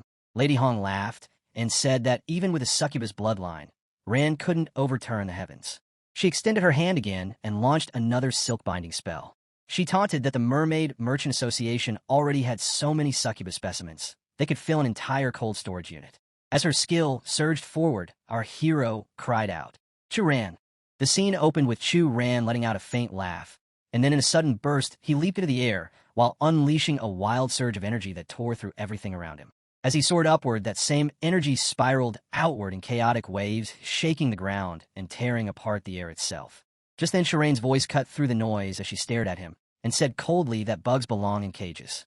As both Chu Ran and Lady Hong stood their ground, a bright light suddenly began to shine from the sky, and Lady Hong narrowed her eyes, thinking that this had to be a domain. The light shot down and took the shape of an upward arrow, revealing itself as the innate skill of a pure-blood succubus. In an instant, all enemies within Chu Ran felt their combat abilities weaken across multiple aspects, as if their strength and control were slipping through their fingers. The moment Lady Hong noticed the growing presence of red energy swirling everywhere, she realized that Chu Ran's current aura felt at least 10 times stronger than it ever was before. That energy continued spreading violently, and everything around them began to fall apart as structures cracked and the ground itself shattered. Lady Hong glared at him and raised her hand toward him in anger, but as Chu Ran pushed the energy toward her, Lady Hong froze in place, clearly nervous. Then the red aura surged directly into her mouth, and she let out a dangerous scream as Chu Ran suddenly pulled his own hair while the energy roared around him and fragments of memory rushed through his mind. As Lady Hong coughed, that same red energy began flowing out of her mouth, and she shouted, asking what he had done to her. Chu Ran just grinned and replied with a Chu Ran laugh, saying that he was only helping her reveal her youth, and even teased her about how cute she used to be. At that moment, Chu Ran launched an attack on her shadow retrospection, forcing her to relive fragments of her past, while the technique extracted life force and materialized negative memories one by one. Lady Hong clutched her head and growled that her brain was being torn apart from the inside as her memories were probed and her mind was stretched thin. She screamed and surrounded herself with a wave of blood as her voice echoed through the space, yelling that he should stop pretending to be innocent because pure-blood succubi were truly monsters hidden in human form. She sneered and said that if that kid Chu Ran cared about ever found out his real nature, it would all fall apart. Hearing that, Chu Ran paused and muttered the name of a powerful skill called Purple Abyss Demonic Sourftomb, just as a rush of purple energy exploded around them and spread fast. Lady Hong laughed and extended her hand toward him with a cold smile, saying there was no use trying to provoke her further, because in her domain, she made the rules. Her purple eyes started to vanish as she whispered that it was time to end this. Then out of nowhere, a girl with gray hair appeared looking stunned, and in the same moment a doll's head began to shake before the statue it was attached to cracked and shattered. The girl was calmly sitting in front of a dressing table, and while brushing her hair, she remarked how interesting the battle between a succubus and a shun was before whispering that the succubus's name was Xiao. She lay back on the bed deep in thought, and wondered if this Xiao had any connection to the Tianlan Xiao family. Then she called out and said to inform the old man, because this year she wanted to personally select the tribute. The scene quickly shifted to Run, who was standing eagerly and calling out for brother Zhao Yi. Right after that, Zhao's little sister approached, and with a worried tone, she said that Sister Ren didn't seem right. Before she could move closer, Shin appeared and held her back, telling her not to go near them, because Shun was in a dangerous state right now. Chu Ran stepped forward and said that she had promised to come find him, and that Chu Ranner had waited for so long. He looked confused when she came closer and placed a finger on his lips before softly asking if that would help him remember. His eyes widened as he suddenly remembered the moment she had embraced him tightly and kissed him, and he said in disbelief that it was when she gave him that last breath that he was able to endure the forbidden technique and tame the void beast.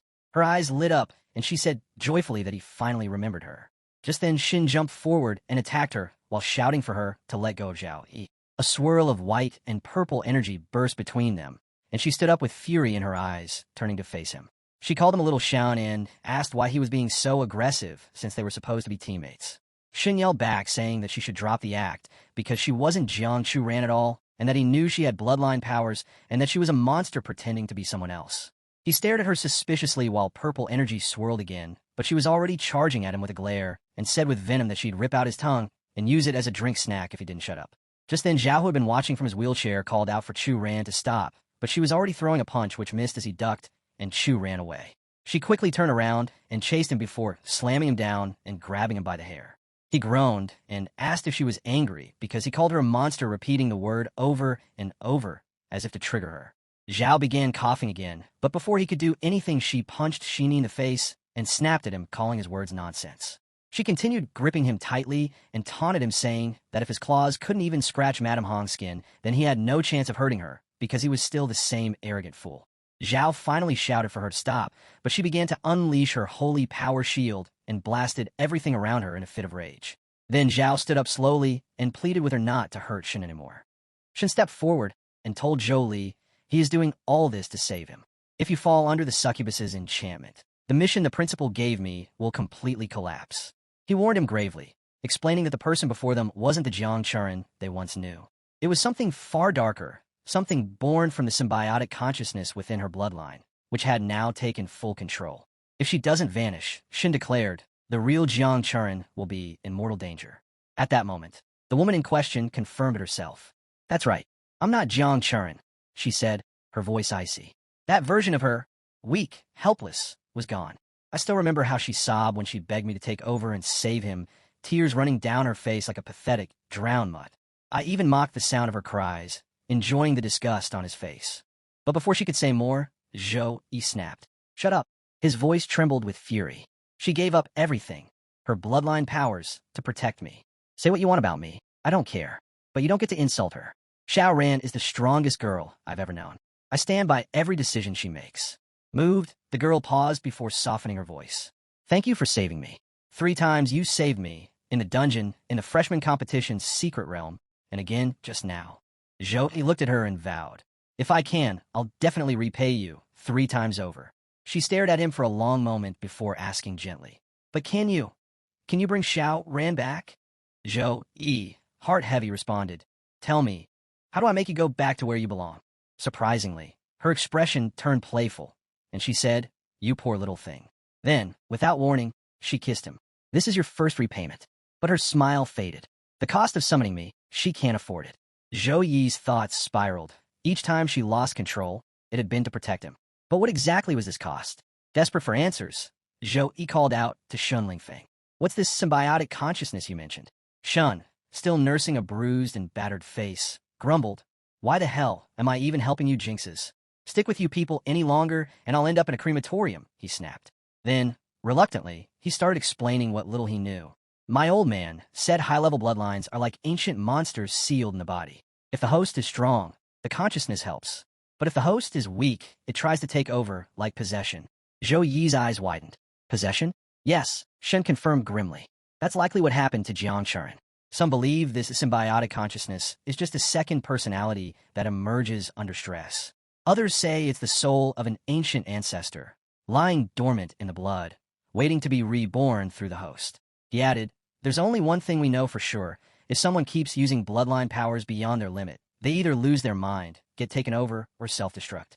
Zhou Yi's mind reeled. He now realized the cost of asking her for help was, at the very least, surrendering control of one's own body.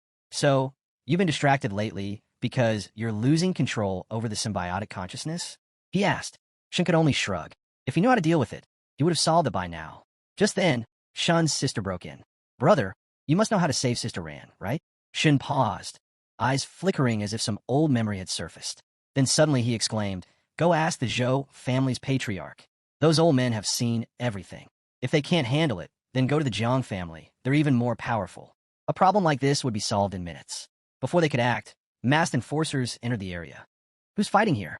"You're disrupting the order of the firmament," they demanded. Shen tried to explain, but the finger of blame was already pointing at him. "It's him," they said. "Me?" Shen shouted in outrage. "Do you have no conscience?" He was quickly dragged away, shouting, "I'm innocent. Why should I take the fall for someone Jiang Churen beat up? When I get out, I'll dismantle your wheelchair." Meanwhile, the firmament descended upon the sky docks, and passengers were instructed to disembark in an orderly fashion. After being released on expensive bail, Shun grumbled, "Zhou Hong came to pick you up personally? Must mean you're something special." Just then, the firmament docked, and Xiao Bai pointed out the vehicle. She warned him to keep things low-key, reminding him of the principal's orders. This matter was top secret. Uncle Hung greeted them warmly. "Year, you've worked hard. Get in and rest." Zhou Yi, startled by the familiar tone, replied, "Thank you for the trouble." But the moment they drove off, something went wrong. The tires burst, pollution spewed, and a spider web-like net enveloped the vehicle. Jiang Churen, or perhaps the consciousness inside her, identified it at once. "This is an S-ranked item. Is sold, spiderweb." Uncle Hung chuckled. "Miss Jiang has a good eye. But what the principal wants to discuss must stay inside this barrier. It blocks all mental transmissions." Inside, Xiaobai formally introduced herself. "I'm your cousin, Zhou Xiaobai," he said with a grin. "Here, a gift for our first meeting. Hope you like it." Uncle Hung silently observed, relieved by the positive interaction. Though Zhou Yi had refused to change his class to the hidden ice element profession, his willingness to allow Zhou Yun to train within the family was a good man. As long as she stayed, Zhou Yi would remain connected. Later, Uncle Hung briefed him. The Zhou family's power is divided between the Patriarch and the Elder Council. The old Patriarch guards the Ice Dragon Tower, while the Elder Council, led by Elder Zhou Feng, manages resources for outer disciples. The two sides rarely see eye to eye. To avoid conflict, only he and Xiao Bai were informed of your arrival. Even the guards at the sentry post didn't know about the secret path we used. Zhou Yi thanked him and asked, "Uncle Hung, what kind of place is the Ice Dragon Abyss secret realm?" Uncle Heng's eyes glowed with pride. "It's where the Zhao family's ancestors buried Frostfang, the legendary ice dragon. When our ancestor encountered it in the northern ice field, its scales were harder than profound iron, and its breath could freeze glaciers. He fought it for a year, 49 battles in total, before forming a blood pact and taming it as his mount." He continued, "When the demon race invaded, Frostfang carried our ancestor into the thick of battle. In a final stand, it blocked the demon cave with its body so the clan could retreat. By the time our ancestor returned, Frostfang was dead, but its soul lingered. Fearing its spirit would fade, Our ancestor carved a sealing curse into its bones and sealed its soul within its own body. Eventually, the dragon's remains and soul transformed into a secret realm, the Ice Dragon Abyss. Its outer walls are made of its scales, its pillars are bones, and its lakes are blood, Uncle Hung said. The realm has 3 checkpoints. Disciples who reach the 3rd layer may enter the inner sect. However, most Zhou family members lack sufficient ice bloodline concentration and are limited to the surface layer. He looked Zhou straight in the eye. Frostfang's soul still tests everyone who enters. When I first made it to the 3rd layer, it shattered 3 of my ribs and tossed me out like trash. But after I recovered, my bloodline strength jumped by 15%. It's a place of huge reward, but even bigger risk. 50 years ago, a 3rd-rank elder tried to force his way in. Frostfang's breath froze him on the spot, turned him into an ice pillar instantly. Zhou listened, the weight of legacy, danger, and destiny settling heavily. Uncle Hung kept it real with our guy, telling him he had to head up to the 3rd floor where the Frostfang's remnant soul was chilling, literally. But this wasn't some regular stroll up the stairs. To make that icy beast submit, he'd need to bring out the same kind of wild, desperate energy their ancestors once had. Basically, go full beast mode or go home. Our hero just nodded and said he got it. But Uncle Hung wasn't done yet. He asked, if you're still feeling like trash, when exactly are you planning to dive into the Ice Dragon Abyss? Then he mentioned there's a hidden base near the abyss where he could crash and recover for a bit. But just then, our boy glanced at his screen. A big OL countdown stared back. 3 minutes and 52 seconds left. And a warning? Harsh. His divinity was completely burned out. Every single stat was back to 0. And to top it off, this zeroed-out version of him was going to last for 10 whole days. Still, he wasn't sweating it. The timing felt perfect. No need for delays, no dramatic speeches. As soon as the car pulled up and everyone stepped out, he just said, I'm going in. Right as he was about to head off, Churin came up, a little worried, and asked if she could tag along. But our boy just looked at her and said, nah, wait for me outside. I've got this. Just then, the red-haired dude gave a casual nod and said, all right, got it. I'll keep an eye on the little lass. Meanwhile, our hero turned to thank Uncle Hung, but boom, a notification popped up in front of his face like divinity exhaustion lifted. All attributes are recovering. And just like that, his screen lit up. His stats were rising like crazy, and mana started swirling around him like he just stepped into his final form. A weapon began forming in his hand, piece by glowing piece. As he stepped forward, you could practically hear the air buzzing with raw power. Cut to the Ice Dragon Abyss, cold, dark, and crawling with trouble. Giant blue serpents were slithering through the ice, but get this. They had freakishly jacked arms, and each one of those arms was armed with a sword. And it wasn't just 1 or 2 of these freaks, there were a ton of them. Level 25 serpent humans. These weren't your average snakes. Fighting was just the appetizer. Our boy rolled his shoulder, swung his sword once, and muttered, 10 days stuck in stat 0 mode. My bones feel like they've been sitting in storage. The moment the serpents locked eyes on him, they launched straight at him. No hesitation. But our guy, he sliced through them like he was casually mowing the lawn. One by one, they dropped. He figured he might as well warm up with these overgrown reptiles. As more energy crackled around the serpents, they came at him with both swords swinging. That's when he unleashed his move, Divine Storm. A raging tornado of mana exploded from him, sucking the serpents in like a vacuum. And just like that, poof, gone. We cut to the frozen, freak show face of Serpent Dragon. Its weird, vein-like lines were glowing without any lava, and its twisted scales gave off a warped magnetic vibe. From inside the tornado that had just shredded those serpent humans, this thing tore its way out and lunged straight at our boy. He looked up, totally thrown, shouting, wait, is that punishment from the heavens? But no, it wasn't divine judgment. It was a full-blown serpent dragon. Before he could even react properly, his energy flared up and sliced the dragon clean through. Its massive body slammed into the ice behind him like it got hit by a truck. Our boy took a few steps forward, muttering, this place, it feels strangely familiar. And just then, boom, Baru popped out of nowhere. He casually explained, that's probably cause of the ice bloodline in your body. A normal ice-type user would have turned into an ice sculpture by now. Our hero blinked. You're here too? He said, surprised, and the two of them kept walking while chatting. I never properly thanked you for calling the teacher last time, our hero said. Baru shrugged. Just stop being such a handful. That's thanks enough. If you die before our 1-year agreement. But before he could finish that thought, they both sensed something creeping up behind them. A pack of massive four-horned serpents were sneaking in, ready to split them in half. But yeah, not today. In a blink, those beasts were chopped up and scattered like confetti, clean, fast, and smooth. Our hero turned to thank his overpowered little demon buddy, but Baru just scoffed, and called those enormous monsters side snacks. Then, things took a wild turn. As the remaining serpents crashed into the ice, the entire area cracked and collapsed. Our hero slipped and slid right into a massive underground cave, jumping across slabs of ice midair like a pro, trying not to eat snow. He glanced down, his nerves kicking in, and muttered, "What is this place?" Below him was a massive army of demons. Literal ice demons. As the mist cleared, he realized this wasn't just a group. It was the frozen remains of the demon army that went head-to-head with the ice dragon Frostfang back during the demon invasion era. He scanned the area, and his stomach dropped. There had to be around 200,000 of them down there. And the worst part? He'd only made it to the second level of the secret realm. He needed to play it smart and save some strength. But of course, the demon army noticed the intruder. Without hesitation, our hero went full power, pulling out his go-to combo, Blessing of Dawn and God's Covenant. Yellow and blue mana buzzed and crackled around him like fireworks on steroids. The ice element density here, it's way more intense than outside, he said. Enough to bury all of them. Suddenly, the entire battlefield exploded with thunderous energy. Up above, the Monster King roared, "Everyone, guard the skies." Too late. From the clouds, a massive hand broke through and slammed a mountain of ice down on their heads like a divine high-five of destruction. Not wasting a beat, our hero raised his hand and shouted, "Freeze!" The blast of energy hit the area, instantly locking the remaining demons in a wall of solid ice. You could practically hear them getting cold to death. But our boy wasn't done. He gave a slight tilt of his head, and boom, divine storm again. The freezing wind twisted into tornadoes, ripping through the demon ranks. Bodies smacked into each other, unable to resist the pressure. It was chaos. Multiple mini-cyclones tore through the battlefield, turning the demon army into powerless ants. No one could stand against him now.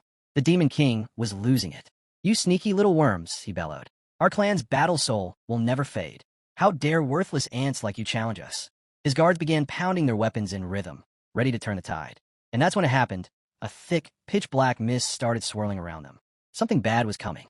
Out of nowhere, a squad of soldiers fired their weapons, releasing a sharp black energy that rings so loudly our hero has to cover his ears, wondering what on earth just happened to the bone skeletons. In that moment, a terrifying creature emerges, a giant abomination known as a bone symbiosis. It's a skill born on its own from the demon army, long dead for centuries, yet still channeling their strength into fallen comrades, restoring vitality, and dragging them back from death. Watching this, our hero mutters that even if these monsters shatter apart, they only stitch themselves back together again.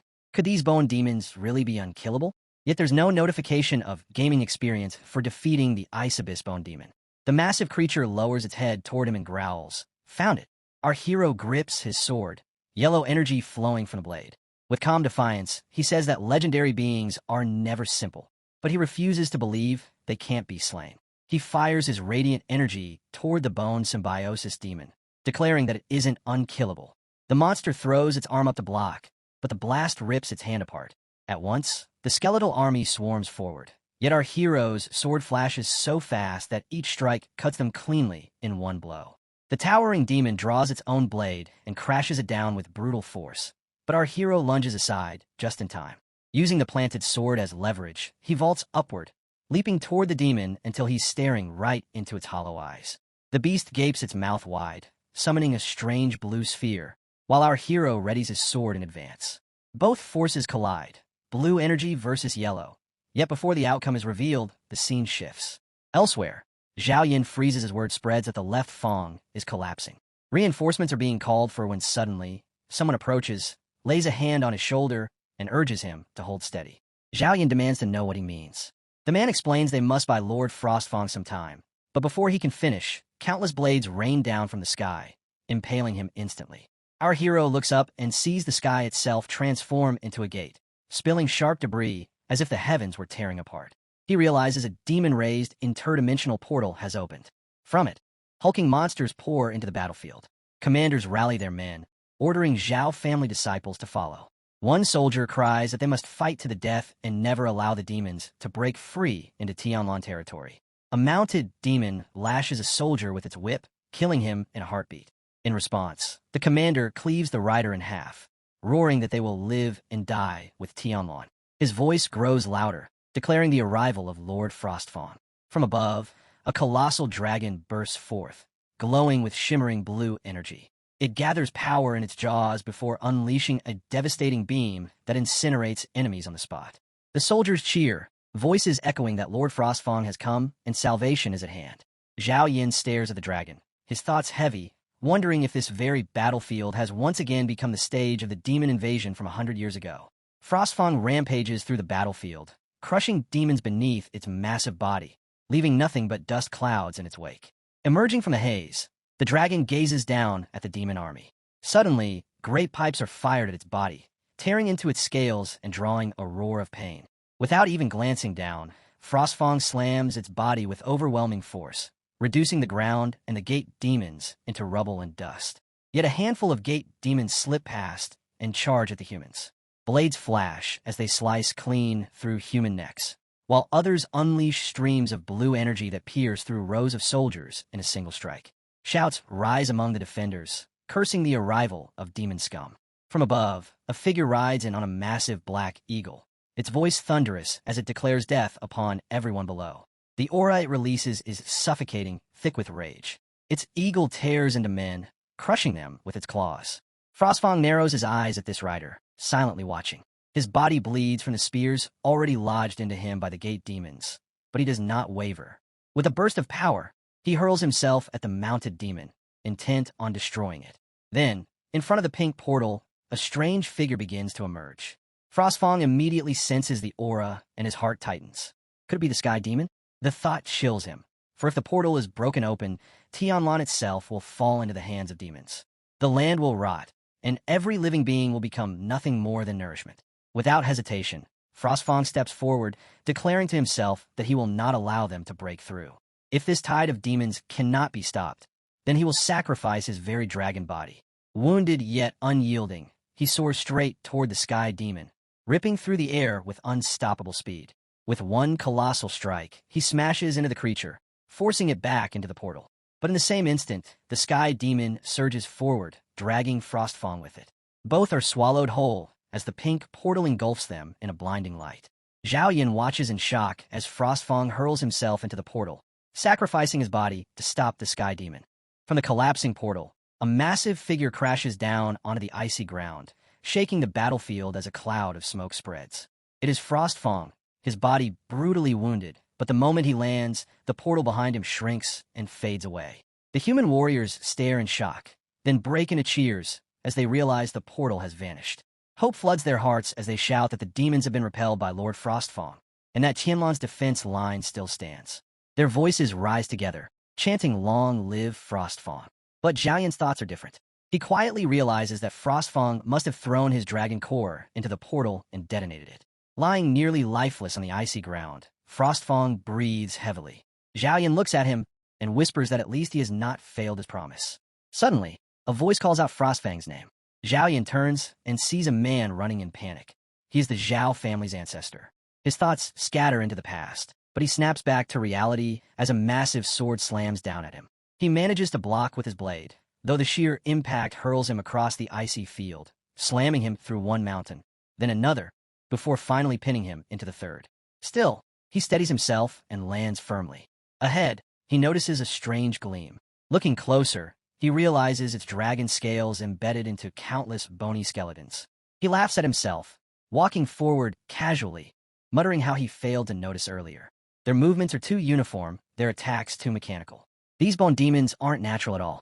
The demon swings its sword again, but this time, Zhao Yin doesn't move. The blade halts just above his head, unable to touch him as his aura flares. He smiles coldly, saying his ancestor was right. These skeletons are indeed the culprits behind Frostfang's tragic fate. The enraged Zhao family ancestor would never allow such enemies an easy death. Shatter and reform, an endless curse of resurrection. Using Frostfang's dragon scales as fuel, they've been refined into Frostfang's tomb guardians. Anyone who dares trespass is attacked, the skeletons endlessly reassembling even after being broken. Even a second-year master would crumble against such endless attrition. Now he understands why Zhao disciples always fail at the second checkpoint. Yet if one refrains from violence and poses no threat, these mindless guardians lose their target. It is a cruel but brilliant revenge, transforming the enemy's body into a barbaric weapon and trapping them in their most hated undead state. A punishment far worse than death. Narrowing his eyes, Zhao Yin thinks of his old ancestor. Passing through the skeletons, he vows one day he will surpass them all. Deeper within, his gaze lands on massive dragon skeletons, frozen stiff. Suddenly, a force slams into him with terrifying strength, smashing him through mountain after mountain until his body is pinned into the last. Before he can even grasp what hit him, a familiar presence emerges. Frostfang appears once more, glaring at him with fury. Frostfang demands to know who he is, why he has intruded, and whether those bastards sent him to trap the dragon in this ice cave. Our hero is stunned, but quickly realizes this is indeed Frostfang. Yet the dragon's rage only deepens as it calls him a mocker and a parasite, a level 30 insect unworthy to sharpen even its claws. Frostfang declares that humans stare with greed, wishing to refine him into a weapon. His voice shakes the icy abyss as he opens his jaws, preparing to annihilate his enemy with a breath attack. Our hero shouts for him to wait, claiming he is a descendant of a Zhao family. But Frostfang dismisses it as another lie, saying the name Zhao has been used far too many times. He calls it trash and swears to cut him into 1,000 pieces, unleashing a massive wave of blue energy whose force scorches everything it touches. The hero barely escapes, leaping aside. More blasts rain down, crashing into the mountains, forcing him to dodge constantly. He insists Frostfang once sacrificed his dragon core to seal the demon portal, that he was remembered as a hero of the Zhao family. But Frostfang spits back in fury, calling it nonsense. The dragon core is his heart, he says, and no dragon could rip it out himself. He claims it was the intruder who stole it, and now dares try to mislead him with lies. Each accusation is followed by devastating blows that send the hero smashing from mountain to mountain. Still, he refuses to yield, knowing Frostfang vows to tear apart anyone who deceives him. Finally, when the hero manages to stand before him again, he pleads for Frostfang to calm down and listen. But before he can finish, Frostfang's massive tail whips him away, slamming him hard. Even so, he lands on his feet. His eyes harden as he realizes Frostfang's memories are broken. Trapped in this icy prison for centuries, the dragon has grown deranged, blaming anyone who approaches for his suffering. The once proud ancestral beast is now consumed by madness. Even in this state, the remnants of Frostfang's dragon soul still radiate fear, the same fear that lingered even 100 years later. The hero admits his own level is far beneath Frostfang's might, but giving up is impossible. Since he has come to the Ice Dragon Abyss, he refuses to return empty-handed. A glowing cross forms on his forehead as he declares that if Frostfang wants a fight, then he will fight until the truth is remembered. Yellow energy erupts from his body, clashing against Frostfang's piercing blue mana. The blasts rattle the abyss as he leaps with his sword, challenging the dragon directly. He roars that if the Zhao ancestor could forge a contract with Frostfang, then he too will prove his bloodline and make the dragon acknowledge it. His ultimate slash strikes, landing hard against Frostfang. At that moment, the scene shifts. Far away, Shun Lingfeng bites into a dragon fruit. Smirking, he tells Xiaobai beside him that he has stood there for 3 days and 3 nights, waiting for her husband's stone. Xiaobai warns him sharply that if he keeps talking like that, he'll lose his tongue. Shun Lingfeng only laughs and teases her further, asking if she is pretending to be Jin Churen now. Just then Xiaobai barges in, saying all this is bad and everyone must leave quickly. They ask what is going on, but she says father told her to get them all out as soon as possible, even before she had arrived. Where's Xiaoyun? She asks. Shun Lingfeng demands what she means, and to explain herself clearly. She grabs Shaoran's hand and says she cannot talk about it. Hurry and come with me. Shaoran replies that if she does not explain, they cannot offer a solution, and besides Brother Yi is still in the Ice Dragon Abyss, so there is no way she will leave easily. Shun Lingfeng insists that she is not incompetent and tells him to say what happened, so they can help if possible. Xiaobai replies that she means no disrespect, this is not something they can handle, and if they do not leave now, it will be too late. On the other hand, someone flashes Lady Hong's hand, and it is Zhao Heng who warns her that this is the territory of the Zhao family of Tian Lane, and she will not cause trouble here.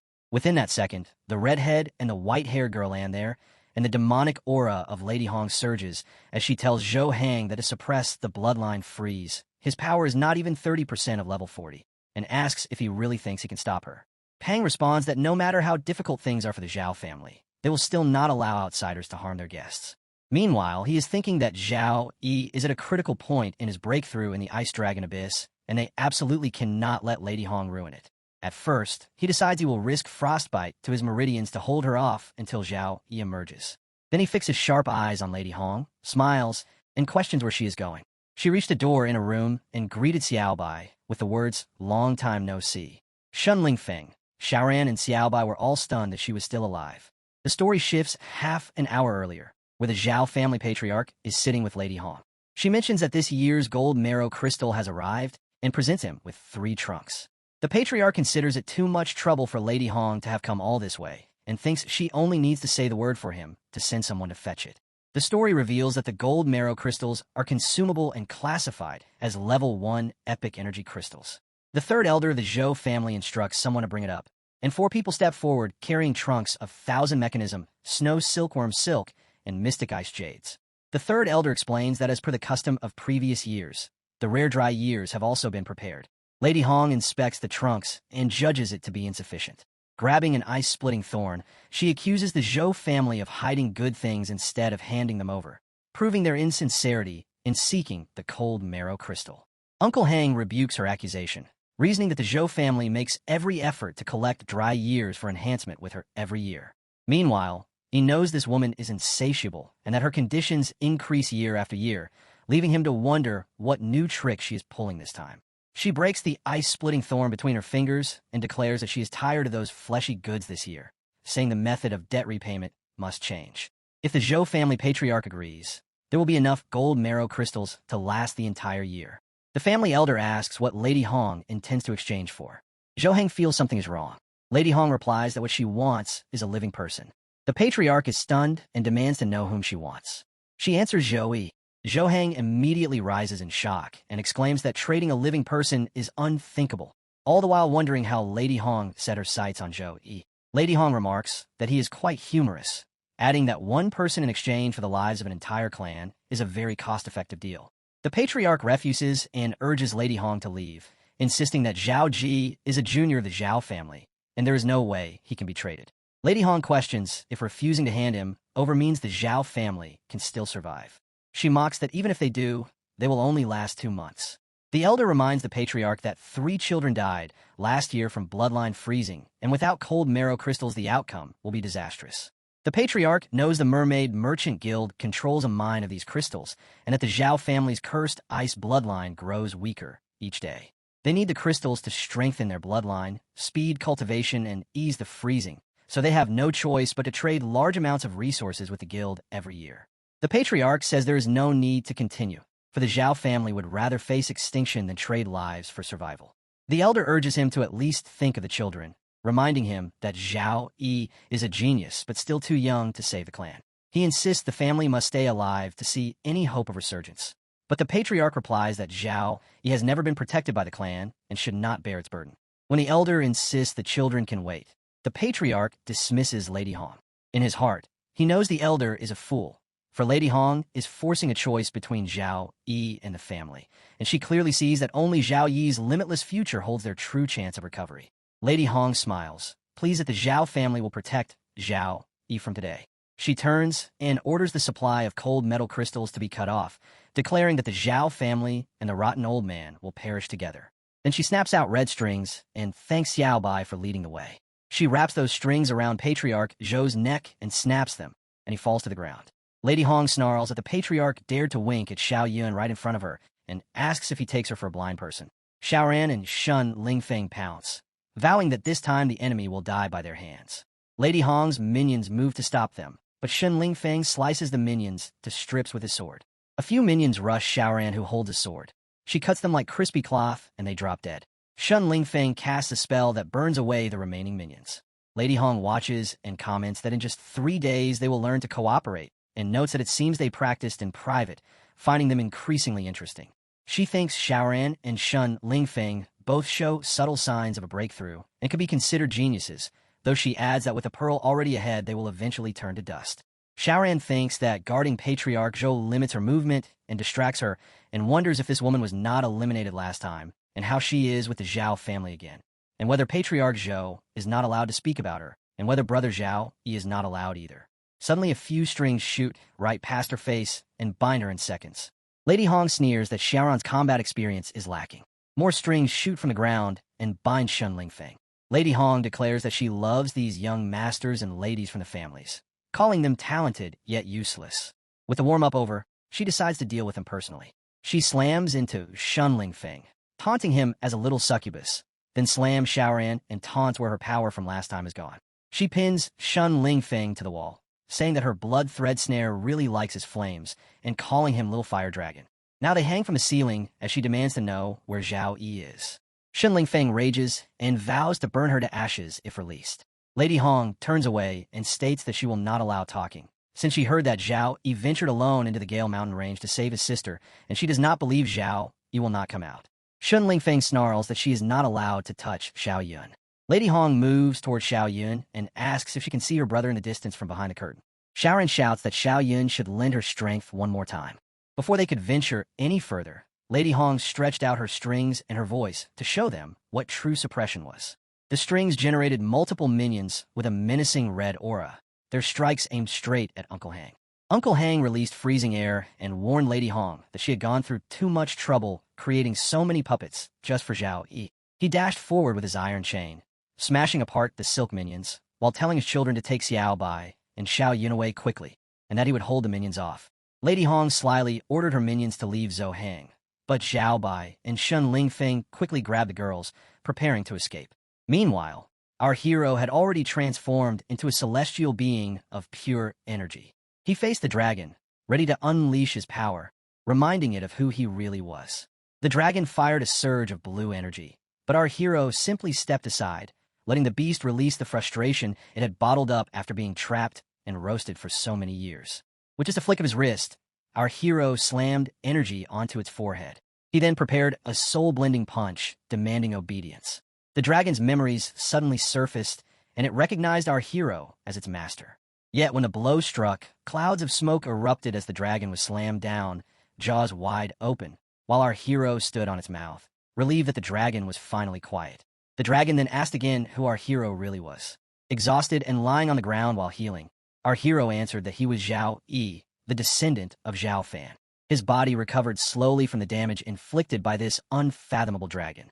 He explained that 100 years ago, the dragon sacrificed its life to destroy the demon realm portal, bringing peace to Tianlane.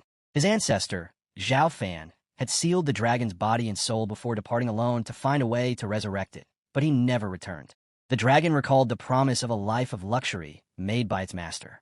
Our hero told it that being sealed here had trapped its soul, causing it to gradually lose its sanity, and that he had no choice but to use certain methods to help it recover. The dragon questioned how it could be resurrected with its core shattered, admitting disbelief that a century had passed and assuming its master had long perished. Then it asked if he had come for the dragon's soul. Our hero stayed silent, prompting the dragon to note that his foundation was damaged and in need of repair with pure energy. Infusing the dragon's soul into his body would feel like 10,000 ants gnawing at his heart and his flesh being torn apart millions of times. So it asked if he was willing to endure it.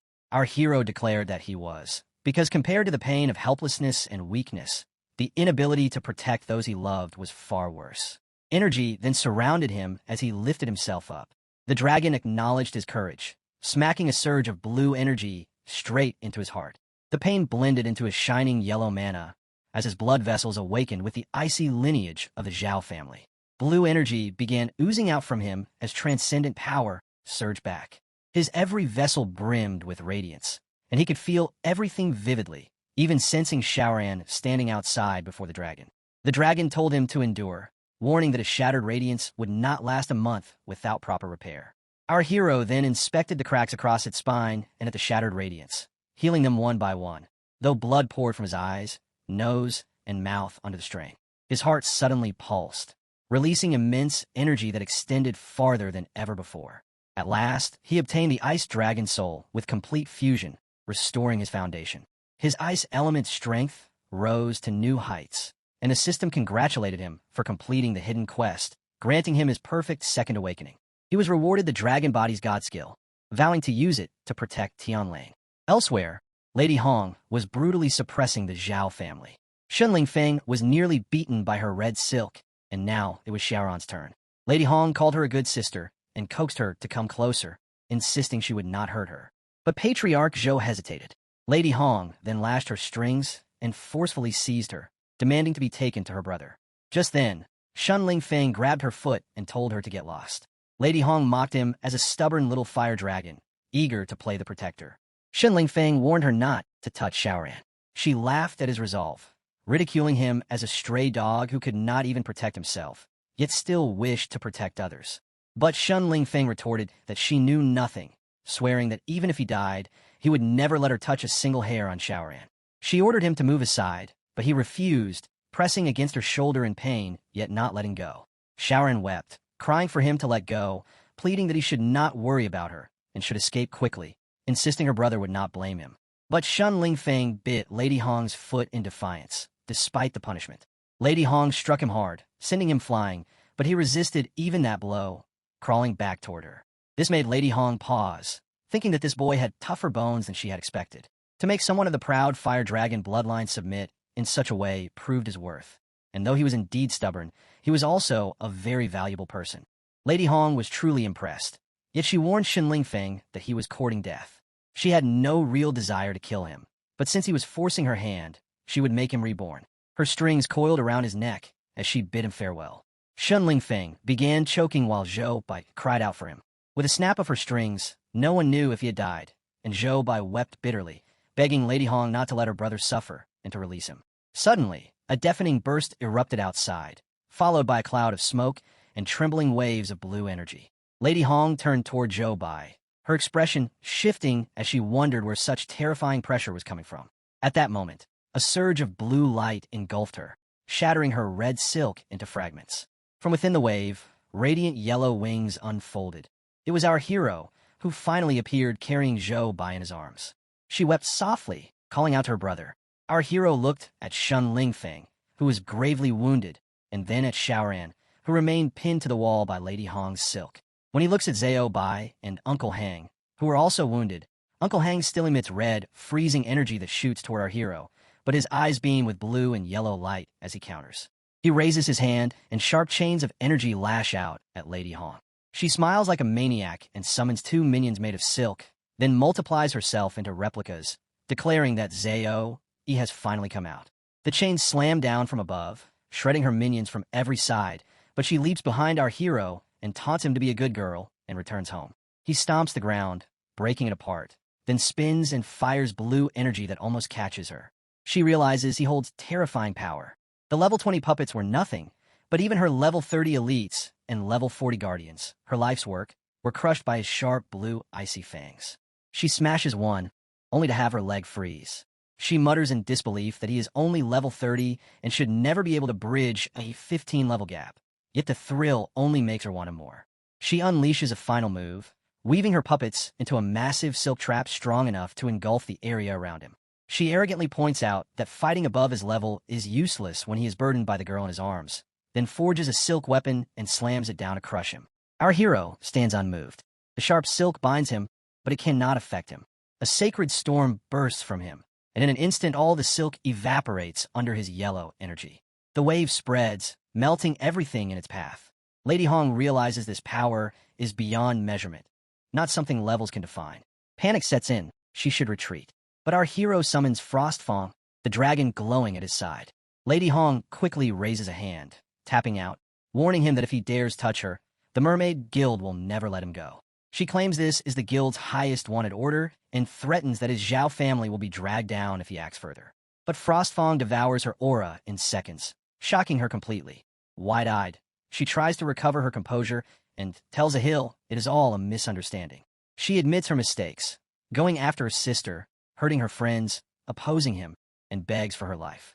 She offers gold marrow crystals, then even the Mermaid Guild's gold marrow crystal mine, saying it produces thousands of pounds each year, enough to free the Zhao family from their frozen bloodline and let them cultivate in peace. She even declares she can become his subordinate, willing to follow him through hell and high water, while secretly planning to escape the moment her puppet strings connect. Our hero knows someone like Lady Hong would never beg unless she is scheming. He raises his hand, summoning Frostfang again, and makes clear it won't be necessary. A true powerhouse fears no threat and is not swayed by temptation. He unleashes his overwhelming energy, cutting through her silk strings like threads and slashing her body in half in an instant. Her eyes widen in pain as she realizes he wields a power cloaked in holy light beyond ordinary weapons. As her body is destroyed, our hero gently sets Zhao Yun down, frees Zhou Bai, and lifts her unconscious form. He embraces her, channels healing energy, and softly tells her he is back. Meanwhile, The redhead wakes up, shocked that the opponent he couldn't defeat, even with all his strength, was beaten by E in just a few moves. He wonders how he could ever reach that level. Our hero walks up to him and thanks him, showing respect for protecting his sister with everything he had. The redhead was shocked, Morpho surprised. He looks down and then smiles brightly, saying hurry up and heal him because he is bleeding out. After a while, the patriarch is seen watching our hero, thankful that he is here. He says that this is their first official meeting, and for E to encounter such an unvaried disaster is a sign of his incompetence as a patriarch, leaving him truly ashamed. Our hero responds that there is no need for formalities, but he wants to ask why the Zhou family needs the cold marrow crystal. He declares that the Zhou family must possess absolute strength to protect Zhou Yun. Otherwise, he will not allow Zhou Yun to return to the family. The patriarch asks if Zhou Hang told him.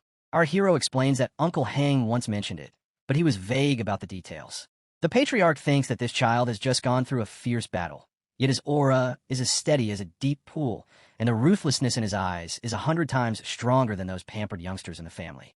He then says the eternal curse not only drastically reduces the Zhao family's probability of awakening the Ice Blood design, but also makes the Zhao family disciplined and weak to resist the backlash of the bloodline freezing. The story reveals that every year someone in the Zhao family dies due to bloodline freezing. Our hero's sister, Zhao Yun, once suffered from bloodline freezing, but it was the mildest form, which is why she could be cured with the extreme cold lotus. However, for most of the Zhao family's disciples, their blood freezing can only be suppressed by the cold miracle stone. The patriarch tells him that Madame Hong exploited this very point, daring to demand more tribute every year. This time she went too far, wanting to exchange E for the cold miracle stone. Talking about the tribute, our hero asks that from today onwards there is no need to send it anymore. The patriarch replies that driving away Madame Hong can only solve the problem temporarily because the mermaid merchant guild behind Madame Hong is powerful, and they even control a cold miracle crystal mine that the family is beholden to. Our boy then says Madame Hong is dead. This shocks the patriarch, and he asks what he just said. She was a level 45 second-tier puppeteer, protected by hundreds of puppeteers, and even if he broke through an ice dragon abyss, it would not be absolutely possible. Our boy explains that she was too arrogant and did not bring any backup, and the ice dragon abyss boosted the power of his ice-type skill by 30%. More importantly, he shows Frostfang, saying he awakened it in the ice dragon abyss. The patriarch is so stunned that his eyes water as he listens about Frostfang. He asks if it still remembers their ancestors. Our hero tells him that he does remember. It was Frostfang that repaired his body and helped him defeat Madame Hong. However, its dragon soul is extremely weak, so our boy has stored it with him and will not awaken it unless absolutely necessary. Patriarch starts laughing and even throws away his stick in a very respectful manner, bowing down while saying, "Ancestor, do you hear this? To gain Frostfang's recognition at such a young age, his courage and destiny, even their ancestors, might not have matched it." He remembers that he once considered E just exceptionally talented, but he never imagined he could achieve this. He shouts that heaven has not abandoned their Zhou family. Our hero then says, "Patriarch, perhaps they should stand up first." The patriarch stands up and apologizes, saying to excuse him because he was too excited. Our hero, holding his arm and helping him stand, asks if he could tell him about the merchant Gale's background. He remembers that the cult has already set its sights on his sister, and since he cannot keep her by his side all the time, if he can help the Zhou family deal with the merchant Gale, then this place will be the best sanctuary for his sister. The patriarch tells him that the mermaid merchant Gale was just a small corner shop, and the owner was a low-level warrior named Lu Xian, who made a living by reselling ores. The turning point came in the winter 10 years ago. That year, Black Wind Valley experienced a once-in-a-century blizzard. All the redwoods were frozen solid. Lu Xian entered the valley with a few associates, but after half a month, only Lu Xian came back out. From that moment on, he suddenly had a steady supply of ores, gold marrow crystal, profound ice shade, falling frost stone, and he could even produce rare star silver ores in large quantities. As he shows them to our boy, they walk outside, and the patriarch continues, explaining that Lu Xian claimed he had discovered a new mine and somehow acquired the mining rights. For years, countless people have tried sneaking into the valley to investigate, but they either became lost or froze to death before ever reaching the so-called mine entrance. Our boy comments that it is too much of a coincidence. The patriarch replies that the coincidences do not end there. 3 years ago, they could still buy a stable amount of gold marrow crystal from traveling merchants, though expensive, but it was enough to cover the family's emergencies. Then, one spring, traveling merchants suddenly vanished in large numbers, and not a single vendor in the market sold gold marrow crystals anymore. Just when the family was at its wits' end, Madame Hong appeared. She claimed to have a mine and offered to supply crystals at half the market price, on the condition that the Zhou family help her deal with some small troubles. When our boy asks what those troubles were, the patriarch explains plainly. It meant using the Zhou family to suppress small families in Tianlan province who refused to submit to the merchant guild. Most of these families carried bloodline defects. The guild provided them with cultivation resources, but in return demanded their most talented disciples. Once taken, those children never came back home. These families hated the merchant guild, but feared losing their resources, so they could only take out their anger on the Zhou family, branding them as the guild's running dogs. Over the last 2 years, Zhou family disciples were frequently ambushed whenever they left home. The guild's plan was clear: isolate the Zhou family completely and leave them hopeless. Our hero concludes aloud. First monopolize the channels, then lure them in with low prices to show goodwill, next use the Zhou family's hand to wipe out dissenters, and finally make the Zhou family the target of public resentment. The patriarch agrees, saying yes, and that later the merchant guild added new conditions with every delivery. They knew it was a trap, but the children of the family were relying on cold marrow crystals to survive, so they had no choice but to reluctantly accept. He then holds up a crystal and says this is the cold marrow crystal they received from the merchant guild last year. 3 years ago, the crystals were pure ice, but over the past 2 years they've gradually become laced with black threads. Madame Hong insisted these were natural impurities from deep within the mine, but the family's physicians believe the crystals have been corroded by something. When our hero takes the crystal, energy revolves around him. He studies it closely, his power cleansing the darkness from within until it becomes perfectly pure. He realizes it carries a faint demonic aura, a feeling eerily familiar, as though he has encountered it before. The patriarch then adds that there is one more thing. Madame Hong once told him that once the Lord awakens, the Zhou family curse would vanish with a flick of the finger. Our hero responds, Lord, not Lucian. The patriarch agrees, explaining that to be able to produce so many rare ores and to have a level 45 second-tier puppeteer like Madame Hong willingly running errands, there must be a real power behind it. Lucian alone is not worthy. Our boy says he understands, and that since Madame Hong is dead, the merchant guild will not let this matter rest. He declares he will bear the consequences of his actions. The patriarch is stunned, saying what kind of words are those? He reminds that he is of Zhou family blood, the same blood as their ancestors. His affairs are the Zhou family's affairs, and no matter how great the storm, the Zhou family will face it with him. Our hero pats the patriarch's hand, acknowledging his intention. He admits he has never truly been alone. Turning to his companions, he notes that the redhead and the others are dragging their feet. Just then, new voices called out that the principal had heard of trouble on Yi's side and sent the 3 of them over. A priestess, a mage, and a warrior girl arrived. Our hero greets them, remarking that it has been 2 months since he last saw them, and that they have improved quite a bit. The warrior girl proudly replies that of course they have, because they stick with brother Yi, and they cannot afford to fall behind. The mage girl mutters in the priestess's ear that Ling she said on the way she wanted to ask brother Yi about the ice magic, yet she chickened out when she saw him. The priestess passes the question to Yi, but our hero only looks at her calmly, doesn't stop walking, and says it's urgent so he will explain on the way. As they head forward, the patriarch watches silently, smiling to himself that Zhou, he truly resembles their ancestors. While the others chat casually, our hero drifts into thought, suddenly feeling redundant. If it were before, he would have infiltrated alone without hesitation. The demonic energy in Black Wind Valley has no effect on him, and even against enemies many times stronger, he could still use the power of the Void Beast to retreat safely. But right after killing Madame Hong, the system that had remained quiet except for daily missions suddenly reappears. The notification announces a triggered unlimited time mission to uncover the secret of the Mermaid Merchant Guild with his companions, with the reward being an S-rank skill book.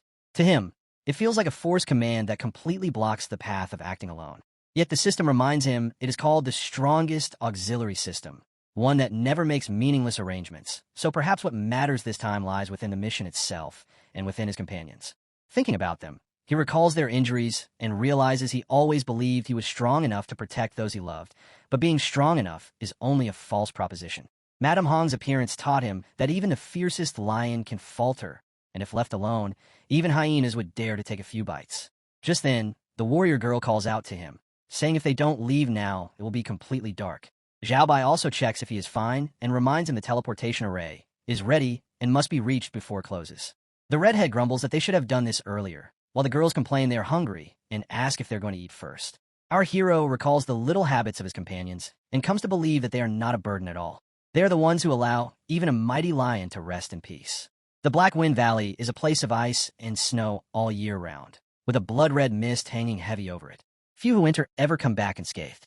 Strangely, the Mermaidian Merchant Guild's lair is hidden here, yet Lucien seems unafraid of its secret being exposed. When our hero's jeep halts at the entrance, Zyobea points out that the public maps only mark the valley's edge, while the interior is completely blacked out. Our hero isn't surprised. He summons his possession skill, and a butterfly appears, carrying his magic into a circuit that marks hidden coordinates. This butterfly can tear through the void and jump instantly to deserted spots. Tai Xian curses the place, saying the wind feels like thorns. He agrees, noting it's even colder than the deepest ice. Then he buffs everyone with courage, grace, weapon blessing, and a whole stream of enhancements, warning them to stay sharp. His companions light up, thrilled. This is their first time receiving Yi's amplification. Their skills surge to several times their usual strength. Lingxi laughs, saying her combat power jumped by nearly a third, and she's eager to test it. But before she can, several strings lash out and wrap around her leg, dragging her backward. Shun Lingfeng shouts in alarm. He reacts instantly, cutting the ropes clean in one stroke, and catching Tai Xian as she falls. She thanks him breathlessly, while they all stare at the writhing strings. They look like Madame Hong's puppet threads. Shun Lingfeng wonders if she could still be alive. He incinerates them, and the sizzling remains prove otherwise. He tells them these aren't puppet strings, they're living tentacles. He quickly instructs Xiaoyan to use her spirit arts to scan the cliff. She calls on her heaven and earth move, words of power swirling around her as she channels energy. When her fingers point, the force spreads and wraps over the entire valley. The vision it reveals makes everyone pause. Even he is taken aback. Could the entire snow mountain really be crawling with hidden creatures? Suddenly, Xiaoyan's sight sharpens, and structures with eyes and strings emerge from the cliffs around her.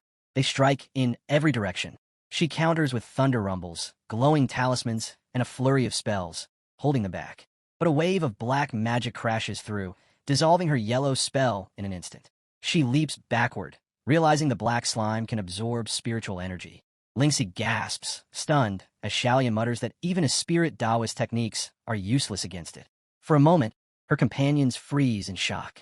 Suddenly, the entire area is covered with strings, completely surrounding our hero and his companions. The red-haired guy unleashes his fire against them, but feels it disgusting. The more he burns, the more strings appear. Then, out of the strings, multiple creatures begin to take form. In just a short while, countless dark energy creatures with strings emerge. The warrior girl only smiles, saying the timing is perfect, and even Zob is ready. But our hero steps forward, telling them to let him handle this, warning that they need to stay put. He notes that the creatures seem afraid of the holy light.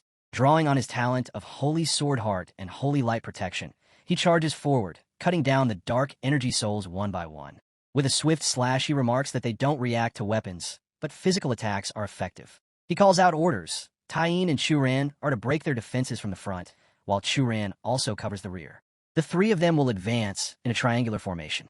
The warrior girl grins, declaring that it's her turn to show what she can do. Our hero instructs the rest of the companions to stay inside the light shield and not step out.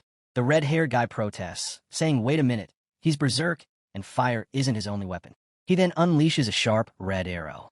Our hero calls for Shunfang, announcing that Shunfang will be with them, while Ling, Zia, and Zielon must remain in the back to observe the enemy's weakness. They all agree. Shunfang bursts out of the light shield, spear in hand. The warrior girl unleashes Mountain Break Strike, shattering enemies and confirming her move works. Shunfang pierces his foes with deadly precision, proudly asking how they like their young master's strength. Even Xiao Bai joins in, slicing through the dark creatures with her sword. Together, they wreak havoc on the battlefield. But suddenly, several dark energy creatures merge into one. Our hero realizes that the monsters and silver threads are endless. Cutting one down only makes another crawl out from the mountain. Looking back, he notices something disturbing. The priestess has been struck. She turns in shock, asking what it is, and shows our boy a waste token she found on the monster. He comes to her side as she explains it bears the mark of the Tianlan Louis family. Our hero thinks this is most likely a relic left behind by the smaller families or explorers who once entered Blackwind Valley.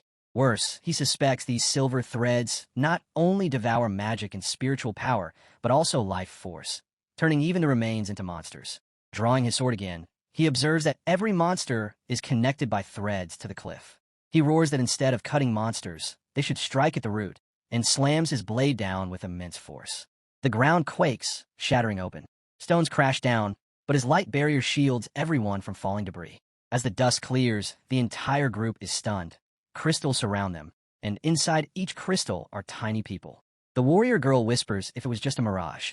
Our hero shakes his head. It's not a mirage, but the disguised entrance to a dungeon. Blackwind Valley isn't merely a natural mountain range. It's a vast dungeon fused with Blue Star itself, camouflaged so perfectly that no one has uncovered its secret. He then says no. Lu Xian already discovered the secret. The Chamber of Commerce dares to leave Blackwind Valley unguarded because the dungeon itself is their trump card, turning intruders into nutrients. The redhead curses, saying it's a lot of tricks. The mage confirms that the monsters they fought are indeed intruders transformed into puppets. She points at the crystals, and when touched, they melt into liquid. He confirms it. The monsters of the first level are part of the mountain itself, feeding on those who fall here. Once intruders die, they're absorbed into the range. He warns them to prepare, as the monsters of the second level are coming. The moment he touches a crystal, it shatters, raining shards all around them.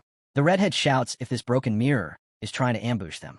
He calls for Lingxi to cast a double layer of ice and earth defense, ordering her not to give the enemy any chance. She complies instantly. From every shard of broken glass, reflections of their companions appear. He looks ahead, sensing an ominous presence. Out of the smoke and cloud, a figure begins to walk toward them. In that instant, they're all suddenly teleported. The priestess finds herself in a strange location and desperately calls for E, but there is no reply. Fear grips her. The redhead, too, even while using his full energy, is transported somewhere entirely different. The mage girl hides in her own isolated place, shaken by what just happened. Xiaobai gasps as she finds herself in a seawater-like space, while the warrior girl appears in a graveyard, panicking as she runs and slashes wildly in terror. Tai Xian strikes hard against her own clone, shocked that the clone is even copying her strength. The clone repeats her words, and she feels disgusted, so she pushes back her weapon and slams a punch. The clone blocks it, but then Tai Xian swings her leg, sending the clone flying 4 steps back and erupting a cloud of smoke. She mocks the clone, telling it that it doesn't even know what a fiend is. The clone, pinned down on the debris, repeats her exact same words. Tai Xian laughs, convinced that it only imitates complete moves, not diverging movements or changes. But suddenly, the debris bursts apart, and the clone's hand shoots out in an attacking position. She blocks it and realizes the clone's learning speed is getting faster and faster, so she feels the need to finish her quickly. On the other hand, a large yellow flame crashes to the ground. Shunfang swiftly dodges aside, questioning why the clone isn't mimicking him and whether it is trying to copy his flame dragon body. The clone leaps onto him, and the real Shunfang vows to prove the difference between the original and a knockoff. He readies his weapon, but the clone dodges easily. Shunfang notes that the clone is copying his moves at a rapid pace. He decides to unleash another move, declaring that if the clone intends to learn his techniques, then he will provide plenty to learn. He fires a drilling flame called Heaven Burning Sting, but the clone counters with a simple strike. As their arrows meet, a massive explosion shakes the ground, scattering debris. Among the falling stones, the clone still stands firm. Shunfang slams his staff, unleashing a great fire slash onto the twin clone. The twin blocks it swiftly with his staff. Dodging all those attacks, the clone strikes with his weapon, stabbing Shunfang as fire burns across his real body. Shunfang concludes that the clone can only copy complete moves and cannot keep up with changes or the flame dragon power within him. He grabs the weapon and pulls it free, mocking the clone as a clumsy fool. Above him, a fire dragon appears, and he calls forth multiple fiery scriptures that crash down at insane speed from all sides, culminating in a giant explosion. Meanwhile, Xiaolan hides behind a wall. Suddenly, a spell slams into her position, and she barely dodges the blast. Her minion mocks her, saying he thought she would be more capable. As she runs, dodging attacks, Xiaolan explains that Daoist talismans must be drawn on the spiritual energy of heaven and earth, and that imitating the form means nothing without capturing the spirit. She bites her fingertip and points forward, explaining that the rain and the wind themselves are part of the Tao. Electric and yellow mana buzz outward as she adds that the heart of the body and the power is the function. She tells the clone it lacks a heart and will never understand. To her, revering and fearing the Tao allows one to borrow from nature, and no matter how many talismans are imitated, they remain only empty shells. The clone mage bites her fingertip in the same way, but instead of mana, threads spill from her finger. Lingxi is shocked because it should be impossible. Suddenly, her body is pierced from all sides by sharp weapons, and she dies instantly. Elsewhere, Lingxi faces her clone. The clone tells her that struggling is useless, insisting that even as a copy, it can still defeat her. Lingxi, bruised and weakened, thinks to herself that she is not struggling, but waiting for the clone to reveal its weakness. Only 10 minutes have passed, yet the clone has progressed from simply mimicking her voice, appearance, and skills to actively attacking. Lingxi wonders how the clone can even set up special traps for her. Its growth speed is astonishing. But since the clone is a dungeon monster, there must be a way to defeat it. Lingxi blasts a flare of mana, blinding the clone to hide. The clone quickly reads her move and accuses her of trying to hide, demanding she come closer so their bodies can unify. Lingxi notices there are no frost patterns forming, and suddenly, something clicks in her mind. She steps out to face the clone head-on, realizing that from the start, she had been confused about what kind of power could completely copy more than 10 years of her effort. The truth dawns on her that the clone can only copy the shell, not the precision control of the elements. The clone demands to know what she means, but Lingxi, bleeding heavily, presses her hand against a tree. Blue patterns spread across the trunk as she explains her reasoning. For her, it is like the water element. A novice can only summon droplets, while a master condenses them into needles. But with the ice element, the clone lacks even the most basic frost pattern, which proves how crude its understanding of the element truly is. She slams her mage staff onto the tree, and a blue laser blasts outward. She explains that what the clone cannot learn are not just details, but that the true power of a full system mage is to make the elements cooperate. Yellow and green mana surge around her, and blue crystals explode toward the clone. The clone turns away, and countless magic circles flare into existence behind Lingxi, each one rattling with thunder. Lingxi declares that magic is not about copying moves, but about understanding the elements. She admits that given enough time, the clone could probably replicate those spells as well, but she refuses to grant it that time. From the glowing circles, beams of searing energy burst forth, lancing toward the clone and burning it away in a storm of destructive power. Two tornadoes of light energy collide as he fights his clone head-to-head. A massive, nuclear-scale explosion erupts, then the blast ripples outward again as cross-shaped signs appear. He notes that the interval between using the Holy Light Cross scale and the previous use was only 0.5 seconds, and the force extension error was reduced by 0.1 degrees. He realizes the clone's imitation accuracy keeps improving and that its moves are no longer the mechanical copies they were at the start. More disturbingly, he can feel the clone analyzing his weaknesses in real time as they continue to trade blows. He lunges with his eye-strong move and presses forward, thinking that a sparring partner that learns this quickly is too valuable to waste.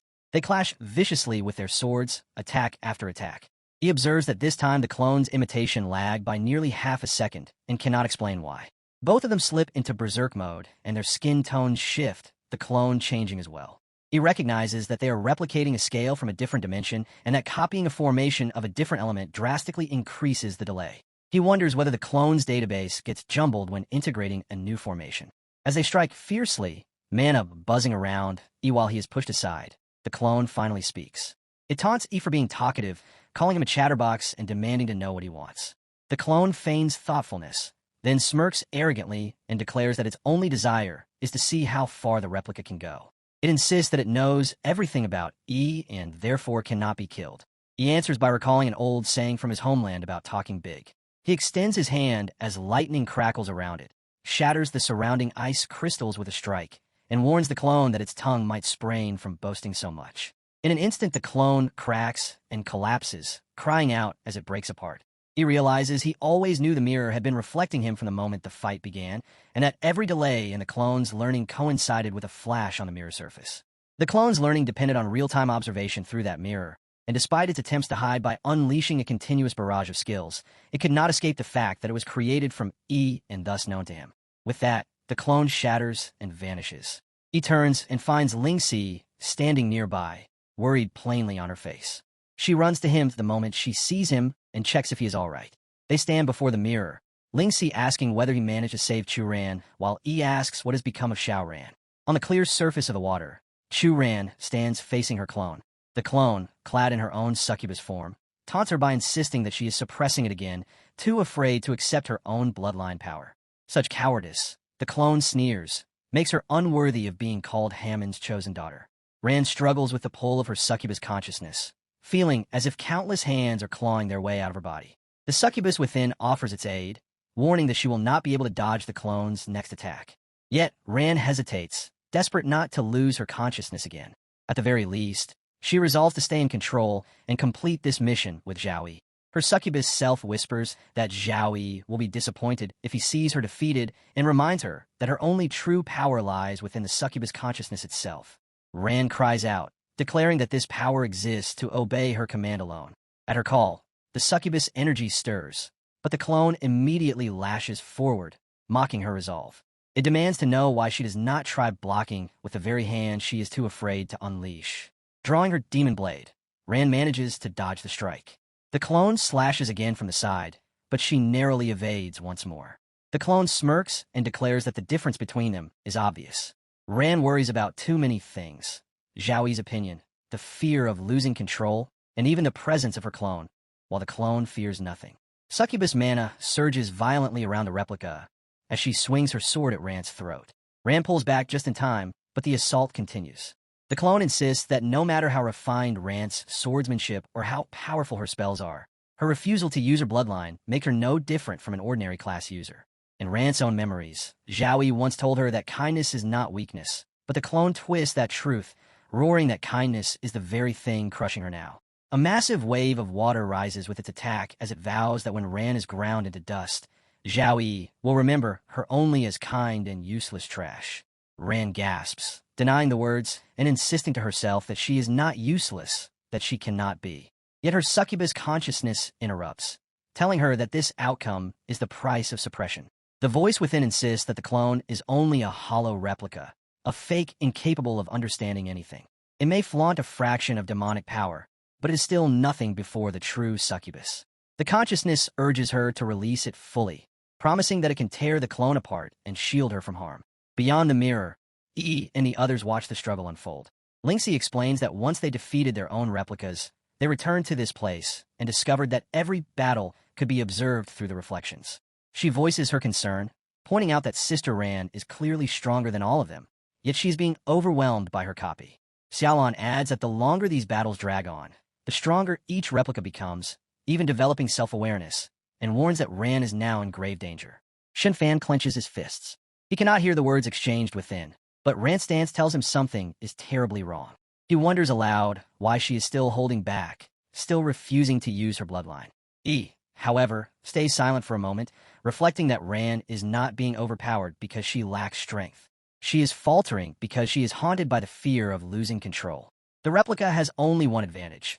It is unburdened by hesitation or restraint and can wield its power without fear. Frustration boils over in Shenfeng as he slams his fist against the mirror, urging Ran to unleash her strength instead of showing mercy to a fake.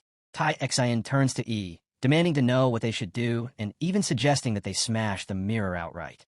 But he shakes his head, reasoning that the mirror world is bound to Ran's consciousness, and breaking it by force could wound her very soul. He resolves instead that conventional methods cannot save her. This situation must be broken by sheer force. Energy surges violently around him. He warns his companions to retreat, the farther the better. Sparks of power dance across his body as he rises into the air, his mana swelling into the fourth stage. The mirrors surrounding them shudder, then whirl together as if drawn into his gravity. His companions stare in shock, realizing what he is attempting. He is forcibly dismantling the second stage energy hub of the dungeon itself in order to save Ran. The ground trembles, the mirrors scream, and all are left stunned at the overwhelming might he has chosen to unleash. The clone had pinned Xiao Ran down, laughing at her misery as if her struggle were nothing but entertainment. Xiao Ran turned her face aside and barely managed to mumble a few words. Then, high above, a sudden blue light flared in the sky. From that radiance, a laser tore downward, piercing the clone's skull and sending a massive wave rippling across the water. As the clone disintegrated, Ran sat up, her breathing ragged and shallow. From outside the mirror, he called out to her, his voice steady and reassuring, telling her not to be afraid because he was there. Though she could not speak, Ran's expression softened with relief. But the moment was short-lived. Strange strings rippled into existence behind her, wrapping tightly around her body and binding her in place. The clone reappeared, shattering the mirror itself, and stepping into the outside world to strike at E directly. Shocked, he wondered what had become of Ran as the reflection collapsed around them. Ran's blade slammed downward, forcing E to summon a defensive mana barrier. The impact threw her back with devastating force, and the onlookers gasped at the chaos unfolding before their eyes. Ran attacked again, her footfalls cracking the earth with every step. She swung her sword with terrifying power, driving it toward E. He slipped aside, just in time, unsettled by the thought that the holy light should have burned her, yet she showed no reaction. Her constitution should never have resisted that light, and the realization left him rattled. She came at him once more, her weapon glowing with mana-infused energy. He responded by raising his barrier, but this time he deliberately dispelled it, unwilling to risk harming her. He recognized that lightning and holy light would wound her, so he switched tactics. Another skill flared from his hands, chains of energy binding her arms and winding firmly around her legs. Piece by piece, every limb was restrained until at last the sword slipped from her grasp. He knew this was the only way to hold her without causing injury. Stepping closer, he urged her to meet his gaze. Before she could respond, the ground trembled. Shards of ice scattered behind him, rising slowly into the air. One by one they fused, forming a colossal structure, until the frozen pieces knitted together into the likeness of a human face. The icy visage resounded with a declaration that dungeon rules had been invoked and the ultimate purge protocol initiated. From the crystals, shapes began to emerge, monstrous forms taking solid shape. A silver-scaled spider, a rock-armored soldier, a bone lion, and countless slimy water creatures assembled in a grotesque army. Lynxie stepped forward without hesitation. With a single strike, she shattered them, cutting down the water beast with precise force. Watching the remains collapse, she observed how the silver threads were weaving unnaturally, forcibly stitching the creatures together in defiance of natural order. Xiaolan unleashes her Bing Fire command, burning away the evil and shattering the illusion. She activates the Spirit Glass Talisman, sending multiple yellow scripted papers flying into the heads of the monsters. Meanwhile, Tai-Zin wields her axe with relentless power, hurling it forward so that it cleaves through every enemy in its path. At the same time, Shunfan rides atop a spider that once threatened them and now cuts it down with merciless precision. Watching her, our hero realizes that the silver threads controlling the monsters all trace back to the same source. His thoughts turn toward Ran. The dungeon's core logic has always been about filtering out the strong. Just as in the first stage, where those who failed were enslaved by silver threads and turned into monsters, the same rule applies here. Even though he destroyed the energy hub of the second stage, Ran never fully broke free during her mental trial. Her unstable succubus bloodline left an opening, and the dungeon seized it, turning her consciousness into a puppet. The true master of this scheme is the dungeon's final boss, who views him as the greatest threat and has been forced to release every monster to wipe him out. Determined, our hero surrounds himself with the blue mask technique. His mind races, recognizing that an enemy who wields such vast mental control usually hides its true form far away. But if Ran is ever to be freed, the final boss must be dragged out into the open. With a heavy heart, he steels himself. To run, he silently apologizes, knowing that what comes next may bring her pain, but only for a little while. The ground trembles as a massive red rectangular block erupts upward, followed by others until they encircle Ran completely. In moments, the blocks close in, trapping her inside. She hammers against the walls, but her hero forces himself to look away, his voice calm as he declares that if someone cannot wield their power safely, they should not touch it at all. He immediately calls Xia Lan, urging her to seal the energy around Ran with a key-locking talisman. Lan, locked in her own battle against the beasts, answers at once. She draws upon the talismans of heaven and earth, invoking their boundaries with solemn words. The flow of chi has limits. The evil miasma shall be cut off without, the chaotic breath sealed within. As her spell completes, she declares that the coffin shall be the boundary, and all passage is forbidden. Nearby, Lynxie struggles as waves of monsters surge forward. She shouts to her comrade that the numbers are overwhelming, and even with all their strength, they are barely holding the line. Shunfan agrees, hacking through more foes, yet admitting that no matter how many they destroy, even the fallen beasts devour one another and rise again, endless in their assault. Our hero's gaze hardens. The dungeon has unleashed its entire army, and if they continue to fight head-on, the girls will be drained of their energy in less than half an hour. Worse, he'll be forced to divide his strength just to shield them. He knows there is no choice. Drawing upon his deepest reserves, he resolves that this is not the time to hold back. To break this stalemate, he must resort to the most direct and devastating method at his disposal. His command is swift. He orders everyone to fall back and erect their strongest defenses, warning them not to falter no matter what unfolds before their eyes. Without hesitation, they obey. Shinfan glances at him and speaks with grim certainty. assuring him that they all understand. He must go forward and unleash his greatest move. He stood firm as yellow energy crackled and danced around him. Xiao Ran watched with quiet admiration, her gaze full of awe. Our hero remained silent while the energy thickened, growing more violent with every passing moment. Even the monsters froze, held in eerie stillness. One of them parted its jaws, but before it could act, a surge of dark energy ripped through the horde. In the next instant, every monster was torn apart and reduced to pieces. Taizin blurts out in shock, looking like a giant creature. Lingxi studies the giant monster, her eyes fixed on the pulsing purple mana core lodged in its heart. She realizes the dungeon must be attempting to merge all the scattered monsters into one abomination. Her magical senses pick up the swirling torrent of energy around the silver core, its strength easily double that of all the previous enemies combined. Our hero exhales slowly, already knowing what he must do. Raising his hand, he summons divine S-rank level 1 angels. Yellow beams descend from the clouds, striking the ground like pillars of light. From that brilliance, enormous angelic wings unfold, and armored figures carrying divine bows step forth. Their towering forms loom behind him, each angel as tall as a tower. Shunfang stares in disbelief, stunned that Zhao Yi could summon beings of such caliber. Taizin gasps in awe, wondering if this is the ultimate skill of the Holy Knight. But Lingxi's expression tightens, her body trembling. The sheer presence of the angels freezes even the chaotic space of the dungeon for an instant, and she can feel the terror of their energy. The giant monster stirs, but our hero is already braced. He knows that summoning angels drains 30% of his health instantly, and every second they remain consumes his mental energy. If he survives this battle, he will need to advance divine summoning to reduce the cost. With steady resolve, he commands the angels to eliminate the monsters.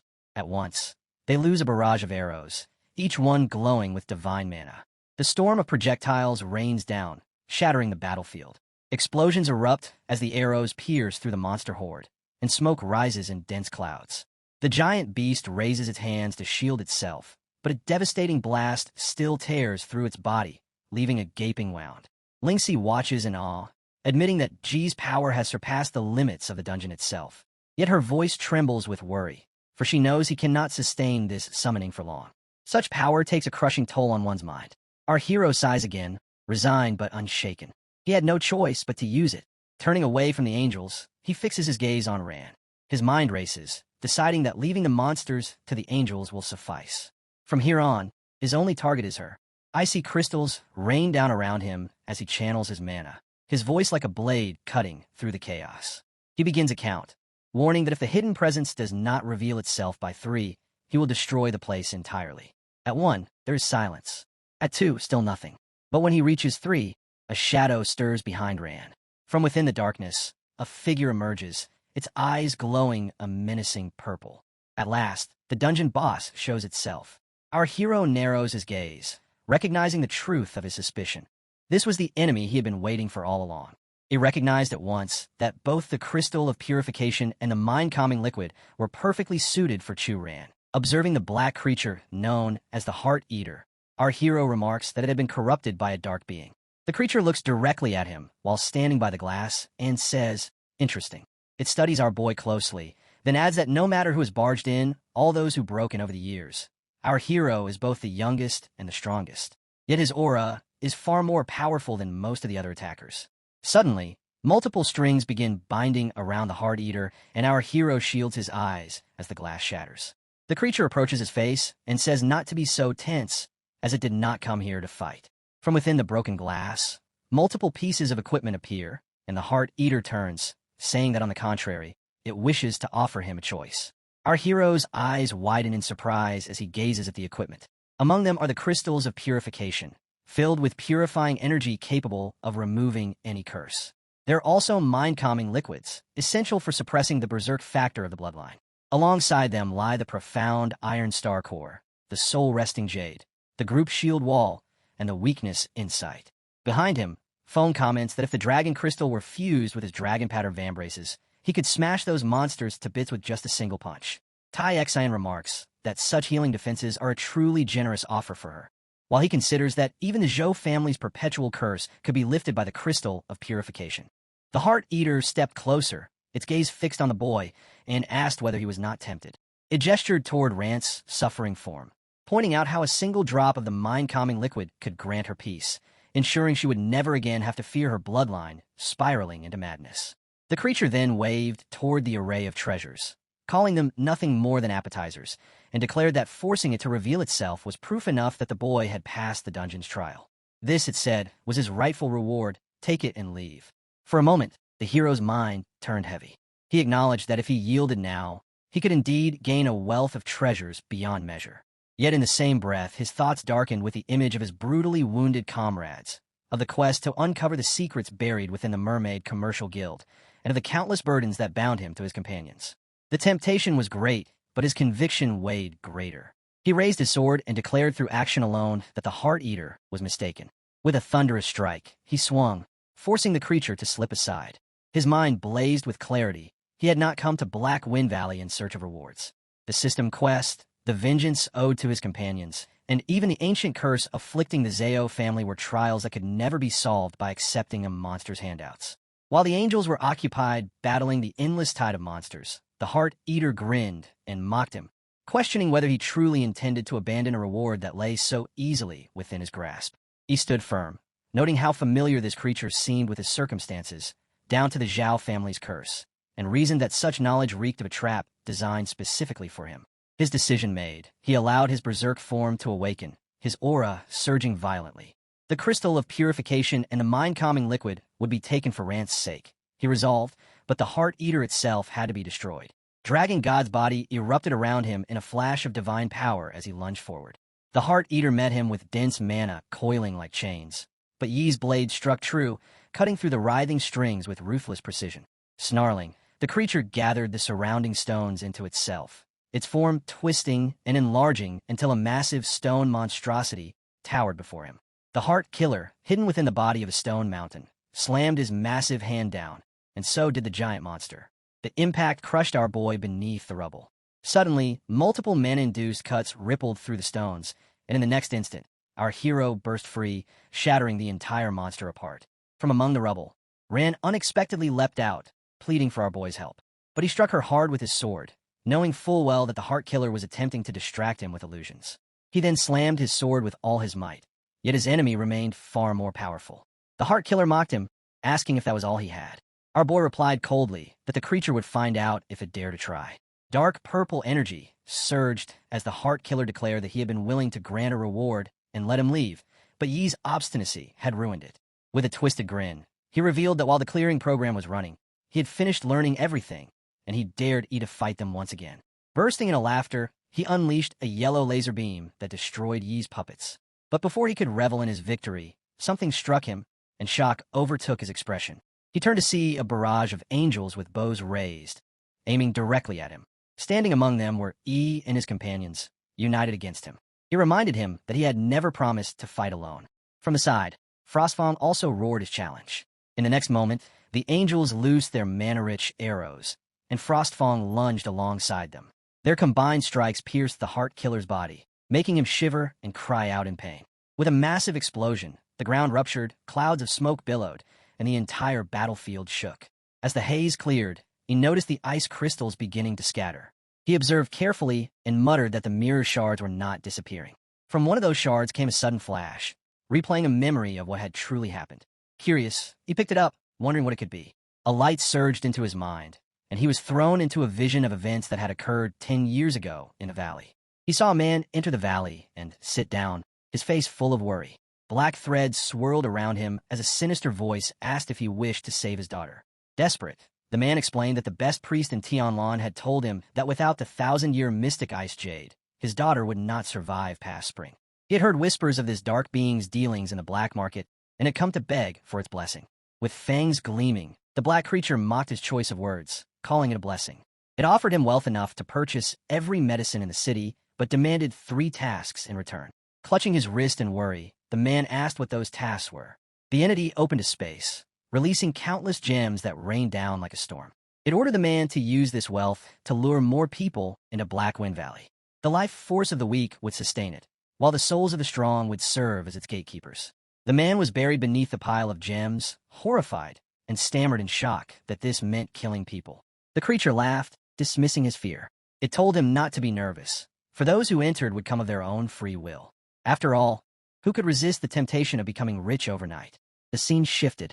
The man was shown advertising the Xianling stones, claiming that each piece mined in Black Wind Valley could be exchanged for 1,000 Zhongxia currency. When a man beside him asked if people did not simply disappear upon entering, even recalling that Old Wang V and his team had vanished without a trace, the man retorted that they had merely failed to find the right path. He claimed to have discovered the true mineral vein and offered 30% of the profits to anyone willing to work for him. In the end, countless people entered the valley, only to become nourishment for the monster. The man himself began to sicken with guilt, breaking down in tears beneath the crushing weight of his sins. The dark entity mocked him again, telling him it was no sin at all. It insisted that those who came were blinded by their own greed. Why else would they risk everything to enter Black Wind Valley, if not to get rich from the bones of others? And so, the man continued the cycle, feeding the creature with more lives. He flaunted his crystals to Zhao Fong, insisting that the price was negotiable, but that he needed help with publicity. Over time, chaos spread. The entire operation crumbled into shambles. Shocked, the man demanded to know what had happened, only to be told by one of his followers, sobbing heavily, that the North City Guild had threatened to seize 80% of their profits. Without backing, even a group of local thugs could easily crush them. Faced with no other options, the man once again surrendered more lives to the entity. One desperate follower begged him for mercy, calling him boss and confessing blindness to his greatness. Pleading for his life, he swore to renounce the North City Guild and follow the man instead.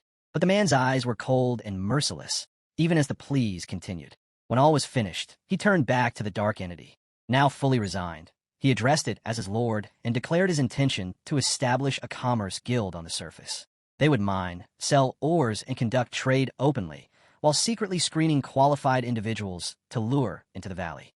The black entity approved of the idea and asked him what the guild should be named. The man answered, Mermaid. The entity questioned the name, and the man explained that he had once encountered a group of sirens at sea. Their beauty and enchanting voices lured sailors to leap into the waves, sinking ships into ruin. Only he had survived that disaster, clinging to a plank for his life. Amused, the black entity spat out a bone and remarked that the name was indeed auspicious. Then the man established all of that. His assistant came to him, addressed him as boss, and said, This is the month's mineral supplement list. There are enough cold marrow crystals prepared for the Zhao family's tribute. Also, there are 17 new nourishment bodies in the valley. He took the papers from him and replied, Got it. Then he drew 2 marks and said, The quality of this batch of nourishment is a bit poor. Next time, have Red Madam Hong screen them more carefully. Don't send up any old trash. The assistant complied, but the man called him back and added, Also, this year's prices will increase by 20%. Arhio was calmly remembering all of that. As he absorbed all those memories, he opened his eyes and said, These fragments have recorded 10 years of cause and effect so clearly. While the crystals were circling above the surface, he gathered them all into his hand and shaped them together. Frostfang said, This is the dungeon core. Owning it is equivalent to owning the entire dungeon. A notification also appeared, telling him that Arhio had obtained the core of the mirror prison, unlocked 30% control of the dungeon, and was now able to manipulate basic spatial rules. Frostfang explained that even many mid-sized guilds do not necessarily possess a dungeon, but now he has one. Then Frostfang added, You'll never have to worry about resources again. A dungeon is a gold mine, a machine that prints money. You are one lucky kid. Now try using your spiritual energy to feel the connection between you and the dungeon. Our boy did as instructed. He pressed the crystal tightly in his grip and suddenly felt a powerful surge of energy. Patterns appeared all around him in circles, and shockwaves rippled through the area. Lingxi was assisting Ran to wake up, and she could also feel it. The blue shockwave rippled through the entire valley. Our hero could sense every plant and tree within the instance, even without using his eyes. He remarked that it seemed as though he was now able to control everything inside the instance. That same energy extended outward and brushed against someone watching them from afar. When he turned his focus, he was shocked to see that it was his sister. Appearing behind her, he asked why she had come. She explained that she had been worried about him, so she looked up the route guide online and made her way over. Our hero was annoyed at her recklessness, causing her to quickly apologize. Frostfang then said, Little girl, you are quite bold and also lucky. Now that he can control the instance, even if you stay here, nothing will happen. Our hero gave her a small punishment and warned her to behave herself, or else he would send her back. Then he opened a system window, read the notification, and announced the next task, to uncover the secret of the Mermaid Chamber of Commerce along with his companions. Our boy walked toward his teammates with his sister at his side. Taizan demanded to know why the little sister was here, and Shunfang warned that this place was dangerous and not for sightseeing. He tossed the scroll to the red-haired guy and told him to protect his sister. He caught it, bristling as if the instruction were obvious, and then asked what the scroll contained.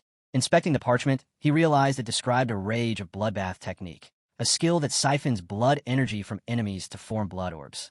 Those orbs coalesced into a soul blood sphere that could be hurled to trigger a catastrophic blood energy explosion. He was stunned to recognize it as an S-rank skill book. He distributed other scrolls to the others and said they were for them. As they examined the pages, they confirmed that the books were indeed S-rank and wondered aloud why he would give them treasures of such value. Lon reminded them how much these were worth on the black market. 7 million coins per book if one could find a seller and the skill at all. He explained that these were hidden rewards for clearing the dungeon, divided by class, and that he intended them for his companions. The red-haired guy protested at first, saying even his Shun family owned 3 S-rank skill books and that it felt wrong to accept such wealth, but he insisted they had cleared the dungeon together. Ling Zi pressed that the scrolls were too precious, noting that even with class restrictions they could be sold for enormous sums. One of the scrolls in her hands described an elemental forbidden zone with devastating effects.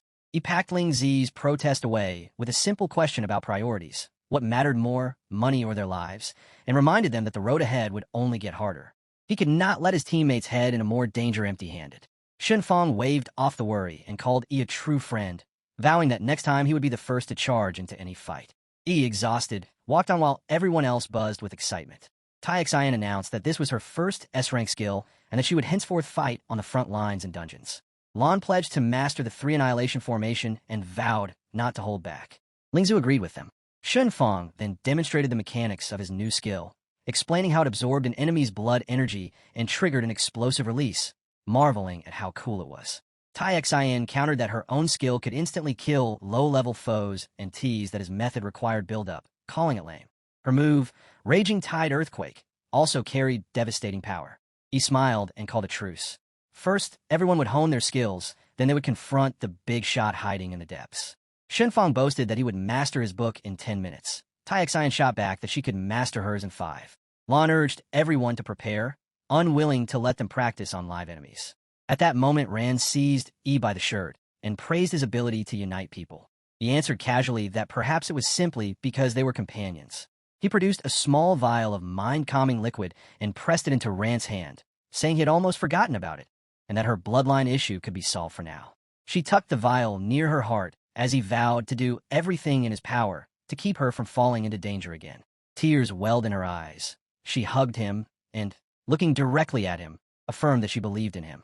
The scene shifts to the headquarters of the Mermaid Commerce Guild, top floor. At the center of the chamber, a massive crystal shrouded in black mist pulsed ominously, while several scientists monitored its behavior. They watched uneasily as the mist grew more violent. One of the scientists nearly got caught by the surge, and only the defensive barrier saved her at the last instant. The mist crackled and slammed against the barrier with alarming force. One scientist turned toward the shadowy figure at the head of the room and called out, addressing him as boss. He reported the anomaly, and the boss replied that the crystal was linked to the dungeon core in Blackwind Valley. It had remained stable for 10 years, never once behaving like this. His thoughts raced, and he concluded that with that personage guarding it, Blackwind Valley had always been an impenetrable fortress where intruders amounted to nothing more than fodder delivered straight to their doorstep. But now, with such violent energy fluctuations, something unexpected must have happened inside. His eyes narrowed in suspicion. At that moment, the black mist finally tore through the defensive barrier, lashing out with brutal force. It struck down everyone in the room, sending the secretary flying and smashing the scientists to the ground, their bones breaking as they screamed in pain. The boss, however, remained standing, cloaked in his own black energy. He ordered his secretary to send a message to Madame Red Hong, instructing her to go to Blackwind Valley immediately and uncover the source of the disturbance. Without waiting, he turned and swiftly left the scene. The perspective then shifted to Madame Hong herself. She stirred awake from her rest, clutching her chest in pain. With a bitter expression, she cursed the Holy Knight, recalling that if she had not been cautious enough to spend a fortune on a resurrection item a year ago, she would have been killed outright in her last encounter. But resurrection items could only restore the body. They could not return her to her peak condition. Now, she lamented, not only was her puppet formation broken, but she also could not control more than 10 puppets at once. Her strength was barely a third of what it once had been. She downed a potion to ease her condition and resolved that she needed 6 months of recovery at her base before she could hope to regain her power. She vowed that nothing and no one could drag her out before then. Just then, the pendant of communication at her side lit up. The voice of her superior issued an order. She was to investigate the energy anomaly in Black Wind Valley immediately and report the results. Madame Hong clenched her teeth in frustration, annoyed that she was being forced ahead into Black Wind Valley at a time when she was far from her prime. She thought to herself that Black Wind Valley was showing signs of an energy anomaly and wondered if it was Zhao Yi's doing. In her current state, running into him would be a death sentence. But if the guild discovered she was seriously injured, those circling her position like hyenas that had smelled blood would surely pounce. They would rip apart the power she had struggled so hard to build. She reflected bitterly on how much she had sacrificed to climb this high, determined that she could not allow all to go to waste. A hollow laugh escaped her lips, trembling from her weary body.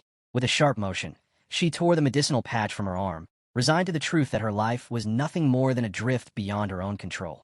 She instructed her guard to prepare the car. Meanwhile, elsewhere, our hero quietly observed the situation through the crystal. He stood at the center of the dead-blooded crystals, aware that unseen eyes were watching him. He understood that the mirror prison had always served as a guardian for the dark creatures, and the truth about them must be buried within these fragments. Uncovering it meant discovering the enemy's vital weakness. He turned around and tapped on one of the mirrors. From its surface, countless demonic arms stretched outward. Shock surged through him as the mirror's pull intensified, dragging him inside. His vision blurred, and the mirror itself began to distort and glitch as he was sucked into those buried memories. His eyes were closed, and thick blue energy surrounded him. Even though his arm hung down, the crystal still floated above, radiating mana. Frostfang appeared beside him. As he opened his eyes, he realized the information was too chaotic, as though something was deliberately obstructing him. His focus sharpened to his will. It felt like trying to catch a signal within a raging storm. Straining to listen and watch, he began filtering out the noise. Within the distortion, he glimpsed someone bound by dark tentacles, being sacrificed. Then he found a pathway among the crystals, where heaps of terror and monstrous figures stood ready to unleash havoc. Suddenly, a blinding light erupted from the crystals. Shielding his eyes, he was still thrown backward by the pressure.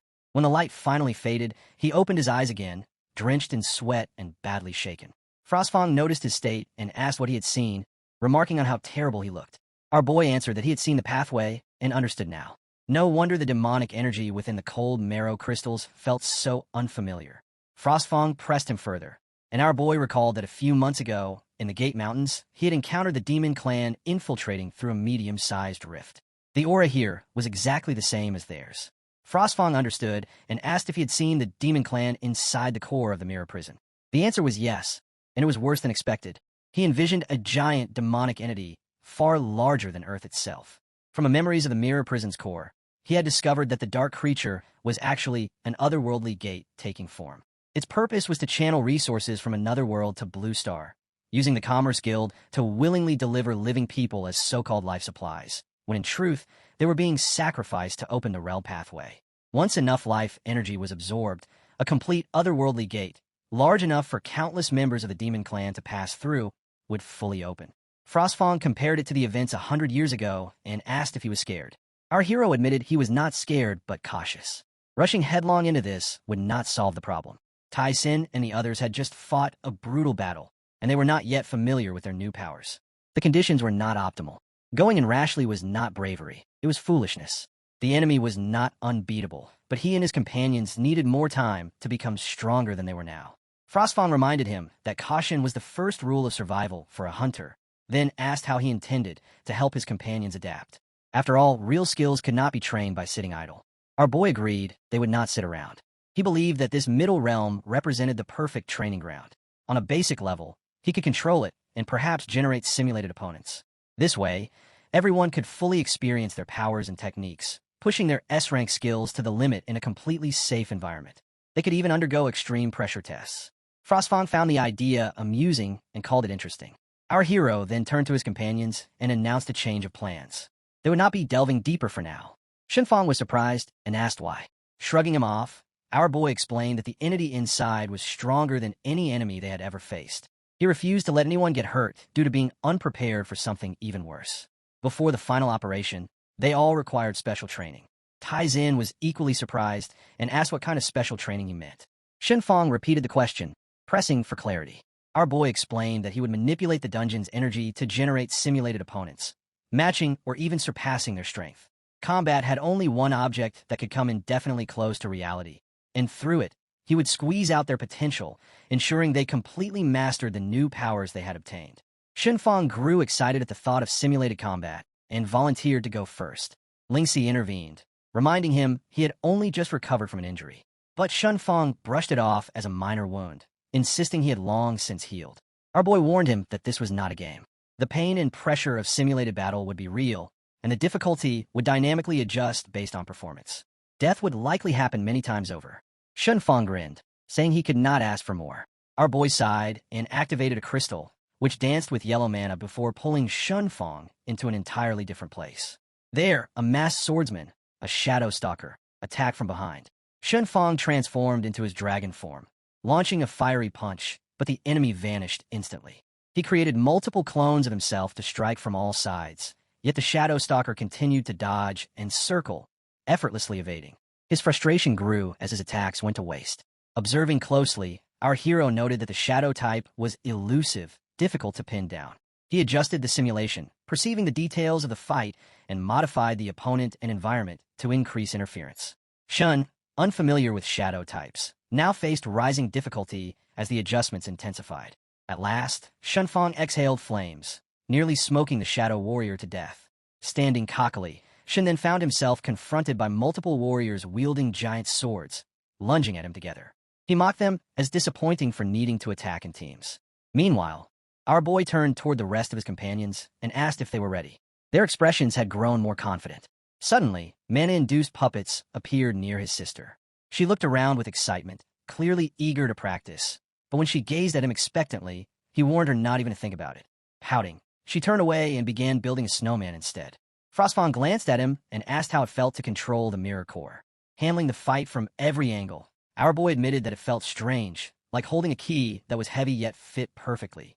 Our boy noted that the connection was very faint, but he could definitely feel it dipping. Each time he built and maintained it, the connection to this space became a little clearer, and the power he could command increased by fraction.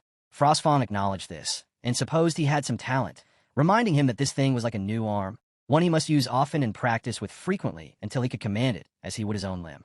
When he could control it fully, every blade of grass and every tree in the entire Mirror Prison dungeon would move at his will. That, Frostfang explained, would be the true might of the masters of the dungeon. Our boy resolved that he would achieve it. At the same time, while his sister was playing with the snowman, it collapsed and she ran toward it, hugging it tightly. Immediately, someone appeared. Her eyes widened in shock, her legs trembled, and she cried out for her brother. When her brother rushed over, already fighting, he asked what was wrong. She explained that it was her, the woman in the red dress, the one she feared.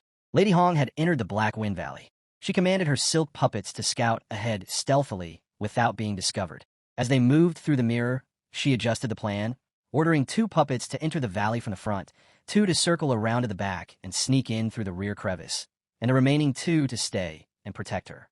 Meanwhile, our boy reflected that his spiritual power was deeply connected to the core of the Mirror Prison, and his perception could spread throughout the entire Black Wind Valley. It was as though holographic security cameras had been installed all over, leaving no room for escape. No matter what tricks Lady Hong had, she could not escape his palm. He could sense she was not dead yet.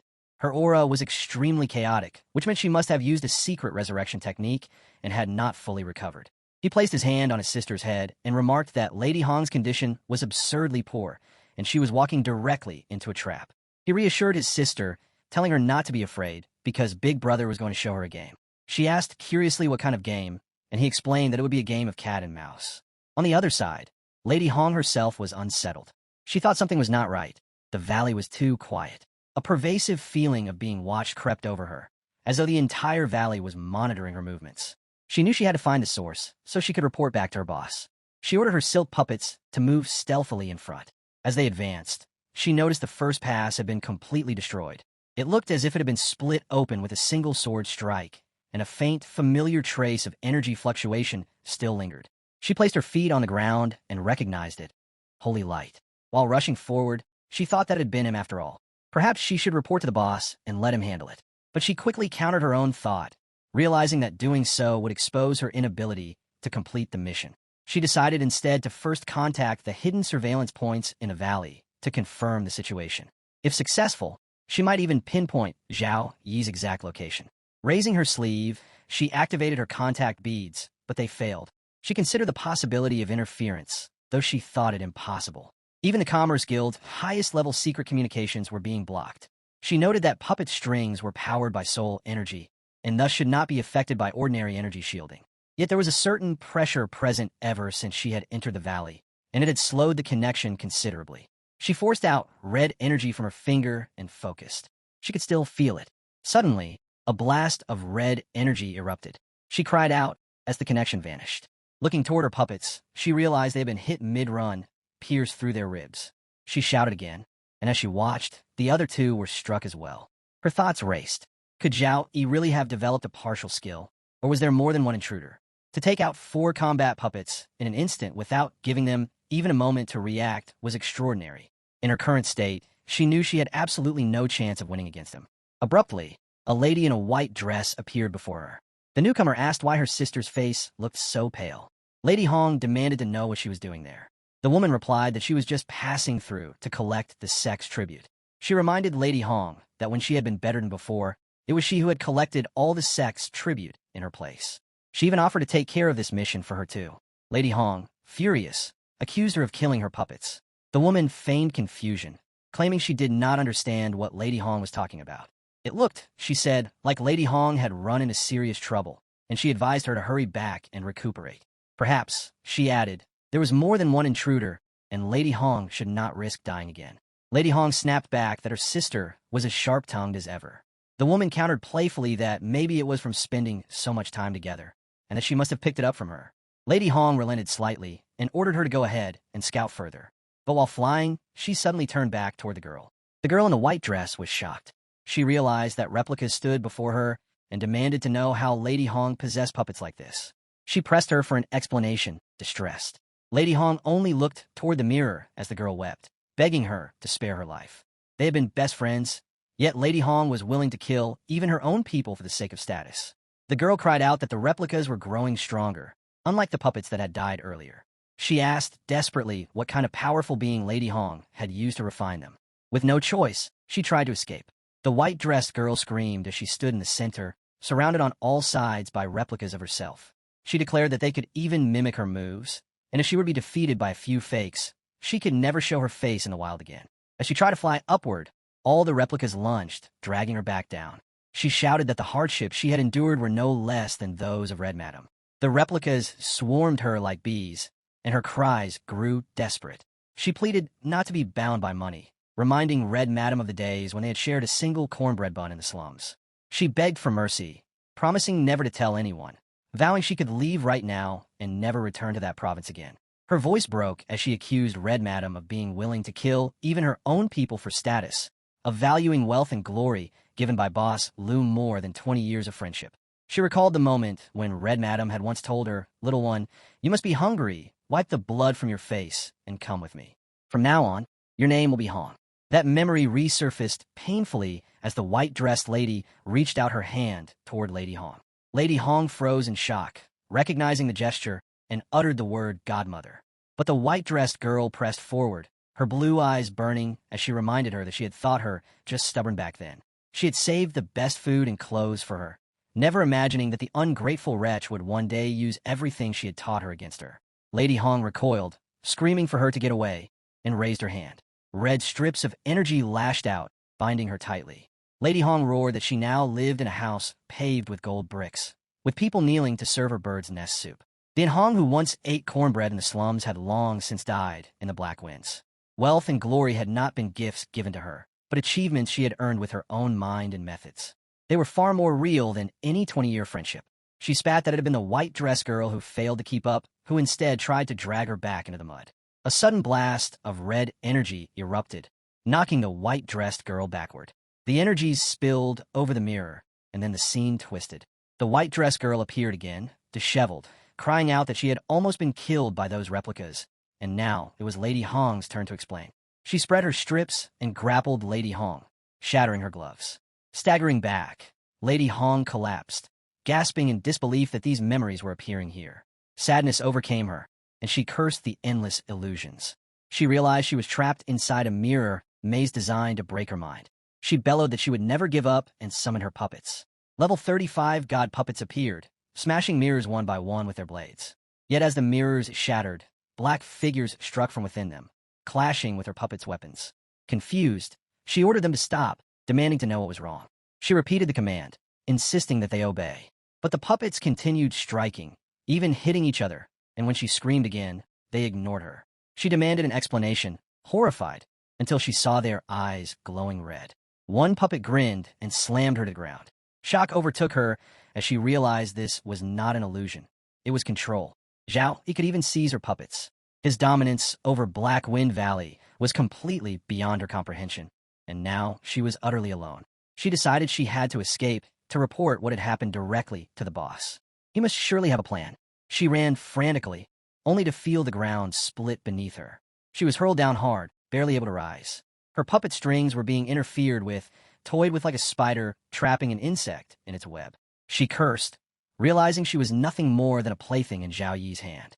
She screamed for him to come out, demanding he kill her directly instead of hiding like a rat. The mirrors activated, and Zhao Yi's voice declared that she would struggle just as though she had sacrificed and struggled, forcing her to feel despair. This hunting ground had been made just for her. She screamed back, warning him that the Commerce Guild's power was beyond his imagination, that the boss still had trump cards left to play. She promised that if he let her go, she could help him argue his case before the boss. Zhao Yi's cold reply dismissed her completely. Not interested. Lady Hong shouted again, threatening that the guild's legions would arrive soon and he would not be able to trap her. In desperation, she revealed her trump card.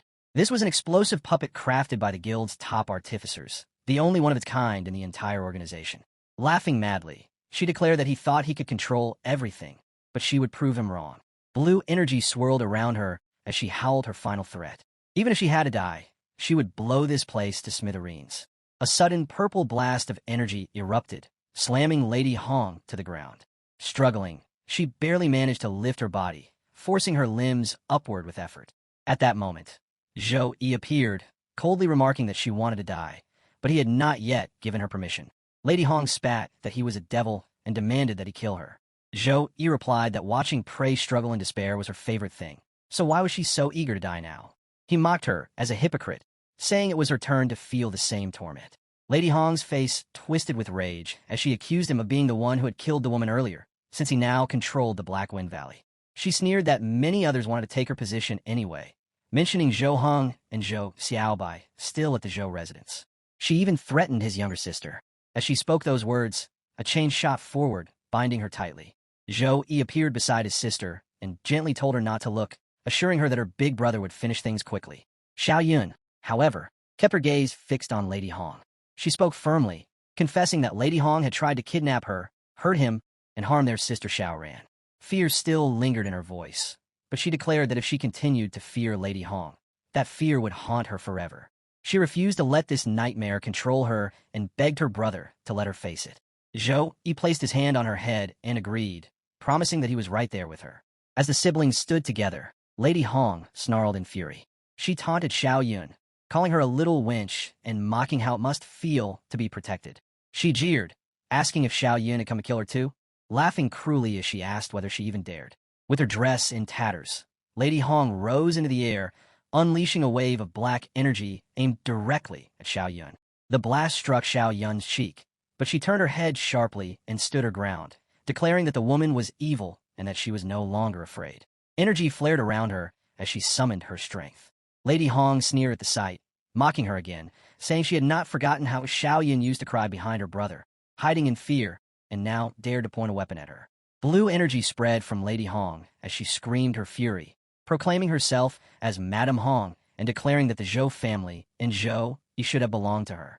She demanded how she, a woman of such power, could ever fall at the hands of little brat. Seizing a mirror, she hurled it toward Xiao Yun, shouting for her to die. The mirror shot forward with terrifying force. Zhou Yi cried out desperately for his sister, but Xiao Yun braced herself. Summoning her energy, she redirected the mirror back toward Lady Hong, shouting that she was never to appear before her brother again.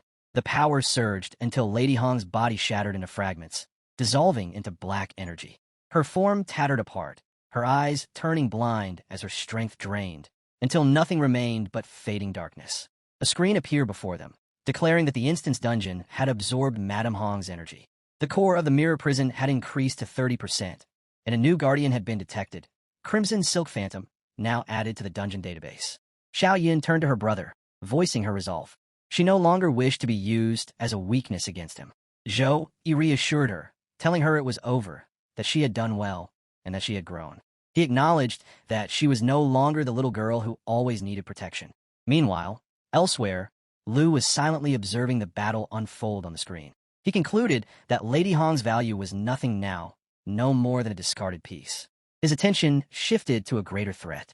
He recognized the secret stirring within Black Wind Valley, the Dark Compass, a soul fragment forged from demonic bones and abyssal crystal, its core embedded with the remnant soul of a demon lord. Whoever wielded it could fuse with the demon lord's power, amplifying their own strength and dark energy tremendously. From the shadows, dark owls emerged. One carried the wind string, a dark elf. Another was a necromancer. The third, a swordsman. The fourth, an assassin, wielding the shadow string. The boss assessed the threat and declared that Black Wind Valley was in chaos and needed immediate cleanup.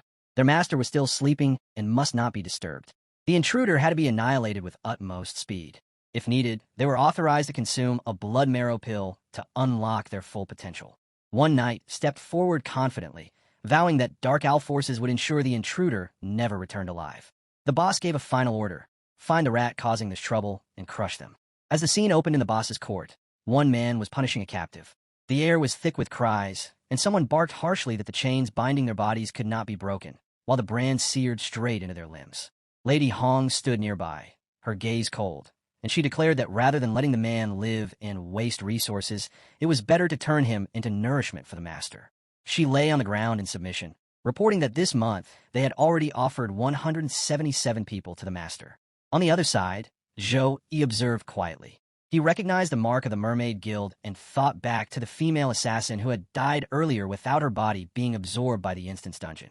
That meant the guild must already have learned of Lady Hong's death. His worry deepened. Lu Xian was likely already on his way to kill him. As for the evidence of the guild's human sacrifices and their collusion with the demon tribe, he resolved that it was best to hand it over to his teacher. Only his teacher had the authority and power to mobilize forces swiftly enough to stop Lu Xian and eradicate the guild entirely. Zhou Yi contacted his teacher immediately.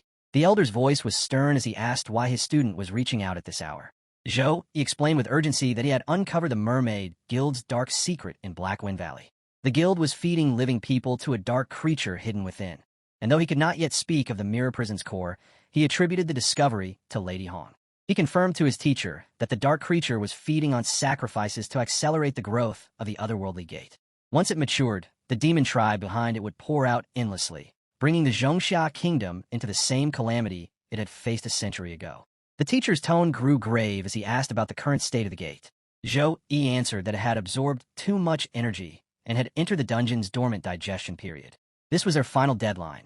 Once the process ended, the gate would stabilize permanently. The teacher responded with resolve, saying he would immediately use his highest authority to alert the military and order an elite unit to seal off Black Wind Valley at full speed. For now, Zhou Yi and his companions were to evacuate immediately. Before Zhou Yi could respond further, a violent blast shook the ground. Lu Xian had arrived far faster than expected. Zhou Yi instantly spread his golden energy, summoning all his followers to him. Among them was a girl with a purple band around her neck who looked at him with concern and asked what the explosion was. Zhou Yi kept his composure and told everyone to gather around. It was an emergency, and they needed to listen carefully. He explained that Lu Xian commanded 5 subordinates, all with an average level over 40, and Lu himself was level 46. The gap in power was far too great, and they had no chance in a direct confrontation. He resolved to send them away, first while he remained behind to hold the line until the military arrived. But Shun, one of the boys in his group, clenched his fists and refused. He said he was not going anywhere. If Zhou Yi wanted to send people away, then send the others, but not him. He was a man who had trained hard, not for the purpose of running away, and he would not allow Zhou Yi to play the lone hero. Zhou Yi tried to reason with him, telling him this was not the time for pride, that the gap between their levels was far too great. Yet Shin was not swayed. Then Ran said she would stay and that they were a team, so no one should bear the risk alone. The others followed and declared they would help too. They reminded him of their S-rank skills and refused to keep hiding. insisting this time they would stand at his side. He looked at them in frustration, but their courage was undeniable despite being low level. They gave him no choice. With a sigh, he agreed, but changed the plan. He would use spatial power to split Lu Xian and his subordinates into different zones, so each teammate faced one opponent. He would support from the shield lines, but they had to remember this was no drill. They needed to fight with all their strength, yet focus on stalling until the military arrived. Above all, they must not fight to the death. If they could not hold on, they were to call for his help, and he would teleport them out. Shun smirked in satisfaction, saying it should have been like this from the beginning. One by one, the others nodded and promised our boy that he could count on them. Suddenly, the boss appears with striking blue energy all around him. He called them fools who did not know their place, and demanding they step aside. He gave his first command. One of the boss girl who stepped forward is taken aback as yellow mana surrounded her. A magic circle forms under her. The boss realized that it was a spatial wrap. His one player got teleported into closed Comac place. She looks around. Ran was already attacking her with her sword, but she turned swiftly, sneering and remarking that Ran must be a little rat to carry a sneaky attack. The girl smirked and said it was a pity, wondering what a mere level 26 could possibly do to her. Ran immediately swung her sword at her, but the opponent vanished right in front of her eyes. Shocked, Ran kept her gaze fixed as she scanned the area, slashing her sword around. This time, the girl blocked with her mana and defense, remarking that Ran could actually see through her shadow steps. The sword in Ran's hands rattled as the girl forced it upward before disappearing again. Ran realized that even though assassins did not specialize in strength, the raw power of a level 40 was overwhelming, and taking that clash head-on had not been easy for her opponent either. Her hero observed the fight closely, thinking to himself that Ran should not confront the enemy directly. The opponent's speed and strength far outmatched hers, but Ran could rely on her succubus keen senses to lock onto her position and then use the sword formation to force her to appear. Since an assassin's greatest advantage lay in stealth, stripping that away would greatly weaken her. The assassin girl dodged continuously, leaping into the air and hurling mana-infused daggers at Ran, calling her reckless for daring to resist. Ran slammed her sword into the ground, releasing a ripple of energy. A defensive layer of mana spread around her, shielding her from the incoming attacks. Her succubus energy triggered the phantom sword shadow formation, which summoned sword souls to attack the enemy and inflicted a high stagger rate with poison. No matter where the assassin struck from, her blows were blocked, and the soul shadows sliced at her whenever she appeared. The assassin girl was shaken when a sudden slash tore across her body, blood spilling out. Every moment she remained within the formation, her speed dropped, making it harder to maintain perfect stealth. As she tried to heal her wound, she cursed the poison hidden in Ran's sword. Her form flickered as her body reassembled from the shadows, until she stood in full shape again. She admitted that despite her higher level, her assassination skills were completely countered by this frontal control formation, forcing her to fight head-on, which frustrated her to no end. Appearing directly in front of Ran, she decided the core of the formation had to be this brat. If she killed Ran, the formation would collapse on its own. She stabbed from behind, convinced she had succeeded, claiming victory and boasting that the level gap was immeasurable. But Ran suddenly caught her hand, shocking her. Before she could react, Ran channeled her mana, summoning all the soul shadows to merge into a massive sword. Dozens of spectral hands lifted it high above them, and Ran declared the command for the soul shadows to return to silence. One place in the battle, there are large pits on the ground, likely showing some epic battle aftermath. Then we see Shun Lingfeng fighting with the enemy swordsman, Bloodfang. Shin bursts on the enemy completely, but the enemy is a powerful tank that blocks the attack with his shield. Shin uses his flame dragon fist to shatter the junk shield of his enemy. His flame goes up as he uses the scarlet flame fist. Bloodfang forwards his spear out of nowhere, calling our boy a mere ant. Shin immediately turned his fist to an elbow defense stance, but it was too late. A huge energy outburst ripples out, and from the center of the stake of yellow light clearly appears, tearing through Shun's defense. But before damage is done to Shun, he summons a mana barrier in front, and the spear couldn't even pierce it, and just a spark went through the mana barrier of Shun. However, Shun got sent backwards with the sheer force of Bloodfang. This is the moment when our hero speaks to him. He tells Shin that his opponent is a level 43 Dark Warrior, whose physical defense and strength are both at their maximum boost. He warns that Shin will lose if he clashes with this enemy head-on. Our hero advises him to burn the enemy with the dragon's breath, wear him down, and engage carefully.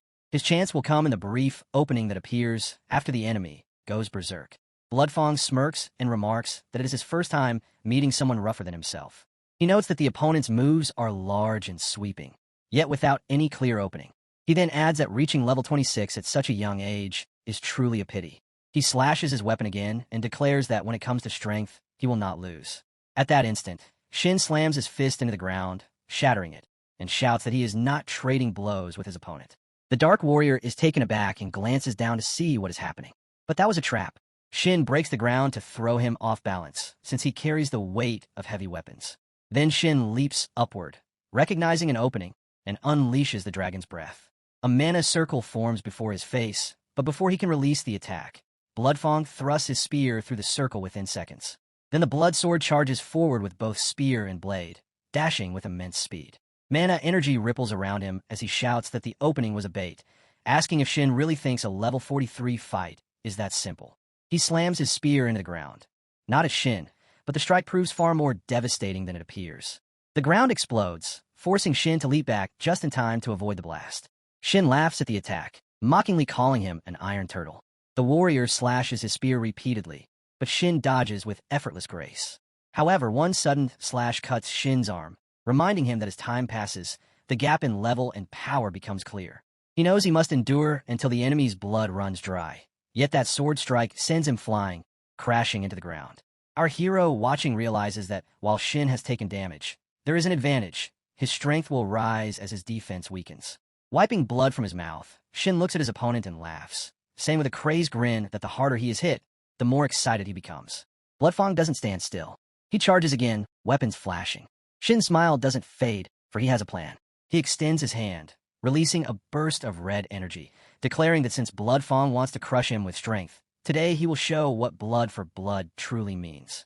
The ground suddenly turns gritty red as blood-like liquid seeps out, spreading in every direction.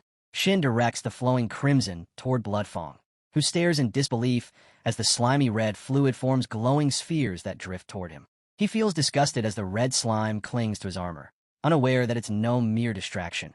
It's draining his life force and power, and he cannot shake it off. He roars at Shin, demanding to know what dark art this is. Though he manages to remove one slime, he cannot free himself from the rest. Shin laughs loudly, taunting that the Iron Turtle's shell won't save him now, and dares him to taste his own power. Then Shin activates Bloodbath Fury. A system notification appears, stating that Bloodbath Fury draws the blood chi from the enemy to form a bed of blood. The beads rise into a soul blood orb and launch at the target, triggering a violent chi explosion. A massive blast erupts, engulfing the area and reducing Bloodfang to pools of blood. His life ended instantly. Elsewhere, our hero observes the battle through his mirrors, standing amidst the smoke. He can see every move of his players, speak with them, and guide them through each fight. His gaze then shifts to Lan, who struggles against a skeletal monster. She lies on the ground as the creature prepares to strike.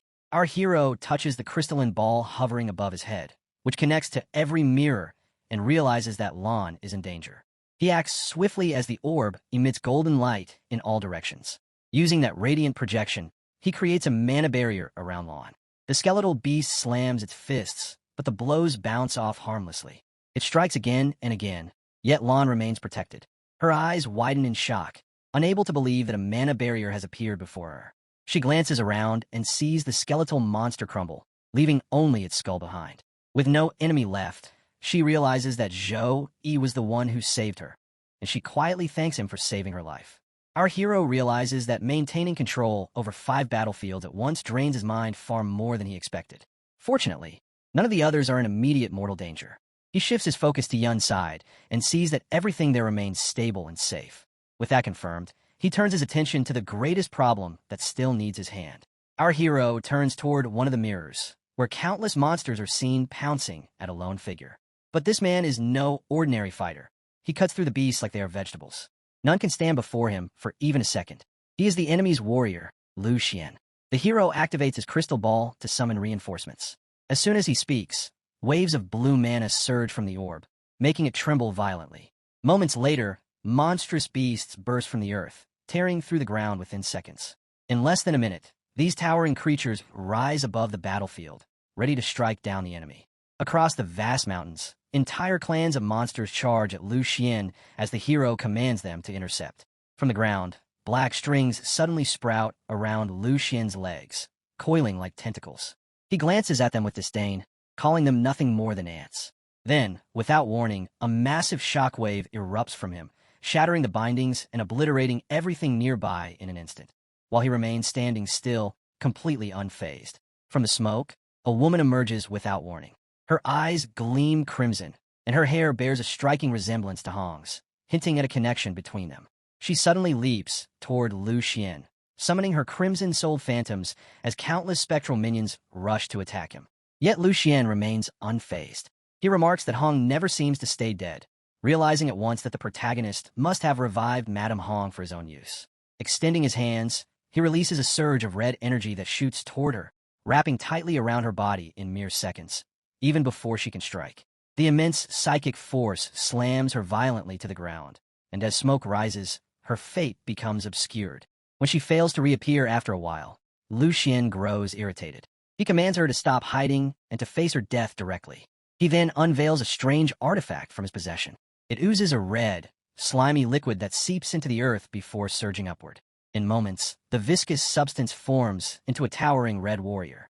As Lu Xian raises his hand, the monstrous figure mirrors his motion, a living replica of a manhwa warhead. But before he can order the construct to attack, a red streak of light suddenly descends from above, striking his hand with such force that he cries out, not even realizing what has happened. His summoned warhead collapses to the ground as several blazing laser beams rain down, triggering a devastating explosion that annihilates everything in its path. The source of these strikes is none other than our hero, floating high above and observing the entire battle from the start. One of the laser beams veers toward him, and Lu Xian counters swiftly, yet the hero reacts instantly. Without flinching, he conjures a yellow mana barrier that halts the blast.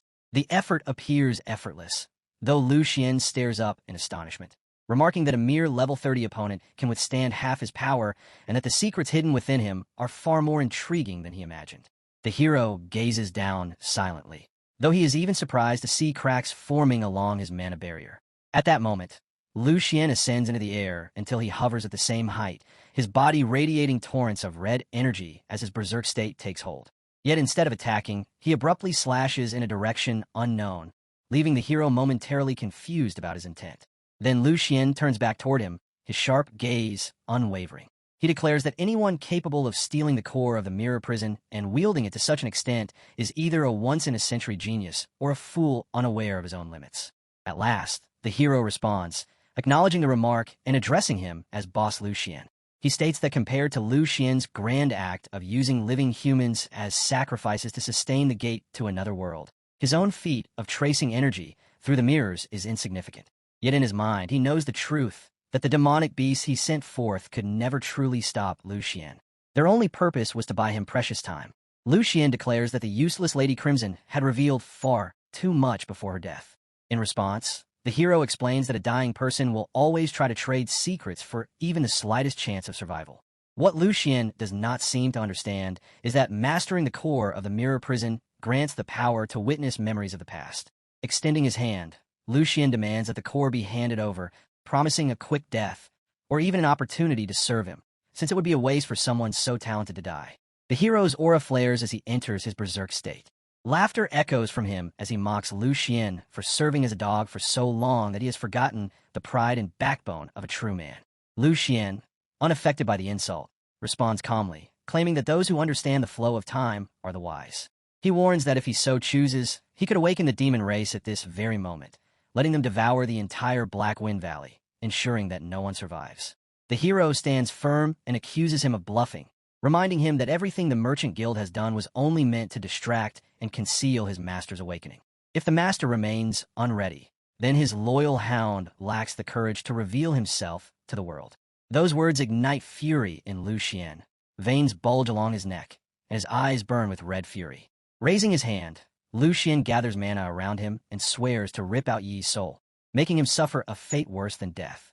Before Lu Xian can strike, a massive magic circle suddenly appears above him, descending from nowhere. Lu Xian is caught off guard as radiant energy pours from the circle, forcing him to channel his strength to lift it. He struggles, but begins to push it upward. Seizing the moment, the hero shapes the glowing circle into a weapon, energy crackling fiercely around it. He forms a spear of pure power and hurls it straight at Lu Xian, who remains pinned beneath the strain of holding the circle aloft. With no other choice, Lu Xian calls upon his ultimate ability, Hellish Torrent. The system reveals that this forbidden power extracts dark energy from a vast area, forming a torrent infused with annihilation and corrosive force. The ground trembles violently as shadows twist, and the air itself begins to corrode under the sheer magnitude of the unleashed darkness. Then a tremendous explosion ripples across the battlefield, shaking the air itself. Our hero watches closely as strange light bursts out from within the crimson sphere hovering in the distance. In that instant, he understands that the Angel of Justice, wielder of the light attribute spear, must have unleashed a devastating blow upon the land. From the shockwave of that strike, a towering beast emerges, roaring as it crashes down upon our hero. Its voice booms through the chaos, admiring his instinct to strike first, yet dismissing such efforts as meaningless before overwhelming power. The hero stands firm as the monstrous strike descends upon him, but he swiftly clasps his hands together, weaving another spell. In response, countless mirrors form in front of him, each reflecting the face of his enemy. The attack, however, is so destructive that the mirrors shatter instantly, breaking apart under sheer force and sending the hero hurtling miles away. Even so, he twists midair and lands on his feet. Blood drips from his mouth, proof of the brutal damage he endured, but his stance remains unbroken, his will undimmed. Lu Xian, amused, acknowledges the effort. He notes that a level 30 warrior has managed to wound him, but declares that this moment marks the end. Channeling his mana, he conjures a spell through a circular plate floating before him. At once, a red skull-like creature materializes, and his body mutates into a monstrous crimson form. The system registers the transformation, identifying it as a fusion with the borrowed energy of a demon lord, a temporary empowerment that multiplies every attribute to terrifying levels. Lu Xian raises his head and admits that forcing him to use the compass's original power is a feat worthy of pride. Then he clenches his fist, announcing the death of his opponent with silent intent. Our hero's eyes widen as he senses the surge of killing intent rushing toward him. The red mana strike hits him with blinding speed, the impact so immense that his body vanishes with a sonic boom. Shattered stone and debris scatter around him as he crashes across the field, yet he rises again, his form battered but intact. Gazing at his opponent, he quickly assesses the situation, realizing that the enemy now stands beyond level 46, empowered by an epic-grade artifact. The transformation has elevated Lu Xian's power to an entirely new tier. Even though the hero's class naturally counters dark energy, the sheer level disparity leaves him with no viable chance of victory. Just as the thought crosses his mind, his focus splits. Across the battlefield, he spots Tin locked in combat against another warrior. She barely avoids the relentless sword strikes, and her weapon is already gone, leaving her defenseless. The hero swiftly channels power through the crystal sphere, creating a shimmering mana barrier around her, ensuring the enemy can no longer harm her. Lu Xian takes notice of this action and laughs, realizing what the hero has been doing all along. He comments that the core of the mirror prison has been sustaining 5-meter-wide spatial zones throughout the battle. That explains why the Dark Owls have been unable to penetrate the hero's defenses within his territory. It will take them effort to escape, he observes, but with the hero dividing his focus, victory will not come easily. Our hero wipes the blood from his mouth and, with calm determination, dismisses the taunt. In his mind, however, he understands the truth. Maintaining multiple mirror spaces while fighting at full force is draining his mental energy at a dangerous rate. His only option now is to gamble everything, to divert the mental power used for maintaining the mirror spaces and pour it entirely into driving the core of the mirror prison at full capacity. However, Lu Xian does not care. He leaps up and forges an axe from his power, and as he brings it down toward our boy, he warns that today he will make him understand that the gap between a level 30 and a level 46 is a chasm. The axe crashes down with tremendous force, striking the earth so hard that the ground splits and rubble scatters in every direction from the impact. Our hero bursts upward from the attack site, completely unharmed, and while still midair, he channels his energy to conjure the punishment of light as a counterattack. From the sky, a massive burst of lightning crashes down upon Lu Xian, and the electric shock is so immense that for a moment, he almost vanishes within the blinding light. The continuous drilling of the lightning tears through the battlefield, shaking the very foundations of the place. Yet that attack serves only as a prelude. Our hero follows it by summoning chains woven with lightning, each link glowing with divine radiance.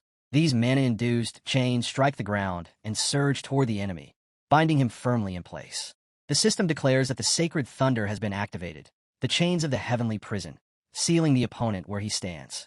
Using a fragment of stone hurled into the air by the explosions, our hero propels himself toward Lu Xian with tremendous force.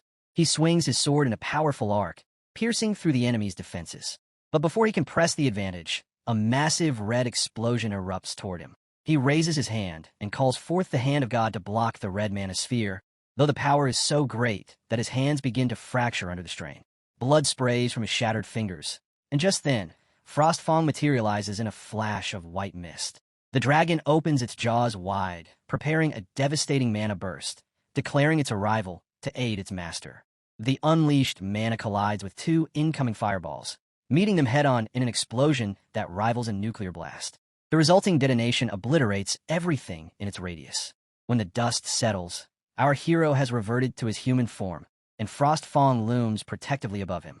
He commands his dragon to retreat, and the creature immediately vanishes into the ether. Lu Xian, however, remains completely unharmed. He mocks the fading dragon's soul, calling it a foolish creature rushing toward its end. He admits our hero's strength, but declares that no amount of trump cards can defeat him. Lu Xian's eyes widen as 5 mirrors suddenly materialize in front of each one revealing a different battlefield. Shock flickers across his face as he realizes what is happening. In one mirror, Xiao Ran is struck by several black spears, her strength completely spent, no longer able to heal or fight back. In another, Shun is brutally slammed to the ground by Bloodfang. The defensive armor lands on the back of his neck. Little Yun appears next, overwhelmed and brought down under the relentless assault of skeletal beasts. The most harrowing sight of all is the blue-headed girl, her body pinned to a wall, crucified by a storm of arrows.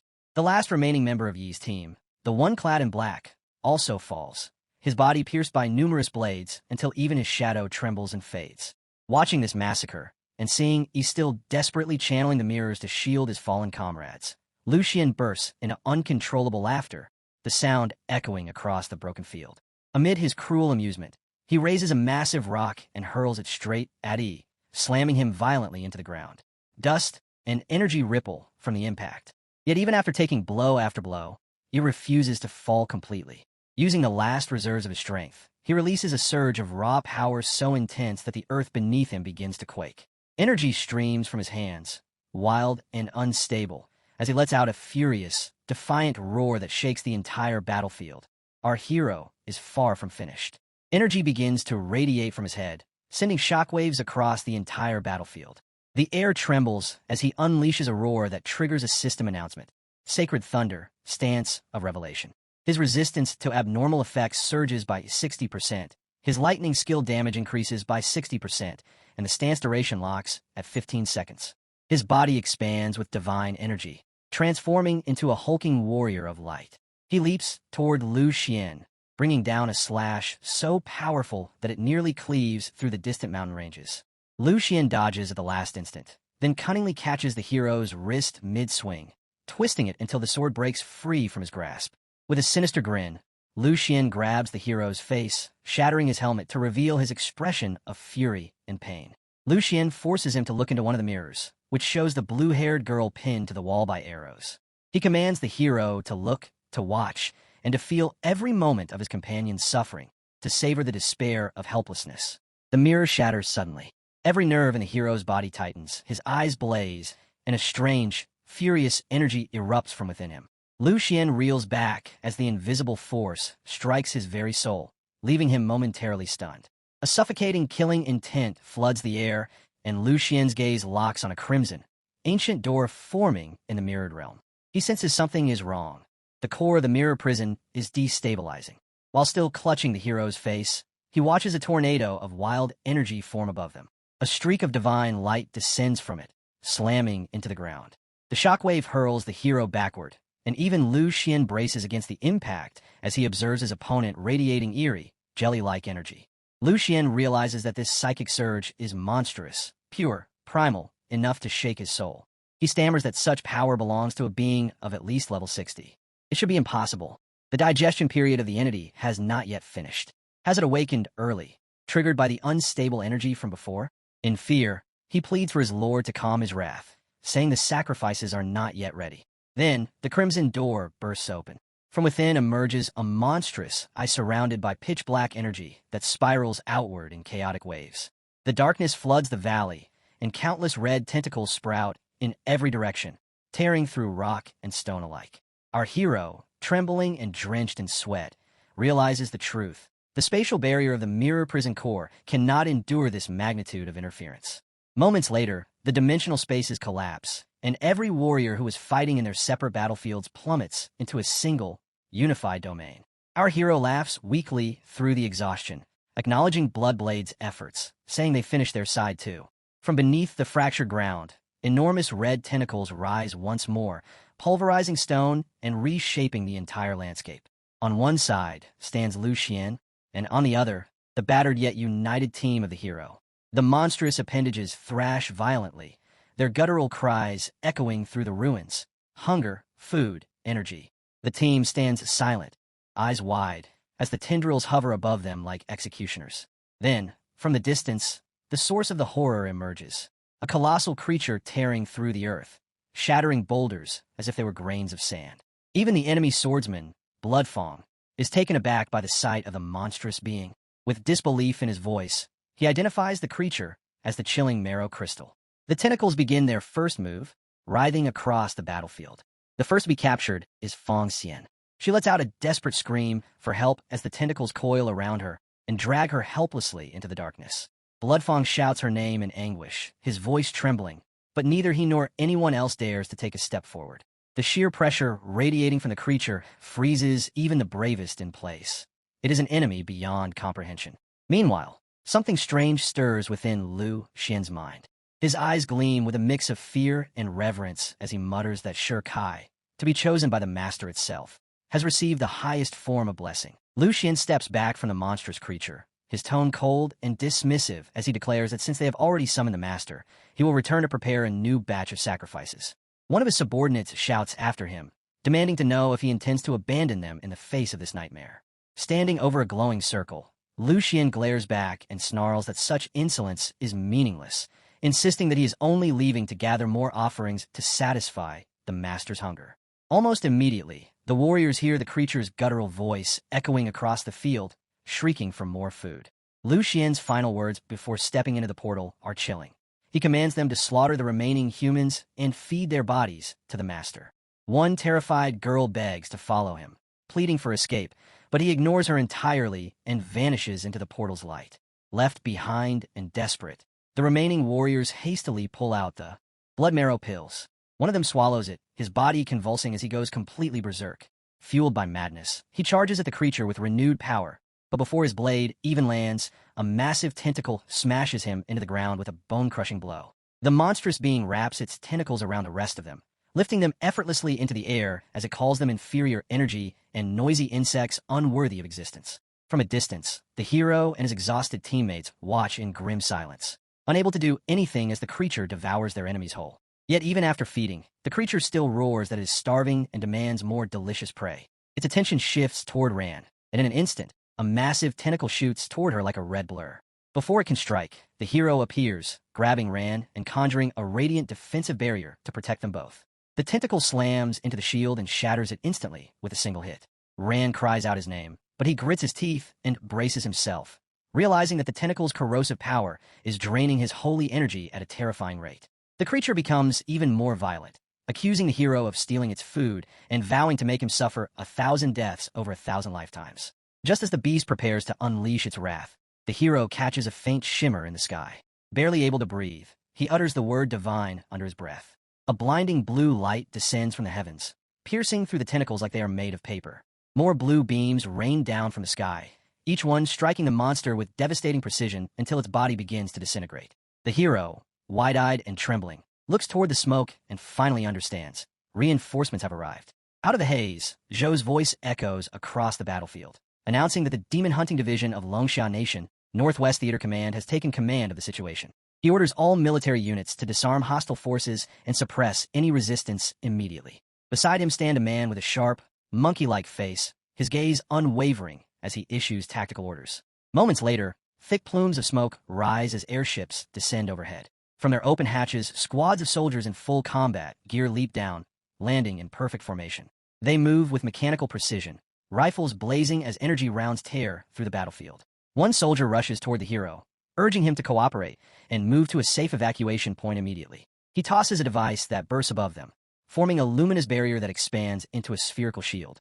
The shield lifts them upward toward the aircraft, safely enclosing them inside. As they ascend, the hero looks down and mutters that this is bad. The creature's energy readings are rising rapidly, surging out of control. Below them, fighter jets swarm around the monster, bombarding it with missiles. But instead of dying, the creature lashes out with its tentacles, tearing several jets from the sky in explosions of fire and debris. From its heart, new abominations spill forth, raining down upon the human army like a living storm. Yet the soldiers on the ground stand firm. Their blue energy rifles blaze with light, cutting through the monsters cleanly and annihilating them one after another. Above, the air fleet continues its relentless bombardment, unleashing a storm of artillery fire upon the abominations. A commanding voice breaks through the chaos. The barbarian-looking officer with massive horns bellows his orders. The first and second squads are to provide covering fire and seal the monster's spawn point. The third squad is to clear the stray creatures, and the fourth squad must erect an isolation barrier to lock down the arena entirely. From his vantage point, Hans speaks with a grave expression, admitting that the situation is far more complicated than expected and that the creature's level of awakening has exceeded all predictions. Hans clenches his fist and replies with steely resolve that regardless of its power, even if the gate has fully awakened, it will be sealed today, no matter the cost. Hans turns to Zhou with a smirk and says that the apple of your eye, your star pupil, has arrived. Together, they shift their focus toward the freshly landed squad, a team that includes our hero and his battered companions. The hero's eyes widen in disbelief as he finally lays eyes on Zhou. But before he can move closer, he finds himself surrounded by a group of healer midges who rush to tend to him and the girl in his arms. One of the healers instructs the hero not to move, explaining that the girl he carries is suffering from severe poisoning and that the toxins have already invaded her meridians. Another healer, clutching a glowing staff, adds that it will take at least half an hour to completely neutralize the venom. The healers begin channeling mana through their staffs, drawing out the poison from her veins as glowing wisps of dark mist gather around them. Xiao Ran, barely conscious, looks up at the hero and weakly tells him that she is fine and that he should go handle what he must. But the hero refuses to leave her side. Seeing this, Zhou walks over, his tone sharp yet calm, telling him not to act impulsively and to follow the arrangements of the medical team. He assures the hero that the battlefield is now under their full control. But the hero shakes his head and warns Zhou with urgency in his voice, saying that the gate is absorbing the energy from the attacks. He insists that if the bombardment continues, something catastrophic will happen. From where he was moments ago, he saw it clearly. Each artillery strike only thickens the black mist enveloping the gate's surface. Hans listens for a moment, then places a heavy hand on his shoulder and says in a steady tone that he understands the student's concern, but in his book, there is no problem that cannot be solved with a cannon blast. And if one blast is not enough, then you simply hit it again. The hero tries once more to stop him, urging him to wait and insisting that this gate is not an ordinary dimensional rift. But Hans has already turned away. He raises his hand and gives the command to all units, his voice amplified by mana. All forces are to switch to random saturation strike mode. Energy attributes are to be randomized every 30 seconds, and barrier teams are to lock down the space entirely so that not even a single fly escapes. Across the battlefield, a chorus of acknowledgments rings out as soldiers and units respond to the order. Within moments, the entire combat network reconfigures. On the ground, advanced space tanks align their cannons, unleashing synchronized bursts of laser fire that streak across the ruined terrain. Overhead, aerial units dive through the clouds, releasing a relentless storm of guided missiles. The entire landscape lights up in a blinding storm of energy bombardment. And in that split second, the sky itself seems to tremble. The formation of mages assembles in a precise line, their eyes glowing as they prepare a combined assault. Dozens of radiant magical circles bloom before them, overlapping like celestial symbols in the air. Together, they channel their energy into a massive, full-spectrum elemental cannon. From the converging circles, a brilliant multicolored beam bursts forth, cutting through the air and slamming directly into the monstrous gate beast.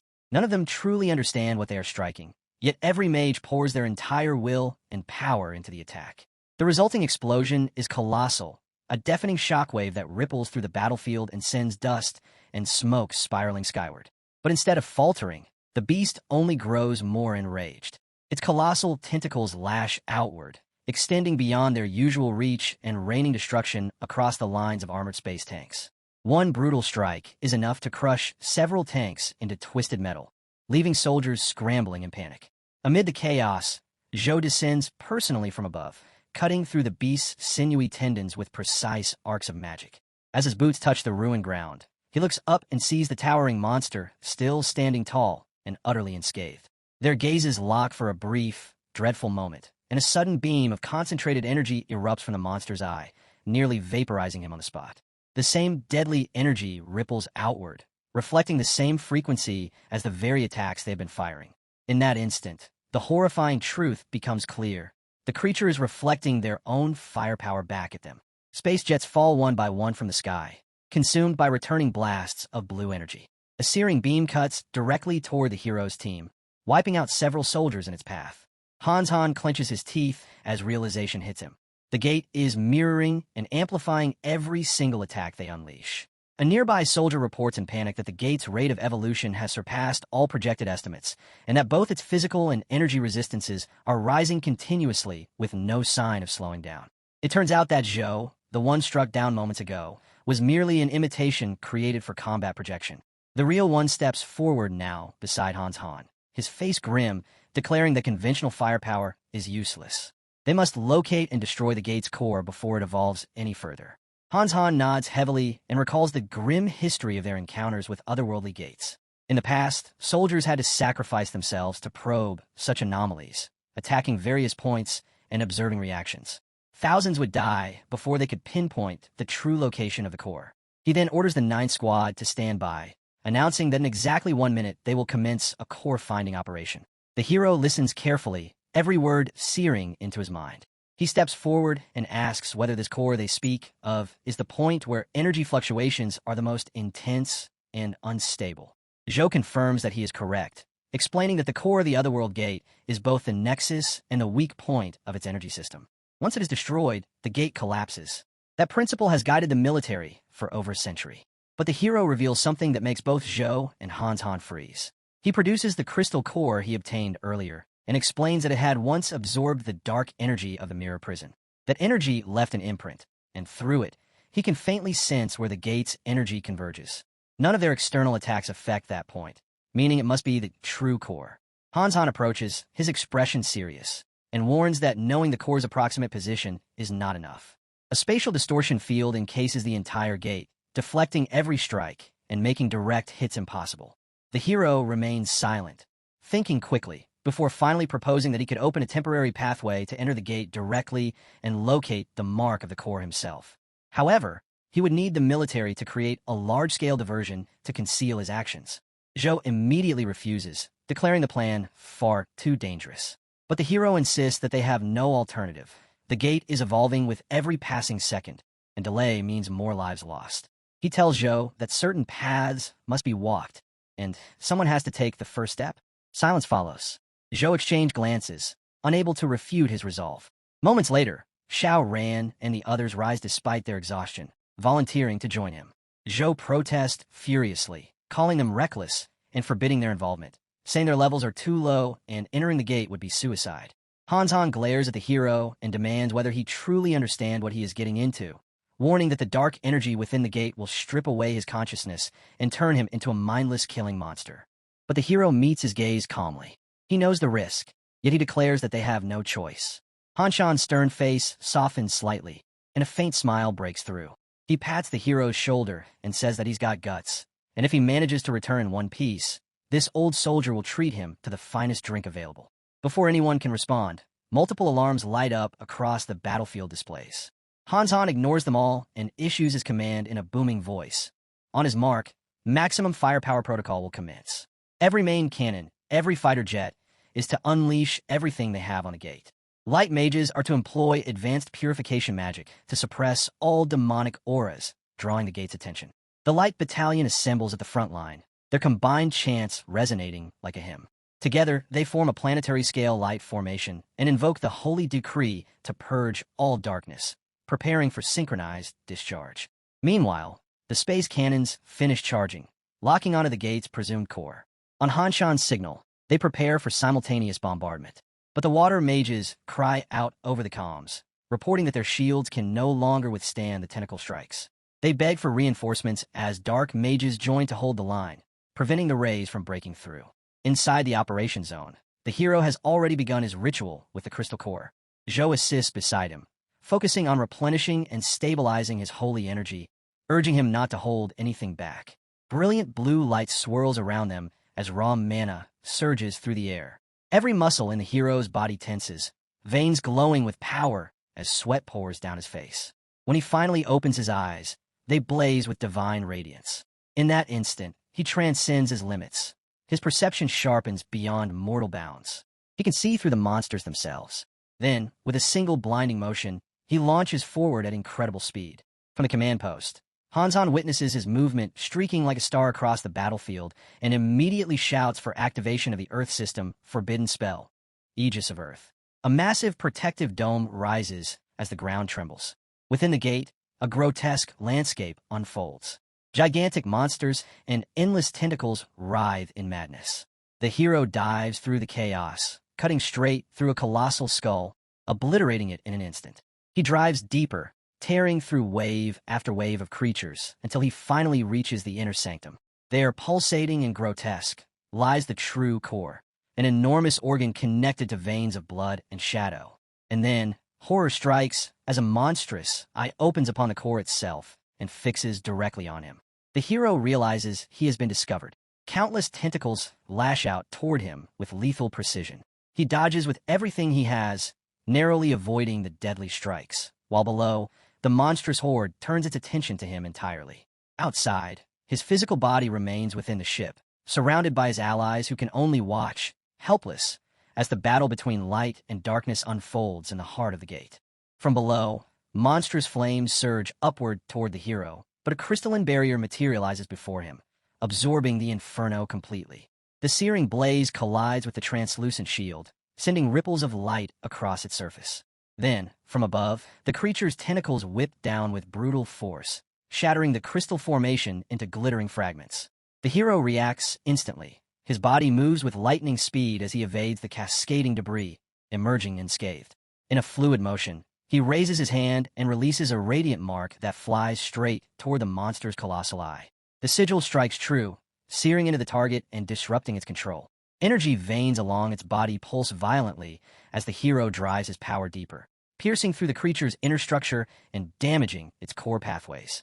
From afar, the streak of light looks like a divine arrow slicing through the air, blazing across the darkness of the gate. Zhou, watching from the command vessel, catches sight of the spectacle and can hardly believe what he is seeing. He exclaims to Hanzon that he has succeeded. Hanzon wastes no time. He activates the portal system, his voice firm as he commands maximum authority. The cannon unit is ordered to breach the gate. He instructs the control crew to lock onto the marked coordinate and prepare to fire in 10 seconds. As the countdown echoes across the battlefield, the monstrous eye begins to thrash violently.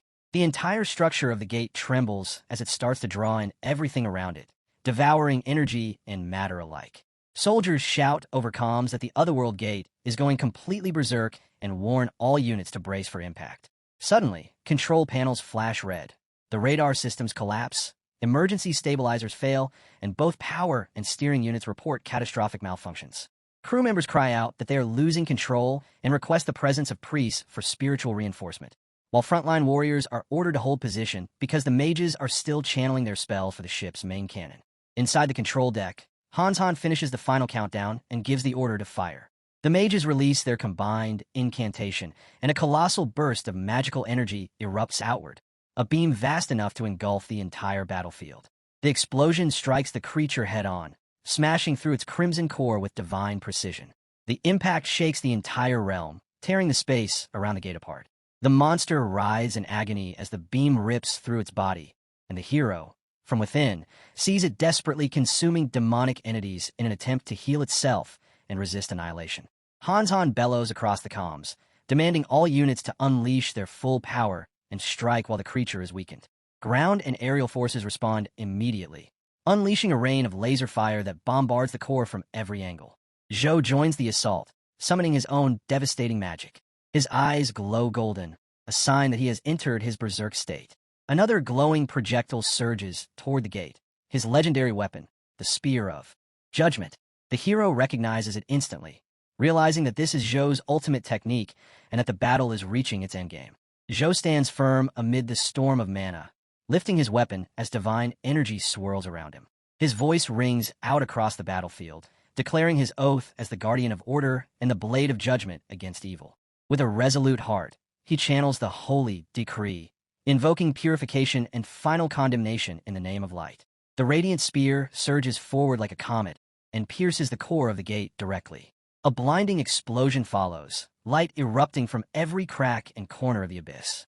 The resulting blast is so powerful that its shockwave reaches the hero, hurling him through the void. He coughs blood, his body nearly shattered as he plummets downward. Xiao Ran calls out to him frantically, but he gives no response. In the command ship, Han realizes what has happened. Yi's consciousness has been shattered by the overwhelming energy released during the gate's destruction. He orders the medics to prepare the highest-level mental support equipment immediately. Xiao Ran grips the hero tightly, urging him to hold on. Han Shan's next order booms through every comm channel. The Otherworld gate has been destroyed, and all forces are to begin battlefield cleanup and provide medical aid to the wounded. Yet, even as they start their recovery operations, something sinister stirs once again. Deep within the monstrous remains, the gate's core splits open, leaving behind a massive, pulsating crater. Fleshy veins twitch back to life, and a grotesque voice echoes through the air, declaring that the so-called invaders will pay for their shameless intrusion. Multiple vessels inside the gate reawaken, glowing with malevolent energy.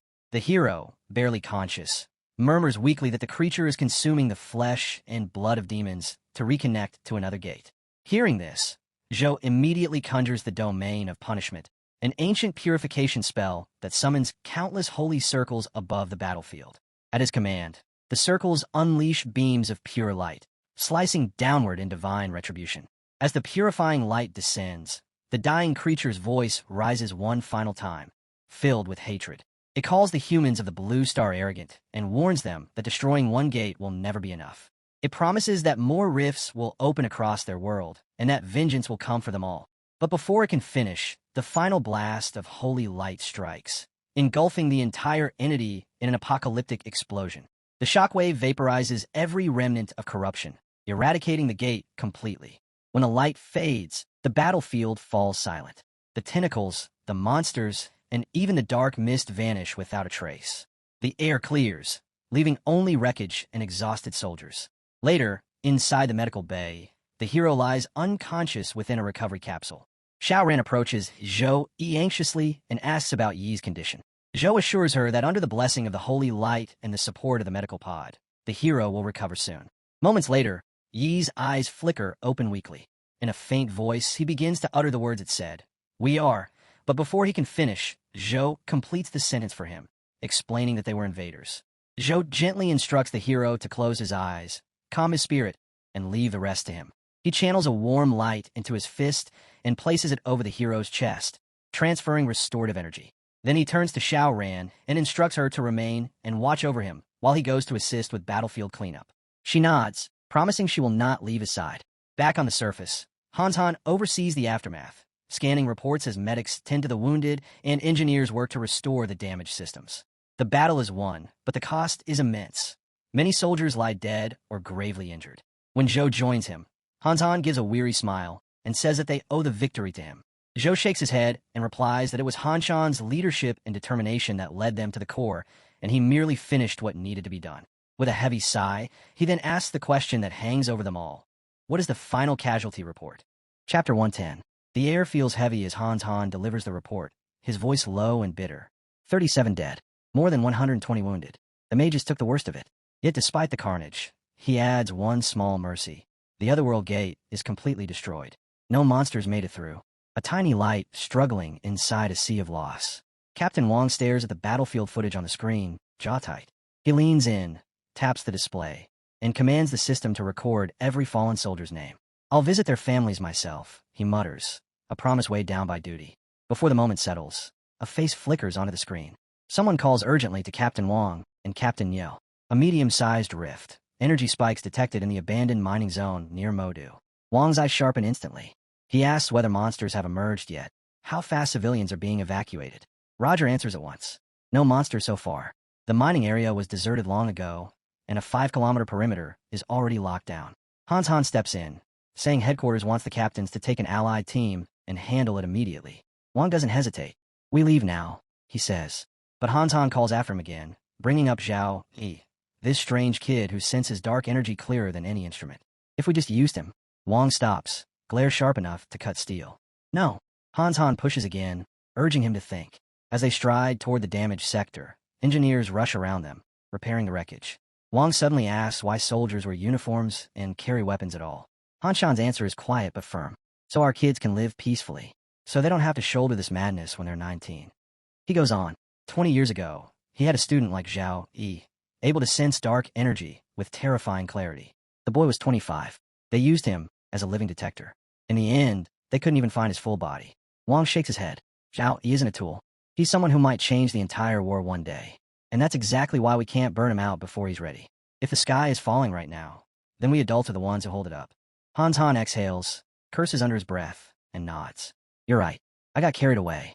He straightens, eyes narrowing. Fine. Let's go crush this thing first. Wang rolls his neck, issuing orders as he walks. All able-bodied members must assemble and resupply within 5 minutes. Logistics will secure the perimeter afterward. And just as his last word leaves his mouth, a distant tremor echoes through the air. Sharp, unmistakable. Wang's gaze hardens. The next battle, he murmurs, has already begun. The scene shifts to the quiet hospital room. A finger taps gently on our boy's forehead, followed by a teasing voice saying he behaves far better with his eyes closed. None of that usual prickly attitude. Leaning closer, the executor studies his face and smirks, saying young ladies seem to like this look of his. Even her niece, who normally dismisses every man alive, is begging to meet him. She keeps brushing his cheek with casual mischief.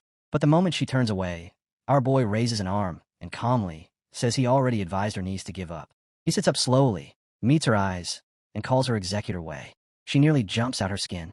Her hands fly up to cover her face as she hurriedly twists his head toward her, pretending she said nothing at all. She forces a laugh. Student Zhao Yi is awake. He asks if the teacher has orders for him. She hesitates, caught off guard, wondering how he knows. He gets to his feet and explains simply. When the teacher isn't present, his non-military confidants show up instead. It means something urgent has happened. And urgency is something he has grown used to. She sinks into the couch and tells him the guide master is already heading to the motor rift. What happened at Black Wind Valley far surpassed expectations. The original plan was simple. Zhao Yi would use the Zhao clan's Ice Dragon Abyss to stabilize his second transition foundation. No one imagined it would drag him into a war of that scale. She says the guide master feels guilty and wants Zhao Yi to stay at the Zhao estate and recover. Everything else can wait until he returns. Her tone shifts as she continues. Lu Xiang has been captured by the military. A tribunal awaits him, and every force he's secretly controlled, open or hidden, has already been seized and dissolved. A few low-level followers slipped away, but they're insignificant and won't cause trouble. Crossing one leg over the other, she tells him plainly, he turned the tide. His contribution stands out above everyone else. Because of that, the military has officially transferred ownership and usage rights of the entire Black Wind Valley to his personal name. She raises her hand, magic shimmering, and an item drops softly into her palm. The land deed. According to the guide master, the resources there may help resolve the Zhao family's urgent problems. Zhao Yi steps forward and studies the deed, saying the teacher must be referring to the scattered, cold marrow crystals. He really does know everything, he murmurs. She nods, saying her message is delivered. She gets up, bids him farewell, and turns to leave. He is still holding the deed when she suddenly stops. She leans close, rests her forehead against his, and asks softly, one last time, if he truly isn't considering joining the Tianyu Guild. His answer is steady. I'm not considering it. And with that, she slips out of the room, leaving him alone with the deed still warm in his hand. When the door shuts, silence folds around him. Our boy stands still, arms crossed, thoughts sharpening like blades. He lifts his hand, and the cold marrow crystals rise, drifting weightlessly. Their pale glow reflects in his eyes as he murmurs that the strength of his second transition is far too small, laughably small, before the weight of a real war. The crystals hum, magic awakening, and a faint voice rings out. On the climb toward the peak, a lone wolf eventually collapses. Borrowing the momentum of others is not cowardice. He watches the swirling light and answers quietly that the road ahead is filled with danger, thorns, and unseen traps. What he needs is a kingdom, one completely under his command. Energy coils around the crystals like mist tugged by a storm. The scene shifts to the Zhao family corridor. He stands there just as his little sister comes sprinting toward him, her voice trembling as she scolds him for disappearing and frightening her. She leaps into his arms. He places a hand on her head, telling her he only worried that the Black Wind Valley battle might spill over and affect her. Then he turns to Uncle Hung and Cousin Xiaobai, thanking them. Uncle Hung replies that protecting Yun is their responsibility, and the matter Zhao Yi requested has already been handled. Uncle Hung gestures for him to follow. Our boy nods. His little sister blinks, asking where they're going, what they're doing. He taps her head gently and says they are heading to the heart of the Zhao family tower to retrieve what rightfully belongs to her. The scene jumps to a meeting room crowded with anxious clan members. Whispered conversations fill the air. One asks why the clan head summoned them, and what could be happening. Another mutters, he heard Lady Hong is dead. A man jolts, panicked about their supply of cold marrow crystals. Dozens of young clan members rely on those crystals to suppress their bloodline freezing. They beg for a solution, insisting the family's survival depends on securing more. Their eyes drift toward the main seat at the center, but the chair remains empty. Instead, an old man sits beside it, silent and waiting. Suspicion and tension, not the air. Then the door opens. Every head snaps toward it as our boy enters, holding his little sister's hand. His uncles walk behind him. The room falls into a stunned hush as the Zhao family watches them approach. He steps before the clan head and greets him politely. The clan head nods and tells him to sit. Zhao drags a chair out and sits with unshaken confidence. A man nearby glares. Another sneers, asking if he really thinks he's qualified to sit there, whether he understands respect or seniority.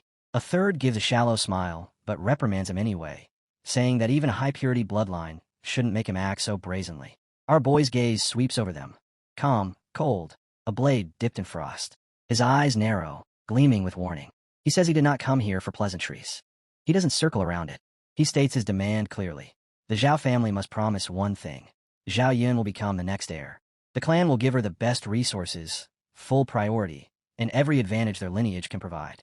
The room explodes with outrage. One man shouts that he's arrogant beyond measure. The heir position is sacred, forged through hundreds of years of tradition.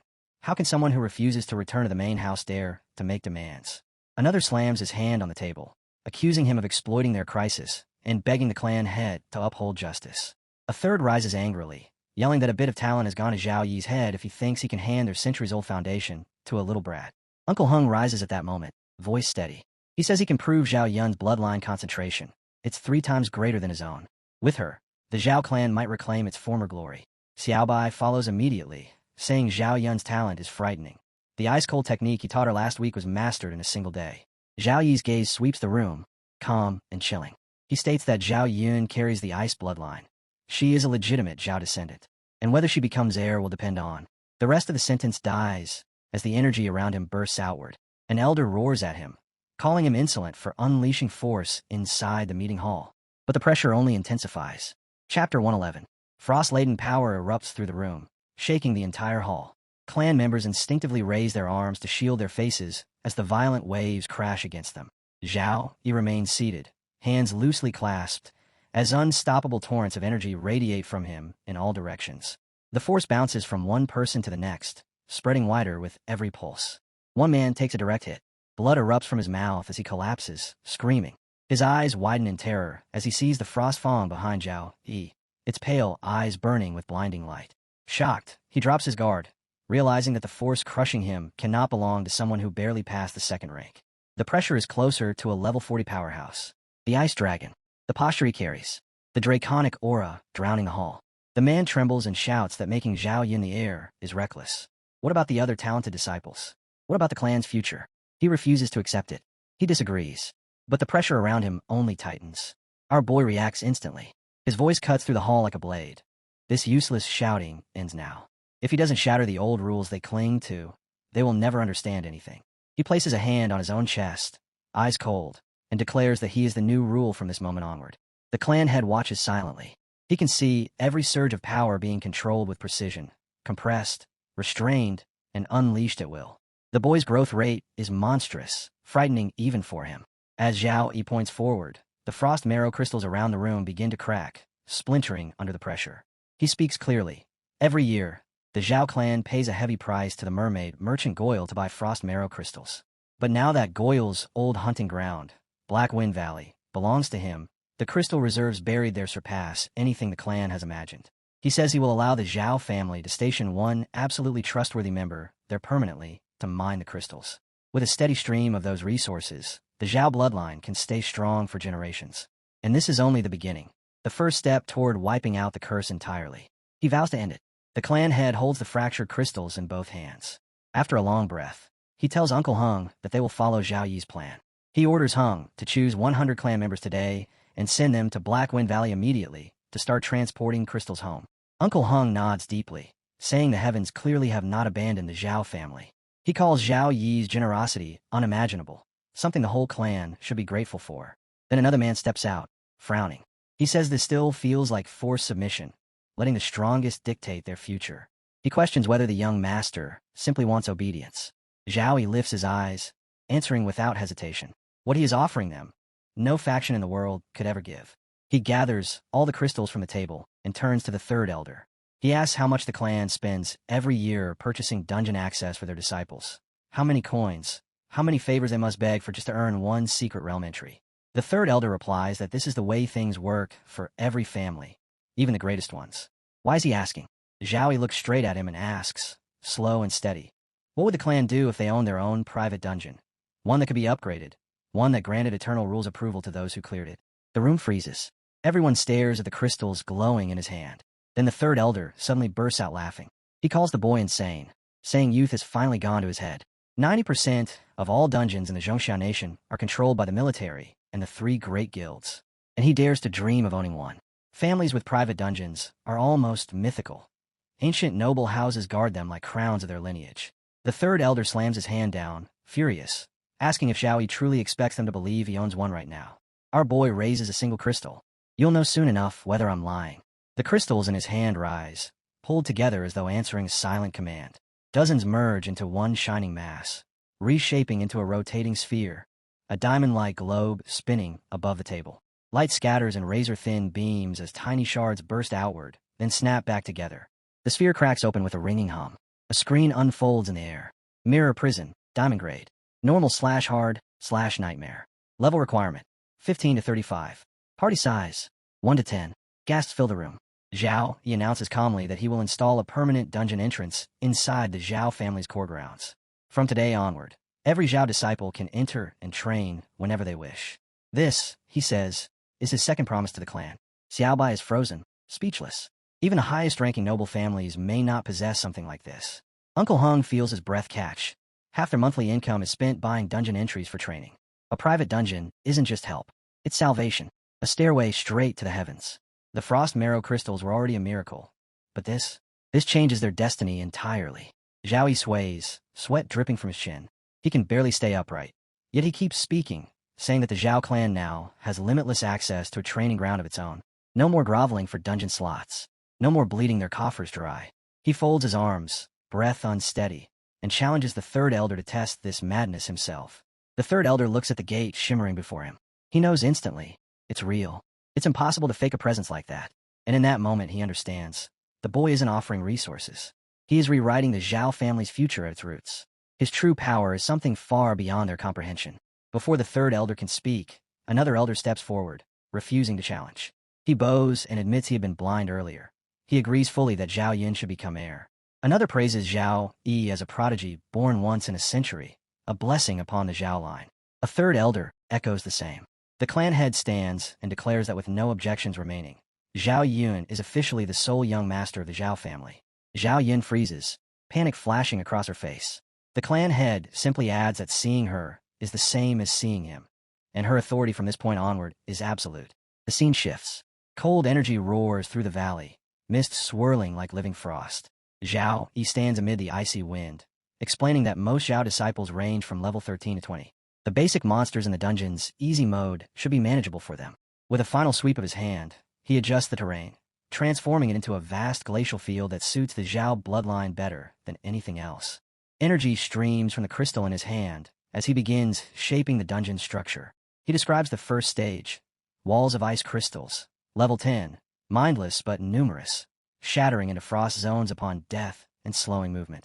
Clear ratings will depend on how often the disciples end up frozen. They'll be forced to learn spacing, timing, and rhythm instead of charging in like brainless tanks.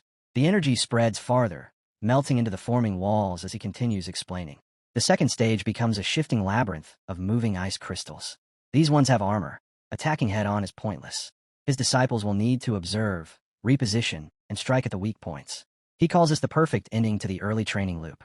More bursts of power ripple outward as he shapes the hard mode boss. He chooses the red silk phantom born from the mirror prison core, absorbing Lady Hong's remnants. After years of exploiting the Zhao clan, her lingering shadow will now help the next generation grow stronger. This, he says, will be her final contribution. The crystal suddenly flares upward, shooting cold light into the sky. Streams of energy weave across the mountains, forming a radiant path. Monsters begin emerging from the light. Then, out of the glowing trail, a girl steps forward with two men behind her. Our boy freezes. Even with only 35% control, he created something this detailed. He raises a hand toward the crystal, mind racing. If he can shape a dungeon like a creator god at 35%, what happens at 100? Could he rewrite base rules? Bring dungeon powers into reality? Before he can spiral any further, the Frostfang erupts from the energy and slaps him hard. He yelps, and the Frostfang snaps back that this dungeon exists to strengthen the Zhao clan, not to inflate his god complex. A true master uses power. He doesn't let power use him. Zhao rubs his cheek and nods. You're right. A striped tiger trots by, and riding atop, it is Zhao Yun, waving excitedly and calling out to her brother. Chapter 112. The scene shifts. Zhao Yun now stands quietly in front of him. He studies her for a moment, then tells her the dress she's wearing looks beautiful on her. The ceremony is tomorrow. Why does she look so sad? Yin finally speaks, voice trembling. These past days, everyone smiles at her, calling her young chief, asking her to lead them in the future.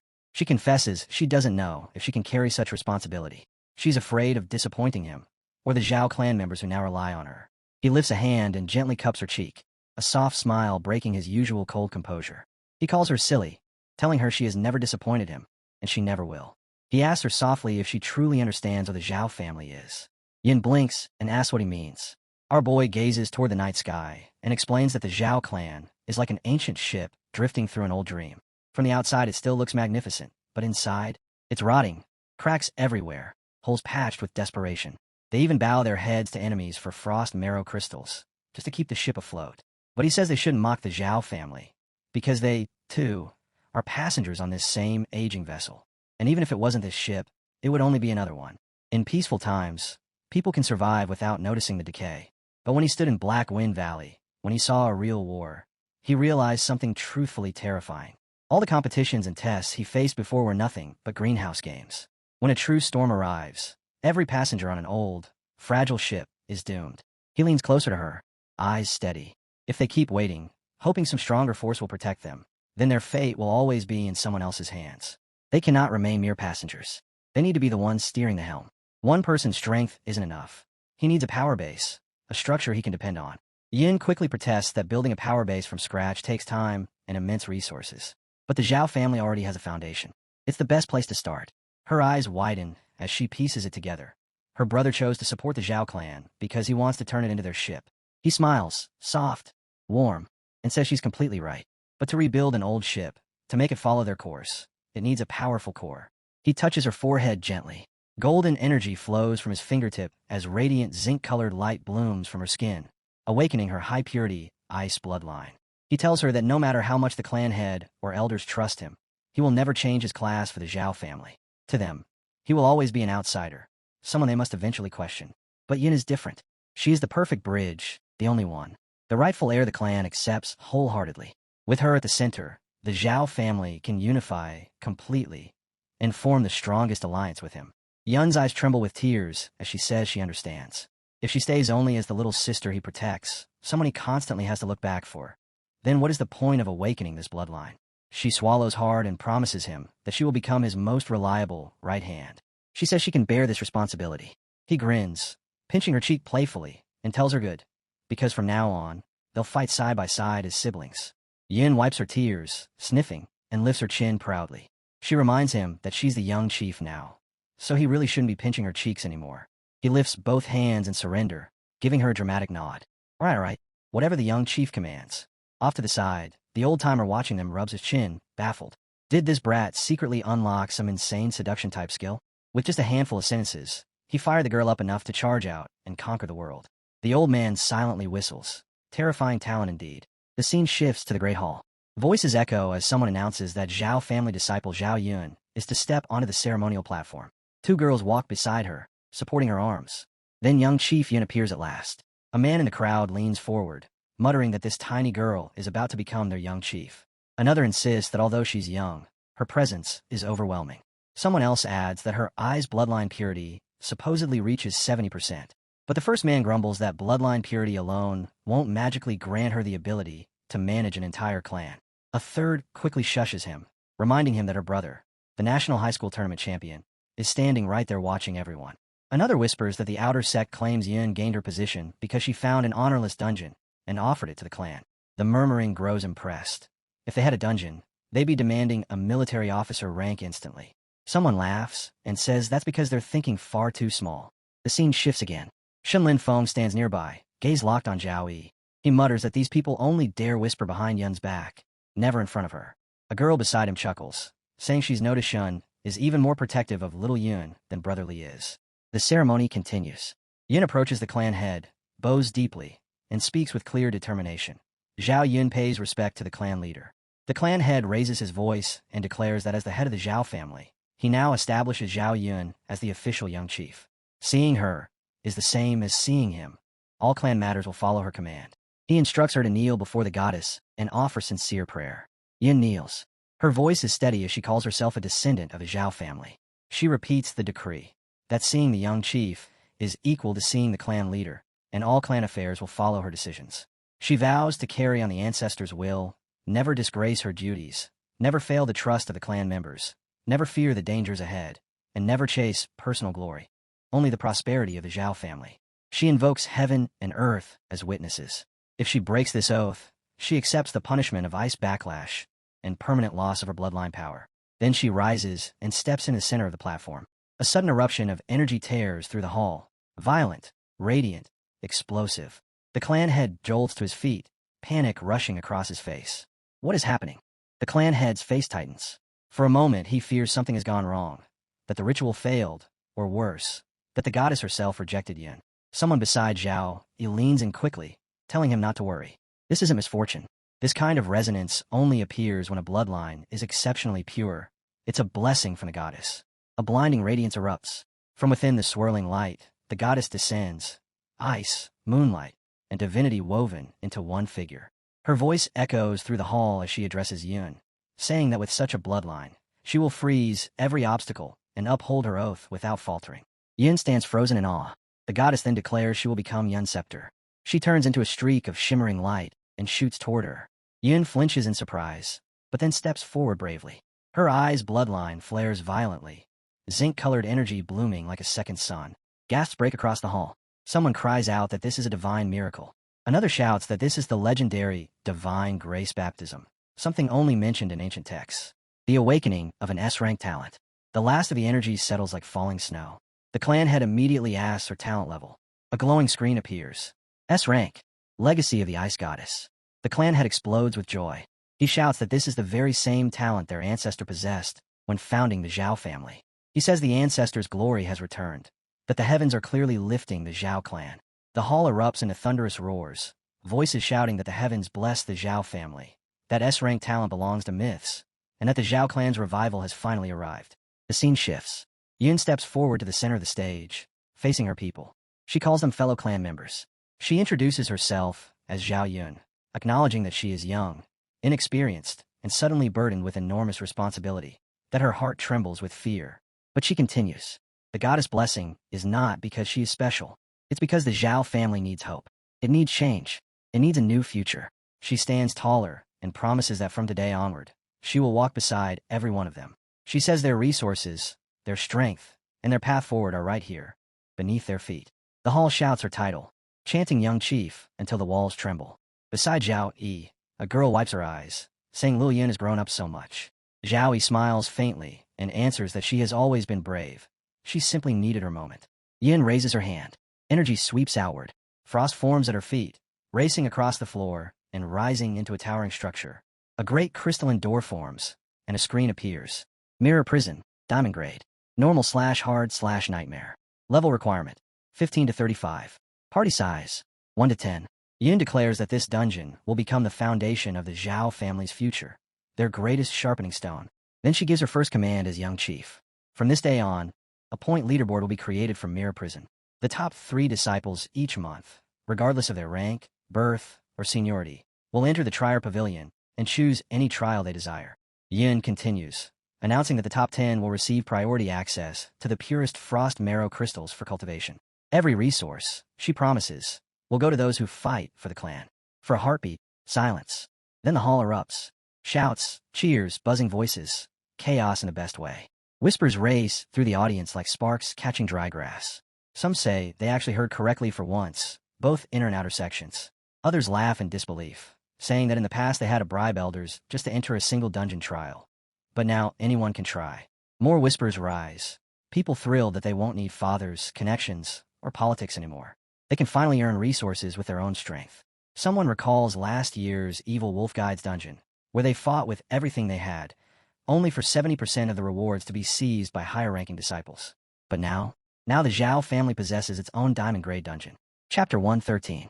As Yin watches the hall explode into excitement, the third elder immediately steps up, voice sharp and analytical. She starts summarizing her thoughts on the spot. First the divine grace appeared, then the baptism, cementing Yun's legitimacy. Then the dungeon was revealed, capturing the people's hearts instantly. She keeps talking, praising the entire sequence as a leader-tier strategy. It breaks the inner sect's monopoly overnight, shares resources, ignites motivation across the clan, and proves Zhao Yi is a terrifying strategist. And this young girl? She's clearly not just some ordinary kid. The third elder thinks to herself that the Zhao family might actually be standing at the edge of real transformation. She steps forward and raises her voice, asking who among them will become the Zhao family's vanguard. Who will take the first step onto this brand new path? The crowd starts murmuring. One boy nudges his friend. Go on, you first. His friend panics immediately. He says he has no clue whether the dungeon is stable, and if he goes in and never comes out, that's it for him. Before the hesitation can grow, Xiaobai raises her hand and steps boldly toward the front. I'll scout the path for everyone. Yun's eyes widen, and she runs after her. Xiaobai reaches the dungeon door and turns back, meeting Yun's gaze. She tells her that the Zhao family has been suppressed for far too many years. She doesn't want it to collapse during Yun's generation. She simply asks Yin to save her a spot in the top 10. That's all it takes. The moment Xiaobai volunteers, the entire hall ignites. Hands shoot up everywhere. Voices shout over each other, claiming spots, demanding chances, burning with excitement. One boy yells that he's going too, and several follow right behind. Then someone behind Yin shouts loudly that he'll show that kid from the Lin family what real strength looks like. The momentum has begun. The Zhao family is moving. Yin stands there with his arms crossed, silent, steady, until his energy suddenly surges outward like a shockwave. The crystal formation around him blooms and spreads, casting shimmering reflections across the hall. Someone in the crowd gasps, whispering that they can actually match what's happening inside the dungeon in real time. As they step closer, the truth hits them. The observation system inside this realm isn't ordinary. It's military grade. In the future, they'll be able to replay battles, study mistakes, and learn techniques directly. No more dying blind. No more falling without knowing what struck them. The murmurs grow louder as people begin questioning the true origins of their young chief. They enter the room together. A translucent screen materializes, listing their names and levels one after another. Huangfan, Fistmaster, level 18, challenge difficulty, easy, party size 4. Zhou Shiran, Mage, level 18, challenge difficulty, easy, party size 4. Mo Momo, Assassin, level 18, challenge difficulty, easy, party size 4. Zhou Dong, Priest, level 18, challenge difficulty, easy, party size 4. The challengers step into the inn, and the world shifts. Thick fog rolls in instantly, swallowing the room and blurring their vision. Voices erupt in confusion. Zhao Yuran's sharp warning cuts through the chaos. There are enemies in the mist, and they're fast. A pack of wolves bursts from the fog, snarling as they charge. Zhou Dong takes command without hesitation. She orders Huang Fan to use Earth-Shaking Fist to break their momentum. She tells Shiran to cast ice fog behind the pack to distort their sight, and she directs Momo to slip into stealth once the fog appears, then take down the slowed alpha wolf. Huang Fan braces himself. Shiran lifts her sword, crystal energy spiraling around the blade like frost lit by fire. A floating screen appears, explaining Earth-Shaking Fist.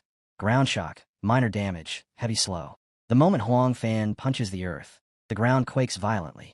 The wolves stagger, limbs buckling, their entire charge collapsing in an instant. Shiran darts forward, eyes sharp and focused. A wolf lunges at her. She swings, connects, and then flinches in shock as the beast detonates into fragments. She stumbles back while someone shouts for holy light. Green energy erupts behind Zhou Dong, wrapping her in shimmering protection. Breathing hard, Shiran warns that the wolves have armor, and her strikes can't pierce them cleanly. The explosions leave dangerous debuffs. She checks her screen and sees frostbite, movement reduced by nearly a third.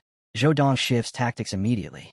She orders Huang Fan to keep knocking enemies away, breaking them into isolated fights.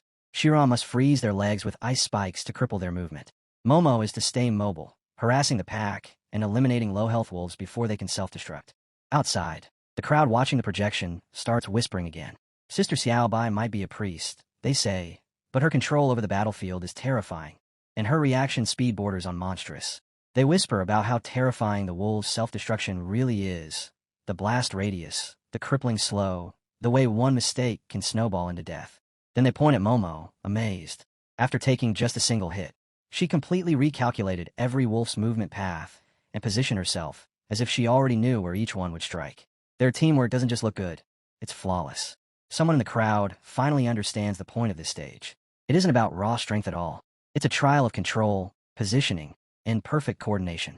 Anyone who charges in alone is asking to die. The third elder watches in silence, her expression shifting.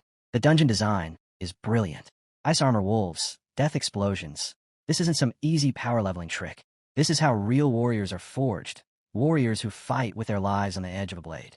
She suddenly realizes the Zhao family's future, its next 50 years, might depend entirely on this dungeon. But another thought bothers her.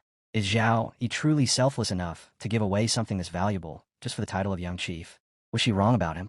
She shakes her head almost immediately. Impossible. There must be another motive, something she still hasn't uncovered. 10 minutes later, the group inside finally clears the stage. They stand there panting, hands on their knees, the last of the ice-armored wolves lying dead at their feet. A screen rises in front of them, congratulating the team. Xiaobai glows faintly as the notification appears. 500 experience gained, level 18 to 19. Huang Fan grins and walks over proudly, telling her she did amazing, leveling up just like that.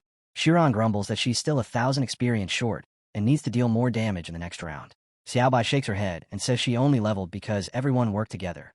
There's no way she would have earned that much alone. The next stage appears on the screen. Ice Armor Bear's lair. Excitement ripples through the group. Someone shouts that they should push to stage 2 and try leveling everyone up. Outside, the audience erupts. People swear they just saw Xiaobai level up right inside the dungeon. Someone else yells that they shouldn't waste time. They want to level too. A tank advertises himself loudly, claiming he can take hits like a wall. Another priest boasts they can keep any team alive as long as the lineup isn't completely brainless. The third elder watches Xiaobai quietly. Ambition, compassion, she sees both in the girl. Nearby, someone remarks that the Zhao family finally has its own dungeon and won't have to worry about experience anymore. Their strength is going to skyrocket. Uncle Han steps up beside Yun and says Xiaobai's level up says more than 1,000 speeches. The crowd's excitement is about to burst. Yin lifts her voice above the noise, telling everyone not to rush. The dungeon will open in batches according to level, so everyone will get their chance. The ceremony ends here. Those who wish to enter should register and form teams. The first batch leaves in 30 minutes. Cheers erupt. People thank the young chief and immediately start discussing party setups. Someone insists that for Ice Crystal Wolves, control skills are the key. A mage says they need a rock-solid frontline. An assassin mutters they just need teammates who can hold aggro so they can shred the backline in peace. Yin stands there, quietly observing everything unfold. Crystal mining is handed to the third elder. Dungeon management goes to the clan leader. And the basic authority over the mirror prison lands with Yin. Our boy immediately catches the meaning behind all of this. By dividing responsibilities and balancing everyone's benefits, the only way any faction can secure the resources they want is by fully supporting Yin. Meanwhile, he alone keeps the highest authority over the mirror prison, standing above the chaos while watching how the clan will shift in the coming days. What he didn't expect, though, was Lil Yun awakening the S-rank legacy of the Ice Goddess. S-rank talents burn through resources like starving beasts. He sighs inwardly, deciding that the next time he meets his teacher, he'll definitely bleed him dry. He still remembers spotting a 10,000-year ice marrow stored in the old man's hidden chamber. Yeah, it's time to go collect that. Chapter 114. The scene shifts. Our boy stands on his bed as golden energy floods the entire room, spreading like a rising tide. A screen snaps open, congratulating him for completing a daily mission with an SSS rating. Another follows immediately. 20 free attribute points gained. Sitting cross-legged as the energy swirls, a third notification appears. Great recovery points earned. 10 in total. He winces slightly and reaches for his neck. With a faint groan, he commands the system to show his personal stats. The panel rises. Name, profession, level, talent grade, everything. He stares at it and mutters that even after so many days in TI and LA, he's only accumulated 200,000 EXP. Leveling up still feels painfully far away. Another tab brings up his Divine Awakening level, the grade, and all relevant details tied to his current state. He thinks about the gear he has. B+ potions, basic equipment, items that barely matter to him anymore. Still, they can be stored in the family vault as backup rewards. The stronger his people grow, the steadier Yun's footing becomes inside the Zhao clan.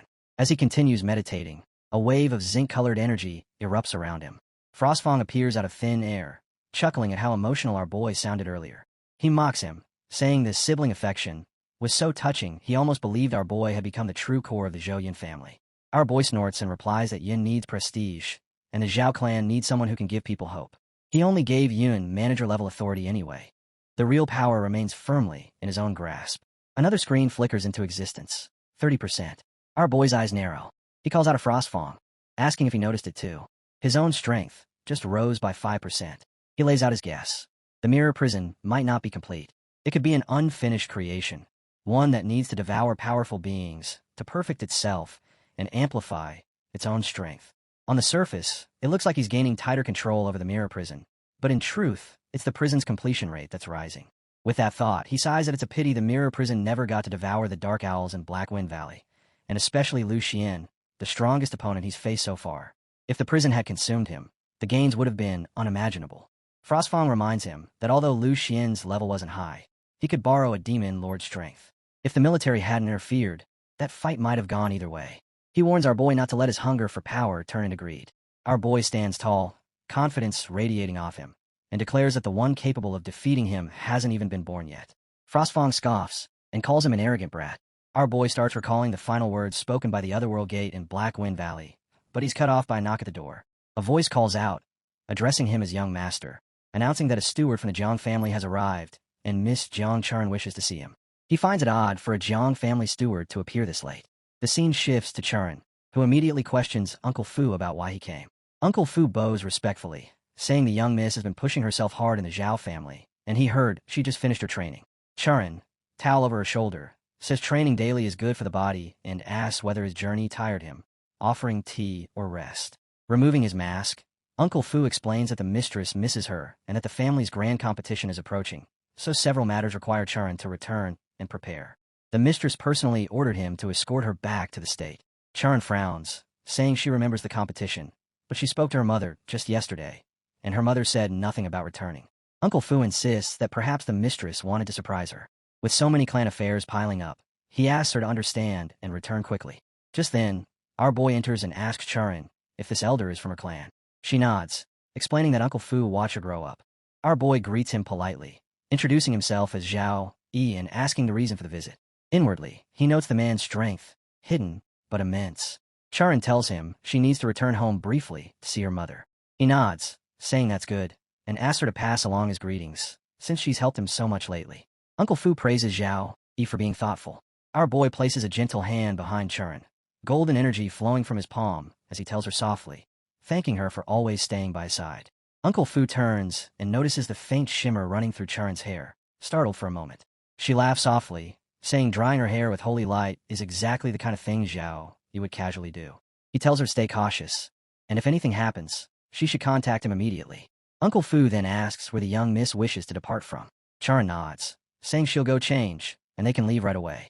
She smiles at Zhao Yi and promises that when she comes back, she'll bring him something special from Sichuan. Those spicy rabbit heads, so hot, they practically make people breathe fire. Once they disappear, Frostfang reappears and asks him what's bothering him, because something in the air feels wrong. Our boy lifts his hand, gaze narrowing. He can't put a finger on it, but something isn't adding up. Sichuan and Tianlan both have official teleport routes. There's no reason to rush off the old-fashioned way, unless something else is at play. Night falls outside the house.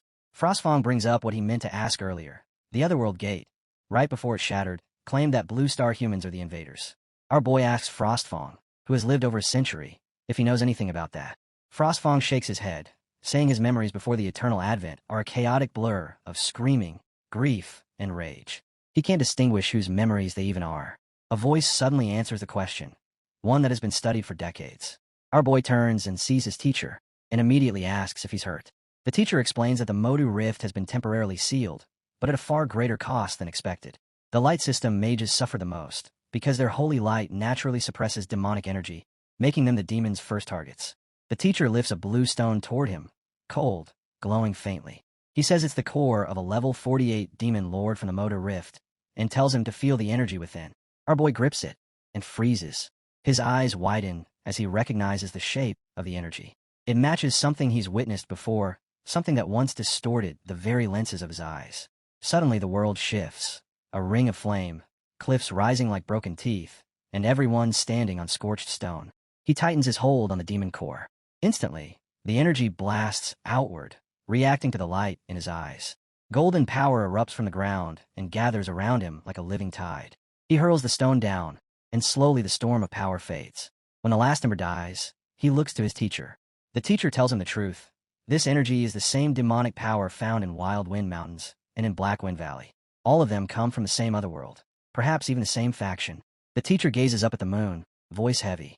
Demons from the otherworld are attempting an invasion unlike anything in recorded history, more intense than ever before. The military and wilderness teams pushed deep into multiple otherworld zones and discovered ruins. Not demonic temples, but actual cities. And the cultural traces match Blue Star's long-lost ancient civilizations. After comparing data from hundreds of ruins, the military reached one overwhelming conclusion.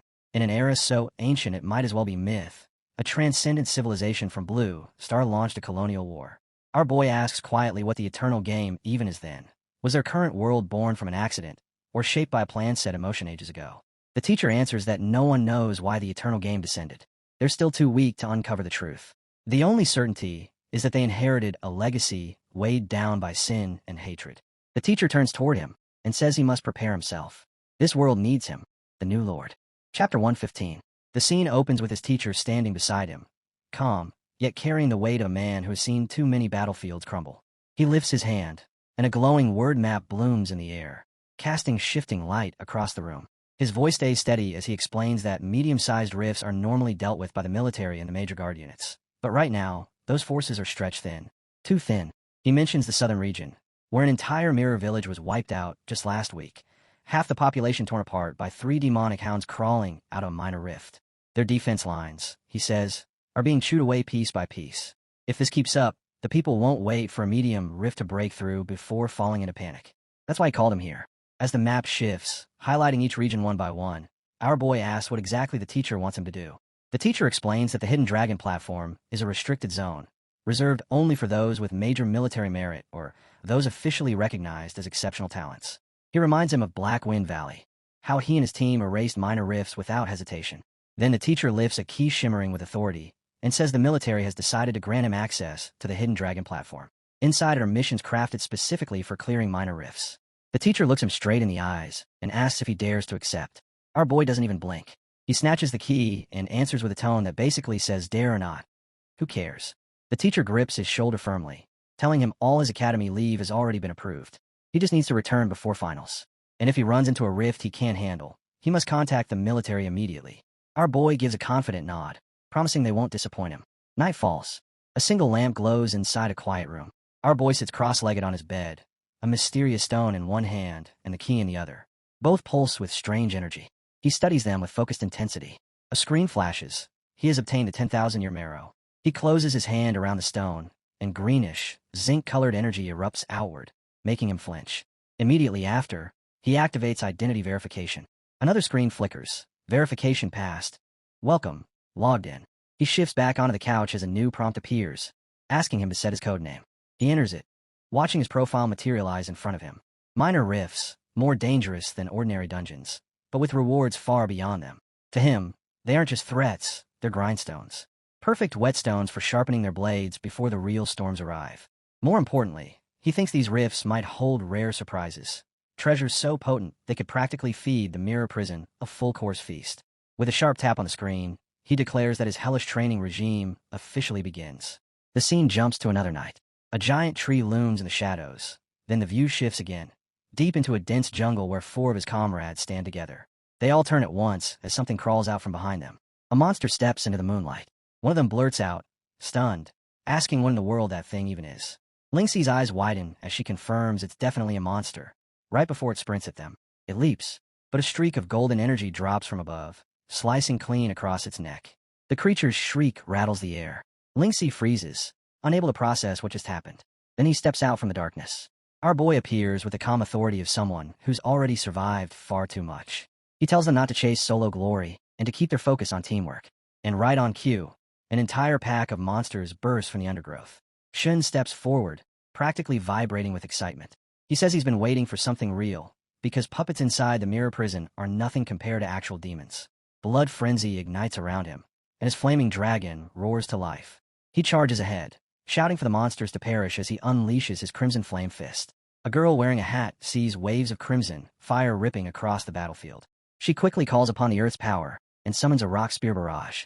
The wolves pivot toward them, just as the group splits into 3 formations, each launching their own coordinated assault. The scene snaps to Xiaolan as a wolf charges straight at her. She shouts a binding spell, calling heaven and earth's core to shackle evil. But she's a moment too slow. Someone flashes forward to intercept. A golden blast slams into the monster, crushing its face with brutal force. A girl lands with a cry, delivering her mountain-shattering strike. The beast erupts against the ground, and energy ripples outward in a violent wave. When the dust finally clears, our boy turns to Song Xiaolan first. He tells her that her mobilization talisman activation time is still exceeding 0.3 seconds, so she'll be doing an extra half hour of mirror prison training. Xiaolan accepts it immediately, responding with a crisp, "Understood, Captain," as she gathers more energy and remarks on his sharp eye. Then he shifts to Shun Lingfeng. He points out that Shun's Crimson Flame Fist is showing a 17% energy depression, and those 2 unnecessary backflips are just wasting stamina. He assigns Shun an extra hour of power condensation training. Shun only grins wider, completely unfazed. 15 minutes later, a massive crimson blast wipes out the entire wolf pack in one go. The scene transitions again. They now stand inside the crimson mirror. A notification flickers to life, stating that the dungeon has absorbed demonic hound energy, raising the mirror prison core control to 36%.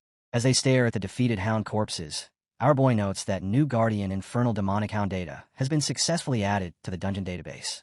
He announces the mission complete and says the next rift is 50 kilometers ahead. The group begins moving, stepping past the shattered remains of the hounds. People nearby whisper as they pass, trying to guess who they are. Some mutter that they must be part of a military raid. Our boy glances at the fallen demons and notes that they were all level 30 hounds, truly formidable opponents. The scene jumps to a broken mirror landscape. Shun's hair flickers like dying flames before he collapses onto the rocks, groaning that he's completely drained. No energy left, not even enough to summon a spark. Green venom creeps across his body. A girl shouts that brother, the venom lurkers are far too many to wipe out. The girl with the hat trembles, saying her spiritual energy is nearly gone. Lan shakes as she speaks, saying her hands can barely draw talismans anymore. Hearing their voices fading, our boy unleashes a surge of golden energy that floods through them, like sunlight breaking through storm clouds. Shin blinks rapidly as strength returns, saying the exhaustion disappeared in an instant. Our boy stands atop the mountain, stamina and mana restored to 85%. 27 venom lurkers remain. He tells them all annihilation must be completed within 1 minute. Otherwise, they earn 2 extra hours of mirror training. Their jaws drop at the 1-minute limit. Shin is the first to spring up, shouting go all in. Lan sprints behind him, complaining that even livestock and production brigades don't work this hard. She mutters that this feels like pure oppression. Our boy corrects her movement mid-stride, telling her that shifting 15 centimeters left will put her directly in the path of an acid spray from a lurker on the right. She catches sight of the venom splattering across the ground, melting a hole through the stone. A tiny drop lands on her sleeve. Energy bursts out and blocks it. She looks up, startled, then laughs and thanks him for the warning. The scene snaps into chaos.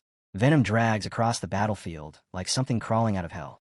The group, though bolstered, still looks exhausted and scraped raw from constant fighting. Our boy evaluates them coldly, saying their poison resistance and combat synergy are still under 40%. Lingxi raises his hand, gathering energy, and points out that Xiaolan parries 17 attacks that could have been dodged, wasting stamina. Xiaolan fires back immediately, saying Lingxi placed 3 area spells poorly and risked hitting allies. He adds that when Shun was trapped in a multi-directional ambush, Lingxi's control wasn't fast enough, forcing Shun to burn excess stamina. But Xiaolan also acknowledges Shun. When his mana was nearly gone, he still forced out his flaming dragon form and single-handedly destroyed a soul-mutated creature, preventing the team from getting pulled into a drawn-out death fight. Our boy steps down from the rocks, voice steady as he tells them to remember this feeling. The feeling of digging deep in desperate moments. That pressure, he says, is the key to their second advancement. Shun exhales heavily, wiping sweat from his face, and suggests they rest for 5 minutes before heading back into the mirror prison for today's special training. About a month later, the atmosphere around the grounds was lively, with people hanging around in small groups, chatting and killing time. Someone suddenly pointed toward a disciple from the Zhao family and loudly remarked that even an outer disciple was showing off B-grade enchanted boots.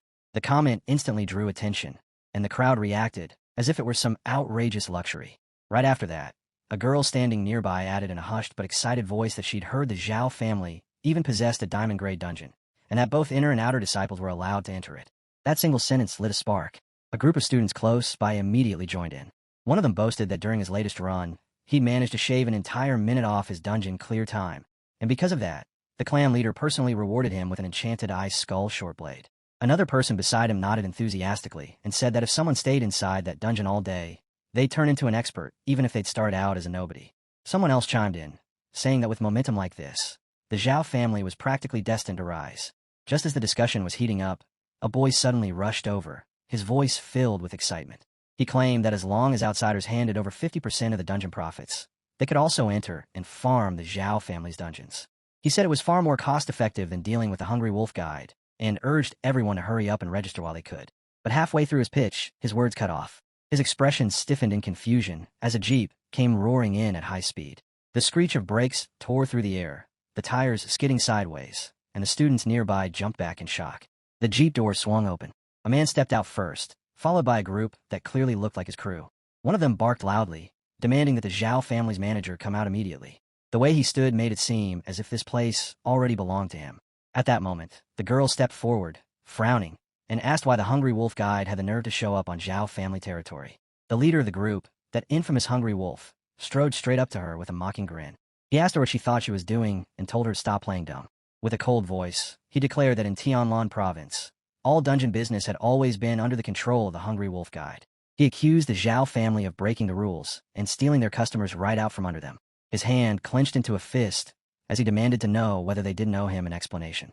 The girl took another step forward, her expression firm, showing no intention of backing down. She replied that the dungeons belonged to the Zhao family, so why should they explain anything to outsiders? She reminded him that when the Hungry Wolf Guide had monopolized the dungeon business and squeezed every other force dry, they'd never once bothered to talk things out. Hearing that, the Hungry Wolf leader burst into laughter. He mocked the idea of peaceful discussion, called her a little girl, and said that in Tianlan province, the Hungry Wolf Guide's fists were the only law. If they didn't hand over the dungeons, he warned, the Zhao family would be flattened without mercy. Ling's anger finally boiled over. Zinc-like energy surged out from her body, rippling through the air as her eyes turned icy with fury. She said coldly that it seemed all of the Zhao family's past concessions had made the Hungry Wolf Guide forget something important: who the real king was, and who was nothing more than a pawn. Just as she was about to push things further, a hand grabbed her arm. Shin stepped forward and placed himself in front of her. With a calm but cutting tone, he asked what kind of mongrel dog dared to bark so early in the morning at someone else's doorstep.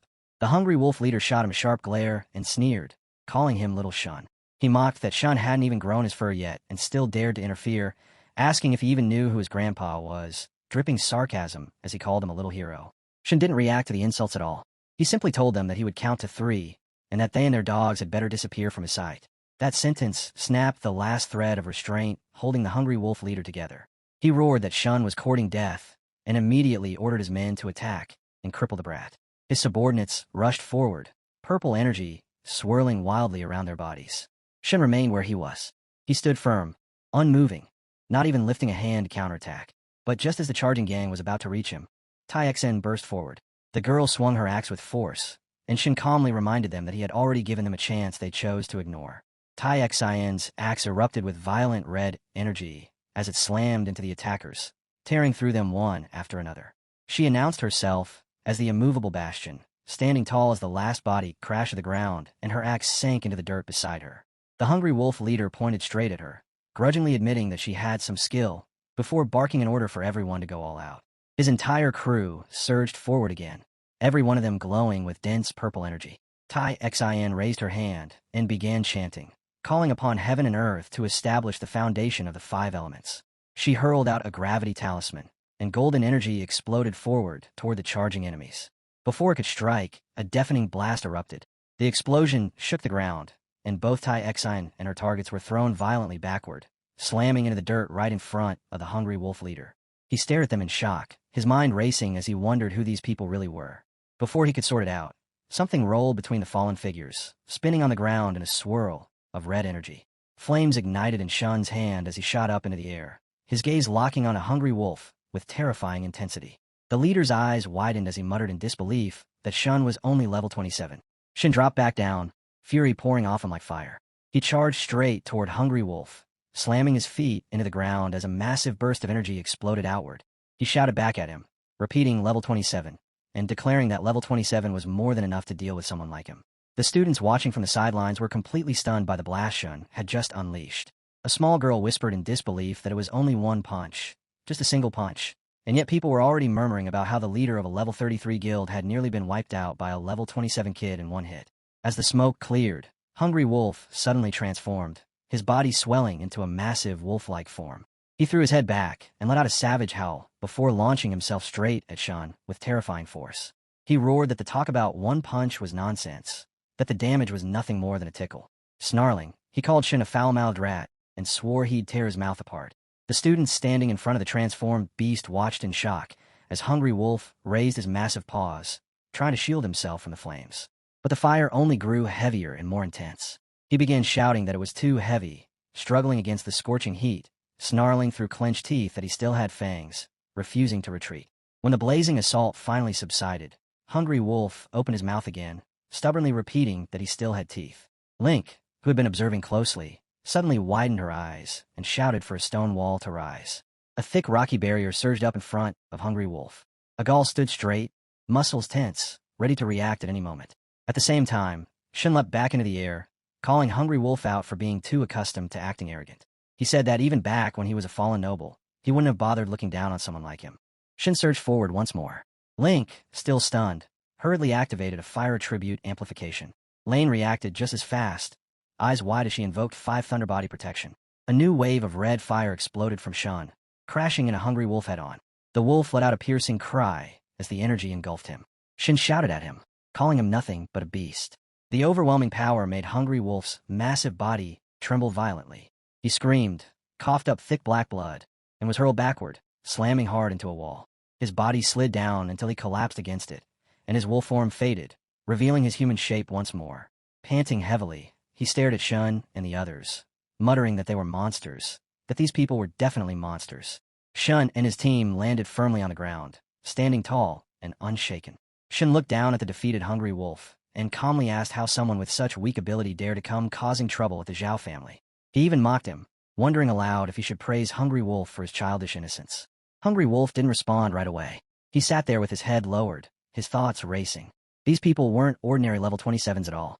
Their control over force and their combat instincts were clearly honed through countless life and death battles. He even realized just how terrifying the benefits from his dungeon must have been. Then, with a twisted grin, Hungry Wolf lifted his head and burst into laughter. He claimed it had only been a near tie, loudly boasting that it had been 4 against 1. He sneered and warned them that his guild leader was a level 42 Dark Knight, someone who would never let any of them walk away alive. Right as his words fell, something heavy slammed into the ground. An arrow pierced the earth with brutal force. Hungry Wolf lowered his voice and muttered that if they handed over the dungeon and allowed his boss to slaughter the entire Zhou family, there might still be room for compromise. The arrow quivered where it had landed. Shin calmly stepped forward and planted his foot on it, pressing it into the soil. He asked flatly whether they should just kill them here and now. From the rooftop of the nearby mountain, the boy who had been watching the entire scene finally spoke, his voice calm as he said there was no need to go that far. Shin increased the pressure of his foot on the arrow and told Hungry Wolf to crawl back and deliver a message to his guild leader. Mind your own business. He warned him that if the Zhou family was bothered again, the one who would move next wouldn't be him, but their captain. Outside the city, a towering building glowed beneath the night lights, its glass walls reflecting the cold brilliance of neon and steel. As the view slipped inside this ultra-modern structure, the atmosphere immediately turned oppressive. A group of people stood gathered around a long table, the tension thick enough to suffocate. Some of them looked exhausted, battered, and barely holding themselves together. One man complained bitterly that they'd risked their lives, nearly wiped out their entire team, and this was all the reward they were getting. Demanding 80%, he said, was no different from outright robbery. Another man stepped forward, hands pressed together, as if begging for mercy. He said that according to the old rules, they were only supposed to hand over 70%, and the remaining share was meant to help the brothers buy supplies, repair their gear, and survive.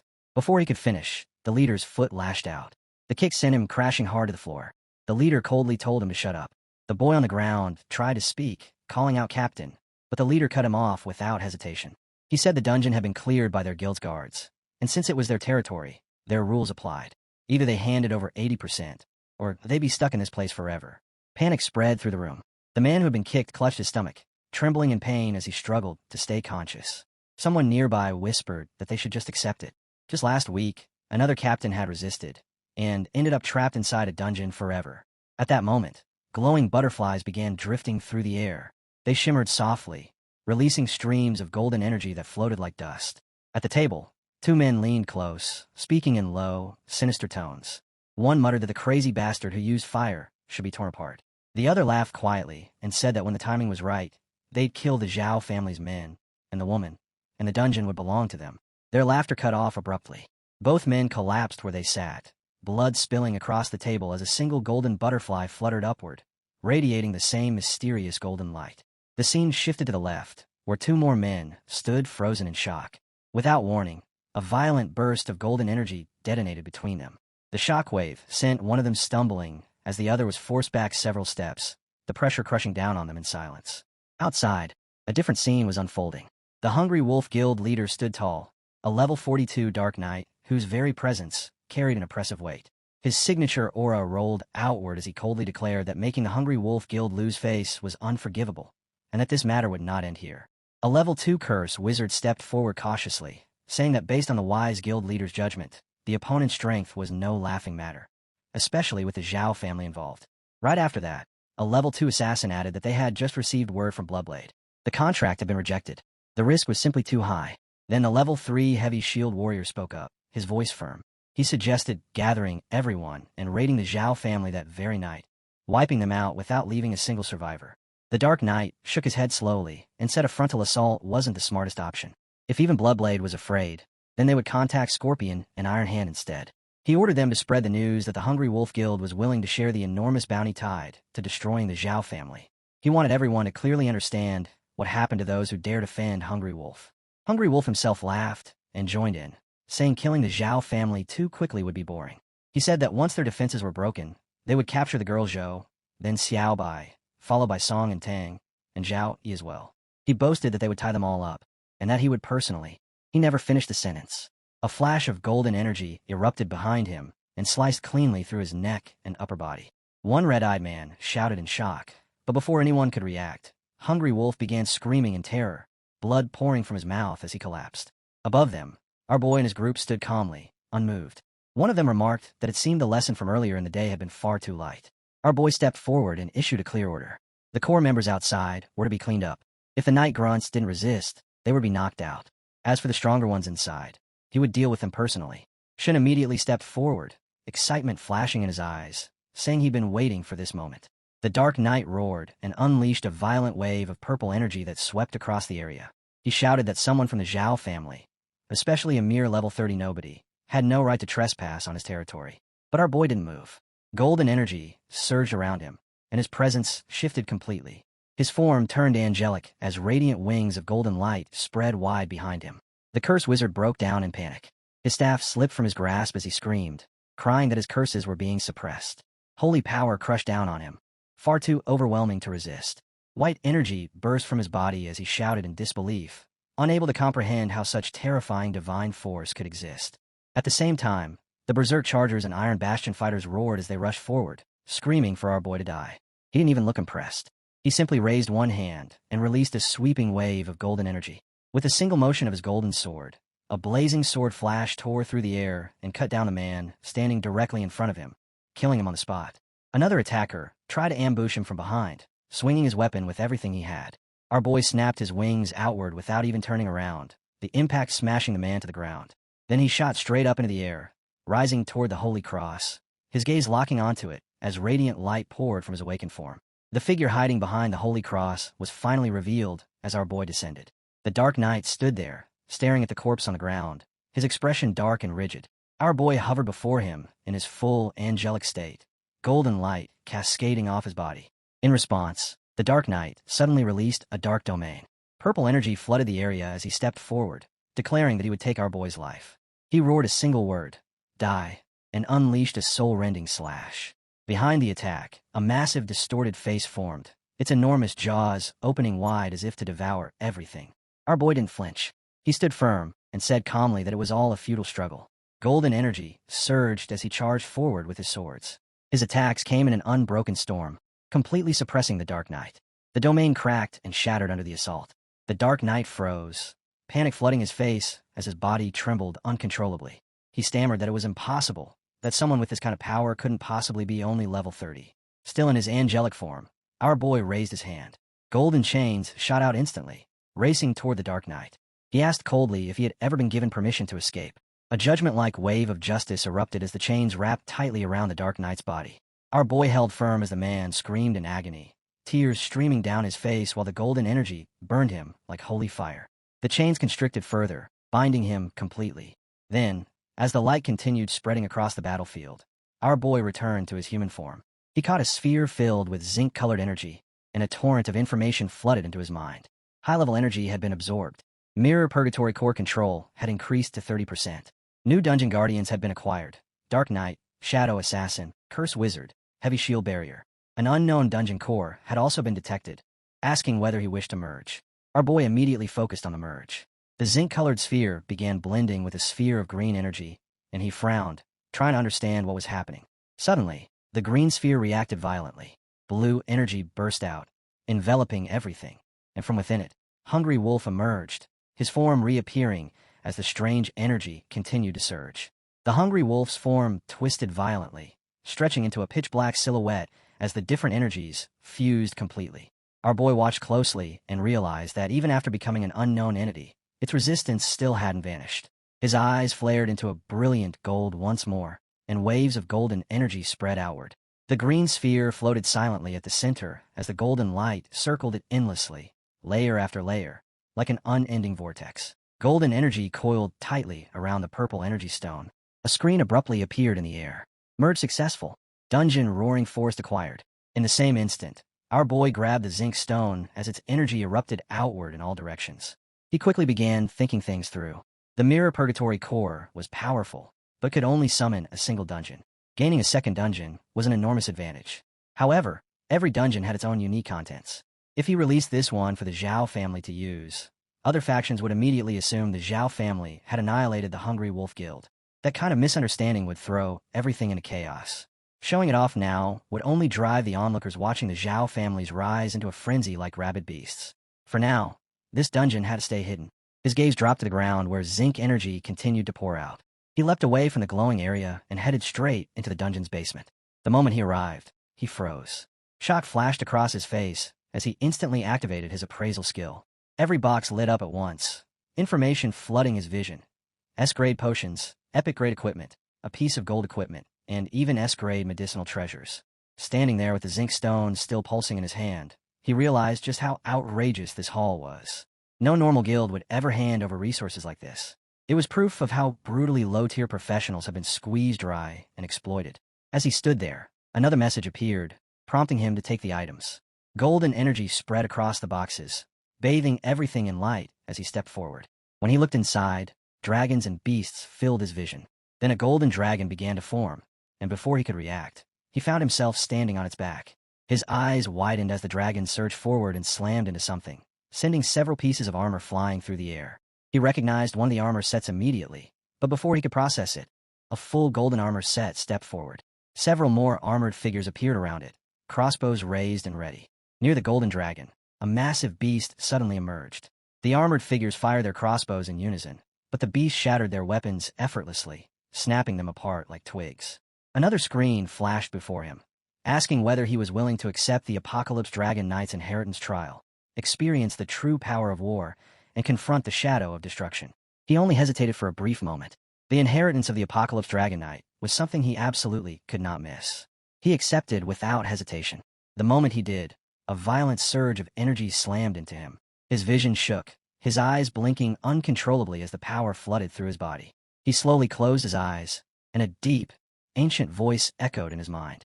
The Apocalypse spoke, telling him that this was the true power of the Apocalypse Dragon Knight. A new screen immediately appeared before him, displaying a quest: defeat the Beast King. A massive one-eyed beast materialized in front of him. Its single eye glowed with dense zinc energy, surrounded by several smaller beads that shimmered with the same light. At the front of the battlefield stood the Golden Apocalypse, riding atop the dragon's head as he issued a challenge to the towering creature. The dragon's eyes blazed with gold as it charged forward, striking straight at the beast's glowing eye. The beast roared and swung its enormous paws in response. They clashed again and again. After several violent exchanges, the beast's eye began to pulse with an even brighter light. The Apocalypse raised his arm, unleashing a surge of golden energy that exploded outward. He called out for the strike to carry across the dragon's body and hit the beast directly. Steadying himself, he released a sweeping wave of golden power that flooded the entire battlefield. In the next instant, the golden dragon surged in close and blasted the beast with overwhelming golden energy. The beast's body started to disintegrate almost immediately, its limbs being sliced apart one after another. Our boy shouted as his eyes widened, watching the dragon pour out even more terrifying power. The pressure was so overwhelming that it slammed the beast straight into the mountain rocks. The creature couldn't even struggle, completely pinned and crushed by the force. The dragon's power kept driving the beast deeper into the mountains as shock waves rippled outward in every direction. Then the dragon shot up into the sky. The Apocalypse stood tall, gripping his sword as even more golden energy erupted from him. That destructive power shattered the beast entirely, its body exploding into countless fragments that scattered across the battlefield. Our boy stood firmly on the ground, one foot pressing into the stone tiles beneath him as golden energy continued to ripple around his body. He bent down and picked up a tile engraved with a cross symbol, his thoughts racing. A power capable of destroying heaven and earth itself. He remembered that during his battle with Lu Xian, he had awakened the armor of the Apocalypse. But unlike armor crafted for other knights, his was something entirely different. And no matter how hard he pushed himself afterward, he had never been able to activate that state again.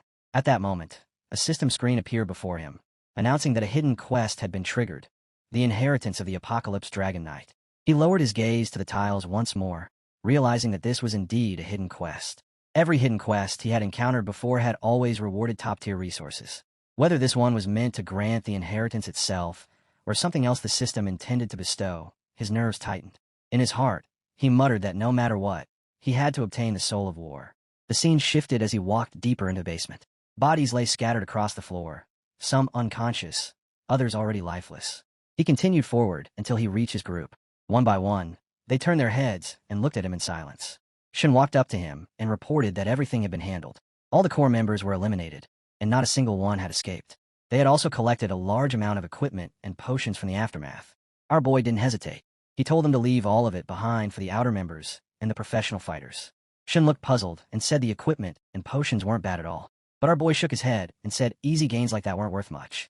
It was better to show goodwill to the others and completely crush whatever influence the hungry wolf still had lingering around.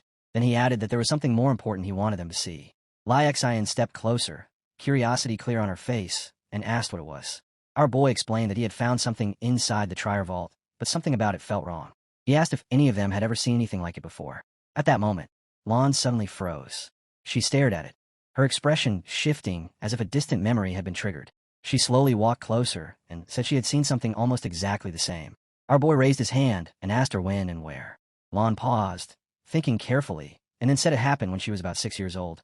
Back then, a massive fireball had fallen from the sky and slammed into the back mountain of their sect. The impact was so violent that it burned half the forest to the ground. When the flames finally died out, only a single helmet was left behind. Its design and patterns matched the markings on the stone table perfectly. At the time, the clan masters believed it was some kind of supreme treasure and tried everything to study it. But no matter what they did, they couldn't figure it out. Wearing it didn't increase stats, didn't activate any skills, and didn't show any special effects. It behaved like nothing more than an ordinary decorative item. Even so, its mysterious origin convinced the masters that it had to be a supreme treasure that simply hadn't been understood yet. Because of that, they sealed it away inside the family's Myriad Trier Vault. Our boy felt his heart skip. If Lan's memory was accurate, then that helmet was the hidden quest item, the Soul of War. But getting access to the Myriad Trier Vault wouldn't be simple. Unlike the secret chambers of the Hungry Wolf Guild, vaults belonging to noble families and major sects were guarded with strict rules and heavy restrictions. Lon looked at him and asked if he was planning to enter the Myriad Rare World to search for the helmet. He nodded and said yes. It was connected to something extremely important. Shin walked over, clearly surprised, and asked if this was another hidden quest from the Hidden Dragon platform. He thought the only remaining tasks were minor cleanup missions. Our boy agreed outwardly, while inwardly knowing he couldn't reveal the existence of a system. Their misunderstanding worked perfectly in his favor. Lon then added something else, her tone brightening. Their sect held a grand competition once every 3 years, and the winner earned the right to enter the Myriad Treasures world and select any treasure they wanted. Our boy's eyes sharpened immediately as he asked when the competition would be held. Shun answered with excitement. Tomorrow. Our boy froze, staring ahead in disbelief. Tomorrow. A world map flashed into existence, a single black spot pulsing at its center. In the next instant, a swirling hole wrapped in zinc-colored energy tore open. Our boy stepped forward without hesitation, the rest of the group following closely behind. He spoke calmly, saying this was already their 5th transmission. Lai Xan groaned immediately, complaining that everything felt too cramped and way too windy, telling everyone to just hold on. Ling waved a hand, clearly less amused, saying that every person she looked at seemed to be spinning in circles. She added that this timing was too early, since the next shipment was supposed to head towards Sylph City. As they stood there stabilizing themselves, Ling gestured again and pointed out that there were still 3 transmission stations left ahead. Our boy turned back, glanced at everyone, and told them to keep moving. Ling responded energetically, calling him captain with a grin. Standing close to the group, our boy paused for a moment and thought about tomorrow. They need to wake up early. Relying on transmission stations meant their movement time was extremely limited. He rubbed his chin, considering the strain. Rapid spatial shifts put a heavy burden on both mind and body. Maybe targeted anti-interference training was something they needed sooner rather than later. Before he could dwell on it further, another zinc-colored transmission burst open. One of them suddenly started yelling, even tearing up, clamping a hand over his mouth as they were dragged through. When they finally emerged on the other side, Ling stood firm with her eyes closed and announced that they were done here. A second later, she snapped her eyes open in shock and said that no transmission array in the world should be able to reach the mountains directly. They had arrived in a lush green landscape, trees stretching endlessly in every direction. Ling leaned forward, carefully examining the surroundings, and explained that according to the gate's instructions, this location represented the fear of the Great Mountain. This was a final step. She said they needed to wait a moment before proceeding upward. Shun frowned, clearly confused, and asked what she was even talking about. Our boy didn't answer. He was already calculating silently, thinking that initial movement speeds could spike up to 100 kilometers once the scale began. Everyone started settling down when Shin suddenly shouted, asking if he'd said something wrong. Lon gasped and instinctively covered his mouth. Ling held a page in her hand, erased several markings on it, and calmly told Shun that he was lying. To himself. She told him to look directly at what he feared. With a sharp motion, she pushed something into the air. Instantly, clouds, wind paths, aerial routes, talisman markings, guild symbols, banners, and proof seals all appeared at once, like a 6-year-long argument suddenly materializing. The shifting mass then condensed and transformed into a massive flying sign. Lon's eyes widened as she said the synchrony was spreading everywhere. She told everyone to get up immediately. Ling stared at the flying sign with excitement, calling it beautiful. Lon casually sat down on it and told everyone to hop on, reminding them they didn't have much time. They were going straight through the air, and she added that this was the VIP route. One by one, they climbed onto the flying sign, laughing and cheering as it lifted smoothly into the sky. The sensation felt surprisingly comfortable as it soared forward, slicing through the clouds and carrying them onward. Ling laughed and said it was even better than riding the wind, and definitely faster too. Shin leaned back in a relaxed, almost lazy posture and commented that this felt way more comfortable than the new free movement method they'd been using. Not far from them, our boy sat beside Lon.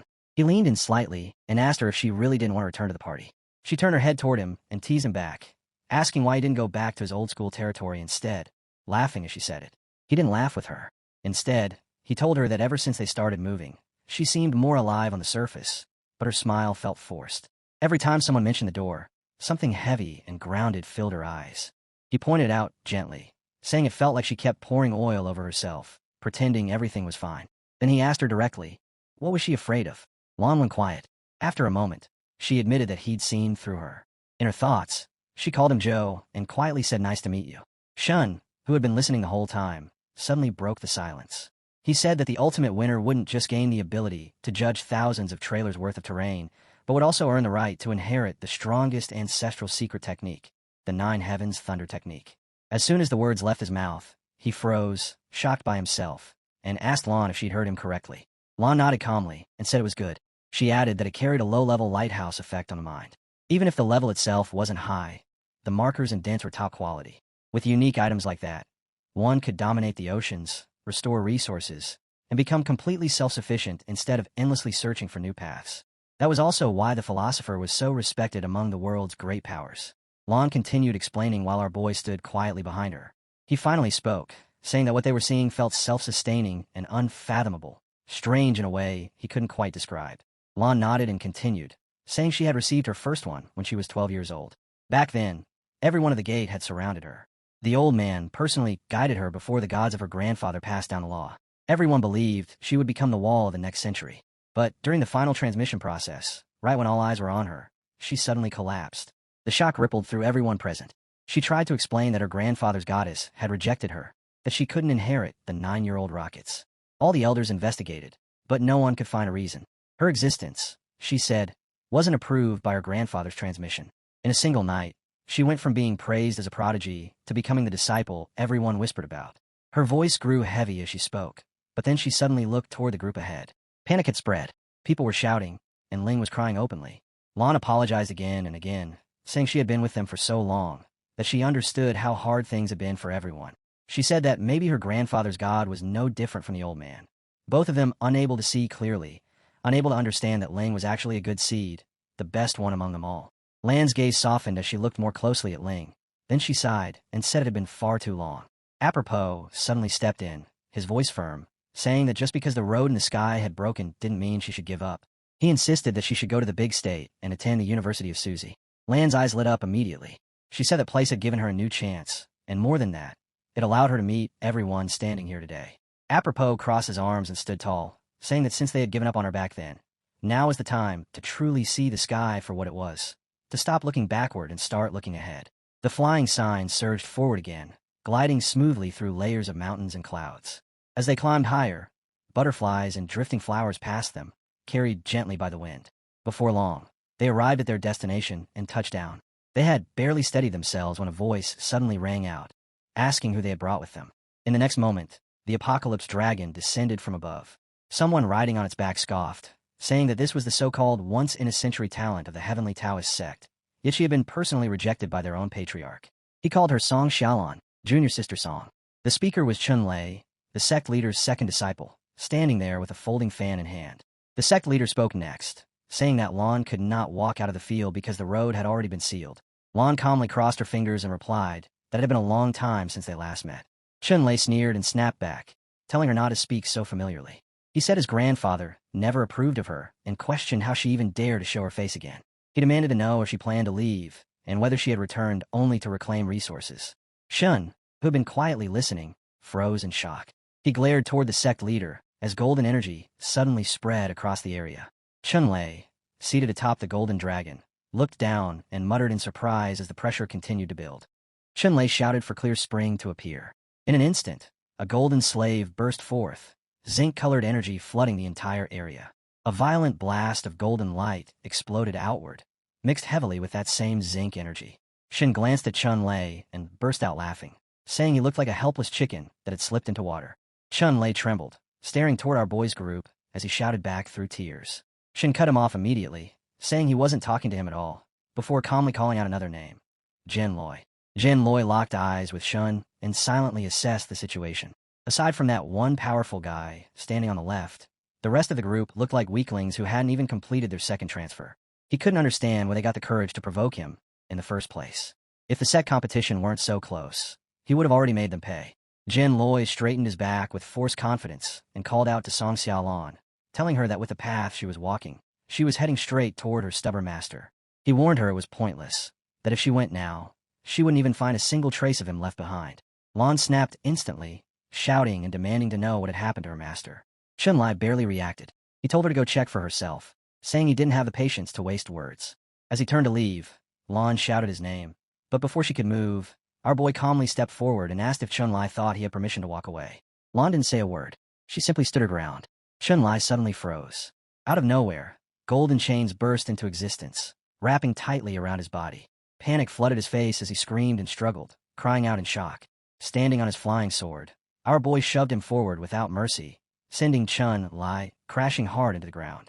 Rage exploded from Chun Lai as he shouted, demanding to know if they dared attack someone inside the Tiandao sect. But the moment he lifted his head and looked at our boy and Lan, an overwhelming pressure slammed down on him. It was heavier than even the sect leader's aura when enraged. His mind went blank. Who was this person? Just staring up made his instinct scream that taking even one step would mean instant death. Chun pressed his face into the ground, his entire body trembling. Then he felt it, the subtle but terrifying shift in the auras of the three people standing behind our boy. His fear deepened. Where had Lan found monsters like these? He swallowed his pride and chose to endure the humiliation. This wasn't a battle he could win. He told himself he would report everything later and let the sect leader deal with her. Chun finally struggled to his feet and warned them coldly that attacking people within the Tiandao sect would not go unnoticed by the Sect Integrity Institute. Then, forcing a fake air of generosity, he said he would tell Lan what she wanted to know. After Lan left the mountain, the sect leader had ordered Master Bao to take in a disciple and pass down his legacy. He refused outright. For years, he had also shielded Lan, declining artifact refining and pill-making duties. Worse still, Lan's cultivation had stagnated because she spent all her time buried in ancient texts. The sect leader eventually lost his patience. 3 months ago, Master Bao was demoted to gatekeeper of the Myriad Treasures Vault. He was forbidden from refining pills, crafting artifacts, or cultivating, and his stipend was cut off entirely. That was all Chen knew. Ling rushed to Lan's side and softly called her name. Our boy muttered something under his breath in Korean. Chen turned back in confusion, asking what he had just said. Lan stepped forward. Her eyes lit up, glowing gold. She said that ever since the day the founding ancestor's statue rejected her, the entire sect had started treating her like some kind of abnormal existence. Whispers followed her wherever she went, eyes filled with doubt and suspicion. But her master never once turned his back on her. He buried himself in ancient records and forgotten texts, desperately trying to understand why it happened. In the end, he was the one who encouraged her to leave the sect and search for opportunities beyond its walls. To Lan, inside the Tiandao sect, her master was the only person who ever truly mattered. Chen suddenly shot up into the air, laughter dripping with mockery. He sneered that Lan really was bold, daring to let outsiders attack fellow disciples within the sect. He said he wouldn't even bother arguing with her, claiming her master was already pitiful enough as it was, and turned to leave. But halfway through, Chen abruptly stopped. Rage twisted his face as a surge of red energy erupted from him. He roared at our boy, cursing him, acting as if he could just interfere and walk away unharmed. The red energy was hurled violently toward Chun Lai's flying dragon mount, detonating in a massive blast. Chun Lai screeched in fury and panic, immediately summoning Clear Spring again. He activated the water summoning talisman and water guiding technique, torrents of water surging to stabilize the situation. Lan rushed to our boy's side and said she had to go to the Myriad Treasures Vault immediately. Our boy didn't hesitate for even a second and agreed. Lan shot off on her flying sword, cutting through mountain ranges and soaring over peak after peak as the scenery blurred beneath her. The focus shifted toward the Tiandao sect's Myriad Treasures Vault as she drew closer. Mid-flight, her expression suddenly changed. She said the 12 Yuan 10 spirit-looking array had been activated, and even the sect leader had deployed the inner mansion guards. Her heart sank as she realized her master's situation was far worse than she had imagined. Her gaze hardened, and she silently vowed that no matter the cost, she would save him. Just then, as she rode her flying sign, someone on the ground shouted for her to stop. She glanced down coldly and said she was looking for Elder Bao, warning that if he tried to block her, she wouldn't show mercy. Before anything else could happen, another man stepped out from behind and declared that this was the trial world, a restricted zone where trespassers would be killed on sight. He immediately began chanting a long incantation, calling for heavenly thunder to descend, earth fire to rise, and 8 trigrams to assemble into a heavenly formation. With the authority of the 3 pure ones and the power of the 12 yang, a massive net of thunder and fire formed in an instant. With a sharp command, he sent it flying. Several thunderbolts erupted alongside the blazing net, shooting straight toward Lan's flying sign. Traveling beside her, our boy asked calmly if she was confident. Lan paused for only a heartbeat, her mind racing as the thunder crashed down toward her. The bolts slammed into the net, and she responded instantly. Her energy exploded outward as she traced swift signs through the air, eyes widening slightly in surprise. A violent surge of red light expanded in all directions, shattering the thunder and tearing the fiery net apart completely. The man on the ground froze, his mind going completely blank. In that instant, he realized she had just used the gluttonous beast's spell-breaking talisman, a technique that only a direct disciple of an elder could ever cultivate. His eyes widened in disbelief. What he had just seen shouldn't have been possible. Lan descended toward him, offering an apology for the offense, but her eyes burned sharply as she spoke. Panic overtook the man. Before he could react, she seized him by the neck and shoved him aside with a swift, effortless motion. She was about to move on when thunder suddenly rose behind her. A voice called out. Lan's eyes widened. As the thunder split through the air, she twisted her body aside at the last possible moment, causing the strike to crash straight down instead. Someone muttered about ugly thunder just before a violent explosion erupted from the impact. Lan shot out of the blast radius, still gripping a bolt of lightning in her hand. She slammed it down onto a man's shoulder, and once again, the words ugly thunder echoed as another explosion tore through the ground. The shockwave sent her flying back. Before she could fully regain her balance, an arrow was released from behind. She sensed it instantly, reached out, and knocked it aside, stopping it cold before it could touch her. Someone suddenly lunged from behind, trying to stab her with an arrow at close range. Lon spun without hesitation and drove her heel into him, sending his body flying backward. More attackers rushed in from the front, but she didn't slow down. She fought straight through them, kicking and striking non-stop, knocking each one aside, as if she were carving a path forward. Another attacker tried to rise from the ground and strike, but she lifted her leg and delivered another clean, crushing blow. She paused briefly, brushing her thumb across her lips. Then she reached out and grabbed her senior brother's sword, telling him she needed to borrow it. The moment it was in her hand, her energy surged. She released a fierce wave and charged forward again. Blades of energy tore through the air one after another. Several men collapsed instantly, some dying where they fell. Golden light spread outward like a raging storm, swallowing the battlefield.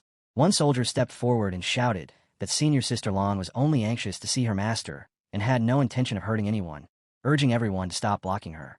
Another soldier rushed in stubbornly, insisting that the sect leader had given strict orders not to let her pass. Lon stood there, calm yet terrifyingly focused, and spoke 2 words: heavy money. The man's expression changed as he recognized the magical trajectory she had just formed. His face drained of color as he shouted for everyone to get off the ground, realizing it was the 8-trigger enemy trapping array. Lon remained unmoved. Thunder gathered in her hands, for streams of lightning twisting tightly around her fingers. Flames flickered from her palms as she spoke about guiding Kundan's spiritual chi, activating the mystic talisman, and shaking the Ghost King with chi.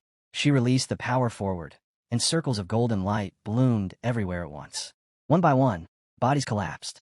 The soldiers fell where they stood, consciousness slipping away as the battlefield went silent. She stepped up to a golden door and pressed her palm against its surface. Someone behind her hurriedly warned that the sect leader had personally set up the 12 Yuan 10 spirit locking array, saying that even if she had subdued the disciples outside, there was no way she could break through it. Before the words had fully landed, a sudden burst of force surged outward. The golden door was pushed open, and the scene shifted to the outside of the building as the pressure rolled through the air. Lon spoke calmly, almost casually, saying that she had already passed the 12 Yuan selection when she was 8 years old. She just hadn't gotten along with her 11 senior brothers and sisters back then. The man collapsed on the floor, completely lost his composure, staring at her in horror and calling her a monster as the door opened wider. Lon rushed inside, calling out to her master again and again. The moment she saw the room, her eyes widened. Books were piled everywhere, pages scattered and left open, and a bowl with a chicken sat casually on the table. Lying on the bed was her master, Elder Bao. He asked who had come in, but the instant he saw her, he jumped up with excitement, calling out to his precious disciple and asking why she had returned. Lon hurried over and explained that she had heard he'd been demoted and that his stipend had been cut. She said she'd been suffering from worry over him, but before she could finish, Elder Bao burst out laughing. He told her he wasn't suffering at all. It was quiet here, nobody disturbed him, and it was the perfect place to research whatever interested him. As for stipends, he said he could just draw a few talismans or refine small trinkets and trade them for snacks whenever he felt like it. Behind Lon, the group of boys watched the scene unfold. One of them whispered that Elder Bao seemed a little different. Our boy replied calmly that cultivators often age strangely, and sometimes even appeared younger over time. Lon then proudly introduced the group, saying these were companions she had met outside the sect, and that they had shared life and death experiences together. Our boy stepped forward and introduced himself along with the others as Junior Zhao, Yi, Shun Lin, and Feng, respectfully greeting the third elder. Elder Bao looked them over carefully, then nodded with approval. He listed their levels one by one. Level 32 Arbiter, Level 29 Berserker, Level 28 Barrier, and Level 28 Mage, praising them for reaching such heights at such a young age and calling them hard-working and ambitious youngsters. He then turned to Lon and remarked that she had already reached Level 29 in such a short time, calling it astonishing and saying she must have endured plenty out in the world. Lon immediately replied that her captain, Brother Yi, had always led their squad in training and leveling. She explained that she had returned this time because she wanted to help Brother Yi retrieve something from the Trier Vault. Elder Bao's expression changed instantly. He reminded her that the inner vault of the Trier Vault could not be opened without a decree from the sect leader, and that this rule was absolute. Lon already knew that much, so she calmly explained that she planned to enter the sect competition and earn the right to access the Trier Vault properly. Elder Bao didn't respond right away. She just kept nibbling on her biscuit, chewing slowly as if she hadn't heard a word. Then, all of a sudden, she looked surprised and nodded, agreeing that she would help Lon with it. The scene shifted, cutting through rolling clouds and arriving at the Tindu Sect's Central Martial Arts Arena. The massive arena buzzed with activity as an elder arrived with his entourage. The instructor announced that time was up and that the selection pool would be closed. He clasped his hands together, lifted his fingers, and spiritual power surged outward as he chanted words that sounded like eat, then go. The energy swept across the gates, activating them in an instant. Elder Bao stepped forward and announced that she wanted to register. She declared that she was entering her disciple, Lan. The steward in charge froze, staring in disbelief as he said that the third elder had thrown the name plate into the heaven pool. He reminded her that the heaven pool was meant for the heaven throne and was filled with second-tier experts wielding deviant force, essentially cultivators above level 30. His eyes widened as he wondered if Elder Bao had completely lost her mind, because this move was far too reckless and unpredictable. Elder Bao immediately put on an act, shaking her hands and claiming she must have accidentally tossed Lan's name plate into the wrong pool. She made a big scene out of it, insisting it didn't count and pleading with the steward to help retrieve it so she could throw it again properly. Standing beside Lan, our boy quietly analyzed what had happened. He realized that the moment the name plate entered the mystic pool, a hidden spiritual force had struck it and forcibly diverted it into the heaven pool. Someone was clearly trying to use the heaven pool to eliminate Lan. Lan turned to our hero, Brother E, and asked if he could trace the source of that spiritual energy. He replied that it had come from the high platform, but the method used was deliberately concealed. Lan understood immediately. Just then, someone stepped forward and addressed Elder Bao as Junior Sister Bao, saying that everyone had seen the pool selection and that it couldn't be changed.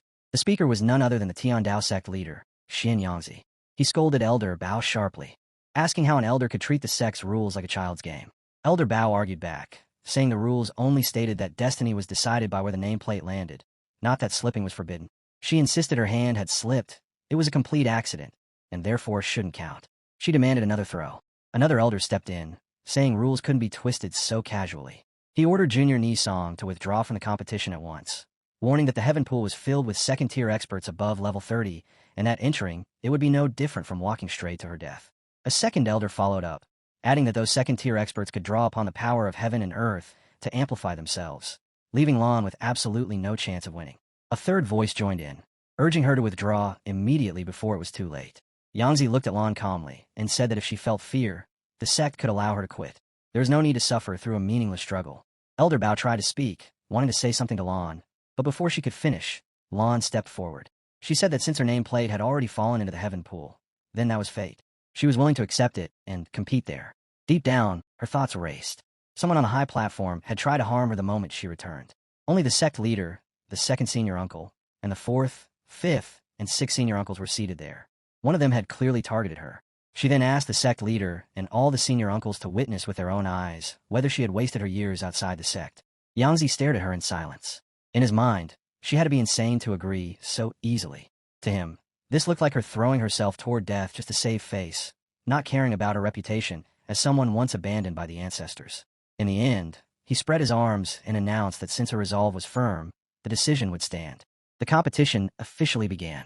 Zinc-colored energy flowed through the arena as a massive screen appeared, displaying the match details.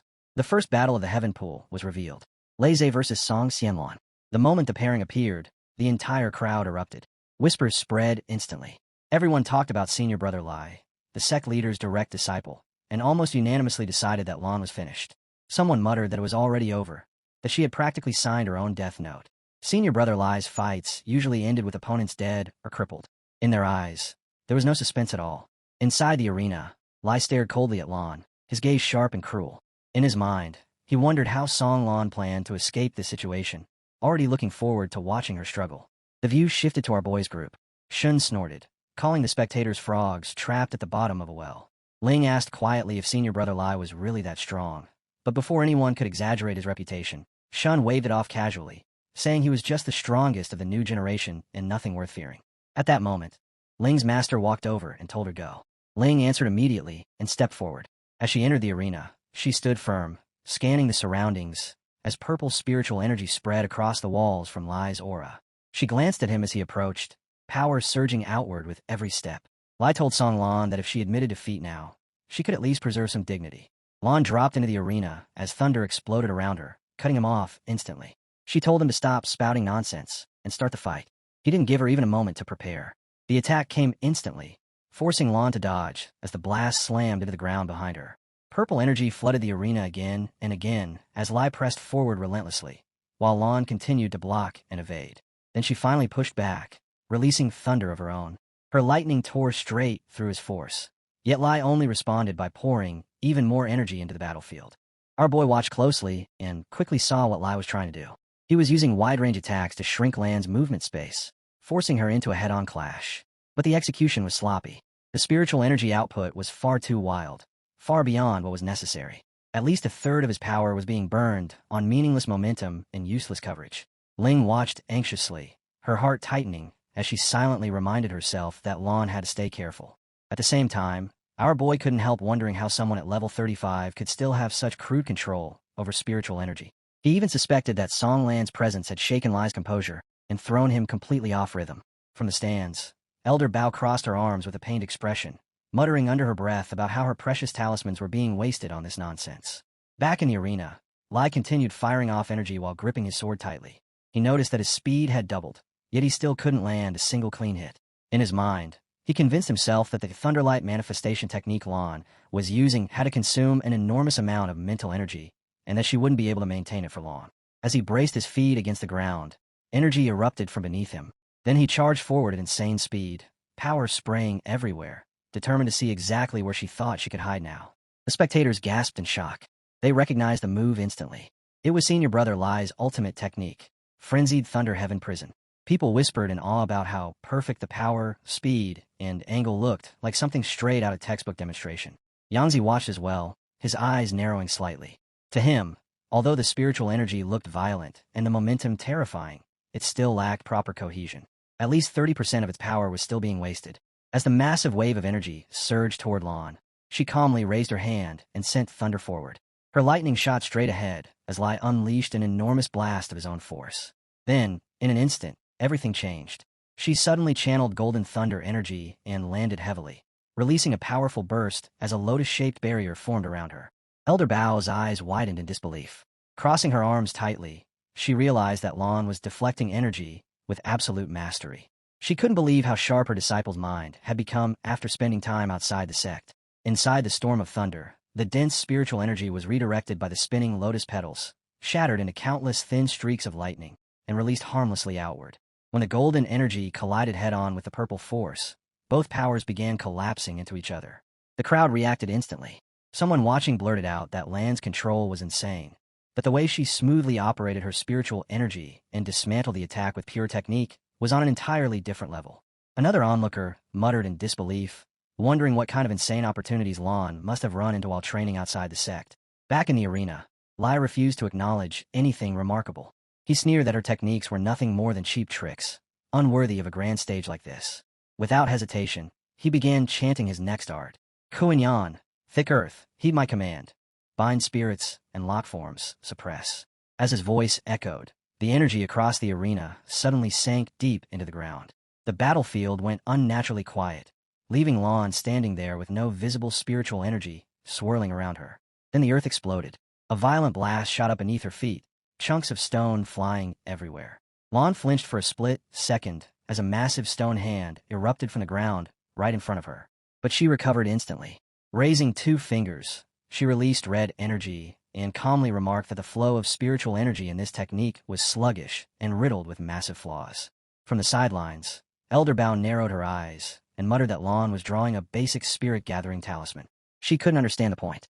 Why use something so simple at a moment like this? Lan didn't hesitate. She completed the talisman and sent it straight into the giant stone hand, declaring evenly that all things return to their origin and the spiritual pivot releases. The talisman immediately began absorbing energy, pulling it in like a whirlpool.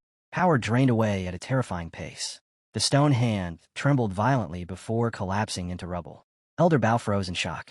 She realized Lan had just used a spirit-gathering talisman to siphon the spiritual energy out of the earth-binding array itself. She muttered in disbelief that this made no sense. Spirit-gathering talismans were gentle tools, meant only to attract ambient energy for cultivation. How could anyone use one like this? Then she corrected herself, eyes sharp, explaining that Lan wasn't draining heaven and earth's energy, but the root power of the array. She called the move wonderful, unorthodox but brilliant. With a proud snort, she added that it was exactly the kind of thinking worthy of her disciple, Ba Shuang's. Someone else echoed the sentiment in disbelief, repeating that Lan had really used a spirit-gathering talisman to dismantle an earth-binding array. Lai heard everything, and his composure shattered. He roared that her methods were heretical and swore she wouldn't be able to counter his next move. His energy spread wildly as he began summoning power on an entirely different scale. Lord of the Nine Heavens thunder, heed my command. Lightning absorbed the screaming energy and erupted everywhere, as if the sky itself were tearing open. The Nine Heavens thunder talisman formed, Thunder Domain 1 activated, and every ounce of his power fused into a single, devastating strike. The attack surged straight toward Lan. She stood calmly at the center of a glowing circle as the mixed forces closed in. Spiritual power wrapped around her completely, forming a shell of shifting light. The energy spun and twisted, enclosing her like a radiant cocoon as the battlefield held its breath. She planted her feet firmly on the ground and spoke calmly through the raging storm. Heaven and earth positioned, mountains and lakes connected, a shift of stars. With those words, energy rippled outward from her body like waves spreading across still water. Lai forced a massive surge of golden energy toward her, but the moment their powers collided, her golden force shattered his thunder domain and ripped his energy apart. Lai froze, his thoughts spiraling in disbelief. When had she even had time to set up an array? Lan appeared behind him, her voice steady as she laid out his flaws one by one. She said his thunder domain lacked sufficient mental energy, making it unstable from the start. It also lacked water vapor, leaving nothing to soften or regulate the flow. Thunder and fire were raging uncontrollably, throwing the 5 elements out of balance and distorting his entire foundation. Lai refused to accept it. He roared in denial and slammed another violent surge of purple energy up from the ground, heavy and oppressive as it rushed straight toward her. Lan didn't hesitate. She sent thunder back at him and calmly explained that the true essence of talisman arrays lay in mutual generation and mutual restraint, in understanding the core nature of each element rather than brute force.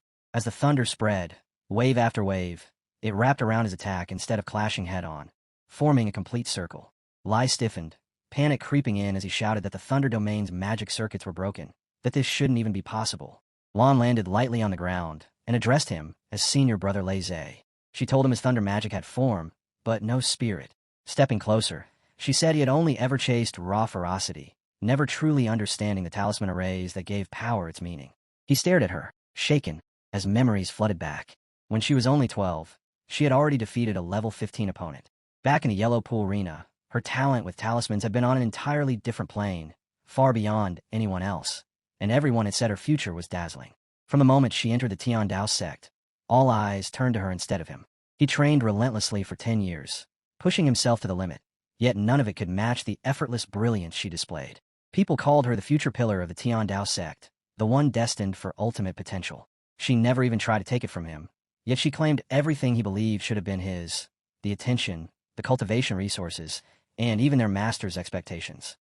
As old memories start drifting back into his mind, everything he once forced down and buried comes surging to the surface, and he remembers a time when he even felt grateful to the ancestor for tearing away what he was convinced was nothing but a fake genius mask. After Songlan left, the world finally went silent again, and he returned to being the center of the Heavenly Dower sect, the lone prodigy everyone admired. So he abandoned everything, grabbed every chance he could, and clawed his way upward through constant struggle until he stood where he is now. Yet one question keeps scorching him from the inside. Why did she have to come back? All at once, Lei's voice explodes across the field, sharp with panic and anger, as he screams that Song Lan should never have returned and that she needs to stop staring at him with those eyes. While opposite him, Song Lan simply stands there, composed, those golden eyes fixed on him without fear and without wavering. In the same breath, Lei starts crying, his emotions snapping loose and spiraling out of control as his wings unfurl and sweep around his body, power surging from him in a wild, unstable tide. He throws his head back and roars while activating his technique, invoking the 9 heavens' divine thunder, burning his own blood, burning even himself, to feed the attack, and as blood seeps out from his body, thunder detonates around him, and lightning lashes across the battlefield. Shouting and sobbing at once, he unleashes everything he has and calls forth the Thunder Dragon. And from the torrent of his energy, a gigantic monster takes shape, glowing in blue and purple, its white eyes snapping.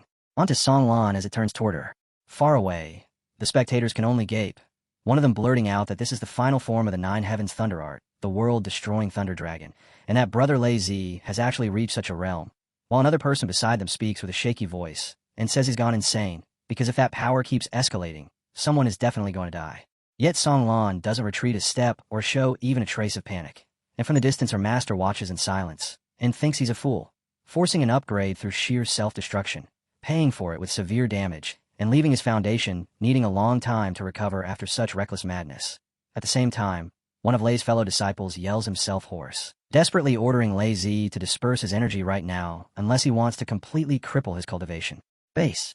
On the battlefield, though, Lei has already decided, telling himself this is his trump card. The movie never intended to reveal, but now all he wants is to see Song Lan annihilated, while Song Lan stays calm and still, lifting her index finger just slightly as she quietly calls him stubborn. At once, golden lights begin to appear around her like fragments falling from the sky, each one activating the moment it touches the ground, until a dense rain of golden rays pours down and spreads across the battlefield, the lights drawing together and spinning into a circular formation as she guides them with exacting control. Song Lan recites her technique, breaking those lights apart and drawing them back together again as an array, letting the formation settle into its natural circulation. And as countless golden rays link one after another, they weave into an enormous net that drifts straight toward the Thunder Dragon. The Thunder Dragon answers with a violent reaction, its power flaring as it charges at a terrifying speed, intent on scorching everything into ash. And Lei grits his teeth as he forces the assault onward, driving the dragon directly at Song Lan. She keeps producing golden rays without pause, her focus unbroken, and while casting another spell, she shapes a spirit net, so that the instant the Thunder Dragon slams into the golden spirit formation, it is caught on the spot, sealed inside a spherical prison of light. Even then, Song Lan doesn't halt for a breath, continuing to cast with steady calm as she holds the formation in her grasp while the trapped thunder energy thrashes inside, until, with complete certainty and absolute control, she issues a final command and orders it to disperse. Without stopping, she sends out rolling golden waves, spreading that golden energy across the entire battlefield as the flowing currents gradually angle toward Lei and wrap the space in crushing pressure. Then she opens her eyes completely, extends her hands forward, and unfurls her palms, calmly commanding the Thunder Dragon to divert, turning its raging thunder might into golden energy and reshaping it under her control. After which she interlaces her fingers into a precise hand sign and softly calls for purification. And, as the energy changes, something deep in the air seems to draw taut, like a soul being carefully pulled through a cleansing strain, leaving the nearby onlookers frozen in shock, unable to make sense of what they're witnessing. Next, she brings both index fingers and thumbs together to form another seal, activates the following technique, and guides the 5 elements through their cycle, sending everything back toward its origin while dispersing the excess power. Across from her, Lei Zi stares at his Thunder Dragon, as if he can't believe his own eyes, screaming that it's impossible and that his Thunder Dragon cannot end like this. But before he can do anything else, a sudden burst of fire erupts inside the formation, and the Thunder Dragon detonates in a violent explosion, the blast rolling across the battlefield as a scream rips out, so loud, so full of pain that the entire scene feels crushing. He drops to his knees, folding forward as blood spills from his mouth, while Song Lan remains planted on the ground, composed and unwavering, and explains that what destroyed his dragon wasn't some mysterious, profound array at all, but merely the basic technique he himself chose to abandon. At those words, Lei Zi's strength drains away, and he lowers his head in front of Song Lan, desperately bowing as he admits defeat.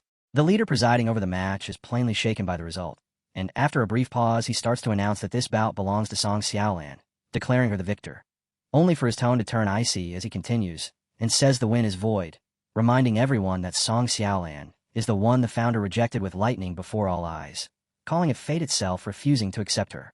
Because fate has rejected her, the leader declares that she has no destiny at all with the Heavenly Dao sect.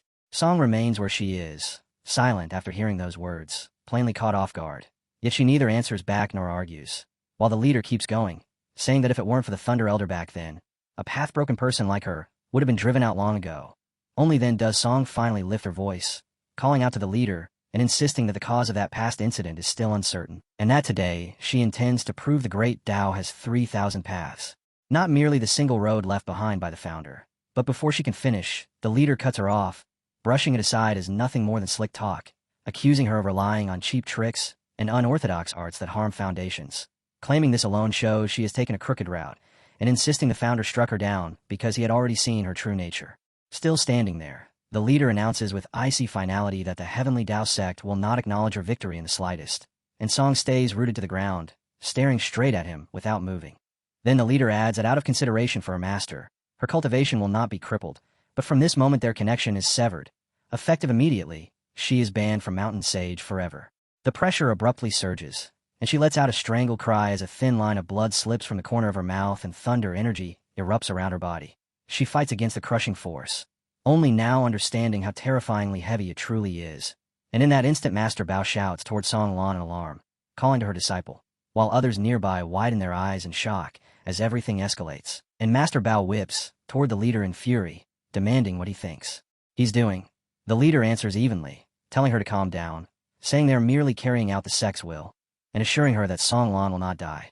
Master Bao fires back at once, calling it utter nonsense, pointing out that a level 55 is suppressing someone at level 29, and warning that if this goes on even a little longer, her foundation will be ruined for life, then stating flatly that if the junior brother doesn't stop, she will step in herself. Right then, one of our boy's companions suddenly yells that brother, he has arrived, and our boy strides forward to place himself in front of Song, making her stare at him in surprise as she calls out to him. He holds his ground in front of her, golden energy spreading around his body as his presence swells to fill the space, and in a calm yet unyielding voice he asks if this is truly the Heavenly Tao sect, demanding to know who exactly gets to decide this fate they keep preaching about, whether it's them, or a silent statue that can't even speak. He glares at them, anger rising, and challenges what they dare call the righteous path, asking if it's really their self-important lightning art, or the countless roads cultivators across the world have walked. He lifts a finger and points straight at the leader, stating clearly that Song Xiaolan, at only level 29, defeated someone at level 35 by using the very foundations of their own sect, relying on nothing but her personal comprehension and her own truth, and with thousands of people watching it happen. The leader still wipes it all away with excuses about crooked paths and fate. The leader listens without speaking, but our boy doesn't slow down, pressing on as he accuses him of failing his duty as sect leader, because instead of acknowledging talent and pursuing the truth, he crushes it, and he demands to know whether the leader is truly defending the founder's legacy or merely guarding his own authority, an authority no one is permitted to challenge. With our boy standing there before everyone, the leader suddenly lashes out and attacks him. Yet the instant that strike reaches him, the protective shield around our boy triggers on its own and blocks it completely, shielding him without him even needing to move. Seeing that, the leader's face hardens into cold fury as he calls him insolent, branding him an arrogant junior who dares to insult both the sect leader and the ancestor. Inside that barrier, our boy stays composed and meets his gaze head-on, asking if he hit a sore spot, and whether the leader is angry because he feels ashamed, then sharpening his tone as he continues, saying it's clear the Heavenly Tao sect is full of people who can't tell right from wrong, people who break their promises and use strength to trample the weak rather than protect them. Across the way, Master Bao immediately shouts her agreement, praising his words at the top of her voice, and without a moment's hesitation, she snatches up a golden card blazing with fire energy and steps forward, declaring the scolding is deserved.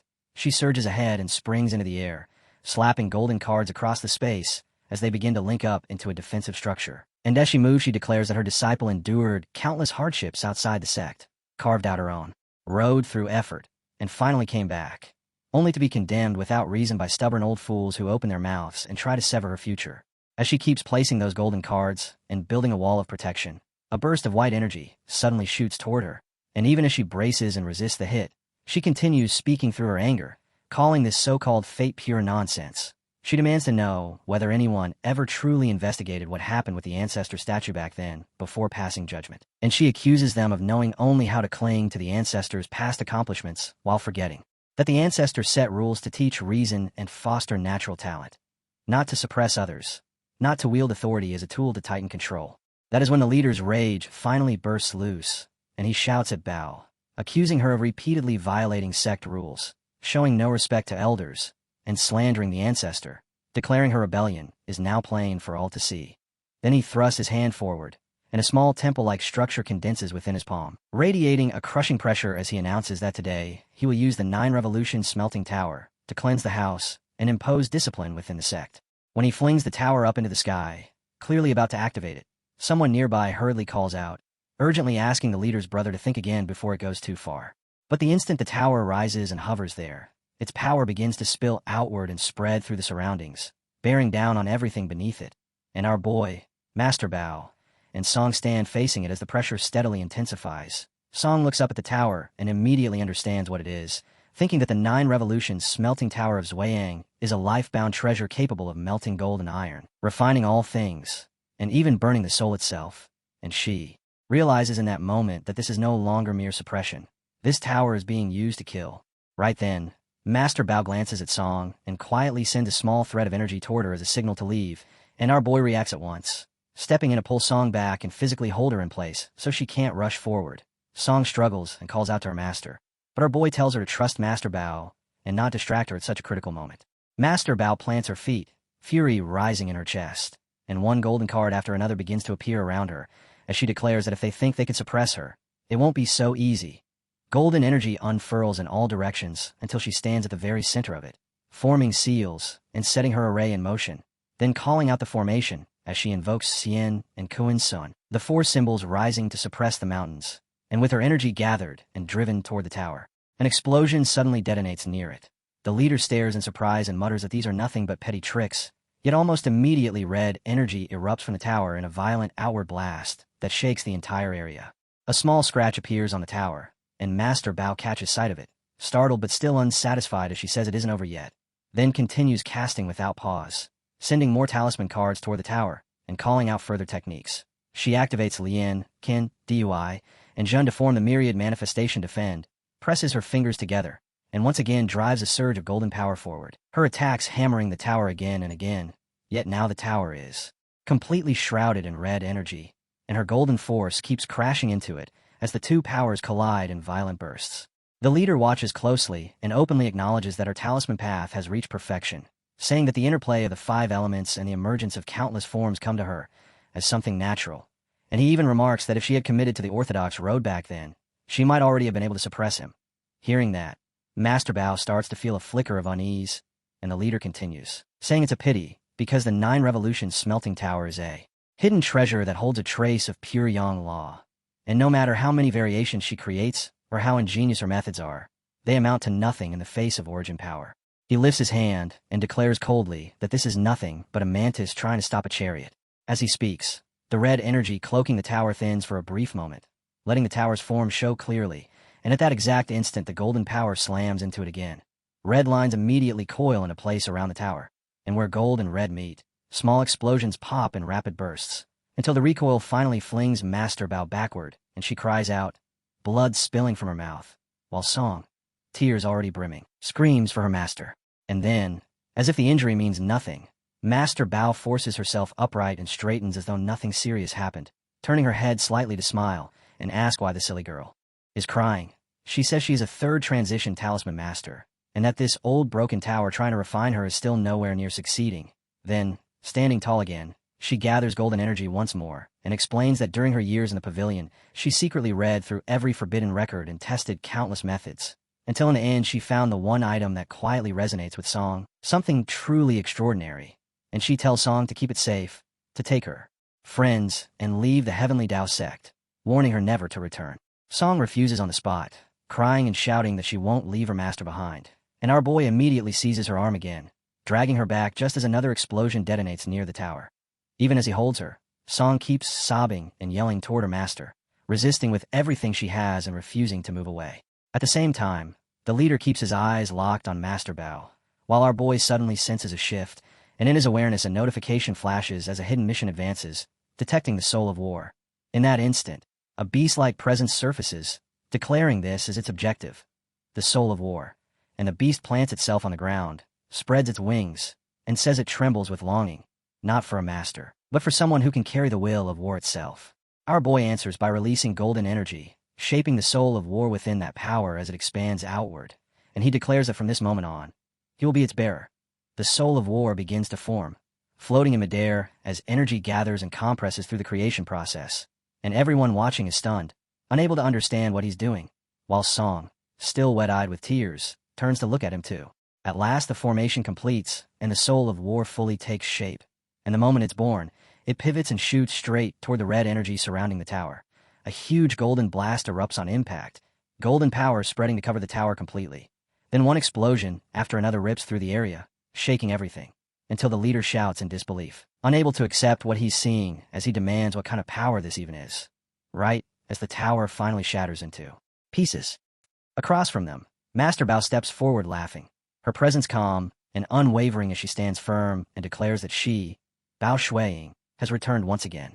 When Song turns to look at her master, she freezes on the spot, stunned into stillness as she calls out to her, and in that instant everything she's endured over the years comes flooding back at once.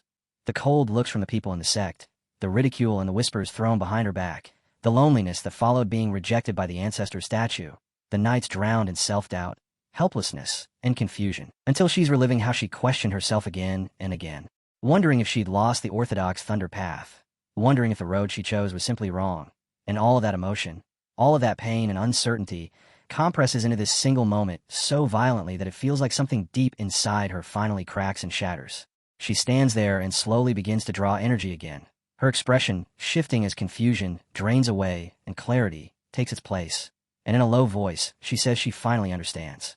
Back within the Tao sect, the leader's disciples rush forward in a panic, asking whether the sect leader is all right and demanding to know what's happening with the thunder energy surging around them. While at the same time, the golden armored figure of the Soul of War appears once more, standing firm, its presence utterly different now, not like something bound by spells or constrained by talismans, but like a force of heavenly punishment itself, meant to purge corruption, uphold justice, and snap chains apart. All around, people watch Song with desperate, shaken faces, and despite everything she's suffered, she lifts her head and speaks up toward the heavens, calling on the ancestor above, saying that if this path was truly founded with a heart that was just and protective, then the ancestor should open his eyes and look clearly right now. She demands he look at this so-called orthodoxy blinded by greed, look at this morality shaped by power rather than truth, and answer her, and answer all the disciples present, while someone in the crowd whispers in shocked disbelief, wondering if she's gone mad. Yet Song only keeps shouting, demanding to know what the true way of thunder actually is. As her words ring out, energy begins to circulate around her in a wild churn, gathering and refining as it moves, and the scene shifts beyond the Tao sect into the surrounding bushes, where countless spiritual items and treasures float up and tremble in response. Someone yells in confusion that their treasure is moving by itself. Another cries out that even their Bagua mirror is reacting. And then voices rise in sudden alarm as people begin shouting that the ancestor has appeared, that the ancestor's true form has manifested. Back on the battlefield, Master Bao and the Soul of War both lift their gaze in surprise, and above everyone the ancestor finally appears, drawing every eye to him as he raises his hand, and purple energy begins to gather and spread outward. In the next heartbeat, that purple energy twists and turns toward Song, and she looks up in shock, unable to understand what she's seeing. Then the purple power surges straight at her and launches into an attack. Song spins and tries to flee, crying out as she runs, her voice full of fear and pain, while the energy pursues her without mercy. Master Bao shouts her name too, alarmed as she calls out to her. Yet Song keeps crying and screaming while the purple energy closes the distance, until that crushing power fully encircles her and her figure is swallowed up, the surge engulfing everything around her as well. From the other side, the ancestor looks toward her and releases even more energy, thinking she is a foolish child, and the purple power continues to spread around Song, ripping apart her already damaged clothes and wrapping her from every direction. The ancestor's voice rolls out as he explains that by witnessing authority, she has come to understand justice, and by enduring injustice herself, she has finally comprehended the heart behind it. While Song writhes in pain under the overwhelming force, thunder roaring through the area as the power strips away everything unnecessary, leaving behind only pure energy and truth as she undergoes her transformation. As the thunder rages on, the ancestor acknowledges that she has finally seized the true meaning of the thunder law, and Song stands there with her hair lifted and floating in the air, thunder energy surging wildly around her body as though answering her will. The ancestor continues, saying that although the heavenly Tao sect preserved his tradition, it lost his true spirit, and now, with the last remnant of his will, he clears her name and reconnects her to the original tradition, declaring that she now holds the authority of the heavens, the thunder that carries out judgment between heaven and earth.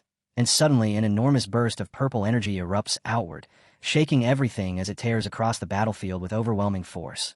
Nearby, the golden figure of the Soul of War watches in silence as the surroundings burn and tremble, then releases golden energy in response, countering and balancing the destructive power flooding through the air. At the same time, the ancestor's manifestation sharpens and becomes clearer, his presence transforming into the thunder astral existence itself, and Song, now standing in her entirely new form, bows deeply to offer thanks as disciple Song Xiaolan expresses her gratitude to the ancestor.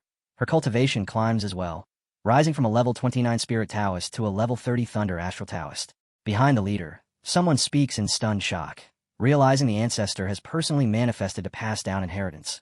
While the leader himself thinks in disbelief that the ancestor's remaining will has directly pushed her into the second transition and granted her the very same hidden class the ancestor possesses. Then the ancestor calls out Xianyang, and immediately the leader bows deeply and answers that this disciple is present. The ancestor's voice turns cold as he says that although the leader was supposed to guide and protect the sect, power has taken root in his heart, selfishness has blinded his judgment, and his stubbornness drove him to suppress talent, nearly ruining the sect's true traditions. And for that reason, the ancestor declares punishment is warranted. Hearing it, the leader panics and starts shouting frantically, trying to explain himself. But before he can get the words out, thunder energy slams down onto his body, leaving him completely stunned, unable to resist at all. The ancestor announces the sentence, stripping away the leader's cultivation and condemning him to the nirvana thunder abyss, cast down into its lowest layer. And in the same instant, chains forged of thunder snap into existence and coil around the leader, locking him up completely.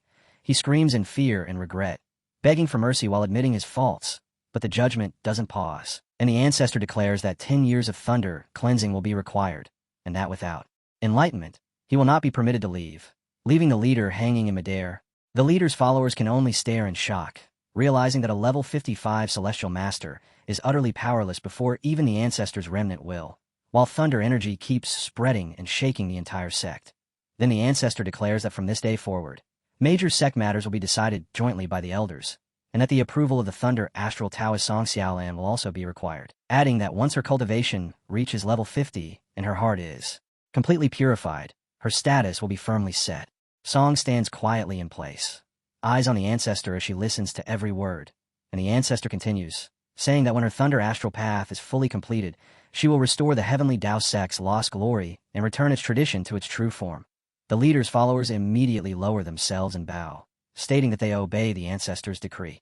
The ancestor then shifts his gaze to our boy, remarking that this young friend carries many fortunes, and that using the remnant will trigger the war thunder is an excellent karmic connection, while the soul of war stands there in silence, as the ancestor acknowledges him with approval and simply says that it is very good.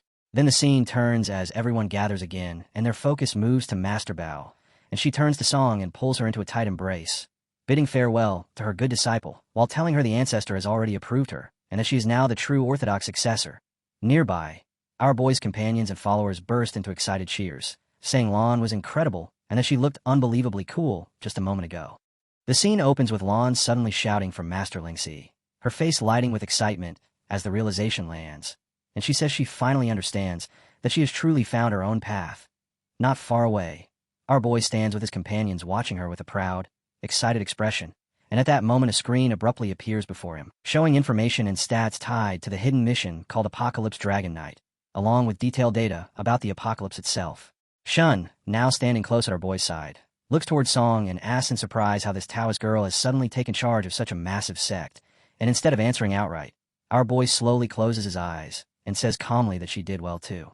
Shun looks completely baffled and asks what he even means by that, unable to understand the answer our boy just gave. The scene cuts far away to a land drowned in thick smog, where a beautiful girl with long hair stands in silence while children carefully comb and arrange it, and then she suddenly senses something, thinking about the familiar aura now brushing against her. Standing before a magic circle, she speaks of the Apocalypse Dragon Knight, calling it her most loyal war proxy that fell in the final battle, its authorities scattering across thousands of worlds afterward, and, as she reaches a hand toward a mass of golden energy, the moment her fingers touch it, that energy reacts and begins to activate, while heavy golden wings slowly take shape behind her as the process continues. And she remarks that she never imagined a legacy shattered for 10,000 years would revive again inside a mortal boy. Soon after, power erupts outward from the castle behind her, sweeping through the surroundings in a broad arc as smoke billows and rolls away, and she steps forward from the castle with an aura that fills the entire area. Her voice reverberates as she says that if Zhou he can find the second fragment of war, it will prove he has both the qualification and the luck to bear that authority, and when that happens, she will personally summon him. Then the scene snaps back to the present, where Chen looks at our boy and asks what just happened, joking that maybe a bird dropped something on his head since he froze so suddenly. Our boy answers that for a brief moment it felt like something washed over him, and Chen immediately spots something off, pointing at the soul of war and asking why it looks cracked. Our boy leans in for a closer look and realizes that when it resisted the 9 revolutions smelting Tower's power earlier, even a legacy-grade artifact took damage. And then, right in front of him, another small crack forms on the soul of war, catching him off guard. He instantly understands this is bad, thinking that trying to fix it with holy light power right now might cause secondary damage instead of helping. And he also understands that the hidden mission connected to the apocalypse, Dragon Knight's legacy, has to remain continuously linked, otherwise there won't be any next stage after he gets the helmet. He quickly pulls up the system screen again, and several options appear, and he chooses the helmet option, prompting new information to pop up. The legacy item Soul of War helmet is damaged. The subsequent mission is currently frozen, and it will only reactivate after proper repairs. Only then does our boy fully grasp that the crack is directly interfering with the mission trigger, meaning the helmet has to be fixed first before anything else can continue. Shin studies the helmet again and casually remarks that it still looks cool, just with a few cracks, then adds that the Heavenly Dao sect is known for crafting and talismans, so once Song Xiaolan finishes handling the sect's internal affairs, they can ask her for help, because she might know how to repair it. On the other side, our boy quietly studies the helmet, still caught off guard, tracking every crack with care while turning over everything that just happened in his mind. And as time moves on, 3 days pass before the scene cuts to Tianshu Hall, a vast, solemn hall packed with disciples and elders, where guards ring the area to keep order and the ancestors' presence looms over everything. Song Lan stands there beside her master, and behind them, the ancestral figures are lined up in a row, watching in silence.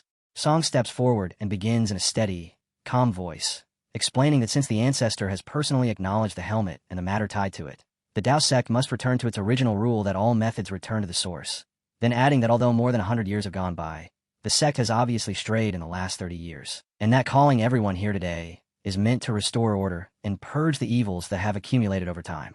At once, whispers ripple through the hall as disciples react with nervous unease, and a disciple from the Ancestor Hall comes forward, opens a record card, and reads it carefully, announcing that after 3 days of investigation by the Disciple Hall, 7 major crimes committed by the former leader Xuanyangzi have been confirmed. The first crime, he says, is abusing power and embezzling resources. During Xuanyangzi's 37 years in command, more than 70% of the spiritual pills and 60% of the artifact produced each year were secretly diverted to his mortal family, the Lei family, disguised as losses or failed trials. He continues reading into the second crime, explaining that it concerns tampering with the sect's legacy and severing traditions, because in order to cement the Lei family's standing, Xuanyangzi claimed that mixed cultivation arts harm practitioners, and on that basis he banned 42 branches of literature and archetypal legacy manuals, forcing the sect onto a single rigid road while using the excuse that all methods must return to the source.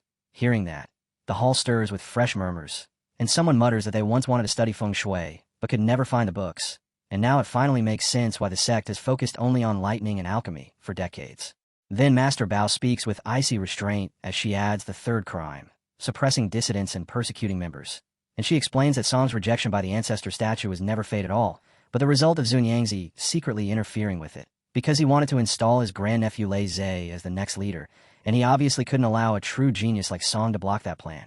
At those words, emotions in the hall boil over, one disciple shouting that his father questioned the unfair distribution of resources and was sent to plant herbs in the back mountain, only to vanish the following year and never return, while another disciple says his senior brother awakened a rare telepathic summoning talent, only to be branded unorthodox and forced to abandon it so he could study lightning instead.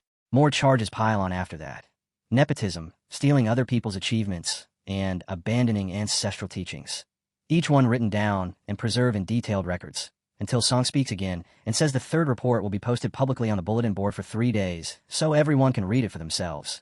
She acknowledges openly that many were forced to take part, forced to stay quiet, or forced to comply under pressure. And because of that, the Disciple Hall is opening a confession hall, where anyone who voluntarily confesses or reports wrongdoing will be shown leniency. And as she speaks, purple energy slowly rises off her body, her demeanor composed yet crushingly authoritative, as she warns that anyone who keeps hiding things or tries to resist will be punished severely. In the crowd, a young girl whispers with excitement that Lan looks unbelievably cool, saying she has the aura of a true grandmaster, while another girl remarks that her mix of mercy and severity is handled perfectly. Right then Shun strides forward and, bristling with anger, says that if Xuanyangzi pulled something like this in the Shun family, his legs would have been broken and he'd have been tossed to beasts. And Song answers without wavering, declaring that she has returned, and that from now on, things will be different. Some of the younger disciples start praising her with open excitement, calling Lan amazing, saying they admire her, even blurting that they want to be as cool as her one day, and someone actually runs up and wraps Song in a tight hug out of sheer admiration. Meanwhile, Shin suddenly scans the hall and asks where Chun Lei is, pointing out that he was Xuanyangzi's second disciple, and wondering if he should go teach him a lesson. He steps in and explains that Chun Lei already confessed to doing dirty work under Xuanyangzi's orders, and according to sect rules his cultivation has been abolished, his memories wiped, and he's been expelled.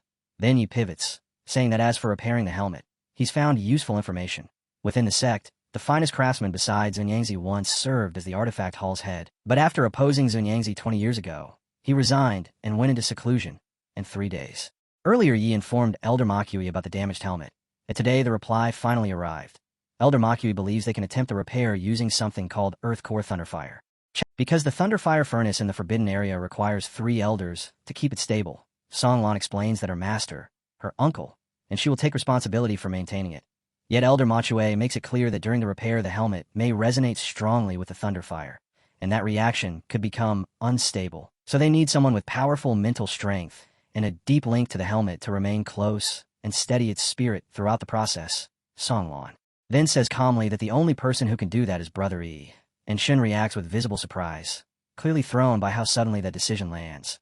But Songlan continues, explaining that the process will be unbelievably painful, almost like throwing a piece of one's own consciousness straight into a blazing furnace. Hearing that, our boy is stunned for a brief moment, but he quickly forces himself steady and asks when they'll begin, and Songlan answers that they start tomorrow, telling him to rest properly tonight because the repair will take a long time and will drain his mental strength heavily.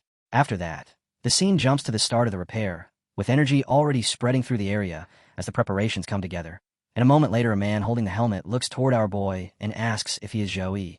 Our boy stands firm, hands crossed in respectful salute, greets him, and addresses him as Elder Machue. And Elder Machue immediately asks whether the boy understands how repairing this is different from repairing an ordinary artifact, to which our boy promptly admits he doesn't know and respectfully asks the elder to instruct him.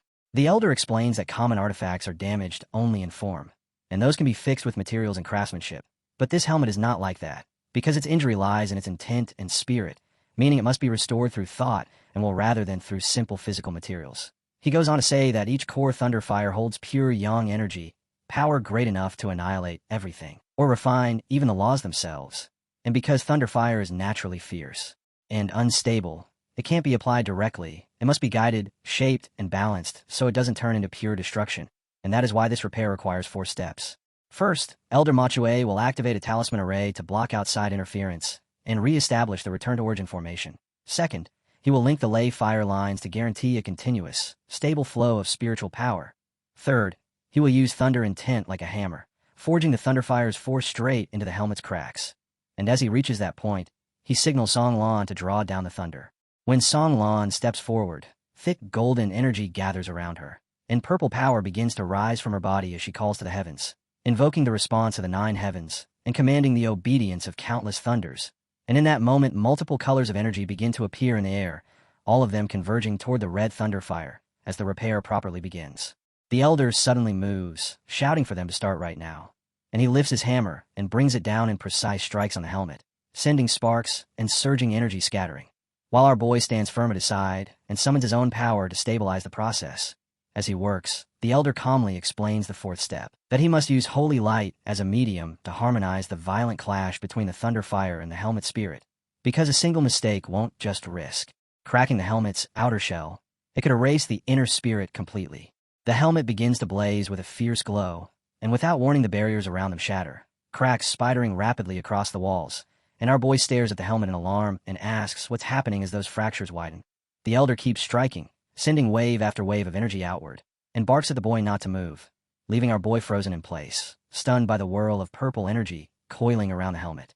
Songlan watches with mounting urgency and demands to know what he's doing, and the scene tightens onto the elder's hands and his method as he reassures her not to panic, explaining that every hammer blow is measured and exact, and that he is sending 7% of his consciousness into the helmet to steer the restoration.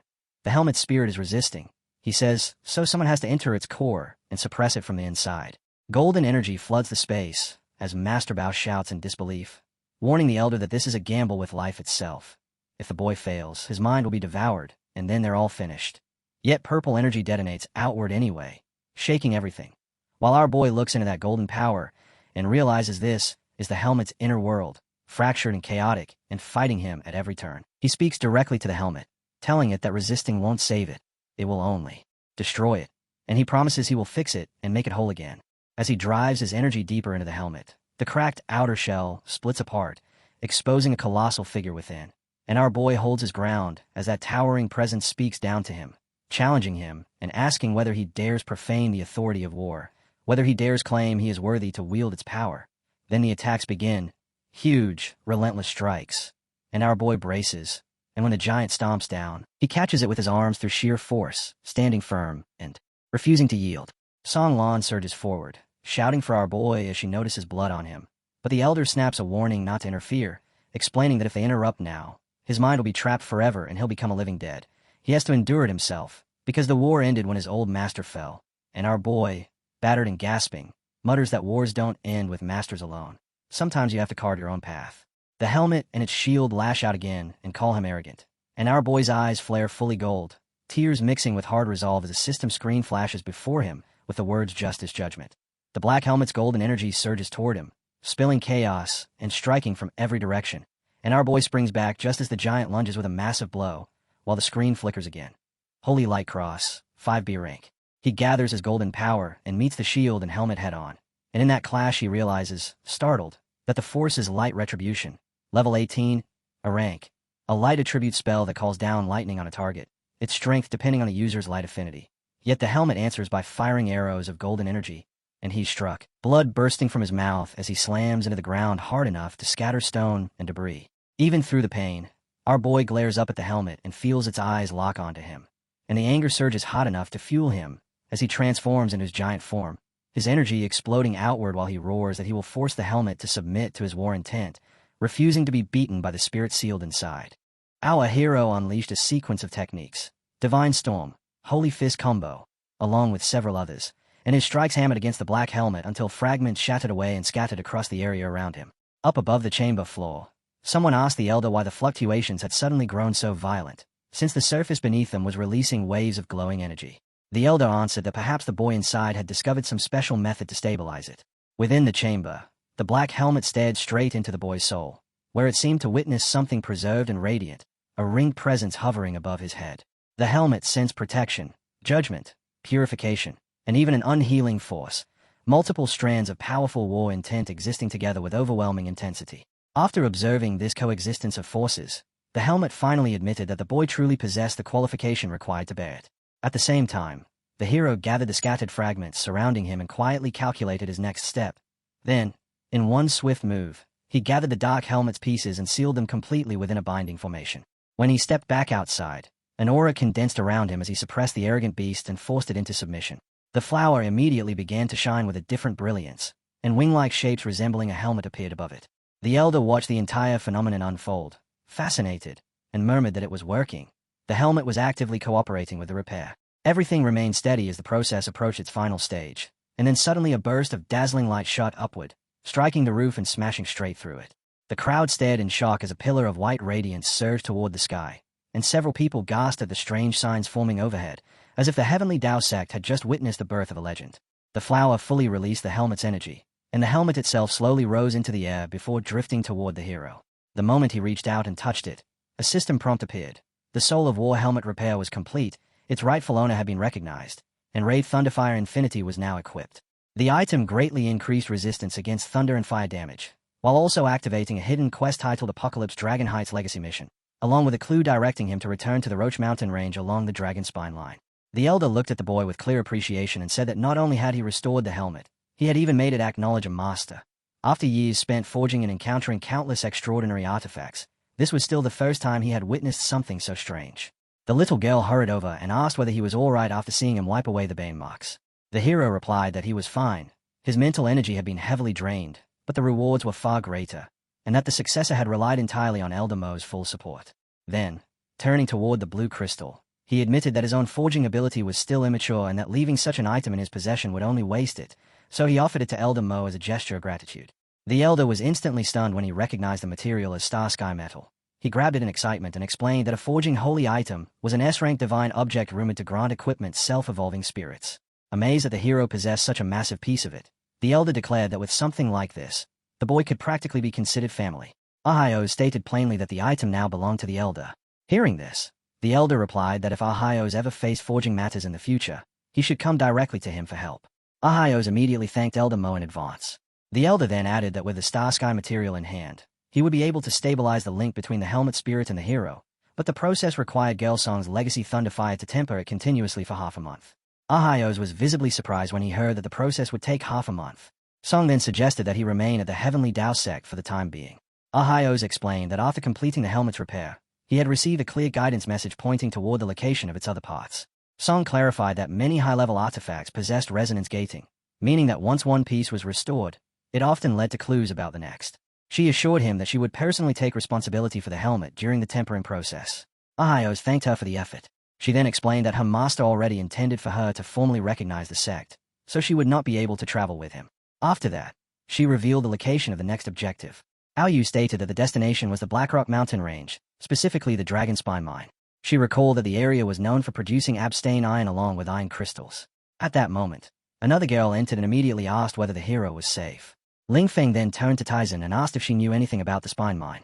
Taizan paused to think before explaining that the mine was the secluded residence of her adoptive father, the suppressing mountain martial Emperor Vanjun, who personally guarded the place. Hearing such a grand title, Ling Feng reacted with surprise and asked whether her adoptive father was truly powerful. Taizan confirmed that he was extremely strong, explaining that 30 years earlier he had been a renowned fist master throughout the central Xia continent. However, she also revealed that 30 years ago her adoptive father had lost his right arm in an accident. After that incident he changed his temple retreat and rarely allowed outsiders to see him again. He had established a strict iron rule. Unless the mine itself was threatened or the visitor happened to be an old acquaintance, any trespasser would be personally escorted out by him. Ling Feng reasoned that they were not going there to cause trouble but simply to ask for help, so they could just explain their purpose, and besides, as friends of his daughter they should be allowed to pay a visit. Taizan insisted that Ling Feng did not understand her adoptive father's personality, describing him as extremely stubborn, and she did not want everyone to waste the journey or accidentally spark a conflict.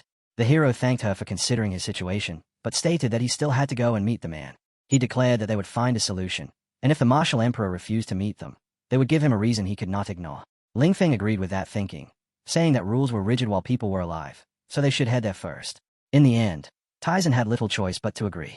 Meanwhile, the heroes began reflecting on the situation. The martial emperor had hidden himself away while suffering from such a severe arm injury, and with his daughter already buried, that harsh temperament alone probably did not explain everything. There had to be a deeper reason behind it all. Regardless of the truth, the hero could not afford to fail this system mission. At that moment, the elder mentioned that he actually knew the suppressing mountain martial emperor. In the past, the man's mind had once produced a top-quality orb, but after announcing his ban, he had stopped selling it altogether. Song proposed bringing several Heavenly Tao sect elders along with them, hoping that perhaps they could request a favor in the name of the sect. The old man immediately shook his head and said it would be pointless, explaining that in the past people had already visited in groups and even tried offering free forging services, yet none of it had worked. The hero then told Song that the Heavenly Tao sect needed her and that this place was the battlefield where she should prove herself. If she could establish a position here, the entire sect would eventually become a powerful ally for her in the future. With that understanding, everyone around the hero quickly reached the same decision. They would head to the mine first to scout the situation, while in half a month Song would bring the Soul of War helmet to meet them there. Song spoke with hope as she told the boy that she understood his plan and that he could leave without any worries. While they walked, she promised that she would guard this place, learn everything she needed to learn, and turn the Heavenly Tao sect into support he could rely on in the future. She assured him that in half a month she would absolutely arrive on time with the helmet. The blue-haired girl also wished them good luck and reminded them to eat properly. Song waved goodbye as they departed. Before leaving completely, the hero glanced back and noticed a blue butterfly diving into the green liquid. He thought about how the mountain's protection array possessed enormous energy, yet during certain transitions it still produced tiny gaps, openings that were perfect for the void. Using that opportunity, he guided the butterfly to leave behind a coordinate. He might never need it, but having a backup was always safer. Later, while they traveled aboard their ship, he considered that if the Heavenly Tao sect ever changed in the future, or if they urgently needed to return, that coordinate would give them another possible route. Song silently hoped that she would grow stronger, strong enough to face whatever challenges the future might bring. Meanwhile, the group of heroes had already transferred to a cart. Eventually the cart arrived at their destination, Dragon's Pine Mine, and the driver told them to get off. The moment they stepped down, the driver blew smoke straight toward their faces and even asked them to leave a 5-star rating. The blue-haired girl immediately felt that the air here was heavy and that breathing was somewhat difficult. She wondered how a mine of such enormous scale could feel so silent, since there were no visible miners, no sounds of machinery, and not even a trace of lights. Taizan pointed toward the house ahead, explaining that it belonged to her adoptive father, and instructed everyone to follow closely behind her, speak as little as possible, and allow her to handle the conversation. However, before she could take a step forward, the hero suddenly grabbed her arm and called out her name, leaving her surprised by the unexpected gesture. Our hero gently told her that the slow healing skill carried a calming effect, and that he hoped it would help her relax. He added that if she felt troubled about the meeting, he could speak to her adoptive father personally. Tyson shook her head and replied that it was fine and that she could handle it herself, explaining that although her father was strict, he was not unreasonable. The group then began climbing the hill together. As they walked, the blue-haired girl suddenly sensed someone behind them, but the mysterious figure casually stepped forward as if nothing was unusual, and before long they arrived at a small hut sitting on the hillside. Meanwhile, Ling Feng had also noticed subtle, sneaking movements nearby, yet he chose to ignore them for the moment. Tai walked up to the door and released a quiet sigh. The instant she knocked, the door was violently thrown open by her father, Van. As he looked at her, he wondered aloud whether his daughter had finally returned, immediately commenting on how she had brought so many people along. Tiji was clearly startled by his reaction. She quickly bowed with respect and addressed him as her adoptive father, explaining that the people with her were teammates from Hangzhou University and companions who had faced life-and-death situations together. The group then began introducing themselves one after another. Once the introductions were finished, the hero stepped forward and explained that they were searching for an important ancient item, and that the clues they had gathered all pointed toward the mine currently under Van's protection.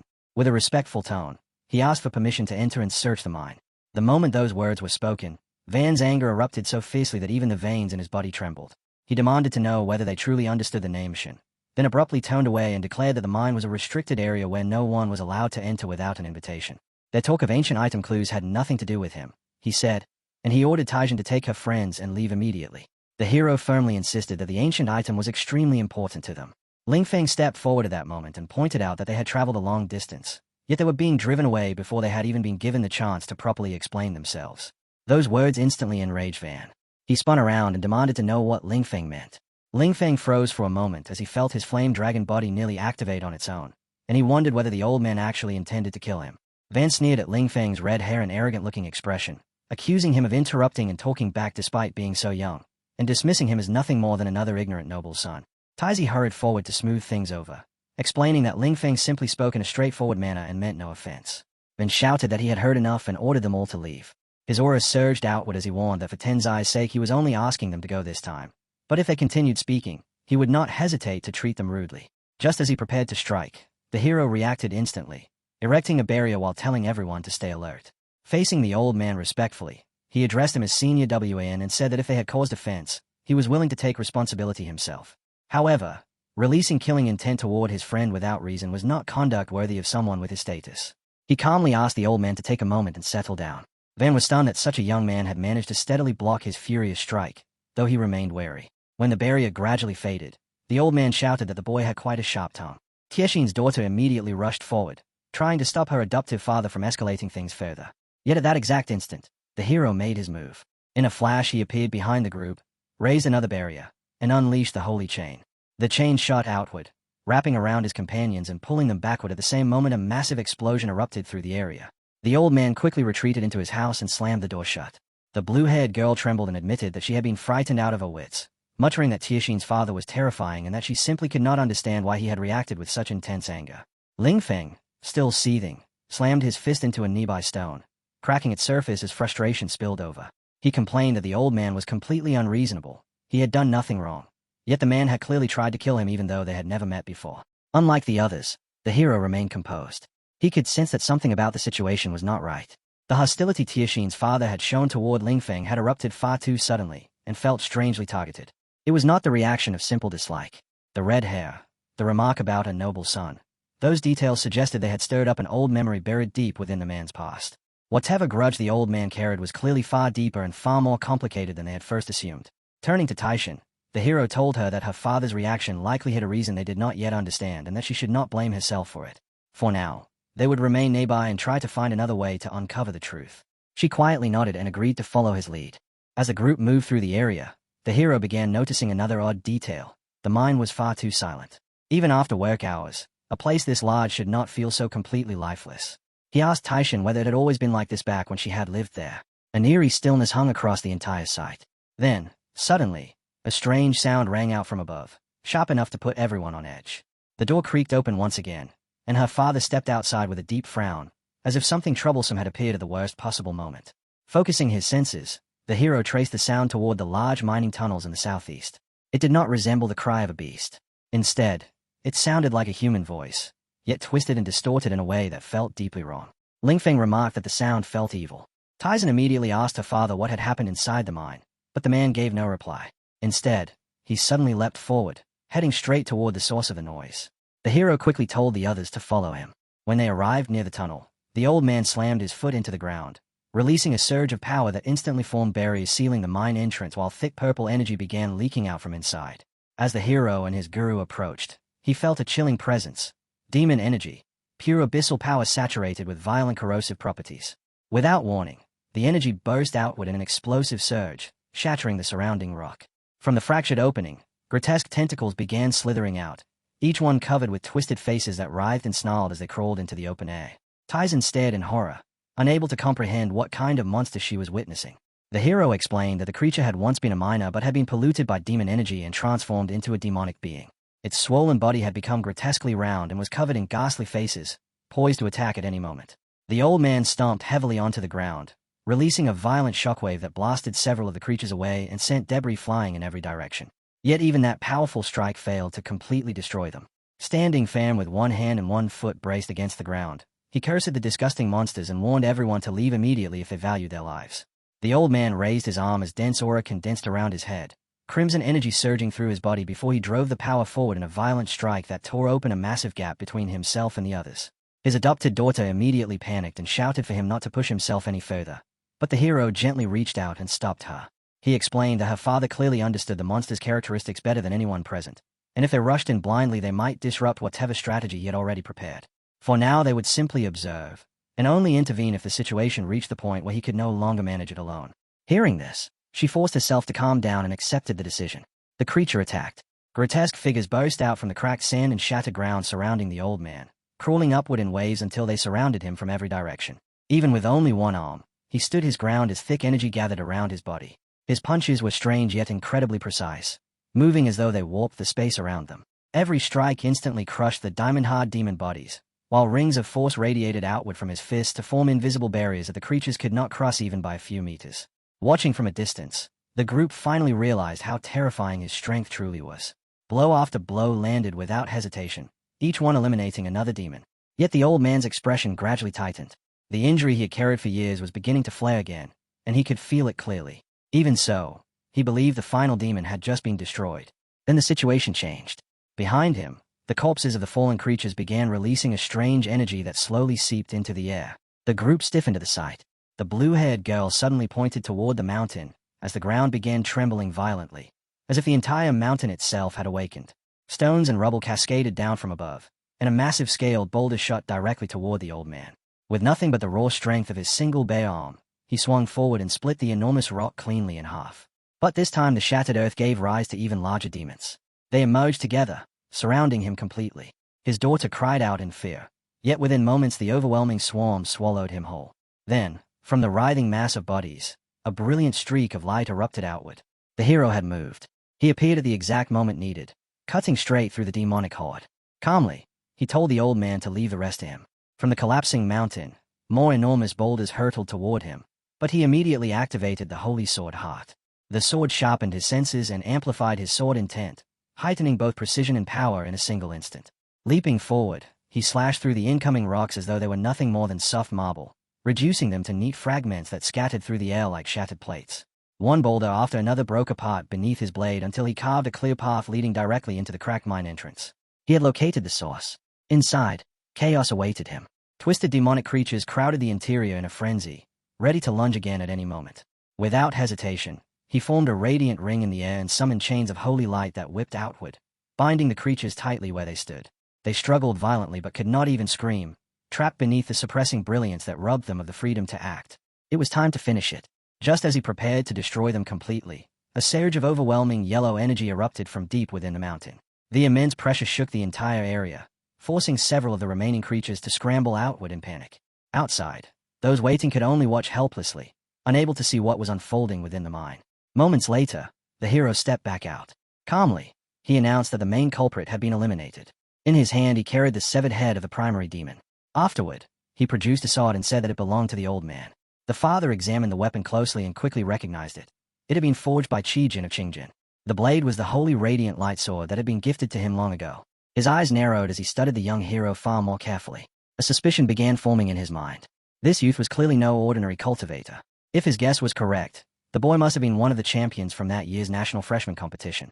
Before the conversation could continue further, The hero glanced at the ruined surroundings and remarked that this was hardly an appropriate place to talk, since the entire mine had already become a disaster zone.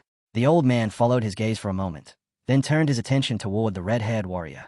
Without saying anything else, he simply told them all to follow him inside the house. The old man finally reveals that the chaos began a month earlier, when miners initially reported odd sounds and fleeting dark shapes moving through the deepest tunnels, incidents that seemed minor at first, so he personally went down to investigate and found nothing more than scattered traces of soul energy, which he dispersed with little effort. However, as time passed, the situation escalated, and an intensely pure, corrosive demonic energy began surging from the depths of the old vein, and any miner who came into contact with it lost their sanity as their bodies twisted grotesquely, driving them to attack their own companions, forcing the old man to kill an entire group while removing the source, only for another to appear almost immediately afterward. As more miners became contaminated and mutated with no way to halt the spread, he had no choice but to order a full evacuation of the Black Rock mountain range, leaving behind this damp, hellish place where only he and those crawling creatures that were once human still remain. Ling Feng asks whether he never sought assistance from higher authorities, the military, or the guild, but the old man shoots him a sharp, irritated glare that makes Ling Feng immediately understand the answer. Even so, the old man explains that he did file reports through emergency channels, yet no response ever came. Our hero comments that remaining alone to both wait for reinforcements and contain the spread is an act worthy of respect. Though before continuing, Ling Feng recalls the earlier look of disdain from the old man. Then our hero explains that they came here in search of an ancient item, with every clue pointing toward the depths of this mine, and since that item is crucial to him, he proposes a deal with the senior. The old man tells him to go on, so our hero states that the old man has already witnessed his ability, that holy light which completely suppresses demonic monsters and energy, meaning he can thoroughly explore the mine, locate the source, and resolve the disaster entirely. And in return, he only asks for permission to search for what he needs within. The old man falls silent briefly before remarking that the boy is clever, noting that if he refuses now, the boy would certainly find another way or even fabricate a reason to force compliance, prompting our hero to smirk and reply that the senior is overthinking it since he only wants fair cooperation. The old man answers that a deal can be made, but it comes with one condition. And as Ling Feng and Taishan grow curious, he declares that the two of them must fight tomorrow. Hearing this, our hero's eyes widen while the others react in shock. Yet the old man calmly adds that they are to fight with everything they have. Ling Feng slams his hand onto the table in frustration, demanding to know what this is supposed to mean, complaining that he has been treated poorly from the very beginning and is now being forced to fight Taishan without reason, making the entire demand incomprehensible to him. While Taishan also questions her father, pointing out that Ling Feng is her teammate and someone she trusts with her life. However, the old man remains unmoved, stating plainly that a battle between her and the red-haired boy is his sole condition, and they are free to accept it or leave. Ling Feng abruptly steadies himself, his anger fading as he begins to think it through, realizing this cannot simply be stubbornness, because since Senior Wan so clearly dislikes him, there must be a deep-seated grudge tied to the Shen family. And if this fight is unavoidable, then he will have to ensure it remains within limits he can control. Our hero asks the old man whether there are any boundaries to the fight, questioning if they are expected to stop at a certain point, but before he can finish, the old man cuts him off and bluntly declares that they are to use their full strength and fight as though it is a true life-or-death battle. He adds that he will personally oversee it and understands the limits well enough to prevent any deaths. Yet if either of them dares to hold back or pretend, the deal will be immediately voided. Our hero nods in acceptance, agreeing that they will go all out, and the old man turns away, setting the time for tomorrow morning at the clearing on the eastern side of the mine before calling Taishan over and telling her to follow him. They arrive at a plain mountain glyph, where the old man instructs his daughter to look down at her feet, prompting her to wonder if he is implying something, and when he asks whether she feels anything, she closes her eyes and senses a force that is heavy and steady, yet beneath it detects a restless pulse moving deep below. The old man presses his hand against the ground, and energy surges upward in response. He confirms her perception is correct and explains that the power of ley lines is never truly lifeless, as it carries everything within it, including joy, anger, sorrow, and happiness, while yellow mana flows from his fist into the earth as he tells her to observe carefully, because this technique is not only meant for striking enemies but also for protecting the ley lines themselves. Soon, the entire area begins to seep with yellow energy, and when she opens her eyes, she is left stunned as four enormous pillars rise up, forming towering walls of energy around them. This is the mountain pressure of ley lines. These summoned ley line spirits provide the ultimate defense while also granting control over rock for counterattacks. And as the old man spreads his arms and gives a slight flick of his wrist, pebbles and stones lift into the air, circling at his fingertips while he explains that the power of ley lines can become the strongest shield to safeguard everything one cherishes. Then, from those floating stones, a massive structure of rock takes shape before them, and as he bows slightly, he adds that the same power can also transform into the heaviest fury to crush all obstacles. Turning back to his daughter, he hands her a core and explains that true mastery does not lie solely in spiritual power, but in how deeply her heart resonates with the earth. She follows his guidance, and as she opens the book, memories from her life begin to surface one after another, recalling moments where she protected what mattered to her while seeing flashes of laughter, exhaustion, and warmth from fighting alongside her companions. And it is those bonds that have kept her from feeling alone, leading her to finally understand that this must be what Brother Yu once meant when he spoke of their shared path. After some time, the ground continues to release small pellets of yellow mana, while the entire sunset becomes drenched in that glowing light. The old man watches in silence, thinking that his daughter's resolve to protect has stirred a response from the mountain range itself. At the same time, Taishan rises into the air, energy tightly coiling around the core as she floats before night formed entirely from structured mana. The energy seeps into her mind, and when she slowly descends back to the ground, her father reveals a trace of quiet pride, praising her progress as he explains that she has awakened the spirit of guarding and that her foundation already surpasses what his once was, adding that given enough time, she will undoubtedly exceed him. She calls him her adoptive father and admits there is still something she cannot comprehend, and he immediately understands that she wants to ask about the coming fight with the Shin boy. He then reveals that long ago, near an epic grey dragon spine crystal mine, he lost his arm, and that injury was not caused by any monster, but by a brother he had trusted completely, someone for whom he would have given his life without hesitation. He tells his daughter that 3 years earlier, he formed a team with Dragon Blood warrior Shin Kang, as they shared the same spirit and ambition, and together they entered a mine filled with excitement, dreaming of joining forces, earning fame, and carving out an immortal legend of their own. By chance, they wandered into a barren mountain, fought beasts for half a month, and eventually uncovered an epic crystal mine. But just as they celebrated their fortune and began planning their bright future, they encountered a demon hidden deep beneath the vein. Among his companions was also a red-haired man who radiated dense, solid energy. Yet that man became infected and later launched a sudden attack on Tiashin's father. During that brutal battle, he lost his arm while fighting the redhead, and upon hearing this, Taishin stands frozen in shock, unable to speak. Her father explains that the demonic energy corroded his wound, rendering normal healing useless and forcing him to seek a specific cure, which required him to travel to the headquarters of the Church of Light and request a bishop to perform a great holy healing art. However, to secure the bishop's help, he had to truthfully report the cause of his injury, and although the red-haired man had regained his senses and knelt, begging him not to reveal the mine since they could not protect it alone, when he refused, his former brother ordered the Shin family to hunt him down, accusing him of betrayal and theft.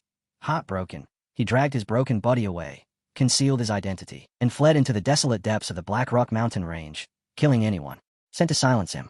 Through tears, Taishin apologizes for never knowing any of this, but her father reassures her that it was never her fault and that he would not direct his anger at a young man simply for being part of the Shin family. Yet the rage that has burned inside him for 3 decades cannot be erased, and he tells her that he wants her to win tomorrow's battle not out of revenge, but to prove a point, that the child Wan raised alone in these wild mountains with a single arm is stronger than the Shin family's dragon blood prodigy who grew up indulged with endless advantages. At last, Taishin understands her father's feelings, and she vows to give everything she has in the battle tomorrow, prompting her father to praise her and say she truly is his daughter. The scene then shifts to our hero's side, where the blue-haired girl offers Lingfeng a drink, but he refuses, saying he is too consumed by anger to even consider it. She asks if he is still upset about the old senior, and Lingfeng admits that he is, since the old man wanted him dead upon first sight and now demands a duel without any clear reason. He questions why our hero agreed at all when the old man is obviously being unreasonable, and wonders if they could simply find another way into the mine or even force their way inside. Our hero calmly explains that forcing entry would only worsen the situation, acknowledging that anyone would feel anger at being treated with hostility and dragged into a fight, yet reminding him that they came here to resolve their own problems, not create new ones. He points out that the old man is both Tiashin's father and the guardian of the mine, so forcing their way in would only harm her. He insists that he agreed to the duel not to wrong Lingfeng and certainly not to sacrifice anyone, but because he believes in him, believing that a single battle cannot break the trust shared between true companions. Hearing this, Lingfeng grows flustered, asking why such heavy words are being said all of a sudden, while denying that they were ever companions to begin with. Later, at the battleground, our boy and the girl watch from a distance as the fighters stand ready within the pavilion, and the blue-haired girl wonders whether it is truly alright for Taishin and brother Lingfeng to go through with this. But our boy tells her to trust them, as this fight carries deep meaning for both sides. The old man looks at his daughter and reminds her that since this is a full-strength battle, holding back would only insult her opponent. The moment the fight begins, both fighters dash forward, cracking the ground beneath their steps as Lingfeng immediately gathers fighting energy into his fist and drives a heavy punch toward Taishin, who raises her defensive shield and blocks it without hesitation. Lingfeng smirks, as the strike was only a feint, and follows with another punch. But Taishin reacts faster than expected, slipping aside and completely avoiding the blow before launching a counterattack, only for Ling Feng's defense to remain steady and unshaken. They continue to exchange attacks in rapid succession, yet none of their strikes truly land, as the same pattern repeats again and again. Our hero observes the fight closely, noting that Ling Feng's speed is higher than usual, which suggests he is suppressing a deeper anger, while Tixin's knuckles and movements have become sharper and far more fluid than before. Ling Feng subtly shifts into a defensive stance, blocking each incoming strike with precise control, and our hero quickly realizes this is a problem, because the two know each other's habits too well, their actions driven almost entirely by muscle memory, meaning the duel risks turning into a prolonged battle of endurance with no clear winner. Without warning, Ling Feng's horns emerge as dense energy begins to leak from his body, and he activates Blood Rage, boosting both his attack power and speed by 20% while pushing himself into a heightened, excited state. Tixin immediately responds with her own technique as the ground erupts, sending sharp crystal-like stones shooting toward him. This is Leyline Shock, a B-rank skill that channels leyline power to generate spikes from the earth. Ling Feng grows irritated as he is forced to halt his advance and fully commit to defense to avoid being hit, shattering one stone after another until every spike is destroyed, after which he lands briefly and asks when she learns such a move.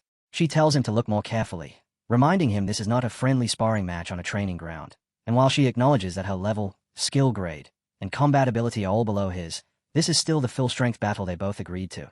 She declares that this duel carries the answer her father has waited 30 years for and stands as her first true test to prove herself, insisting that he may defeat her, knock her down, or leave her unable to stand. But he must never treat her with pity. As their clash continues, those watching fall into a brief, stunned silence. Our hero reflects that his earlier guess about the 30-year answer was correct, as Senior WN clearly harbors a deep grudge against the Shin family, while Ling Feng stands momentarily stunned before letting out a quiet sigh and admitting she is right, accepting this as a real battle rather than a simple exchange of training blows. With that resolve, he summons his Flame Dragon body, tearing the ground apart across several meters as the Flame Dragon Bloodline trait activates, raising all his attributes by 40%, his form expanding as he warns Tixin to be careful.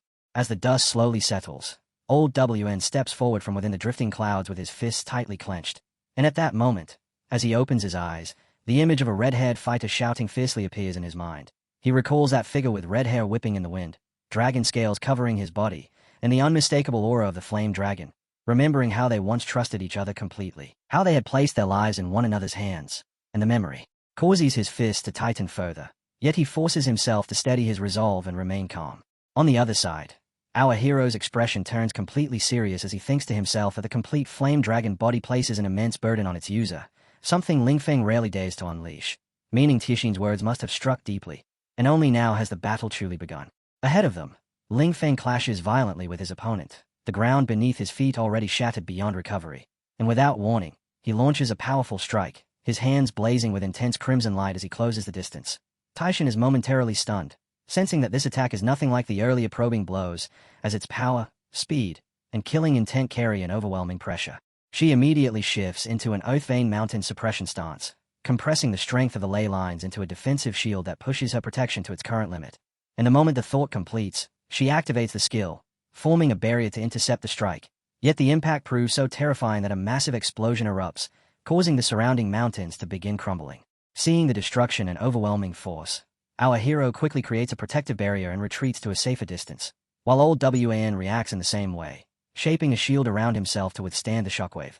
As both sides defend against the aftermath, Ling Feng lets out a fierce grin and raises his hands in approval, praising her solid defense before immediately following with a thunderous roar as he unleashes dragon breath, flames bursting violently from his mouth like an uncontrollable inferno. In response, Tixin summons massive boulders in front of her, forming a thick barrier to resist the flames, yet the destructive force steadily devours the rocky shield, threatening to break through at any moment. And in the next instant, an enormous blast shakes the battlefield as dust surges into the sky and the mountains crack under the pressure. Then, in a sudden flash, Tixin appears directly in front of Ling Feng, catching him completely off guard, and shocked by his sudden advance, he hastily forms a defensive shield. The moment that barriers collide, another violent explosion erupts, sending shockwaves rippling across the already shattered ground. Ling Feng's shield breaks apart, and his body is flung backward, crashing heavily into a jagged cliff as his condition worsens instantly. Yet in the same moment, Tixin presses forward with another attack, clenching her fists as she charges straight at him with extreme speed. Ling Feng quickly forms another shield, and once again their defenses collide with tremendous force. Watching from a distance, our hero grows more serious as he analyzes the situation. recognizing that Ling Feng's strength lies in explosive bursts of power and the burning damage of his flames, but the complete flame dragon body drains his energy far too quickly, meaning he must end the fight soon. While Tiexian's strength lies in defense and endurance, using steady protection to wear down Ling Feng's stamina over time. Meanwhile, Ling Feng now appears in terrible condition, his clothes torn, his body covered in wounds, and his posture lowered into a strained defensive crouch as he struggles to withstand her relentless assault.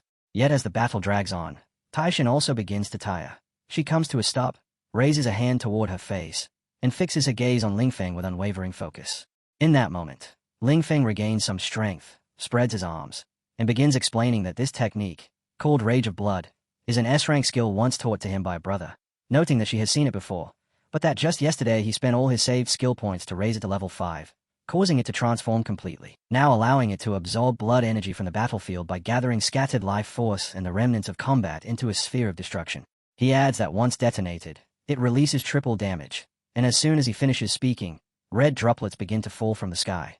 Within seconds, strange eyes form within those drops, and they rush toward Taixian at terrifying speed. At the sight of those crimson droplets, she quickly raises multiple shields around herself, her eyes widening with shock, disbelief, and alarm. From afar, old Wan watches with heavy thoughts, noting that this red-haired boy understands battle rhythm and the chaining of skills far beyond what others his age can achieve, admitting that while the Shin family may be detestable, their training of younger fighters is undeniably formidable. Meanwhile, Ling Feng laughs and shouts that the triple damage stack has aligned, declaring that if she can withstand this, then Shin Ling Feng will truly accept defeat. But before he can say more, his expression suddenly turns serious as fear becomes visible and sweat begins streaming down his face. At that exact moment, Taixian drops to her knees, surrounded by a completely different kind of power, and with a soft smile, she speaks of how mountains possess souls and the earth carries veins, expressing her wish to become part of that mountain itself. Seeing this shift, Old Wan's eyes widen in disbelief as he tries to call out her name in alarm, sensing her intention. But before he can finish, her eyes turn completely white. In the next instant, enormous stone pillars erupt from the ground, forming a colossal barrier that leaves only a narrow opening at the top, and within that enclosure, a brilliant yellow light radiates outward. Suddenly, from that gap, a surge of golden aura shoots into the sky as violent winds sweep across the battlefield. Watching this, Old Wan mutters in stunned disbelief, realizing that mountain resonance cannot be activated by skill level alone, as it requires extraordinary affinity with the earth veins and a heart devoted entirely to protection. Yet Taixian had only begun learning it half a day ago, meaning this is not merely talent but the depth of her heart, a profound love within her that causes the mountains themselves to answer her call. On the other side, Taixian stands calmly in place with her eyes closed, now fully restored, as a steady yellow aura continues to flow around her body. Ling Feng smiles as he looks at Taixian and urges her to come at him. And the moment those words leave his mouth, he activates his skill, forming a massive sphere of energy with flames spiraling wildly around it as it slowly advances toward her. She remains perfectly calm, a soft yellow glow enveloping her body, and without any exaggerated movement, she simply extends her hand forward in a steady motion, while at the same moment Ling Feng charges straight ahead and releases his attack with everything he has. In that instant, Taixian activates her technique, manifesting a massive hand that catches his strike within its grasp. On one side, Ling Feng pours every remaining ounce of strength into his attack, while on the other, Taixian channels all her power into resisting him, causing Ling Feng's condition to deteriorate rapidly as blood begins to stream from Tiexian's eyes as well. In that critical moment, she reminds herself that she cannot lose, because this battle serves as proof for her foster father, and as their forces continue to collide, violent turbulence spreads across the battlefield until something resembling a tear begins to form in space itself. Seeing this enormous, our hero is filled with shock as fear appears on his face, and within mere seconds, the rupture expands to a massive size. Ling Feng and Taixian stand on opposite sides of the widening gap when our hero suddenly shouts for Ling Feng to get away, immediately activating his skill and sending out chains resembling iron toward both of them. However, at that same moment, Ling Feng becomes trapped within the pull of the expanding rift and cries out that he cannot move, as the strange force is draining his energy. Meanwhile, our hero's ability binds Taixian first, preventing her from being dragged further, and as she watches Ling Feng being pulled toward the void, she desperately stretches both arms toward him, trying to stop his fall. Seeing her determination, Ling Feng is stunned and calls out her name in disbelief, while Taixian firmly orders him to give her his hand. Within seconds, she manages to halt his descent and pull him closer to her. Ling Feng, who had been suspended in mid-air, collapses into her arms once freed, and when their eyes meet, he offers a weak smile, acknowledging how remarkable her power is and even noting that she managed to create a point of spatial distortion. At that moment, a system notice appears, explaining that such a phenomenon occurs when extremely high energy collides within a confined area, causing the local spatial structure to temporarily collapse and generate a terrifying suction force. After reading the notice and hearing his words, Taishin smiles faintly and insists the fight is not over yet, reminding him that she endured his attack and that the outcome must now be decided. Hearing this, Ling Feng smiles, slowly closes his eyes, and admits defeat, fully accepting her technique. Meanwhile, the rift created by their clash continues to expand violently, releasing intense disturbances and powerful winds across the area, as old Wan, our hero, and the companions beside him watch everything unfold from a distance.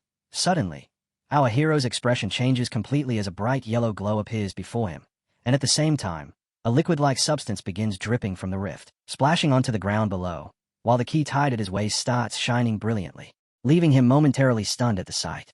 On the other side, that glowing fluid threatens to fall onto Ling Feng and Taishin as well, leaving both of them shocked by the imminent danger, and at that instant, old Wan shouts in disbelief, questioning how so many spatial rifts could appear at once and wondering if the recent energy fluctuations triggered them.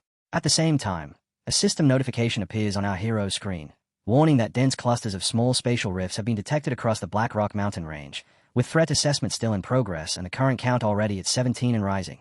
Soon after, another alert follows, announcing the activation of an emergency mission, stating that the multiple spatial ruptures now qualify as a Level 3 regional disaster and recommending that all nearby combat personnel intervene immediately as the number climbs to 25. While our hero processes these urgent messages, old Wan calls out sharply, urging Taishin and the red-haired fighter to retreat at once, as this crisis has already exceeded what they can handle. But right after shouting, he suddenly falls silent, and a strange smile spreads across his face, while at the same moment, our hero activates his skill, swiftly dodging the falling liquid as he rushes straight toward Ling Feng and Taishin. He forms a yellow shield around them, places his hands on their shoulders, and asks whether the flame dragon body can still hold. Hearing this, Ling Feng grits his teeth in frustration and replies that it is enough, while Taishin gives a faint smile, wipes her face with her hand, and calmly assures that she is fine. After confirming their condition, our hero turns, scans the chaotic battlefield, and immediately begins issuing commands, telling Ling Feng that 5 rifts have opened on the left side and the monsters have not fully emerged yet, so he must use Dragon Breath to suppress the exits. Then he directs Taishin to the 3 rifts ahead on the right, explaining that the rock layers beneath them are weakest and should be collapsed first to seal the openings. The moment he finishes speaking, both Ling Feng and Taishin rush forward into battle. Ling Feng grins wildly and shouts that Big Brother is stepping in before activating his skill and charging ahead, wiping out 4 or 5 monsters with a single strike. While on the other side, our hero also launches his attack, and after advancing a certain distance, he turns back and calls out to his companion, instructing her to position herself directly above the largest rift, where the concentration of demonic energy is highest, and deploy an elemental forbidden zone. Hearing this, Lingxi raises her staff high and begins casting a complex spell, and moments later, the magic activates, Elemental Forbidden Zone at level 6, forming an isolated elemental field that summons crystalline projectiles to bombard the area, triggering secondary explosions and dealing devastating damage. As a result of her spell, shard-like projectiles resembling ice begin raining down across the battlefield, and at the same time, our hero draws his weapon and charges straight into the mass of monsters ahead, swinging again and again with precise force, cleanly slicing his enemies in half one after another. Then he presses 2 fingers against the ground and activates another skill, and in an instant, every monster before him is completely incinerated as blazing yellow light floods the entire area.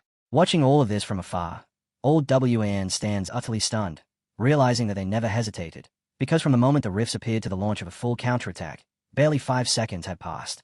As our hero continues fighting, he calls out to Ling Feng once more, informing him that 3 additional rifts have opened along the left flank and that Dragon Breath must be used to suppress their exits. Old Wan studies Ling Feng closely, wondering how this young fighter of the Shin family still has strength left when the flame dragon body has clearly faded by more than half, leaving him barely able to stand. Yet even without any reserve power, he continues executing every command flawlessly, his trust in Zuyi's orders appearing absolute. It is a 4-person team with an average level below 30, yet they harvest monsters like a perfectly synchronized war machine. And that Holy-class warrior Zuyi seems even more terrifying, as every skill he uses not only eliminates enemies but also perfectly fills the gaps in firepower between his allies' attacks. His movements may look ordinary at first glance, but in reality, he constantly maintains a triangular formation, keeping the 2 melee fighters, Ling Feng and Taishin, within immediate support range while positioning the mage at the safest possible long-distance point. As old Wan reflects on this, Ling Feng continues unleashing skill after skill, annihilating the monsters around him, and seeing this, our hero calls out again, issuing another precise instruction regarding the second rift on the left, front top right 3rd red light point, directing that Dragon Breath be used to handle it. While giving these commands, He realizes that even in such chaos, Ling Feng still retains the ability to observe the entire battlefield and respond with frightening accuracy. Fighting in high-intensity close combat while simultaneously monitoring the entire battlefield and issuing tactical commands requires an almost inhuman level of mental processing, something far beyond what would normally be expected from a mere level 30 youth. He wonders whether Ling Feng has ever commanded battles on the scale of a legion, yet given his age, that seems unlikely, leaving only one reasonable explanation: relentless, day after day, hellish training that forged him into what he is now. Meanwhile, on the other side, our hero continues cutting down monsters without pause. The old man reflects on the way these youngsters fight together, their coordination flowing like water in motion without the slightest interruption, a level of harmony that could only be forged through countless brushes with life and death. He recalls his own youth and wonders whether he ever truly shared such a bond with his companions, and perhaps he once did. Yet when they faced that legendary great monster and greed took root in their hearts, that trust and cohesion shattered as easily as fragile glass. Now, as he watches these four young fighters, he quietly feels a sense of relief, knowing his daughter has found true companions, a team she can entrust her life to without hesitation.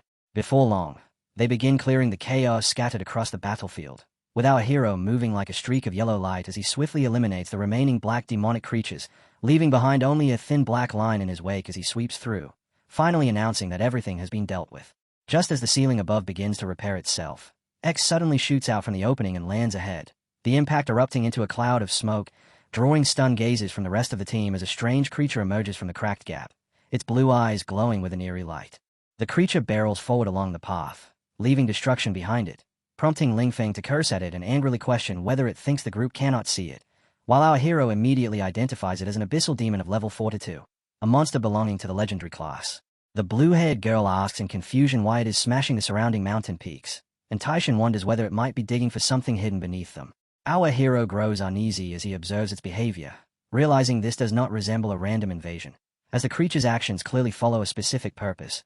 Suddenly, a memory surfaces in his mind, the trigger of a hidden quest tied to the legacy of the apocalypse, Dragon Knight Wang Wu, whose indomitable will lies buried deep within the veins of the earth, where beneath the towering dragon spine, one can secretly obtain the unbreakable foundation known as the Unyielding Arm God. And the final clue of that quest points directly to Black Rock Mountain and the Dragon Spine Mine.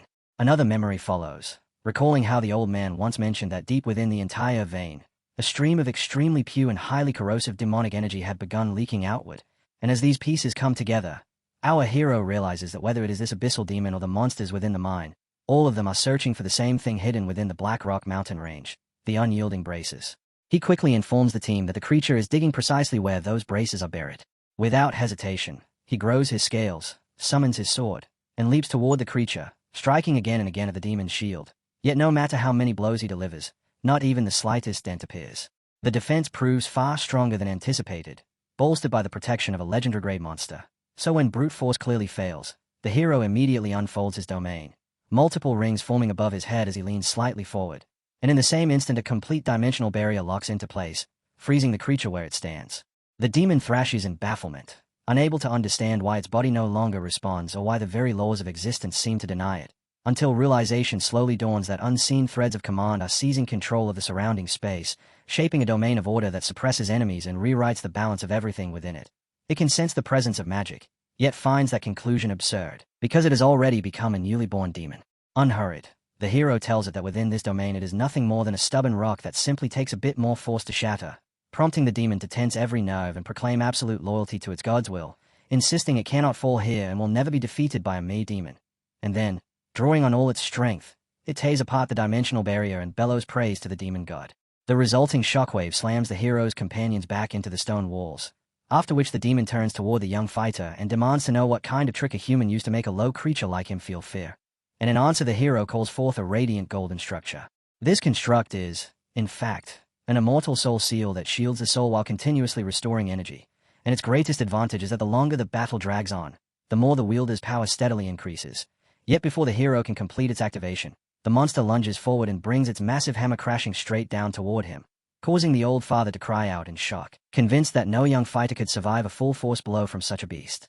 Taishan immediately seizes his arm to hold him back, insisting he must not rush him because Brother Yi can endure it, while the father argues that the demon before them is a level 42 creature and that even with strength far beyond ordinary people, defeating such a demon alone should be impossible. However, the girl calmly states that she trusts Brother Yi, adding that their priority is to leave at once, since once he becomes truly serious, everything within 100 miles could collapse into ruin. Behind them, Ling Feng mutters that the old man should simply watch closely, because that young fighter is himself a true monster. And as the old man glances back at the descending hammer, a faint glow forms at the point of impact, revealing that the weapon never even makes contact with the hero, who has already activated the Mandate of Heaven, an ability that functions like a hand of destiny, manifesting whenever its host suffers a fatal strike to dismantle the killing blow and return the damage to its source. A shadowy black hand appears out of nowhere, stopping the descending weapon in mid-air before crushing the hammer into pieces that burst apart as countless tiny spears of light, leaving the demon frozen in shock. In that same instant, brutal slashes tear across its body, stabbing through its legs, arms, and even its torso, until the creature is driven violently into the ground. Ling Feng watches in stunned disbelief, observing that a single attack has caused the demon's aura to collapse from level 42 to below level 35, and he cannot help but wonder what kind of terrifying ability could achieve something like this, nor how many hidden trump cards the young man has yet to reveal. Even so, the demon begins reconstructing its body once more, and with fierce stubbornness it challenges the human to continue the battle together while proclaiming that both its body and soul are now completely offered to the abyss. This time, a glowing magic circle appears as it summons countless wandering spirits, calling forth thousands of demons while burning away what remains of its life force and magical energy to activate abyssal protection, a forbidden skill that inflicts constant soul erosion on all living beings within range, eventually resulting in instant death. Dark blades writhe and reshape into venomous serpents that surge forward toward the hero. Yet the young warrior calmly declares that today, in the name of justice, he will grant the creature release, and above the battlefield he conjures an enormous golden circle directly over his enemy, from which innumerable holy blades pour down from the sky, striking everything caught within. This assault carries the authority of the Angel of Justice itself as light-aspected spears descend in endless torrents. Those falling spears rapidly gather and compress, condensing into a blazing sphere that resembles a miniature sun, and when it finally detonates, the resulting shockwave expands outward with overwhelming force, even driving back his nearby companions, causing the old man to gasp in sheer disbelief as he realizes that this is the true destructive might of a legend. When the aftermath finally settles, a massive crater dominates the battlefield. Smoke gradually clears, revealing the hero advancing in his invincible state toward the fallen demon, and a final beam of light descends to strike the creature, which still clings obsessively to its indomitable vambraces.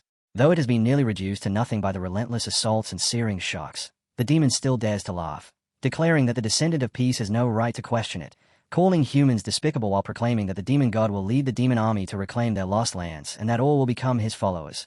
This irritates the hero, as he recognizes these words as identical to those spoken by the mid-sized rift demon in Blackwind Valley, though his teacher never provided much explanation, and as the demon's eyes burn with its claim that the demon god will one day purge everything, the hero swings his blade across its face and declares that regardless of past grievances, he will protect this realm, and any who dare invade this city will be destroyed.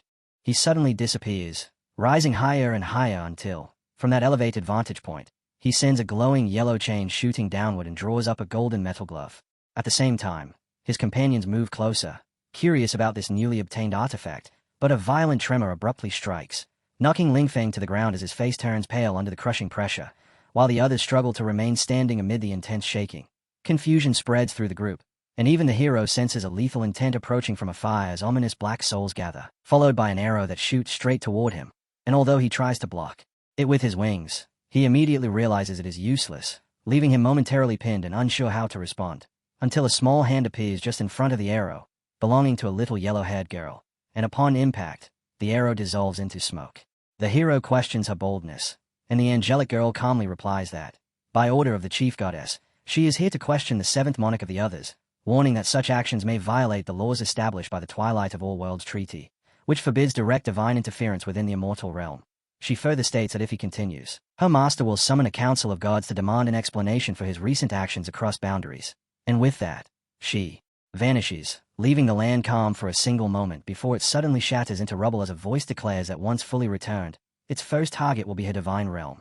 She listens without reaction, then turns toward the hero and respectfully requests, on behalf of her master Cyril, the goddess of light, that he accompany her to the divine realm. The hero wonders whether he has truly attracted the attention of a goddess, questioning if it is because of the artifacts he possesses, his overwhelming combat strength, or perhaps a change in his very identity. And though hesitant, he agrees to go. The angel appears more radiant than before, energy humming around her, and in an instant, he is transported before a grand white castle, where a luminous goddess greets him casually, explaining that this place is merely her backyard, prompting him, unable to sense her presence beforehand, to bow respectfully as he acknowledges the goddess of light, choosing to present himself as a fortunate believer favored by divinity while carefully observing her intentions. She extends her hand, causing his mana to surge, yet she tells him there is no need for such formalities. And as he rises while maintaining a humble demeanor, she takes a seat and invites him to speak casually over a drink. Watching her sip first, he follows suit, taking a cup and immediately feeling her divine light flow into him, strengthening his life essence as though his soul is being purified to its deepest limits, leaving him to wonder whether any SSS-grade bosses he knows could possibly rival such power. The goddess then reveals that she has been observing him since Gale Mountain, when he used his avatar against the small demon, noting his fragile body yet his willingness to oppose divine authority and confront enemies far stronger than himself. And she admits her surprise at his later feats, transforming twice while in despair, entering the demon realm alone, and destroying a gate to another world, proving that he is far more than a simple genius. She asks whether any other existence has ever truly been watching him, and the hero immediately understands that she is probing for the hidden forces behind his rise, not the system or his transmigration, but the source of that overwhelming power itself. At the same time, he sees the system interface showing that pure divine holy light has been absorbed, his experience climbing as his level advances to 31, and he reasons that if she can perceive the system, then her enhancement should have no effect on him. He explains his growth plainly, saying he never had a choice. His parents were gone, his sister was critically ill, her life hanging by a thread with no room to retreat, and with a cliff at his back, a single step backward would have meant complete failure, forcing him to fight with everything he had. Even after his sister recovered, he never allowed himself to relax, continuing to grow stronger to protect everything he holds dear. And when it comes to the Apocalypse Dragon Knight relics, he simply attributes encountering them to fate. The goddess calls him a clever child, remarking that conviction carries responsibility and is what drives mortals to reach their peak, and she accepts his answer before revealing that the helmet and vambraces once belonged to Cole, her paladin, and the formidable Apocalypse Dragon Knight, who sacrificed his life to grievously wound the evil god, allowing the gods to take that entity away. 10,000 years ago, the demon god and the evil god formed a rare alliance and unleashed a war that shook countless worlds. She goes on to explain that although the gods paid a tremendous price to seal the evil gods and imprison the demon god, they were never able to completely destroy them, and had the war continued, the myriad realms would have slowly withered into ruin, leading both sides to agree to the Twilight of the Myriad Realms Accord in exchange for the survival of their followers, creating a fragile era of peace.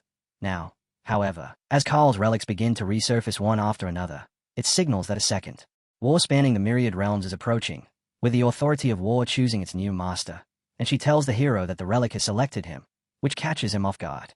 She instructs him to gather the complete inheritance of the Apocalypse Dragon Knight, promising that doing so will grant him the key to the demigod realm along with the right to wield the authority of war, leaving the hero still pondering the meaning of the demigod.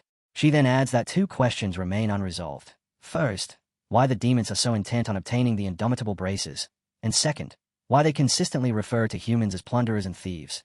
She explains that the demons conceal the braces under direct orders from the demon god, since the authority of war possesses the power to slay gods, making it natural for the demon god to seek a weapon capable of the same. While the deeper conflict between humans and demons remains something humanity must uncover on its own, as even the gods refuse to speak openly about it. The hero cannot help but wonder how far this mystery truly extends as she stretches her arms, then tells him that as a witness to his journey, she has prepared a gift for him, instructing him to close his eyes as something begins to form in her hand.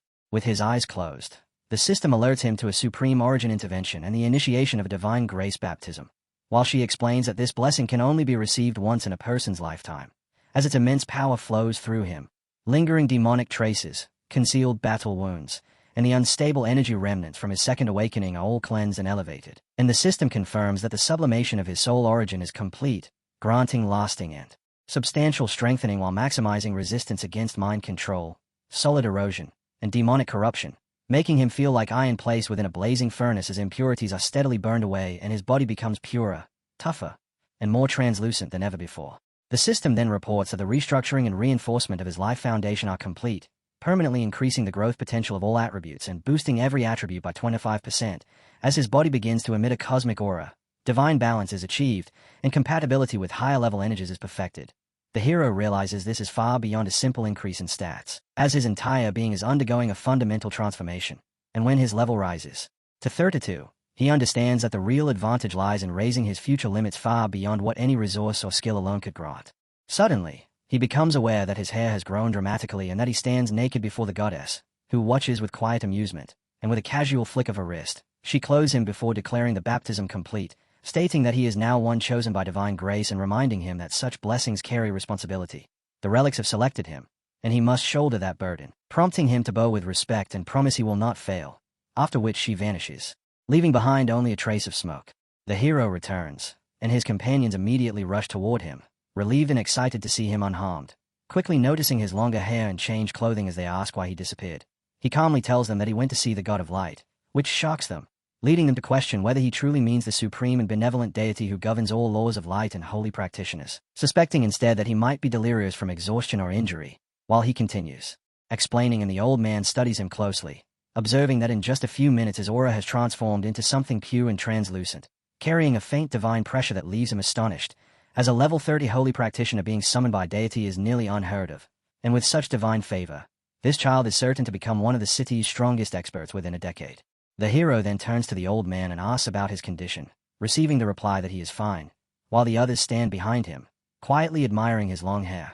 And when the hero apologizes for leaving them in the middle of the chaos, it catches them off guard. But the old man reassures him that eliminating the source of demonic energy within the veil and obtaining what he came for made everything worthwhile. As they continue talking, the mountain behind them collapses into fragments, yet none of them pay it any attention. And the hero turns to the old man to ask about the clue he obtained when claiming the braces, specifically the reference to the Star Ascension platform. The old man considers this for a moment and remarks that it is only natural the young hero would be unfamiliar with it, as the platform is a secret realm used exclusively for the Zhongxia Heavenly Rank competition and is never revealed to the public. Wanting to know more, the hero presses for details, prompting the old man to explain that the gap between earthly and heavenly ranks is immense, with the earthly rank being little more than a playground for students and casual practitioners, while the heavenly rank represents the true arena of the strong, ranking only those who have reached the second awakening or higher, and the Star Ascension platform serves as the sole battlefield where these rankings are determined. Its entrance is jointly guarded by the military and 3 major guilds, and it can only be accessed through a designated teleportation array, while the realm itself suppresses power to prevent the aftermath of battles from damaging its foundation, and every participant is issued a trial token to track their performance and points. The hero then asks how the ranking system functions, wondering whether it simply requires defeating a certain number of opponents, and the old man explains that the rules are straightforward. Challenge someone already on the list, and if you win, you take their rank while the loser drops by 1 position, with the person at the bottom being removed entirely.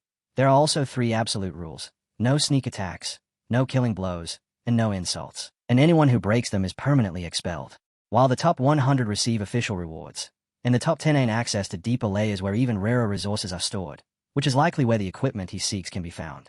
The hero raises another question, asking how he can issue a challenge if the top 10 are already within the secret realm, and the old man answers that the 4th-rank fighter, manhwa, is a battle fanatic who has remained within the Star Ascension platform for years, constantly accepting challenges, meaning the hero can confront him directly.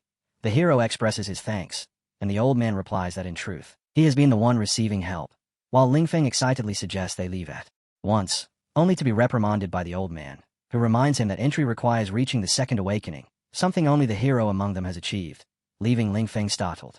The hero explains that they must move forward together, but since the second awakening is a strict condition, the others should use this time to focus on breaking through, and the old man advises his daughter to stabilize her strength, assuring her that under his guidance she can reach the second awakening within half a month, to which she obediently agrees. Lingfeng then tells Taishan that he will return to the Shen family to accelerate his own awakening and challenge her afterward, and she responds that she will be ready, while their blue-haired companion declares that she must head back to school, now at level 29, to prepare for her own second awakening and finally place her growth first, and the hero watches them with a smile, satisfied to see everyone striving to improve, and affirms that this is a good thing. Later, they are shown alive as a car arrives to take them away, and they wave goodbye to Taishan and her father before heading toward the nearest town's teleportation waypoint, where the rest of his teammates step onto it and vanish one after another while waving him off. Left alone, our hero lets out a sigh and admits it has been a long time since things were this quiet, making the silence feel unfamiliar, when suddenly a mage behind him announces that the teleportation array leading to the Star River Forest realm is about to activate and urges him to step into the designated zone immediately, prompting our hero to comply and enter the teleportation area. At once, the system announces that the hidden mission titled Apocalypse Dragonite Legacy has been completed, then congratulates him on obtaining a new ability called Holy Bulwark, classified as an S-tier skill, followed by another S-tier skill named Undying Amber, along with additional rewards that include free attribute points and 50 skill points. Shortly after, another system notification appears, informing him that he has acquired an item called the Unyielding Arm Guard, which possesses the property of forcibly reducing incoming damage to 30%, and at the same time, a new hidden mission is triggered, Apocalypse Dragonite Legacy, Mission 3. described as the breath of the gale liners by the throne, and the void scar brands the heavenly steps, granting him ultimate speed capable of shattering the void as well as a permanent war boost. Afterward, our hero passes through a doorway and enters a tavern filled with the usual chatter, then approaches the bartender, who asks whether it is his first visit and what he would like to drink. Instead of ordering, our hero produces an envelope and states the Star Ascension platform, prompting the bartender to open it as his eyes immediately brighten, after which he releases a blue scanning light, and once the scan is confirmed, he declares that the recommendation, Suppressing Mountain, Martial Arts Emperor WA Engine, has been verified.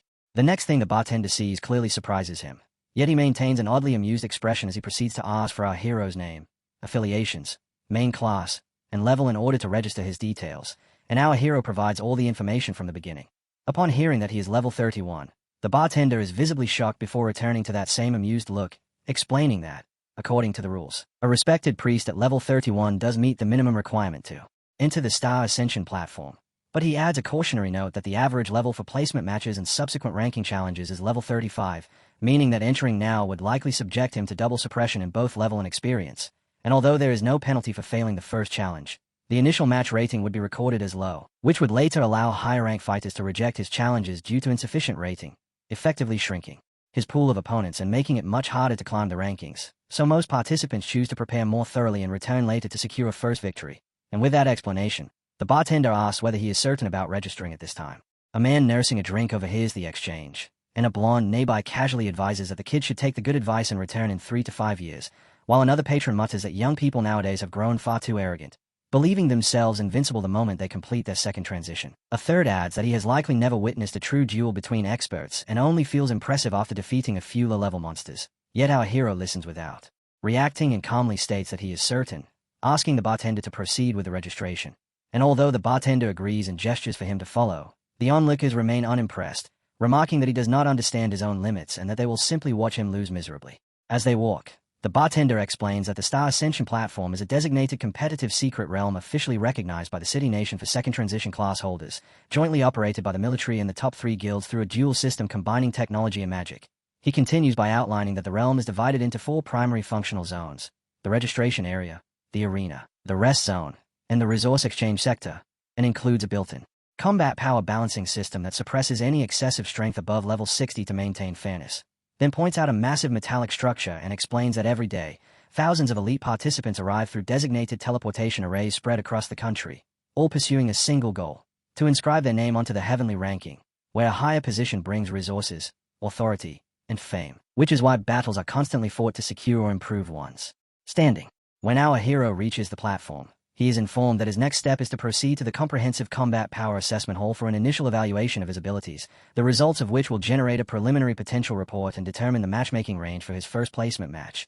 The staff member, addressing him as God Yi, reveals that he is his biggest fan, praises the National Freshman Tournament matches as incredible, and expresses confidence in his strength, while wishing him good luck. And even as the portal activates and pulls our hero away mid-conversation, he still manages to offer his thanks, while amidst the many second transition individuals around him, a faint thought crosses his mind.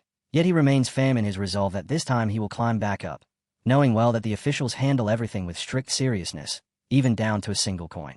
As he takes in his surroundings, he notices the overwhelming foot traffic and realizes that class holders are not permitted to wander freely, while the city itself appears highly advanced, with towering screens suspended high above and even buildings stacked atop other structures. Soon, a notification appears displaying the real-time heavenly ranking, where among the top 4 positions Wei Yichishing holds first place and Mo Ya occupies the 4th, prompting our hero to scan through the thousands of names only to find that his own is nowhere to be seen. And as his rank drops by 2 more positions, he clicks his tongue in frustration and concludes that he needs to start fighting back immediately. A hovering robot suddenly appears above them, directing all class holders bound for the Comprehensive Combat Power Assessment Hall to proceed straight ahead, while another mechanical voice announces that the arena entrance lies to the front left and that ongoing matches are open for free viewing. Taking this in, our hero notes that the entire setup is far more structured than he expected, nothing like the loose organization of the Adventurer Guild, and he finds this acceptable, since Clay rules mean fewer unnecessary complications. At last, he arrives at the entrance of the Comprehensive Combat Power Assessment Hall and steps forward, just as a burly man exits, briefly glances at him, and immediately identifies him as a level 31 priest, then walks off while thinking that someone with such a low level in a support class will not stir anything here and is merely a newcomer, while our hero himself remains focused, simply wanting to see how his level measures up under official standards. As candidates are called in one after another, his turn finally comes, and he is summoned into the assessment area, where he walks up to a portal and steps into a blue mana circle designed to reveal true potential. The system instantly confirms his identity and prompts him to choose a testing mode, displaying options such as a basic stat scan, a skill power evaluation, and a holographic combat simulation. And after a brief consideration, our hero decides that the combat simulation offers the most direct measure and selects it, initiating the assessment. The system instructs him to counter simulated enemy attacks within 60 seconds, and 3 knights materialize with infrared targeting locked onto him, while the system clarifies that scoring will depend on damage taken, reaction efficiency, and energy usage. As the countdown hits 1, the holographic opponents lunge from every direction at once. Outside, the staff member who called him in is already taken aback that he chose combat simulation without hesitation, assuming it to be arrogance. But when he checks the tablet, it already shows that round 1 has been cleared and that round 2 is being generated, leaving him stunned and questioning what just happened. Meanwhile, inside the simulation, our hero seizes the enemies by their faces, moves at speeds surpassing sonic levels, slams them into the ground, crushes their heads, and erases them before they can even react, clearing round 2 just as effortlessly. And by the time the third round begins generating, the staff member is even more shaken, noting that the boy has reached round 3 in only 9 seconds and wondering if there is an error in the system, prompting him to immediately pull up the recorded footage. As the system replays the real-time recording, he watches our hero obliterate enemies with a single punch, realizing the combat is entirely genuine, while nearby observers react in disbelief, one asking if he just instantly killed 3 assassins, and another questioning how someone with that kind of movement speed could possibly be only level 31. In the next round, fully equipped guards appear alongside a mage and an actual assassin, and as our hero observes them, he understands that this is no longer a single enemy scenario but a coordinated warrior-mage-assassin formation. The moment the counter begins, the enemies charge simultaneously and unleash their attacks, with the mage firing off blazing projectiles, the assassin slipping in from behind, and the warrior pressing forward head-on.